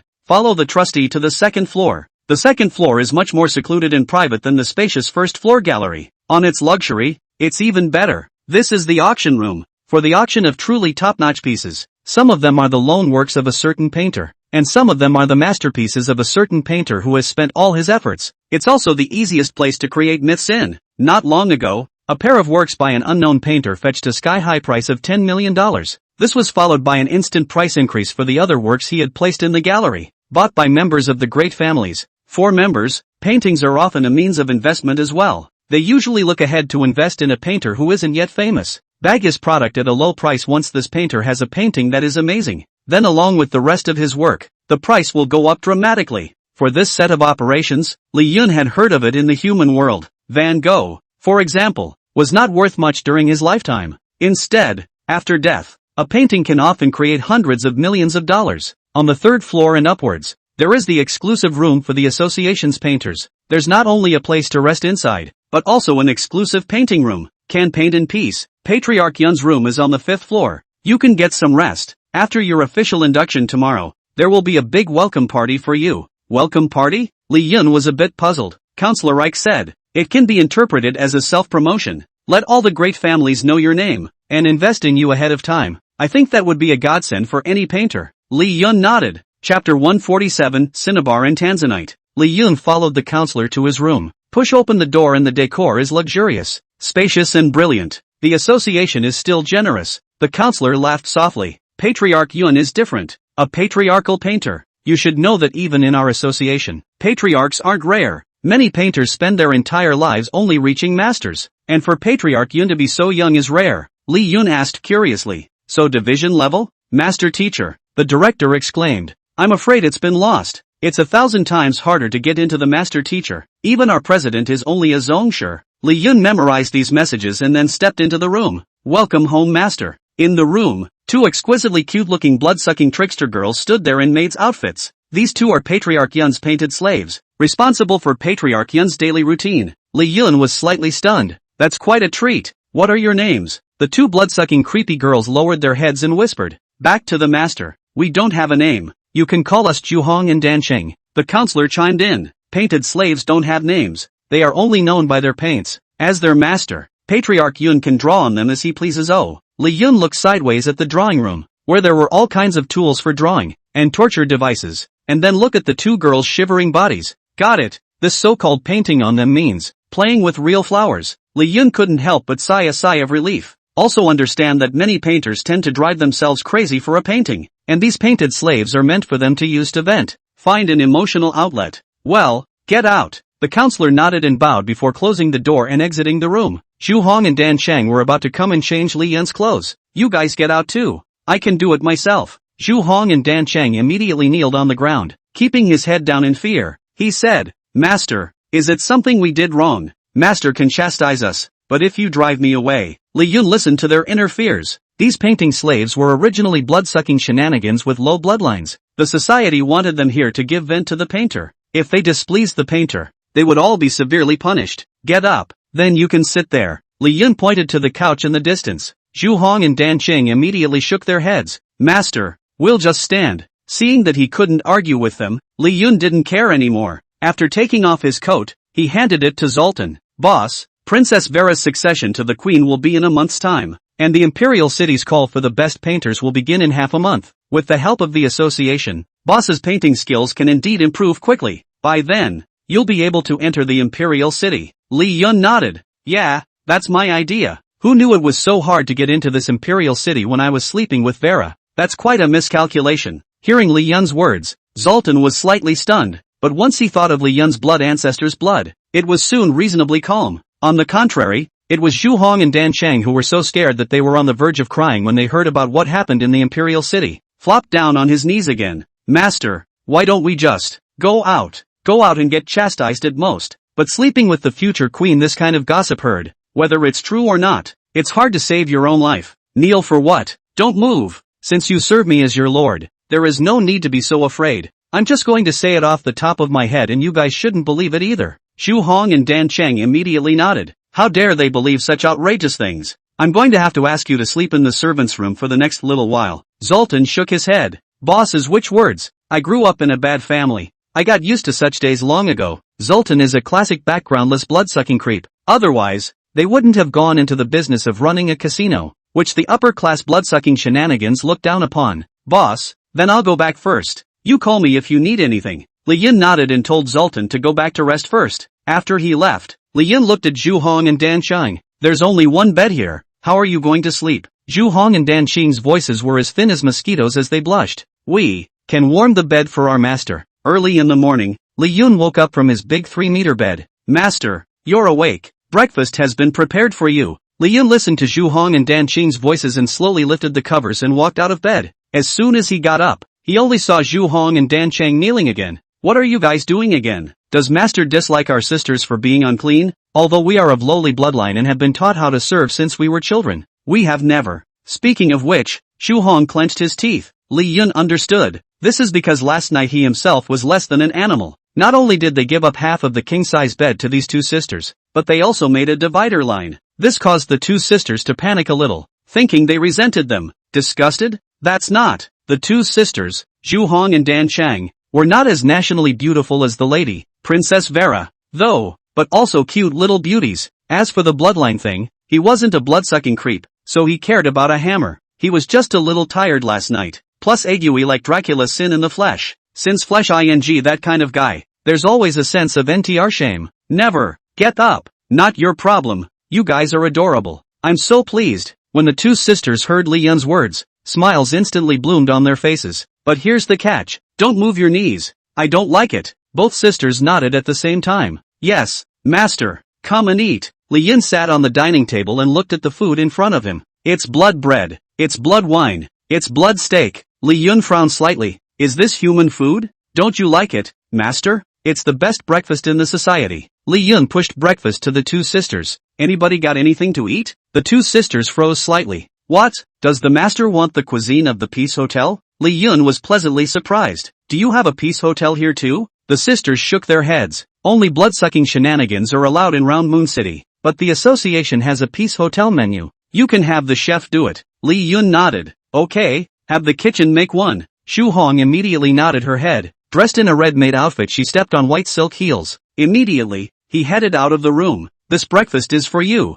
I don't think you guys have eaten anything either. Denzel shook his head. It's all only for painters to eat. We're not qualified. Li Yun laughed. Follow me and it's all good. Eat. Chapter 148, Genius or Madman? The Mona Lisa smile. Had a full breakfast. The counselor knocked on the door and entered. Patriarch Yun. Today is your welcome dinner. You can pick out the usual paintings and put them in the painting exhibition hall on the first floor. For display. Advanced paintings? Li Yun shook his head. I've sold all my paintings and don't really have any works in hand. The counselor frowned slightly at that. People won't be overly impressed with you without your work. After all, with us, the work is everything. If Patriarch Yun doesn't have a work to appear along with him, I'm afraid it'll be a bit troublesome. Li Yun waved his hand. It's just work. I'll just draw it on the spot. The counselor froze slightly. Shocked. What? The association's newest patriarchal painter? Dracula. Sin? The Sinjids? How could a third-rate side clan produce a patriarch? This can't be a mistake on the part of the association. Get it wrong? I even suspect the guy faked it. Li Yun walked out of the room and heard whispers all around. Patriarch Yun, you have no works. People can't help being suspicious of you. After all, in our case, it's all about the work. Li Yun nodded in understanding. It's okay, I've heard those words a lot. Soon they won't be able to say those words. The council member reconfirmed. You're really going to paint on the spot? Problems? No. In my understanding, a painter's work requires absolute silence and attention. And even the best of them can't finish a painting at will for a short time. Oh, then I'll let you see it too. Li Yun, who possessed vocational skills, could not draw at a speed they could imagine. If it takes a patriarch a year to paint, he only needs half an hour. That's how powerful the system gives it. Otherwise, how did he have the confidence to come here? Welcome, everyone, to the meeting of the association's newest patriarchal painter, Patriarch Yun. Painters Guild dinner. Members of all the major Round Moon City celebrity families were present. At this moment, they all looked at Li Yun on the display stand. Patriarch Yun, how come there are no paintings of him here? Yeah, each new artist will bring a previous work out. Without paintings, is he a proper patriarch? Li Yun looked at the countless members. Zoltan brought up the drawing board. I know what you all are thinking. People don't come here just to see how good I am. Now I'm going to randomly select a beautiful young lady. Paint a portrait of her. The members were shocked. What's he up to? Painting on the spot? Or the most difficult portrait? How can that be? With disbelieving skepticism, Li Yun extracted a sweet-looking blood-sucking trickster lady. This young lady, please strike a pose of your liking. Jinx sat there, elegantly folding her arms. A small smile blossomed. Li Yun stopped talking nonsense. Start painting. The whole room was quiet at the moment. both the painters and members of the association, as well as the directors, all staring at center stage. Don't even dare to take a breath. My God, why does he paint so fast? In a flowing stream. Dracula. Sin. I've read about him. A side family of Dracula. Not outstanding. Yeah, I wasn't crazy about who he was at first. Even I doubted that such a third-rate family could produce a patriarch. Countless questions, disbelief, and contempt were all reduced to smoke at this moment. Both the painting and the technique are simply dazzling. Soon the painting was complete. When Li Yun turned the drawing board towards that blood-sucking trickster lady, she stood up covering her mouth in shock. There were still tears in his eyes. This is me. God, I've never been more beautiful. Never seen a portrait like this before. No, it's not me at all. I'm not worthy. It's a great work of art. The other blood-sucking shenanigans looked at the painting in unison. For a moment it froze. Loving, radiant, smiling. Oh my God, is he really painting portraits? No wonder the owner depicted in this painting dares not be identified. Obviously they're identical, but I'm not sure. Li Yun smiled and looked at that blood-sucking trickster lady. This is you. I just drew the goodness inside of you. You have a beautiful smile. That's why I call it the Mona Lisa smile. The blood-sucking trickster lady named Mona Lisa blinked at Li Yun in surprise. How do you know my name? Li Yun smiled faintly. A competent artist paints more than just what you look like, and your entire life, inside, including your name. Upon hearing this, the room erupted in applause. Patriarch Yun, can this painting be sold to me? I'm willing to pay $10 million. I'm willing to pay $20 million. Don't even try to grab it from me. I've never seen such a work of art before. $50 million.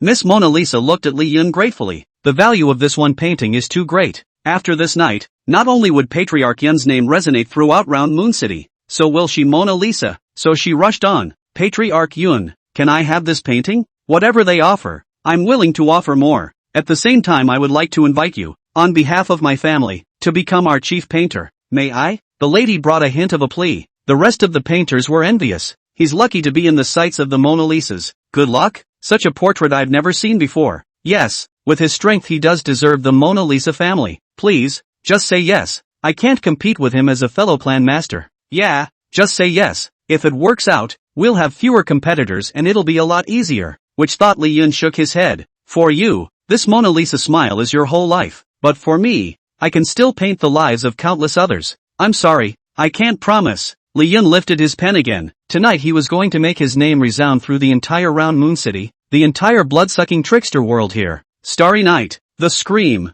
The Creation of Adam, The Birth of Venus, Kent Beach, The Unknown Girl, The Last Supper. When a painting comes out of his brush, a masterpiece that resonates around the world is arrayed behind him. The whole association went crazy. He's a genius, the greatest painter of all time. It's terrifying. Any one of the paintings here can make any painter's great name known all over the world. And he, on the other hand, is able to produce a constant stream of miracles. Crazy. All the blood-sucking shenanigans are crazy. All the painters in the entire association were also dumbfounded when they looked at Li Yun, who was surrounded by the crowd. Counselor Reich stood by and burst into tears of excitement. Look, I found a what? Is he a genius or a madman? It's crazy. Chapter 149, Blood Ancestors Imperial Painter. Dracula's Imperial City. Princess Vera in her fancy dress looks up at the window. A small bird rested on her hand and Princess Vera was surprised. Hello there, where are you from? Is it tired of flying? The birds were twittering and not sure what they were saying. Hunter, get him some water. Hunter, the butler, immediately brought water. Princess, let it drink and let it go. No other creatures are allowed here. A momentary loss appeared on Princess Vera's face. Look at the bird drinking water and gently stroke its feathers. This imperial city is like a birdcage to me. I'm not as good as a little bird. Hunter rushed on. Princess, you are the future queen. It's not the same. Vera trailed off. I don't even know if I'll make it as queen. Has there been any movement lately? Hunter thought for a moment and spoke. Your uncle, aunt and mother, they have been busy with the enthronement ceremony lately. On the surface, it looks calm. Secretly the men I sent out to find that which have not yet been found. Princess, it's my subordinate's incompetence. Hunter knelt beside Vera, waiting for the chastisement. Willa gently raised her hand. It has nothing to do with you. These elders of mine are princes. You're just a duke. It's hard to dig out who's behind the scenes to get me killed. Hunter stood up. Slowly. Dr. Lee's place. Is it credible? Will he come? Vera blinked when she heard Li Yun, a hint of a smile on her face, but it quickly disappeared. I don't know, although I have contacted Mrs. Timmett, but inwardly, I don't want him to come. It's too dangerous here. A hint of concern appeared on Vera's face. The Dracula royal family. the true lineage of the blood ancestors. There are princes all over the place here. It's the strongest place in the whole blood-sucking shenanigans. The crises are many. Both the princess and the lady seem to trust him, but I always thought he was just a better human. Even if he has great medical skills, it doesn't mean he can help the princess. Besides, the imperial city is tightly guarded. Even if he were to come, I can't imagine how he'd get in. Vera nodded. Look to the bird that is about to fly away. I don't know, but I always have a hunch. He's going to show up. Painters Guild. Patriarch Yun's new work is going to be auctioned off. Hurry up, everyone. If you don't grab it, it'll be too late. Members of all the big families got wind of it and came in the first long influx. Do you guys know how much that Mona Lisa smile by Patriarch Yun has risen to? 10 times? Fully 10 times. It's only been a few days. I've even heard that even the blood-sucking shenanigans in the Imperial City are looking for Patriarch Yun's paintings. The blood-sucking shenanigans sat on the second floor of the auction, excitedly waiting for Li Yun's new work. When the auction opens, a painting by another artist appears. Instead, everyone settled down their impulses and waited for Li Yun's painting. Next, the auction will be a new work by Patriarch Yun. Hearing this, the blood-sucking shenanigans waited with bated breath. When the painting came out, it was even crazier. It's amazing that the standard of the new work is still rising. My god, he's a god of painting. 1 million spirit coins, 2 million spirit coins, 3 million spirit coins, starting at 10 million. The whole auction went crazy. Council Member Ike, you've dug up a golden treasure. One painting by Patriarch Yun is enough to counteract the entire price of other painters. Nowadays, throughout the entire blood-sucking Dial realm, Patriarch Yun's great name is incomparably loud. A painting is hard to find. Councillor Ike looked at the Lord President in front of him. Rejoice. It's all because of the Chairman Sama's good lead. But Patriarch Yun is indeed the most powerful patriarch I've ever seen. It can be described as simply divine. The President also nodded. Let's go and meet this Patriarch Yun. I don't think there's room for this big dragon in our association. Councillor Ike froze. Does the President want to include Patriarch Yun's name in the Imperial City list? The selection of painters in the Imperial City about to paint the portrait of the future Empress is about to begin. With his ability, it's enough. Patriarch Yun, your painting has set the latest record for the auction again. It's auctioned at a sky-high price of $10 million.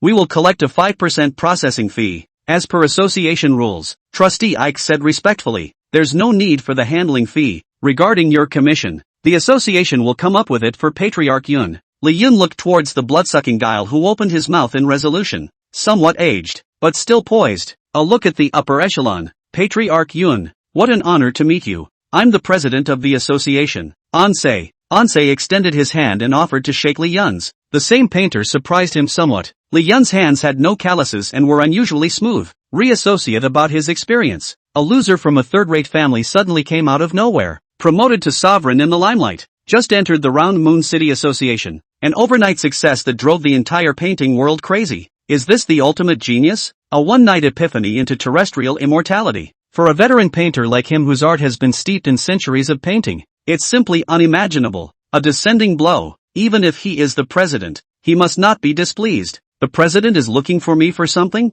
Li Yun withdrew his hand and questioned. The president smiled softly. Witness the influence of Patriarch Yun and the strength of the painting. It's not that I can't sit still and want to see you in person. Talk to you. Li Yun pointed to the house. Come in. Entering the room, Zhu Hong and Dan Cheng immediately poured blood tea. The president had a hard eye and saw at once that they were complete. Does Patriarch Yun have something against the sisters? If you don't like it, the association's painted slaves you can pick and choose as you please. Li Yun waved his hand. They're fine. I'll just have them. The president nodded his head gently before speaking faintly to Zhu Hong and Dan Cheng. You guys go out. I'll talk to Patriarch Yun about something. Zhu Hong and Dan Cheng nodded, bowed and left immediately. Watching them leave, Li Yun knew that this president was looking for himself for something big. Only Li Yun and Ansei were left in the room. Ans spoke up. Does Patriarch Yun know why our status as painters is so high? Li Yun nodded. I've heard a legend that there was an imperial painter beside the blood ancestor in the beginning, depicting the life of the blood ancestor. Up to this point, the painter has also become one of the many professions with a high status. Ansei squared his shoulders. It's not a legend. That painter was none other than my ancestor. He serves the blood ancestor with his paintbrush,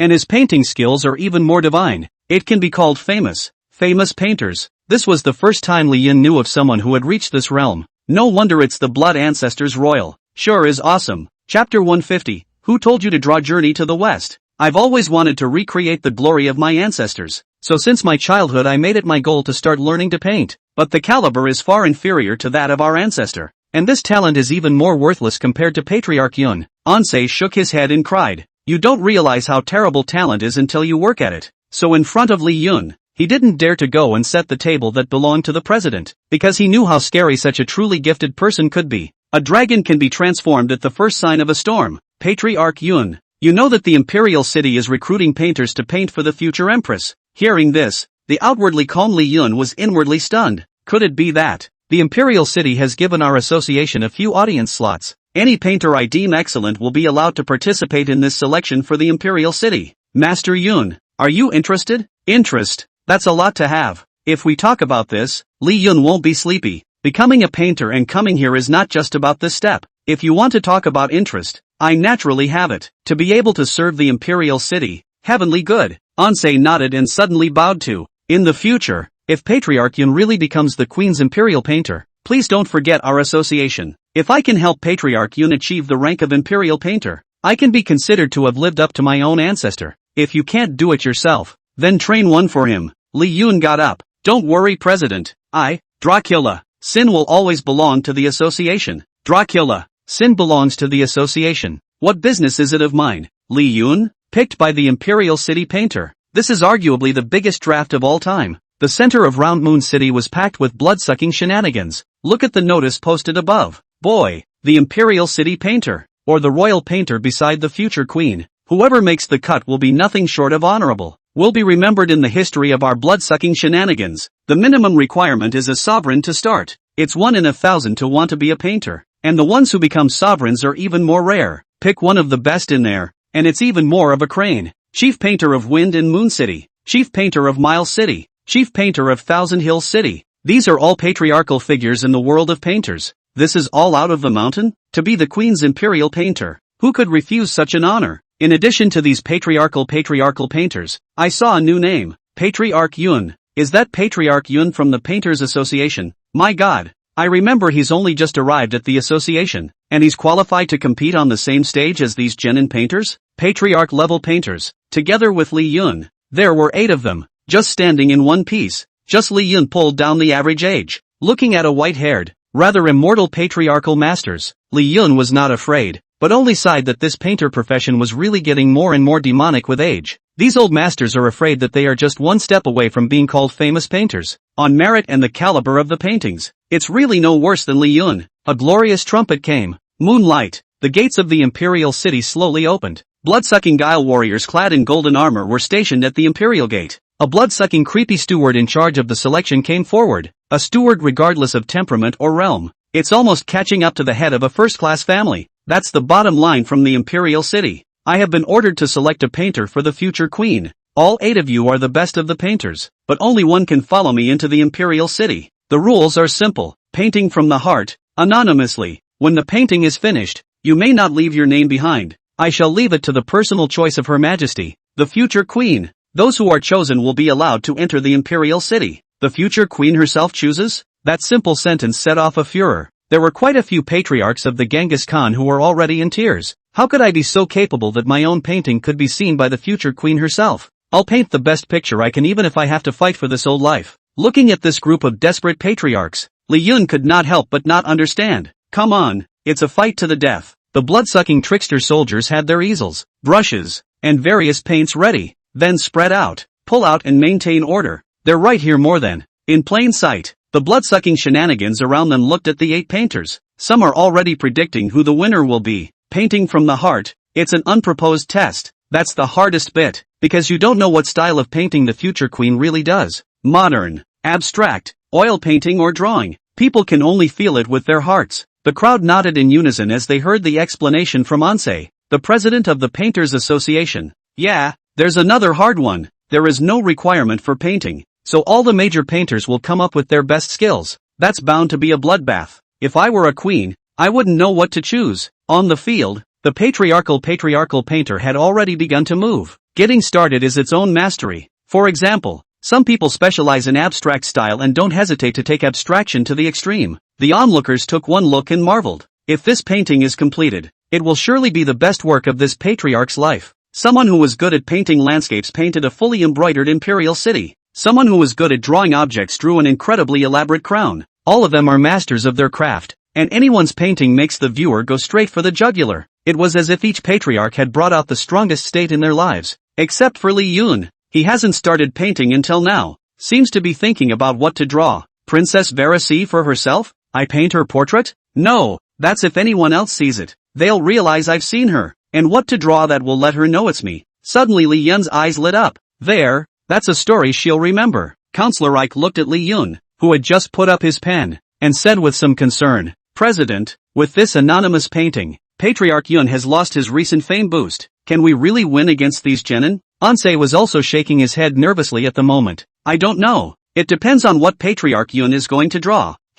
What's doing? Why doesn't he paint his best portraits and art paintings? What the hell is this drawing? Counselor Ike also looked on with wide eyes. I don't understand. I don't understand at all. You're drawing comics here? You think the future queen is 3 years old? Pills are spicy. Thoroughly pills are spicy. Forget about you drawing comics. A man rode a white horse with a monkey in front of him, followed by a pig, and a monk. What the hell is this again? You don't paint bloodsuckers, you paint people and animals? If the future queen reads this, she'll tear you apart. Counselor Reich said with some tears at the moment. Chairman, should we escape first? If the future queen gets angry, can our association be saved? Chapter 151. Quickly let Patriarch Yun enter the palace and sleep with this princess. Ah, Patriarch Yun. Patriarch Yun. It's normal to draw in front of you. What's with the sudden seizure? Another human, another pig, another monkey, not to mention the future queen. I looked dumbfounded. The president of the association, Ansei, was a bit anxious at the moment. Had I known that Patriarch Yun was this unreliable, there was absolutely no way I would have let him fight for the association. Representatives from other places who had gone to war laughed. Chairman Ansei, is the Painters Association getting out of hand? To have a new sect master participate in the Imperial Cities competition. I've heard his name, and he's been getting a lot of fame lately. But painting is all about substance. Who is not a master up here who was once famous? Let's see. He's in his original form, losing the so-called fame bonus, coupled with the suppression of so many genjutsu clerics. It's okay to be out of work, but you can't do a whole lousy job like this. Ha ha ha. Hearing the taunts of his peers beside him, President Ansei's face became even worse. I'm ashamed of my ancestors. I should have gotten on by myself, facing all these Genghis Khan masters, half-step famous painters. Even though I'm undefeated, at least I won't lose so miserably, drawing a completely unreadable piece of. Ugh. It was too late for Chairman Ansei to regret this moment. Counselor Ike, who was next to him, was much calmer. President, I believe in Patriarch Yun. It's definitely not nonsense for him to draw like this. There should be a purpose for him. Purpose? Ansei looked aside to Zoltan. You're Patriarch Yun's housekeeper. Do you know what he's doing this for? Zoltan also shook his head in confusion. Ansei's hand claps and breaks the case. He's been following Patriarch Yun for so long, and he didn't get it. That's just nonsense. Although Zoltan couldn't read it, he was sure that his own boss was definitely not fooling around. After all, the reason for coming here was to enter the Imperial City and help Princess Vera. How can you make a mistake when you are on the threshold? Time passes by second by second. The blood-sucking creep in charge of the Imperial City slowly opened his eyes. It's time. Painters, put away your respective works. I will now return to the Imperial City with these works, to be chosen by the future queen herself. The paintings were put away one by one without any names being left. Li Yun clapped his hands and walked towards Zoltan. Boss, how was it? All the best. When Ansei heard this, he looked at the relaxed Li Yun and covered his forehead. Patriarch Yun, how did you say that? Everything went well? I am not seeing where it went well. The paintings were quickly brought into the Imperial City. Hunter took it and then walked over to Princess Vera. Your Majesty the Princess, this is the distinguished painter the princess sought for the portrait you will need to leave after you ascend the throne hall. You need to choose a favorite out of it, and its painter will become the Imperial painter of the Imperial City. Princess Vera didn't seem very interested. It doesn't matter who it is. Hunter handed the painting over anyway. The princess might as well take a look. Willa looked to the painting. In the first panel, a crown. Exquisite. Princess, this painter has strong details. A crown can be so lifelike. Must have good merit. Princess Vera, however, said, knowing it's for me. Obviously not good at drawing such imaginary things, but still drawing them, not real. Then the eyes flickered. Princess, the landscape is nice, and doesn't purposely change its painting style because it wants to tend to you. Princess Vera hitched her chin in disinterest. I can't see if the view is any better. No. Hunter switched to another pair. Princess, this pair. No. Then this one. No. No. Seeing fewer and fewer being screened, Hunter was helpless. When the last pair was seen, Hunter looked left and right, and the whole thing was bad. What the hell is this painting? It can't be this one. Another man, another pig, another monkey, another horse. What the hell kind of painting is this? What kind of painter is this ridiculous? Princess, I'll have this painting thrown out. Behead that painter and defile your eyes. Hunter huffed, but there was no retort from Princess Vera. He turned his head, only to see Princess Vera standing up, step by step towards that copy of Journey to the West. The Journey to the West painted by Li Yun is realistic beyond imagination. When Princess Vera stood in front of his paintings, it was as if she was instantly swept away into that fantastical world of gods and demons. Look at the Monkey King under his pen. The golden hairs are clearly defined, as if each one is dancing with the wind, with the spirit of vivid vitality. The fiery eyes flashed with uninhibited and cleverness, just as if they could perceive all the demonic tricks in the world. The weapon glittered in its hands, making people glance at it. It was as if he had truly seen the great sage of Qi Tian de Shang,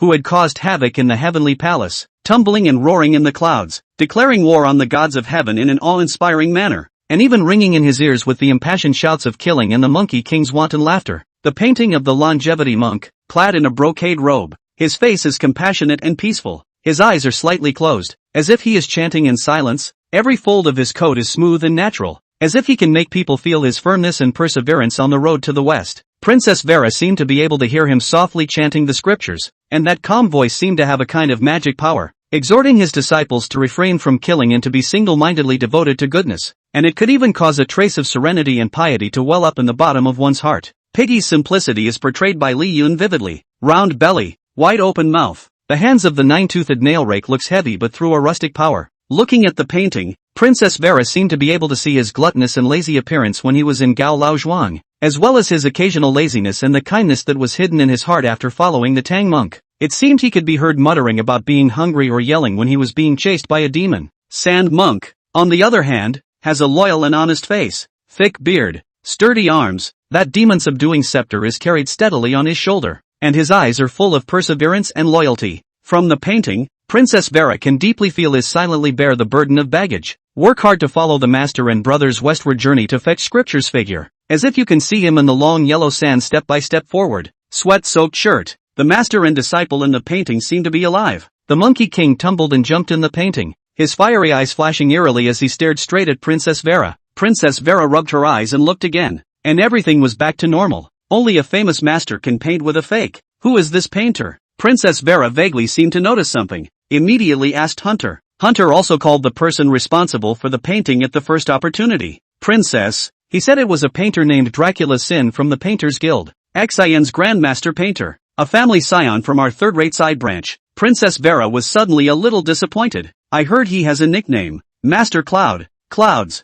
Yes, it must be. It's Li Yun. The princess's eyes lit up. Journey to the West was a story once told to her by Li Yun. In the entire blood-sucking trickster world, who knew but Li Yun and her? Princess Vera pointed to the set of Journey to the West and said happily, I love this picture. Quickly let that painter come into the palace to sleep with this princess. Hunter? Chapter 152. Li Yun was attacked. Zoltan was instantly secured. Hunter looked at Princess Vera with some surprise in his eyes, as if to say, how did the princess's aesthetic become like this? Just then, a voice came. Vera, I hear you're picking out a painter. How's it going? Hunter immediately bowed his head in respect when he saw the visitor. Prince Arthur, you're here. Prince Arthur is clad in golden robes and carries a golden walking stick. A golden walk. Uncle Arthur. Vera saw Prince Arthur and said hello. Prince Arthur nodded. Look to the paintings. Vera, I think it's a great picture. This crown fits you well for the future. Who is this painter? Call him. Prince Arthur pointed to the crown and his men were about to find it. Vera, however, frowned slightly. Uncle Arthur, I don't really like this picture. I already have a favorite. Prince Arthur stood there, looking over at Vera. Oh, you've already chosen? Show me which pair you fancy. Velarde didn't point it out for a moment, and Hunter saw that the scene was somewhat silent, pointed to the pair of Li Yun's Journey to the West. Prince Arthur took one look and blew his beard, pointing to the painting. This is not nonsense. What is this? Someone, behead this painter. How can the paintings sent to the imperial city be so perfunctory? Vera heard this and immediately said, Thou shalt not. I fancy this painting. You decapitated the painter. What then? Upon hearing Vera's words, the blood-sucking trickster soldiers who were just about to go out to capture Li Yun stopped in their tracks. Prince Arthur spoke up. Vera, your portrait is a matter of my royal face in Dracula. When you ascend the throne, you will be placed with the blood ancestor portrait. What an honor this is. Don't mess around. Good boy. Listen to uncle, don't be capricious, don't have any eyesight to take this painting away. Capricious? The always mild-mannered Vera suddenly raged. I said no one is to touch this painting. The entire room erupted with golden blood. Hunter, the countless blood-sucking guile guards, were involuntarily kneeling on the ground at this moment. Shivering, Prince Arthur exerted himself to support his body with his crutches. The expression on his face was one of great effort and grimace. Vera withdrew her bloodline power. Prince Arthur gasped. Cloaked said, "Listen to the princess. Keep it up, princess likes it. That's the one. Vera, you get some rest. I'll be off." Prince Arthur, with his cane, turned away. Seeing him go, Hunter got up from the floor, looked to Vera. He gritted his teeth as well. This Prince Arthur's hand is stretching longer and longer, even meddling in what paintings the princess likes. Princess, do you think it could be him who put the curse on you? Willa stood there, holding Li Yun's painting, shaking her head, indicates that he doesn't know either. I'll have someone keep an eye on him these days, just in case he moves. Then looked to the pair of westward journeys. But you're always gentle. Princess, why would you be so angry over a painting? Does this painting have some deeper meaning? Vera nodded and spoke. This was drawn by Li Yun, though I don't know how he did it. He's Dracula. Sin, that's Patriarch Yun. He really has a way to blend into the imperial city. Hearing Vera's words, Hunter exclaimed, "What? Divine Dr. Li can also draw?" A smile bloomed on Willa's face and she giggled. He can do more than draw. He can tell stories too. I haven't heard his story in ages. Quickly have someone invite him into the imperial city. I want to see him. Hunter nodded. It's just still unbelievable. Is this human really this strong? It's only been a short time since I've seen you. How come you've gone from being a divine doctor to becoming a patriarchal painter? Prince Arthur walks out of Princess Vera's chambers. The Minders beside him looked at him with pale faces. Prince, are you alright? Prince Arthur shook his head. Willa's bloodline is getting stronger and stronger. It won't be long before it completely evolves into a 100% blood ancestor bloodline. By then, no blood-sucking creep will be able to resist her might. He then looked to his Minders. The painter behind that crown is someone we've arranged, isn't he? The Minders nodded. Prince Arthur reckoned, if it's someone we've arranged, it's bound to be no threat to Vera. But she chose another painting and had such a strong attitude. Ugh, she's not the child she used to be. She'll be our queen soon. I can't always make decisions for her. Since she likes that pair, you guys check it out right away. See what's different about the artist behind that painting. If it turns out that he will be a threat to Willa, even if Willa hates me, I will kill him. I will never allow any danger to come near her. Prince Arthur gritted his teeth and said decisively. The Minders beside him immediately took orders and disappeared. Round Moon City, Li Yun and Zoltan came out of a tavern, walking down the street. If it isn't Patriarch Yun, ugh, what a great hand to play. That's right. He was originally the most famous sect master in the association today, but he didn't think about an imperial city selection. His reputation stinks. It's not even a result yet. Why does it stink? Look at that thing he drew. Who understands it? If he doesn't stink, who does? That's right. How can this kind still be seen by the future queen? You think the queen is you? No vision. Li Yun listened to these words and didn't bother. He stopped the somewhat impulsive Zoltan. Boss, what's stopping me? These foul-mouthed guys just need to be cleaned up. Li Yun faintly said. Anne, there are foul-mouthed guys everywhere. Just get used to it. On the contrary, do you think I'm ing around? Zoltan paused as he listened to Li Yun's words. If it were the average person, I'd think so. But boss, not so much. Boss always does things beyond reason. I think there must be a deep meaning in doing this. Li Yun laughed at Zoltan's words. Okay, have you been trying too hard to get ahead lately? Trying too hard to get ahead? Getting good at kissing the leader's ass. Li Yun laughed out loud and Zoltan scratched his head. Just for a split second the two weren't paying attention. Zoltan's body was suddenly like a lightning strike. A duke just instantly lost consciousness and fell to the ground. Li Yun had just come back to his senses when a dagger was already pressed against his heart. Patriarch Yun, don't move. Your butler is fine. He just suffered a bit of bloodline fascination and fainted. We're here because we need to ask you a few questions. If you can answer clearly, we will let you go. Li Yun looked at the sudden arrival of several blood-sucking shenanigans. Each one was of duke strength, and if they wanted to kill him, he would not be able to resist at all. Chapter 153, Hypnosis. This was in addition to the first time it appeared in the Timid Gull, the most crisis moment that Li Yun met. Seeing that the imperial city was just a doorstep away, he was convinced that if Princess Vera saw his painting, she would be able to read their cryptic message. I didn't realize that I was being sneaked up on. The sneak attacker was also immensely powerful. Even his strongest bodyguard, Zoltan, had only been instantly secured. If they really wanted to kill themselves, it would really be a matter of the blink of an eye. After a short period of thinking, Li Yun realized that he couldn't do it the hard way. With that, He raised his hand. I'm Dracula. Sin, a patriarch painter of the Painters Guild. What are you doing? Want money? I can give it to you. The leader of that blood-sucking trickster squad had a pair of blood-red eyes that were chilly, as if trying to pierce through Li Yun. What's scary is that he didn't think too much about the heartbeat. Like an emotionless task machine. We don't want money. No money? That's a problem. What the hell is the composition of these blood-sucking creeps that fall from the sky? All of them are dukes with ridiculously strong battle power. Li Yun tried again. He hugged himself weakly. But I like females. Finally the blood-sucking creepy heartbeat in front of him reacted. But it was a breathless one. He glanced at Li Yun. We don't want your body either. Hearing this, Li Yun's heart thumped. No money, no life. Well, just for the hell of it. Oh, the bells of Round Moon City rang, symbolizing that a new day is about to begin. The blood-sucking shenanigans on this street will soon multiply one after another. We have to hurry up and conduct the interrogation. Otherwise it's not good for the image of the Imperial City once the others see it. Li Yun captured a key piece of information before he could analyze it. That blood-sucking trick took out a needle and stuck it into Li Yun's neck. A hard press followed. A strand of throbbing golden liquid entered Li Yun's body. Li Yun only felt that for a moment his entire body's internal organs were churning. And it was as if he was going to lose consciousness for a moment. A force was fighting itself for control of its body for a brief moment. Soon, though, the power disappeared. The protection from all poisons triggered. Li Yun was overjoyed in his heart, but on the surface, he went along with the feeling he had just had and continued to act. That's pretty weak, reacting so quickly. The blood-sucking guile who had staked Li Yun frowned slightly.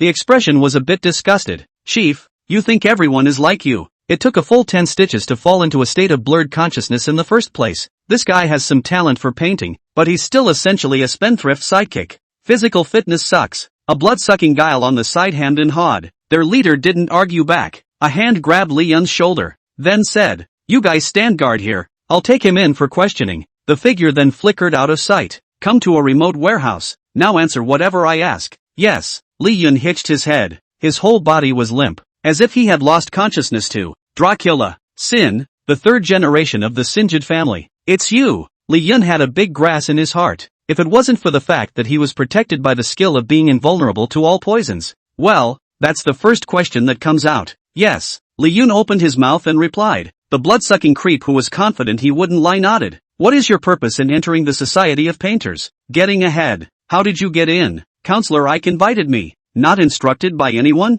"No." That blood-sucking guile stroked his chin as he listened to Li Yun's reply. "What do you think of Princess Vera?" Li Yun was just about to take off. Suddenly the realization wasn't right. 99% of the blood-sucking shenanigans in the entire blood-sucking shenanigans world had no business knowing Vera's name. Just know that it's the future queen. "I don't know who you're talking about. Looks like this kid's got no problem." "Okay, just stand here and forget everything that just happened. In 3 hours, you'll regain consciousness." The blood-sucking creep was about to leave, when he reveals his back. Defenseless, Li Yun pulled out his dark geocache and took a sip. For a moment, he seemed to blend into the darkness. The darkness around him was mobilized by him. He called out to the darkness and split into a tentacle that grabbed the blood-sucking trick. "I can't believe you're awake." "No, you are not unconscious at all." The dark tentacles had a death grip on that blood-sucking trick, but the sheer force of his power was so great that he was about to break free. Li Yun's whisper was like a nightmare. "You're sleepy now, gradually sinking into darkness. Lose all consciousness." The psychiatrist's hypnosis is unleashed. 10 soul loss needles couldn't make it unconscious of the blood-sucking guile. At the moment it only felt like my eyelids were getting heavier and heavier.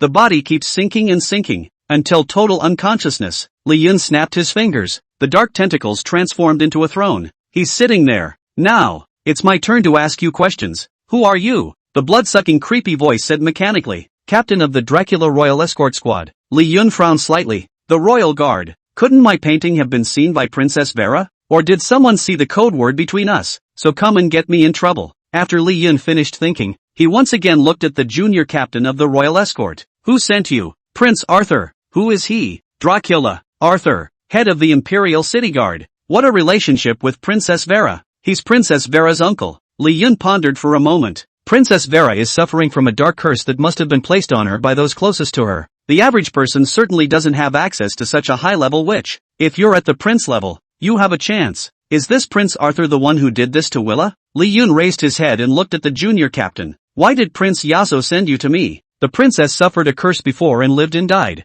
and he suspects that there are people within who want to brutalize her. He asked me to come here to confirm if you were instructed to victimize the princess." then why are the other painters okay? It's partially filled with people we've arranged to be absolutely safe. Well, bunch of connections. Ha, Li Yun also caught a key. Prince Arthur seems like a nice guy. As the one responsible for the guardianship of the Imperial City, he's justified in coming to investigate me. Looks like Vera recognized me and read the code. This is something she doesn't know about. Li Yun once again looked at the junior captain. What's your name? Dracula. Maple. Do you think Prince Yasuo would harm Princess Vera? Dracula. Maple suddenly had a somewhat struggling expression. It seemed to fight back, resisting the control of the consciousness. Good boy. The realization is really strong. Looks like we can't ask any more questions. Dracula. Fong. Forget everything that just happened. Wake up in 3 minutes. Li Yun snapped his fingers. Dracula. Maple's struggle stopped abruptly. 3 minutes later, he slowly opened his eyes, seeing Li Yun standing there, keeping his original position.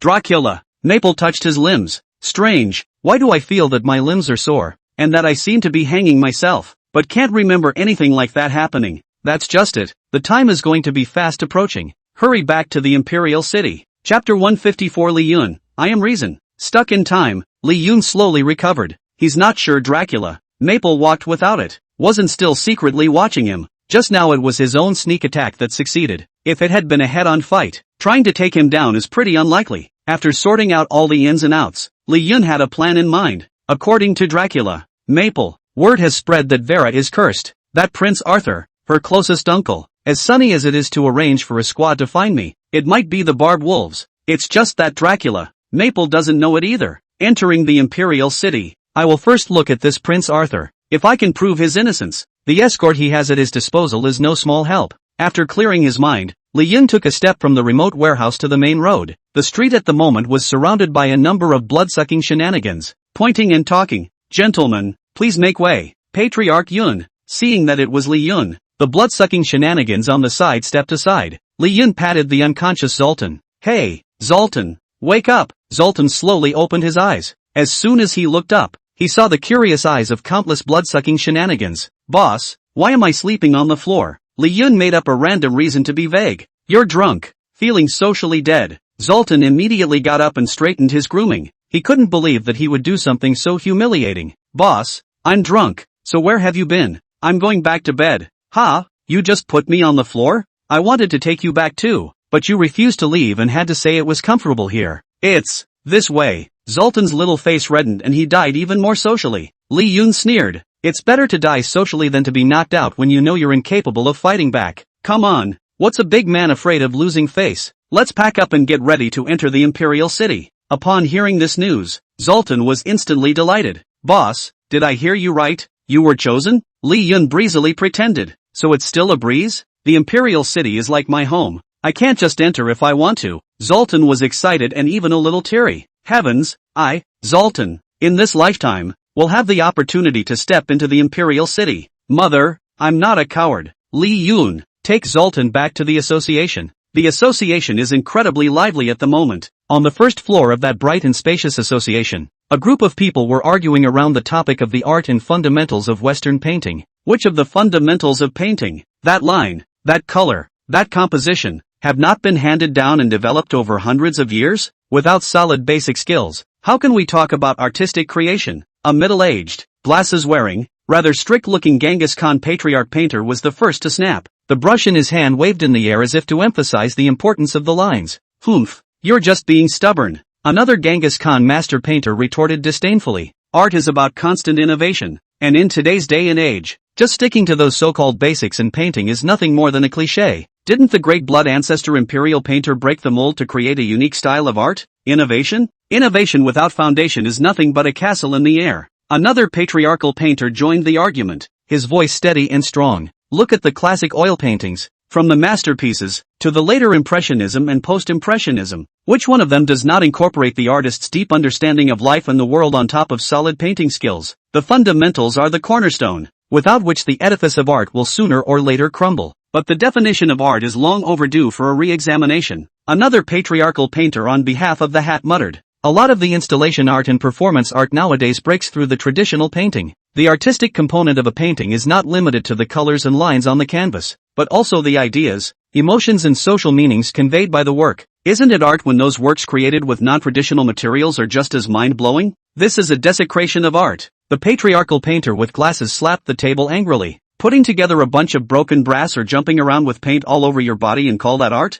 The true art of painting is to show the glory of human nature in exquisite pictures, the eternal pursuit of beauty, and all this cannot be separated from solid basic training. An up-and-coming young patriarchal painter stepped forward. There was a wild gleam in his eyes. You're all too narrow-minded. Art is diverse, whether it's traditional painting techniques or emerging art forms. We should not reject new artistic concepts just because we are obsessed with the basics, nor should we abandon the fundamentals of painting in pursuit of so-called innovation. The two should integrate and promote each other. The crowd fell silent for a moment at his words. A few moments later, the argument erupted again, but this time, everyone's views seemed to be less extreme, and they began to try to think about things from each other's perspectives. No one is an absolute winner in this heated argument, but perhaps, that's the beauty of art. The relationship between the art of painting and the fundamentals is like an eternal debate, with no standard answer, but prompting artists to keep exploring and moving forward, searching for their own artistic light on the path of tradition and innovation. Let the art of painting shine with a unique luster and blossom into endless possibilities. President Ansei saw Li Yun and walked down from the second floor. Patriarch Yun, where did you go last night? What's going on here? Li Yun pointed at the several Genghis Khanzong master painters who were selected together with himself at that time.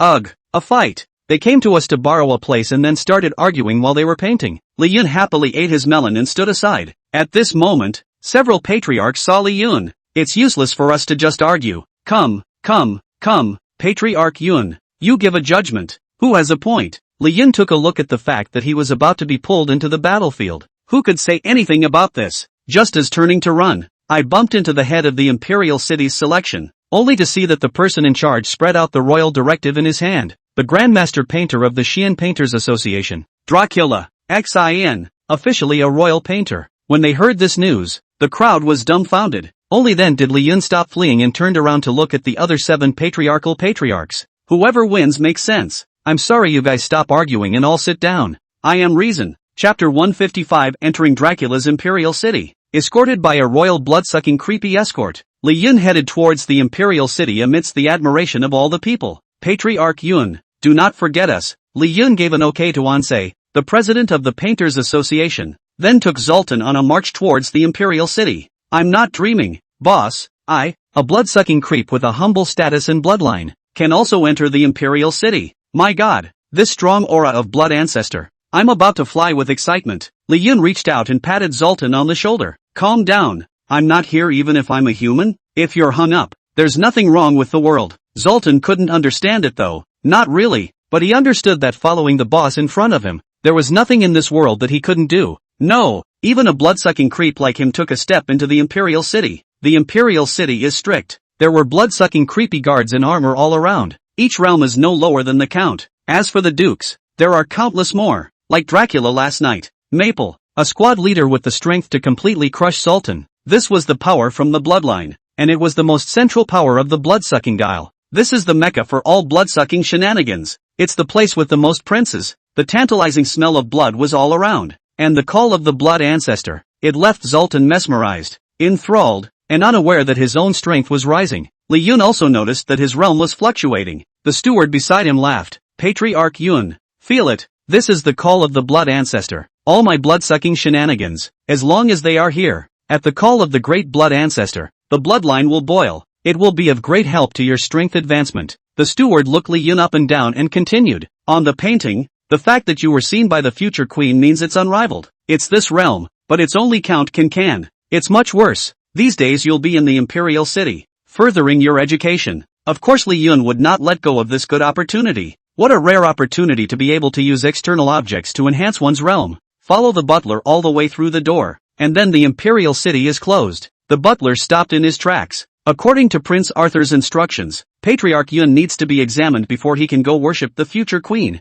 As for your butler, he is not qualified to enter the palace, only where the underlings stay. Li Yun still wants to say something for Zoltan. Zoltan, however, shook his head. Boss, I'm already satisfied that I can enter the Imperial City. He's right. I don't deserve to set foot in the palace. Boss, be careful with everything. If there's danger, I'll come to save you even if I have to risk my life. The two were connected in mind. Zoltan said, okay, then you can wait for me outside. Once Vila successfully ascends to the throne, I'll personally take you around the palace then. Zoltan smiled. grateful for the boss. Zoltan left after the man sent by the butler. Li Yun looked toward the lofty palace. How deep the hidden dangers were here. He knew well. Inside, the enemies who want to harm Vera are all the most powerful blood-sucking shenanigans. All are princes, even more than one. Probably, the slightest misstep, even with Zoltan, could not keep him safe. But now that he's here, he won't back down. Patriarch Yun, let's go. Li Yun nodded and officially stepped into the palace. Does this dress look good? It doesn't seem to look as good as that one. Ugh,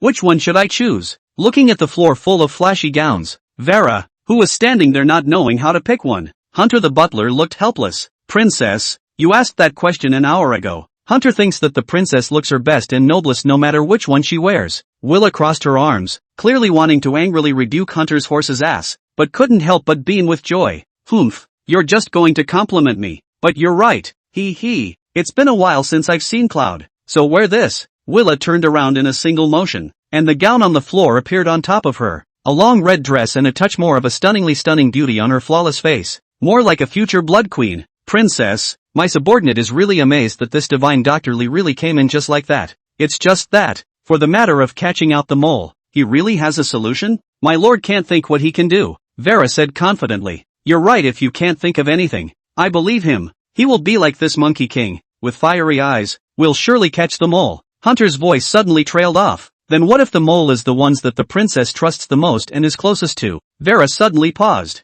After a moment's reprieve, let out a long breath. I don't know. One step at a time. Li Yun met the legendary Prince Arthur. At the moment Prince Arthur was standing outside the door of Vera's chambers, clad in armor with Dracula, member of the Maple Escort. Seeing Li Yun, he raised his head slightly. You are Dracula of the House of Sinjid. Sin? Li Yun nodded lightly. I didn't realize you could draw. Did you really paint that picture? Another try. It seems for the blood-sucking shenanigans that want to get into the Imperial City and get close to Vera's side. This Prince Arthur was repeatedly surveyed, until you can catch a hint of it. If Li Yun missed the cowardice or missed the stuffing, then he would not doubt that Prince Arthur would end his life in a moment. No. Prince Arthur frowned slightly. Dracula, Maple, however, froze, beginning to wonder if I made a mistake in my investigation last night. Without the blood ancestors' meditative guidance, how could I, a side branch descendant, come here step by step? All this, thanks to the great blood ancestor. Upon hearing these words, Prince Yasuo's defensiveness and scowling only faded away. This kid, he's quite a talker.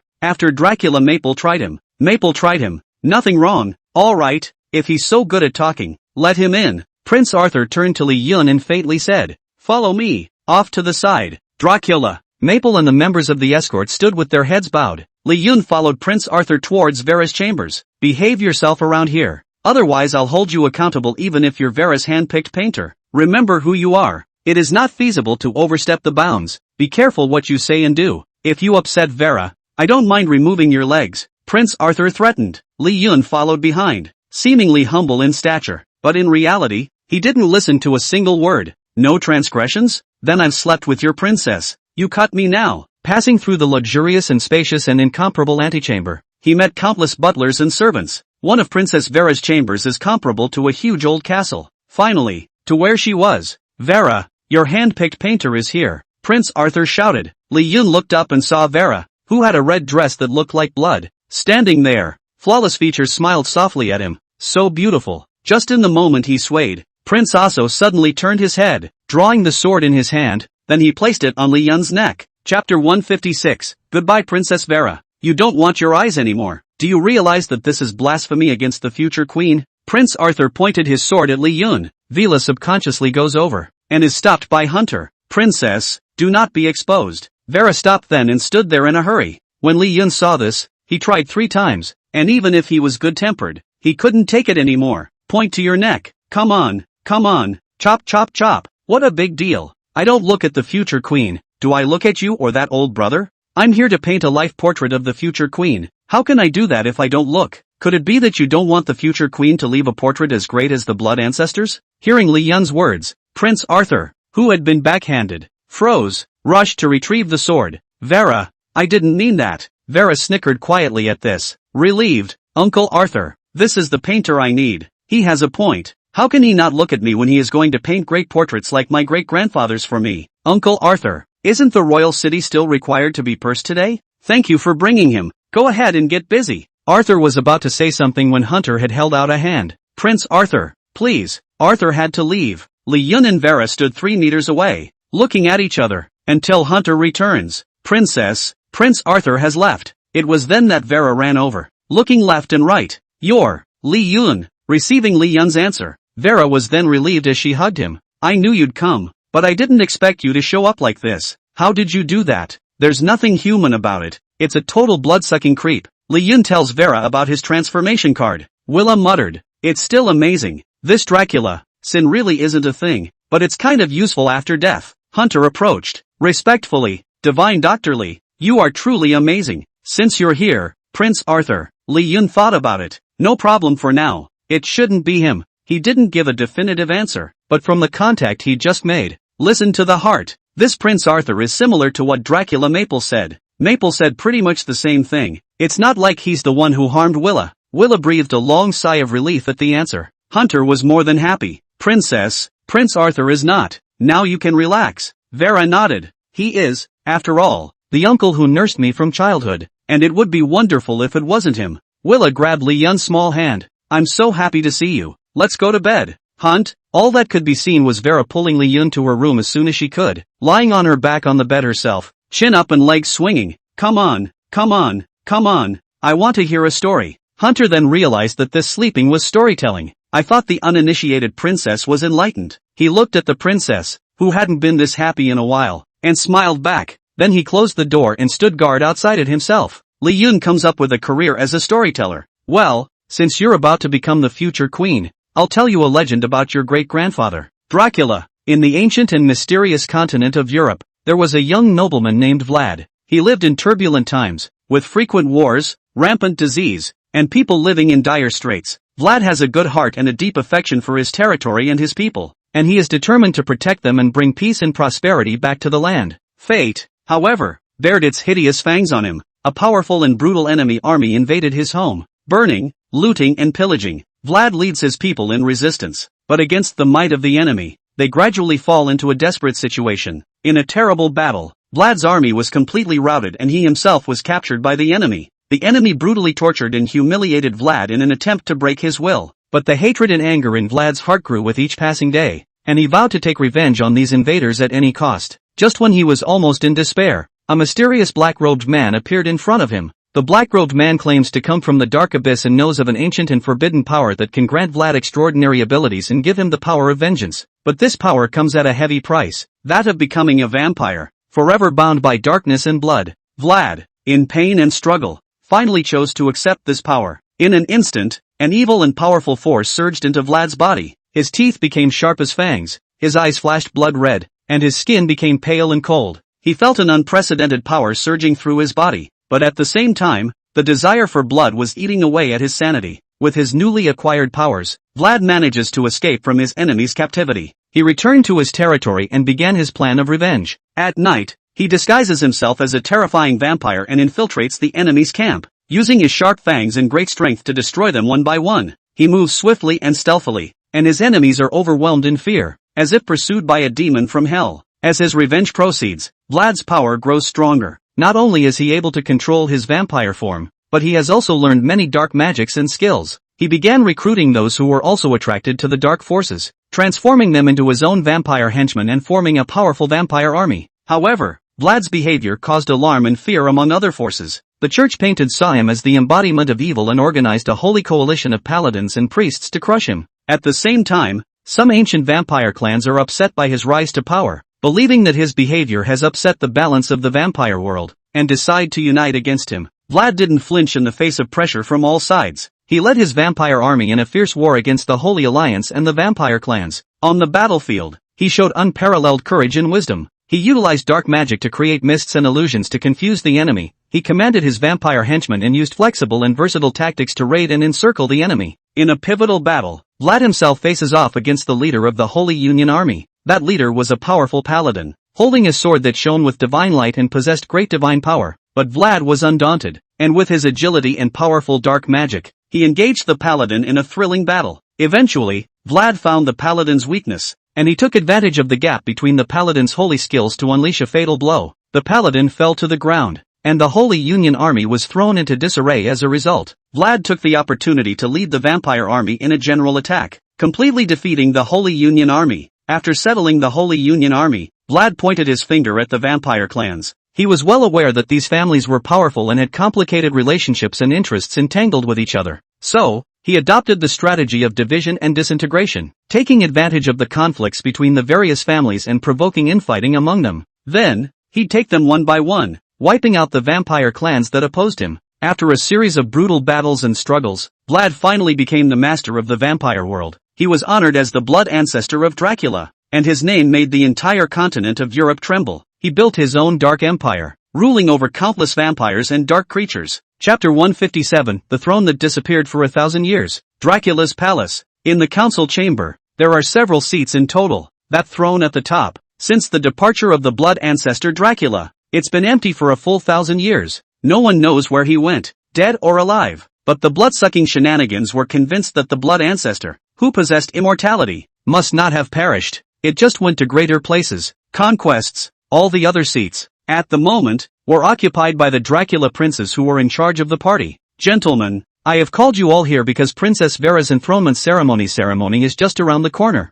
How are things going with the preparations, everyone? The opening was none other than Prince Arthur. As one of the 8 princes, he guarded the safety of the imperial city. It's all pretty much ready, and I hear that Vera's hand-picked painter is already in the palace? Vera's aunt, a female blood-sucking creep, Prince Shirley asked. Arthur, what's gotten into you about this? You didn't even communicate with us about something this big. Has this painter been cleanly identified? Good enough to paint Vera's portrait or not? The other prince grunted coldly and began to question. Prince Yasuo's brow furrowed in displeasure when he heard it. Razi, who are you to question me here? You're in charge of matters large and small within the imperial city, and I'm in charge of security. We're all princes. Put away that you do to your subordinates. Lazy grunted again in defiance. Ha, in charge of security. Willa almost died from an inexplicable dark curse. Is this how you guard your so-called safety? Aso gritted his teeth in death when he heard this, but he couldn't refute it. He scowled and stood up. That move startled all the princes. He stood in front of the blood ancestor portrait and forced his essence blood out of his body. I swear by my blood,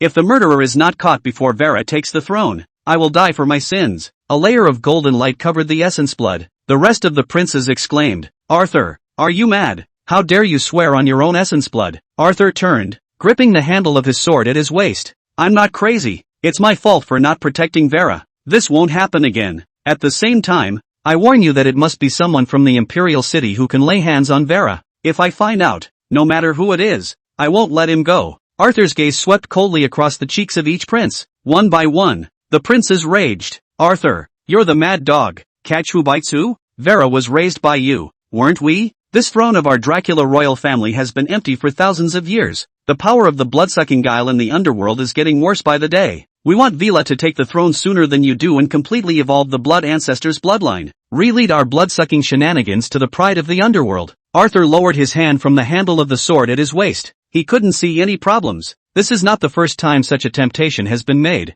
but he still couldn't catch the hidden killer. In the beginning, for this matter, the entire imperial city didn't know how many people were bloodied. All right, the murderer must be caught. But isn't the most crucial thing we're here today to discuss the matter of Vera's painter? Since the painter has entered the palace, we should meet him, at least know where his caliber is and whether he's qualified to paint for our future queen. Shirley, seeing that the atmosphere was tense, opened her mouth to ease the situation. I agree with Prince Shirley's proposal. I agree. Arthur nodded. Then do as Prince Shirley says. Tonight the imperial city holds a welcoming dinner. Vera listened to Li Yun's story and gradually became mesmerized. A queenly aura suddenly seemed to appear on her body. You tell the story of Dracula. Career value plus 100. Storyteller proficiency plus 100. Vera favorability plus 20 inch. Vera has heard your story and is plus 20 to the throne. Cloud. Your story is incredible. I can't believe I felt the call of my great-grandfather. It was as if he was standing right in front of me, kindly stroking my head. Li Yun looked at the empty air in front of him.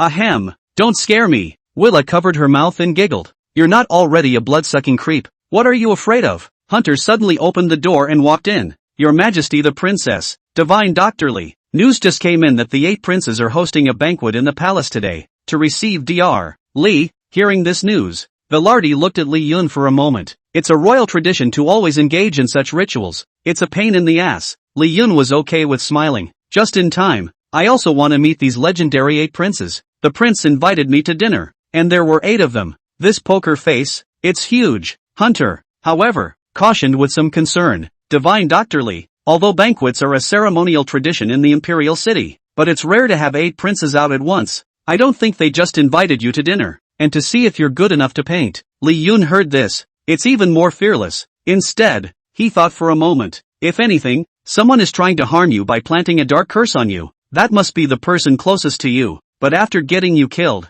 what benefit do they gain anymore? Hunter took up the conversation. Once the princess dies, his blood ancestor essence blood will be taken away. Li Yun analyzed again. Even if it is taken, a bloodline that has lost its essence can only be inherited and cannot evolve. Isn't it because the concentration of the blood ancestor bloodline in their bodies isn't low that these princes can become princes of the Dracula royal family? It's not as good as Vera, but it has the blood ancestor bloodline. If this bloodline is unable to evolve, it will not be able to approach the blood ancestor 100%. What's the point of becoming the next blood ancestor, even if you take away Vera's bloodline? Li Yun's words made Vera freeze as well. Makes sense. These uncles and aunts of mine have good bloodlines themselves. Coveting my bloodline is also only because my bloodline is still evolving, and they have stopped evolving, and never evolve again. Could it be that killing me wasn't because of the bloodline? Is it because, what am I doing wrong that they don't like me? Willa bowed her head a little emo at the thought. Seeing this, Li Yun smiled at her. You're so cute, how could they not? These are but guesses on my part. Want to know who harmed you and why?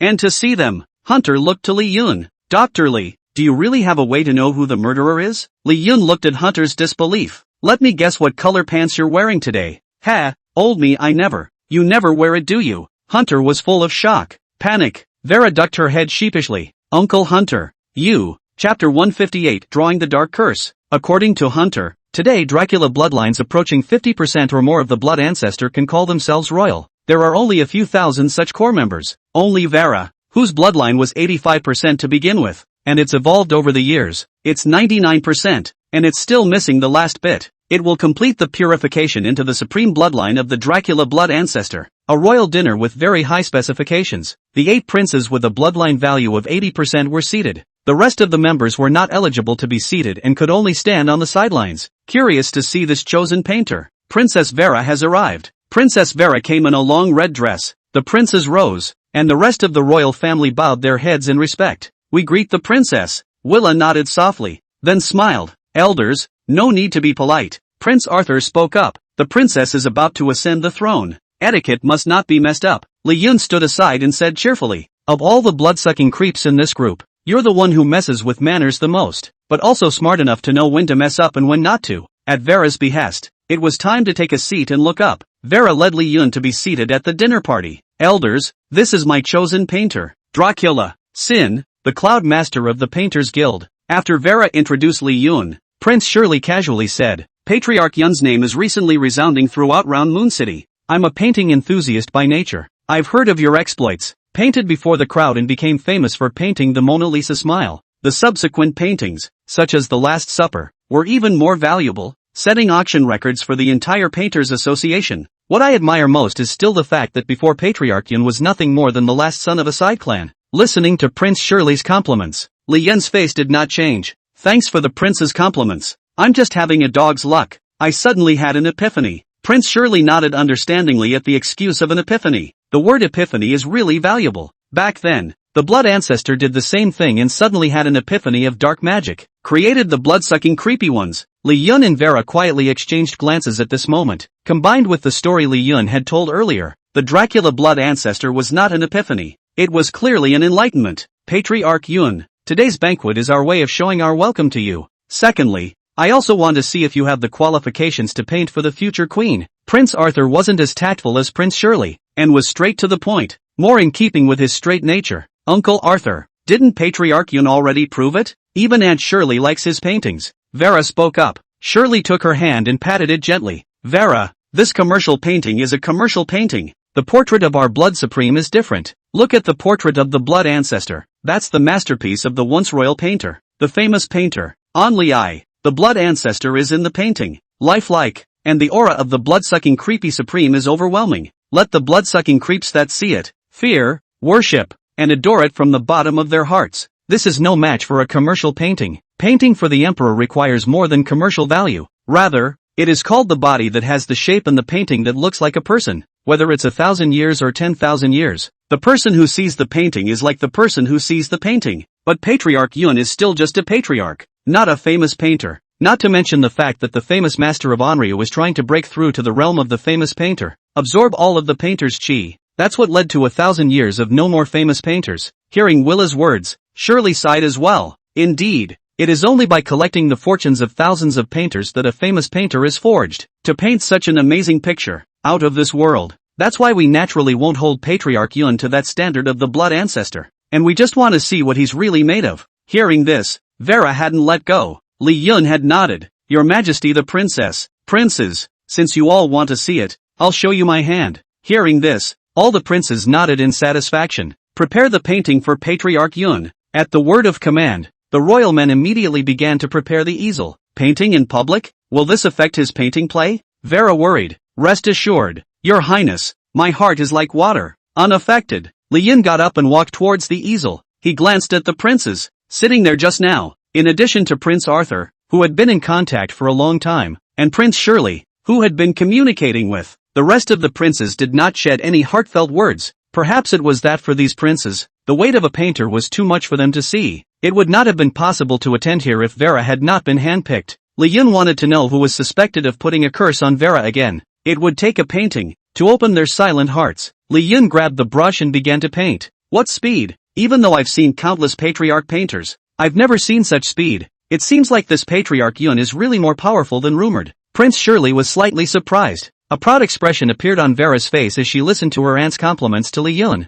That's for sure. This is a painter hand-picked by this princess. Naturally, it's the most powerful painter under the famous masters of Angle. One of the princes who knew how to paint could not be faulted for Vera's statement. Even Prince Arthur, who had the least interest in paintings, could not help but lock his gaze on Li Yun at this moment. That's really something. Did he really draw that damn thing with people, pigs and monkeys in it in the first place? What's he going to paint this time? Why can't I tell? Li Yun's drawing board was dark. The darkness was a little suffocating, a little sinking, a little desperate. It was as if the darkness could swallow everything. After a moment, Li Yun stopped painting, turned the drawing board around. Guys, look! Countless royal blood-sucking shenanigans had stopped their gazes on the drawing board. Patriarch Yun, it's just darkness. You can't see anything. Li Yun laughed softly. Really? Then a surge of energy bubbled up from the darkness. The first to react was Willa, her whole body shaking. That familiar killing feeling came back. Then there was Prince Shirley. She murmured, in the darkness, I saw evil, life-threatening evil.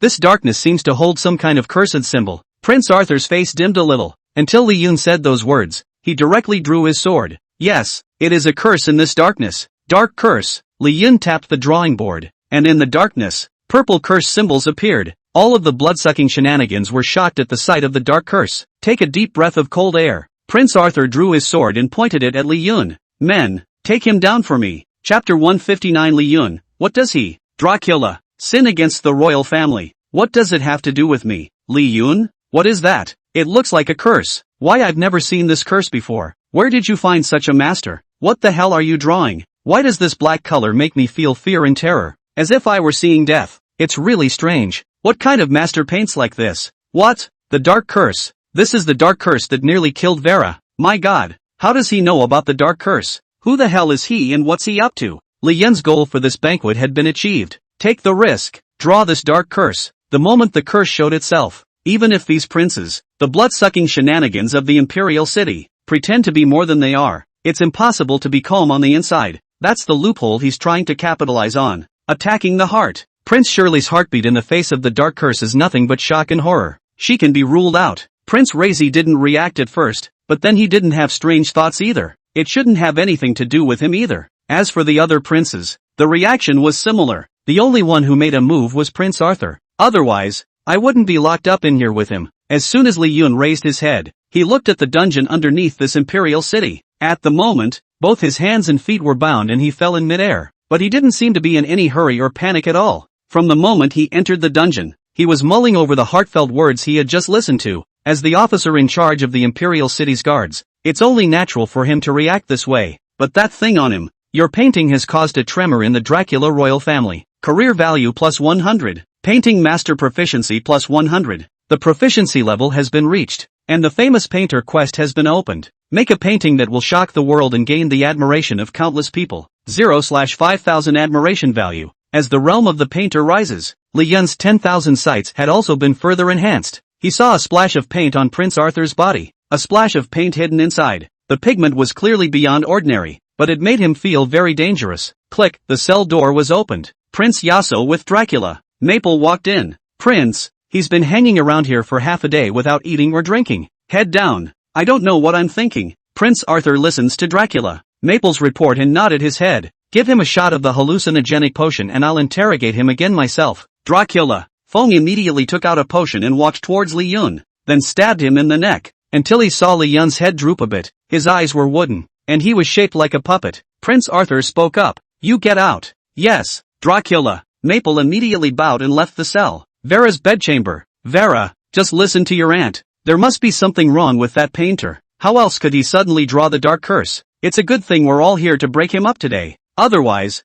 there's no telling if he'll harm you. Prince Shirley touched Vera's small hand with a heartbeat. Vera had mixed feelings at the moment. On the one hand, she was worried about Li Yun, but on the other hand, she couldn't leave. As soon as the dark curse was out of the way, the royal guards guarded Vera's departure at Prince Arthur's command. The major princes and royal guards then guarded Vera's chambers with 3 layers inside and 3 layers outside. Shirley was directly in the room with her, guarding her well-being. For the Dracula family, Vera is too important. Auntie, could this be a mistake? Uncle Arthur said he sent Dracula. Maple had gone ahead to spy on him. Could this be just a beautiful coincidence and misunderstanding? Vera said carefully, hiding her inner concern. Vera, you've grown up under our care. You don't know the evil of this trickery. Once you get involved with a witch, it's never good. Back then, the witch clan, hunted down and expelled from the blood-sucking Isle frontier by your great-grandfather. It's because they're wreaking havoc and acting strangely. I don't know how many of us blood-sucking shenanigans have been killed in order to refine curses and sorcery. Take a step back, even if he really is a coincidence.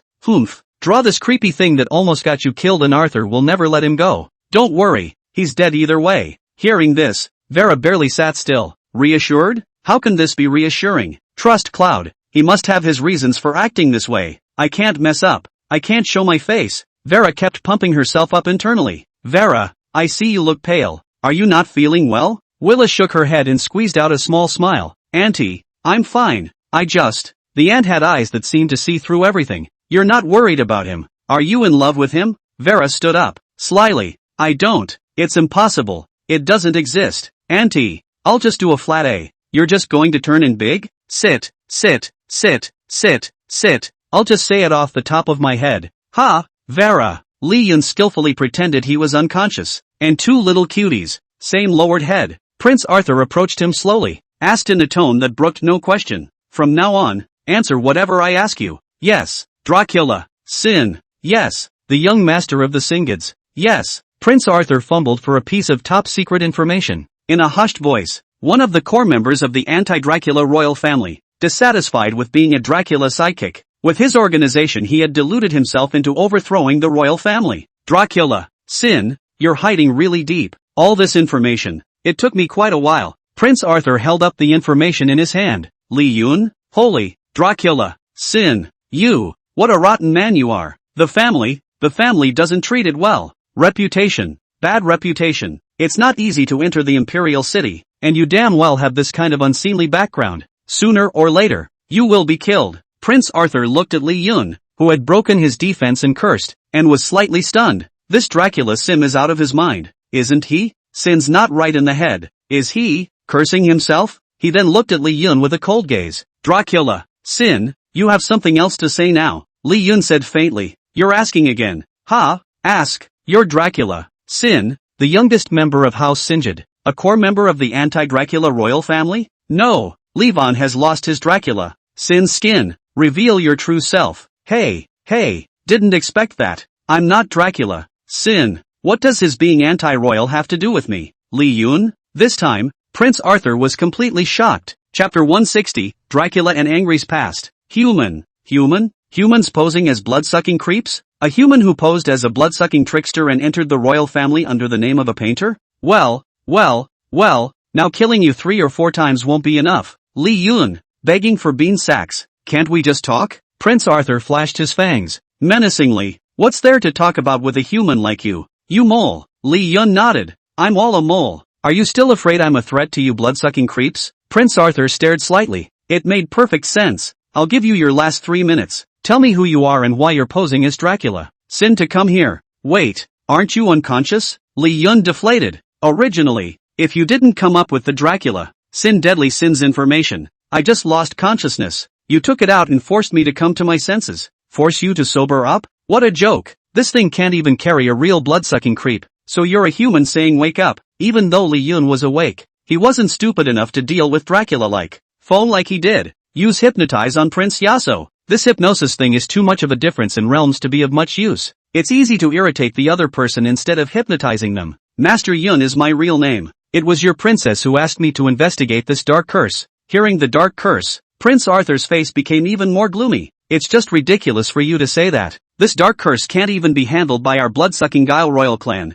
How could the princess call you a human? You can't do that without coming up with something. The bloodline in Li Yun's body bloomed. Bare fangs and golden eyes. Blood ancestor bloodline. Prince Arthur watched Li Yun's change. Exclaimed. Li Yun was also helpless at the moment. He had thought of using the black curse to hook out the blood-sucking trick that was hiding the vitals Vera. I didn't realize that I was being punked again by Dracula Sin. Since pitted once more by this layer of skin, Mrs. Timid had instructed not to reveal her bloodline. Apparently, it's a death sentence not to be exposed these days. Instead, maybe there's a way to live if you expose yourself. After all, the Prince Arthur in front of him was almost certainly not a blood-sucking creep who wanted to harm Willa. After 3 probes of his own. Instead, it's an uncle who really wants to guard Vera. This is the power of my bloodline that your princess gave me. Now you believe it? Prince Arthur did not speak. Only the sword in his hand was withdrawn. He believed it. The facts are right in front of us. Not to be disbelieved. I know. You're not a mole trying to harm Vera. Li Yun opened his mouth.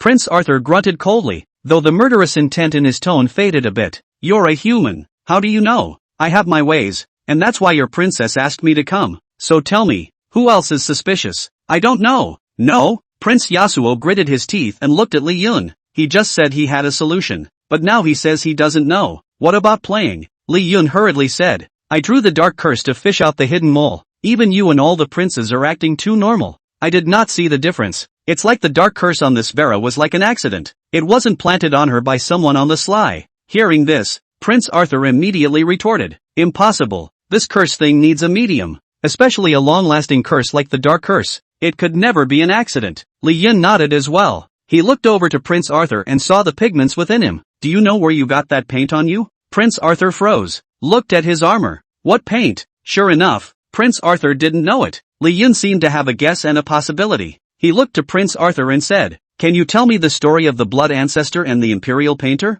Only I? Ha, why should I, the prince of the hall, give you a storyteller? For the princess, for the future queen, Li Yun exclaimed, and Prince Arthur was surprisingly unable to refute it. He glared at Li Yun, with a strange expression. He finally gritted his teeth. Okay. Deep in the remote and mysterious Carpathian Mountains, there is an eerie and magnificent old castle that lies dormant in the darkness like a sleeping beast. This ancient fortress is the royal city of Dracula, the king of the blood, and he, known to the world as the blood ancestor for many long years, rules the blood with his ruthlessness and great power. It was a cold and windy night, with dark clouds obscuring the moonlight, making the forest around the old castle look more and more eerie. Dracula paced back and forth in the halls of the old castle, an inexplicable irritation welling up in him. For a long time he had looked at everything in this old castle, the cold walls, the ornate but lifeless decorations, and felt a deep weariness. He longed for something new, something that would touch his long frozen heart. Just then, his butler hurried into the hall, followed by a younger man. The young man was slightly thin and dressed in plain clothes, but there was a spirituality and persistence in his eyes. He was Onlay, a painter who was little known in the neighborhood. My lord, said the butler respectfully, this is Mr. Angle, who is heard to be a great painter, and may be able to add something new to the old castle. Dracula stopped in his tracks and his gaze fell on Angle. He narrowed his eyes slightly, as if scrutinizing the mortal who had trespassed on his territory. Angray felt Dracula's powerful and icy aura, but instead of retreating, he straightened his spine and met Dracula's gaze. You're the painter? Dracula's voice was low and magnetic, echoing through the empty hall. Yes, my lord, Onlai replied, his voice a little shaky but full of confidence. I have heard of the mystery and magnificence of the old fortress, and I wish to bring it to life with my paintbrush. Dracula was silent for a moment, then nodded slightly. All right then, let's see what you've got. So, Angle took up residence in the old castle and began his compositions. He traveled through the old castle every day, scrutinizing every detail, from the soaring spires to the dimly lit basement, from the ornate halls to the secluded gardens. He captured the charm of the old castle with his brush, pouring his heart and soul into every stroke. Dracula, on the other hand, would occasionally stand silently and watch while Onlai painted. At first, he was just in a curious frame of mind, but gradually, he was attracted by Onlai's passion and dedication to painting. The lines that Onlai sketched out on the canvas seemed to have a magical power that could bring the cold stone walls of the old castle to life. One day, Onlai was painting in his garden, and he tried to depict the flowers in the garden that were shrouded in darkness but still blooming. Dracula stepped quietly behind him and, looking at the picture gradually emerging on the canvas, couldn't help but speak. "Why are you painting these flowers that should be wilting so vibrantly?" Onlai stopped his brush and turned his head to look at Dracula with a glimmer in his eyes. "My lord, even in darkness, there is always a glimmer of hope and beauty present. Just like these flowers, although they are surrounded by darkness, they still try to bloom and show their beauty." Dracula's heart fluttered slightly as he listened to Onlai's words. He thought of his own long, lonely life, wandering in endless darkness, seeming to have long forgotten what was hopeful and beautiful. From there, the interaction between Dracula and Angry grew. They would talk about art, history and life in the corridors of the old castle. Onlai realizes that the legendary blood ancestor is not as cold and heartless as the world has portrayed him to be, and that underneath his icy exterior lies a heart that once burned hot. And Dracula felt a long-lost warmth and humanity from Angry. As time went on, the friendship between the two grew stronger. Onlai would tell Dracula stories of the outside world, the joys and sorrows of the ordinary people, the magnificent views of the mountains and rivers. Dracula, on the other hand, would show Angry the mystical culture and powerful forces of the Bloods, but he also warned Angry that these forces were dangerous and not to be touched lightly. Later, as a human, Onlai became Dracula's royal painter, and married a blood-sucking creep as his lady. More than that, he painted the famous and astonishing portrait of Dracula. Chapter 161. Willa is cursed again. The murderer is Prince Shirley? This Angry is even a human. Li Yun was shocked. "Ha, aren't you human too? What's so strange about that?" The fact that Onlai is human is not something that is overtly known in a world of blood-sucking shenanigans. If once this stuff goes public, I'm sure the first one to break down was the president of the Painters Guild. Ansei. After all, his grandfather wasn't a pure blood-sucking creep. No wonder I felt strange about Ansei the first time I saw him in the first place. So it's a mixed breed. Arthur, our blood-sucking genes are not comparable to your human counterparts. As long as one side is a vampire, the offspring are 100%. Looking at Arthur, who had a haughty face, Li Yun nodded his head repeatedly. Yes. You-hoo-hoo. This Dracula and Angry are kinda. What a great pair. Arthur grunted. If you dare to blaspheme against the blood ancestor again, even if you're the one invited by Vera, I'll still kill you. You know what I mean by that? Humph. I'm an English blood-sucking creep. Li Yun instantly understood in seconds. And then, Arthur continued, and then Only couldn't resist the spell of age and left the person. Having lost his best friend, the blood ancestor is once again in solitude. In the end, the immortal one left this place for who knows where. Listening to Arthur, Li Yun frowned slightly. Why doesn't he turn Onlai into a blood-sucking creep? Although we can't be as immortal as he is, at least we can stay with him for a few hundred or 1,000 years more. Arthur looked at Li Yun and solemnly said, the blood ancestor created all the blood-sucking shenanigans. In his eyes, blood-sucking shenanigans are the children he created, and not his friends. He used to say that blood-sucking shenanigans were boring, far less warm and emotional than humans. He really thinks of the Onrya painter as his best friend, doesn't he? And that's why he doesn't want to let it turn into a blood-sucking creep, become as boring and lonely as he is. Li Yun sighed. I see, that's because you didn't catch the good times. Does the end of loneliness know what it is? Prince Arthur shook his head. Cell phones, every day. You can't finish brushing the black hissing beauties, playing the small games and chatting with the young ladies. Make sure you're not alone. Arthur, I've finished the story. Now you can tell me who you suspect. Which prince is harmful to Vera's suspicions? Arthur placed his hand on the handle of his knife. His eyes cold, the austere breath filled the air. As long as Li Yun reported a name, he immediately bloodied the imperial city. No. What does that mean? Arthur exclaimed. No means no. Who's suspicious if you don't find them? Can you do it? Blame me? What if you didn't do this? Or if the person who did this is so psychologically sound that they're flawless? Then how am I supposed to know? I don't know why the princess would believe you. Arthur exclaimed in exasperation. I see you're just a human with fancy words. Your claim to have come to find the murderer for the princess is a lie. I'd better chop you up. Arthur's heart was in his mouth and he drew his sword. It was about to behead Li Yun. Dracula. Maple suddenly ran in. Prince Arthur. Something's wrong. Something has happened in the princess's chambers. Arthur turned his head immediately at the sound. What? Something's wrong. Dracula. Maple gritted his teeth. Butler Hunter says the princess is caught up in the curse again. Arthur froze, a face full of disbelief. How can that be? Didn't I deploy the guards to the princess's chambers? Prince Shirley is even guarding her side, so how could she be deeply cursed? Dracula. Maple lowered his head and popped out word for word. The one who placed the curse was none other than Prince Shirley. Boom.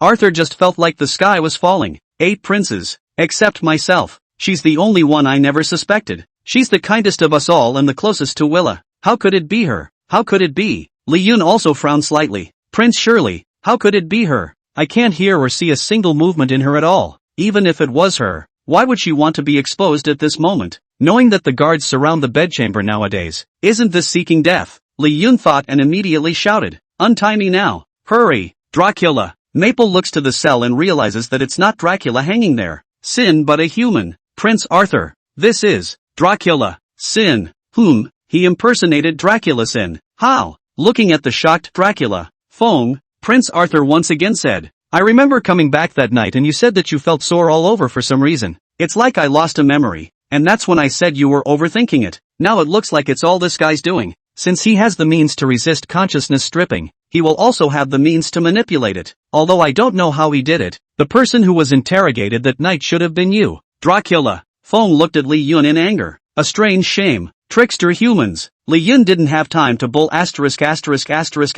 with them. Hurry up and let go of me. Something's happened to Willa, and I'm the only one who can save her. Dracula. Maple sneered. Still playing games here. What makes you able to save the princess? Li Yun said in a deep voice. I'm the one who cured the dark curse last time. You said on what grounds? Prince Arthur looked at Li Yun. You were the one who saved the princess in the first place? Got it. He sheathed the sword in his hand and a bloody light cut out. Li Yun was unbound. Come on. Follow me to Vera. Arthur led Li Yun at a quick pace towards the bedchamber. When countless blood-sucking shenanigans saw Li Yun's true face appear in the imperial city, weapons in his hands were standing up toward him. Weapons down. Prince Arthur snapped, and the crowd of blood-sucking shenanigans immediately lowered their weapons. The other princes walked over. Who is he and why is there a human here? Could he be the one who actually unleashed the curse on Willa? Shirley must be innocent. I can't believe she would do that to Willa. Prince Razi pointed at Li Yun and flashed his fangs. He's Patriarch Yun. He's not just a human, or the human Vera invited here. I can guarantee that he's not a murderer because he was in the cell with me just now.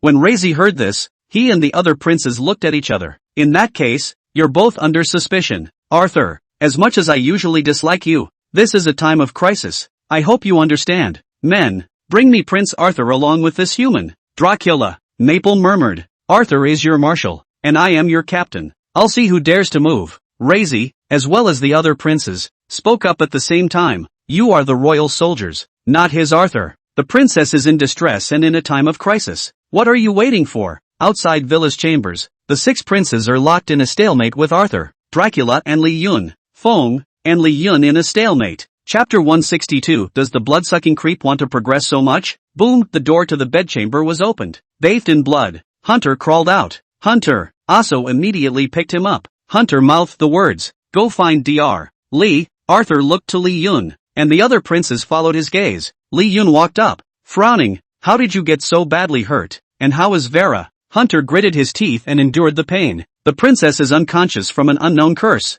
I was injured by Prince Shirley. She's like crazy. 6 parents. Divine Dr. Li. You must save the princess.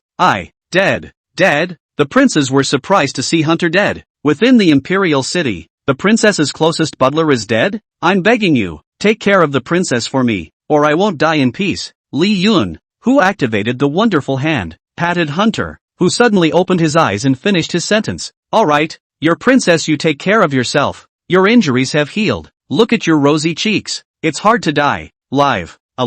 A group of princes, the imperial city's blood-sucking shenanigans were dumbfounded. True, a real miracle doctor. Dead can be saved. Prince Arthur was also dumbfounded. Hunter looked at the wound he had recovered from, full of excitement. Many thanks to Divine Dr. Li. Many thanks to Divine Dr. Li. Don't thank me yet. Where's Prince Shirley? She injected the curse into the princess and ran away. Li Yun immediately looked at Prince Arthur. I'm going after it now. If you are truly a miracle doctor, the princess is in your hands. Arthur touched his sword, his gaze sinking. Don't worry. With me your princess will be fine. The attitudes of the other princes also immediately shifted in this instant. Arthur, the three of them go after it with you. The others and I will stay behind and protect the princess, Razi immediately commanded. The three princes then joined Yaso and headed in the direction that Prince Shirley had fled. Li Yun picked up Hunter and walked into the room together. On the bed, Vera, dressed in red, lay quietly. It was transformed into Sleeping Beauty again. TSK, your blood-sucking guile's flesh is so strong, but your soul's defense is too weak. There's no way to deal with the curse? Hearing Li Yun's words, Hunter was also helpless. Back then, when Blood Ancestor hunted down witches, he relied on his strong physical body and wasn't afraid of witches' sorcery. But in this millennium, the witches have evolved too. And when witchcraft didn't work on us, they developed this curse, hitting us at our weak points. There's really nothing we can do about the curse. Divine Dr. Li, please also make a move quickly. Li Yun nodded and walked towards Vera, just about ready to put her hand on Vera's chest. Do not be rude to the princess, Lazy subconsciously called out, and Li Yun and Hunter looked at him at the same time. Alas. I know that Divine Dr. Li is treating the princess, but you are a human after all, blaspheming the princess like this. Got it, looking down on humans, then I'm like this. Li Yun flashed his fangs and the power of his bloodline appeared. The rich bloodline is not inferior to these princes. Hiss, such a strong blood ancestor bloodline. The princes were shocked. It's okay for me to be like this. Prince Razi wanted to say something, and at the moment it stuck in his throat. It's just a matter of turning your head, not looking, and discarding that old thinking. Epidemic curse detected. Extracting. Li Yun realized that this curse was even stronger than the darkness curse. As soon as his hand came close, it was as if the curse would spread side to side. The infection is starting to spread. At this point, he had to quip about the strict hierarchy among the blood-sucking creeps. Luckily, Vera's body was unattainable. Even Hunter doesn't care about paranoia. Otherwise, if Hunter touches it and gets infected with this curse, at that point, the curse will spread to other blood-sucking shenanigans. Even the entire Imperial City must fall. It seems that the person who made this curse is the same person who made the dark curse in the first place.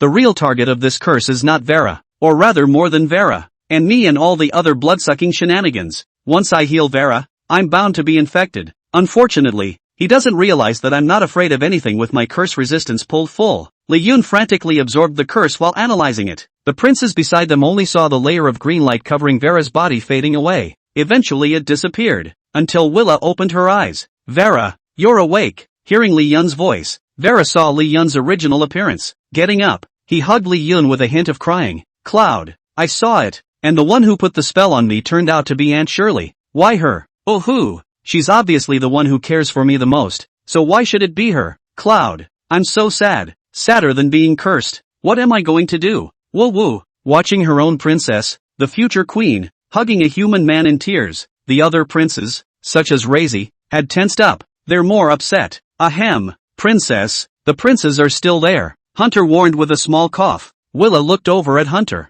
surprised. Uncle Hunter, I remember you were badly injured trying to protect me. Are you okay? It's fine, a mere fatal wound. Divine Dr. Li brought me back to life. Princes, what a district fatal wound. Can that be said so breezily? Princess, we failed to guard you. Please punish the princess. Razi and the other princes were on their knees. Countless blood-sucking creepy guards outside the house followed on their knees, asked for a brush of a peace. Head bowed. We failed to protect the princess. Please punish her. Vera shook her head. Uncle, everyone get up. It's not your fault. The princes gritted their teeth. Resigned. If we had known about Shirley's heart earlier, we would not have let it near the princess. It's all our fault. We are willing to die for our sins. Anyway, Divine Dr. Li can save the life. What's a mere fatal wound? Now is the time to show your loyalty. Die. At Prince Razi's command, several subordinates outside the door drew their silver knives and plunged them into their chests. Watching the blood poof, the fallen blood-sucking shenanigans, Li Yun, who was too late to stop, could only say helplessly,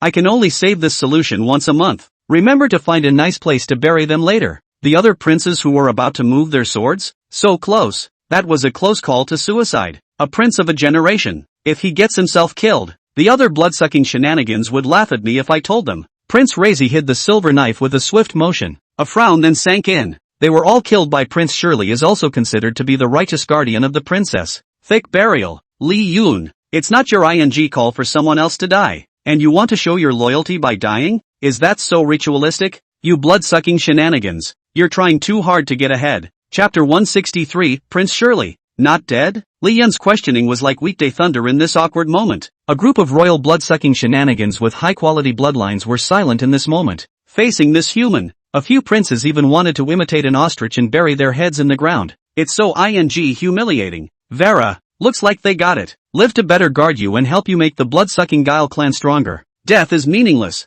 Li Yun set them up on the fire pit first. Looking at the blazing fire, there was no way out without jumping. Now another step has been given. The group of blood-sucking shenanigans were beyond heartfelt at the moment. Several princes even nodded their heads in succession. Yes, Patriarch Yun is right. The impression of Li Yun, all of a sudden, from the disdain and contempt at the beginning, became better. With 2 words, Li Yun instantly took these princes. Guys, this has very little to do with you. No one expected that, and neither did I. All I want to ask now is why Aunt Shirley did it. Vera's eyes dimmed. Several princes grunted coldly and clenched their teeth. Regardless of why, if she dares to mutilate you, it's a capital offense. If Patriarch Yun wasn't here, the princess would be dead. We, the blood-sucking Guile clan, have managed to wait 1,000 years for a queen, and it's gone. 10 evils and unforgivable sins, the other prince said. Speaking of which, Patriarch Yun saved the princess twice. Or is he truly a great benefactor to our blood-sucking Guile clan? Razi had wanted to count the blood ancestor bloodline in Li Yun. After all, this thing was the secret treasure of the blood-sucking Guile. It was unobtainable by anyone other than the royal family, let alone him, a human. At the moment, he looked struggling. Saved Vera twice, compared to this future queen who will lead the blood-sucking shenanigans hopefully back to the top. This blood ancestor bloodline no longer seems so important. It's Prince Arthur's breath, and Prince Shirley. They brought her back. The vampiric shenanigans turned their heads and saw Arthur and the other princes coming with the unconscious Prince Shirley on their racks. Arthur pushed him to the ground and drew the long sword at his waist. The long sword glowed scarlet. Princess, Prince Shirley has been caught. No, the criminal who plotted against you. Just give the word and I'll make it. Arthur looked at Shirley, who had spent thousands of years together, and dodged away with a hint of intolerance in his gaze. Gritting his teeth, put him to death. When these words came out, the entire royal blood-sucking Guile was stunned. The killing of a prince has not been done in 1,000 years. What a moment to witness history. For 1,000 years, the blood ancestor disappeared. The 8 princes of the royal family are the biggest blood-sucking shenanigans. Each one is supreme, until Vera was born, because of its evolving blood, known as the princess. And today, to kill a prince for the princess, live long and prosper. Vera's eyes moistened and she dropped her pearls. Aunt, she wanted to run her hand over Prince Shirley, who was lying haggard on the ground with blood spilling from the corners of her mouth. Prince Arthur cut her off. Princess, no, Hunter if he gets in his way. Shake your head. Willa was a little helpless. After all, her next words were going to determine whether her aunt lived or died. She looked to Li Yun. Li Yun sized up Prince Shirley with both eyes. Saw something out of the ordinary. I think it would be better to take him into custody first. Interrogation followed by sentencing? At Li Yun's words, Vera nodded. Arthur and the other princes frowned slightly. The evidence for this is overwhelming. Butler Hunter was seriously injured by her and would have died if Patriarch Yun wasn't here. The princess even saw her ingest the curse into herself with her own eyes. So what's the trial for? Prince Razi wondered. Must not ask the source of this curse? If I remember correctly, you blood-sucking shenanigans are incapable of mastering curse crafting, aren't you? Because your soul magic is too weak to support the power needed for the curse. If the murderer is Prince Shirley, then there must be a witch, or even a whole tribe of witches, behind her. I think it's very likely that this group of witches is the one that Blood Ancestor hunted down and drove away in the first place. Now,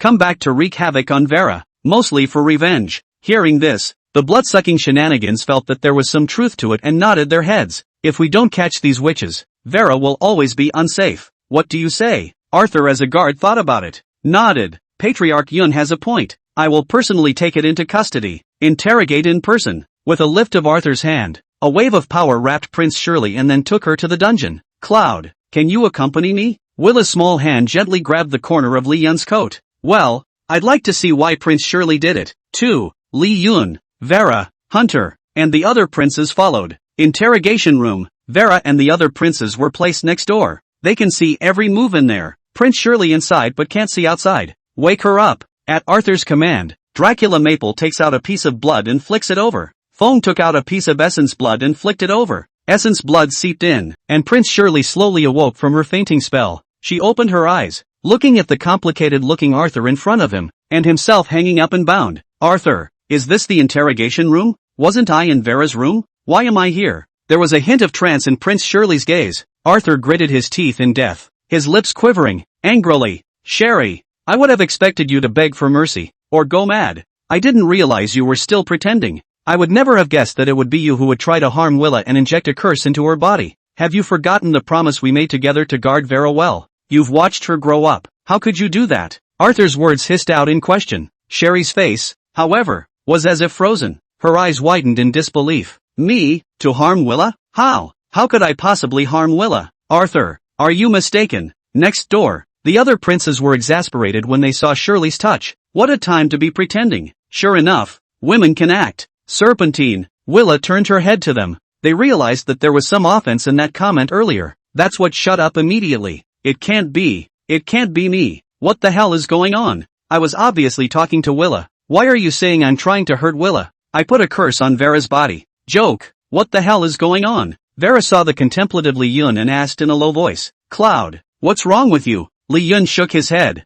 No, Prince Shirley really doesn't seem to know. She doesn't look like she's faking. If she's faking it, she'll never escape my judgment. Vera, tell me again in detail what happened then. Li Yun looked solemnly at Vera. Chapter 164, The Real Murderer Behind the Scenes. Aunt Shirley was chatting with me at the time. The conversation started out fine and then suddenly a topic came up. And then, Li Yun frowned. What a topic. Then it's kind of. Vera didn't dare look at him. Her voice like a tiny mosquito. Li Yun was so engrossed in looking for clues that he didn't pay attention to her demeanor. Which one? That kind of thing. How am I supposed to know which one it is if you don't tell me? It's not easy to say. You're a princess. What's there to say? It's not important enough to skip this question. No, how do I know it's not important if you don't tell me? Don't you make me. The two kept pulling. Under Li Yun's step-by-step questioning, Vera's small face slowly red-warmed. Oops, she's the one who asked me if I liked you. Ask.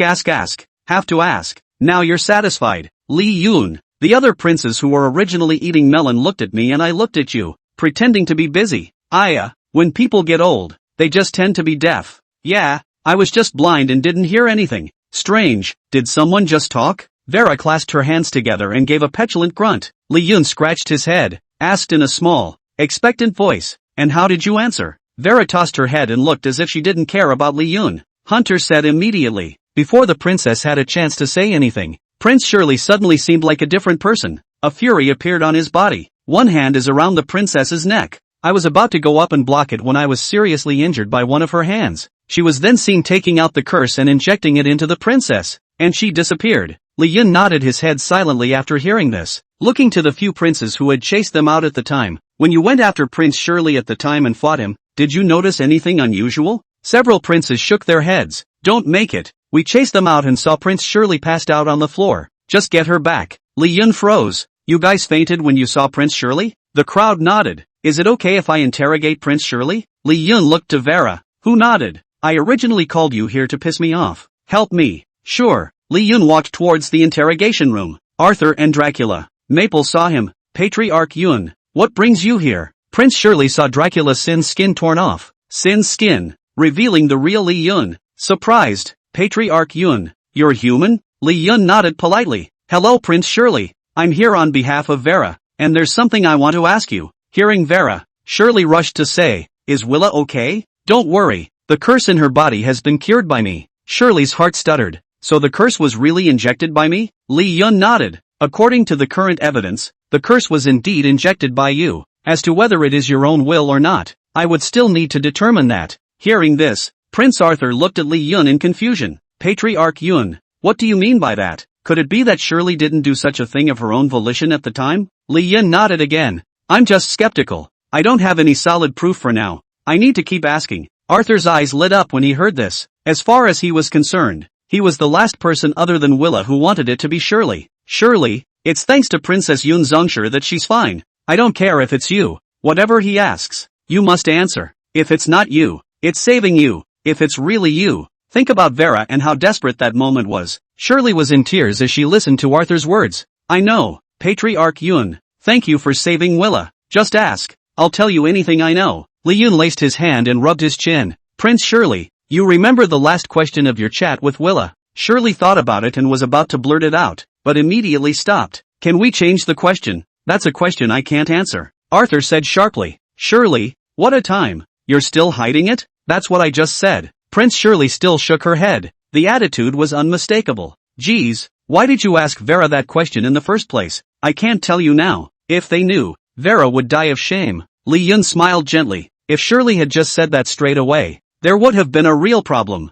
But she chose not to say anything. This was the real her, an aunt who had grown up watching and loving Willa. Li Yun first determined that the Prince Shirley in front of him was the real Prince Shirley. Okay, let's change the question. What were you thinking when you laid your hands on Willa and put the curse into her body? Answer immediately. No hesitation. Li Yun suddenly raised the speed of his speech, his eyes looking at Sherry. Shirley, however, was silent. What do you think? I don't make it. I don't even remember. Not really sure what I did. I just suddenly felt my mind go blank, like I fainted. Seeing that Shirley wasn't answering, Arthur got anxious again. I couldn't say it just now. I'm not answering it now. Shirley, you disappoint me so much. The few princes on the side also sighed darkly. Alas, so it seems, it is indeed Prince Shirley. How could she do such a thing? Willa put her small hands on her chest. Nervous. I'll ask you one last question. Think about where you've been before you went to Vera's room. Where have you been? Sherry began to remember. And for that question she finally had a clear answer. I passed by the place where the only painter used to live and went to look at his paintings. Everyone knows that I love to look at paintings. Hearing this, Li Yun had a vague answer in his heart. Okay, I'm done asking. Finished? Prince Arthur looked shocked. What a question. He stood by, hard, not understanding a word. He looks aside to Dracula. Dracula. Maple also shook his head in confusion. Prince Arthur, come out with me for a moment. Li Yun was about to leave with Arthur when Shirley suddenly sobbed. You guys have to believe me? I really don't know why this is happening. As soon as Li Yun came out, Vera immediately ran over, eyes red with anticipation. Cloud, is that Aunt Shirley? Li Yun nodded. It's her. Hearing this, Vera's hanging heart finally died. But it's not her. This one confused Vera as well. What do you mean thing her? And it's not her. Li Yun explained. It's her body, but not her consciousness. I'm certain that her body was occupied by another consciousness at that time. So it wasn't her that really did it to you. It was another stream of consciousness that existed. Hearing Li Yun's words, Vila and several of the princes were stunned. What? Chapter 165, The Witch's Trail. Of course, it's just a guess. But solving a case is all about brainstorming. Hey, what are you doing? Have you got manners? I said brainstorm, not for you to brainstorm me. Li Yun doesn't look at Dracula in a good mood. Fong, shielding his head. If that's true, it would at least show that Aunt Shirley isn't really trying to harm me. In that case, I have a way to keep her alive. Vera's eyes lit up and she immediately said, Great. I told you how Shirley could have taken a shot at the princess. It must not be her. It must not be. Damn it. Who the hell is controlling her? If I find the real culprit behind this, I will definitely break him into pieces. Arthur gritted his teeth. Those who specialize in soul control are witches witchcraft anyhow. Sherry is a prince. How strong of a witch would it take to control her? Hearing this, Arthur immediately ordered all garrisons, martial law at once. The rest of the Imperial City's army, follow Dracula. With Dracula Maple in search of the Witch's Trail, not only the Imperial City, but the entire Round Moon City. Dracula, Maple immediately bowed and led the way. With his army, he opened the gates of the city in great numbers and headed towards Round Moon City. The blood-sucking shenanigans of Round Moon City were startled at the sight of this battle. What's happening here? Heavens, how did so many Imperial City troops suddenly appear? In the Imperial City, is something big going on? Dracula, Maple exclaimed. All hands on deck. Until the Queen ascends to the throne, Round Moon City is closed. No one may enter or leave. A prize for anyone who finds clues about witches in the city. Upon hearing the word witch, the entire Round Moon City exploded. What? A witch? My God, how could there be something so evil in this Round Moon City? Where are the witches? The Bloods, and the witches do not share the same fate. All the blood-sucking shenanigans looked around with chilling gazes. A car slowly drove into the city of Round Moon. Quickly, seal the city. A group of Imperial City troops ran towards the city gates and blocked the gates of Round Moon City. Mrs. Timid in the car looked out of the car. This seems to be the Imperial City Army. Did something happen? The driver of the car asked. Ma'am, we've entered the city. Should we go directly to the Imperial City or? The lady shook her head. It's not time yet. The Imperial City can't be entered yet. Go to the Painters Guild. I need to find someone first. The car stopped outside the Painters Guild,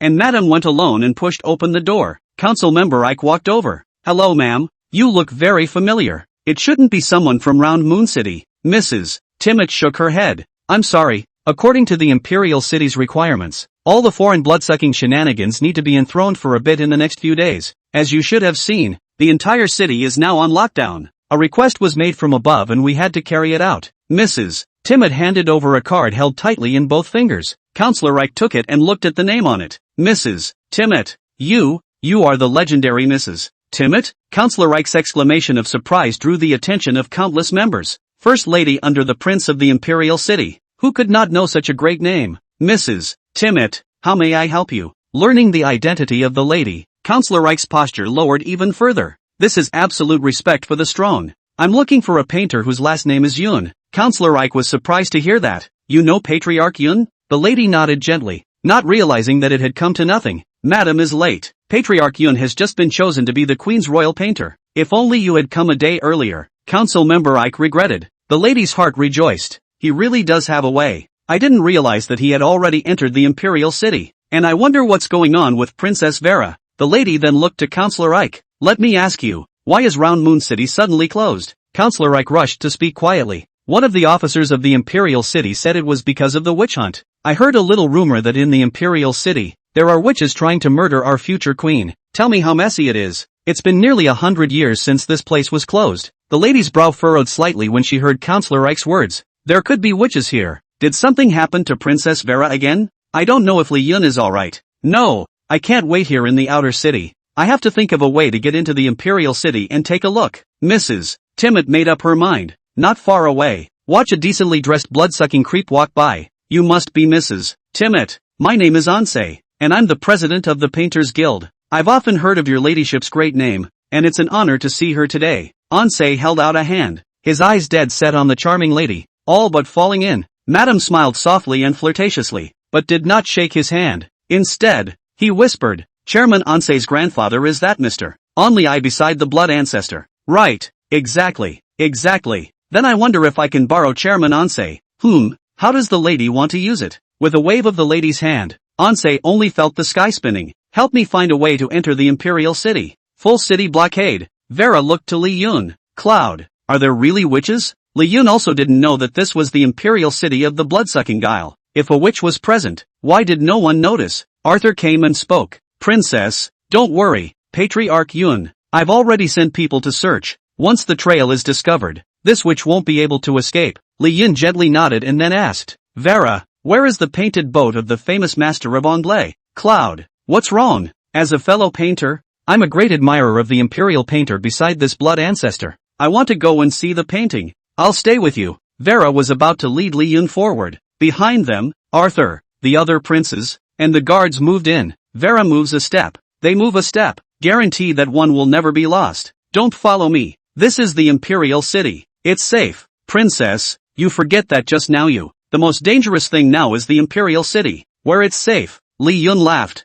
They are all afraid that something will happen to you again, so I'll go myself, and you'll be good here under their protection. Otherwise, so many people, that tiny boat can't fit. In case something really goes wrong and breaks this painted boat, it's not worth it. Vera deflated, looking at Li Yun with dismay, and then at the countless blood-sucking shenanigans behind her, hopelessly. Well, be careful then, call anything immediately. Looking at Vera, who had instructed herself, Li Yun nodded. Then, following the address given by Vera, he headed for the legendary painting boat of the famous painter. Angle, Chapter 166, 1,000 Years of Painting. Resurrect, my love. Come to the old but clean painted boat of the ages. Pushed the door open. There are all kinds of paintings displayed inside. It's spotless despite the millennium. Looks like Prince Shirley wasn't lying. She really likes looking at paintings. All the dust here. I'm sure she cleared it. Li Yun looked at one of the paintings here. Can't help but sigh. Indeed, he is a famous painter. Compared to the patriarch, the mood in this painting is simply terrifying. After sighing, Li Yun locked his eyes on a painting in the very center. On that painting, it was a woman. Female blood-sucking shenanigans. To be precise, she was beautiful in appearance and wore a long black dress, obviously smiling, but with tears in the corners of his eyes. 2. Evelyn, my love. Only, is this the legendary masterpiece of the Anglophile painter? The only painting that can rival the blood ancestor's portrait. Li Yun's eyes were placed on top of the painting. For a moment, it was like entering a painting. Enter 1,000 years ago. In the eerie and ornate old castle, Only held a paintbrush and gazed intently at the canvas in front of him. He, as the royal painter of Dracula, the blood ancestor of the vampires, had long been accustomed to the aura of decay and mystery that permeated the ancient castle. The candlelight swayed, reflecting his pale but resolute face, and every stroke that fell seemed to tell an untold story. One day, When he was searching for inspiration for his painting in the corridor of the old castle as usual, a melodious and mournful sound of the zither came into his ears. The sound of the zither seemed to have magic power. Pulling his footsteps to an old wooden door, he gently pushed it open, only to see a woman in a black floor-length dress sitting quietly by the window, the moonlight spilling onto her snow-like skin with a cool light. Her fingers jumped deftly on the strings, but her eyes were endlessly lonely and forlorn. Angray knew that she was a vampire, but in that moment, his heart couldn't help but race. From then on, Only would always find an excuse to linger at that door, and the woman seemed to sense it, occasionally stopping her piano and locking eyes with him. Finally, one day, only I mustered up the courage to break the silence. The sound of your piano. It's moving, yet it's also sad. Only I said softly. Evelyn looked up, a flash of surprise in her eyes before she regained her composure. Human, are you not afraid of me? Only I shook his head slightly. In this cold old castle, the sound of your zither makes me feel the warmth that I have not felt for a long time. So why should I be afraid? Gradually, the two began to talk. Angel learned that her name is Evelyn, has spent a long time in this old castle, has seen countless life and death. The warmth of the heart has long been dusted by the years, but the appearance of Onlai was like a warm light shining into her dark world. Over time, their bond grew stronger. Onlai would paint a beautiful portrait of Evelyn, capturing her spirituality and sadness in color. Look, Evelyn, you have much less loneliness in your eyes and more of a happy glow in this one. Onlai said to Evelyn with a smile on his face as he held the painting he had just finished. Evelyn walked over to him and looked at herself in the painting, the corners of her mouth turning up slightly. That's because I have you by my side. Only, Evelyn, on the other hand, would stay silently by Onlai's side while he drew, regaling him with anecdotes of the vampire world. However, they are both aware that this love affair is destined to be full of ups and downs from the start. While Onlai is human and has a life as short as the morning dew, Evelyn will be forever imprisoned in this eternal darkness and solitude. As the days went by, Onlai's hair gradually turned gray and the wrinkles on his face became deeper and deeper. Evelyn's heart was filled with pain and helplessness as she watched her lover age. Evelyn, don't be sad. I have no regrets in my life to have met and known you. Angray took Evelyn's hand and said gently, No, I can't just watch you leave me like this. I'll beg the blood ancestor to grant you eternal life. Angray shook his head. The blood ancestor wants me to retain an ounce of popularity, and he won't agree to that. With determination in her eyes, Evelyn turned away to explore the ancient secrets of magic. Then I'll do it myself, and I'll find a way to make you immortal. Onlai was getting weaker and weaker. His hand was no longer as steady as it once was, and the paintbrush often slipped from his trembling fingers. But he still insisted on painting one last picture of Evelyn. He sat Evelyn by the window, the place where they first met, and the moonlight still poured over her. Only this time, Evelyn's eyes were filled with sadness. With all his strength, Onlai picked up the brush and sketched with one stroke. His hand trembled so much that each stroke seemed to take a lifetime of strength. Evelyn fought back tears and sat quietly, knowing that this was the last gift that Onlai had left her. The outline of Evelyn gradually emerged on the canvas, her long black dress, her pale skin, and the deep longing and reluctance in her eyes. Onlai's eyes grew more and more misty, but he remained focused on his depiction, not missing a single detail. He wanted to keep Evelyn at her best in this painting forever, so that when she saw it in the long years to come, she would be reminded of what they had been. Evelyn,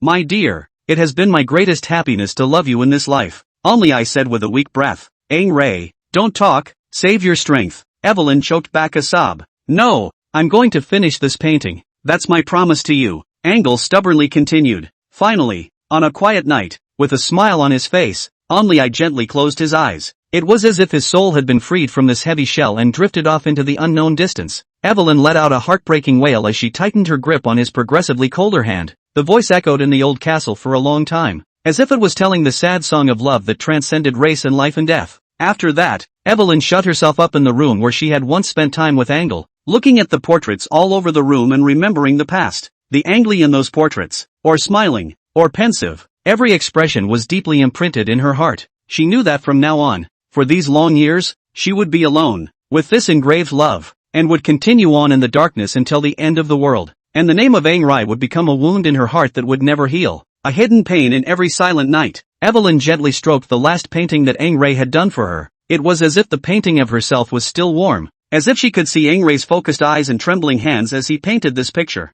Her tears dripped down onto the canvas, blurring the corner of the picture. But she knew that this love would never be blurred, it would live on in her heart for eternity, becoming the most precious memory of her endless life. In this eerie old castle, love once bloomed in its most brilliant splendor, but it also fell in the saddest way. But for Evelyn, Onlai's love will always light up her dark world, and even if he is gone, This love will be like that old legend that will be passed down through the years and become an eternal story in her heart. She placed that painting in the center of the boat, and every day she would sit in front of it and tell her thoughts to the painting of Ang Lee. Sometimes she would fantasize that Ang Lee was still beside her, holding a brush and painting her portrait. Sometimes the corners of her mouth would unconsciously rise as she recalled the scene of their first conversation. But when she snapped out of her memories and faced the empty room, the pain in her heart would strike again. The days went by and Evelyn was torn between pain and memories, but she never regretted falling in love with Eve Lai, who spends her days either looking at paintings or searching for ancient magic, has finally found a black magic. On this day, she once again came to the painted boat.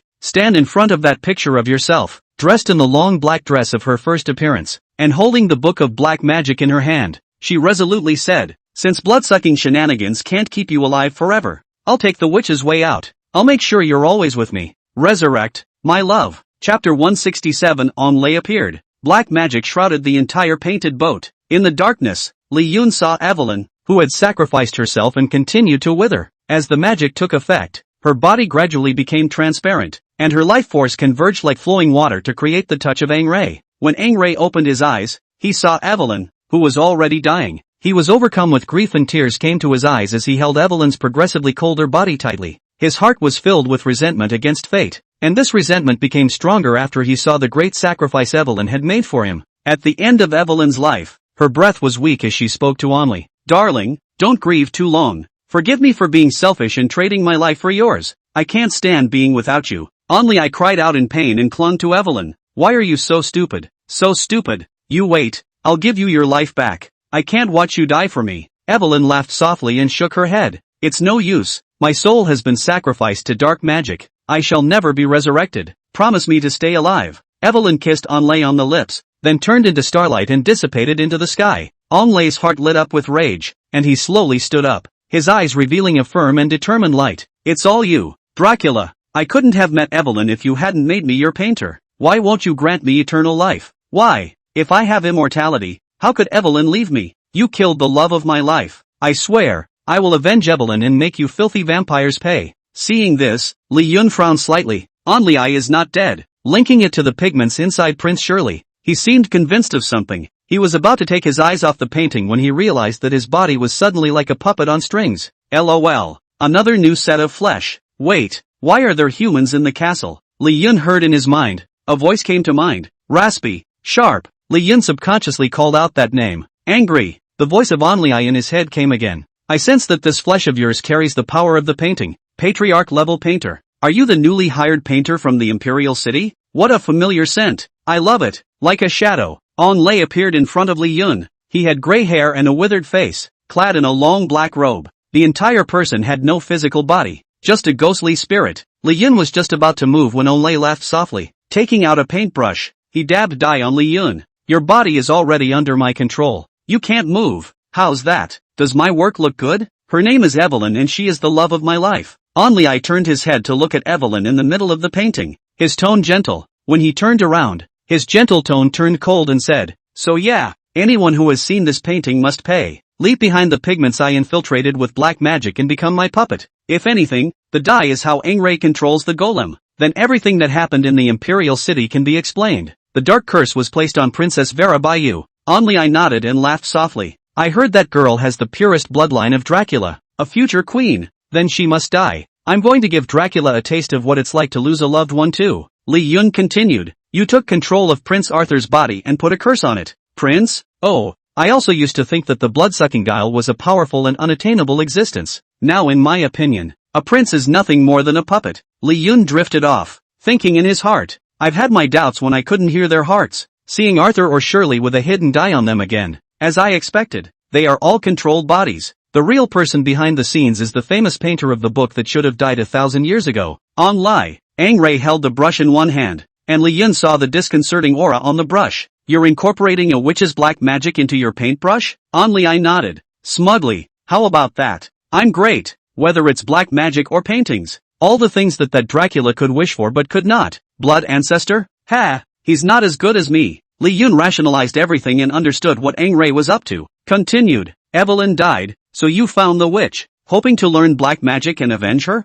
Ang Lee said with a scowl on his face. Shouldn't I take revenge? I'm going to kill Dracula and destroy the entire Dracula family. Let all the blood-sucking shenanigans prostrate themselves at my feet. Li Yun coughed twice and said, Ahem. You're dreaming pretty big. Anger stuck in front of Li Yun's eyes, his gray eyes staring at him in death. You know how to paint, better than those blood-sucking creeps. The story hidden in this painting compared to what you've already seen. Then I'll tell you what you can't see. The body of An Li's psionic spirit flickered and entered Li Yun's body. A memory appeared in Li Yun's mind. You're the painter who was haunted by vampire love? The sorceress looked at the ragged but determined-eyed An Li in front of her and asked. Yes, Lord Witch. I will avenge my wife. And I will destroy the entire blood-sucking Guile clan. Angle replied without hesitation. The witch frowned slightly, as if she was thinking about something. I know you witches and blood-sucking tricksters have always been at odds. If you're willing to help me take revenge, I'm bound to bring you all back home one day. Become the new master of the land of blood-sucking Guile. Please believe me. An Li's gaze was resolute, causing this leader of the witches in front of her to stir a bit. Their witch clan was hunted by the blood ancestor as well as the blood-sucking Guile, and there was no escape.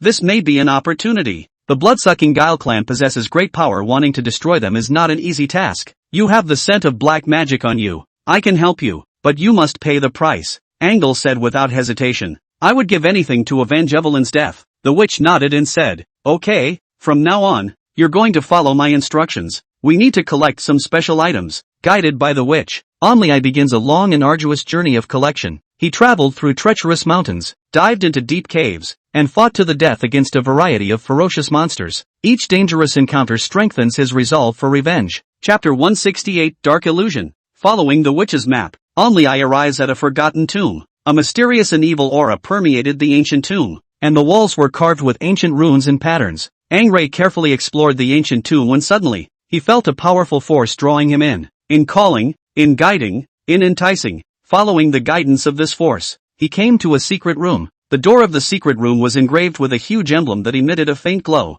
An Li took a deep breath and tried to open the door to the chamber. After some effort, the door slowly opened and a mysterious and ancient aura came over the room. In the center of the secret room, an ancient treasure chest was placed, which was inlaid with various precious gems and emitted a fascinating light. An Li approached the treasure chest and found a line engraved on it that read, Only those who harbor the deepest hatred can open this chest and gain the power within. An Li's hands trembled slightly as he remembered Evelyn's death, and the hatred in his heart was instantly ignited. He reached out his hand and touched the treasure chest, which slowly opened and an intense light shot out, illuminating the entire chamber. In the glow, An Li saw an ancient grimoire. The magician's dark cover has some eerie scarlet tints. It lay dormant for what seemed like 10,000 years. On it was obscure writing that An Li couldn't read. The moment he reached out and touched it, he sensed the power contained in this spellbook. It was an old dark magic. It exuded an incomparably eerie aura. An Li's heart was filled with joy and excitement. He knew that this would be the key to his revenge. With the treasure, he quickly left the tomb and returned to the witch's residence.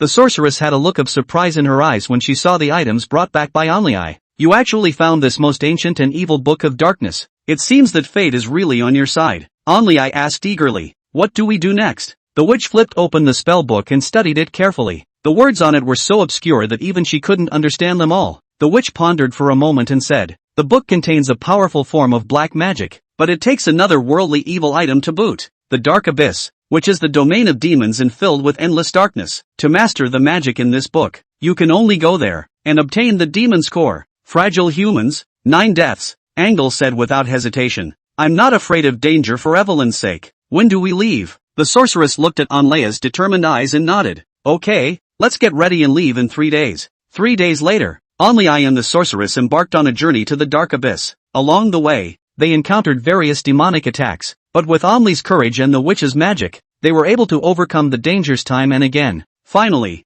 they arrived at the entrance to the dark abyss. The abyss was filled with a black mist that gave off a sickening odor. An Li took a deep breath and followed the witch into the abyss. In the abyss, they cautiously moved forward, searching for the demonic core that would provide the magic. Suddenly, a huge demon appeared in front of them, possessing a strong body and sharp claws, and spewing blazing fire from its mouth. The witch immediately cast her magic and engaged the demon in a fierce battle. An Li then looks for an opportunity to try and attack the demon's vitals. After a hard battle, they finally found the demon's weakness and managed to kill it and obtain its core. With the demon core in hand, An Li and the sorceress quickly left the dark abyss and returned to the place where the ceremony was to be held. They began to set up the ceremony site, arranging the various magical items and runes neatly according to what was written in the spellbook. When everything was ready, it happened to be the night of the full moon. Onlai stood in the center of the ceremonial grounds, his dagger clenched in his hand, his eyes revealing a determined killing intent. The sorceress, meanwhile, stood aside, mouthing the words, and began to work her magic, channeling the dark forces into the ritual site. As the magic took effect, the sky clouded over with lightning and thunder. Dark forces converged in the ceremonial grounds, forming a huge black vortex. By your blood,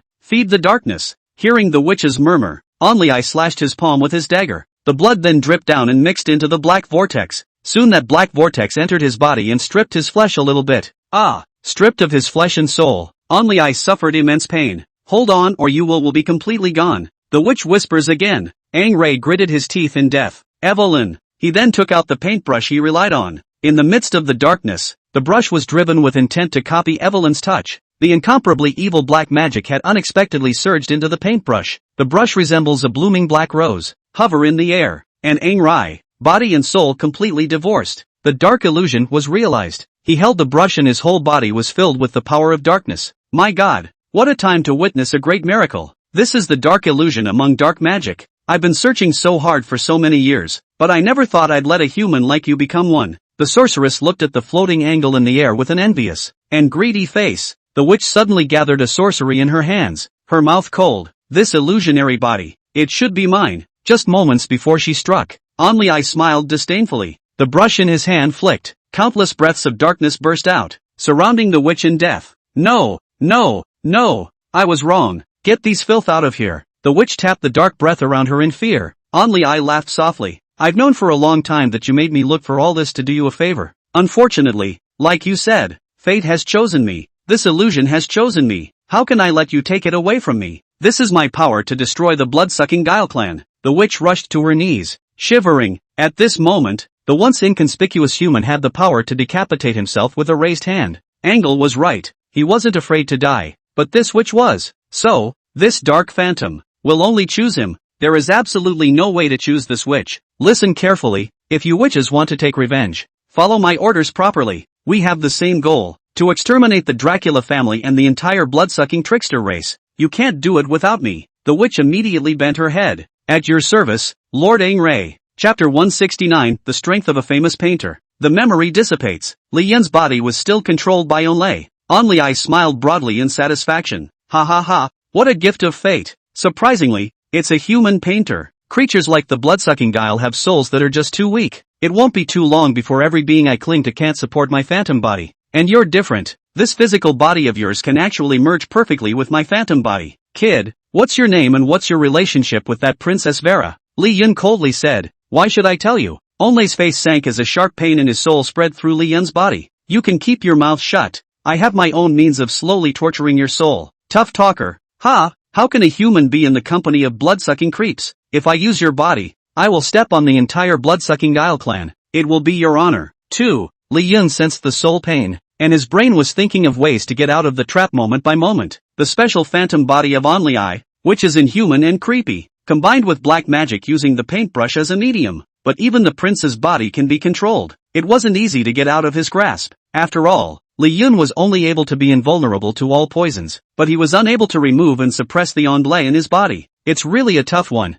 I didn't expect the soul to be so strong that I couldn't directly devour his soul. It doesn't matter, as long as I'm occupying this body. Wipe out the entire blood-sucking royal family, and there's always a way to slowly cannibalize your soul. Li Yun's soul was blocked in a cage made of black magic. He listened to the voice that occupied his body. Onlai. The face became harder and harder to see. Patriarch Yun, you're back. When the blood-sucking shenanigans saw Li Yun, they immediately bowed. For Li Yun, who had cured Vera twice, even as a human, there is also a sea change in status at the moment. This kid's status is so high. Onlai, who was wearing Li Yun's skin, nodded with a haughty look as he carried his hands behind his back. Where's the princess? A couple of blood-sucking shenanigans reached out and pointed into the distance. Her Highness is conferring with the princes about something. Onlai nodded, then walked over. Arthur, I know you're thinking of Vera's safety, but if we cancel the established enthronement ceremony, it will be a huge shock to the entire blood-sucking Guile realm. What will they think? Where is the face of the royal family? Lacey frowned. Is the face of the royal family important? Or the safety of Vera? Arthur slapped the table in displeasure. All important. With us here, can't we still protect the princess? Now that the whole city is on alert, Have you found any witch clues? No, none of them. I think the murderer is Shirley. She's the one who colluded with the witches to try to harm Willa. Arthur looked at Lazy and became even more disgruntled. What did you say? Didn't you hear me? Patriarch Yun said that Sherry was controlled. The real killer isn't her. Lazy also argued. Who else could it be if not her? Murderer, murderer, how many days has it been? Catch the real murderer for me if you dare. Let me put it mildly. Patriarch Yun is only good at painting and medicine. For the rest he may not be very good at it. Otherwise it wouldn't have suddenly run off to Anglesea's painting boat. And it's not even out now. Vera listened to the two princes bicker, not wanting to intervene. Hearing Li Yun, she opened her mouth. Two uncles, will you listen to me for a second? Arthur and Lazy immediately looked at her. Naturally, Willa said softly. Uncle Arthur is worried about my safety and wants to suspend the enthronement ceremony. Uncle Lazy is afraid it would spoil the royal face and make me a target in the mouths of countless blood-sucking creeps. I understand. You're all doing this for my own good. I believe Cloud, and I believe even more that Aunt Shirley was never the murderer. Why don't we give Yun a little more time? He'll have a way to catch the real murderer. Lazy sighed when she heard this. Princess, he's been in the painted boat for 2 full days. It's not that I don't believe in him. It's just that right now the clock is ticking a little bit. Before Prince Lazy could finish speaking, he heard Li Yun's voice coming. I'm not coming out now. You're just trying to find the murderer. I've got an idea. Seeing Li Yun, Vera immediately stood up and ran over. Cloud, are you serious? Looking at Vila, who was approaching him, Only frowned slightly. For him, all blood-sucking shenanigans are anathema, except for his own wife. Evelyn, get away from me. Only I subconsciously chortled. Vera froze in place, a little bemused. Only suddenly realized the surprise in the eyes of the surrounding princes. Cough it up. I just stepped out of a painted boat with paint on me. Afraid to get it on you. Only after hearing Li Yun's explanation did Vera and the princes recover. Patriarch Yun, you said that you already have an inkling of the murderer. Is this true? Arthur asked hastily. Well, I saw the killer. What? Where is he? It's gone, but I already know who he is. Angray smiled softly and said with a hint of anticipation in his eyes, why don't I paint him? All of you watch together to see if you recognize this murderer. The crowd nodded when they heard Angray's words. Good idea. I'll call up the guards immediately. All of them, Arthur said at once. Yes, all the blood-sucking shenanigans in the Imperial City. This is the fastest way to catch the killer. Razy, who was in charge of the interior of the Imperial City, also immediately agreed. Good, prepare immediately now. In quick synergy, in the hall, easels were set up. Angle sat there, black paintbrush in hand. Then start painting. Around them waited the prince as well as countless blood-sucking shenanigans. How did Patriarch Yun's drawing style change? Yes, it's a different drawing than when it first debuted here. Didn't Patriarch Yun go to the painting boat for 2 days? I guess this is an epiphany from looking at the words of the famous painter from Anglais. When you put it that way, it makes sense to me. Yes, Patriarch Yun's painting skill has made such a big breakthrough. Truly a human who can rival the famous painters of Angli. Only I grunted coldly as he listened to the blood-sucking shenanigans. But a human Zone sure Grill's painter is worthy to be compared to me. I now use black magic as paint with my painting skills. I'm going to wash this place in blood and make you bloodsuckers pay for it. Willa cocked her head, some confusion on her face. What's wrong, princess? Noticing the anomaly, Hunter asked. Uncle Hunter, do you have a feeling that Cloud doesn't seem to be the same as before? There is? What's different? I don't know. I just feel like it's not him. Willa pursed her lips. Feeling, princess, could it be that you're overthinking things? It's possible. Vera couldn't say anything unusual, but could only nod for now. Chapter 170, The Great Painting of 1,000 Years of Hatred. Vampiric Creepy Crisis. The ancient castle was brightly lit, and the blood-sucking shenanigans in the Imperial City were all quietly waiting for the murderer's portrait to appear at the moment. A ray of moonlight spread down and over the painting, and Only, who was painting, was half light and half dark. As the painting neared its end, his eyes grew sharp and focused. Memories of the past came tumbling in like a raging tide. Evelyn's absolutely beautiful voice and smile emerged clearly, followed by the tragic and sorrowful scene when she sacrificed herself. Every detail was like a steel needle, piercing deeply into his heart. And then there were the images of the screaming, blood-splattered blood-sucking shenanigans he'd mutilated over the years that went round and round in his mind. The images were like a blazing fire, stirring his insides and quickly converging like an awakened beast. It's been 1,000 years, and I've finally waited for this moment. Evelyn, can you see? I'll have the entire Dracula royal family buried with you. He took a deep breath, picked up a brush, dipped it in paint, and then the brush strokes danced deftly on the canvas, like a venomous pit viper with deadly power. This time, what he was drawing was by no means an ordinary painting of confinement, but rather, He was going to incorporate the power of the ancient curse in black magic, in a silky way, into it. Each carefully sketched stroke was accompanied by his low, hoarse chanting of an incantation that was obscure, yet powerful. It is said to penetrate the soul, strike at the vitals, and confuse the mind so that even the most seeing of creatures will be thrown into chaos. Stop writing. The painting is complete. He turned that painting around. This painting that contains his 1,000 years of vengeance. It attracted everyone in an instant. This painting. My God. Patriarch Yun was able to paint this amazing masterpiece. Patriarch Yun wouldn't have broken through to the famous painter, would he? Why is his so contagious? It makes me look up to him beyond measure. It's a great portrait. Too bad it's a murderer on the painting. Hearing the word murderer, the crowd slowed down.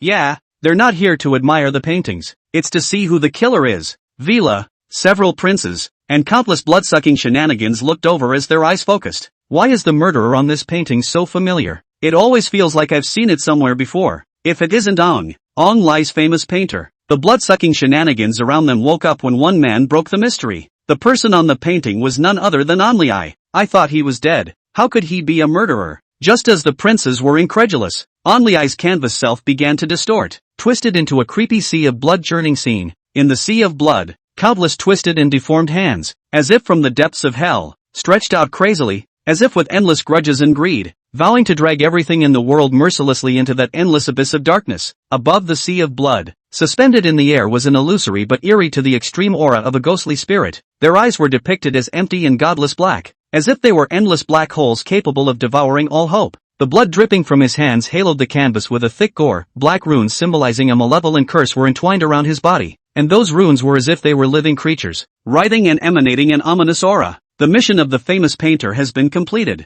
Make a painting that will shock the world and gain the admiration of countless people. 5,000/5,000 admirers. Li Yin didn't expect the 1,000-year revenge work that An Lai had painted with his own body, but completed his promotion. He immediately gripped his paintbrush. Use out new skills. The brush of creative spirit, drawing with extraordinary power. You can draw figurative things. Break. Li Yin's paintbrush exuded extraordinary power, directly shattering the cage made by that black magic. It was also the moment the cage broke. He regained control of his body. Don't look at this picture, he shouted, and it was too late. The painting shone brightly, as if a brilliant star had burst steeply in the dark night. An incomparably powerful fluctuation of magic power that seemed to be able to shatter heaven and earth spread out in a circular pattern in all directions, with the center of the painting as the origin. Blood-sucking Guile, who wanted to destroy the painting, bore the brunt of it, and his eyes instantly became lost in a trance. The original ferocious and vicious attack movement also hard stopped in the air, as if it had been cast a spell of immobilization.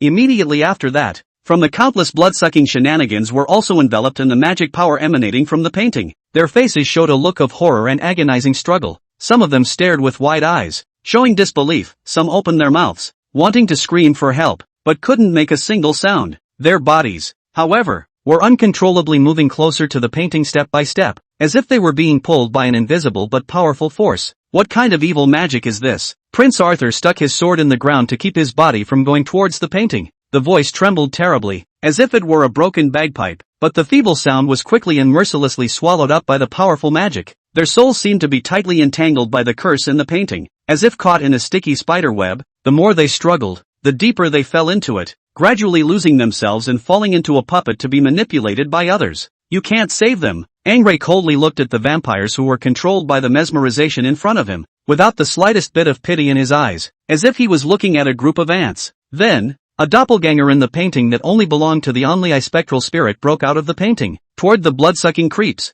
After waiting for 1,000 years, I have finally waited for this day. Wait for your body. I will return after slaughtering them. An Lai maintained his psi-phantom form and laughed at Li Yun, then headed for the soul-bound blood-sucking shenanigans. The prince with a slightly stronger soul saw this and bellowed, "Protect the princess!" The pen in An Lai's hand kept swinging, each swing bringing up a black magical light and shadow. He either drew a confining rune that instantly trapped the pouncing prince in place, unable to move and only able to struggle and hiss in vain, or he outlined sharp magical thorns, like thorns born out of thin air, stabbing the vampires through their bodies. Blood splattered on the walls of the old castle, painting a gruesome and bloody picture. An Lai stood the brush in front of his chest, closed his eyes, and mouthed an even more ancient, obscure incantation. With the sound of the incantation, the magical light on the brush grew stronger and stronger, and even slowly converged into a huge black vortex, which seemed to be filled with the roar of countless unjust souls. The paintbrush was wrapped in a black vortex, like a black meteor that had fallen to earth, and crashed hard into the hall. In an instant, only a deafening roar could be heard, and the powerful impact knocked those spellcasting princes flying backwards, hitting the walls of the ancient castle heavily, spitting out blood and shriveling up.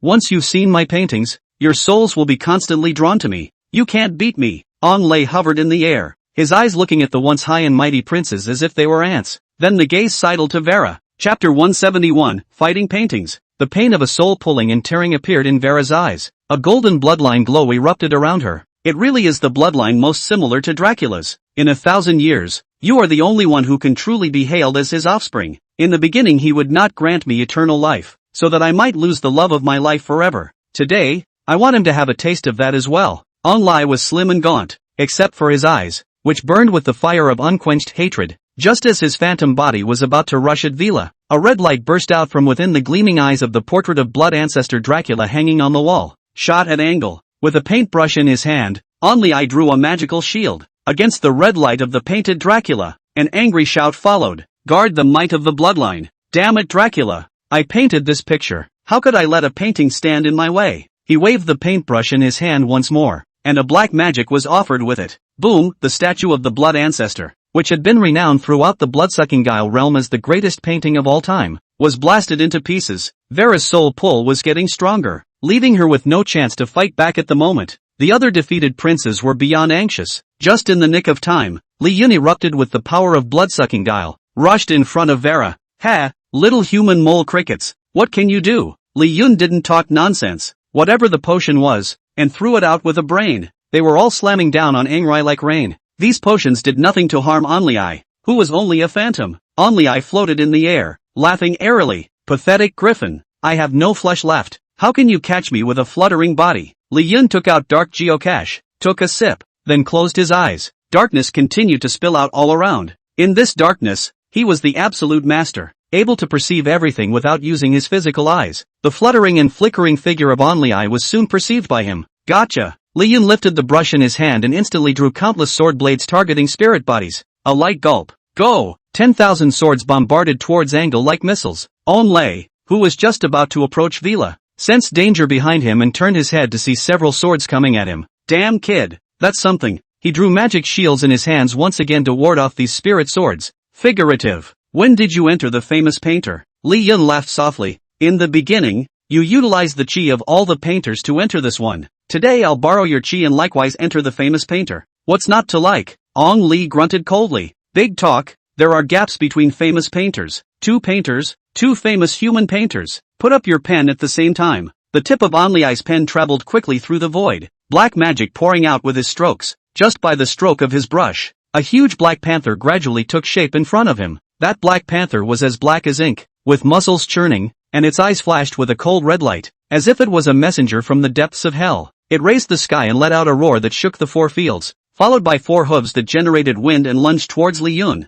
leaving footprints of black smoke on the ground with every step that fell, highlighting the dark power contained in it. Seeing this, Li Yun did not panic. The corners of his mouth rose slightly, and the paintbrush in his hand danced lightly as if he was writing elegant poetry on paper, only to see him sketching a majestic white tiger in the air in front of him. The white tiger's body was snow white, and the king pattern on its forehead shone with golden light, exuding a sacred and majestic aura all over its body. The white tiger opened its bloody mouth and let out a roar. The sound waves spread out like substance and actually shocked the pouncing black panther into a lurch. Subsequently, the white tiger leapt up and collided with the black panther in the air, and for a while, claw shadows crisscrossed, hissing noises continued, and black and white magical rays intertwined and collided with each other, splattering bursts of brilliant sparks. Angle frowned slightly, seeing that the panther was having a hard time winning for a moment, and the paintbrush swung again. This time, he drew a complex rune, which converged in midair to form a long sword that emitted a strange black light. The longsword's body was engraved with ancient incantations, and a black mist was wrapped around the hilt, as if telling of its power to cut through everything. A little flick of the Ong Lei paintbrush, the long sword flashed and charged towards Li Yun, bringing up a black magic sword chi that cut through the air with a sharp whistling sound. Li Yun's eyes stared, and the paintbrush spun rapidly in his hand before he violently swung out towards the side. In an instant, a scroll unfolded at his side, and a blue stream of water gushed out from the scroll, which condensed in midair and transformed into a crystal-clear ice sword. The ice sword was surrounded by a piercing coldness, and there was a blue gemstone embedded in the hilt. which flashed with light as if it had infused the ice sword with endless spiritual power. Ice sword and long sword intersected. Clang, a loud bang. Ice chips and black magic fragments splashed around. Cold and dark power impact each other, so that the surrounding air seems to be frozen in general. The two conscious spirit swords fought to a standstill. A hint of viciousness flashed in Onlei's eyes as he gripped the paintbrush with both hands and waved it frantically in the air, only to see a huge scroll slowly unfolding above his head, which presented an apocalyptic scene, with volcanoes erupting, magma overflowing, and countless demons surging out of hell, lunging towards Li Yun with their teeth and claws open. These demons were in different forms. Some bore huge wings, some dragged long tails, and each of them exuded a chillingly evil aura as they converged into a black torrent that covered the sky and rushed towards Li Yun. Li Yun's face changed slightly, but he quickly stabilized his mind. He stood the ice sword in front of him. The brush tapped on the sword a few times. The ice sword glowed greatly. Then he threw the ice sword towards the sky with force. The ice sword transformed into a huge ice phoenix in midair. The phoenix spread its wings and flew high. A blue spirit flame burned around its body. Wherever it went, the temperature plummeted. Those demons that pounced were touched by the spirit flame and instantly froze into ice sculptures, and then crumbled into fragments under the impact of the black magical power. However, Onlei's attack did not stop there. He mouthed the words and the brush once again pointed at the huge scroll. The scene in the scroll changed and a huge black magic formation appeared, which slowly rotated, from which a black lightning bolt was shot out, which snaked like a spiritual snake and slashed towards Li Yun and the ice phoenix. The ice phoenix nimbly weaved in and out of the air to dodge, but a few lightning bolts still struck its wings, causing its form to sway a bit. Seeing this, Li Yun's heart ached as he swung his paintbrush sharply and drew a golden rune in front of his body, which formed a huge shield that protected him and the ice phoenix. The black lightning struck the shield, sending ripples through it, and although the shield temporarily blocked the attack, it also shook under the erosion of the black magic. The two famous painters were fighting to see the blood-sucking shenanigans on the sidelines. I'd like to see how much of the painter's spirit you can have. Li Yun checks his backstage. The spirit of the painter, you can visualize what you paint. Possession, 100, can be exchanged for professional value 10:1. Not much, after all. I've only just stepped into the master painter yet to collect. The career value is almost redeemed. This fellow, having survived for 1,000 years, should have a large stock. Damn, I should have known there were such tough guys. I shouldn't have drawn Evelyn to keep me company from time to time this millennium. Li Yun was amused to hear Angrei's heartfelt words. There's not much left of this guy. There was a sudden change in Onlei's paintbrush. He no longer utilized the power of the famous painter. His hands quickly formed seals, and a black magical light glowed around him. The black magic he had drawn from the dark abyss and condensed by fusing his own grief and anger. Seeing this, Li Yun froze and said, *********. If you can't beat them, you're going to hang them, aren't you? Chapter 172 Mrs. Timot's Rescue. Vera gritted her teeth as she stepped aside. Cloud, go, you can't beat him. Li Yun sighed. I'd like to go, but look, can I get away? The black magic covered. Evil demon like Onlei cackled. Can't get away. If it's against the blood-sucking trickster prince, I'm likely to be undefeatable in this close-quarters state of black magic casting, but it's enough to deal with you. A mole. Onlei's figure sped down from the air towards Li Yun. Li Yun was only C-ranked, while Ang Lei had relied on this illusionary body as well as black magic for 1,000 years. It is already an existence comparable to that of a prince. The battle of the painters. He can still have some back and forth. Pure strength. Then it's just a case of holding your head in the sand. Don't run away if you dare. Don't chase after me if you dare. Damned mole crickets. Aren't you human too? What status I have? You deserve to be like me. Yes, yes, yes. You're awesome. With a human body, you gave birth to a litter of blood-sucking shenanigans. Seek death. Onlei sniffed. Thinking of Evelyn. The eyes rose sharply in anger. For Vera he no longer cared. Now he only wanted to settle Li Yun. Li Yun relied on his blood-sucking guile force physique to be agile and pull full speed. The hatred that he knew he had attracted ran frantically towards the outside of the palace. Patriarch Yun. Seeing the person coming in front of him, Li Yun was pleasantly surprised. Help me. Your old man is going to kill me. Suddenly Zilai's painting association Ansei glared, only to see Onlei wind up chasing after him. Old ancestor. I'm not dreaming. Ansei rubbed his eyes and looked up as Onlei's dark magic projectile poured directly into his face. And helpers, all must die. Li Yun froze when he saw this. A tiger's venom is not enough. This is your offspring and grandchildren, called Ansei, and you can lay your hands on them? Can you stand up to your daughter-in-law? Onlei looked over at the fallen Ansei and froze slightly. He gritted his teeth. No way. You're lying to me. Li Yun stopped and let out a long breath. It doesn't matter. I'm not running, because my real help has arrived. Onlei's head snapped up, only to see Mrs. Timot emerge from the fog. She was dressed in an ornate black robe, her blood-red eyes glinted eerily in the darkness, her sharp fangs were exposed, and her nails curved like sharp blades. I don't know who you are, but the smell of black magic on you disgusts me, so go to hell, Mrs. Timot's figure rushed towards Angle like a ghost, and with a wave of her hands, a wave of blood-red energy surged out. Ang Lai did not avoid. Both hands launched a black magic shield. Bang, a loud sound. The energy wave impact on the shield, stirring up layers of magic ripples. The swamp of muddy water was blown to splash in all directions. Taking advantage of the lull in the onslaught, Only I mouthed the words, and the ground beneath his feet instantly transformed into a slimy black quagmire, spreading out towards Mrs. Timot in an attempt to trap her. Seeing this, Mrs. Timot leapt up lightly and hovered in the air, a pair of huge blood bat wings sprouting from her back, fanning out and bringing up gusts of fishy wind. Sculpture, she laughed coldly, her hands danced rapidly in the air, and countless blood shadows shot out from her fingertips like arrows towards Onlai. Onlai's figure flashed and instantly moved aside.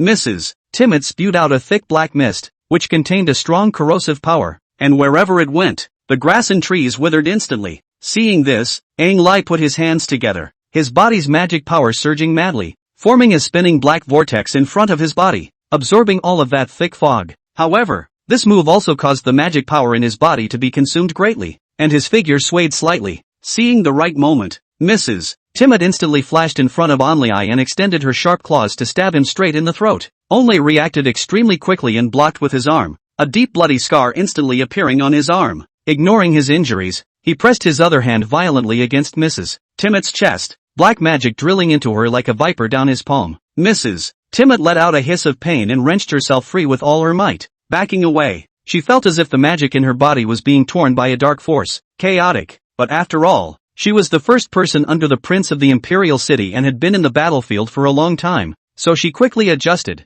and her hands drew a huge circle of blood in the air, and all kinds of hideous ghostly faces vaguely surfaced within the circle of blood. Taste the power of this blood soul curse of mine, she bellowed, and the circle of blood flew towards Onlai. Onlai knew the power of the spell, and once covered, the soul threatened to be devoured. He clenched his teeth and mobilized his entire body's magical power, gathering black magic above his head, transforming into a huge black crow phantom and charging towards the blood circle. For a time, black magic and the power of the blood spell collided violently in the air, and the light was so dazzling that people could not open their eyes. It was as if the surrounding area had suffered an earthquake. Both Onlai and Mrs. Timot were sent flying backwards by the impact. Onlai fell to the muddy water and struggled to get up, coughing up a few mouthfuls of blood. His magic was nearly depleted, but the hatred in his eyes never dissipated. He was just about to lift his brush. Li Yun grabbed the lead. A line emitting a light blue light appeared out of nowhere. The lines intertwined and twisted around each other, gradually outlining a huge and complicated pattern. As Li Yun drew his brush faster, the pattern became clearer and clearer, and it was actually in the shape of a cage that emanated mysterious magical power. In the blink of an eye, the magical cage had taken shape. It was azure blue as if it was crafted from the purest ice crystals, and each of the bars was carved with obscure runes. The runes shimmered with a shimmering light and flowed with strange power. The cage was surrounded by a gust of coldness, and that icy breath spread out in all directions, and wherever it went, a thin layer of frost condensed on the ground. The paintbrush in his hand swung hard in the direction of Ang Lai, and that magic cage instantly swooped towards Ang Lai, so fast that it brought up a whistling sound of wind, and it seemed as if the air along the way was frozen. A trail of white mist formed. When Ang Lai saw this, his heart was shocked. He could clearly feel the powerful confinement power emanating from that magic cage, and knew that once he was trapped by it, he was afraid that it would be difficult to get out again. The brushstrokes that Onlai had intended to target Mrs. Timot changed immediately, coalescing black magic. A magical teleportation formation was formed. Damn humans, damn blood-sucking creeps, just wait, I'll be back soon. That day will be the day of your demise. Chapter 173, The Witch Clan. The magical cage swooped down, and Onlai harnessed the black magic teleportation array and disappeared. Seeing this, Li Yun could only stop. He held the injured Mrs. Timot aside and treated her with the holy hands. Yun, what happened in the imperial city, and who is he? Mrs. Timot asked as she healed her wounds and opened her mouth. He's the blood ancestor's former royal painter, Onlai. What? The Onlai painter is even a human. Ha! After living for more than 1,000 years and mastering such evil dark magic, one would have been an old demon long ago. Princess Vera is okay. At the mention of Vera, Li Yun's face changed. Follow me. Li Yun and Mrs. Timot rushed back to the hall. In the middle of the hall, the soul of the blood-sucking trickster was still bound by the painting. Seeing this scene, even Mrs. Timid couldn't help but cover her mouth in surprise. Onlay had actually almost wiped out the entire Dracula royal family with his own strength. I'll unbind their souls, okay? I'll keep watch for you in case that guy kills back again. Li Yun came to the painting. He to enter the famous painter. The soul binding of this picture has no effect on it. He was seen stretching out his paintbrush and began to rewrite on that painting. Boom, the binding on the soul in that painting suddenly crumbled. The blood-sucking shenanigans slowly came back to life. Cloud. Princess Vera slowed down, saw Li Yun in front of her, and hugged him. Aang Ray, I can't believe it's really him. Our souls, almost absorbed. The other princes, including Prince Arthur, couldn't help but feel a little hijacked. It's all right, Only has been driven away. Li Yun patted Princess Vera and said softly, many thanks to Patriarch Yun for saving our Dracula clan. We will always remember. You will be a friend of my Dracula clan. Prince Arthur and the other princes with their blood-sucking shenanigans bowed to Li Yun and thanked him. If it wasn't for Li Yun today, they would really be finished. Gentlemen, it wasn't just me who saved you. It was Mrs. Timid. Willa glanced up to see Mrs. Timid in the distance. Thank you, ma'am. Willa hurriedly bowed to Mrs. Timid. Mrs. Timid immediately waved her hand. You're welcome, princess. Guarding you is supposed to be the duty of my Timid clan. The other princes immediately addressed Mrs. Timid. From this day forward, the Timid family is an ally of my royal family. Mrs. Timid was a little excited to be recognized by the royal blood-sucking shenanigans. Li Yun, however, solemnly said, Gentlemen, Only I has run away. Now things are clear. He's the one behind the brutalization of Vera. It was he who took control of Prince Shirley with his spirit body. Prince Sidney is innocent. The one who was happy to hear this, besides Vera, was Prince Arthur. Damn Onlay. The blood ancestor trusts him so much, yet he wants to harm my blood-sucking Guile clan, to control Shirley to do such a thing. Shirley too. Why are you so careless? Or the soul is too fragile. Li Yun lightly glanced at Prince Arthur. Not only Prince Shirley, but all of Onlai's controlled bodies will have a splash of paint left in them. Prince Arthur, if I'm not mistaken, this dark curse was placed by him controlling your body. Prince Arthur?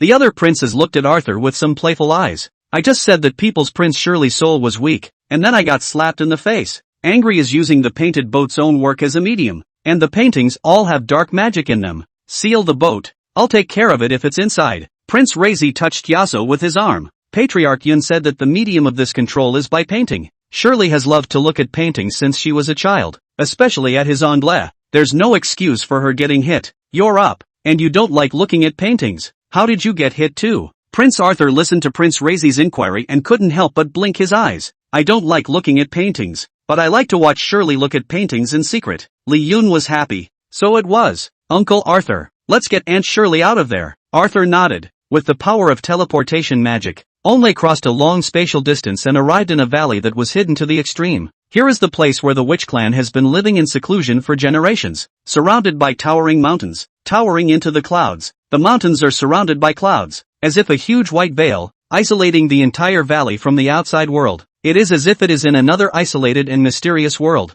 with an air of inscrutability everywhere. In the middle of the valley, an oddly shaped wooden house was staggered, and the walls of the wooden house were crawling with all kinds of vines and plants, and the branches and leaves of those plants flickered with a strange shimmering light between them, as if they hid a mysterious magic power. There were also many rare herbs planted around the cabin, which gave off either a fragrant or pungent odor. Every leaf and flower seems to tell an old magic story. In addition, there were also some stone monuments inscribed with ancient runes, quietly standing in all corners, with magic fluctuations faintly emanating from the runes, seemingly guarding this witch's territory. When the sorceress was first chased here by the blood ancestor, she lived in seclusion. For 1,000 years, it was no longer possible to take half a step into the core, and the blood-sucking Guile clan had searched for them for 1,000 years, and just because of the mystery of the land, they had not been able to find them. Onlai was so anxious that he couldn't care less about enjoying the mysterious sight, and headed straight towards the depths of the valley, bumping through a number of branches and vines that got in his way along the way, eventually broke into the council hall of the witch clan.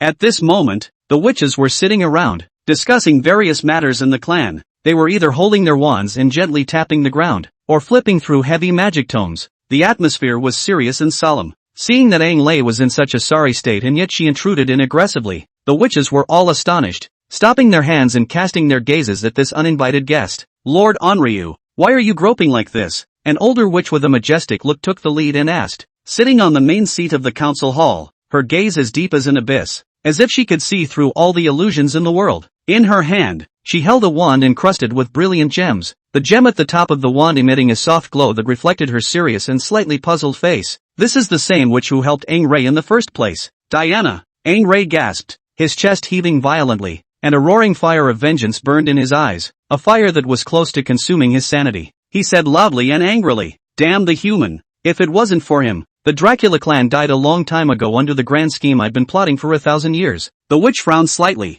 Humans? What is the meaning of this? Lord Onley? Onley looked to the group of witches. The strong presence of black magic made the witches wince. In that case, let's go to war. It's time to settle the grudge your witch clan has had with them for 1,000 years. Chapter 174, Conquering the Werewolf. The witches exploded at this statement, and the sound of exchanging words rose and fell in the hall. The young witch showed hesitation. After all, the Blood Clan was powerful, and going to war with them would inevitably bring heavy casualties, which was undoubtedly a huge risk for the witch clan, whose numbers weren't that large. Some witches, on the other hand, flashed a trace of indignation in their eyes, remembering all the killings that the Bloods had done to the witch race in the past, robbing them of their magical materials and destroying their magical rituals, and their hearts had already made up their minds, feeling that it was time to kill them back. The older witch, Diana, frowned slightly as she gently tapped the ground with the wand in her hand, making a crisp sound, and the council chamber instantly fell silent. She slowly stood up, her robes fluttering in the wind, her entire person exuding a calm and powerful aura,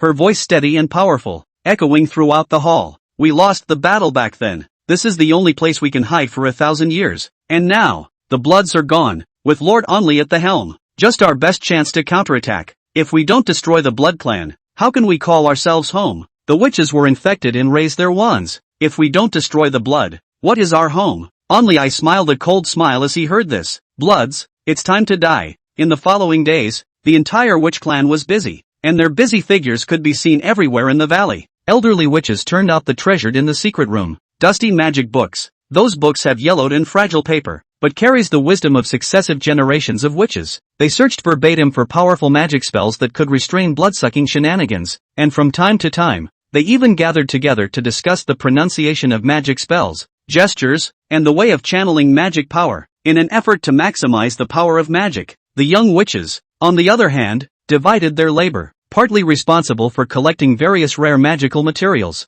They traveled through all corners of the valley, carefully picking herbs, digging for ores, and some even went deep into dangerous caves to look for special materials that grew in dark and damp environments. The other part was in a specialized pill refining room, where the collected materials were refined according to an ancient recipe, pungent smoke and sparkling light coming out of the room from time to time. It was them refining powerful magical weapons and potions. Bottles of colorful potions were neatly placed on the shelves, emitting mysterious magical fluctuations. At the same time, all witches, young and old, would gather at the valley's training grounds at a set time each day to intensify their training in their own magic under the guidance of experienced battle witches. They mouthed the words and cast various kinds of magic, and for a time, flames flew, frost condensed, and lightning flashed in the training ground, where the power of the elements collided and intertwined. They also practiced various combat techniques over and over again, how to nimbly dodge enemy attacks, how to accurately target and release magic in the midst of a melee, and so on. The revenge of 1,000 years is just waiting for this day. Lord Angle, we are ready for battle. When to march? Onlai stood on top of the mountain peak with his arms folded and his eyes looking away. There's no hurry. It won't be long until Navila's enthronement. All the core blood-sucking shenanigans of the Blood Clan will be in attendance by then. We can then kill them all in one fell swoop. Diana was worried at the sound of it. Lord Angle, we are not outnumbered. Can you really beat them? Onlay looked at the witches at her feet. It's not enough. We need another force. Another stream? I heard that in this forest, a pack of werewolves live. Diana had a wicked grin on her face when she heard this. Got it. The werewolf clan lived in a vast and deep forest, which was shrouded in thick fog all year round, making it difficult for the sunlight to penetrate through the layers of branches and leaves in the fog, and spilling down on the ground. The tall trees are like silent guardians, with thick trunks, rough and mossy bark, and interlocking branches that form a huge natural dome. The forest was filled with a wild atmosphere, and every now and then a few growls of wild beasts came from the forest, making the heart skip a beat. They are the guardians of this forest, and the natives of this place always thought that there was no dealings with the Bloods. The witches, going unanticipated. The witch clan had infiltrated their territory under the leadership of Onlai. When Aang Lei and the others stepped into the border of this forest, the werewolf clan sensed something strange. Werewolves were born with a keen sense of smell and hearing, and they were immediately alert to the intrusion of outsiders. Soon, a pack of werewolves gathered on the forest trail, blocking the way of Onlai and the others. These werewolves were big and tall, their muscles rippling and rippling under their fur, emphasizing their great strength. Their eyes glowed a feral green in the darkness like two burning ghost fires. Their sharp fangs were exposed, and a low growl escaped from their mouths. It was as if they were sending a stern warning to Onlai and the others. At the head of the group was the leader of the werewolf clan, Bart. His fur took on a silvery gray color, a mark left by the years and battles that symbolized his high status among the werewolf clan. Humans, and you wicked witches, have dared to step into our werewolf territory. Have you lived too long? The older werewolf leader roared, his voice echoing through the forest, startling a flock of birds of prey perched in the trees. Onlai, however, had no fear on his face. Instead, the corner of his mouth hooked into an icy smile as he stepped forward and slowly said, I have not come today to make enemies of you, but to give you an opportunity to join me, rule this continent together and share endless power and glory. Otherwise, you will all be buried here today. Hearing this, the werewolf leader laughed up to the sky, his laughter filled with disdain and mockery. Just you? A human being who is surrounded by an aura of hatred, and these witches who only play with dark magic, and to presume to make us wolves submit? What a joke! Onlai's face instantly became gloomy, and a hint of viciousness flashed in his eyes. Since you're refusing to drink until you're forced to drink, then I won't be blamed for being impolite. With that said, he held the brush filled with dark magic tightly in his hand, and with a wave in the air, a black magic blade shot towards the werewolf leader. The werewolf leader reacted extremely quickly and dodged the blow with ease as his body flickered. With that, he let out a long whistle, and the wolves behind him responded, turning into a silver stream of light and pouncing towards Angle and the others. For a while, the forest resounded with the sound of fierce fighting, the werewolf's sharp claws and the witch's magic colliding and intertwining in the air, splattering bursts of magical sparks. The witches quickly formed a circle, mouthing words and waving their wands in their hands. A ray of black and purple magic shot out from the tip of the wand, weaving a huge web of magic in an attempt to trap the charging werewolves. Some of the werewolves couldn't dodge and were entangled in the magic net. Their bodies were instantly eroded by the black magic and they let out hissing sounds of pain, but they still struggled and tore at the magic net with their sharp claws, trying to break free from their bindings. And those werewolves who managed to break through the magical web lunged towards the witches. Ang Ray chortled,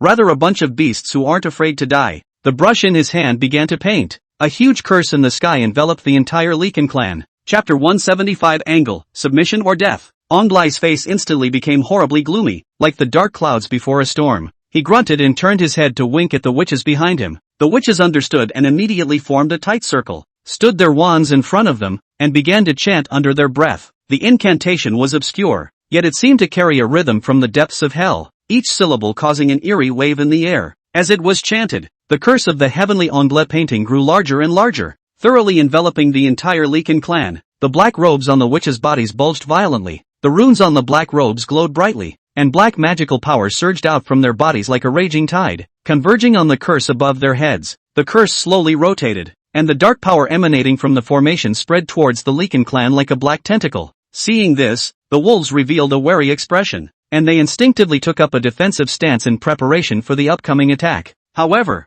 the power of this black magic far exceeded their imagination. The black tentacles quickly wrapped around the bodies of the wolves, and no matter how much they struggled, they were unable to break free from the magical binding that was like a maggot in their hocks. Immediately after that, the witches shouted in unison, and the wands in their hands pointed at the werewolf clan with force, and a black lightning bolt shot out from the magic formation, which carried a powerful cursing power and ruthlessly slashed at the werewolves. Every lightning bolt that struck a werewolf would leave a black rune with black smoke on their body, which seemed to come to life as if it had been seared deep into the werewolf's flesh and skin, bringing about excruciating pain that drilled into their hearts. The wolves hissed in agony, some rolling on the ground in an attempt to ease the unbearable pain. Some of the werewolves, on the other hand, forced themselves to endure the pain and tried to charge the witches, but were bound by black magic to within an inch of their lives. Bart, the leader of the werewolves, was so anxious to see this that he concentrated his whole body's strength and struggled to break free from part of his body's restraints, and lunged towards Onlai. He knew that only by subduing this culprit first would he have a chance to defuse this crisis. Onlai, however, had already prepared for this, and he raised the brush filled with dark magic in his hand without any panic, quickly drawing a complex runic shield in the air. The shield had just taken shape when the werewolf leader's sharp claws grabbed onto it, splashing a black ripple of magic power. The powerful impact caused the surrounding trees to shake, and a lot of leaves rustled down. However, the shield did not move at all, and Onlai took the opportunity to wave his paintbrush. The tip of the brush traced a black line in the void, and those lines flew towards the werewolf leader like spiritual snakes, instantly wrapping around his body. It turned into an even more powerful confining rune, completely trapping the werewolf leader and making him unable to move. The werewolf leader's eyes widened in anger, as if fire was about to spew out from his eyes, and he roared towards Angle, "You despicable villain! Using such evil means against us, even if we die here today, we will never submit to you." Instead, Onlai just smiled contemptuously and said slowly, "Oh, is that so? Then look at your people, what they are suffering now. As long as I give the order, the power of this curse will make them beg for their lives and die, and the entire werewolf clan will perish in endless torment. As the clan leader, can you not bear to see your people suffer such a doom because of your stubbornness?" A sharp pain went through the werewolf leader's heart when he heard this. He turned his head to look at his people, only to see that each of them had a pained look on their faces. Some had already collapsed to the ground from the excruciating pain, but were still gritting their teeth and trying to resist. His heart was filled with helplessness and struggle. As the head of a clan, it was his primary responsibility to protect his clan, but now he felt so powerless in the face of this powerful black magic curse. "What exactly do you want to do to spare my people?" Bart asked, gritting his teeth with resignation and indignation in his voice. Onlai said with a twisted grin on his face, "It's simple. As long as you werewolf clan submit to me, follow my orders and help me to destroy the vampire clan, I will be able to lift this curse, and will grant you even greater power in the future, giving you supremacy on this continent. Of course, if you dare to betray me, this curse will strike immediately, and at that time, your entire clan will regret it." The werewolf leader's eyes were filled with anger as he roared, "We in the Blood Clan have never been well watered and have no grievances. You're asking us to sell our dignity and be reduced to your tools." Onlai, however, was unimpressed and shrugged. "Dignity? In this world of the weak and the strong, can dignity be exchanged for the lives of your people? Think about it. There isn't much time left, and every second of hesitation is one more minute of suffering for your people." The werewolf leader was silent. He looked at his trapped clansmen and felt the sharp pain from the curse on his body. His mind was caught in a dilemma. He knew full well that the evil human before him and the witches around him were cruel and powerful. If they continued to resist, I'm afraid that it would really be as he said, and the entire clan would suffer extinction. And by choosing to submit, although it was against their werewolf dignity and will, they could at least save the lives of their people for the time being, and perhaps have a chance to escape this evil's control in the future. "I'm sorry, Bloods." After a long silence and agonizing struggle, Bart, with tears in his eyes, slowly lowered his weapon and fell to his knees in submission. He said in a shaky voice, "For the sake of the clan, I have no other way."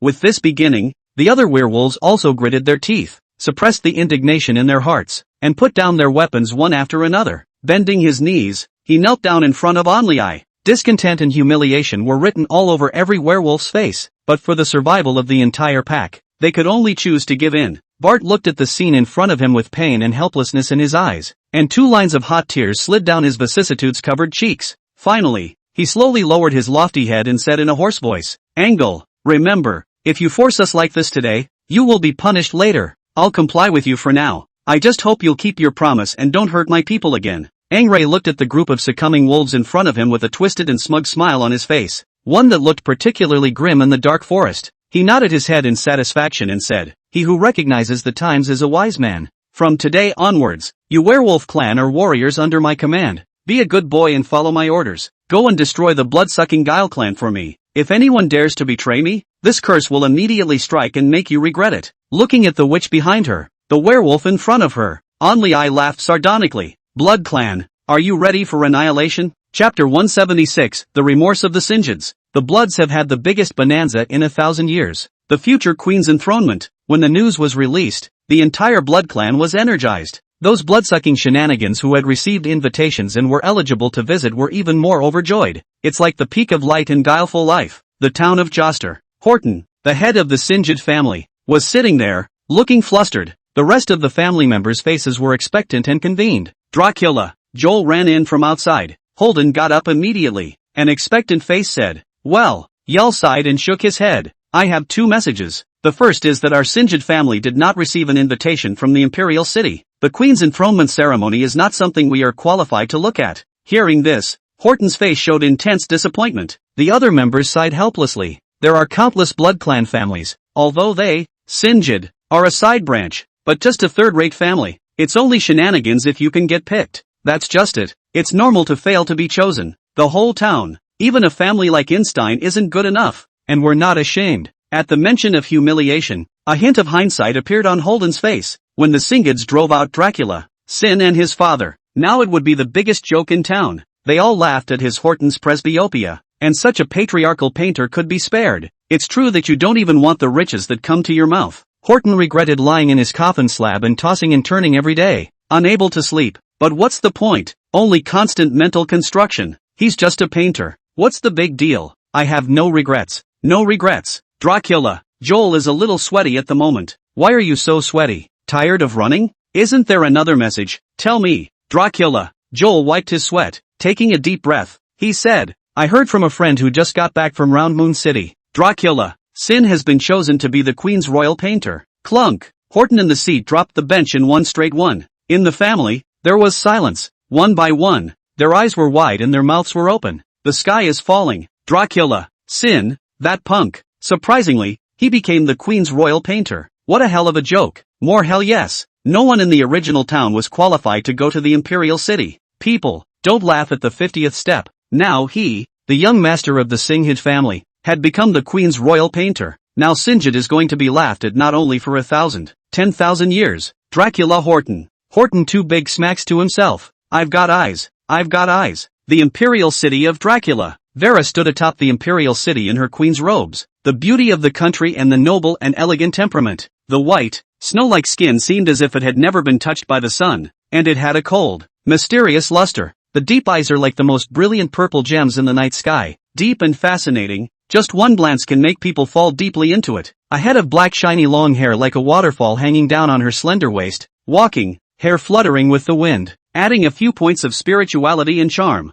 Li Yun set up his drawing board, painting her portrait, painting into. A stunning piece of work just came out of nowhere. On the side of Arthur, Shirley, Razy and the other 8 princes were even more old and tearful. This painting doesn't lose blood ancestry. Our blood clan is finally going to welcome another master. Li Yun looked at Vera in the painting and nodded with satisfaction. This little ninny, she finally has the look of a generation of empresses. This painting is out. First, it was hung above the Great Hall in the Imperial City, next to the blood ancestor portrait. Subsequently, the entire blood clan, by order, is required to feed it. Seeing Vera in the portrait, countless blood-sucking shenanigans fell to their knees and worshipped. Offer up your faith. Pilgrimage of Vera's portrait, plus 50 to career value, plus 20 to painter's spirit. Pilgrimage of Vera's portrait, plus 50 to career value, plus 20 to painter's spirit. Pilgrimage of Vera's portrait, plus 50 to career value, plus 20 to painter's spirit. As the artist of this portrait, Li Yun also received feedback from the entire blood clan. The spirit of the painter continues to grow. The ceremony is tomorrow.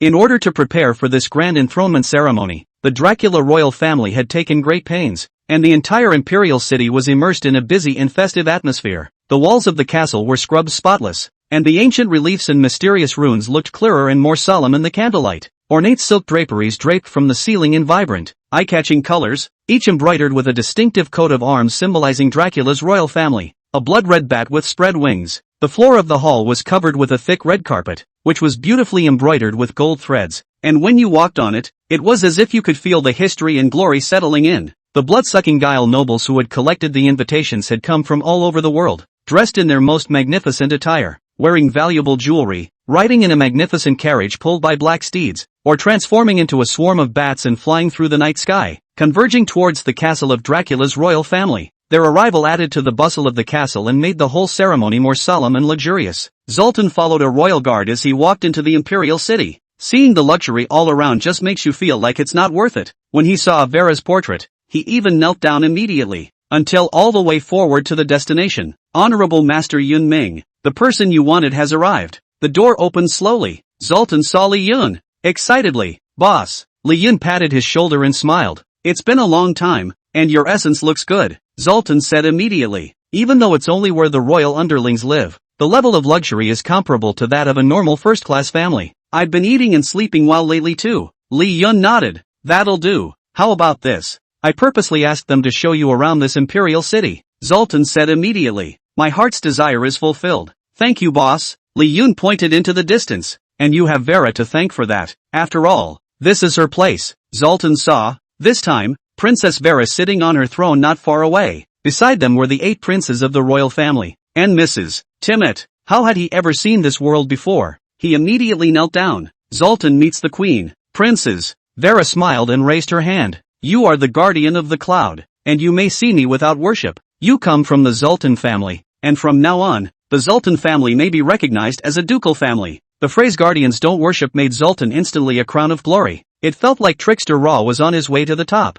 Mom and Dad, it's true that choice is greater than effort. With the right boss, the fate of my Zoltan family is completely changed. Did you hear that? The queen has consecrated me as a ducal lineage. I'm among the first-class families all of a sudden. Chapter 177, The Enthronement Ceremony. Okay, don't be happy yet. This time, I called you here firstly to see the imperial city that you've been longing for. 2. You're needed now. Zoltan heard Li Yun's words and immediately battled well. Though he didn't understand that 8 royal city princes, plus Mrs. Timmet, with such a high level of combat power, what was the need for him? A duke. Li Yun told him what happened in the imperial city. Zoltan was first slightly stunned, then overwhelmed with shock. The blood ancestor's royal painter. My god, this is still unbelievable to me. Li Yun laughed softly. Unbelievable is right. Li Yun knew that Aeon Lei's hatred towards the vampire clan had penetrated deep into his bones, and on such an important occasion, he was bound to not let go of this excellent opportunity for revenge. These days Li Yun secretly observed the movements of the vampire castle while he began to carefully lay out his plan. He first asked Prince Arthur to identify a few trusted helpers, some of whom were good at concealing their scent and were able to lurk around the castle without being detected.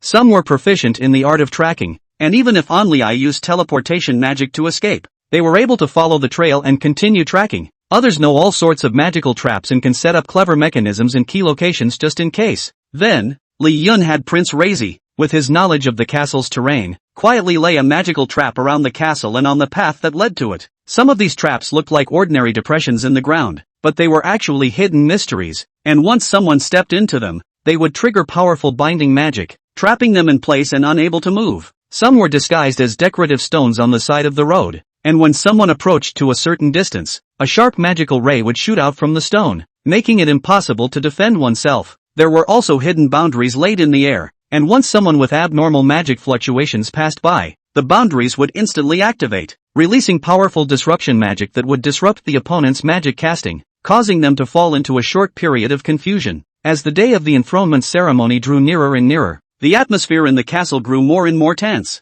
On the day of the throne ceremony, Anliai will never miss this last chance to destroy my Dracula royal family, because once Princess Vera's bloodline is fully evolved under the grand ceremony's enchantment, with the power of the blood ancestor, then the soul will also be infinitely strengthened. No longer afraid of him, we've laid a dragnet and are waiting for Aangrai to arrive. Zoltan, as Master Yun's personal guard, you must protect him. Prince Arthur spoke up. Zoltan immediately placed one hand on his chest and bowed. Don't worry, I'll naturally protect the boss with my life. The time has come. The enthronement ceremony is about to begin. The magnificent and mysterious castle of Dracula's royal family, where a world-renowned enthronement ceremony is about to kick off. With the eyes of the entire blood-sucking trickster world focused on it, the doors of the castle stood open, and 2 rows of blood-sucking trickster attendants dressed in ornate black robes and silver masks flanked them, holding candlesticks that emanated an eerie glow in their hands. The candle flame flickered in the night wind, but never went out, as if in anticipation of the sacred moment to come.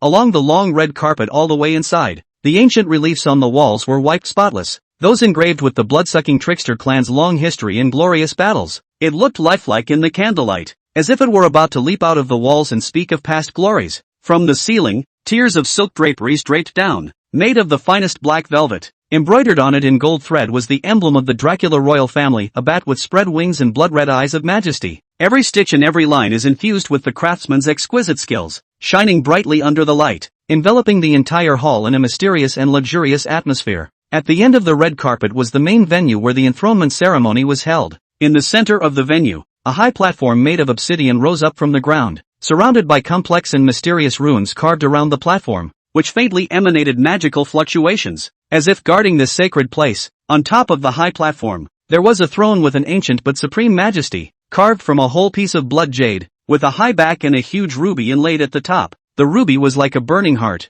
emitting a regal red light that seemed to be waiting for its owner to descend. At this moment, the blood-sucking guile nobles from all over the world had already attended in full costume, and they were either riding in the luxurious carriages pulled by black steeds, the horses' hooves making a crisp sound on the stone road. The carriage was adorned with fine silver jewelry around its circumference, which shimmered with a cold luster in the moonlight, or just turned into a swarm of bats, hovering and flying in the night sky. before landing gracefully on the square in front of the castle, then transforming back into human form and stepping into the venue. These nobles were all dressed in the most magnificent costumes, showing off their status and position. The men wore slim black tuxedos, embroidered with various mysterious designs in silver thread, and pinned to their lapels were lapel pins set with jewels, the light of which reflected the ethereal light in their eyes, paired with black silk pants and shiny leather shoes. Every step he took was characterized by an innate arrogance and elegance. The ladies, on the other hand, wore floor-length dresses, the hems of which were beautifully embroidered with gold and silver threads as well as colorful silk threads, ranging from magical runes symbolizing mystical power to family crest designs signifying the glory of the family. As she walked,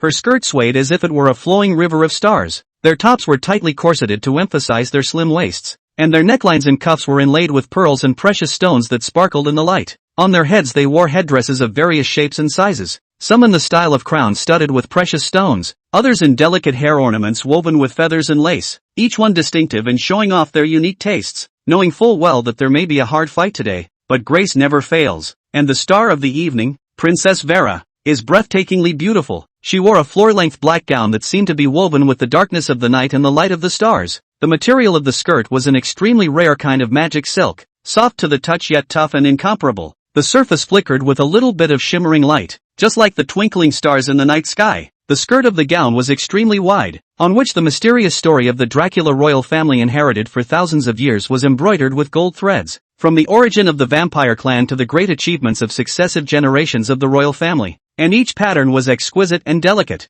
It's as if it's an unfolding history book. The edge of the skirt is also inlaid with a circle of tiny rubies. As the princess walks, the ruby flashes like blood, like a flowing red river, adding a few points of solemnity and luxury to the whole gown. Li Yun looked to Vera and said softly, "Today, the world belongs to you. I'll witness with you. Go on." Vera nodded softly and lifted her head to the world where she belonged. Chapter 178, The Blood Race's Last Battle. Princess Vera walked into the venue with a light and elegant stride, and with a graceful demeanor. Her every step seemed to be carefully measured, and her posture was upright, like a black rose blooming in the dark night. It exuded a noble, mysterious aura. Her eyes were deep and calm, as if they were quiet deep pools, yet they were permeated with an unquestionable majesty. It was as if everything in the world was under her control. She lifted her chin slightly, the elegant arc just right, showing her pride without losing her affinity, so that everyone present couldn't help but fall in love with her. Li Yun was a little dazed that the lovely princess who was uninitiated in the beginning was about to become the unique empress of the blood tribe.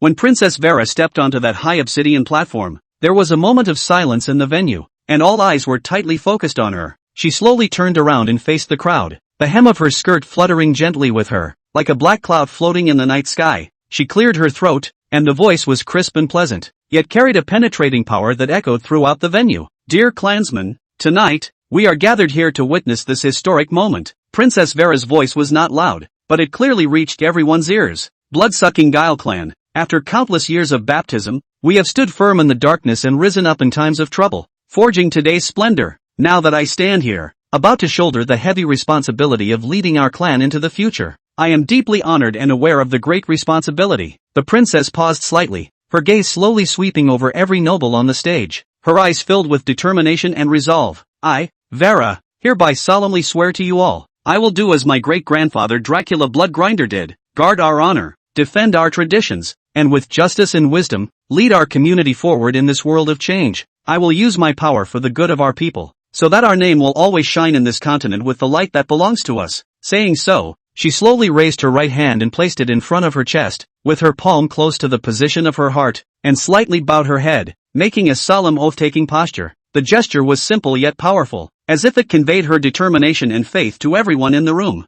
Immediately afterward, two princes of the Dracula royal family, Shirley and Arthur, came out from the side of the high platform. They were dressed in ancient robes, which were embroidered with dense runes, and in their hands they leaned on gem-encrusted wands. With a serious and dignified face, he slowly walked to the princess, stood still, and took out a fine box from his arms. The box was made of precious ebony wood with golden runes inlaid on its surface, exuding an ancient and mysterious aura. Prince Arthur gently opened the box, and inside lay a ring set with a huge ruby, which seemed to have flames burning within it. The ring of the blood ancestor, the ring of power, inherited from the Dracula royal family, possesses a powerful magical power that enhances the holder's magic and symbolizes the absolute authority of the royal family. Prince Shirley took the ring and slowly pulled up Princess Vera's right hand and solemnly placed the ring on her ring finger. An ancient incantation was recited under his breath. As the incantation sounded, the ruby on the ring glowed brightly, and a red magical light spread up the princess's arm, enveloping her entire being.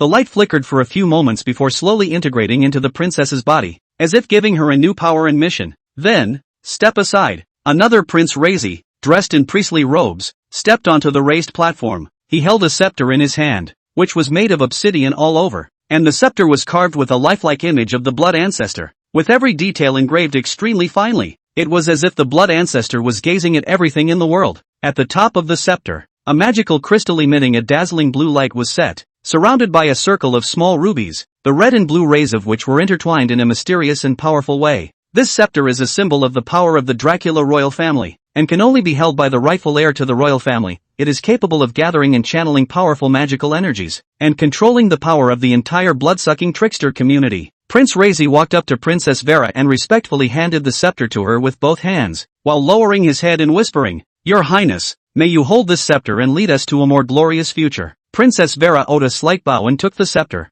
gently holding it. In an instant, the light from the scepter became even more brilliant, as if it had resonated with the princess, and the entire venue was illuminated by this intense light. Holding the scepter in her hand, the princess faced the crowd again and raised it high, her voice impassioned. "Today, I, Vila, officially take the throne as the leader of the Dracula royal family. May we, the vampire clan, unite as one and continue to write our own legend in this dark world." Seeing this, the vampire nobles under the stage kneeled down on one knee, clenched their right fists on their left chests, and chanted in unison, "Congratulations to Princess Vera on her ascension to the throne. May your highness live long and prosper." The cries rose and echoed over the castle for a long time. Just then, a huge aura from heaven and earth entered Vera's body. Vera's blood churned, make the last step in the ultimate evolution, and the blood-sucking shenanigans of the Blood Clan could feel it. The power of this bloodline. They fell to their knees in unison, worship and pray for the coming of another king in the millennium. Li Yun looked at the worshipping blood-sucking shenanigans with a serious gaze. At this moment, Vera was enveloped in energy, and her bloodline was completing its ultimate evolution towards the blood ancestor. It is the most critical and vulnerable time. Just then, a sudden commotion came from outside the castle, breaking the solemnity of the imperial city. Sure enough, it's here. In the sky, a figure wrapped in dark magic hovered in midair. With a sardonic smile, Onlai looked at Vila, who was in the midst of his ultimate evolution. Countless blood-sucking shenanigans raised their heads. A low growl of alarm was directed at the uninvited guest. Li Yun frowned slightly as he looked at Onlai, who had come alone. "Just one? Is this a death sentence?" Onlai laughed out loud. "All the best of the Bloods are here. Great. Today, the Blood Clan will die." The paintbrush waved in Onlai's hand, gazing into the air and drawing. What appeared was a huge dark portal. Inside the portal, there was a huge energy fluctuation. Then they saw a ferocious beast coming in like a tidal wave. Lycanthropes saw that limb running with great speed, the werewolf clan that kept pouring out of the portal. The blood-sucking shenanigans had their fangs out.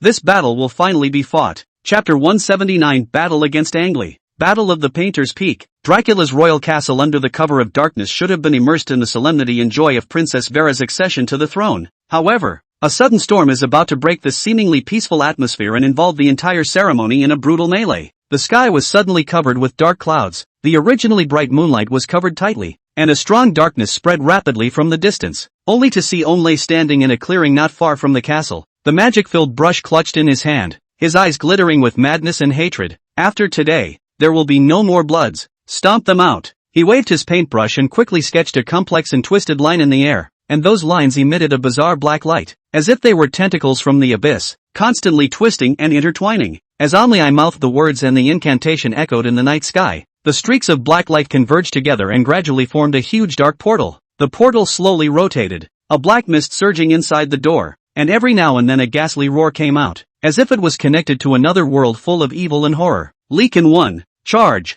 Onlai gave an order, and the werewolf clan that had long been unable to hold back immediately turned into a silver stream of light and took the lead in rushing towards the castle. They were athletic, their muscles churning under their fur, their sharp fangs exposed, and a deafening roar emanating from their mouths, as if they wanted to tear everything in front of them to shreds. The blood-sucking shenanigans inside the castle sensed the difference and reacted immediately. "Sentinel!" Prince Arthur drew the long sword at his waist and pointed it at the surging wolves. The blood-sucking guile guards that stood guard at the castle gates quickly rallied, armed with long swords and shields, which were engraved with runes of defense and shimmered with an ethereal light. Facing the raging werewolves, the blood-sucking guardsmen were undaunted and met them head-on. For a time, the sounds of swords clashing, werewolf growls, and the hissing of blood-sucking guile intertwined, and the battle instantly erupted. With their strong bodies and agility, the werewolves rampaged through the vampire camp. With one swing of their sharp claws, they were able to leave deep wounds on the blood-sucking guile's body. The blood-sucking shenanigans were not to be outdone. Using their nimble stances to dodge the werewolves' attacks while using the weapons in their hands to look for a break in the werewolves' attacks and give them back, a werewolf leapt high into the air and lunged towards a vampire guard, who was quick to see and raised his shield to block the werewolf's attack, then backhanded the werewolf with a sword thrust. The werewolf sidestepped, only to let out a hiss of pain as another vampire took the opportunity to slash the back of his leg. Bart, the werewolf patriarch, takes the clan's toughest warriors and meets Arthur, Shirley, and a group of princes. We blood-sucking creeps have never had a grudge against you werewolves. What are you doing this for? Bart listened to Arthur's words with a flicker of struggle under his eyelids. Look to the heavenly and sinister Only I, who holds the life of a clan in his hands. Bart swallowed the words, hair like spikes all over the body. In this battle, there is no way back. Both sides of you back and forth. The battle situation into a stalemate, and for a while it is actually evenly matched. Difficult to distinguish between high and low. And when Onlay saw that the werewolf clan and the blood-sucking guile clan were caught in a melee, the corner of his mouth hooked up into an icy smile, and his gaze crossed the battlefield to look at Princess Vera on top of the high platform. His eyes filled with malice. He knew that as long as he resolved Princess Vera, the blood-sucking guile clan would be leaderless, and victory in this battle would be within his grasp. Just then, Li Yun also showed up. He was dressed in a green shirt, holding a paintbrush, and his expression was grave yet firm. He was well aware of Onlay's sinister intentions and must not let him harm Princess Vera. With a wave of his paintbrush, Li Yun drew a huge flaming phoenix in the air. The phoenix was surrounded by burning flames and let out a loud and clear cry as it swooped towards Ang Lee. Seeing this, Onlay snorted coldly, and the paintbrush in his hand danced just as fast, only to see him draw a black demonic shadow beast. The beast was huge and exuded an evil aura all over its body, opening its bloody mouth and charging towards the flame phoenix. The flame phoenix and the demon shadow beast collided together in the air, the flames and dark magic intertwining and impacting each other, erupting in a brilliant and dangerous light. The powerful impact caused the surrounding air to shake, and the sand and rocks on the ground were swept around. Li Yun and Onlay were at each other's throats and continued to tangle with figurative magic drawn with their brushes. Li Yun drew an icy blue water blade, which shot towards Angle like rain. Wherever the water blade passed, the air seemed to be frozen, carrying a piercing coldness. Onlay, on the other hand, drew a black magic shield which was covered with twisted runes and easily blocked the water blade's attack. Then he added a few sharp magic spikes to the shield and counterattacked towards Li Yun. The battle between the two grew more and more intense. The magical light illuminated the entire night sky, and everything around them seemed to be swept up in a brilliant and deadly magical storm. With a look of disdain and indignation on his face, Onlay shouted at Li Yun, "You and I are both humans, and even more so painters. We should have been on the same side. Purge this group of blood-sucking shenanigans and make an enemy of me. Are you not confused?" His voice carried a hint of hoarseness, permeated with that ruthlessness of not stopping until he reached his goal. The paintbrush in his hand trembled slightly, as if echoing the owner's agitated emotions at the moment, and the dark magic around him surged, as if it would turn into an attacking weapon again at any time. Hey, don't curse. Who's like you? You old demon who has lived for 1,000 years and still dares to call yourself a human? If you want to exterminate other forces, it is indeed none of my business. Unfortunately, the blood-sucking trickster clan is one I'll be keeping. Li Yun buttoned his ears with an oily look. Because of a she? Only I looked over to the evolving Princess Vera and whispered, "Don't you also want to destroy someone's entire clan for a blood-sucking creepy wife? Besides, I don't care what other blood-sucking creeps look like. In my mind, both Mrs. Timot and Vera are superb. I would never let them get hurt." Only I grunted coldly. Arrogant mole cricket. But it's only because of the paintbrush in his hand that he can match me. I'd like to see how many more painter's spirits you have left. Once you run out of strength, that's the day you die. The paintbrush in Onlay's hand once again turned into a sharp weapon and headed towards Li Yun. Chapter 180, The Mountain and Sea Book. On top of the high platform, Princess Vera closed her eyes and felt the evolution of the bloodline in her body. This is the moment of weakness. The scepter above her head guarded her. The red magical rays released from the ruby at the top shot at the charging werewolves like arrows. However, she didn't notice in the slightest that the dark portal was in the middle of it. A figure scurried in stealthily. The evil witches who were hidden in the shadows and had followed Aang Rei had silently locked onto her as a key target, preparing to launch a deadly sneak attack. The witches' black robes fluttered, hidden in the shadows of the battlefield, and at the tops of the wands in their hands, black magic power quietly gathered. And that magic power was as thick as ink, emitting a chilling aura. As the lead witch mouthed an obscure but malicious incantation, the rest of the witches responded by pointing their wands together at the defenseless Princess Vera on the high platform. In an instant, a black magical ray of light jetted out from the tip of the wand, like a black viper that chose to feed on people, and shot towards Princess Vera's back at such a fast speed that it was already close at hand in the blink of an eye. At this moment, Mrs. Timmet, who was standing not far away, was focusing on the overall situation of the blood-sucking Guile clan on the battlefield while keeping a constant eye on the movements around the princess. She was dressed in a gorgeous purple robe, which was made of an extremely special material, with exquisite floral patterns embroidered with gold threads, and still exuded a graceful and luxurious aura on the chaotic battlefield. She was holding a fan inlaid with gemstones in her hand, and the gemstones on the fan were crystal clear, which was usually only used as a decoration to show off her noble status, but at this moment, it was about to become a key prop to save her life. With her keen insight, and her special ability to sense danger, Mrs. Timmet detected the malicious magical fluctuation hidden in the darkness the moment the witches launched their sneak attack. With a shock in her heart, she subconsciously turned her head to look in the direction of Princess Vera. When she saw the black magic rays that were speeding towards the princess's back, her face instantly became extremely grave, and without the slightest hesitation, she immediately turned into a wave of darkness. Mrs. Timmet's figure moved, her feet like the wind, and she darted towards the high platform where Princess Vera was. As she ran, she quickly waved the fan in her hand and mouthed a defensive incantation that she had long known by heart. The syllables of that spell came out of her mouth with a strange rhythm, as if they resonated with the magic in the air around her. As the incantation sounded, the gems embedded in the fan began to blossom with a brilliant light, which was at first just a speck of stars, and then quickly spread out, enveloping the entire fan. Just in the nick of time when the black magic rays were about to hit Princess Vera, Mrs. Timmet finally arrived behind the princess. She violently swung the fan in her hand, which had a great deal of light, forward, and let out a loud cry under her breath. Guardian's curtain. Now, in an instant, the light pouring out from the fan transformed into a transparent magical shield, which was like a huge semicircular dome that enveloped Princess Vera's entire back. The black magical light rays crashed hard against the magical shield, emitting an ear-piercing roar, as if the forces of evil and good were engaged in a fierce collision. Where the impact occurred, a black ripple of magic power splashed out, which spread out in all directions like black ripples. Wherever the ripples went, the surrounding air seemed to be corroded, emitting a ZZ sound. The moment the magic shield withstood the attack, silk cracks appeared on its surface, and those cracks spread rapidly like a spider web. It was obvious that the witch's sneak attack was extremely powerful, and even with the shield blocking it, the defensive magic was left near the limit. Mrs. Timmet's brow furrowed at the sight, and a fine bead of sweat oozed from her forehead, but her eyes were firm and she didn't flinch at all. As Cloud expected, these witches have indeed come. That's really shady, hiding all this time just to sneak up on the princess, isn't it? She gritted her teeth and increased the output of her magic, gripping the fan tighter in her hand as she continued to keep the shield stable, only to see the speed of the incantation chanting under her breath grow faster and faster. The radiant light gushed out from the fan in a steady stream,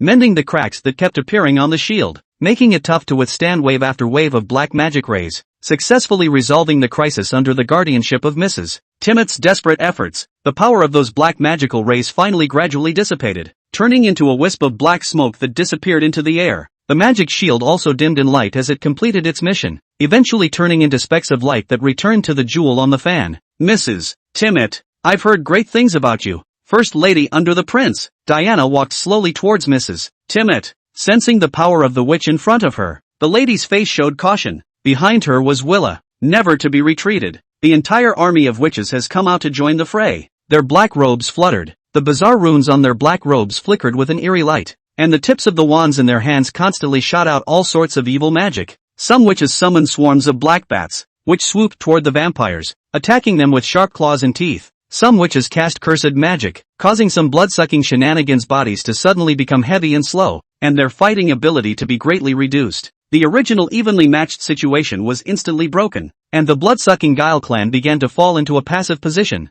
Seeing the situation, the wolves once again launched a fierce attack, and they coordinated with the witches to form a pincer movement against the blood-sucking shenanigans. On the battlefield, shouts, screams, and magical booms were intertwined in a chaotic mess. A young blood-sucking trickster noble was surrounded by a pack of werewolves. He fought back but was ultimately outnumbered and was scratched and bloodied in many places on his body by the werewolves. Just as the werewolf was about to deal him a fatal blow, several blood-sucking guards arrived in time, and they fought with the werewolf to save the young nobleman, but the guards were also seriously injured. On the other side, Several princes cast powerful magic to fight against the witch's curses. They sat in a circle, mouthing ancient and obscure incantations, the wands in their hands pointing to the sky, gathering a powerful magic shield, wanting to protect the blood-sucking shenanigans around them. However, the witches sensed their intentions and concentrated their firepower towards the princes, and the magical shield faltered under the witches' rounds of attacks. Li Yun also saw the changing situation on the battlefield during his tangle with Angle, and was anxious in his heart. He was well aware that if he couldn't break the deadlock as soon as possible, he was afraid that the blood-sucking Guile clan would suffer extinction, so he gritted his teeth and decided to make his best move.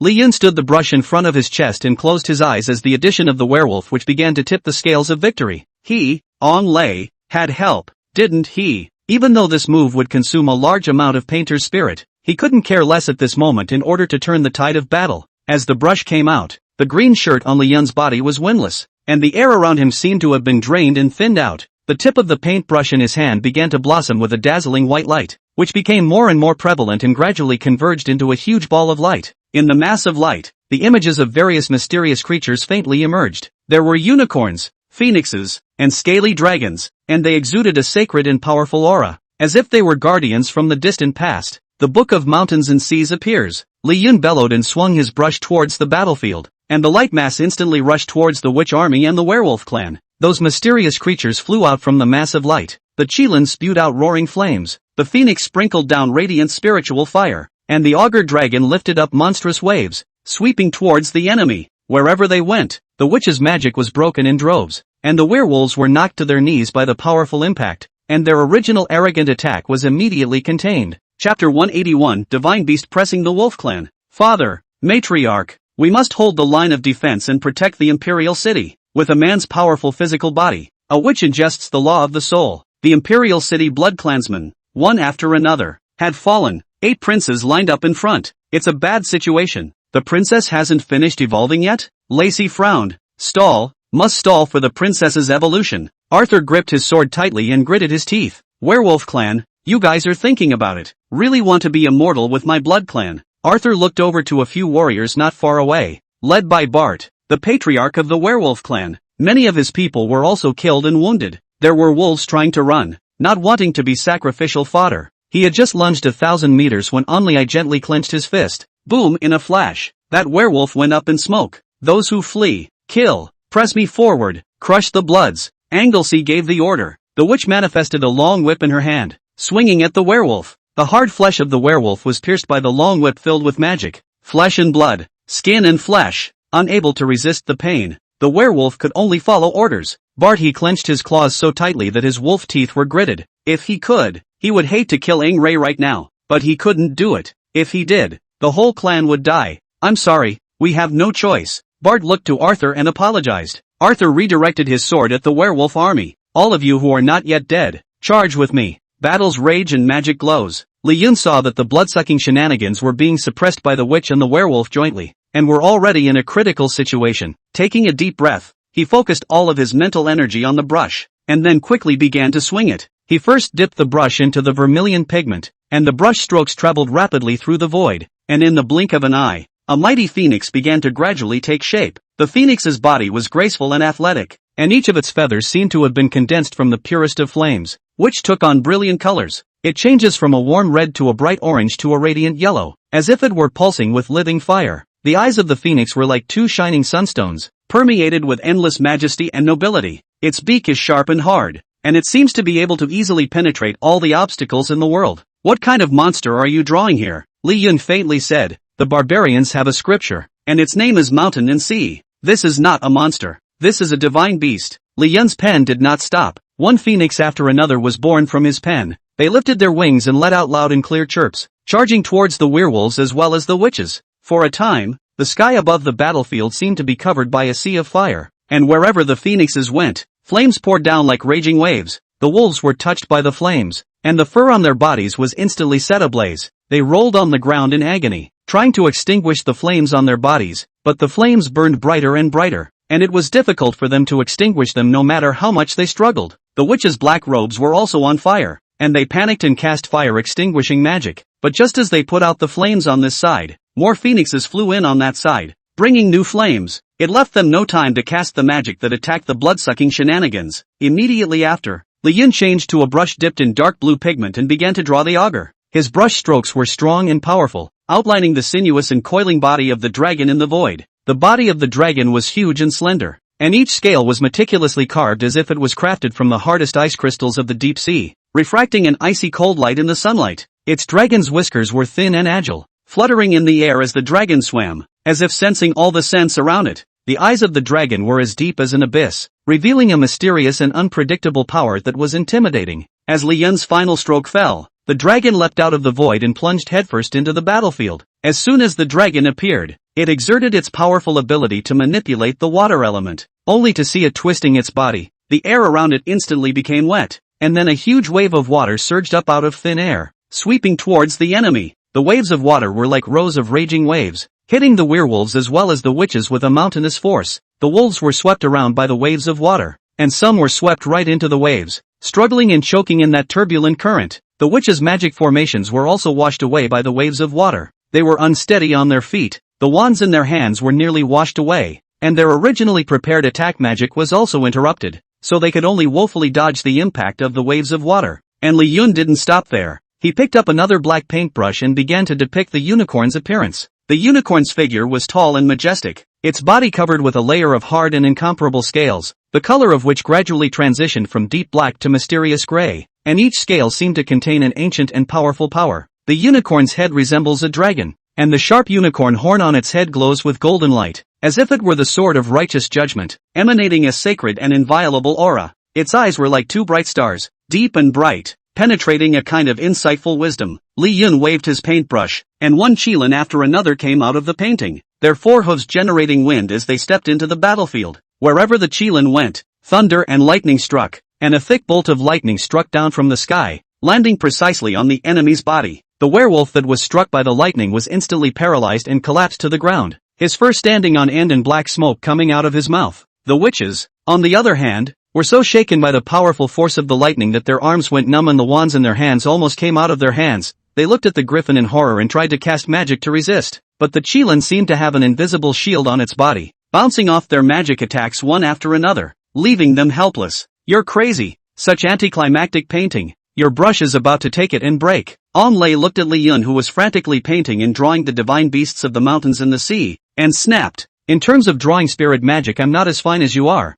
and in terms of speed alone, you're far inferior to me. You have a big army, and so do I. The pen is broken and the army is out." Click! Li Yun's paintbrush broke completely under the anticlimactic painting. He felt the power of the painter within him dissipating. Under his pen, a large number of unicorns, phoenixes, dragons, and other magical creatures from the Book of Mountains and Seas flooded into the battlefield, where they tangled with the werewolves and witches. The wolves were not willing to back down from this, and they forced themselves to endure the pain from the injuries on their bodies and the discomfort from the various attacks as they charged towards these divine beasts once again. Some of the werewolves leapt high into the air and tried to scratch the phoenix with their sharp claws, but the phoenix nimbly flapped its wings and avoided the attack while striking back at the werewolves with flames. Some of the wolves rushed towards the Jiaolong, trying to pounce on it with their strength advantage. However, the Jiaolong's body turned around, and with a sweep of its huge tail, it viciously jerked the wolves out. The witches also adjusted their state and began to cast more powerful magic to combat these divine beasts. They gathered together and formed a circle, chanting under their breath as the top of the wands in their hands gathered powerful black magic, then unleashed a powerful magic ray towards the griffins. But the griffins were not the least bit afraid.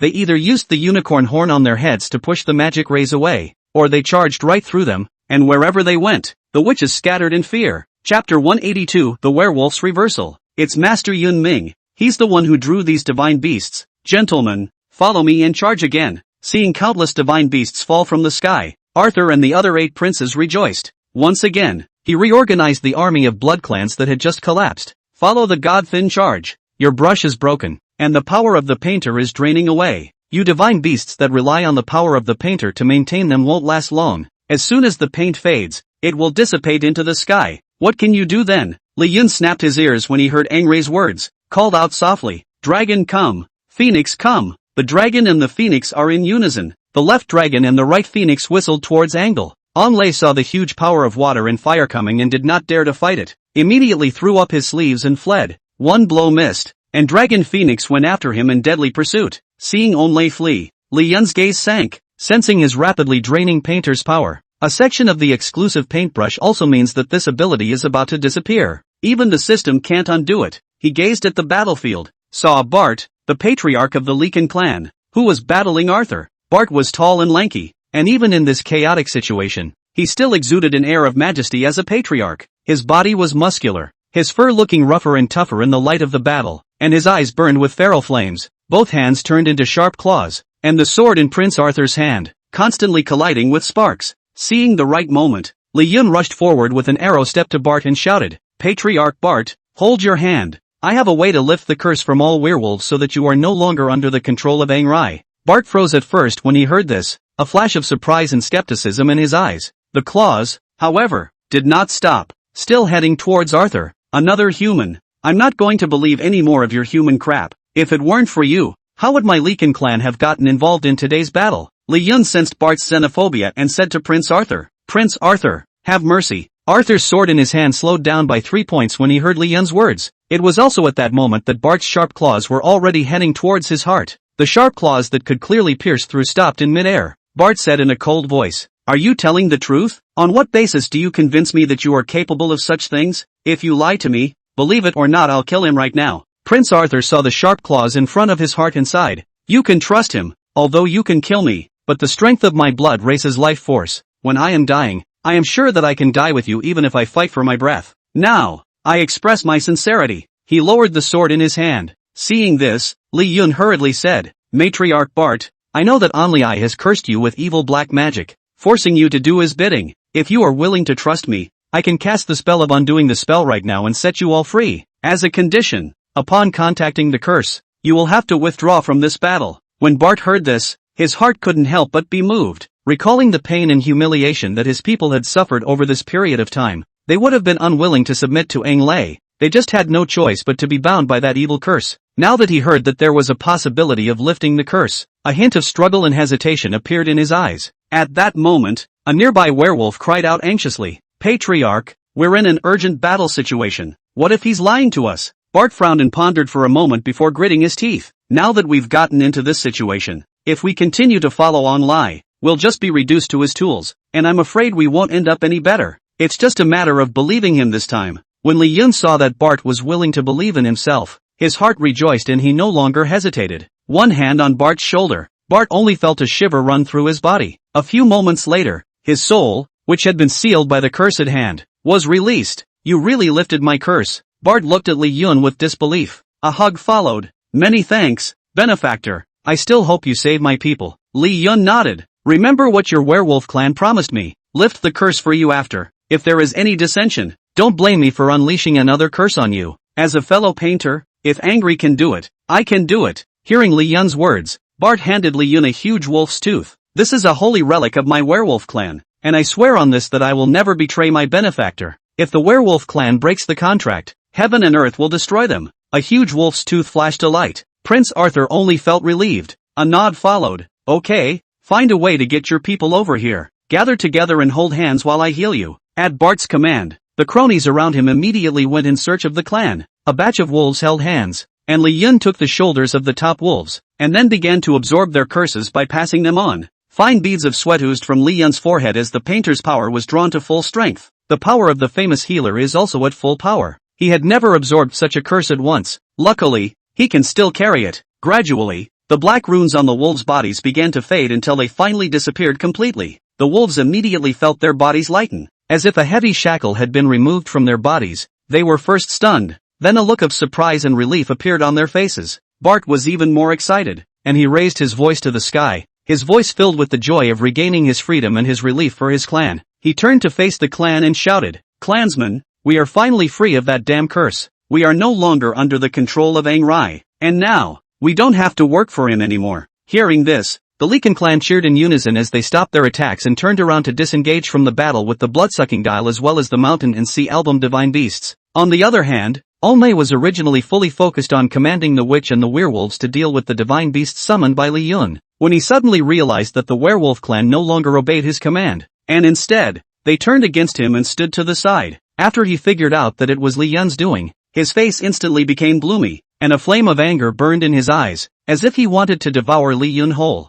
"Li Yun, you asshole, how dare you spoil my good deed. I'll make you pay for it. Chapter 183, Darkness Supreme. Angle was completely overwhelmed by the anger of Li Yun destroying the plan and the werewolves turning against him. His eyes became red from congestion. His eyes were full of madness and determination. He had already decided to use that most evil and cruel means regardless of all the consequences, only to see only raise high the brush in his hand, which was completely wrapped in dark magic, and recite an ancient and obscure evil incantation under his breath. That incantation echoed across the battlefield, as if it was calling from the depths of hell, each syllable transmitting a chilling chill that made everyone around them shudder. As the incantation was chanted, he swung the brush hard in the direction where the witch clan was, and a thick black magical ray shot towards the witches like a python. The witches immediately showed a look of horror. They wanted to dodge, but they realized that their bodies seemed to be imprisoned by an invisible force. They could not move at all. What are you doing, Lord Onryu? Angle's cheeks twisted and Jie sneered. A bunch of wastes. No wonder the Blood Clan was driven out of this continent in the first place. Your only role is to be my sustenance. Forge me to be the supreme being. Diana watched the scene, her hand shaking as she held the magic battle. The pupils were not surprised. He's going to absorb us and become the Dark Supreme. Black magical rays instantly enveloped all the witches, and immediately afterward, a black tentacle extended out from the rays and tightly wrapped around each witch's body. The witches struggled and screamed in agony, but their strength seemed so small in front of this powerful black magic that they were powerless to break free. Instead of the slightest bit of pity, Only's face held a twisted excitement as he continued to recite the spell, increasing the output of his magic, only to see that from the bodies of the witches, wisps of white light began to be drawn out. That was their life force. These life forces converged into a stream of light that continuously surged towards Only, and were all absorbed into his body. As more and more life force was absorbed, Only's body began to emit an extremely powerful and evil wave of magic power. That fluctuation spread out in all directions like a substance, shocking everything around it to the ground. Only's body underwent a radical change after absorbing this massive amount of life force. His figure became even more lanky and tall, his muscles bulging like steel, each muscle seeming to contain heaven-destroying power. His skin took on a deep blackish-purple color, and it was covered with mysterious runes that shimmered with bloodlight,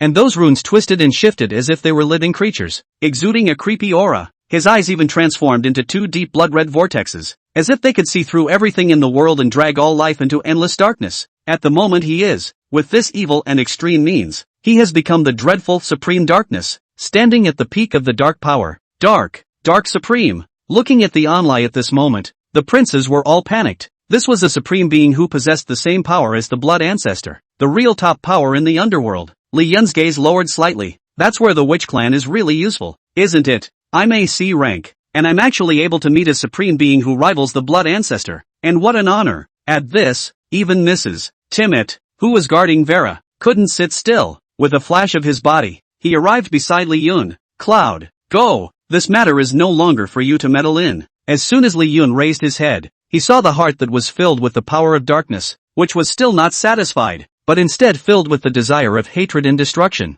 Aang Lai. He turned his gaze to the divine beasts from the Book of Mountains and sees that Li Yun had summoned. These divine beasts had once been mighty on the battlefield, causing no small hindrance to the Only side. But now, facing Aang Lai, who had become the Dark Supreme, they were about to meet in extinction. He turned his gaze to those divine beasts from the mountain and sea book such as the Qilin, Phoenix, and Jiao Long that Li Yun had summoned. His eyes filled with disdain and contempt. Only just slightly raised his hand and gently waved it in the direction where the divine beasts were, and in an instant, a mountainous wave of dark magical power surged out from his palm, transforming into a black storm that covered the sky and the sun. In that storm, there were countless hideous demonic shadows mixed in, sweeping towards the divine beasts with their teeth and claws open, and wherever they passed, space was torn out with a black gap, as if the world was shaking under this force. The divine beasts sensed this far more powerful threat, and they all cast out their most powerful divine abilities to fight against it. The phoenix unfolded its incomparably gorgeous feathered wings, and the flames ignited around its body shot straight up into the sky as it let out a loud and clear chirp, turning into a burning meteor that rushed towards the black storm,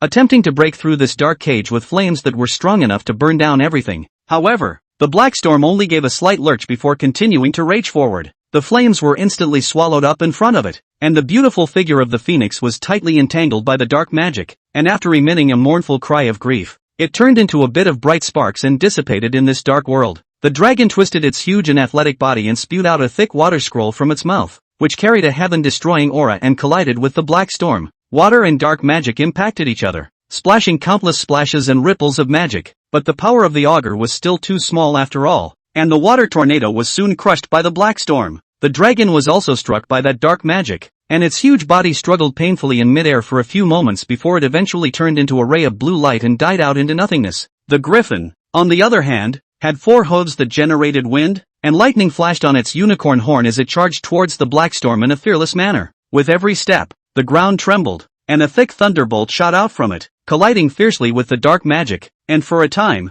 the sky was filled with thunder and lightning, and light flashed, but that dark magic was too powerful, and the lightning only lasted for a moment before it was completely shattered, and the unicorn was unable to resist the evil force. After letting out a hiss of pain, he similarly turned into a shimmering light and disappeared without a trace. Onlay looked at the divine beasts that he had easily crushed and pulverized. A twisted and maniacal smile appeared on his face, and that laughter echoed throughout the battlefield, filled with contempt for life and fervor for destruction. However, his revenge didn't stop there. His heart still hid a more terrifying and vicious plan, that is, to uproot the entire Dracula royal family, so that the blood-sucking trickster clan completely disappeared from this world. Chapter 184, The Queen's Descent. Bloodline Evolution 100%. Onlay casts a curse that is arguably the most horrific curse of all time, the Blood Curse. Using Blood Ancestor Dracula as his medium, he waved the brush in his hand once again, drawing a huge and complex blood-red magic formation in the air. The magic array slowly rotated, and the blood-red light flowing from it seemed to be gathered from blood, emitting a pungent smell of blood and a chillingly evil aura. As Onlay mouthed the forbidden blood spell incantation, the light on the magic array grew stronger and began to spread towards the entire Dracula royal family's territory. The scary thing about this blood spell is the blood-sucking shenanigans created by the blood ancestor Dracula. All of them would be infested by the curse. Once touched by the curse, it would be as if there were countless poisonous snakes roaming around inside the vampires' bodies as they gnawed at the blood vessels, muscles, and bones, causing the vampires to feel excruciating pain that drilled through their hearts. The body will also be quickly eroded by a black blood poison. First the skin will become black and ulcerated, then all organs will be corroded, and eventually die in pain. The blood-sucking shenanigans inside the castle soon sensed the curse coming down on them, and they watched in horror as changes began to appear in their bodies. Some of the blood-sucking shenanigans covered their chests and fell to the ground in agony, while others madly scratched their bodies in an attempt to alleviate the pain that was like a million ants devouring their hearts, and the entire castle was suddenly plunged into a desperate sound of screams and wails. Cloud, go, Mrs. Timmett, lying on the ground struggling in pain, screamed for Li Yun to leave. Boss, you have to go. Zoltan did the same,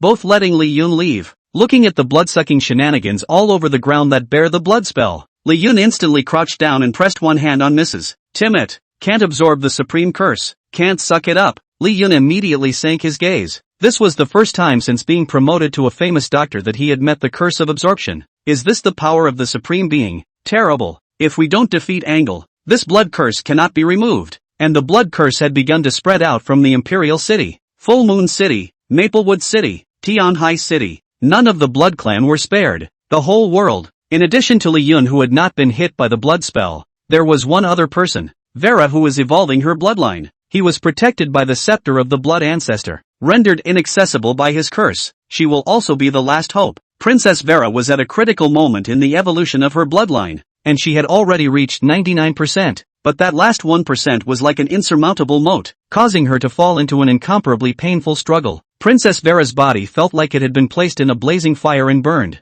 with severe pain coming from every inch of her skin, as if hot magma was flowing through her veins, and that bloodline power was constantly pounding her body, trying to break through the final barrier to that all-important evolution. Her forehead was covered with beads of sweat that continued to slide down her cheeks, dampening her gorgeous gown. Her teeth were clenched so tightly that blood was bitten out of her lips, and the crimson blood flowed down the corners of her mouth and dripped onto the ground, reflecting the light emanating from the ruby at the top of the scepter in her hand, making it look particularly poignant. She could clearly feel the pain her clan members were suffering, and her heart was filled with anxiety and helplessness as she desperately tried to focus her mind and channel her bloodline power to complete the final breakthrough. But every time she tried, it was like a million steel needles piercing her body at the same time, and the sharp pain made her nearly faint. But she knew in her heart that she must not fall. Once she gave up, the entire vampire clan would cease to exist, and she was the last hope of her clan. Even at the cost of her life, she would fight this terrible blood spell to the end. The other blood-sucking shenanigans within the castle also turned their gazes to Princess Vera, their eyes filled with complex emotions of expectation and despair, and at this juncture of life and death, they could only pray silently. Hopefully, Princess Vera will be able to overcome her pain, complete her evolution, and become the savior who will save them from the fire. While Aang Rei stood in the distance, silently watching the vampires in the castle who were in chaos and agony, with that cruel and smug smile on his face, it was as if he had already seen the Dracula royal family and even the entire vampire clan go up in smoke under the blood spell. A soft yet supremely majestic light slowly lit up in front of her eyes. The light was at first like a candle flame swaying in the breeze, weak but tenacious, and then gradually brightened, from which an illusory but familiar figure slowly emerged. Princess Vera fixed her eyes on a sliver of wool left behind by her own great-grandfather, blood ancestor Dracula. Dracula's figure looked ethereal, as if a gust of wind could blow it away. But the ancient and mysterious aura emanating from that circumference, but it made Princess Vera involuntarily feel awe, and she hurriedly braced her weak body and wanted to bow respectfully, but was stopped by Dracula raising his hand. Dracula looked at Princess Vera, his gaze filled with love and concern as he slowly spoke. Vera, my poor child, I know the great pain you are suffering at this moment, and I understand the desperate situation the Bloods are facing today, but you should know that as a blood-sucking trickster, the root of power is never limited to bloodlines alone.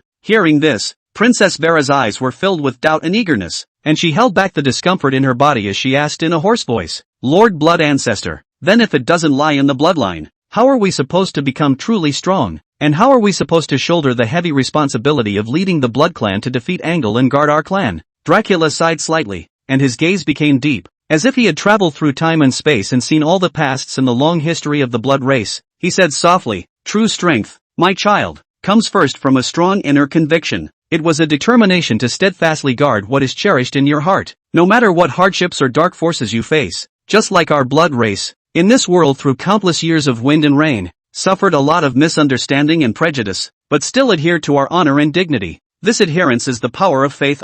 Princess Vera nodded thoughtfully as Dracula continued. Secondly, it's about tolerance and acceptance. We, the blood race, cannot always live in the inherent perceptions of the past. We must learn to accept the differences in the world and understand the significance of the existence of other living beings. Only in this way will we be able to earn respect and gather a stronger force. That's something I've done poorly before, and I hope you can do it, and I believe you can. In the end, as the queen of the blood-sucking Isle, who has to carry the rise and fall of the entire blood clan on her shoulders, you cannot admit defeat. Dracula extended a finger and gently tapped it on Vera's brow. A blood-sucking trickster source power originating from the purest of blood-sucking trickster source power was injected. Bloodline evolution 100%. Willa slowly opened her golden eyes. Chapter 185 Blood-sucking Isle Supreme. Greeting the Queen. Holy crap, Vera really is a queen. Looking at Vera, whose eyes overflowed with the color of divine gold and who held a scepter in her hand, she stood in heaven and earth. Li Yun couldn't help but sigh. We greet the Queen. The blood-sucking shenanigans endured the blood spell, and now righteously rose to their knees to greet the new king of the millennia. Go on, my boy. Inherited my purest bloodline. Take the glory of the blood-sucking shenanigans and save the people that belong to you. Dracula nodded in relief, and then the sliver of wool turned to ash and disappeared. With a flick of one of Vera's hands, a wave of golden bloodline power spread out to the crowd of blood-sucking shenanigans like an afterglow. The golden energy was integrated into their bodies, and the erosion of the blood spell was somewhat resisted. If you want to eliminate it completely, you have to deal with the source that made the bleeding spell. Princess Vera had already completed her bloodline evolution and had become the same blood-sucking trickster of honor as blood ancestor Dracula. Her posture was upright and graceful, exuding a noble and mysterious atmosphere around her, the gorgeous long skirt fluttering in the wind, the runes on the hem flashing with blood-red light, seeming to speak of the long history and powerful inheritance of the blood race. She held the scepter and gazed firmly across the room at Anlai, with majesty and determination in her eyes. As for Aang Rei, this guy who had achieved the darkness supreme by absorbing the life force of the witch clan through evil means, he was tall and emitted a chilling dark aura. His body was wrapped in a thick black mist, and from time to time, the mist flashed with blood-red electricity, which twisted and jumped, just like the evil ghosts from the abyss of hell dancing with teeth and claws. His eyes were deep and cold, as if they were two bottomless black holes burning with the fire of hatred towards the blood-sucking Isle clan, and in his hands he held the brush filled with dark magic, as if with a single wave, he could unleash a force strong enough to destroy everything. Anlai was the first to break the brief standoff, letting out a piercing, maniacal laugh that was filled with mockery and indignation. Vera, you blood-sucking Isle clan, today is your end. All the pain I've endured over the years, all the things I've lost, I'll make you all pay back twice as much. His voice was hoarse and distorted, echoing in this empty battlefield as if it was a curse coming from hell. Princess Vera frowned slightly, a hint of doubt flashing in her eyes as she responded coldly. Onlai, you and I have no grudges. Why do you harbor such deep hatred towards our blood-sucking Isle clan? what exactly is the reason for this? Why don't you tell us? The smile on Onlei's face instantly disappeared and was replaced by a scowl as he growled through gritted teeth. The cause? Humph, that's an unpleasant past. Evelyn, my Evelyn. Princess Vera's heart shook slightly when she heard this. So it's really like Cloud said. I see. Only I understand the pain of your loss. Evelyn is not only your wife, she is a hero of my blood. Can we put aside our hatred and we live in peace? Angrei's eyes widened with disdain. Put down. Peace? How naive. Only by destroying your blood clan will I be able to usher in true peace within. Princess Vera frowned, feeling the need to let only I know some truth. She said after a moment's thought, Angrei, you actually don't know the whole situation back then. Do you know why blood ancestor Dracula didn't turn you into a blood-sucking trickster in the first place? Onlei froze. He obviously did not expect Princess Vera to suddenly mention this matter, and a hint of doubt appeared on his face. Why? Isn't it because you blood-sucking shenanigans dislike me and don't think I deserve to be one of you? Princess Vera sighed softly and said slowly, it is not so. Blood ancestor Dracula sensed that latent dark desire in your heart back then, an excessive desire for power. And once you become a blood-sucking trickster, with the power of the blood clan, that dark desire will likely be infinitely amplified. At that time, you will bring even greater disaster to this continent. It was out of consideration for the safety of the entire continent that the blood ancestor did not transform you. When Onlei heard this, he first froze, and then laughed up in the air. His laughter filled with mockery and disdain.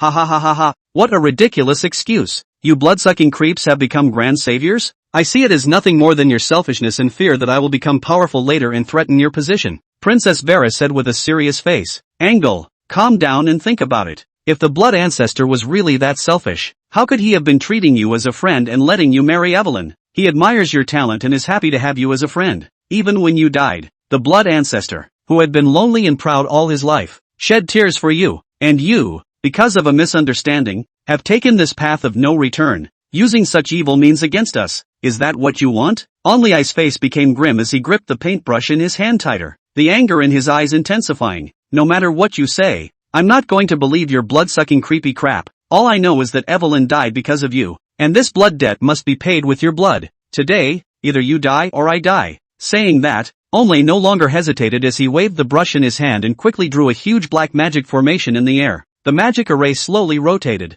from which a thick black magic ray gushed out. The ray was like a fierce black python, pouncing towards Princess Vera. Wherever the magic rays passed through, the air was corroded to make a zizzy sound, and the ground was also burned with a black trace, which could be seen that its power was very powerful. Seeing this, Princess Vera's face was grave as she raised her scepter and mouthed an ancient and obscure incantation. As the incantation sounded, the ruby at the top of the scepter glowed brightly, shooting out a blood-red curtain of light, which acted as a sturdy shield in front of her. The black magical light ruthlessly impacted on the blood-red light curtain, and a burst of intense energy fluctuations erupted. The light and darkness intertwined and collided with each other, splashing magical sparks like brilliant fireworks blooming in mid-air. Princess Vera said loudly while maintaining the defense of the light screen. Angrei, you're so obsessed that you'll only let hatred blind you and plunge you deeper into darkness. Let go of your hatred. We still have a chance to resolve this feud and work together to find a way to make peace in this world. Onlei, however, didn't listen to Princess Vera at all as he roared.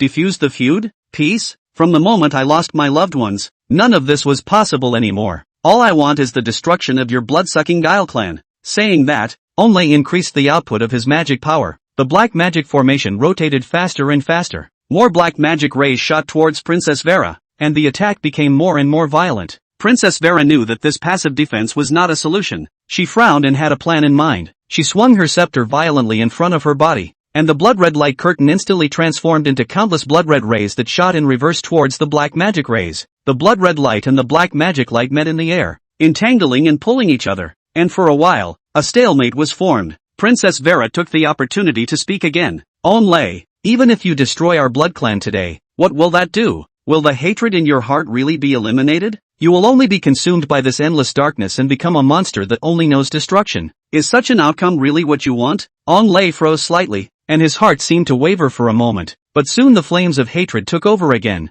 and he said through clenched teeth, I don't care, as long as I can destroy you. What's the harm in becoming a monster? Seeing that persuasion was ineffective, Princess Vera said no more, and she decided to use her strength to bring Onlei to his senses. She gathered her entire body's magical power onto the scepter, which shone brightly as a huge pillar of blood-red light shot up into the sky. Images of successive generations of blood-sucking Guile's forefathers fighting emerged faintly in the pillar of light, and those forefathers exuded a powerful pressure, as if they were aiding Princess Vera in her battle. The blood-red light pillar pressed towards Aang Lai, and wherever it went, the space was squeezed and twisted out of shape, and the powerful force made the surrounding air whistling. Sensing this powerful threat, Onlay didn't dare to be careless and swung the brush in his hand faster, drawing several more complex dark magic formations in the air, superimposing them with the previous ones to form an even more powerful defense barrier. Dark magic surged over the barrier like a roaring beast, trying to ward off the impact of the blood-red pillar of light. When the pillar of blood-red light and the dark magic array collided together, the entire world seemed to stand still, followed by a deafening roar that resounded through the heavens and earth like the roar of the universe at the beginning of the universe. Light and darkness intertwined together, forming a huge sphere of energy, the sphere constantly expanding and contracting, releasing energy fluctuations swept toward the surroundings. Wherever they went, whether it was mountains or rivers, were razed to the ground by this force. The original topography of the battlefield has long since ceased to exist, only a chaotic ruin remains. Under the impact of this powerful energy, both Princess Vera and Onlay were shaken backward a few steps, but they quickly stabilized themselves again and continued to prepare for the next round of exchange. Princess Vera looked at Onlay with regret in her eyes as she said again, "Aang Ray, you could have had a different life instead of being driven to destruction by hatred. It's not too late to turn back." Instead, Onlay responded coldly, "Put away your false compassion. Vera, between you and me, there is nothing but a fight to the death. Today is the day of your blood-sucking Guile clan's destruction." Chapter 186, Attacking the Heart. After saying that, Onlay attacked again. He drew a group of black demonic shadows this time.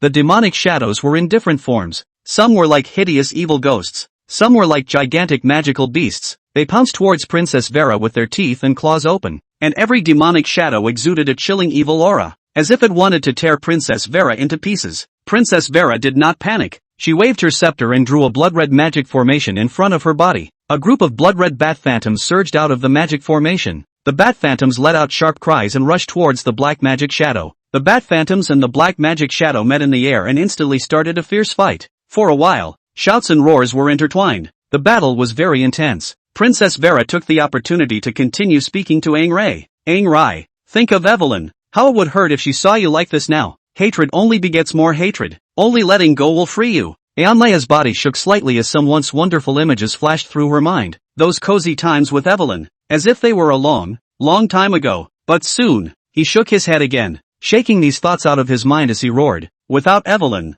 what do I care? My only goal now is to destroy you blood-sucking creeps. Nothing else matters." Princess Vera saw that Aonlay was so obstinate, and her heart was somewhat helpless. She knew that in order to make Aonlay let go of his hatred, words alone would not be enough anymore. He had to be completely defeated in battle, so that he would come to his senses. Thus, Princess Vera no longer spoke more nonsense. She raised her magic power to the extreme. The ruby at the top of the scepter flashed with a dazzling light. She was ready to cast the forbidden magic of the blood race, a kind of magic that was extremely powerful but also extremely consuming, and she would not use it easily until she had no choice. But at this moment, in order to make Aang awake, in order to save the blood race and this world, she had no choice. Princess Vera recited that long and mysterious forbidden incantation under her breath, and as the incantation sounded, her body began to emit a strong blood-red glow, which became more and more prevalent, enveloping her entire being. The surrounding space seemed to be affected by this light, and some distortions began to appear, as if time and space were about to succumb under this powerful force. Onlay sensed Princess Vera's strange behavior, and a bad feeling welled up in his heart, but he still refused to back down, and he also raised his dark magic to the limit, preparing for Princess Vera's strongest strike. Finally, Princess Vera finished the chanting of the spell. She bellowed and swung her scepter towards Angle with a forceful swing. A huge blood-red beam of light shot out from the scepter. The beam of light contained a destructive power, as if it was 1,000 years of the blood race's power gathered together. The beam of light whistled towards Angle, and wherever it passed, everything was turned into nothingness. Even space was torn out with a black gap, as if the world was going to collapse under this blow. Angle's eyes widened as he sensed the terror of this strike, and he tried his best to fuse all of his dark magic formations together to form a last line of defense. He mouthed a section of the most powerful darkness incantation, attempting to use all of his strength to ward off this fatal blow from Princess Vera. When the blood-red beam of light collided with Aang Lai's darkness defense, the entire world seemed to fall into a dead silence, followed by a deafening roar that seemed to shatter one's eardrums. Light and darkness were completely intertwined at this moment, forming a huge and incomparable energy vortex. The vortex spun madly, constantly devouring everything around it. whether it was light or darkness. They were all churned to pieces in this vortex. Both Princess Vera and Onlei were shaken by the powerful reaction force and flew out, landing heavily on the ground.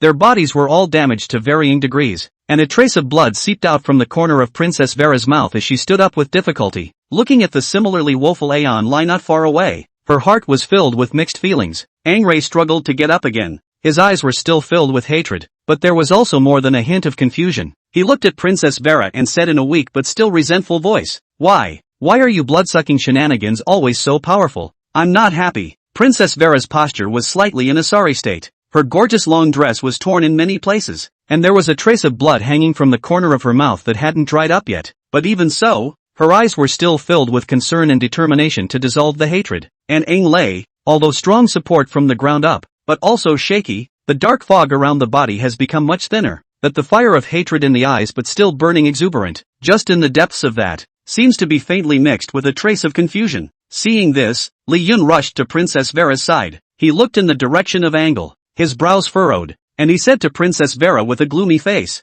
"I see that Angray has become so blinded by hatred and controlled by dark magic that he has gone off the deep end. I'm afraid it will be difficult to get him to let go of his hatred and come back to his senses just by words and persuasion." Princess Vera sighed softly, her eyes filled with helplessness. "I know that, but is there really no other way? If we allow him to be driven by hatred like this and continue to be our enemy, then this fight will only fall into an endless vicious cycle, and I don't know how many more living beings will be scourged." Li Yun nodded slightly, his gaze becoming deeper as he pondered for a moment before lowering his voice and saying to Princess Vera, "Actually, there's another method that might be worth a try. You control him for me. I'll interfere with his heart." Princess Vera looked surprised and turned her head to Li Yun, her eyes filled with doubt. Interfering with his inner world? How would that be done? I've never tried to do this before, and besides, would it be? Li Yun said seriously, "There's no time. Come on." Chapter 187, Psychological Intervention. Angray, who was caught up in memories, hearing Li Yun's urging, Vera no longer hesitated.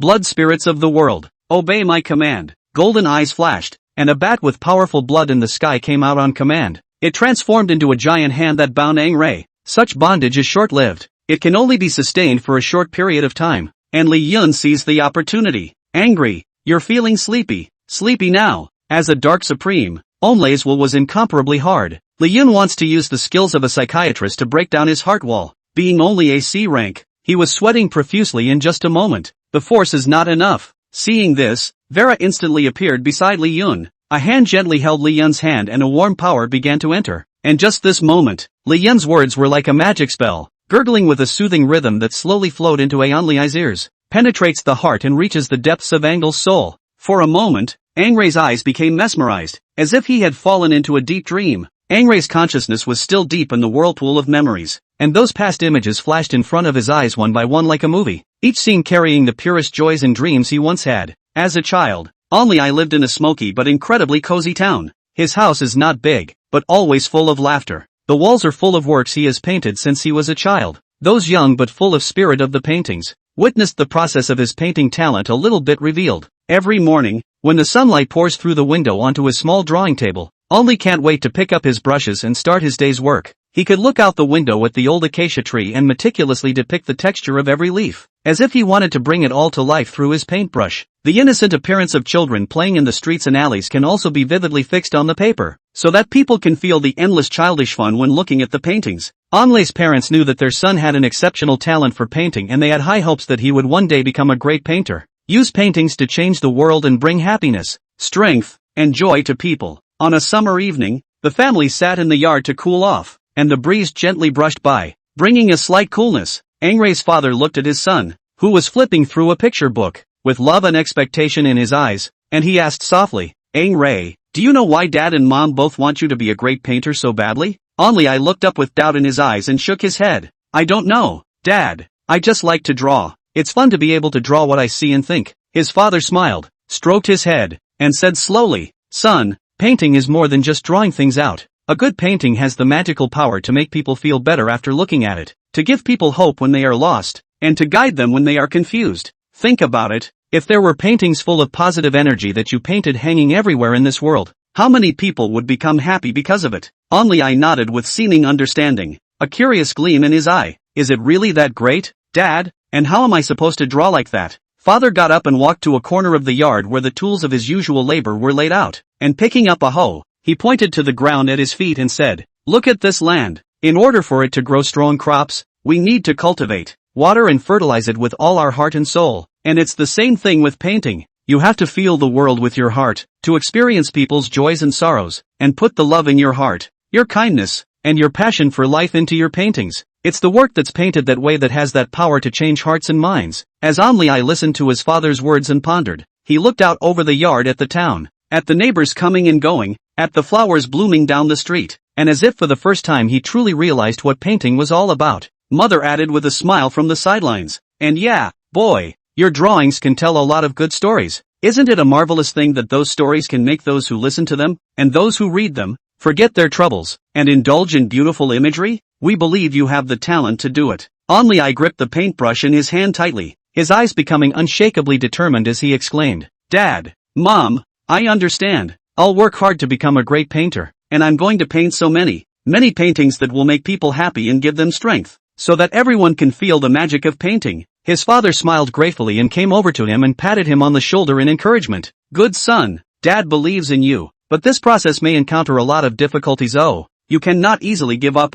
No matter what comes your way, as long as you have that love of painting in your heart and the determination to want to help others, nothing will be too hard for you." Angray nodded his head vigorously, his boyish little face full of determination. "Well, I'm not giving up, Dad." From then on, Only practiced painting even more diligently. He would take it upon himself to talk to the old people of the town, listen to their stories of the past, and then draw scenes from those stories. He would also follow the adults to work in the fields and feel the joy of the farmers during the harvest, and then use the paintbrush to capture that joy on paper. Even when his buddies are in trouble, he will draw a joyful scene of everyone playing together and give it to them, so that his buddies can't help but look at the painting and break into laughter and get back together. In school, Onlay also actively participates in various painting activities, and his paintings always attract everyone's attention, making his classmates feel warmth and strength in the process of enjoying them. His teachers also praised him and often encouraged him to keep going and make the most of this talent. Once, the School of Painters organized a painting competition on the theme of hope.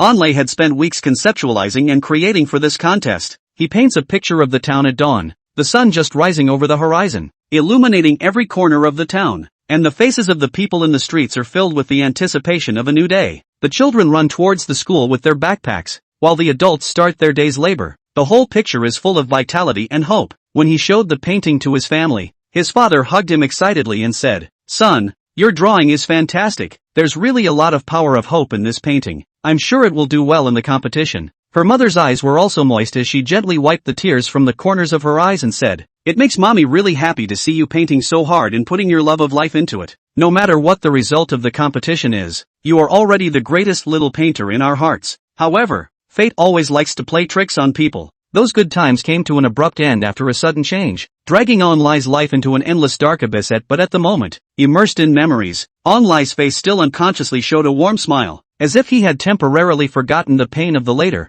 and wanted to stay in the past years filled with love for a while longer. Leon watched quietly from the sidelines as Angray's expression changed, knowing that these fond memories were the key to dissolving Angray's hatred, and he carefully maintained his interference in his heart. Hopefully, it would allow Angray to bask in the warm memories for a little while longer, letting the love and hope that had been there slowly go to fill the holes in his heart that had been eaten away by hatred. Let him rediscover his dreamy, sunny self. Chapter 188 Farewell, Lover. It really works. Vila looked at Onlai, who was caught up in his inner memories, a small smile on his grim face, and was surprised. Everything has a heart. No one is born full of hate. He entered the Supreme Being with hatred, and the only way to break his Supreme Being is to unravel the hatred. Li Yun said softly. Vera nodded. Then once again, he passed his power to Li Yun. Li Yun stood aside with a focused expression. He knew that this moment was the key time to dissolve Angle's hatred. Every question and every word could be the key to unlock Angle's heart knot. Li Yun looked at Onlay, whose eyes were still a bit confused, and asked softly,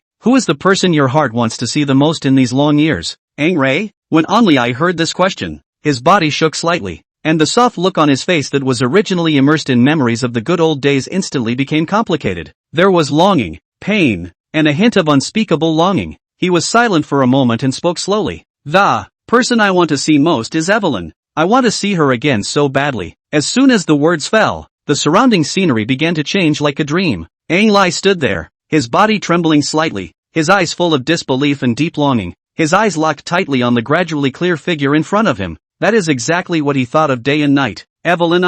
Evelyn was like a fairy coming from the depths of time, wearing a simple but incomparably exquisite white dress. The material of that dress seemed to be the world's lightest clouds, swaying gently with the breeze. Every flutter seemed to carry a dreamy rhythm. The hem of the skirt was embroidered with delicate floral patterns in silver thread, and under the light of the setting sun, it shimmered with a soft and mysterious radiance, like dots of stars sprinkled on it. Her face was breathtakingly beautiful, her pale skin as pure as the first snow of winter, glowing with a faint pink halo. It's as if it's quietly colored by the evening sunlight in the middle of this canyon. A pair of large eyes were like deep pools, clear and translucent, with endless gentleness and deep feelings flowing through them. That gaze seemed to melt all the coldness and pain in the world one by one. Her nose was straight and small, with a slightly arched tip that added to her playful and cute demeanor. Lips like delicate rose petals, slightly upturned corners of the mouth with a touch of quiet smile, seems to hide 1,000 words, just waiting to pour out with angle. The long, shiny black hair fell behind her like a waterfall, the tips swinging gently with the breeze, and occasionally a few strands of hair brushed her cheeks mischievously. She looked like a beautiful woman in a painting.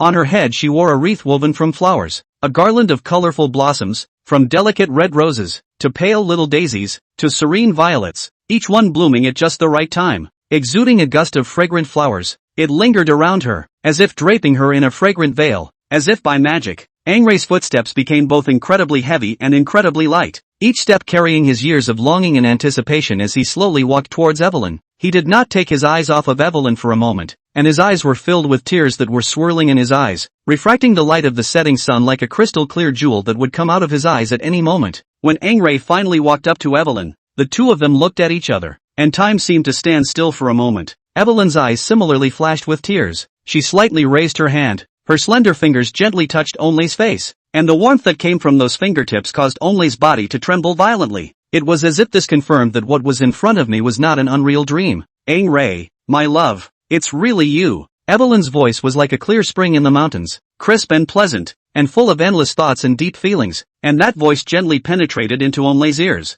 hitting him straight in the bottom of his heart. It sent a wave of unspeakable sourness and joy through his heart. Onlei couldn't hold back any longer, and as soon as he did, he took Evelyn into his arms and wrapped his arms around her as hard as he could, as if he wanted to incorporate her into his own body and never separate her again. He buried his head in Evelyn's shoulder, his voice choked and shaky. Evelyn, I thought I would never see you again in my life. I miss you so much, every single day. With that, tears slid down his cheeks, soaking the shirt on Evelyn's shoulders. Evelyn also hugged Angrei tightly, her hands patting Angrei's back gently, as if she was soothing an aggrieved child. With her cheek pressed against Angrei's, she could clearly feel his trembling and excitement, and she couldn't stop the tears from flowing from her eyes. I know, Angrei, I've been thinking about you too. I've never left you, even in the other world. My heart has always been attached to you. The two of them hugged each other tightly like this, as if they were trying to make up for the 1,000 years of separation and the 1,000 years of longing in this one embrace. The afterglow of the setting sun poured over them, creating a warm and sacred silhouette for them, reflecting their figures on the rocks of the Grand Canyon like a timeless painting. After a long time, Evelyn raised her head slightly and looked at Angrei's tear-stained face. She used her hand to gently wipe away the tears from Angrei's face before taking his hand toward a flat boulder at the edge of the Grand Canyon. Two people holding hands. The pace is slow and tacit understanding. Each step seems to step on the strings of the years, playing a music full of deep love. Coming over to the boulder, Evelyn sat down gently first, then patted the spot beside her, signaling for Onlei to sit down. Angrei obediently sat down next to her, their bodies close together, and together they set their eyes on the sun that was slowly setting. The Grand Canyon, illuminated by the setting sun, presents a majestic and magnificent beauty. The towering rock walls on either side were dyed orange and purple, the layers of color rich and brilliant, as if they had been painstakingly applied by nature, the greatest of painters, with the most intense pigments. The river at the bottom of the valley shimmers, its water reflecting the sky and the canyon as if it were a flowing ribbon of color, glistening with golden light, winding its way into the distance. The rolling hills in the distance, outlining undulating silhouettes in the setting sun's afterglow, blended with the evening sun in the sky,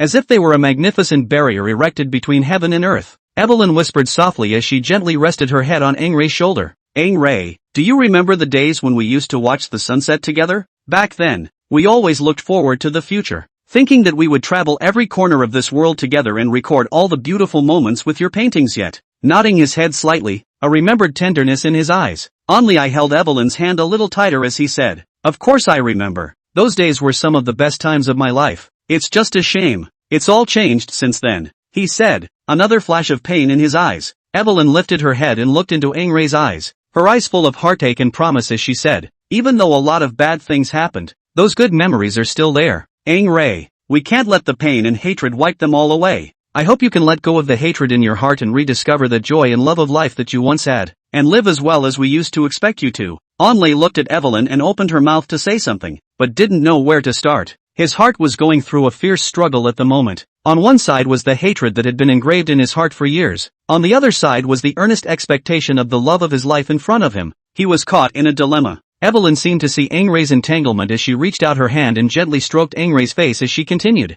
"I know it's hard, but hate will only lead you deeper and deeper into more innocent people. I didn't resurrect you with a life sacrifice to see you become what you are now. Aang-Ray, for my sake and for your own, let it go, okay?" Aang-Ray's lips trembled slightly as he looked into Evelyn's eyes, which were full of deep love and expectation, and the hardened walls of hatred in his heart seemed to begin to loosen a little, as he slowly nodded his head and said in a hoarse voice, "Evelyn, I will try to let it go, and I'm willing to try for your sake." Chapter 189 T189 Episode The Rod of the Darkness. In that strange and vital spiritual world, Onlay had just been slightly touched by Evelyn's deep words and earnest expectations, and the deepest part of his heart had a touch of goodwill that had nearly been completely buried by hatred. Like a long-dusted but still resilient seed, it began to break through the ground with difficulty and sprout. However, the evil dark magic that had filled his body for years had long since transformed into a powerful and hideous phantom. How could it be willing to just let goodness revive and watch itself lose control of Aang-Ray's body and consciousness? Only don't forget your hatred.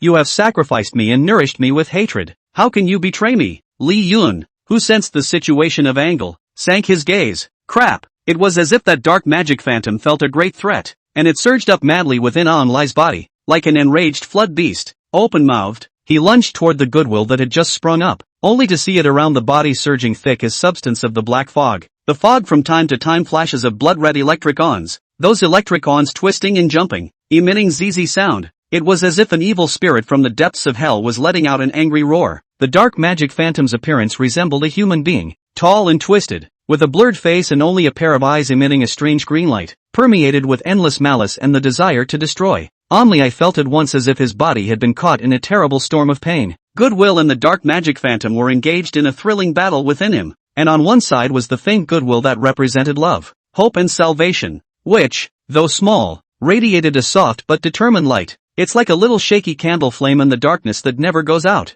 On the other side is a dark magic phantom that brings together years of hate, evil and destructive forces. It was powerful and furious, and each impact carried the ruthlessness to crush that goodness completely. At first, goodwill was barely able to resist for a few moments, the soft glow acting as a thin shield, deflecting one of the dark magic phantom's attacks to the outside. But as the phantom body attacked more and more frantically, the light of goodwill began to grow bright and dim, as if it would be completely consumed by the raging darkness at any moment. Aang-Ray's body trembled violently along with him, beads of sweat rolled down from his forehead, and his face twisted with pain. From time to time, moans of pain emanated from his mouth, and his entire body struggled in this unseen battle. Seeing that Aon-Lay was about to be completely consumed by the dark magic, the glimmer of hope that had just flared up was about to be mercilessly extinguished again. Empress Vera and Li Yun, who had been closely watching from the sidelines, were anxious. They knew deep down that once Aang-Lai was fully controlled by the dark magic illusion, then all the efforts made before would go down the drain. Not only will Angle be plunged into the abyss of darkness forever, but I fear that the world will no longer be able to escape being ravaged by this evil force. Help him,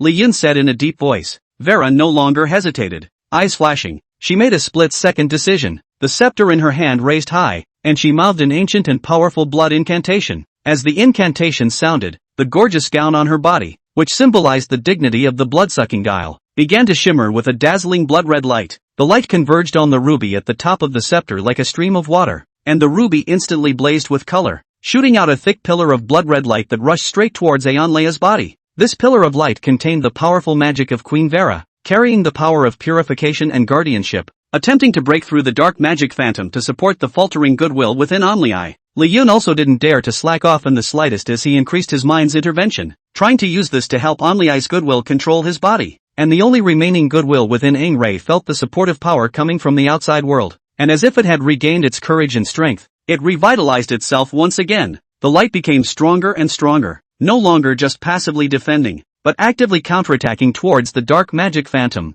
Goodwill transformed into a soft white blade of light, stabbing fiercely towards the phantom, and although each blade of light was weakened when it touched the phantom's powerful darkness, it still didn't flinch. Attack after attack. The dark magic phantom was at this time under attack from the belly, and it let out a furious hissing sound, which echoed inside Onlei's body, shaking his internal organs as if they were about to shift. The phantom body split some of its power to defend against Queen Vera and Li Yun's attacks, only to see the black mist transform into a sturdy shield, trying to block the onslaught of blood-red pillars of light and blue rays. At the same time, it increased its attack on Goodwill, its black magic tentacles wrapping around towards Goodwill like a python, wanting to strangle it completely. Seeing this, Queen Vera's brows furrowed as she increased the output of her magical power, the incantation in her mouth chanting even faster, the pillar of blood-red light becoming thicker and thicker, and the light shining even more brightly, like a blazing sharp blade, constantly cutting into the shield of the dark magic phantom, dispersing that black mist a little bit. Li Yun also went all out. The mind intervention in his hands was like a tough rope, tightly binding the dark magic phantom and restricting its actions under the combined attack of the three forces. The dark magic phantom gradually showed fatigue,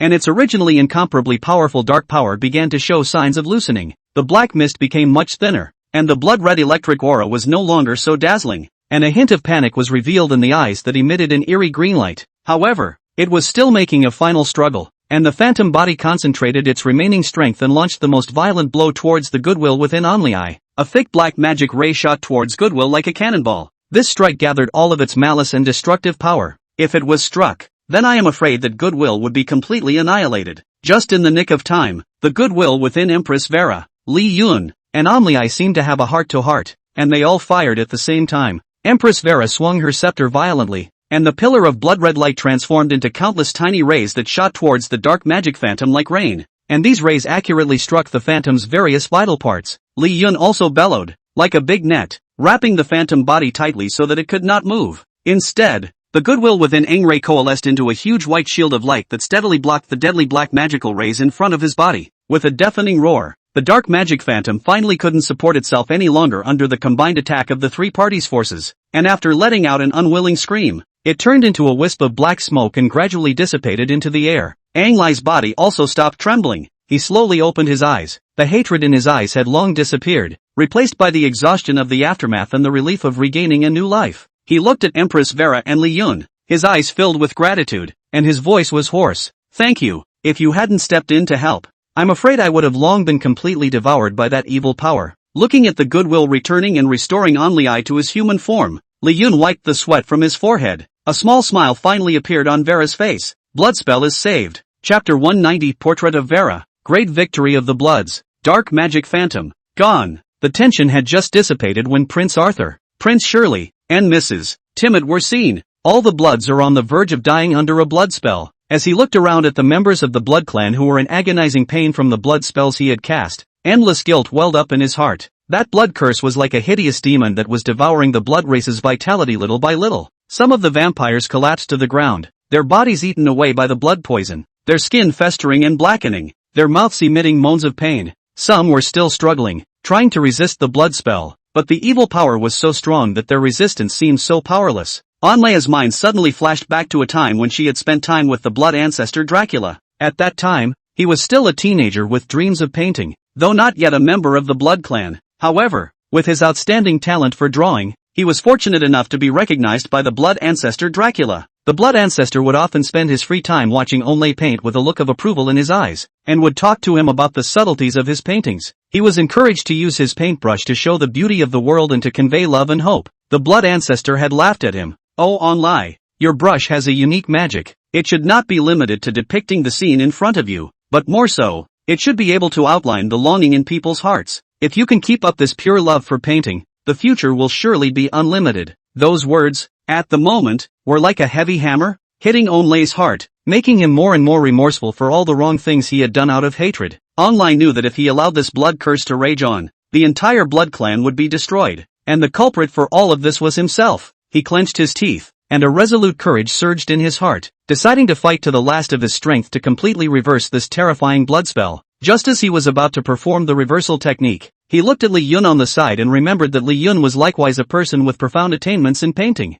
Moreover, in the battle that had just saved his inner goodwill, Li Yun had done his best to help him, only thought to himself that his life might be coming to an end, but if that painter's power could be passed on, maybe Li Yun could put it to greater use and create more beautiful things for this world. Thus, Angray weakly said to Li Yun, now that I am approaching the end of my days and your path as a painter is broken, I want you to succeed me. Li Yun, however, hastily waved his hand in response. I appreciate the kindness, but I can't hold your brush. Li Yun was very much wanted, but unfortunately, what he broke was not only the way of the painter, but also the profession given by the system. Losing his career's enchantment, Only's pen he couldn't hold. Angray listened to Li Yun's words with some regret. He nodded slightly and said nothing more, instead focusing all of his remaining strength and preparing to begin painting the painting that would reverse the blood spell. Angray slowly raised his trembling hand. A paintbrush appeared in his hand at some point, and that paintbrush, as if it also felt the owner's weakness and determination at this moment,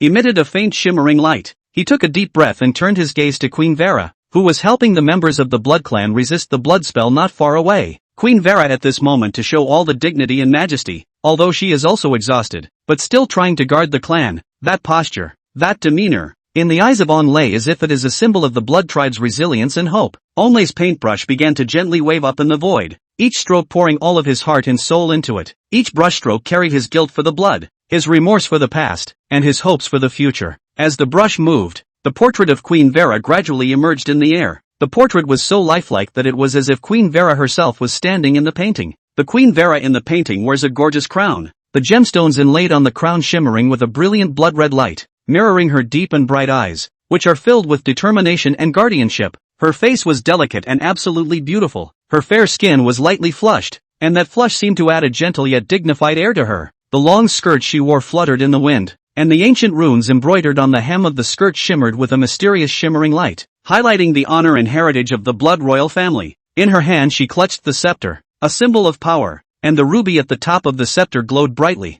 as if it was emanating power that could dispel all darkness. Every detail of this portrait is handled with the right amount of care, whether it is the texture of the hair or the folds in the dress, showing the culmination of Anglesea's painting skills. The power it contained even vaguely had an aura comparable to that of the portrait of the blood ancestor Dracula, as if it had condensed the glory and hope of the entire blood race. As the last stroke fell, the painting blossomed into a dazzling light, and the light was like a newborn sun, illuminating the entire battlefield that was shrouded in gray by the blood curse. Wherever that light went, the evil power of the blood spell began to rapidly subside, and the blood poison on the vampires gradually dissipated. The groans of pain were replaced by cheers of surprise as the bloods felt the return of life. They looked at the painting with awe and gratitude in their eyes, and after finishing the painting, Angray had used up all his strength. His body became incredibly weak and he slowly collapsed towards the ground. Going away? Li Yun asked. Well, after doing too many wrong things, it's time to go. Angray laughed softly, facing death without a trace of fear, but with a yearning, because just at the moment he was about to close his eyes, he saw a warm and soft white light appear in front of him.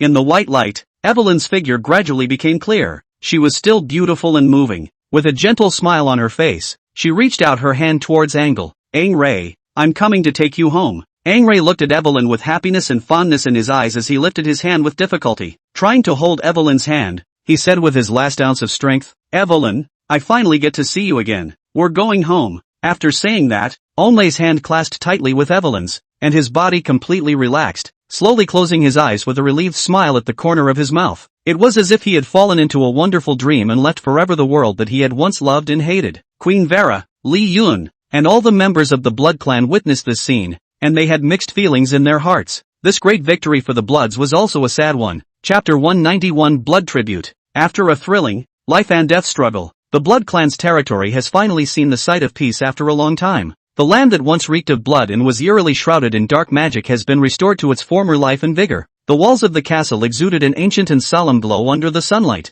and in the gardens inside the castle, those flowers that had once withered and faded bloomed once again. The colorful petals gently swayed in the breeze, as if telling the joy of rebirth after the robbery. In the streets and alleys, the faces of the members of the Blood clan no longer showed fear and despair, but were replaced by easy smiles and visions of their future lives. Children are laughing and playing in the streets. Their running figures add a little more spirit to the land. The adults were busy repairing their houses, tending to their stores and rebuilding their destroyed homes, and there was an atmosphere of peace and tranquility everywhere. And it's all thanks to Princess Vera's successful metamorphosis. With the successful completion of her bloodline evolution, she had successfully ascended to the supreme throne of the Queen of the Blood Race, becoming the new supreme leader of the Blood Race. At this moment, Empress Vera was wearing a gorgeous to the extreme royal robe that was made of the finest satin, with mysterious runes symbolizing the glory and inheritance of the Blood clan meticulously embroidered with gold and silver threads. Each rune seemed to contain ancient power, shimmering under the light, highlighting the long history and supreme dignity of the Blood clan.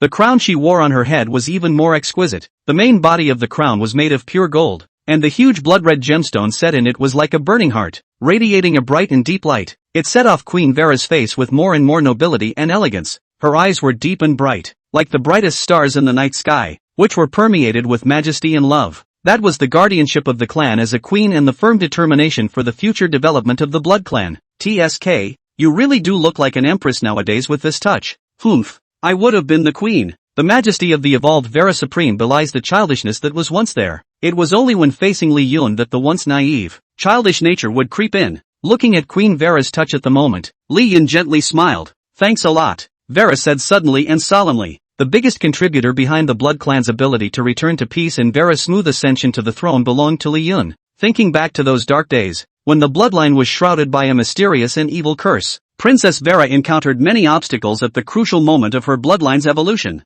Never able to break through that final bottleneck, the entire Blood clan was in an unprecedented panic. It is Li Yun came here in the many traces of the cocoon, through hardship and danger, and finally discovered the truth hidden behind, to catch the real culprit behind the scenes. Where do we two need to say thank you? Li Yun waved his hand. Vera, however, was incredibly serious. At first I just trusted you to help me, but without realizing it, you saved the entire Blood clan. You are a benefactor of the blood. This thanks, you deserve it. As soon as Vera's words came out, the 8 princes, Mrs. Timmet, and countless royal blood-sucking shenanigans looked at Li Yun in a friendly manner at the same time. At this moment, in their hearts, Li Yun was no longer a small human. Instead, it's a hero of the Bloods. In order to thank Li Yun for saving his life and to celebrate Queen Vera's ascension to the throne, the Dracula royal family decided to organize a feast of unprecedented magnitude. Once the news of this feast spread, the entire blood world was abuzz with excitement, and members of the blood race came from all over the world, wanting to witness this historic moment together.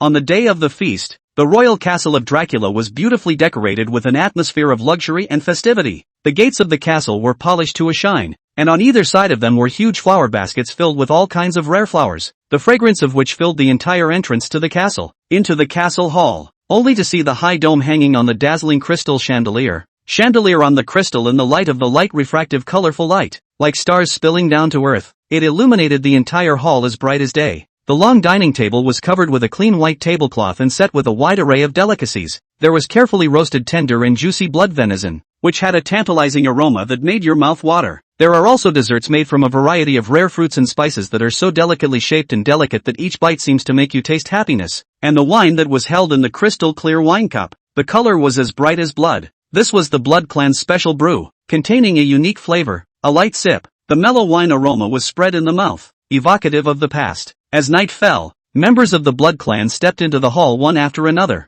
dressed in their finery. Their costumes are distinctive. Some are gorgeous and complicated, showing the aristocratic style. Some are simple but not lose elegance, through a different flavor. For a while, the hall was buzzing with laughter and excitement, as people greeted and talked to each other, looking forward to the official start of the feast together. With the sound of a melodious music, the feast drew to a close. Queen Vera slowly walked up to the high platform with elegant and dignified steps in the crowd's attention. Her posture was straight and graceful, showing the majesty and demeanor of an empress between her hands and feet. She gently raised the gem-studded wine cup in her hand, and her clear and pleasant voice echoed in the hall, instantly attracting everyone's attention. Dear fellow Bloods, we are gathered here today with a double joy. For one, it's to welcome me to officially become the Queen of the Blood clan, which is a supreme honor for me, and even more of a heavy responsibility. I will do my best to guard the peace and prosperity of our Blood clan and lead us all to a better future. The 8 princes, looking at Vera with relief, the little girl they saw as finally growing up, became that high and mighty, the only empress outside of the blood ancestors.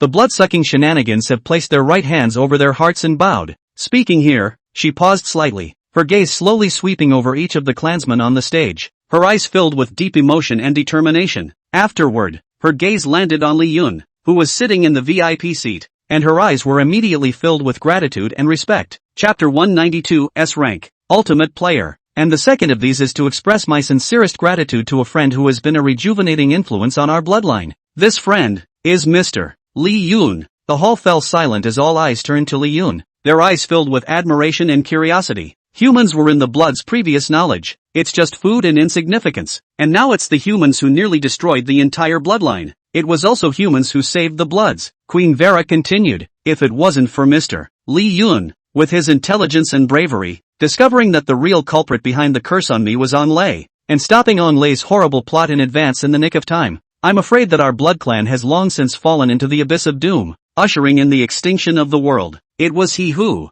in our most critical moments, stepped forward time and time again without regard for his own safety, helping us repel the forces of evil and guarding our home and our people. This favor will be remembered by all of the Blood Clan for all eternity. As soon as the words fell, thunderous applause rang out in the hall, and the members of the Blood Clan stood up and raised their glasses towards Lee Yoon, as they expressed their heartfelt gratitude and respect to Lee Yoon with their warm applause and sincere gazes. Lee Yoon stood up with some embarrassment. I'm flattered. I just did what I could. Everybody sit down, everybody sit down. Eat and drink what you need to eat and drink what you need to drink. Empress Vera smiled and shook her head as she stepped down from the high platform and came to Lee Yoon's side, personally pouring a glass of fine wine for Lee Yoon before raising her own glass and saying solemnly, Yoon, your merits are there for all to see, and today I hereby solemnly declare to the entire blood world that you, a human, will be the blood race's eternal friend. Whenever and wherever you are in need, the Blood Clan will certainly do its utmost to help you, and our doors will always be open to you. You are a benefactor of our blood,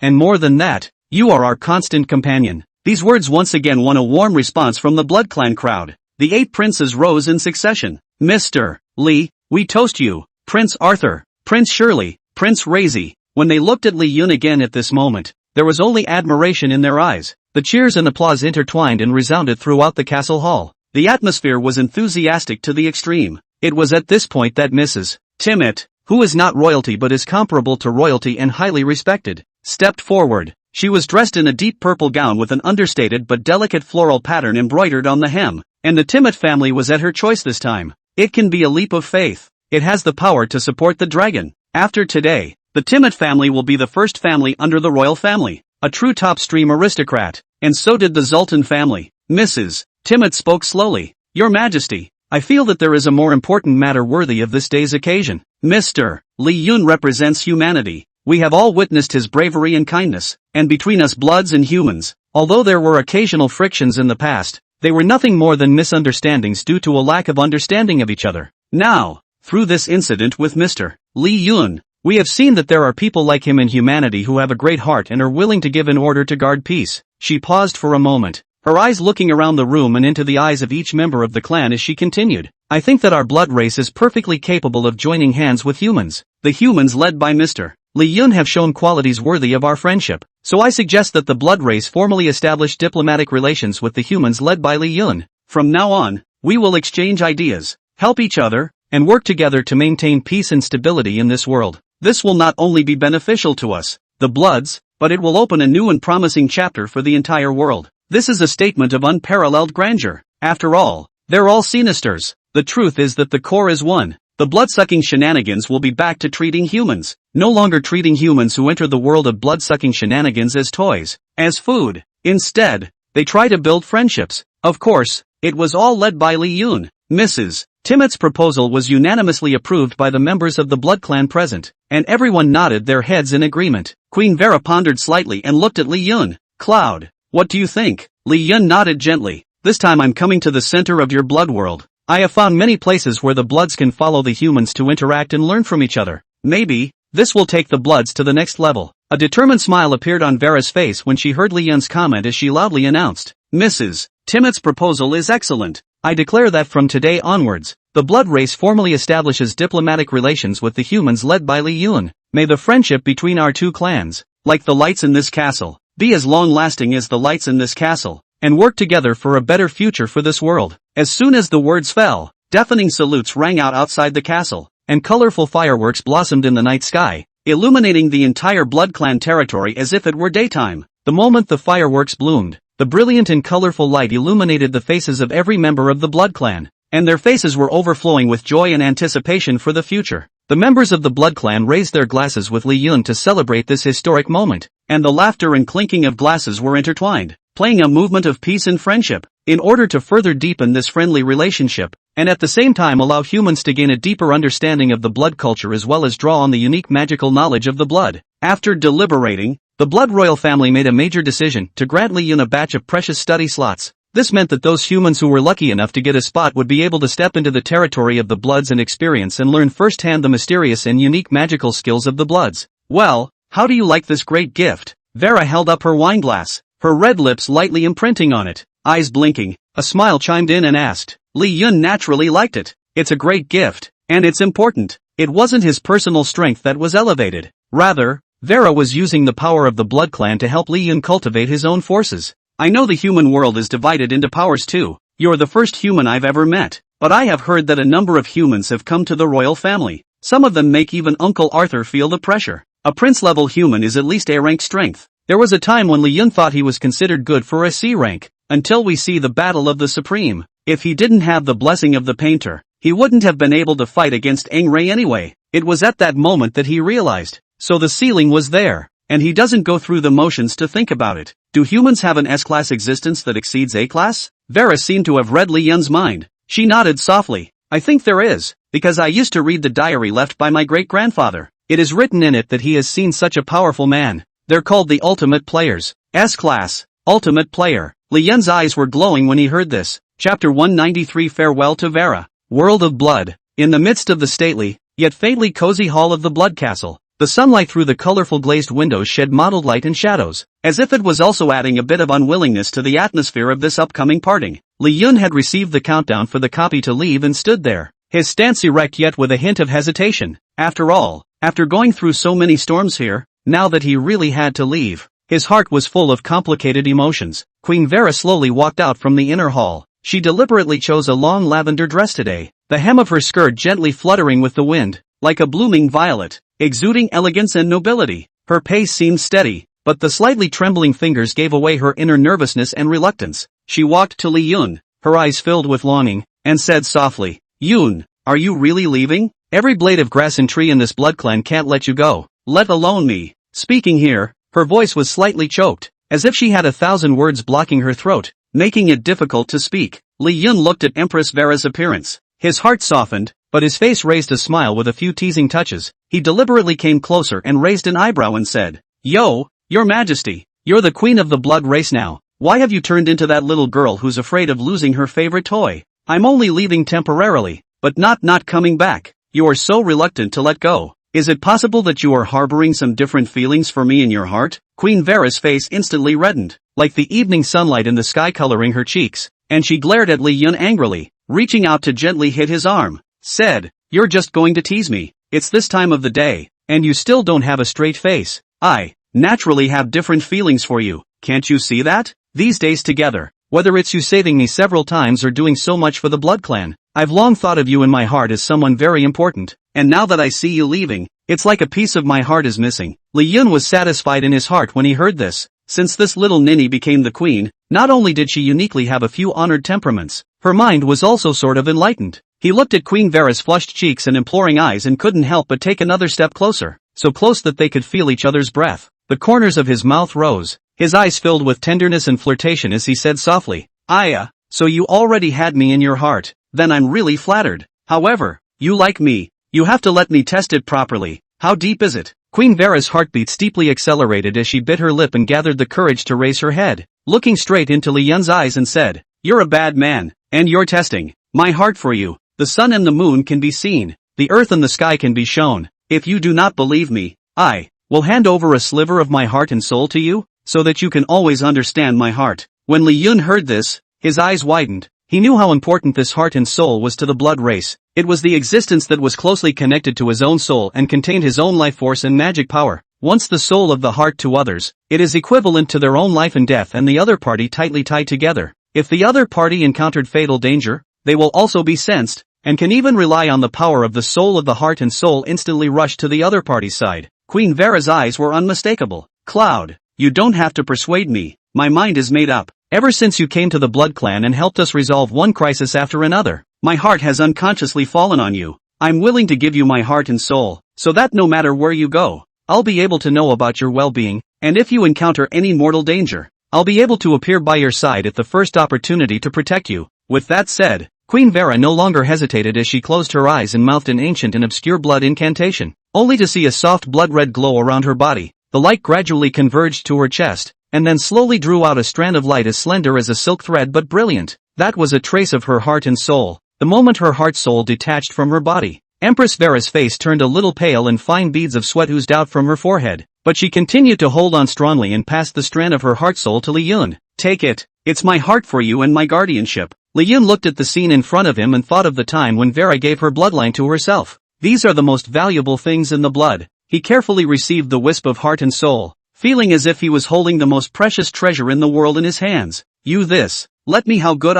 or in return for the body? Queen Vera smiled faintly, and even though her face was still a bit weak, that smile was as warm as the spring sun. Is that enough time for you to want this? As long as you're safe, with this heart and soul, it's as if I'm with you at all times. Don't you forget me, and think of coming back to see me from time to time. Li Yun gently put the wisp of heart and soul away, then embraced Empress Vera into his arms, holding her tightly as if he wanted to integrate her into his body. He whispered in her ear, "Don't worry, how could I forget you? Next time I come, you'll have to wear your best queen's robe. I love it." Queen Vera leaned in Li Yun's arms, listening to her shy heartbeat. Her face was filled with a happy smile, but she couldn't help the tears that flooded her eyes. Li Yun loosened his embrace and looked at Queen Vera, gently wiping away the tears from the corners of her eyes with his hand, smiling and snickering. What? Still worried about me? Even you, the Blood Queen, I conquer. Other creatures in the game I'm afraid of? Queen Vera broke into a smile and lightly whacked Li Yun again. I'm worried that you're going to wreak havoc on the other females again. Badass. Tell me another story, will you? The two of them just joked and admonished each other in this way, but the strong feeling of reluctance grew stronger between the words. He took Queen Vera's hand again, looked her in the eye, and said earnestly, this time, a story about the future. Li Yun began to tell a story about the future. Inside there is immense longing and beauty and, well, a garden full of spring colors. Queen Vera's mouth quirked lightly. Who's going to have little blood-sucking shenanigans with you? You asshole. Go, go, go, go. Li Yun took a deep breath, released Queen Vera's hand, and turned around to slowly walk towards the outside of the castle. Each step seemed to carry 1,000 reluctance, and from time to time he looked back at Queen Vera, who was standing in the same place, while Queen Vera also kept looking at his back, her eyes never leaving, until Li Yun's figure disappeared outside the castle gates. Empress Vera still stood there silently as she silently prayed in her heart for Li Yun to have a safe journey, and looking forward to the day when we meet again after a long time. Chapter 194, Promotion to be grade. Lan Shi is being targeted. Gamer Reverse Butterfly has left the game, World of Blood. Unlock Achievement, 5. The Magic Brush of Ma Liang, with the brush in hand. The world is mine. The Pretender, success as Dracula. Sin. Master Painter, the highest peak of a painter who can paint decay into a divine skill. Conquering the Bloods, conquering a race starts with its queen. Conspiracy Breaker, breaking the millennial conspiracy of Only. Who would have succeeded without you? The Supreme Being, having seen the might of the Supreme Being, one realizes the gold content of the saying that all under the Supreme Being are ants. Game rating, SSS grade game review. It is hard to comment. How can a small mole be the opponent of the Supreme Being without opening the game? Reward, leveling experience plus 5,000 game points plus 1,000 spirit coins plus 200,000 soul ticket * 1 exit ticket * 1 a soul ticket. Can guard a broken soul once. Received the Peace Hotel's dividend, 1,000,000 souls. Your dishes are a big hit. Career value plus 500. Chef proficiency plus 500 inch. We've received a dividend of 800,000 spirit coins from the hospital.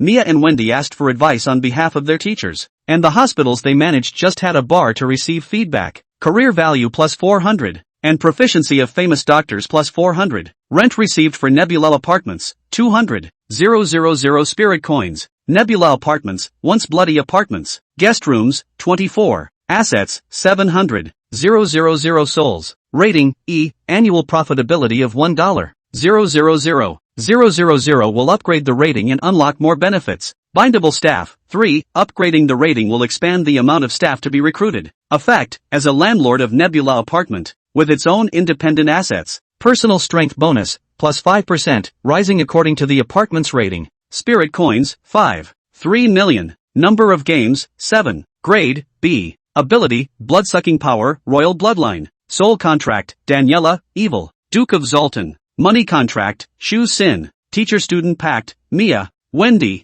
Ruth. Spirit of the heart, Queen Vera. Items, Order of the Blood Clan. invitation to Timid Castle, honorary dean's badge of 100 Tricky Hospital, teaching qualification of Tricky Vine High School, black card membership of auction house, invisibility cloak, game exemption coupon, game choice coupon, game exit coupon, blight potion, fire poison potion. Lee Yun returned to reality, looked at his haul, finally advanced to B rank. Sensing the promotion of strength within his body, Lee Yun clenched his fist. If it were the past, he should naturally rejoice. 7 games to step up to the B level. Never before had there been such a terrifying rate of promotion. And now, having seen the power of the Supreme Being, he just realized, so what if it's AB grade? Definitely not the end. This time, I'll test the power of the painter in order to hold back Onryu, who is also a painter. If I were a different person, not to mention not being S rank, A rank would be able to kill me. The strength is still too weak. I've got to get gas. Lee Yun sighed and shook his head. Love one another as a family. What? What are you shivering about? Grade B? Vice President, how did you mess with such a character? Wang Tianba's face carried shock, as well as slight concern. The same is true for the other 8 Vidras. Lanji gently gritted her teeth and said with such a trace of indignation on her face, Che, he's the one who came to mess with me. Such flies. What a nuisance. Wang Tianba immediately said. That said, he's a B rank after all. If his guild challenges us, do we take it or not? If you take it, who can fight against a B class? If we don't take it, the reputation we've managed to build up by relying on the president will be stigmatized. These truths, as smart as Lan Ji, which would not understand. She just didn't realize that she'd messed with such a big, nasty fly with her beauty. I say, Vice President, why don't you go invite your sister? If her old man is willing to make a move, this bull ***** B rank won't be enough. Shiki rubbed his little hands together. Everyone had heard about the relationship between Lanji and Crimson. Crimson was an A-ranked player and even the president of a top guild. What did you say? To invite that guy, you go ahead and invite him. Lanji's eyes glazed over as she looked sideways at Check Haunted. Shiki only felt a cold coat start to spread all over his body from his feet, and immediately covered his mouth. Guild outsider invasion. Alert! Seeing the message, Lanji and the Eightfold Vidra immediately got up, toward the guild gates. These days, Lee Yun is away. The guild was supposed to grow peacefully. The Loving Family Guild is not the largest. However, under the attentive management of Lee Yun and Vice President Lanju and others, there is also a unique and cozy atmosphere, where the guild members are united with each other and love each other as if they were a real family. However, this calm was broken by the president of the Extreme Grass Guild. This Extreme Grass Guild president, relying on his strength as a B-rank player, was a bit arrogant and domineering on a regular basis, and his style of behavior was often criticized. In one copy, he met Lanji by chance and was instantly attracted by her unique aura. Lanji is just like a nimble elf. Whether dealing with complicated copy missions, she can always stand out with her wisdom and skills. The confidence and charisma that emanated from her hands and feet made the president of the Extreme Herb Guild unable to forget her, and a desire to take her for himself gradually arose in his heart. The president of the Extreme Grass Guild led a group of his men to the front of the Loving Family Guild's compound in a high and mighty manner.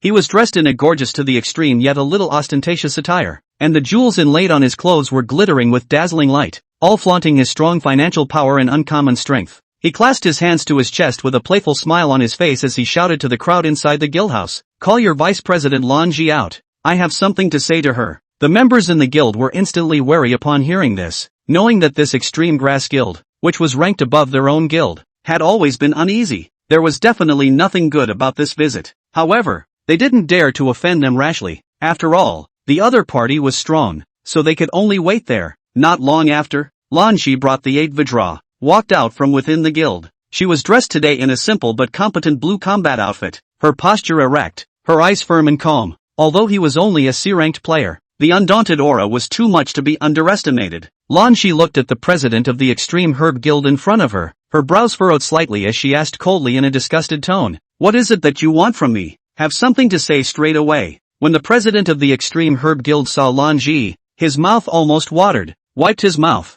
looking for MS. Lan Ji, naturally it's for the affair of the wind and flowers. Chapter 195 Extreme Grass Guild's Challenge. When the president of the Extreme Herb Guild saw Lan Ji come out, his eyes lit up. He looked Lan Ji up and down. That gaze was full of undisguised greed and possessiveness, causing a feeling of disgust to well up in Lan Ji's heart. He hemmed and hawed and said, "Lan Ji, I'm not going to beat around the bush with you. Look at your Loving Family Guild. It's just a small existence in this game world. What kind of future can I have by following you? Why don't you switch to my Extreme Herb Guild? I'll guarantee that you'll have whatever you want in the future, and you'll enjoy glory and wealth to the fullest. Nah." Lan Ji coldly grunted and refused without hesitation. No need for that. I'm doing fine in our guild. Everyone is like family. I have no intention of changing places. When the president of the Extreme Grass Guild saw that Lan Ji had refused so dryly, his face became a bit ugly as he snorted coldly and said, "Humph, Lan Ji, don't be a toast. You don't even look at what's going on in your guild right now. Can you hold up this guild with just one C-rank player? I came here today to challenge your guild if you lose. This so-called windiest newcomer guild won't be able to gain a foothold in this game world." When Lan Ji heard this, her heart tightened. She knew deep down that the other party was deliberately making things difficult. With their guild's current strength, it was indeed difficult to defeat the Extreme Grass Guild. But how has she ever succumbed? She, Lan Jiruo, was willing to bow her head, and it would never be to him, the president of the Extreme Herb Guild. She just has to be willing to say sis. What extreme grass is not worth mentioning in front of the player center? Lan Ji bit her lip and coldly said, "Come on if you want a challenge. Our loving family guild won't be afraid of you. The big deal is to fight to the death." Seeing this, the president of the Extreme Grass Guild had that annoying smile on his face again as he moved a little closer to Lan Ji and lowered his voice. Lan Ji, actually you don't have to be so stubborn. As long as you promise me one condition, I can cancel this challenge." Oh. Lan Ji looked at him warily. "What conditions? Don't be delusional. I won't agree to those unreasonable demands of yours." The president of the Extreme Herb Guild hemmed and hawed, his eyes full of lightness. He stretched out his hand, wanting to touch Lan Ji's cheeks. Lan Ji hurriedly took a step backward,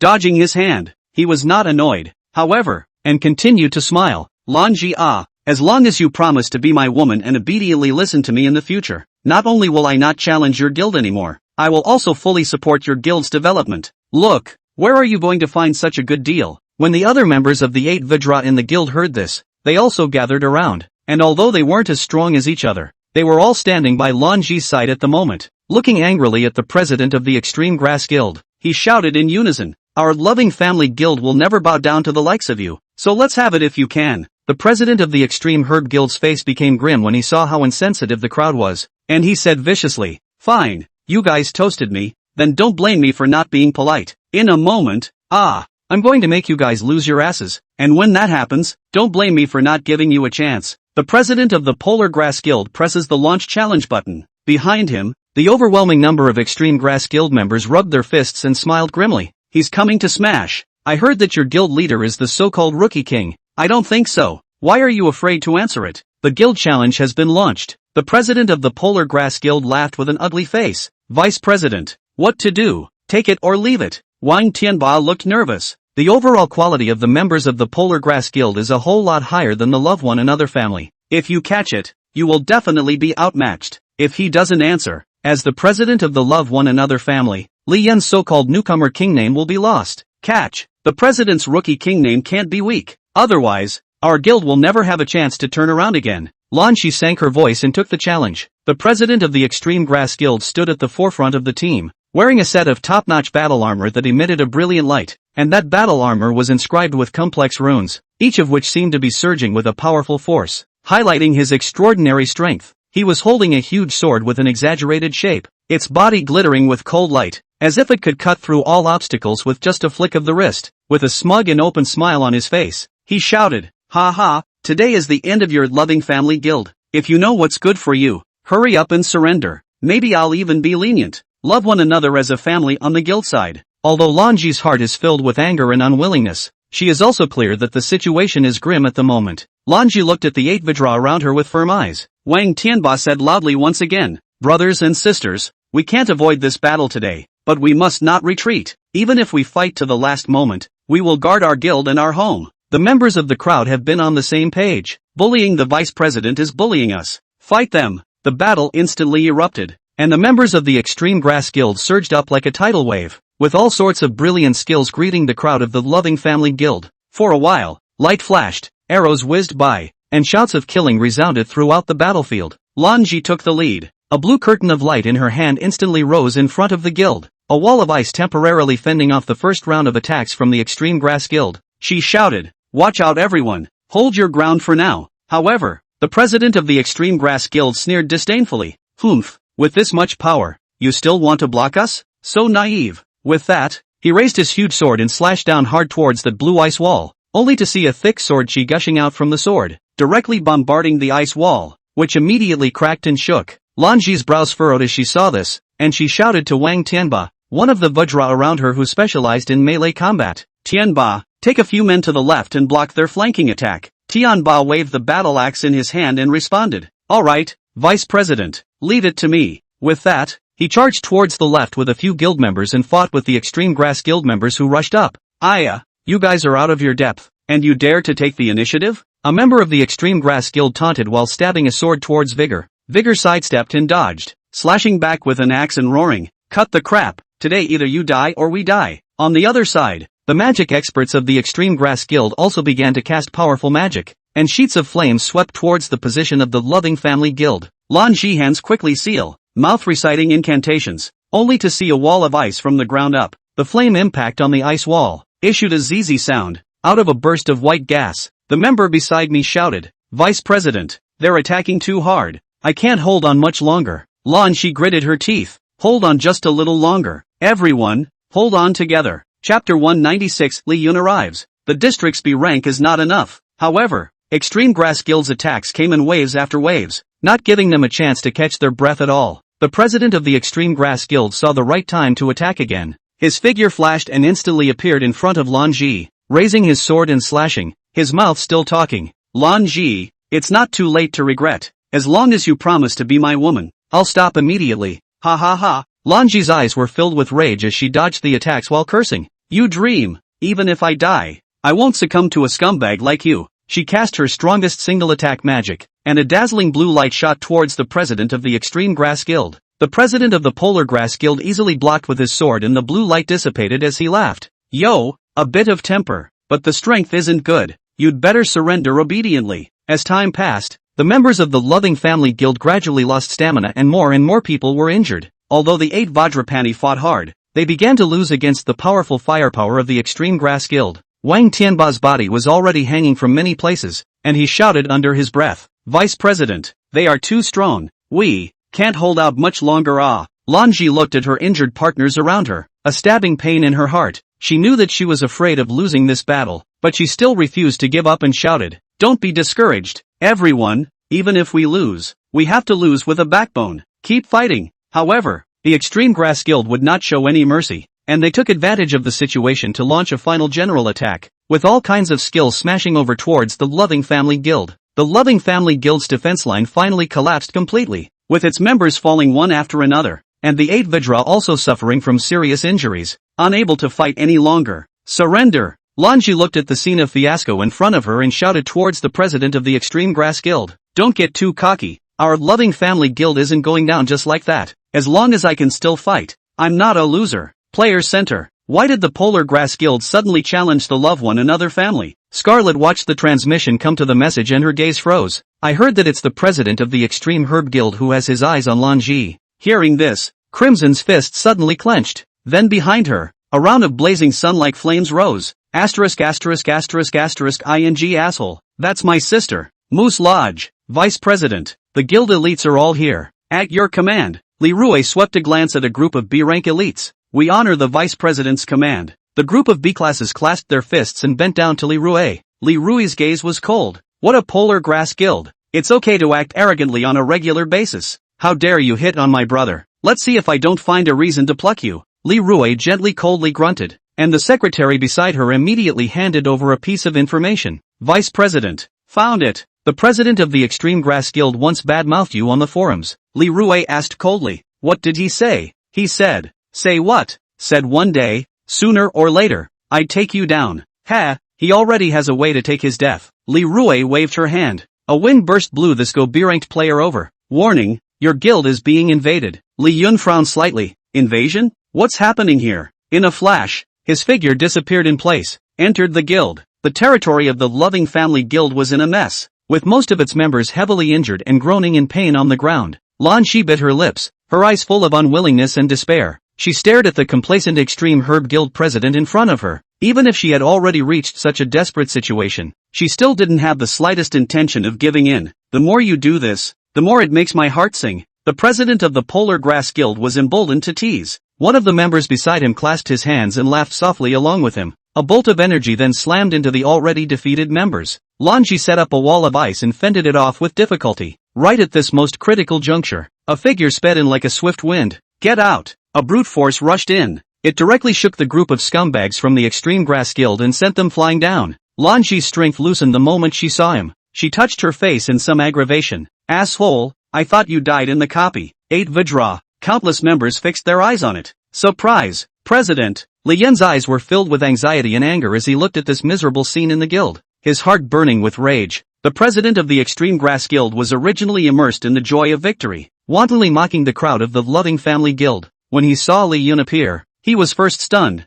and then a playful smile appeared on his face, said in a loud voice, "Yo, isn't this the legendary newcomer king? You're finally back, but it's too late to come back now. Your guilds have all been beaten by us. Ha ha ha." Li Yun looked at him coldly and said through gritted teeth, "You took advantage of my absence to bully my guild's people. I'll settle this score with you today." The president of the Extreme Grass Guild, however, did not care about Li Yun's anger at all as he raised his eyebrows and said with disinterest, "Oh, settling scores? With you? What kind of bull newcomer king is nothing but trash in my eyes. But since you're so courageous, I'll give you a chance. How about we go one-on-one? If you win, I'll pretend this never happened today. If you lose, your guild will be completely disbanded from now on." Single combat? This was exactly what Li Yun wanted, and he responded without hesitation. "Fine, let's go one-on-one. I'd like to see how capable you are." Lan Shi stopped him, worried. "That asshole is AB class. Are you sure?" Li Yun laughed softly. "Grade B.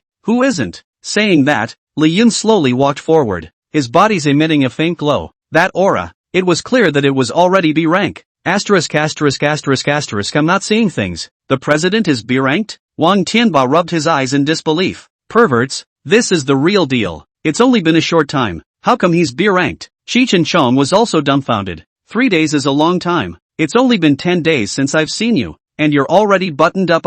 Chapter 197. There is also a gap between peers. He's actually a B rank player too. This is too unbelievable. Is this the rookie king? Just how long has it been? And he stepped into the B rank I've been dreaming of for so long. Exclamations of shock rose from the members of the Extreme Grass Guild, their eyes conveying disbelief. The president of the Extreme Grass Guild was originally immersed in the joy of completely destroying the Loving Family Guild. When he saw Li Yun appear, he was first slightly stunned. A disdainful smile then appeared on his face as he shouted, "Yo, if it isn't the newbie king, you're finally back. But even if you step into B rank, so what? A little Karami who just entered the B grade. In my eyes, you're still nothing more than an unbeatable little character. What? Are you coming back to witness the demise of your guild?" Ha ha ha. Li Yun, however, was not angry or annoyed. With a faint smile on his face, he took a few steps closer towards the president of the Extreme Herb Guild, looked the other party up and down, and flirted. "Look at your smugness. Bullying these brothers and sisters of our guild is very fulfilling, isn't it? However, aren't you saying this a bit too early? This victory and defeat have not yet been decided. Like to pop the champagne at halftime, don't you?" The president of the Extreme Grass Guild snorted coldly and arrogantly. "Humph, still talking tough? Then I'll teach you well today what it means that there is also a gap between the same level. Dare to fight me one-on-one? I think you're really tired of living." When Li Yun heard this, the corners of his mouth rose and a hint of cunning flashed in his eyes. "Don't cry if you lose." When these words came out, the surrounding crowd was stunned. They did not expect Li Yun to agree so easily. After all, the president of the Extreme Grass Guild is also considered to be strong in the B-level players, and Li Yun has just stepped into the B-level. How to see the chances of victory are not big. Chairman, this is too impulsive, right? How can you agree to it so easily? This is about the survival of the guild. Even though they're both rank B, the president is only just in. This Extreme Grass Guild hasn't known how long it's been sinking at rank B. Hey, may also have no choice but to put up a fight. Just this result. While the guild members whispered worriedly, Lanji clasped her hands and recently cocked her head. There's also a gap between B classes. That's a good point. Then I'll show you why he's the new king. As soon as the battle began, Li Yun made a move that greatly surprised everyone. He actually clasped his hands to his chest and stood still. Just like that, he quietly looked at the president of the Extreme Grass Guild, with a hint of a teasing expression on his face, as if the duel in front of him wasn't a duel of life and death at all, but rather a show for his viewing pleasure. Seeing this, the president of the Extreme Herb Guild was furious, feeling that he had been belittled by Li Yun, and he roared angrily, "Rookie king, are you looking down on me? Okay, then I'll let you taste my power." With that, he raised the huge sword in his hand that shone with a cold light. The power of the sword guile within his body fluctuated. He violently raised the huge sword in his hand that emitted a biting cold light, only to see an instantaneous glow on that huge sword,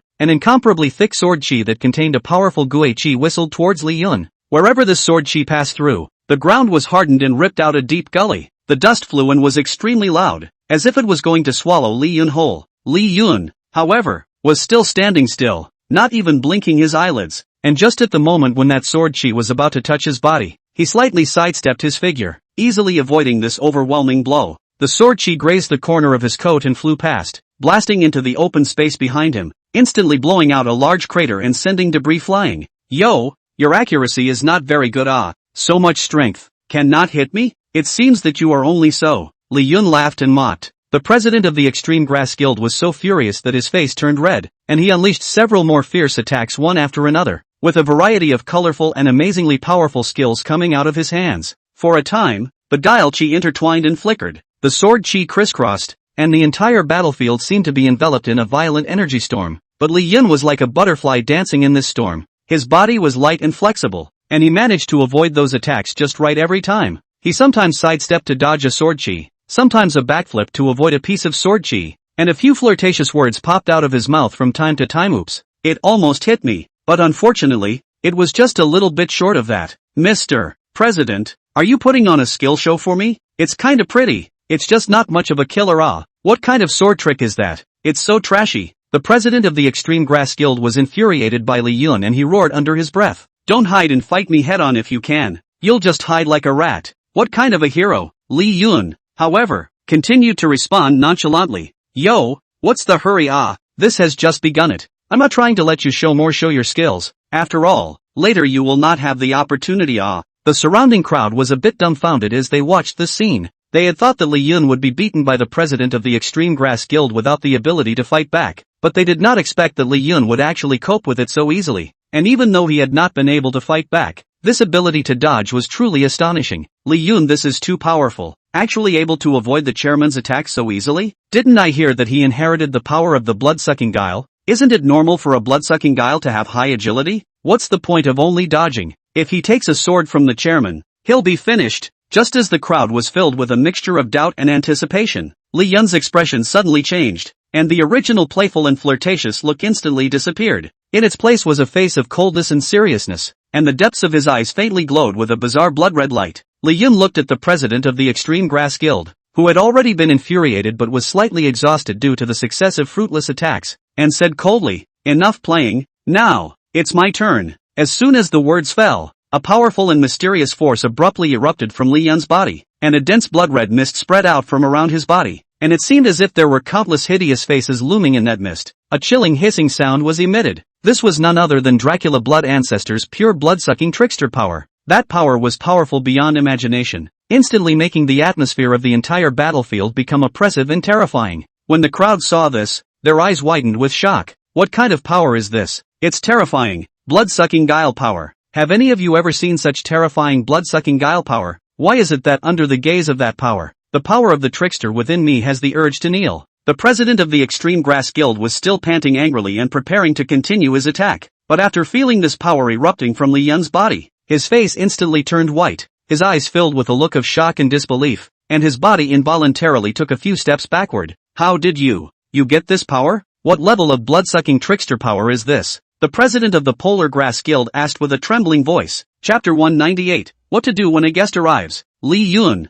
however, did not answer him, but only slowly raised his hands, and the blood-red mist began to converge towards his hands. Gradually, two sharp blades emitting a strange red light were formed, and the light on the blades flickered erratically, as if they were fangs that were eager to drink blood like that. Li Yun's figure flickered and instantly disappeared in place, so fast that it only left a blood-red residue in the air. In the next moment, he appeared in front of the president of the Extreme Grass Guild, and without hesitation, the sharp blade in his hand stabbed fiercely towards his opponent. This stab seemed simple, but it contained that terrifying blood-sucking trickster power, as if it was going to involve everything around it in endless darkness and destruction. The president of the Extreme Grass Guild wanted to dodge, but Li Yun's speed was simply too fast for him to react, and he could only hastily raise the huge sword in his hand to fend it off. With a loud bang, the two weapons collided together, erupting into a burst of intense energy fluctuations, and the blood-red light instantly illuminated the entire battlefield in a reddish color. The president of the Extreme Grass Guild only felt a mountainous force coming from Li Yun's sharp blade. His arm was shaken to the point of numbness, and the huge sword in his hand almost came out of his hand.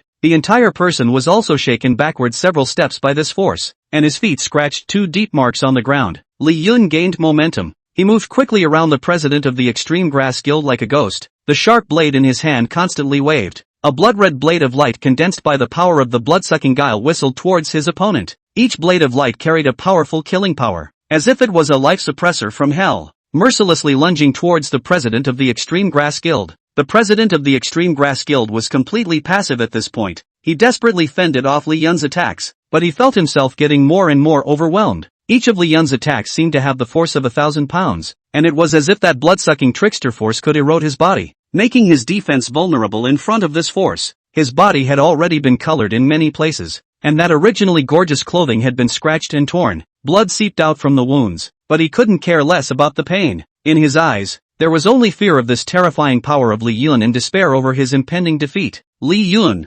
you don't go too far. The president of the Extreme Grass Guild roared angrily and attempted to launch a counterattack, but his attack was like an ant trying to shake a tree in front of Li Yun's powerful blood-sucking guile power. There was no way to break through Li Yun's defense, but instead, Li Yun caught the break and struck back hard a few more times. With the passage of time, the physical strength and magic power of the Extreme Grass Guild president was drastically depleted. His eyes gradually filled with despair. How could he not expect that Li Yun, who he had originally thought that he could easily crush, to actually hide such a terrifying power? At this moment, he was like a prey trapped in a spider's web, and could only struggle under Li Yun's attacks, waiting for the fate of being completely defeated. Li Yun looked at the wretched Extreme Herb Guild president without the slightest hint of pity in his eyes as he said coldly, "There is also a gap between the B classes. You're just an ant that hasn't seen the pinnacle. How can you compare to me? The so-called sword guile is too weak. This is what you get for bullying my guild members. Today, I'll let you know what it means to be desperate." After saying that, Li Yun swung his hands violently, bringing all the blood-sucking trickster power together to form a huge blood-red light pillar, which seemed to have countless grievous souls roaring in it. Emitting a chilling aura, Li Yun slashed down fiercely towards the president of the Extreme Herb Guild, and this strike contained all of his power, as if he wanted to tear apart the entire space and turn everything in front of him into pieces. The president of the Extreme Grass Guild looked at the pillar of light that was pressing down towards him and tried to dodge, but realized that he had been locked by Li Yun's aura and could not move at all. He closed his eyes in despair and waited for defeat to come. With a loud bang, the light pillar struck the president of the Extreme Grass Guild, and a powerful energy erupted, sending his entire body flying out and landing heavily on the ground, raising a cloud of dust. When the dust cleared, only the president of the Extreme Grass Guild could be seen lying there, covered in wounds, having lost the ability to fight, his eyes filled with despair and unwillingness. Li Yun slowly walked to his side and looked at him condescendingly, then raised his foot and gently stepped on the body of the Extreme Grass Guild president. The gesture was as if he was trampling on a mole cricket as he said coldly, "That's it, but you haven't even touched the corner of my coat yet." The president of the Extreme Grass Guild opened his mouth, wanting to say something, but he was too weak to make a sound, and could only let Li Yun step on him, his eyes filled with humiliation and hatred. The members of the Loving Family Guild looked at this scene and froze for a moment before erupting into a deafening cheer. "The president won. Our guild is saved. The chairman is too powerful, and this blood-sucking guile power is too terrifying. Just how strong is he?" Lanji looked at Li Yun's back, her eyes filled with amazement and joy as she muttered, "Che, this guy's blood ancestor bloodline seems to be even stronger. Blood-sucking guile, known as one of the weakest guile powers? I can't wait a little bit to find out about the A-rank players who have mastered the power of the so-called top-tier artifacts. The look of shock when you see the power of a true blood-sucking trickster." Li Yun turned around and looked at the other Extreme Herb Guild members. The members of the Extreme Grass Guild couldn't help but gulp as they were stared at by those hunting pupils. I don't know who had the guts to shout, "Let go of our chairman. We'll fight you." Only the members of the Extreme Grass Guild swarmed towards Li Yun. Li Yun smiled coldly and pulled out a bunch of potions from his body and smashed them frantically. For a while, various negative buffs smashed through the crowd. Seeing that all the medicinal effects were absorbed by the Extreme Herb Guild, Li Yun shouted, "Families, the time for revenge has come. Free to win how?" To people's surprise, this time it was Lanji who grabbed Wang Tianba before he returned. "Beat the hell out of their moms." Lanji's figure flashed, and her ice trick power blossomed. "Frosty 9 days, ha ha ha, well said. Family, go!" Wang Tianba laughed out loud and followed Lanji as she led the 8 Vidra, as well as countless family members towards the negatively stacked Extreme Grass Guild. Chapter 199, The Billion Points of Shock Li Yun brought to the Horror Gaming Circle. The Polar Grass Guild has failed in their challenge. News always spreads faster than one can imagine. The Tier 2 Guild Extreme Grass Guild lost out to the Tier 3 Guild Loving Family with this heavy news. just like a boulder thrown into the surface of a calm lake. It instantly stirred up 1,000 layers of waves, spreading to every corner of the entire horror gaming circle at a windy speed. When players heard about this, they all showed shocked looks and talked under their breath, and noisy voices rose and fell in the forums, chat rooms and other places. Have you guys heard? The Extreme Grass Guild actually lost to the Loving Family Guild. This is too unbelievable. That's right, the Extreme Grass Guild is a second-tier guild that has always been quite strong. So how did it lose to a third-tier guild? And when everyone realized that the president of the Extreme Grass Guild, a veteran B-rank player, was actually defeated in single combat by the newcomer King Lee Yun, who had been in the game less than 10 times, that shock grew even more geometrically. It was as if the entire gaming circle had been pressed the pause button, and after a short silence, there was an even more heated discussion. What? That Lee Yun has only been in the game less than 10 times? How is this possible? Even if he's the newcomer king, he's not that powerful. He actually managed to defeat the president of the Extreme Grass Guild. Yes, what kind of god is this Lee Yun? Are the previous rookie kings this terrifying? For a while, Lee Yun became the center of attention of the entire horror gaming circle, and all the major guilds also turned their attention to him, each with a different mindset, and began to launch a variety of speculations on Lee Yun's performance. Some small and medium-sized guilds, seeing the strong strength displayed by Lee Yun and the potential of the Loving Family Guild today, had the idea of getting closer in their hearts. They felt that if they could establish a good relationship with Lee Yun or his guild, they might be able to have an extra helping hand in this competitive game world in the future. When facing various resource competition and copy challenges, you can also be more confident. Among them, the guild leader of a guild called Morning Glory was a meticulous person. He gathered the core members of the guild to discuss the matter in the guild's council chamber. The president said with a frown, "Everyone, this Lee Yun's appearance can be too unexpected. His strength is there for all to see, and although the Loving Family Guild isn't quite high in rank at the moment, it has huge potential. I think we can try to get in touch with them and see if we can reach some cooperation, such as teaming up to brush copies together, sharing some resources and whatnot. It'll be beneficial to both of us." A vice president nodded in agreement. Chairman is right. The competition in the game is so fierce now. It's better to have one more ally than one more enemy, and since Lee Yun is so powerful, maybe we can even learn a lot of lessons from him in the future to improve our strength. Other members also agreed. So the Morning Glory Guild began to make preparations, intending to find a suitable time to throw an olive branch to the Loving Family Guild to express the intention of cooperation. However, there were also some strong guilds that were deeply afraid of the rise of Lee Yun and the Loving Family Guild. They had always been in a dominant position in the game world and were used to controlling all kinds of resources, and now that they saw a dark horse like Lee Yun come out of nowhere, they were worried that it would break the existing game pattern and threaten their interests, like the Dark Knight Judgment Guild, which was one of the top guilds in the game. The president's face was so gloomy that it could drip water when he heard about this. He said with a cold grunt as he sat on the luxurious yet majestic throne of the guild, "This Lee Yun, who is just a fledgling newcomer, has made such a big commotion and even defeated the Extreme Grass Guild. Humph, who knows if he's using any shady tactics. No matter what, we mustn't let them continue to grow and develop, otherwise our guild status will be in trouble in the future." The members at the bottom responded with a suggestion. "Chairman, why don't we find an opportunity to give them a bit of color and suppress their momentum, letting them know that this game world is not something they can do whatever they want?" The president nodded slightly, a hint of viciousness flashing in his eyes. "Well, first send someone to feel them out and see just how much they can do, then find a chance to make a move. In short, we can't just let them go on like this with a smooth flow." Aside from the guilds that wanted to get closer and had scruples, there were quite a few guilds that were purely shocked by Lee Yun's performance for a long time. It was really hard for them to imagine that a newcomer who had entered the game so few times could actually burst out with that powerful combat power and defeat experienced B-rank players, which was something that had almost never happened in the previous history of the game. In the Phantom Brigade Guild, the guild members were gathered together, discussing with each other, with a look of shock still lingering on everyone's face. "I can't believe it until now. How on earth did that Lee Yun do it? Blood-sucking trickster power. Could it be that we were wrong in our previous judgment that this is a top-tier trickster power? Who knows? Anyway, I think this game is afraid that it's going to change in the future. Let's just wait and see what happens next." Compared to these guilds, the one who was most stifled or shocked was the Extreme Grass Guildmaster, who was currently sprawled out on the ground in a sorry state. Lee Yun's foot was like a heavy mountain, pressing down hard on his body, making him unable to move. His face became twisted with anger, unwillingness and shock, his eyes staring at the ground with a deadly glare, his mind constantly recalling the images of the battle he had just fought. Unable to figure out why he had lost so miserably, he was a veteran B-ranked powerhouse who had been in this game world for a long time, and had survived countless battles, and with his own superior strength, he was able to stand firm in this cruel game environment step by step, leading the Extreme Grass Guild to take its place among the many guilds as well. In the past, he had always won more than he lost in single battles with people, and that powerful strength had made many opponents fearful. But now, he was beaten by a newcomer king, Li Yun, who had entered the game less than 10 times, and was unable to fight back. This was a great humiliation for him, and an even heavier blow. Why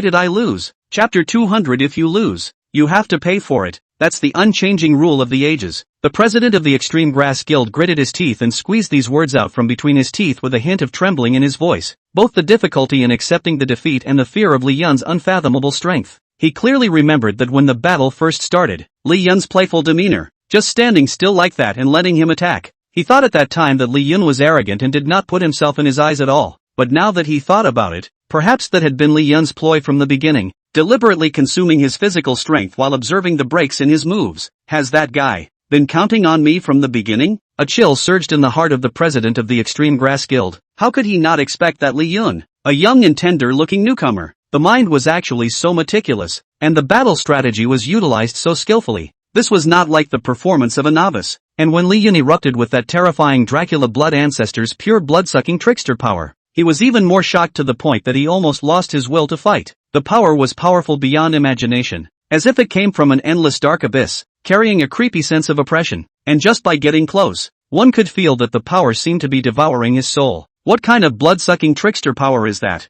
I've seen a lot in this game, but I've never seen such a powerful force. He had originally thought that even if Li Yun had some skills, he would be able to deal with it easily with his years of accumulated combat experience and his proficiency in various skills. But reality slapped him hard and sent him into the depths of utter despair. Under Li Yun's stormy attack, he felt like a small boat struggling in the midst of a huge wave that could be completely knocked over at any time. And all his resistance seemed so powerless. The sword guile power that he usually took pride in was like a child's trick in front of Li Yun, and it was simply unable to cause substantial damage to Li Yun. Although the heart is full of unwillingness and indignation, but the facts are in front of us. They did lose a defeat. There is no room for refutation. He gritted his teeth, the muscles in his face trembling slightly from the humiliation, and with difficulty he squeezed a few words through his teeth. I lost. Li Yun raised his foot slightly and looked condescendingly at this opponent who had been unbeatable just a moment ago but was now in a sorry state, without the slightest bit of pity in his eyes. Instead, it exuded a sense of coldness and majesty. After all, this blood-sucking trickster bloodline in his body began with the blood ancestor and originated from the queen. Those were two supreme beings. He said coldly, "You want to just pat yourself on the back after losing? There's no such cheap thing. Do you really think I'm a hotel?" When the president of the Extreme Grass Guild heard this, his eyes widened and he roared angrily, "Li Yun, don't go too far. I've already admitted defeat. What more do you want?" Li Yun, however, was not the least bit moved as he clasped his hands to his chest and responded in a strong tone. "What? The Love One Another Family Guild isn't a place where you can come and go as you please. You came to challenge us today with great fanfare and made a mess of our guild. And now that you've lost, you want to just walk away? It's not that simple." The president of the Polar Grass Guild's heart tightened. He vaguely guessed what Li Yun was going to say next, but he really wasn't willing to be taken by Li Yun just like that. He said with a terse neck, "So what do you want? The big deal is that we'll just stay out of each other's way from now on." Li Yun sneered and took a step forward, his gaze fixed on the Extreme Herb Guild president as he said word for word, "Well, Water, what you guys did today can't just be forgotten. As losers, you'll have to pay the price. I don't ask for much either. Your Extreme Grass Guild will have to come up with a large amount of props, spirit coins, and all sorts of gaming resources as compensation for our guild as well as for slighting my vice president. Otherwise, none of you will leave here today." When the president of the Extreme Grass Guild heard this, his face reddened with anger as he roared, "Li Yun, this is extortion. How can there be such a thing? I've never heard of being blackmailed like this after failing a challenge. So what if I don't give it to you? Kill me?" Li Yun gently smiled, and the sacred hand in his hand fed a ball of black gas into the president of the Extreme Herb Guild. The crowd only saw that the Extreme Herb president's entire body was filled with black gas. The black gas then transformed into a seal that flickered inside him. He was rolling on the ground in pain. "Curse! I can't believe you put a curse on me." Li Yun, however, was unimpressed as he looked around at the members of the Extreme Grass Guild who also looked shocked and angry, and said loudly, "That makes sense. You bullied us today, so you'll have to answer for your behavior. If you want to mess with me, weigh your own ingredients. If you're good enough or not, this curse is inside you, and it will split your body over and over again. Like it?" Those surrounding Extreme Grass Guild members instantly felt creeped out when they heard Li Yun's words. Curse. A curse that splits the body. It's worse than killing them. The president of the Extreme Herb Guild's eyes seeped with thick fear. He knew that what Li Yun said was true, because he could feel that his fingers were constantly detaching themselves from his hand. Looking at the situation, he knew that if he didn't agree today, he would surely be split into 5 horses. Although there was 1,000 reluctance in his heart, he could only compromise for the sake of his own safety. He gritted his teeth and glared fiercely at Li Yun. Okay, count yourself tough. I promise you, I can give you whatever you want. Remove this terrible curse from me. Li Yun smiled slightly, but there was an undeniable dominance in that smile. The sacred hand sucked back the curse with another suction. President Polargrass then let out a long sigh of relief and wiped his head of cold sweat. The stuff is given. Get the hell out of here. I don't want to see you in the way again. The president of the Extreme Grass Guild snorted coldly and left the territory of the Loving Family Guild with a group of downcast guild members. Their backs looked so wretched, a stark contrast to the high spirits of their arrival. On the other hand, the members of the Loving Family Guild cheered. They surrounded the president and praised him. President, you're too good. Not only did you beat them, but you also made them suffer such a big loss. Now let's see who still dares to look down on our guild. Yes, this is a great way to get out of the way. Chairman awesome. Li Yun looked at the excited everyone and said with a smile, my people, how can I still give them a bully? At this moment, Lan Ji, who was on the side, suddenly smiled and reddened, lowering her head slightly without a bottom. Wang Tianba and others on the sidelines smilingly appeal. The chairman's man, Lan Ji's cold eyes lifted, and the frost in her hand was released, instantly freezing Wang Tianba. Several other Vajra were immediately about to flee, yelling, Vice President, we were wrong. Unfortunately, where to escape Lan Ji's ice blockade? Chapter 201-201 Li Rui's anger. The president of the Extreme Grass Guild returned to the Extreme Grass Guild's premises in a sorry state, supported by a group of members. Along the way, his face was so gloomy that it seemed like water could drip out of it. The heart is full of unwillingness and humiliation. Every step feels like there are countless needles stuck in the heart. The taste is not to mention how unbearable. Just after stepping into the guild's front door, some members surrounded them, and looking at the president's miserable appearance, all of them were shocked. One of the members couldn't help but ask, President, we just lost today. Are we really just going to let it go? Now the whole gaming circle is talking about it, saying that we, Extreme Grass, are no good, and we can't even clean up a newly appeared third-rate guild. That Li Yun is also too arrogant. We can't swallow this breath.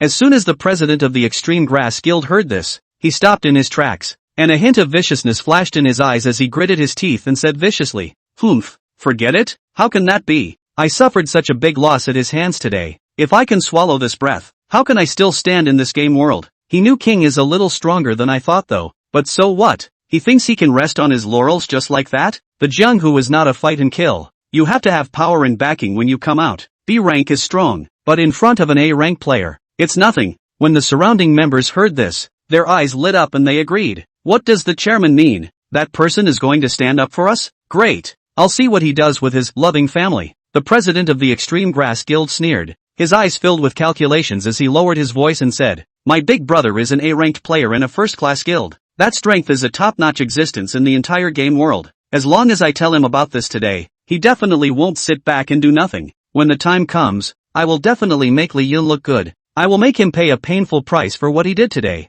Speaking of this, a hint of twisted pleasure surfaced on the face of the Extreme Grass Guild president, as if he had already seen the scene where Li Yun was powerless under his big brother's attack and begged for mercy on his knees. He even began to fantasize in his mind how he should slowly torture Li Yun to get rid of his hatred. Just as he was immersed in this fantasy of retaliation, suddenly, the guild's alarm sounded loudly, and a system tone resounded throughout the guild premises. Ding! The Moose Guild is launching a mandatory challenge to the Extreme Grass Guild. Please prepare to fight. This sudden challenge beep caused the people of the Extreme Grass Guild to freeze in place, and for a time, the entire guild was thrown into a state of panic. What's going on? Why did this moose suddenly launch a challenge? This isn't bullying the small by the big. Elk. That's a top-tier existence in a top-tier guild. What happened? The president of the Extreme Grass Guild was also frowning, his heart bursting with annoyance. He had just thought of seeking revenge on Li Yun, but he didn't expect this trouble to come to his door one after another. Before he had time to think about whether or not to take up the challenge, he heard a light footstep coming. The crowd turned their heads to look, only to see a curvaceous woman slowly walk into the guild hall. She was dressed in a simple yet competent combat outfit, the material of which looked extremely extraordinary and faintly emitted a faint glow. It manifested the extraordinary status of its owner. She had a pretty face, with a few similarities between her eyebrows and Li Yun's, especially her bright eyes. which were characterized by a spirituality and perseverance, and were slightly narrowed at the moment. His eyes coldly scanned the crowd present. This woman was none other than Elk Vice President Lee Rue. She stood in the center of the hall with her hands clasped on her chest, looking at the president of the Extreme Grass Guild, and said in an icy tone, "Yo, isn't this the president of the Extreme Grass Guild? What? Just returned in defeat from our loving family guild, and now you want to hide in your own guild to plan how to retaliate?" When the president of the Extreme Grass Guild heard this, his face turned white. He didn't expect the Elk Guild to actually show up at this time, and judging by the situation, the visitor was not good. He forced himself to calm down and said, "You, who are you? What are you doing in our guild? This is not a place for you to spread your wildness." Lee Rue sneered and took a step forward. Her body immediately exuded a powerful aura that belonged to the oppressive feeling of an A-ranked player, causing the people around her to take a few steps back. She stared at the president of the Extreme Herb Guild and said in a single word, "Who am I? I'm Mudblood." Hearing Mudblood's name, President Polar Grass was stunned. The surrounding minions also exclaimed, "Vice President of the Elks Lodge, a big shot on the master list." President Polar Grass faced this big shot that he could never afford to offend. He didn't hesitate for a second. Immediately, he clasped his fists and bowed. "I wonder how your excellency came to barge into my guild so suddenly." Lee Rue gently coldly hummed, "You like to bully others just because you have some strength. That's a move I look like. Today, I'll let you taste what it's like to be bullied as well." The president of the Extreme Grass Guild felt the powerful aura on Lee Rue's body and his heart flustered. But he didn't want to show his cowardice in front of his own members and gritted his teeth. "Your Excellency, this is a private matter between me and that new king, the Loving Family Guild. You may have misunderstood. I don't go around bullying people." When Lee Rue heard this, a trace of anger flashed in her eyes, and without saying a word, she directly rushed towards the Extreme Herb Guild president, so fast that she only left a residual shadow behind. She said as she rushed, "Cut the crap. Today Auntie just has itchy hands and just wants to bully you.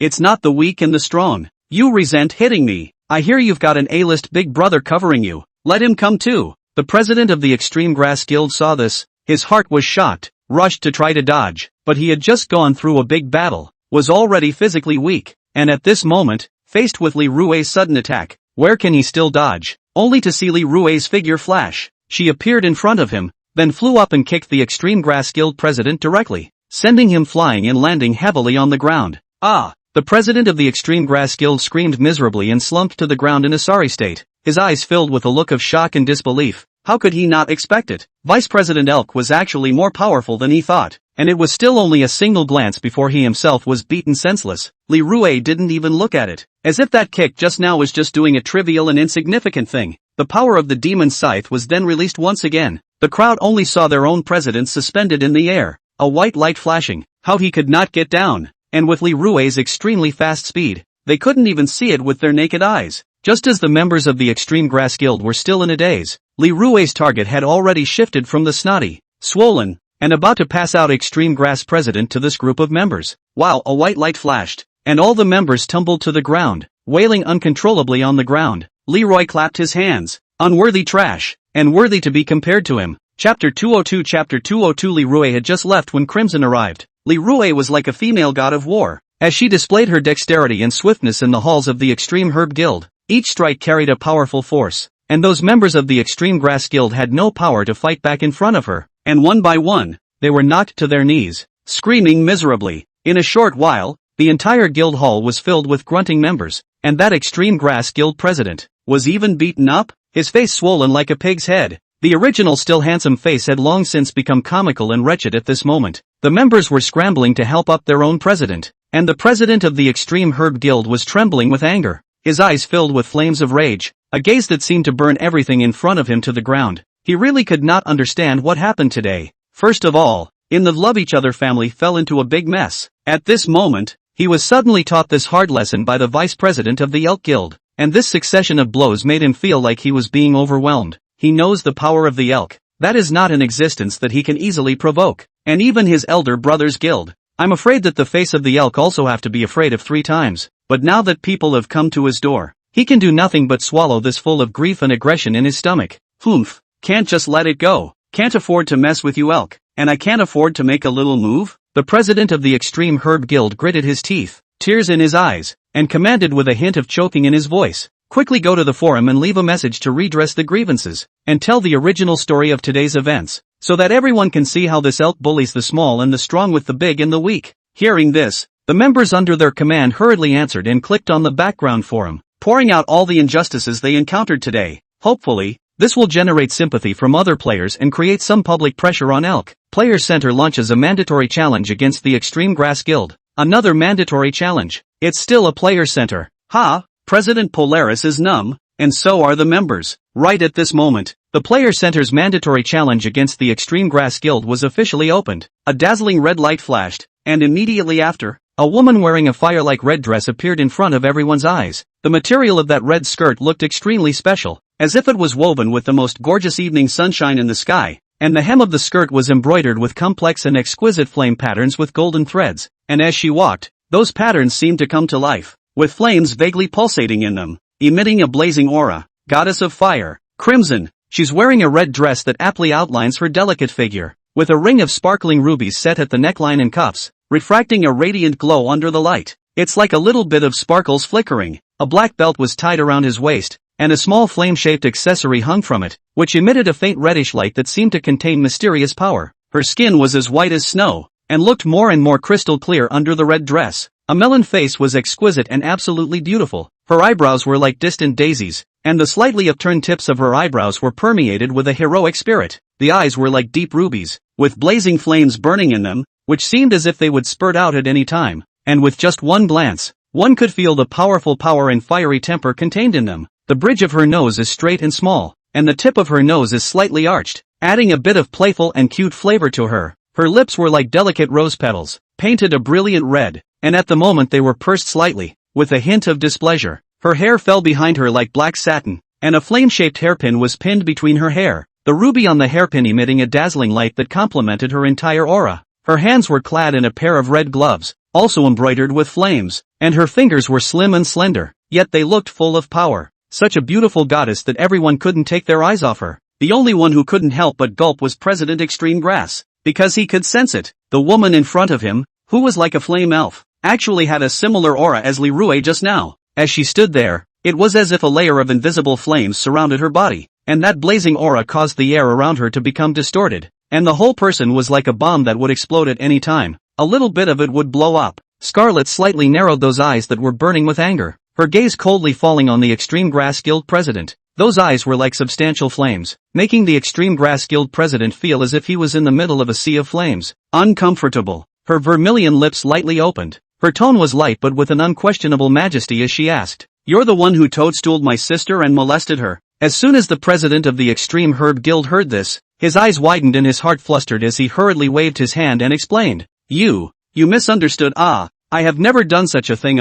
There must be some misunderstanding. I still don't know who your honor is." Crimson snorted coldly. The anger in her eyes intensified as she took a step forward, the power of the flames on her body instantly surging up, the temperature around her rising dramatically as she said loudly, "You don't deserve to know who I am. All you need to know is that the person your doggy eyes covet is my sister." The president of the Extreme Grass Guild looked at the imposing Crimson in front of him, and then looked at the surrounding members who were still struggling on the ground. A wave of despair ran through his heart. How could he not have expected that he would have provoked so many powerful characters today? This was truly a desperate situation, but things had come to a head. He could only continue to deal with it, only that those legs were trembling uncontrollably and slightly, exposing the fear in his heart, only to see Crimson raise her hand slightly, her slender and long fingers gently hooked, and a ball of leaping flames appeared out of thin air in her palm. The flame showed a demonic red, the center was as hot as magma, and from time to time a few wisps of blue-white flames would leap out, like a nimble fire snake, emitting a chillingly high temperature and destructive atmosphere. Crimson snorted coldly,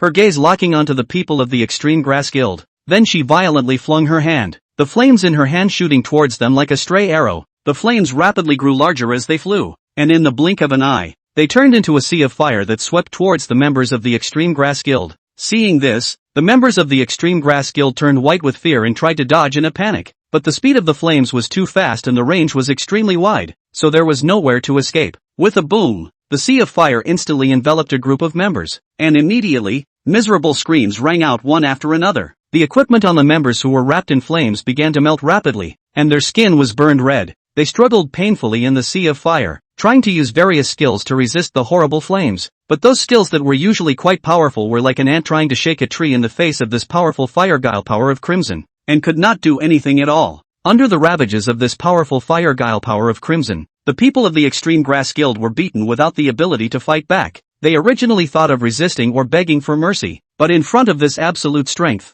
everything seems so futile. It didn't take long for the entire Extreme Grass Guild's members to fall to the ground sideways. Some had lost consciousness, some were still moaning in pain, and that Extreme Grass Guild's president, even more so, was burned to death, eyes full of despair and fear. How he did not expect, because of a momentary impulse, he will provoke such a terrible existence, fell into such a miserable end. Chapter 203, Li Yun's back was actually to a grade bigwigs. In the slightly dim but majestic hall of the Ghost Killers Guild, tables and chairs were arranged in a staggered manner, and all kinds of trophies highlighting the glory of the guild were hung on the walls. However, at this moment, the atmosphere that was still quite calm was broken by a sharp communication sound. Mad Dog was sitting on that special carved seat, crossing his legs and holding a special cigarette from the game world in his mouth, and his rugged face looked more and more fierce between the smoke. Surrounded by a few Ghost Killer Guild juniors, they were accompanying him to have a chat. Suddenly, the voice of the president of the Extreme Grass Guild with a sobbing tone came from the communicator. Big brother, I'm being bullied.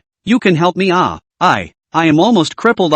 Mad Dog heard, immediately wide-eyed. Miso arise from his seat. The broad palm of his hand slammed the table. Bang, a loud bang. The table of wine glasses were shaken, jumped up. Drinks spilled all over the floor. He roared. Who is it? Dare to touch the person I cover? Are you tired of living? Tell me what's going on. The minions next to him also gathered around, each with a look of indignation on their faces. Big brother, it must be some ungrateful person. We can't swallow this breath. That's right, if you dare to bully our brothers, you have to make them pay. The president of the Extreme Grass Guild huffed and puffed over the communicator, emphasizing that it was Li Yun, the newcomer king of the Loving Family Guild, who had beaten him senseless and extorted a large amount of resources from their guild. After hearing this, Mad Dog's face was filled with disdain and he coldly snorted. Humph, what a crappy love one another family guild. Never even heard of it. It's probably a minion guild that just popped up, and that newcomer king, but only a B rank player, and he dares to be so arrogant. He really thinks he's someone. Here, a newcomer should have the awareness of a newcomer. Stay honestly,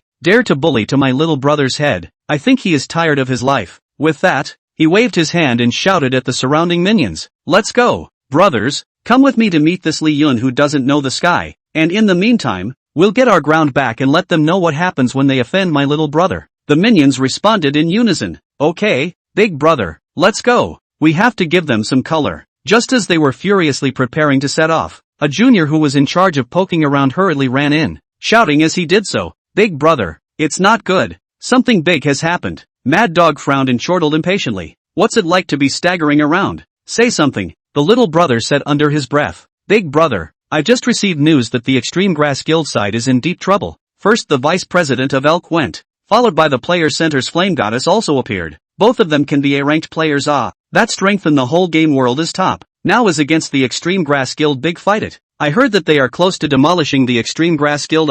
What? Mad Dog's eyes widened with disbelief. You're telling the truth? The vice president of the Elks? And that flame goddess? How is this possible? The surrounding minions were also dumbfounded. You looked at me and I looked at you. The anger on their faces instantly turned into shock and trepidation. Big brother, what can we do? These two are big people we can't afford to mess with. Yes, big brother, I didn't realize that this matter involves such a powerful character. Are we still going to the Loving Family Guild? Mad Dog stood there, his face a shade of green and white, his heart shocked and angry, and for a moment he was at a loss for words. How could he not expect that Li Yun, who he originally thought was just a minor character, behind actually can involve such a powerful backstage, and a shot is 2 A-class big shot. This is not their ghost killing guild can easily resist. The news spread quickly through the game world like it had wings. Players from various guilds exploded when they heard about it, and there was a lot of talk everywhere. In the forums, players were sitting around having a heated discussion when suddenly someone said something about it. Hey, have you guys heard? The Extreme Grass Guild was cleaned up, and the ones who did it were Elk's vice president and the flame goddess of the player center. And I heard that the scene was, well, miserable. What? Are you serious? These two are both A-ranked gods. How could they lay their hands on the Extreme Grass Guild? Hey, it's not because of the new king of the Loving Family Guild, Reverse Butterfly. It's said that the new king has a relationship with these two big shots, and the Extreme Grass Guild is not long-sighted enough to mess with the new king. And now it's good. And it's a good idea to get itself involved. I've got myself into it. My goodness, what is this newcomer king all about? I originally thought it was just a newcomer with a bit of luck, but I didn't realize that the background was so hard. Yes, I used to think that if I had the chance, I could go to the Loving Family Guild to get some benefits, but now it seems that I don't dare to have this thought. We can't afford to mess with the power behind this. The crowd spoke while revealing shocked and scornful expressions, and the originally lively atmosphere of the tavern became somewhat oppressive. In the other guild's council chamber, the president was discussing the next development plan with several core members, and they all froze when they heard the news. The president said with a frown, "This reverse butterfly cannot be underestimated. Originally thought it was a new king. Cannot set off what big waves. Did not think that behind the back of such a powerful figure to support. We also thought before to suppress their guild. Now it seems that we have to reconsider." The vice president nodded in agreement. "Yes, chairman, this A-ranked player is no joke. Any one of them can turn our guild upside down. Not to mention the fact that there are two of them all at once. Both of them are rushing to help him. Let's not provoke them, lest we draw fire and burn ourselves." The other members also expressed their agreement, and for a while, a grave atmosphere permeated the entire council chamber. In all corners of the game world, players were shocked by this news, and those who originally had various ideas about the Love One Another Family Guild. At this moment, they all completely dismissed the idea. They knew that the newcomer king with such a strong backstage in his guild was not in existence that they could easily touch. Otherwise, the end of the Extreme Grass Guild would be their forewarning. Mad Dog stood in the hall of the Ghost Killer Guild, looking at the equally shocked and terrified minions around him. He gritted his teeth and said hatefully, "Humph, let them off the hook for today, but this isn't over. We'll see." But he also knew in his heart that if he wanted to find Li Yun's trouble again, he would have to weigh it up. After all, the deterrent power of those two A-class big shots was not something that could be easily ignored. He could only grit his teeth in disdain. What a lucky little white boy, to be favored by two great goddesses at the same time. Chapter 204, Suppressing A-ranks with B-ranks. Li Yun's aura. Gigolo? In the eyes of the outside world, Rue Li and Crimson's outburst was a wake-up call of sorts. Also completely kills the conflict between the Polar Grass Guild and the Love One Another family. It was clear to everyone that from now on, the Extreme Herb Guild was considered ruined, and kindred families will officially move from the newbie guilds of the past to the power guilds. Watching countless people squeezing their heads off trying to join a loving family, many guilds were envious and red-eyed. All thought that Li Yun, who was dependent on Elkin Players Center, had gotten lucky, and within the family that loves each other, the situation was a little different, and if the group of players had seen it, they would have been shocked. "What are you doing here?" She turned her back to Crimson, her tone cold. "Yeah, what are you doing here?" Li Yun followed Lanji's touch and turned his back to Li Rue. Both are A-list bigwigs of their sisters and are slightly rushed at the moment. "Shay, do I need your help?" "Yeah, do I need your help?" Lanji glared at Li Yun. "Can you not be like me? Don't you have a word for it? Can you not learn?" Looking at Lanji's eyes that iced over his own, Li Yun immediately shut up. Li Rue sneaked around, utilizing the power of the demon scythe in a flash of her body. One hugged Li Yun from behind. "I'm not worried about you. Quickly let your sister see if you're hurt. That asshole is AB." This move not only startled Li Yun, Lanji blinked in shock as well, while Crimson saw it coming. Blank stare. "Sis, you say you're all day windy, just like a female general. Every time you appear, that momentum scares others. Do not dare to come close. You cannot learn from Xiaoqian gentle." Upon hearing this, Li Rue let out a cold snort. Hugging Li Yun, he snapped, "You brat, who am I doing this for? When I heard you were being bullied, I came right away. And who am I? I'm the vice president of the Elks. It's called swagger. If you don't have some majesty in this world, you mustn't be bullied. Take off your clothes and let your old sister check you out. You're not okay." Li Yun nimbly dodged the blow and retorted with his hand stopping in front of himself. "Leroy, this is outside. You can't do whatever you want to me just because you're my sister and better than me. I'm at least the head of a meeting. I don't want to lose face." Li Rue said unconvincingly. "I'm concerned about you. It's only natural for a sister to care for her brother." Lanji said faintly from the side, "My eyes are the ruler, and he is indeed fine." Li Rue suspiciously looked at Lanji's glowing blue eyes. Li Yun hugged himself tightly at once. "Hey, that's too much huh? Who told you to look at your chairman-sama with perspective on?" Hearing perspective, Li Rue immediately stepped forward and blocked in front of Li Yun. "Turn it off. Turn off your perspective." "No, Quasi. Look, me, bro, brother." There was a threat in the words. "Shay, I got tired of seeing that a long time ago." Lanji turned her head, but Li Rue was dumbfounded. "Watch, tired of it?" The younger brother, whom he hadn't even seen much of himself, was getting tired of being seen by the young girl in front of him. "The more I think about it, the more angry I get, and I'm about to storm off." Scarlet stepped in front of her in a flash. "If you want to teach a lesson, I'll accompany you." Crimson's words were cold, and she just protected Lanji's body. Shay, who needs your help? You get out of the way. Lanji saw this and said unhappily. Scarlet turned her head and just glanced at her, not letting nor responding, pulling the majesty of being an older sister full circle for a moment. Li Rui saw this and looked curious. To Li Yun behind him, he said quietly, "What's the deal with these two? Since ancient times, red and blue have produced CP. It can't be that kind of relationship. Li Yun, people are pure sisters like us. Like us? Can that be pure?" With one sentence, Li Rui made Li Yun, who had easily crushed the extreme herb president, completely convinced. Crimson and Lanji's expressions were even weirder at the moment. Lanji, in particular, had an eyeless look on her face. A pair of siblings, a pair of sisters, relationships all seemed to be different from normal. B-rated? Crimson looked at Li Yun and said with some surprise. Li Yun nodded. What a pervert. No, must show my sister. How did you, a newcomer, get to be rank in just a few months? You're going to go home tonight and give me the whole story. Li Yun slapped away Li Rui's hand that was about to touch his own. Leroy, stop it. Well, at least I'm a B-ranked high-level player and the president of a guild now. How am I supposed to get along if you keep craving my body? Li Rui heard this and coldly grunted. Am I the only one who craves you? I'm only one. Two sisters across the street. What can I do? I can only rely on your sister's identity, and get the moon first. Hearing Li Rui's words, Lan Ji huffed. You think everyone is as nasty as you? We're not craving him. Lan Ji, who subconsciously said we, nodded her head gently once she saw her own elder sister. It's stuck. I just went to the Extreme Herb Guild and was furious. The body feels so hot right now. Li Yun, I heard that you are good at healing. Why don't you go to my house later and remove the fire for me? Li Yun looked towards Crimson, who looked like she wanted to eat herself, and said indifferently. Stop it.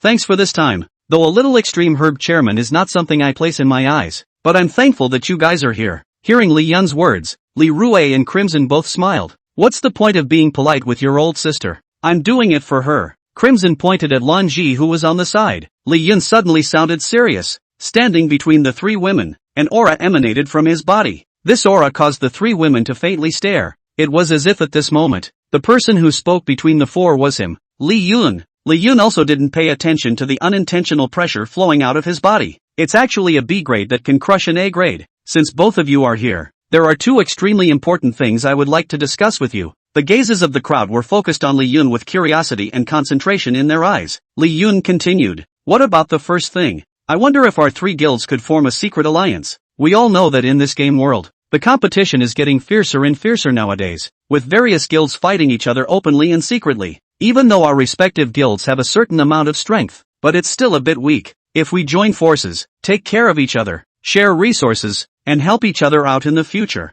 that's much better than going it alone. Chapter 205, The Dracula Royal Family Greets Lord Yun. Love one another as a family. Li Rui was elegant in a long lavender dress. As the vice president of the Elks Guild, he carried an air of nonchalance between his hands and feet. Immediately afterward, the goddess of flames, her signature fiery red dress was ardent and flamboyant, the hem of the dress fluttering with each step as if carrying leaping embers. The powerful aura made the air around them seem to scorch for a few moments. The last one to enter was Lan Ji, the vice president of the Loving Family Guild, wearing a light blue coat with a beautiful face, holding her hands and sitting on Li Yun's side. Alliance? Hearing this, both Li Rui and Crimson froze. There was a brief silence of reflection. Leroy was the first to break this silence. Li Yun, I'm your sister. Li Yun nodded. Whatever you do, I support you unconditionally, but the moose isn't mine, and the league isn't up to me. A hint of struggle appeared on Li Rui's face. Crimson also spoke up at this moment. Although I am the president, the players' center never allies with any guild. One is that we are an official organization. Secondly, there are committees in the guild,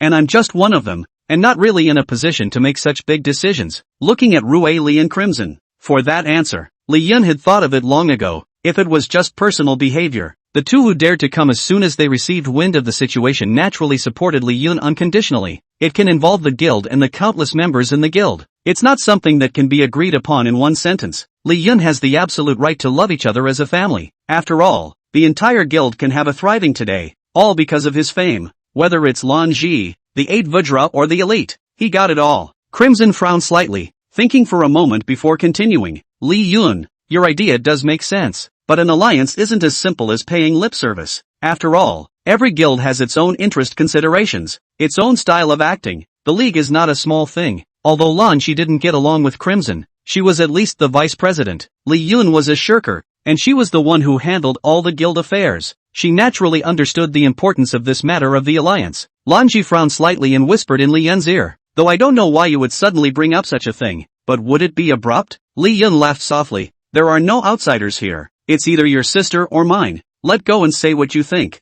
Lanji looked at Li Rue, crimson, and let go of her voice. Alliances are usually done between guilds of equal strength. Both the Yelks and the Players Center belong to the top guilds, and we're just a new third-rate guild. I don't agree with this alliance. I don't want to feel like our loving family is tainted by others. Become affiliated with certain guilds. Lanji looked at Himiko as she said this. Crimson naturally knew her sister's temper, and shook her head with a helpless light smile. Li Yun looked at Li Rue. Sis, do you think I'm trying to dip into your mousse? Li Rue, however, was not happy. I can't wait for you to dip. I can't wait to tell the world that you're my brother. I'll see who dares to bully you. Sis adopted you in name only. No shame. Li Yun smiled, standing up slowly. Although I know that like my sister, a lot of older sisters want to adopt me. Unfortunately, I have a good stomach for soft food. The so-called alliance just wants to return my sister. Sister Crimson you to a favor. I know you all need an explanation. This account I give you. Li Yun was in no hurry to pull out the Dracula Royal Medal. What is it? Look at the glittering medallion and the energy that comes from that. The three women present were all slightly startled. The second thing I'm going to say next is the really heavy news.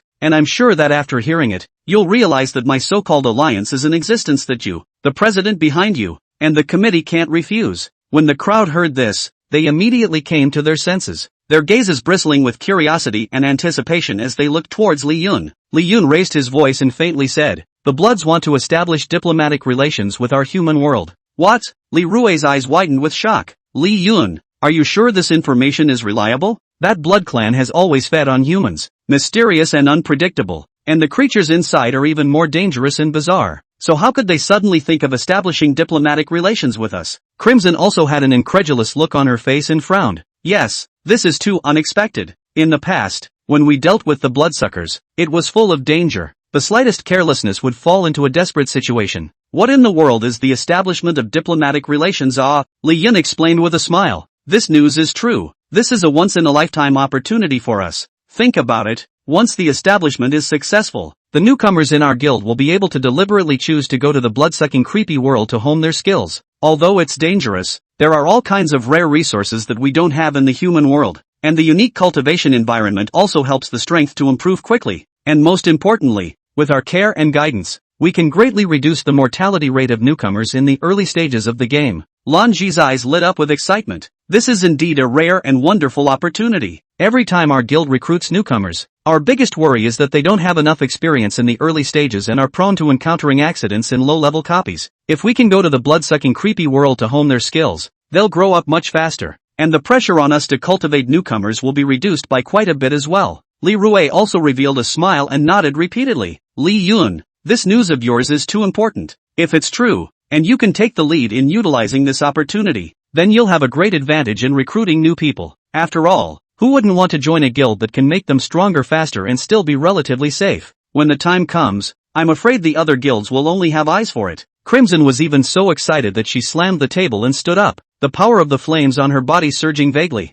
Li Yun, you can't lie to me. Tell me how sure you are about this. We at the Player Center have always had the main goal of increasing player survival rates. If that's true, those old things on the committee, they'll surely agree. Li Yun looked at how excited everyone was and proposed while the iron was hot. Seeing is believing, and it's up to you to judge for yourselves whether it's true or false. I think we might as well go on a field trip to the blood-sucking Guile world now, so we can also understand the situation there more intuitively and plan for the future. The crowd listened, felt justified, and nodded in agreement. Thus, Li Yun summoned a special teleportation array from within the medallion and arrived at the blood-sucking Guile world Imperial City exclusive point. As soon as he stepped into this place, an incomparably powerful eerie and bizarre aura came over him. The surrounding mist filled the air, and strange noises could be faintly heard coming from afar, making people not help but feel a chill in their hearts. Li Rue wrinkled her nose and said, "What a strong breath. This place feels weirdly oozy, so be careful, everyone." Crimson couldn't help but be wary even as she felt the aura around her in the Imperial City. Where is this place? I've never felt such a powerful aura in a game before, Lanji said as she followed Li Yun closely, observing the surroundings vigilantly. It's better to be cautious. After all, we don't really know what's going on here yet. Li Yun led the way in front while walking easily. Relax, it's not a big deal. As they walked, A group of blood guards dressed in gorgeous black robes suddenly appeared in front of them. Their figures were slender and their faces were pale but with a different kind of coldness. Li Rue and Crimson appeared in front of Li Yun and Lan Ji at the first opportunity. Take up a welcoming stance. Look at the group of guards. In this group, the lowest level of existence is B. Where the hell is this? Li Rue sensed the incoming breath and couldn't believe it. The face of the guard at the head was first filled with solemnity, and when he saw the visitor, he suddenly saluted slightly and said in a slightly ethereal voice, "Welcome Lord Cloud as well as all your honored guests. Queen Vera and the Dracula royal family have been waiting for a long time. Please follow us to the palace." Chapter 206 Li Yun and the Blood Queen's relationship, sleeping together? The people were all stunned, not expecting to be received in such a way. Their hearts were filled with doubts, but they still followed the guards forward. Passing through an eerie yet lavish castle complex, they came to a palace that was magnificent in the extreme. The walls of the palace were inlaid with countless gemstones that emitted ethereal light, and the doors were carved with exquisite blood clan patterns, emphasizing mystery and majesty. Entering the palace, one could only see a woman in a gorgeous long dress sitting on top of the throne above the main hall. She was Queen Vera. Her skin was fair and snowy. Her features were exquisite as if they were meticulously sculpted works of art. A pair of blood-red eyes were deep and mesmerizing as if they had endless stories. A head of long black hair fell down like a waterfall, and on her head she wore a radiant crown, the gemstones on the crown refracting a mesmerizing light. Her long skirt was a deep purple color, with intricate blood runes embroidered with gold threads on the hem, which shimmered and shimmered with her movements, and the whole person exuded a noble and mysterious temperament, which made people not dare to look at it directly but couldn't help but be attracted to it. The moment Li Rue, Crimson and Lan Ji saw Empress Vera, they all couldn't help but widen their eyes, their hearts filled with shock. How could they not expect that the queen of the blood race would be so graceful and elegant? Class S. Sensing the aura of the supreme level, Li Rue, Crimson, and Lan Ji were all stunned. When Empress Vera saw Li Yun, the corners of her mouth rose slightly, revealing an absolutely beautiful smile. Her vermilion lips gently opened. Her voice was like heavenly music yet carried an irresistible majesty. "Cloud, you're here." As she said that, her gaze gently swept over the people around Li Yun and finally fell back to Li Yun. Her eyes seemed to carry a hint of ambiguity. Seeing the surrounding princes, Li Yun said with a rare slight curtsy, "Empress Vera, it's been a long time. Thank you for your hospitality. I've come here with a few close friends to learn about the blood-sucking Isle world, and I also want to look at the possibility of cooperation between our two worlds after we establish diplomatic relations." Empress Vera nodded her head gently, her gaze looking towards Li Rue and the others, and said, "All of you are Li Yun's close friends, then you are my honored guests of the blood-sucking Isle world. There is no need to be formal. I am aware of your intentions. The establishment of diplomatic relations between the blood-sucking Isle world and the human world is a mutually beneficial and win-win move, so I will naturally do my best to facilitate this." Li Rue came back to her senses and hurriedly said, "Thank you, Your Majesty. It's just that we hadn't expected that you would treat us with such courtesy. It's really flattering." Scarlet chimed in, "Yes, Your Majesty. We have always thought that the blood race and humans have a lot of barriers, but I never thought that I would be able to receive such hospitality today. I still hope that you can tell us about the establishment of diplomatic relations and the situation of the blood-sucking Isle world." Queen Vera said with a slight smile, "There is no harm. Since you have this doubt, then I will tell you in detail. In the past, the blood-sucking Isle world and the human world did have many disputes and distrusted each other, but now that times have changed. We also understand that cooperation is far more beneficial than confrontation. There are many rare resources in this blood-sucking Isle world, like the blood crystal or that contains powerful magic, which can help you build powerful props. There are also special spirit plants that are excellent materials for refining high-grade pills, and the wisdom and skill of the human world is something we need to learn from. After the establishment of diplomatic relations, the two sides will be able to communicate with each other, and when newcomers come here to hone their skills, we will also provide the appropriate protection and guidance to ensure that they are able to enhance their strength in a safe manner." Lan Shi asked curiously, "Your Majesty, then can you also tell us about the dangers of this blood-sucking Isle world? We can also have a good idea in our hearts, so that when we arrange for newcomers to come over in the future, we can prepare in advance." Queen Vera said with a slight frown, "This blood-sucking Isle world, there are quite a few dangers since, in addition to those lowly blood-sucking Isle beasts that stray, there are also some ancient blood clan families that guard their own territories and may not always have a friendly attitude towards outsiders. Furthermore, the magical environment here is more complex, so if one were to accidentally fall into a magical vortex or something dangerous like that, it would also be extremely treacherous. However, as long as you follow the rules we set out and move around in the designated area, with the shelter of our royal family, the danger can be greatly reduced." Li Yun asked, "Then, Your Majesty the Empress, do you have any ideas about the specific arrangements for the newcomers to be honed here? Empress Vera looked at Li Yun with a little more tenderness in her eyes and said, Li Yun, I'm thinking that we can set up a few novice trial areas first, and arrange for experienced blood mentors to guide them and teach them some techniques to deal with blood-sucking trickster creatures, as well as stage them according to their strength. Gradually open up more in-depth areas so that they can steadily improve.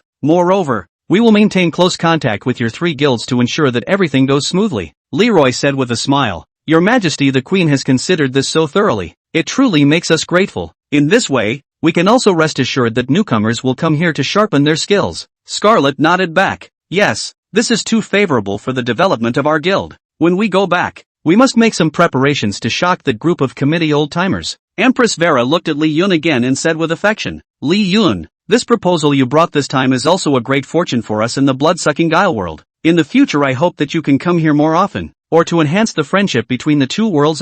Li Rue, Crimson and Lan Shi glanced at each other. They all saw the surprise in each other's eyes. How could they not expect that Empress Vera's attitude towards Li Yun would be so special? But they also understood. Li Yun must have a secret in his body that they were not yet fully aware of, which made this blood empress look at him in such a different light. Li Rue quietly tugged on the corner of Li Yun's coat and whispered, Honestly, what's your kid's relationship with this blood queen? Li Yun faintly said, Nothing, just slept together. Rue Li,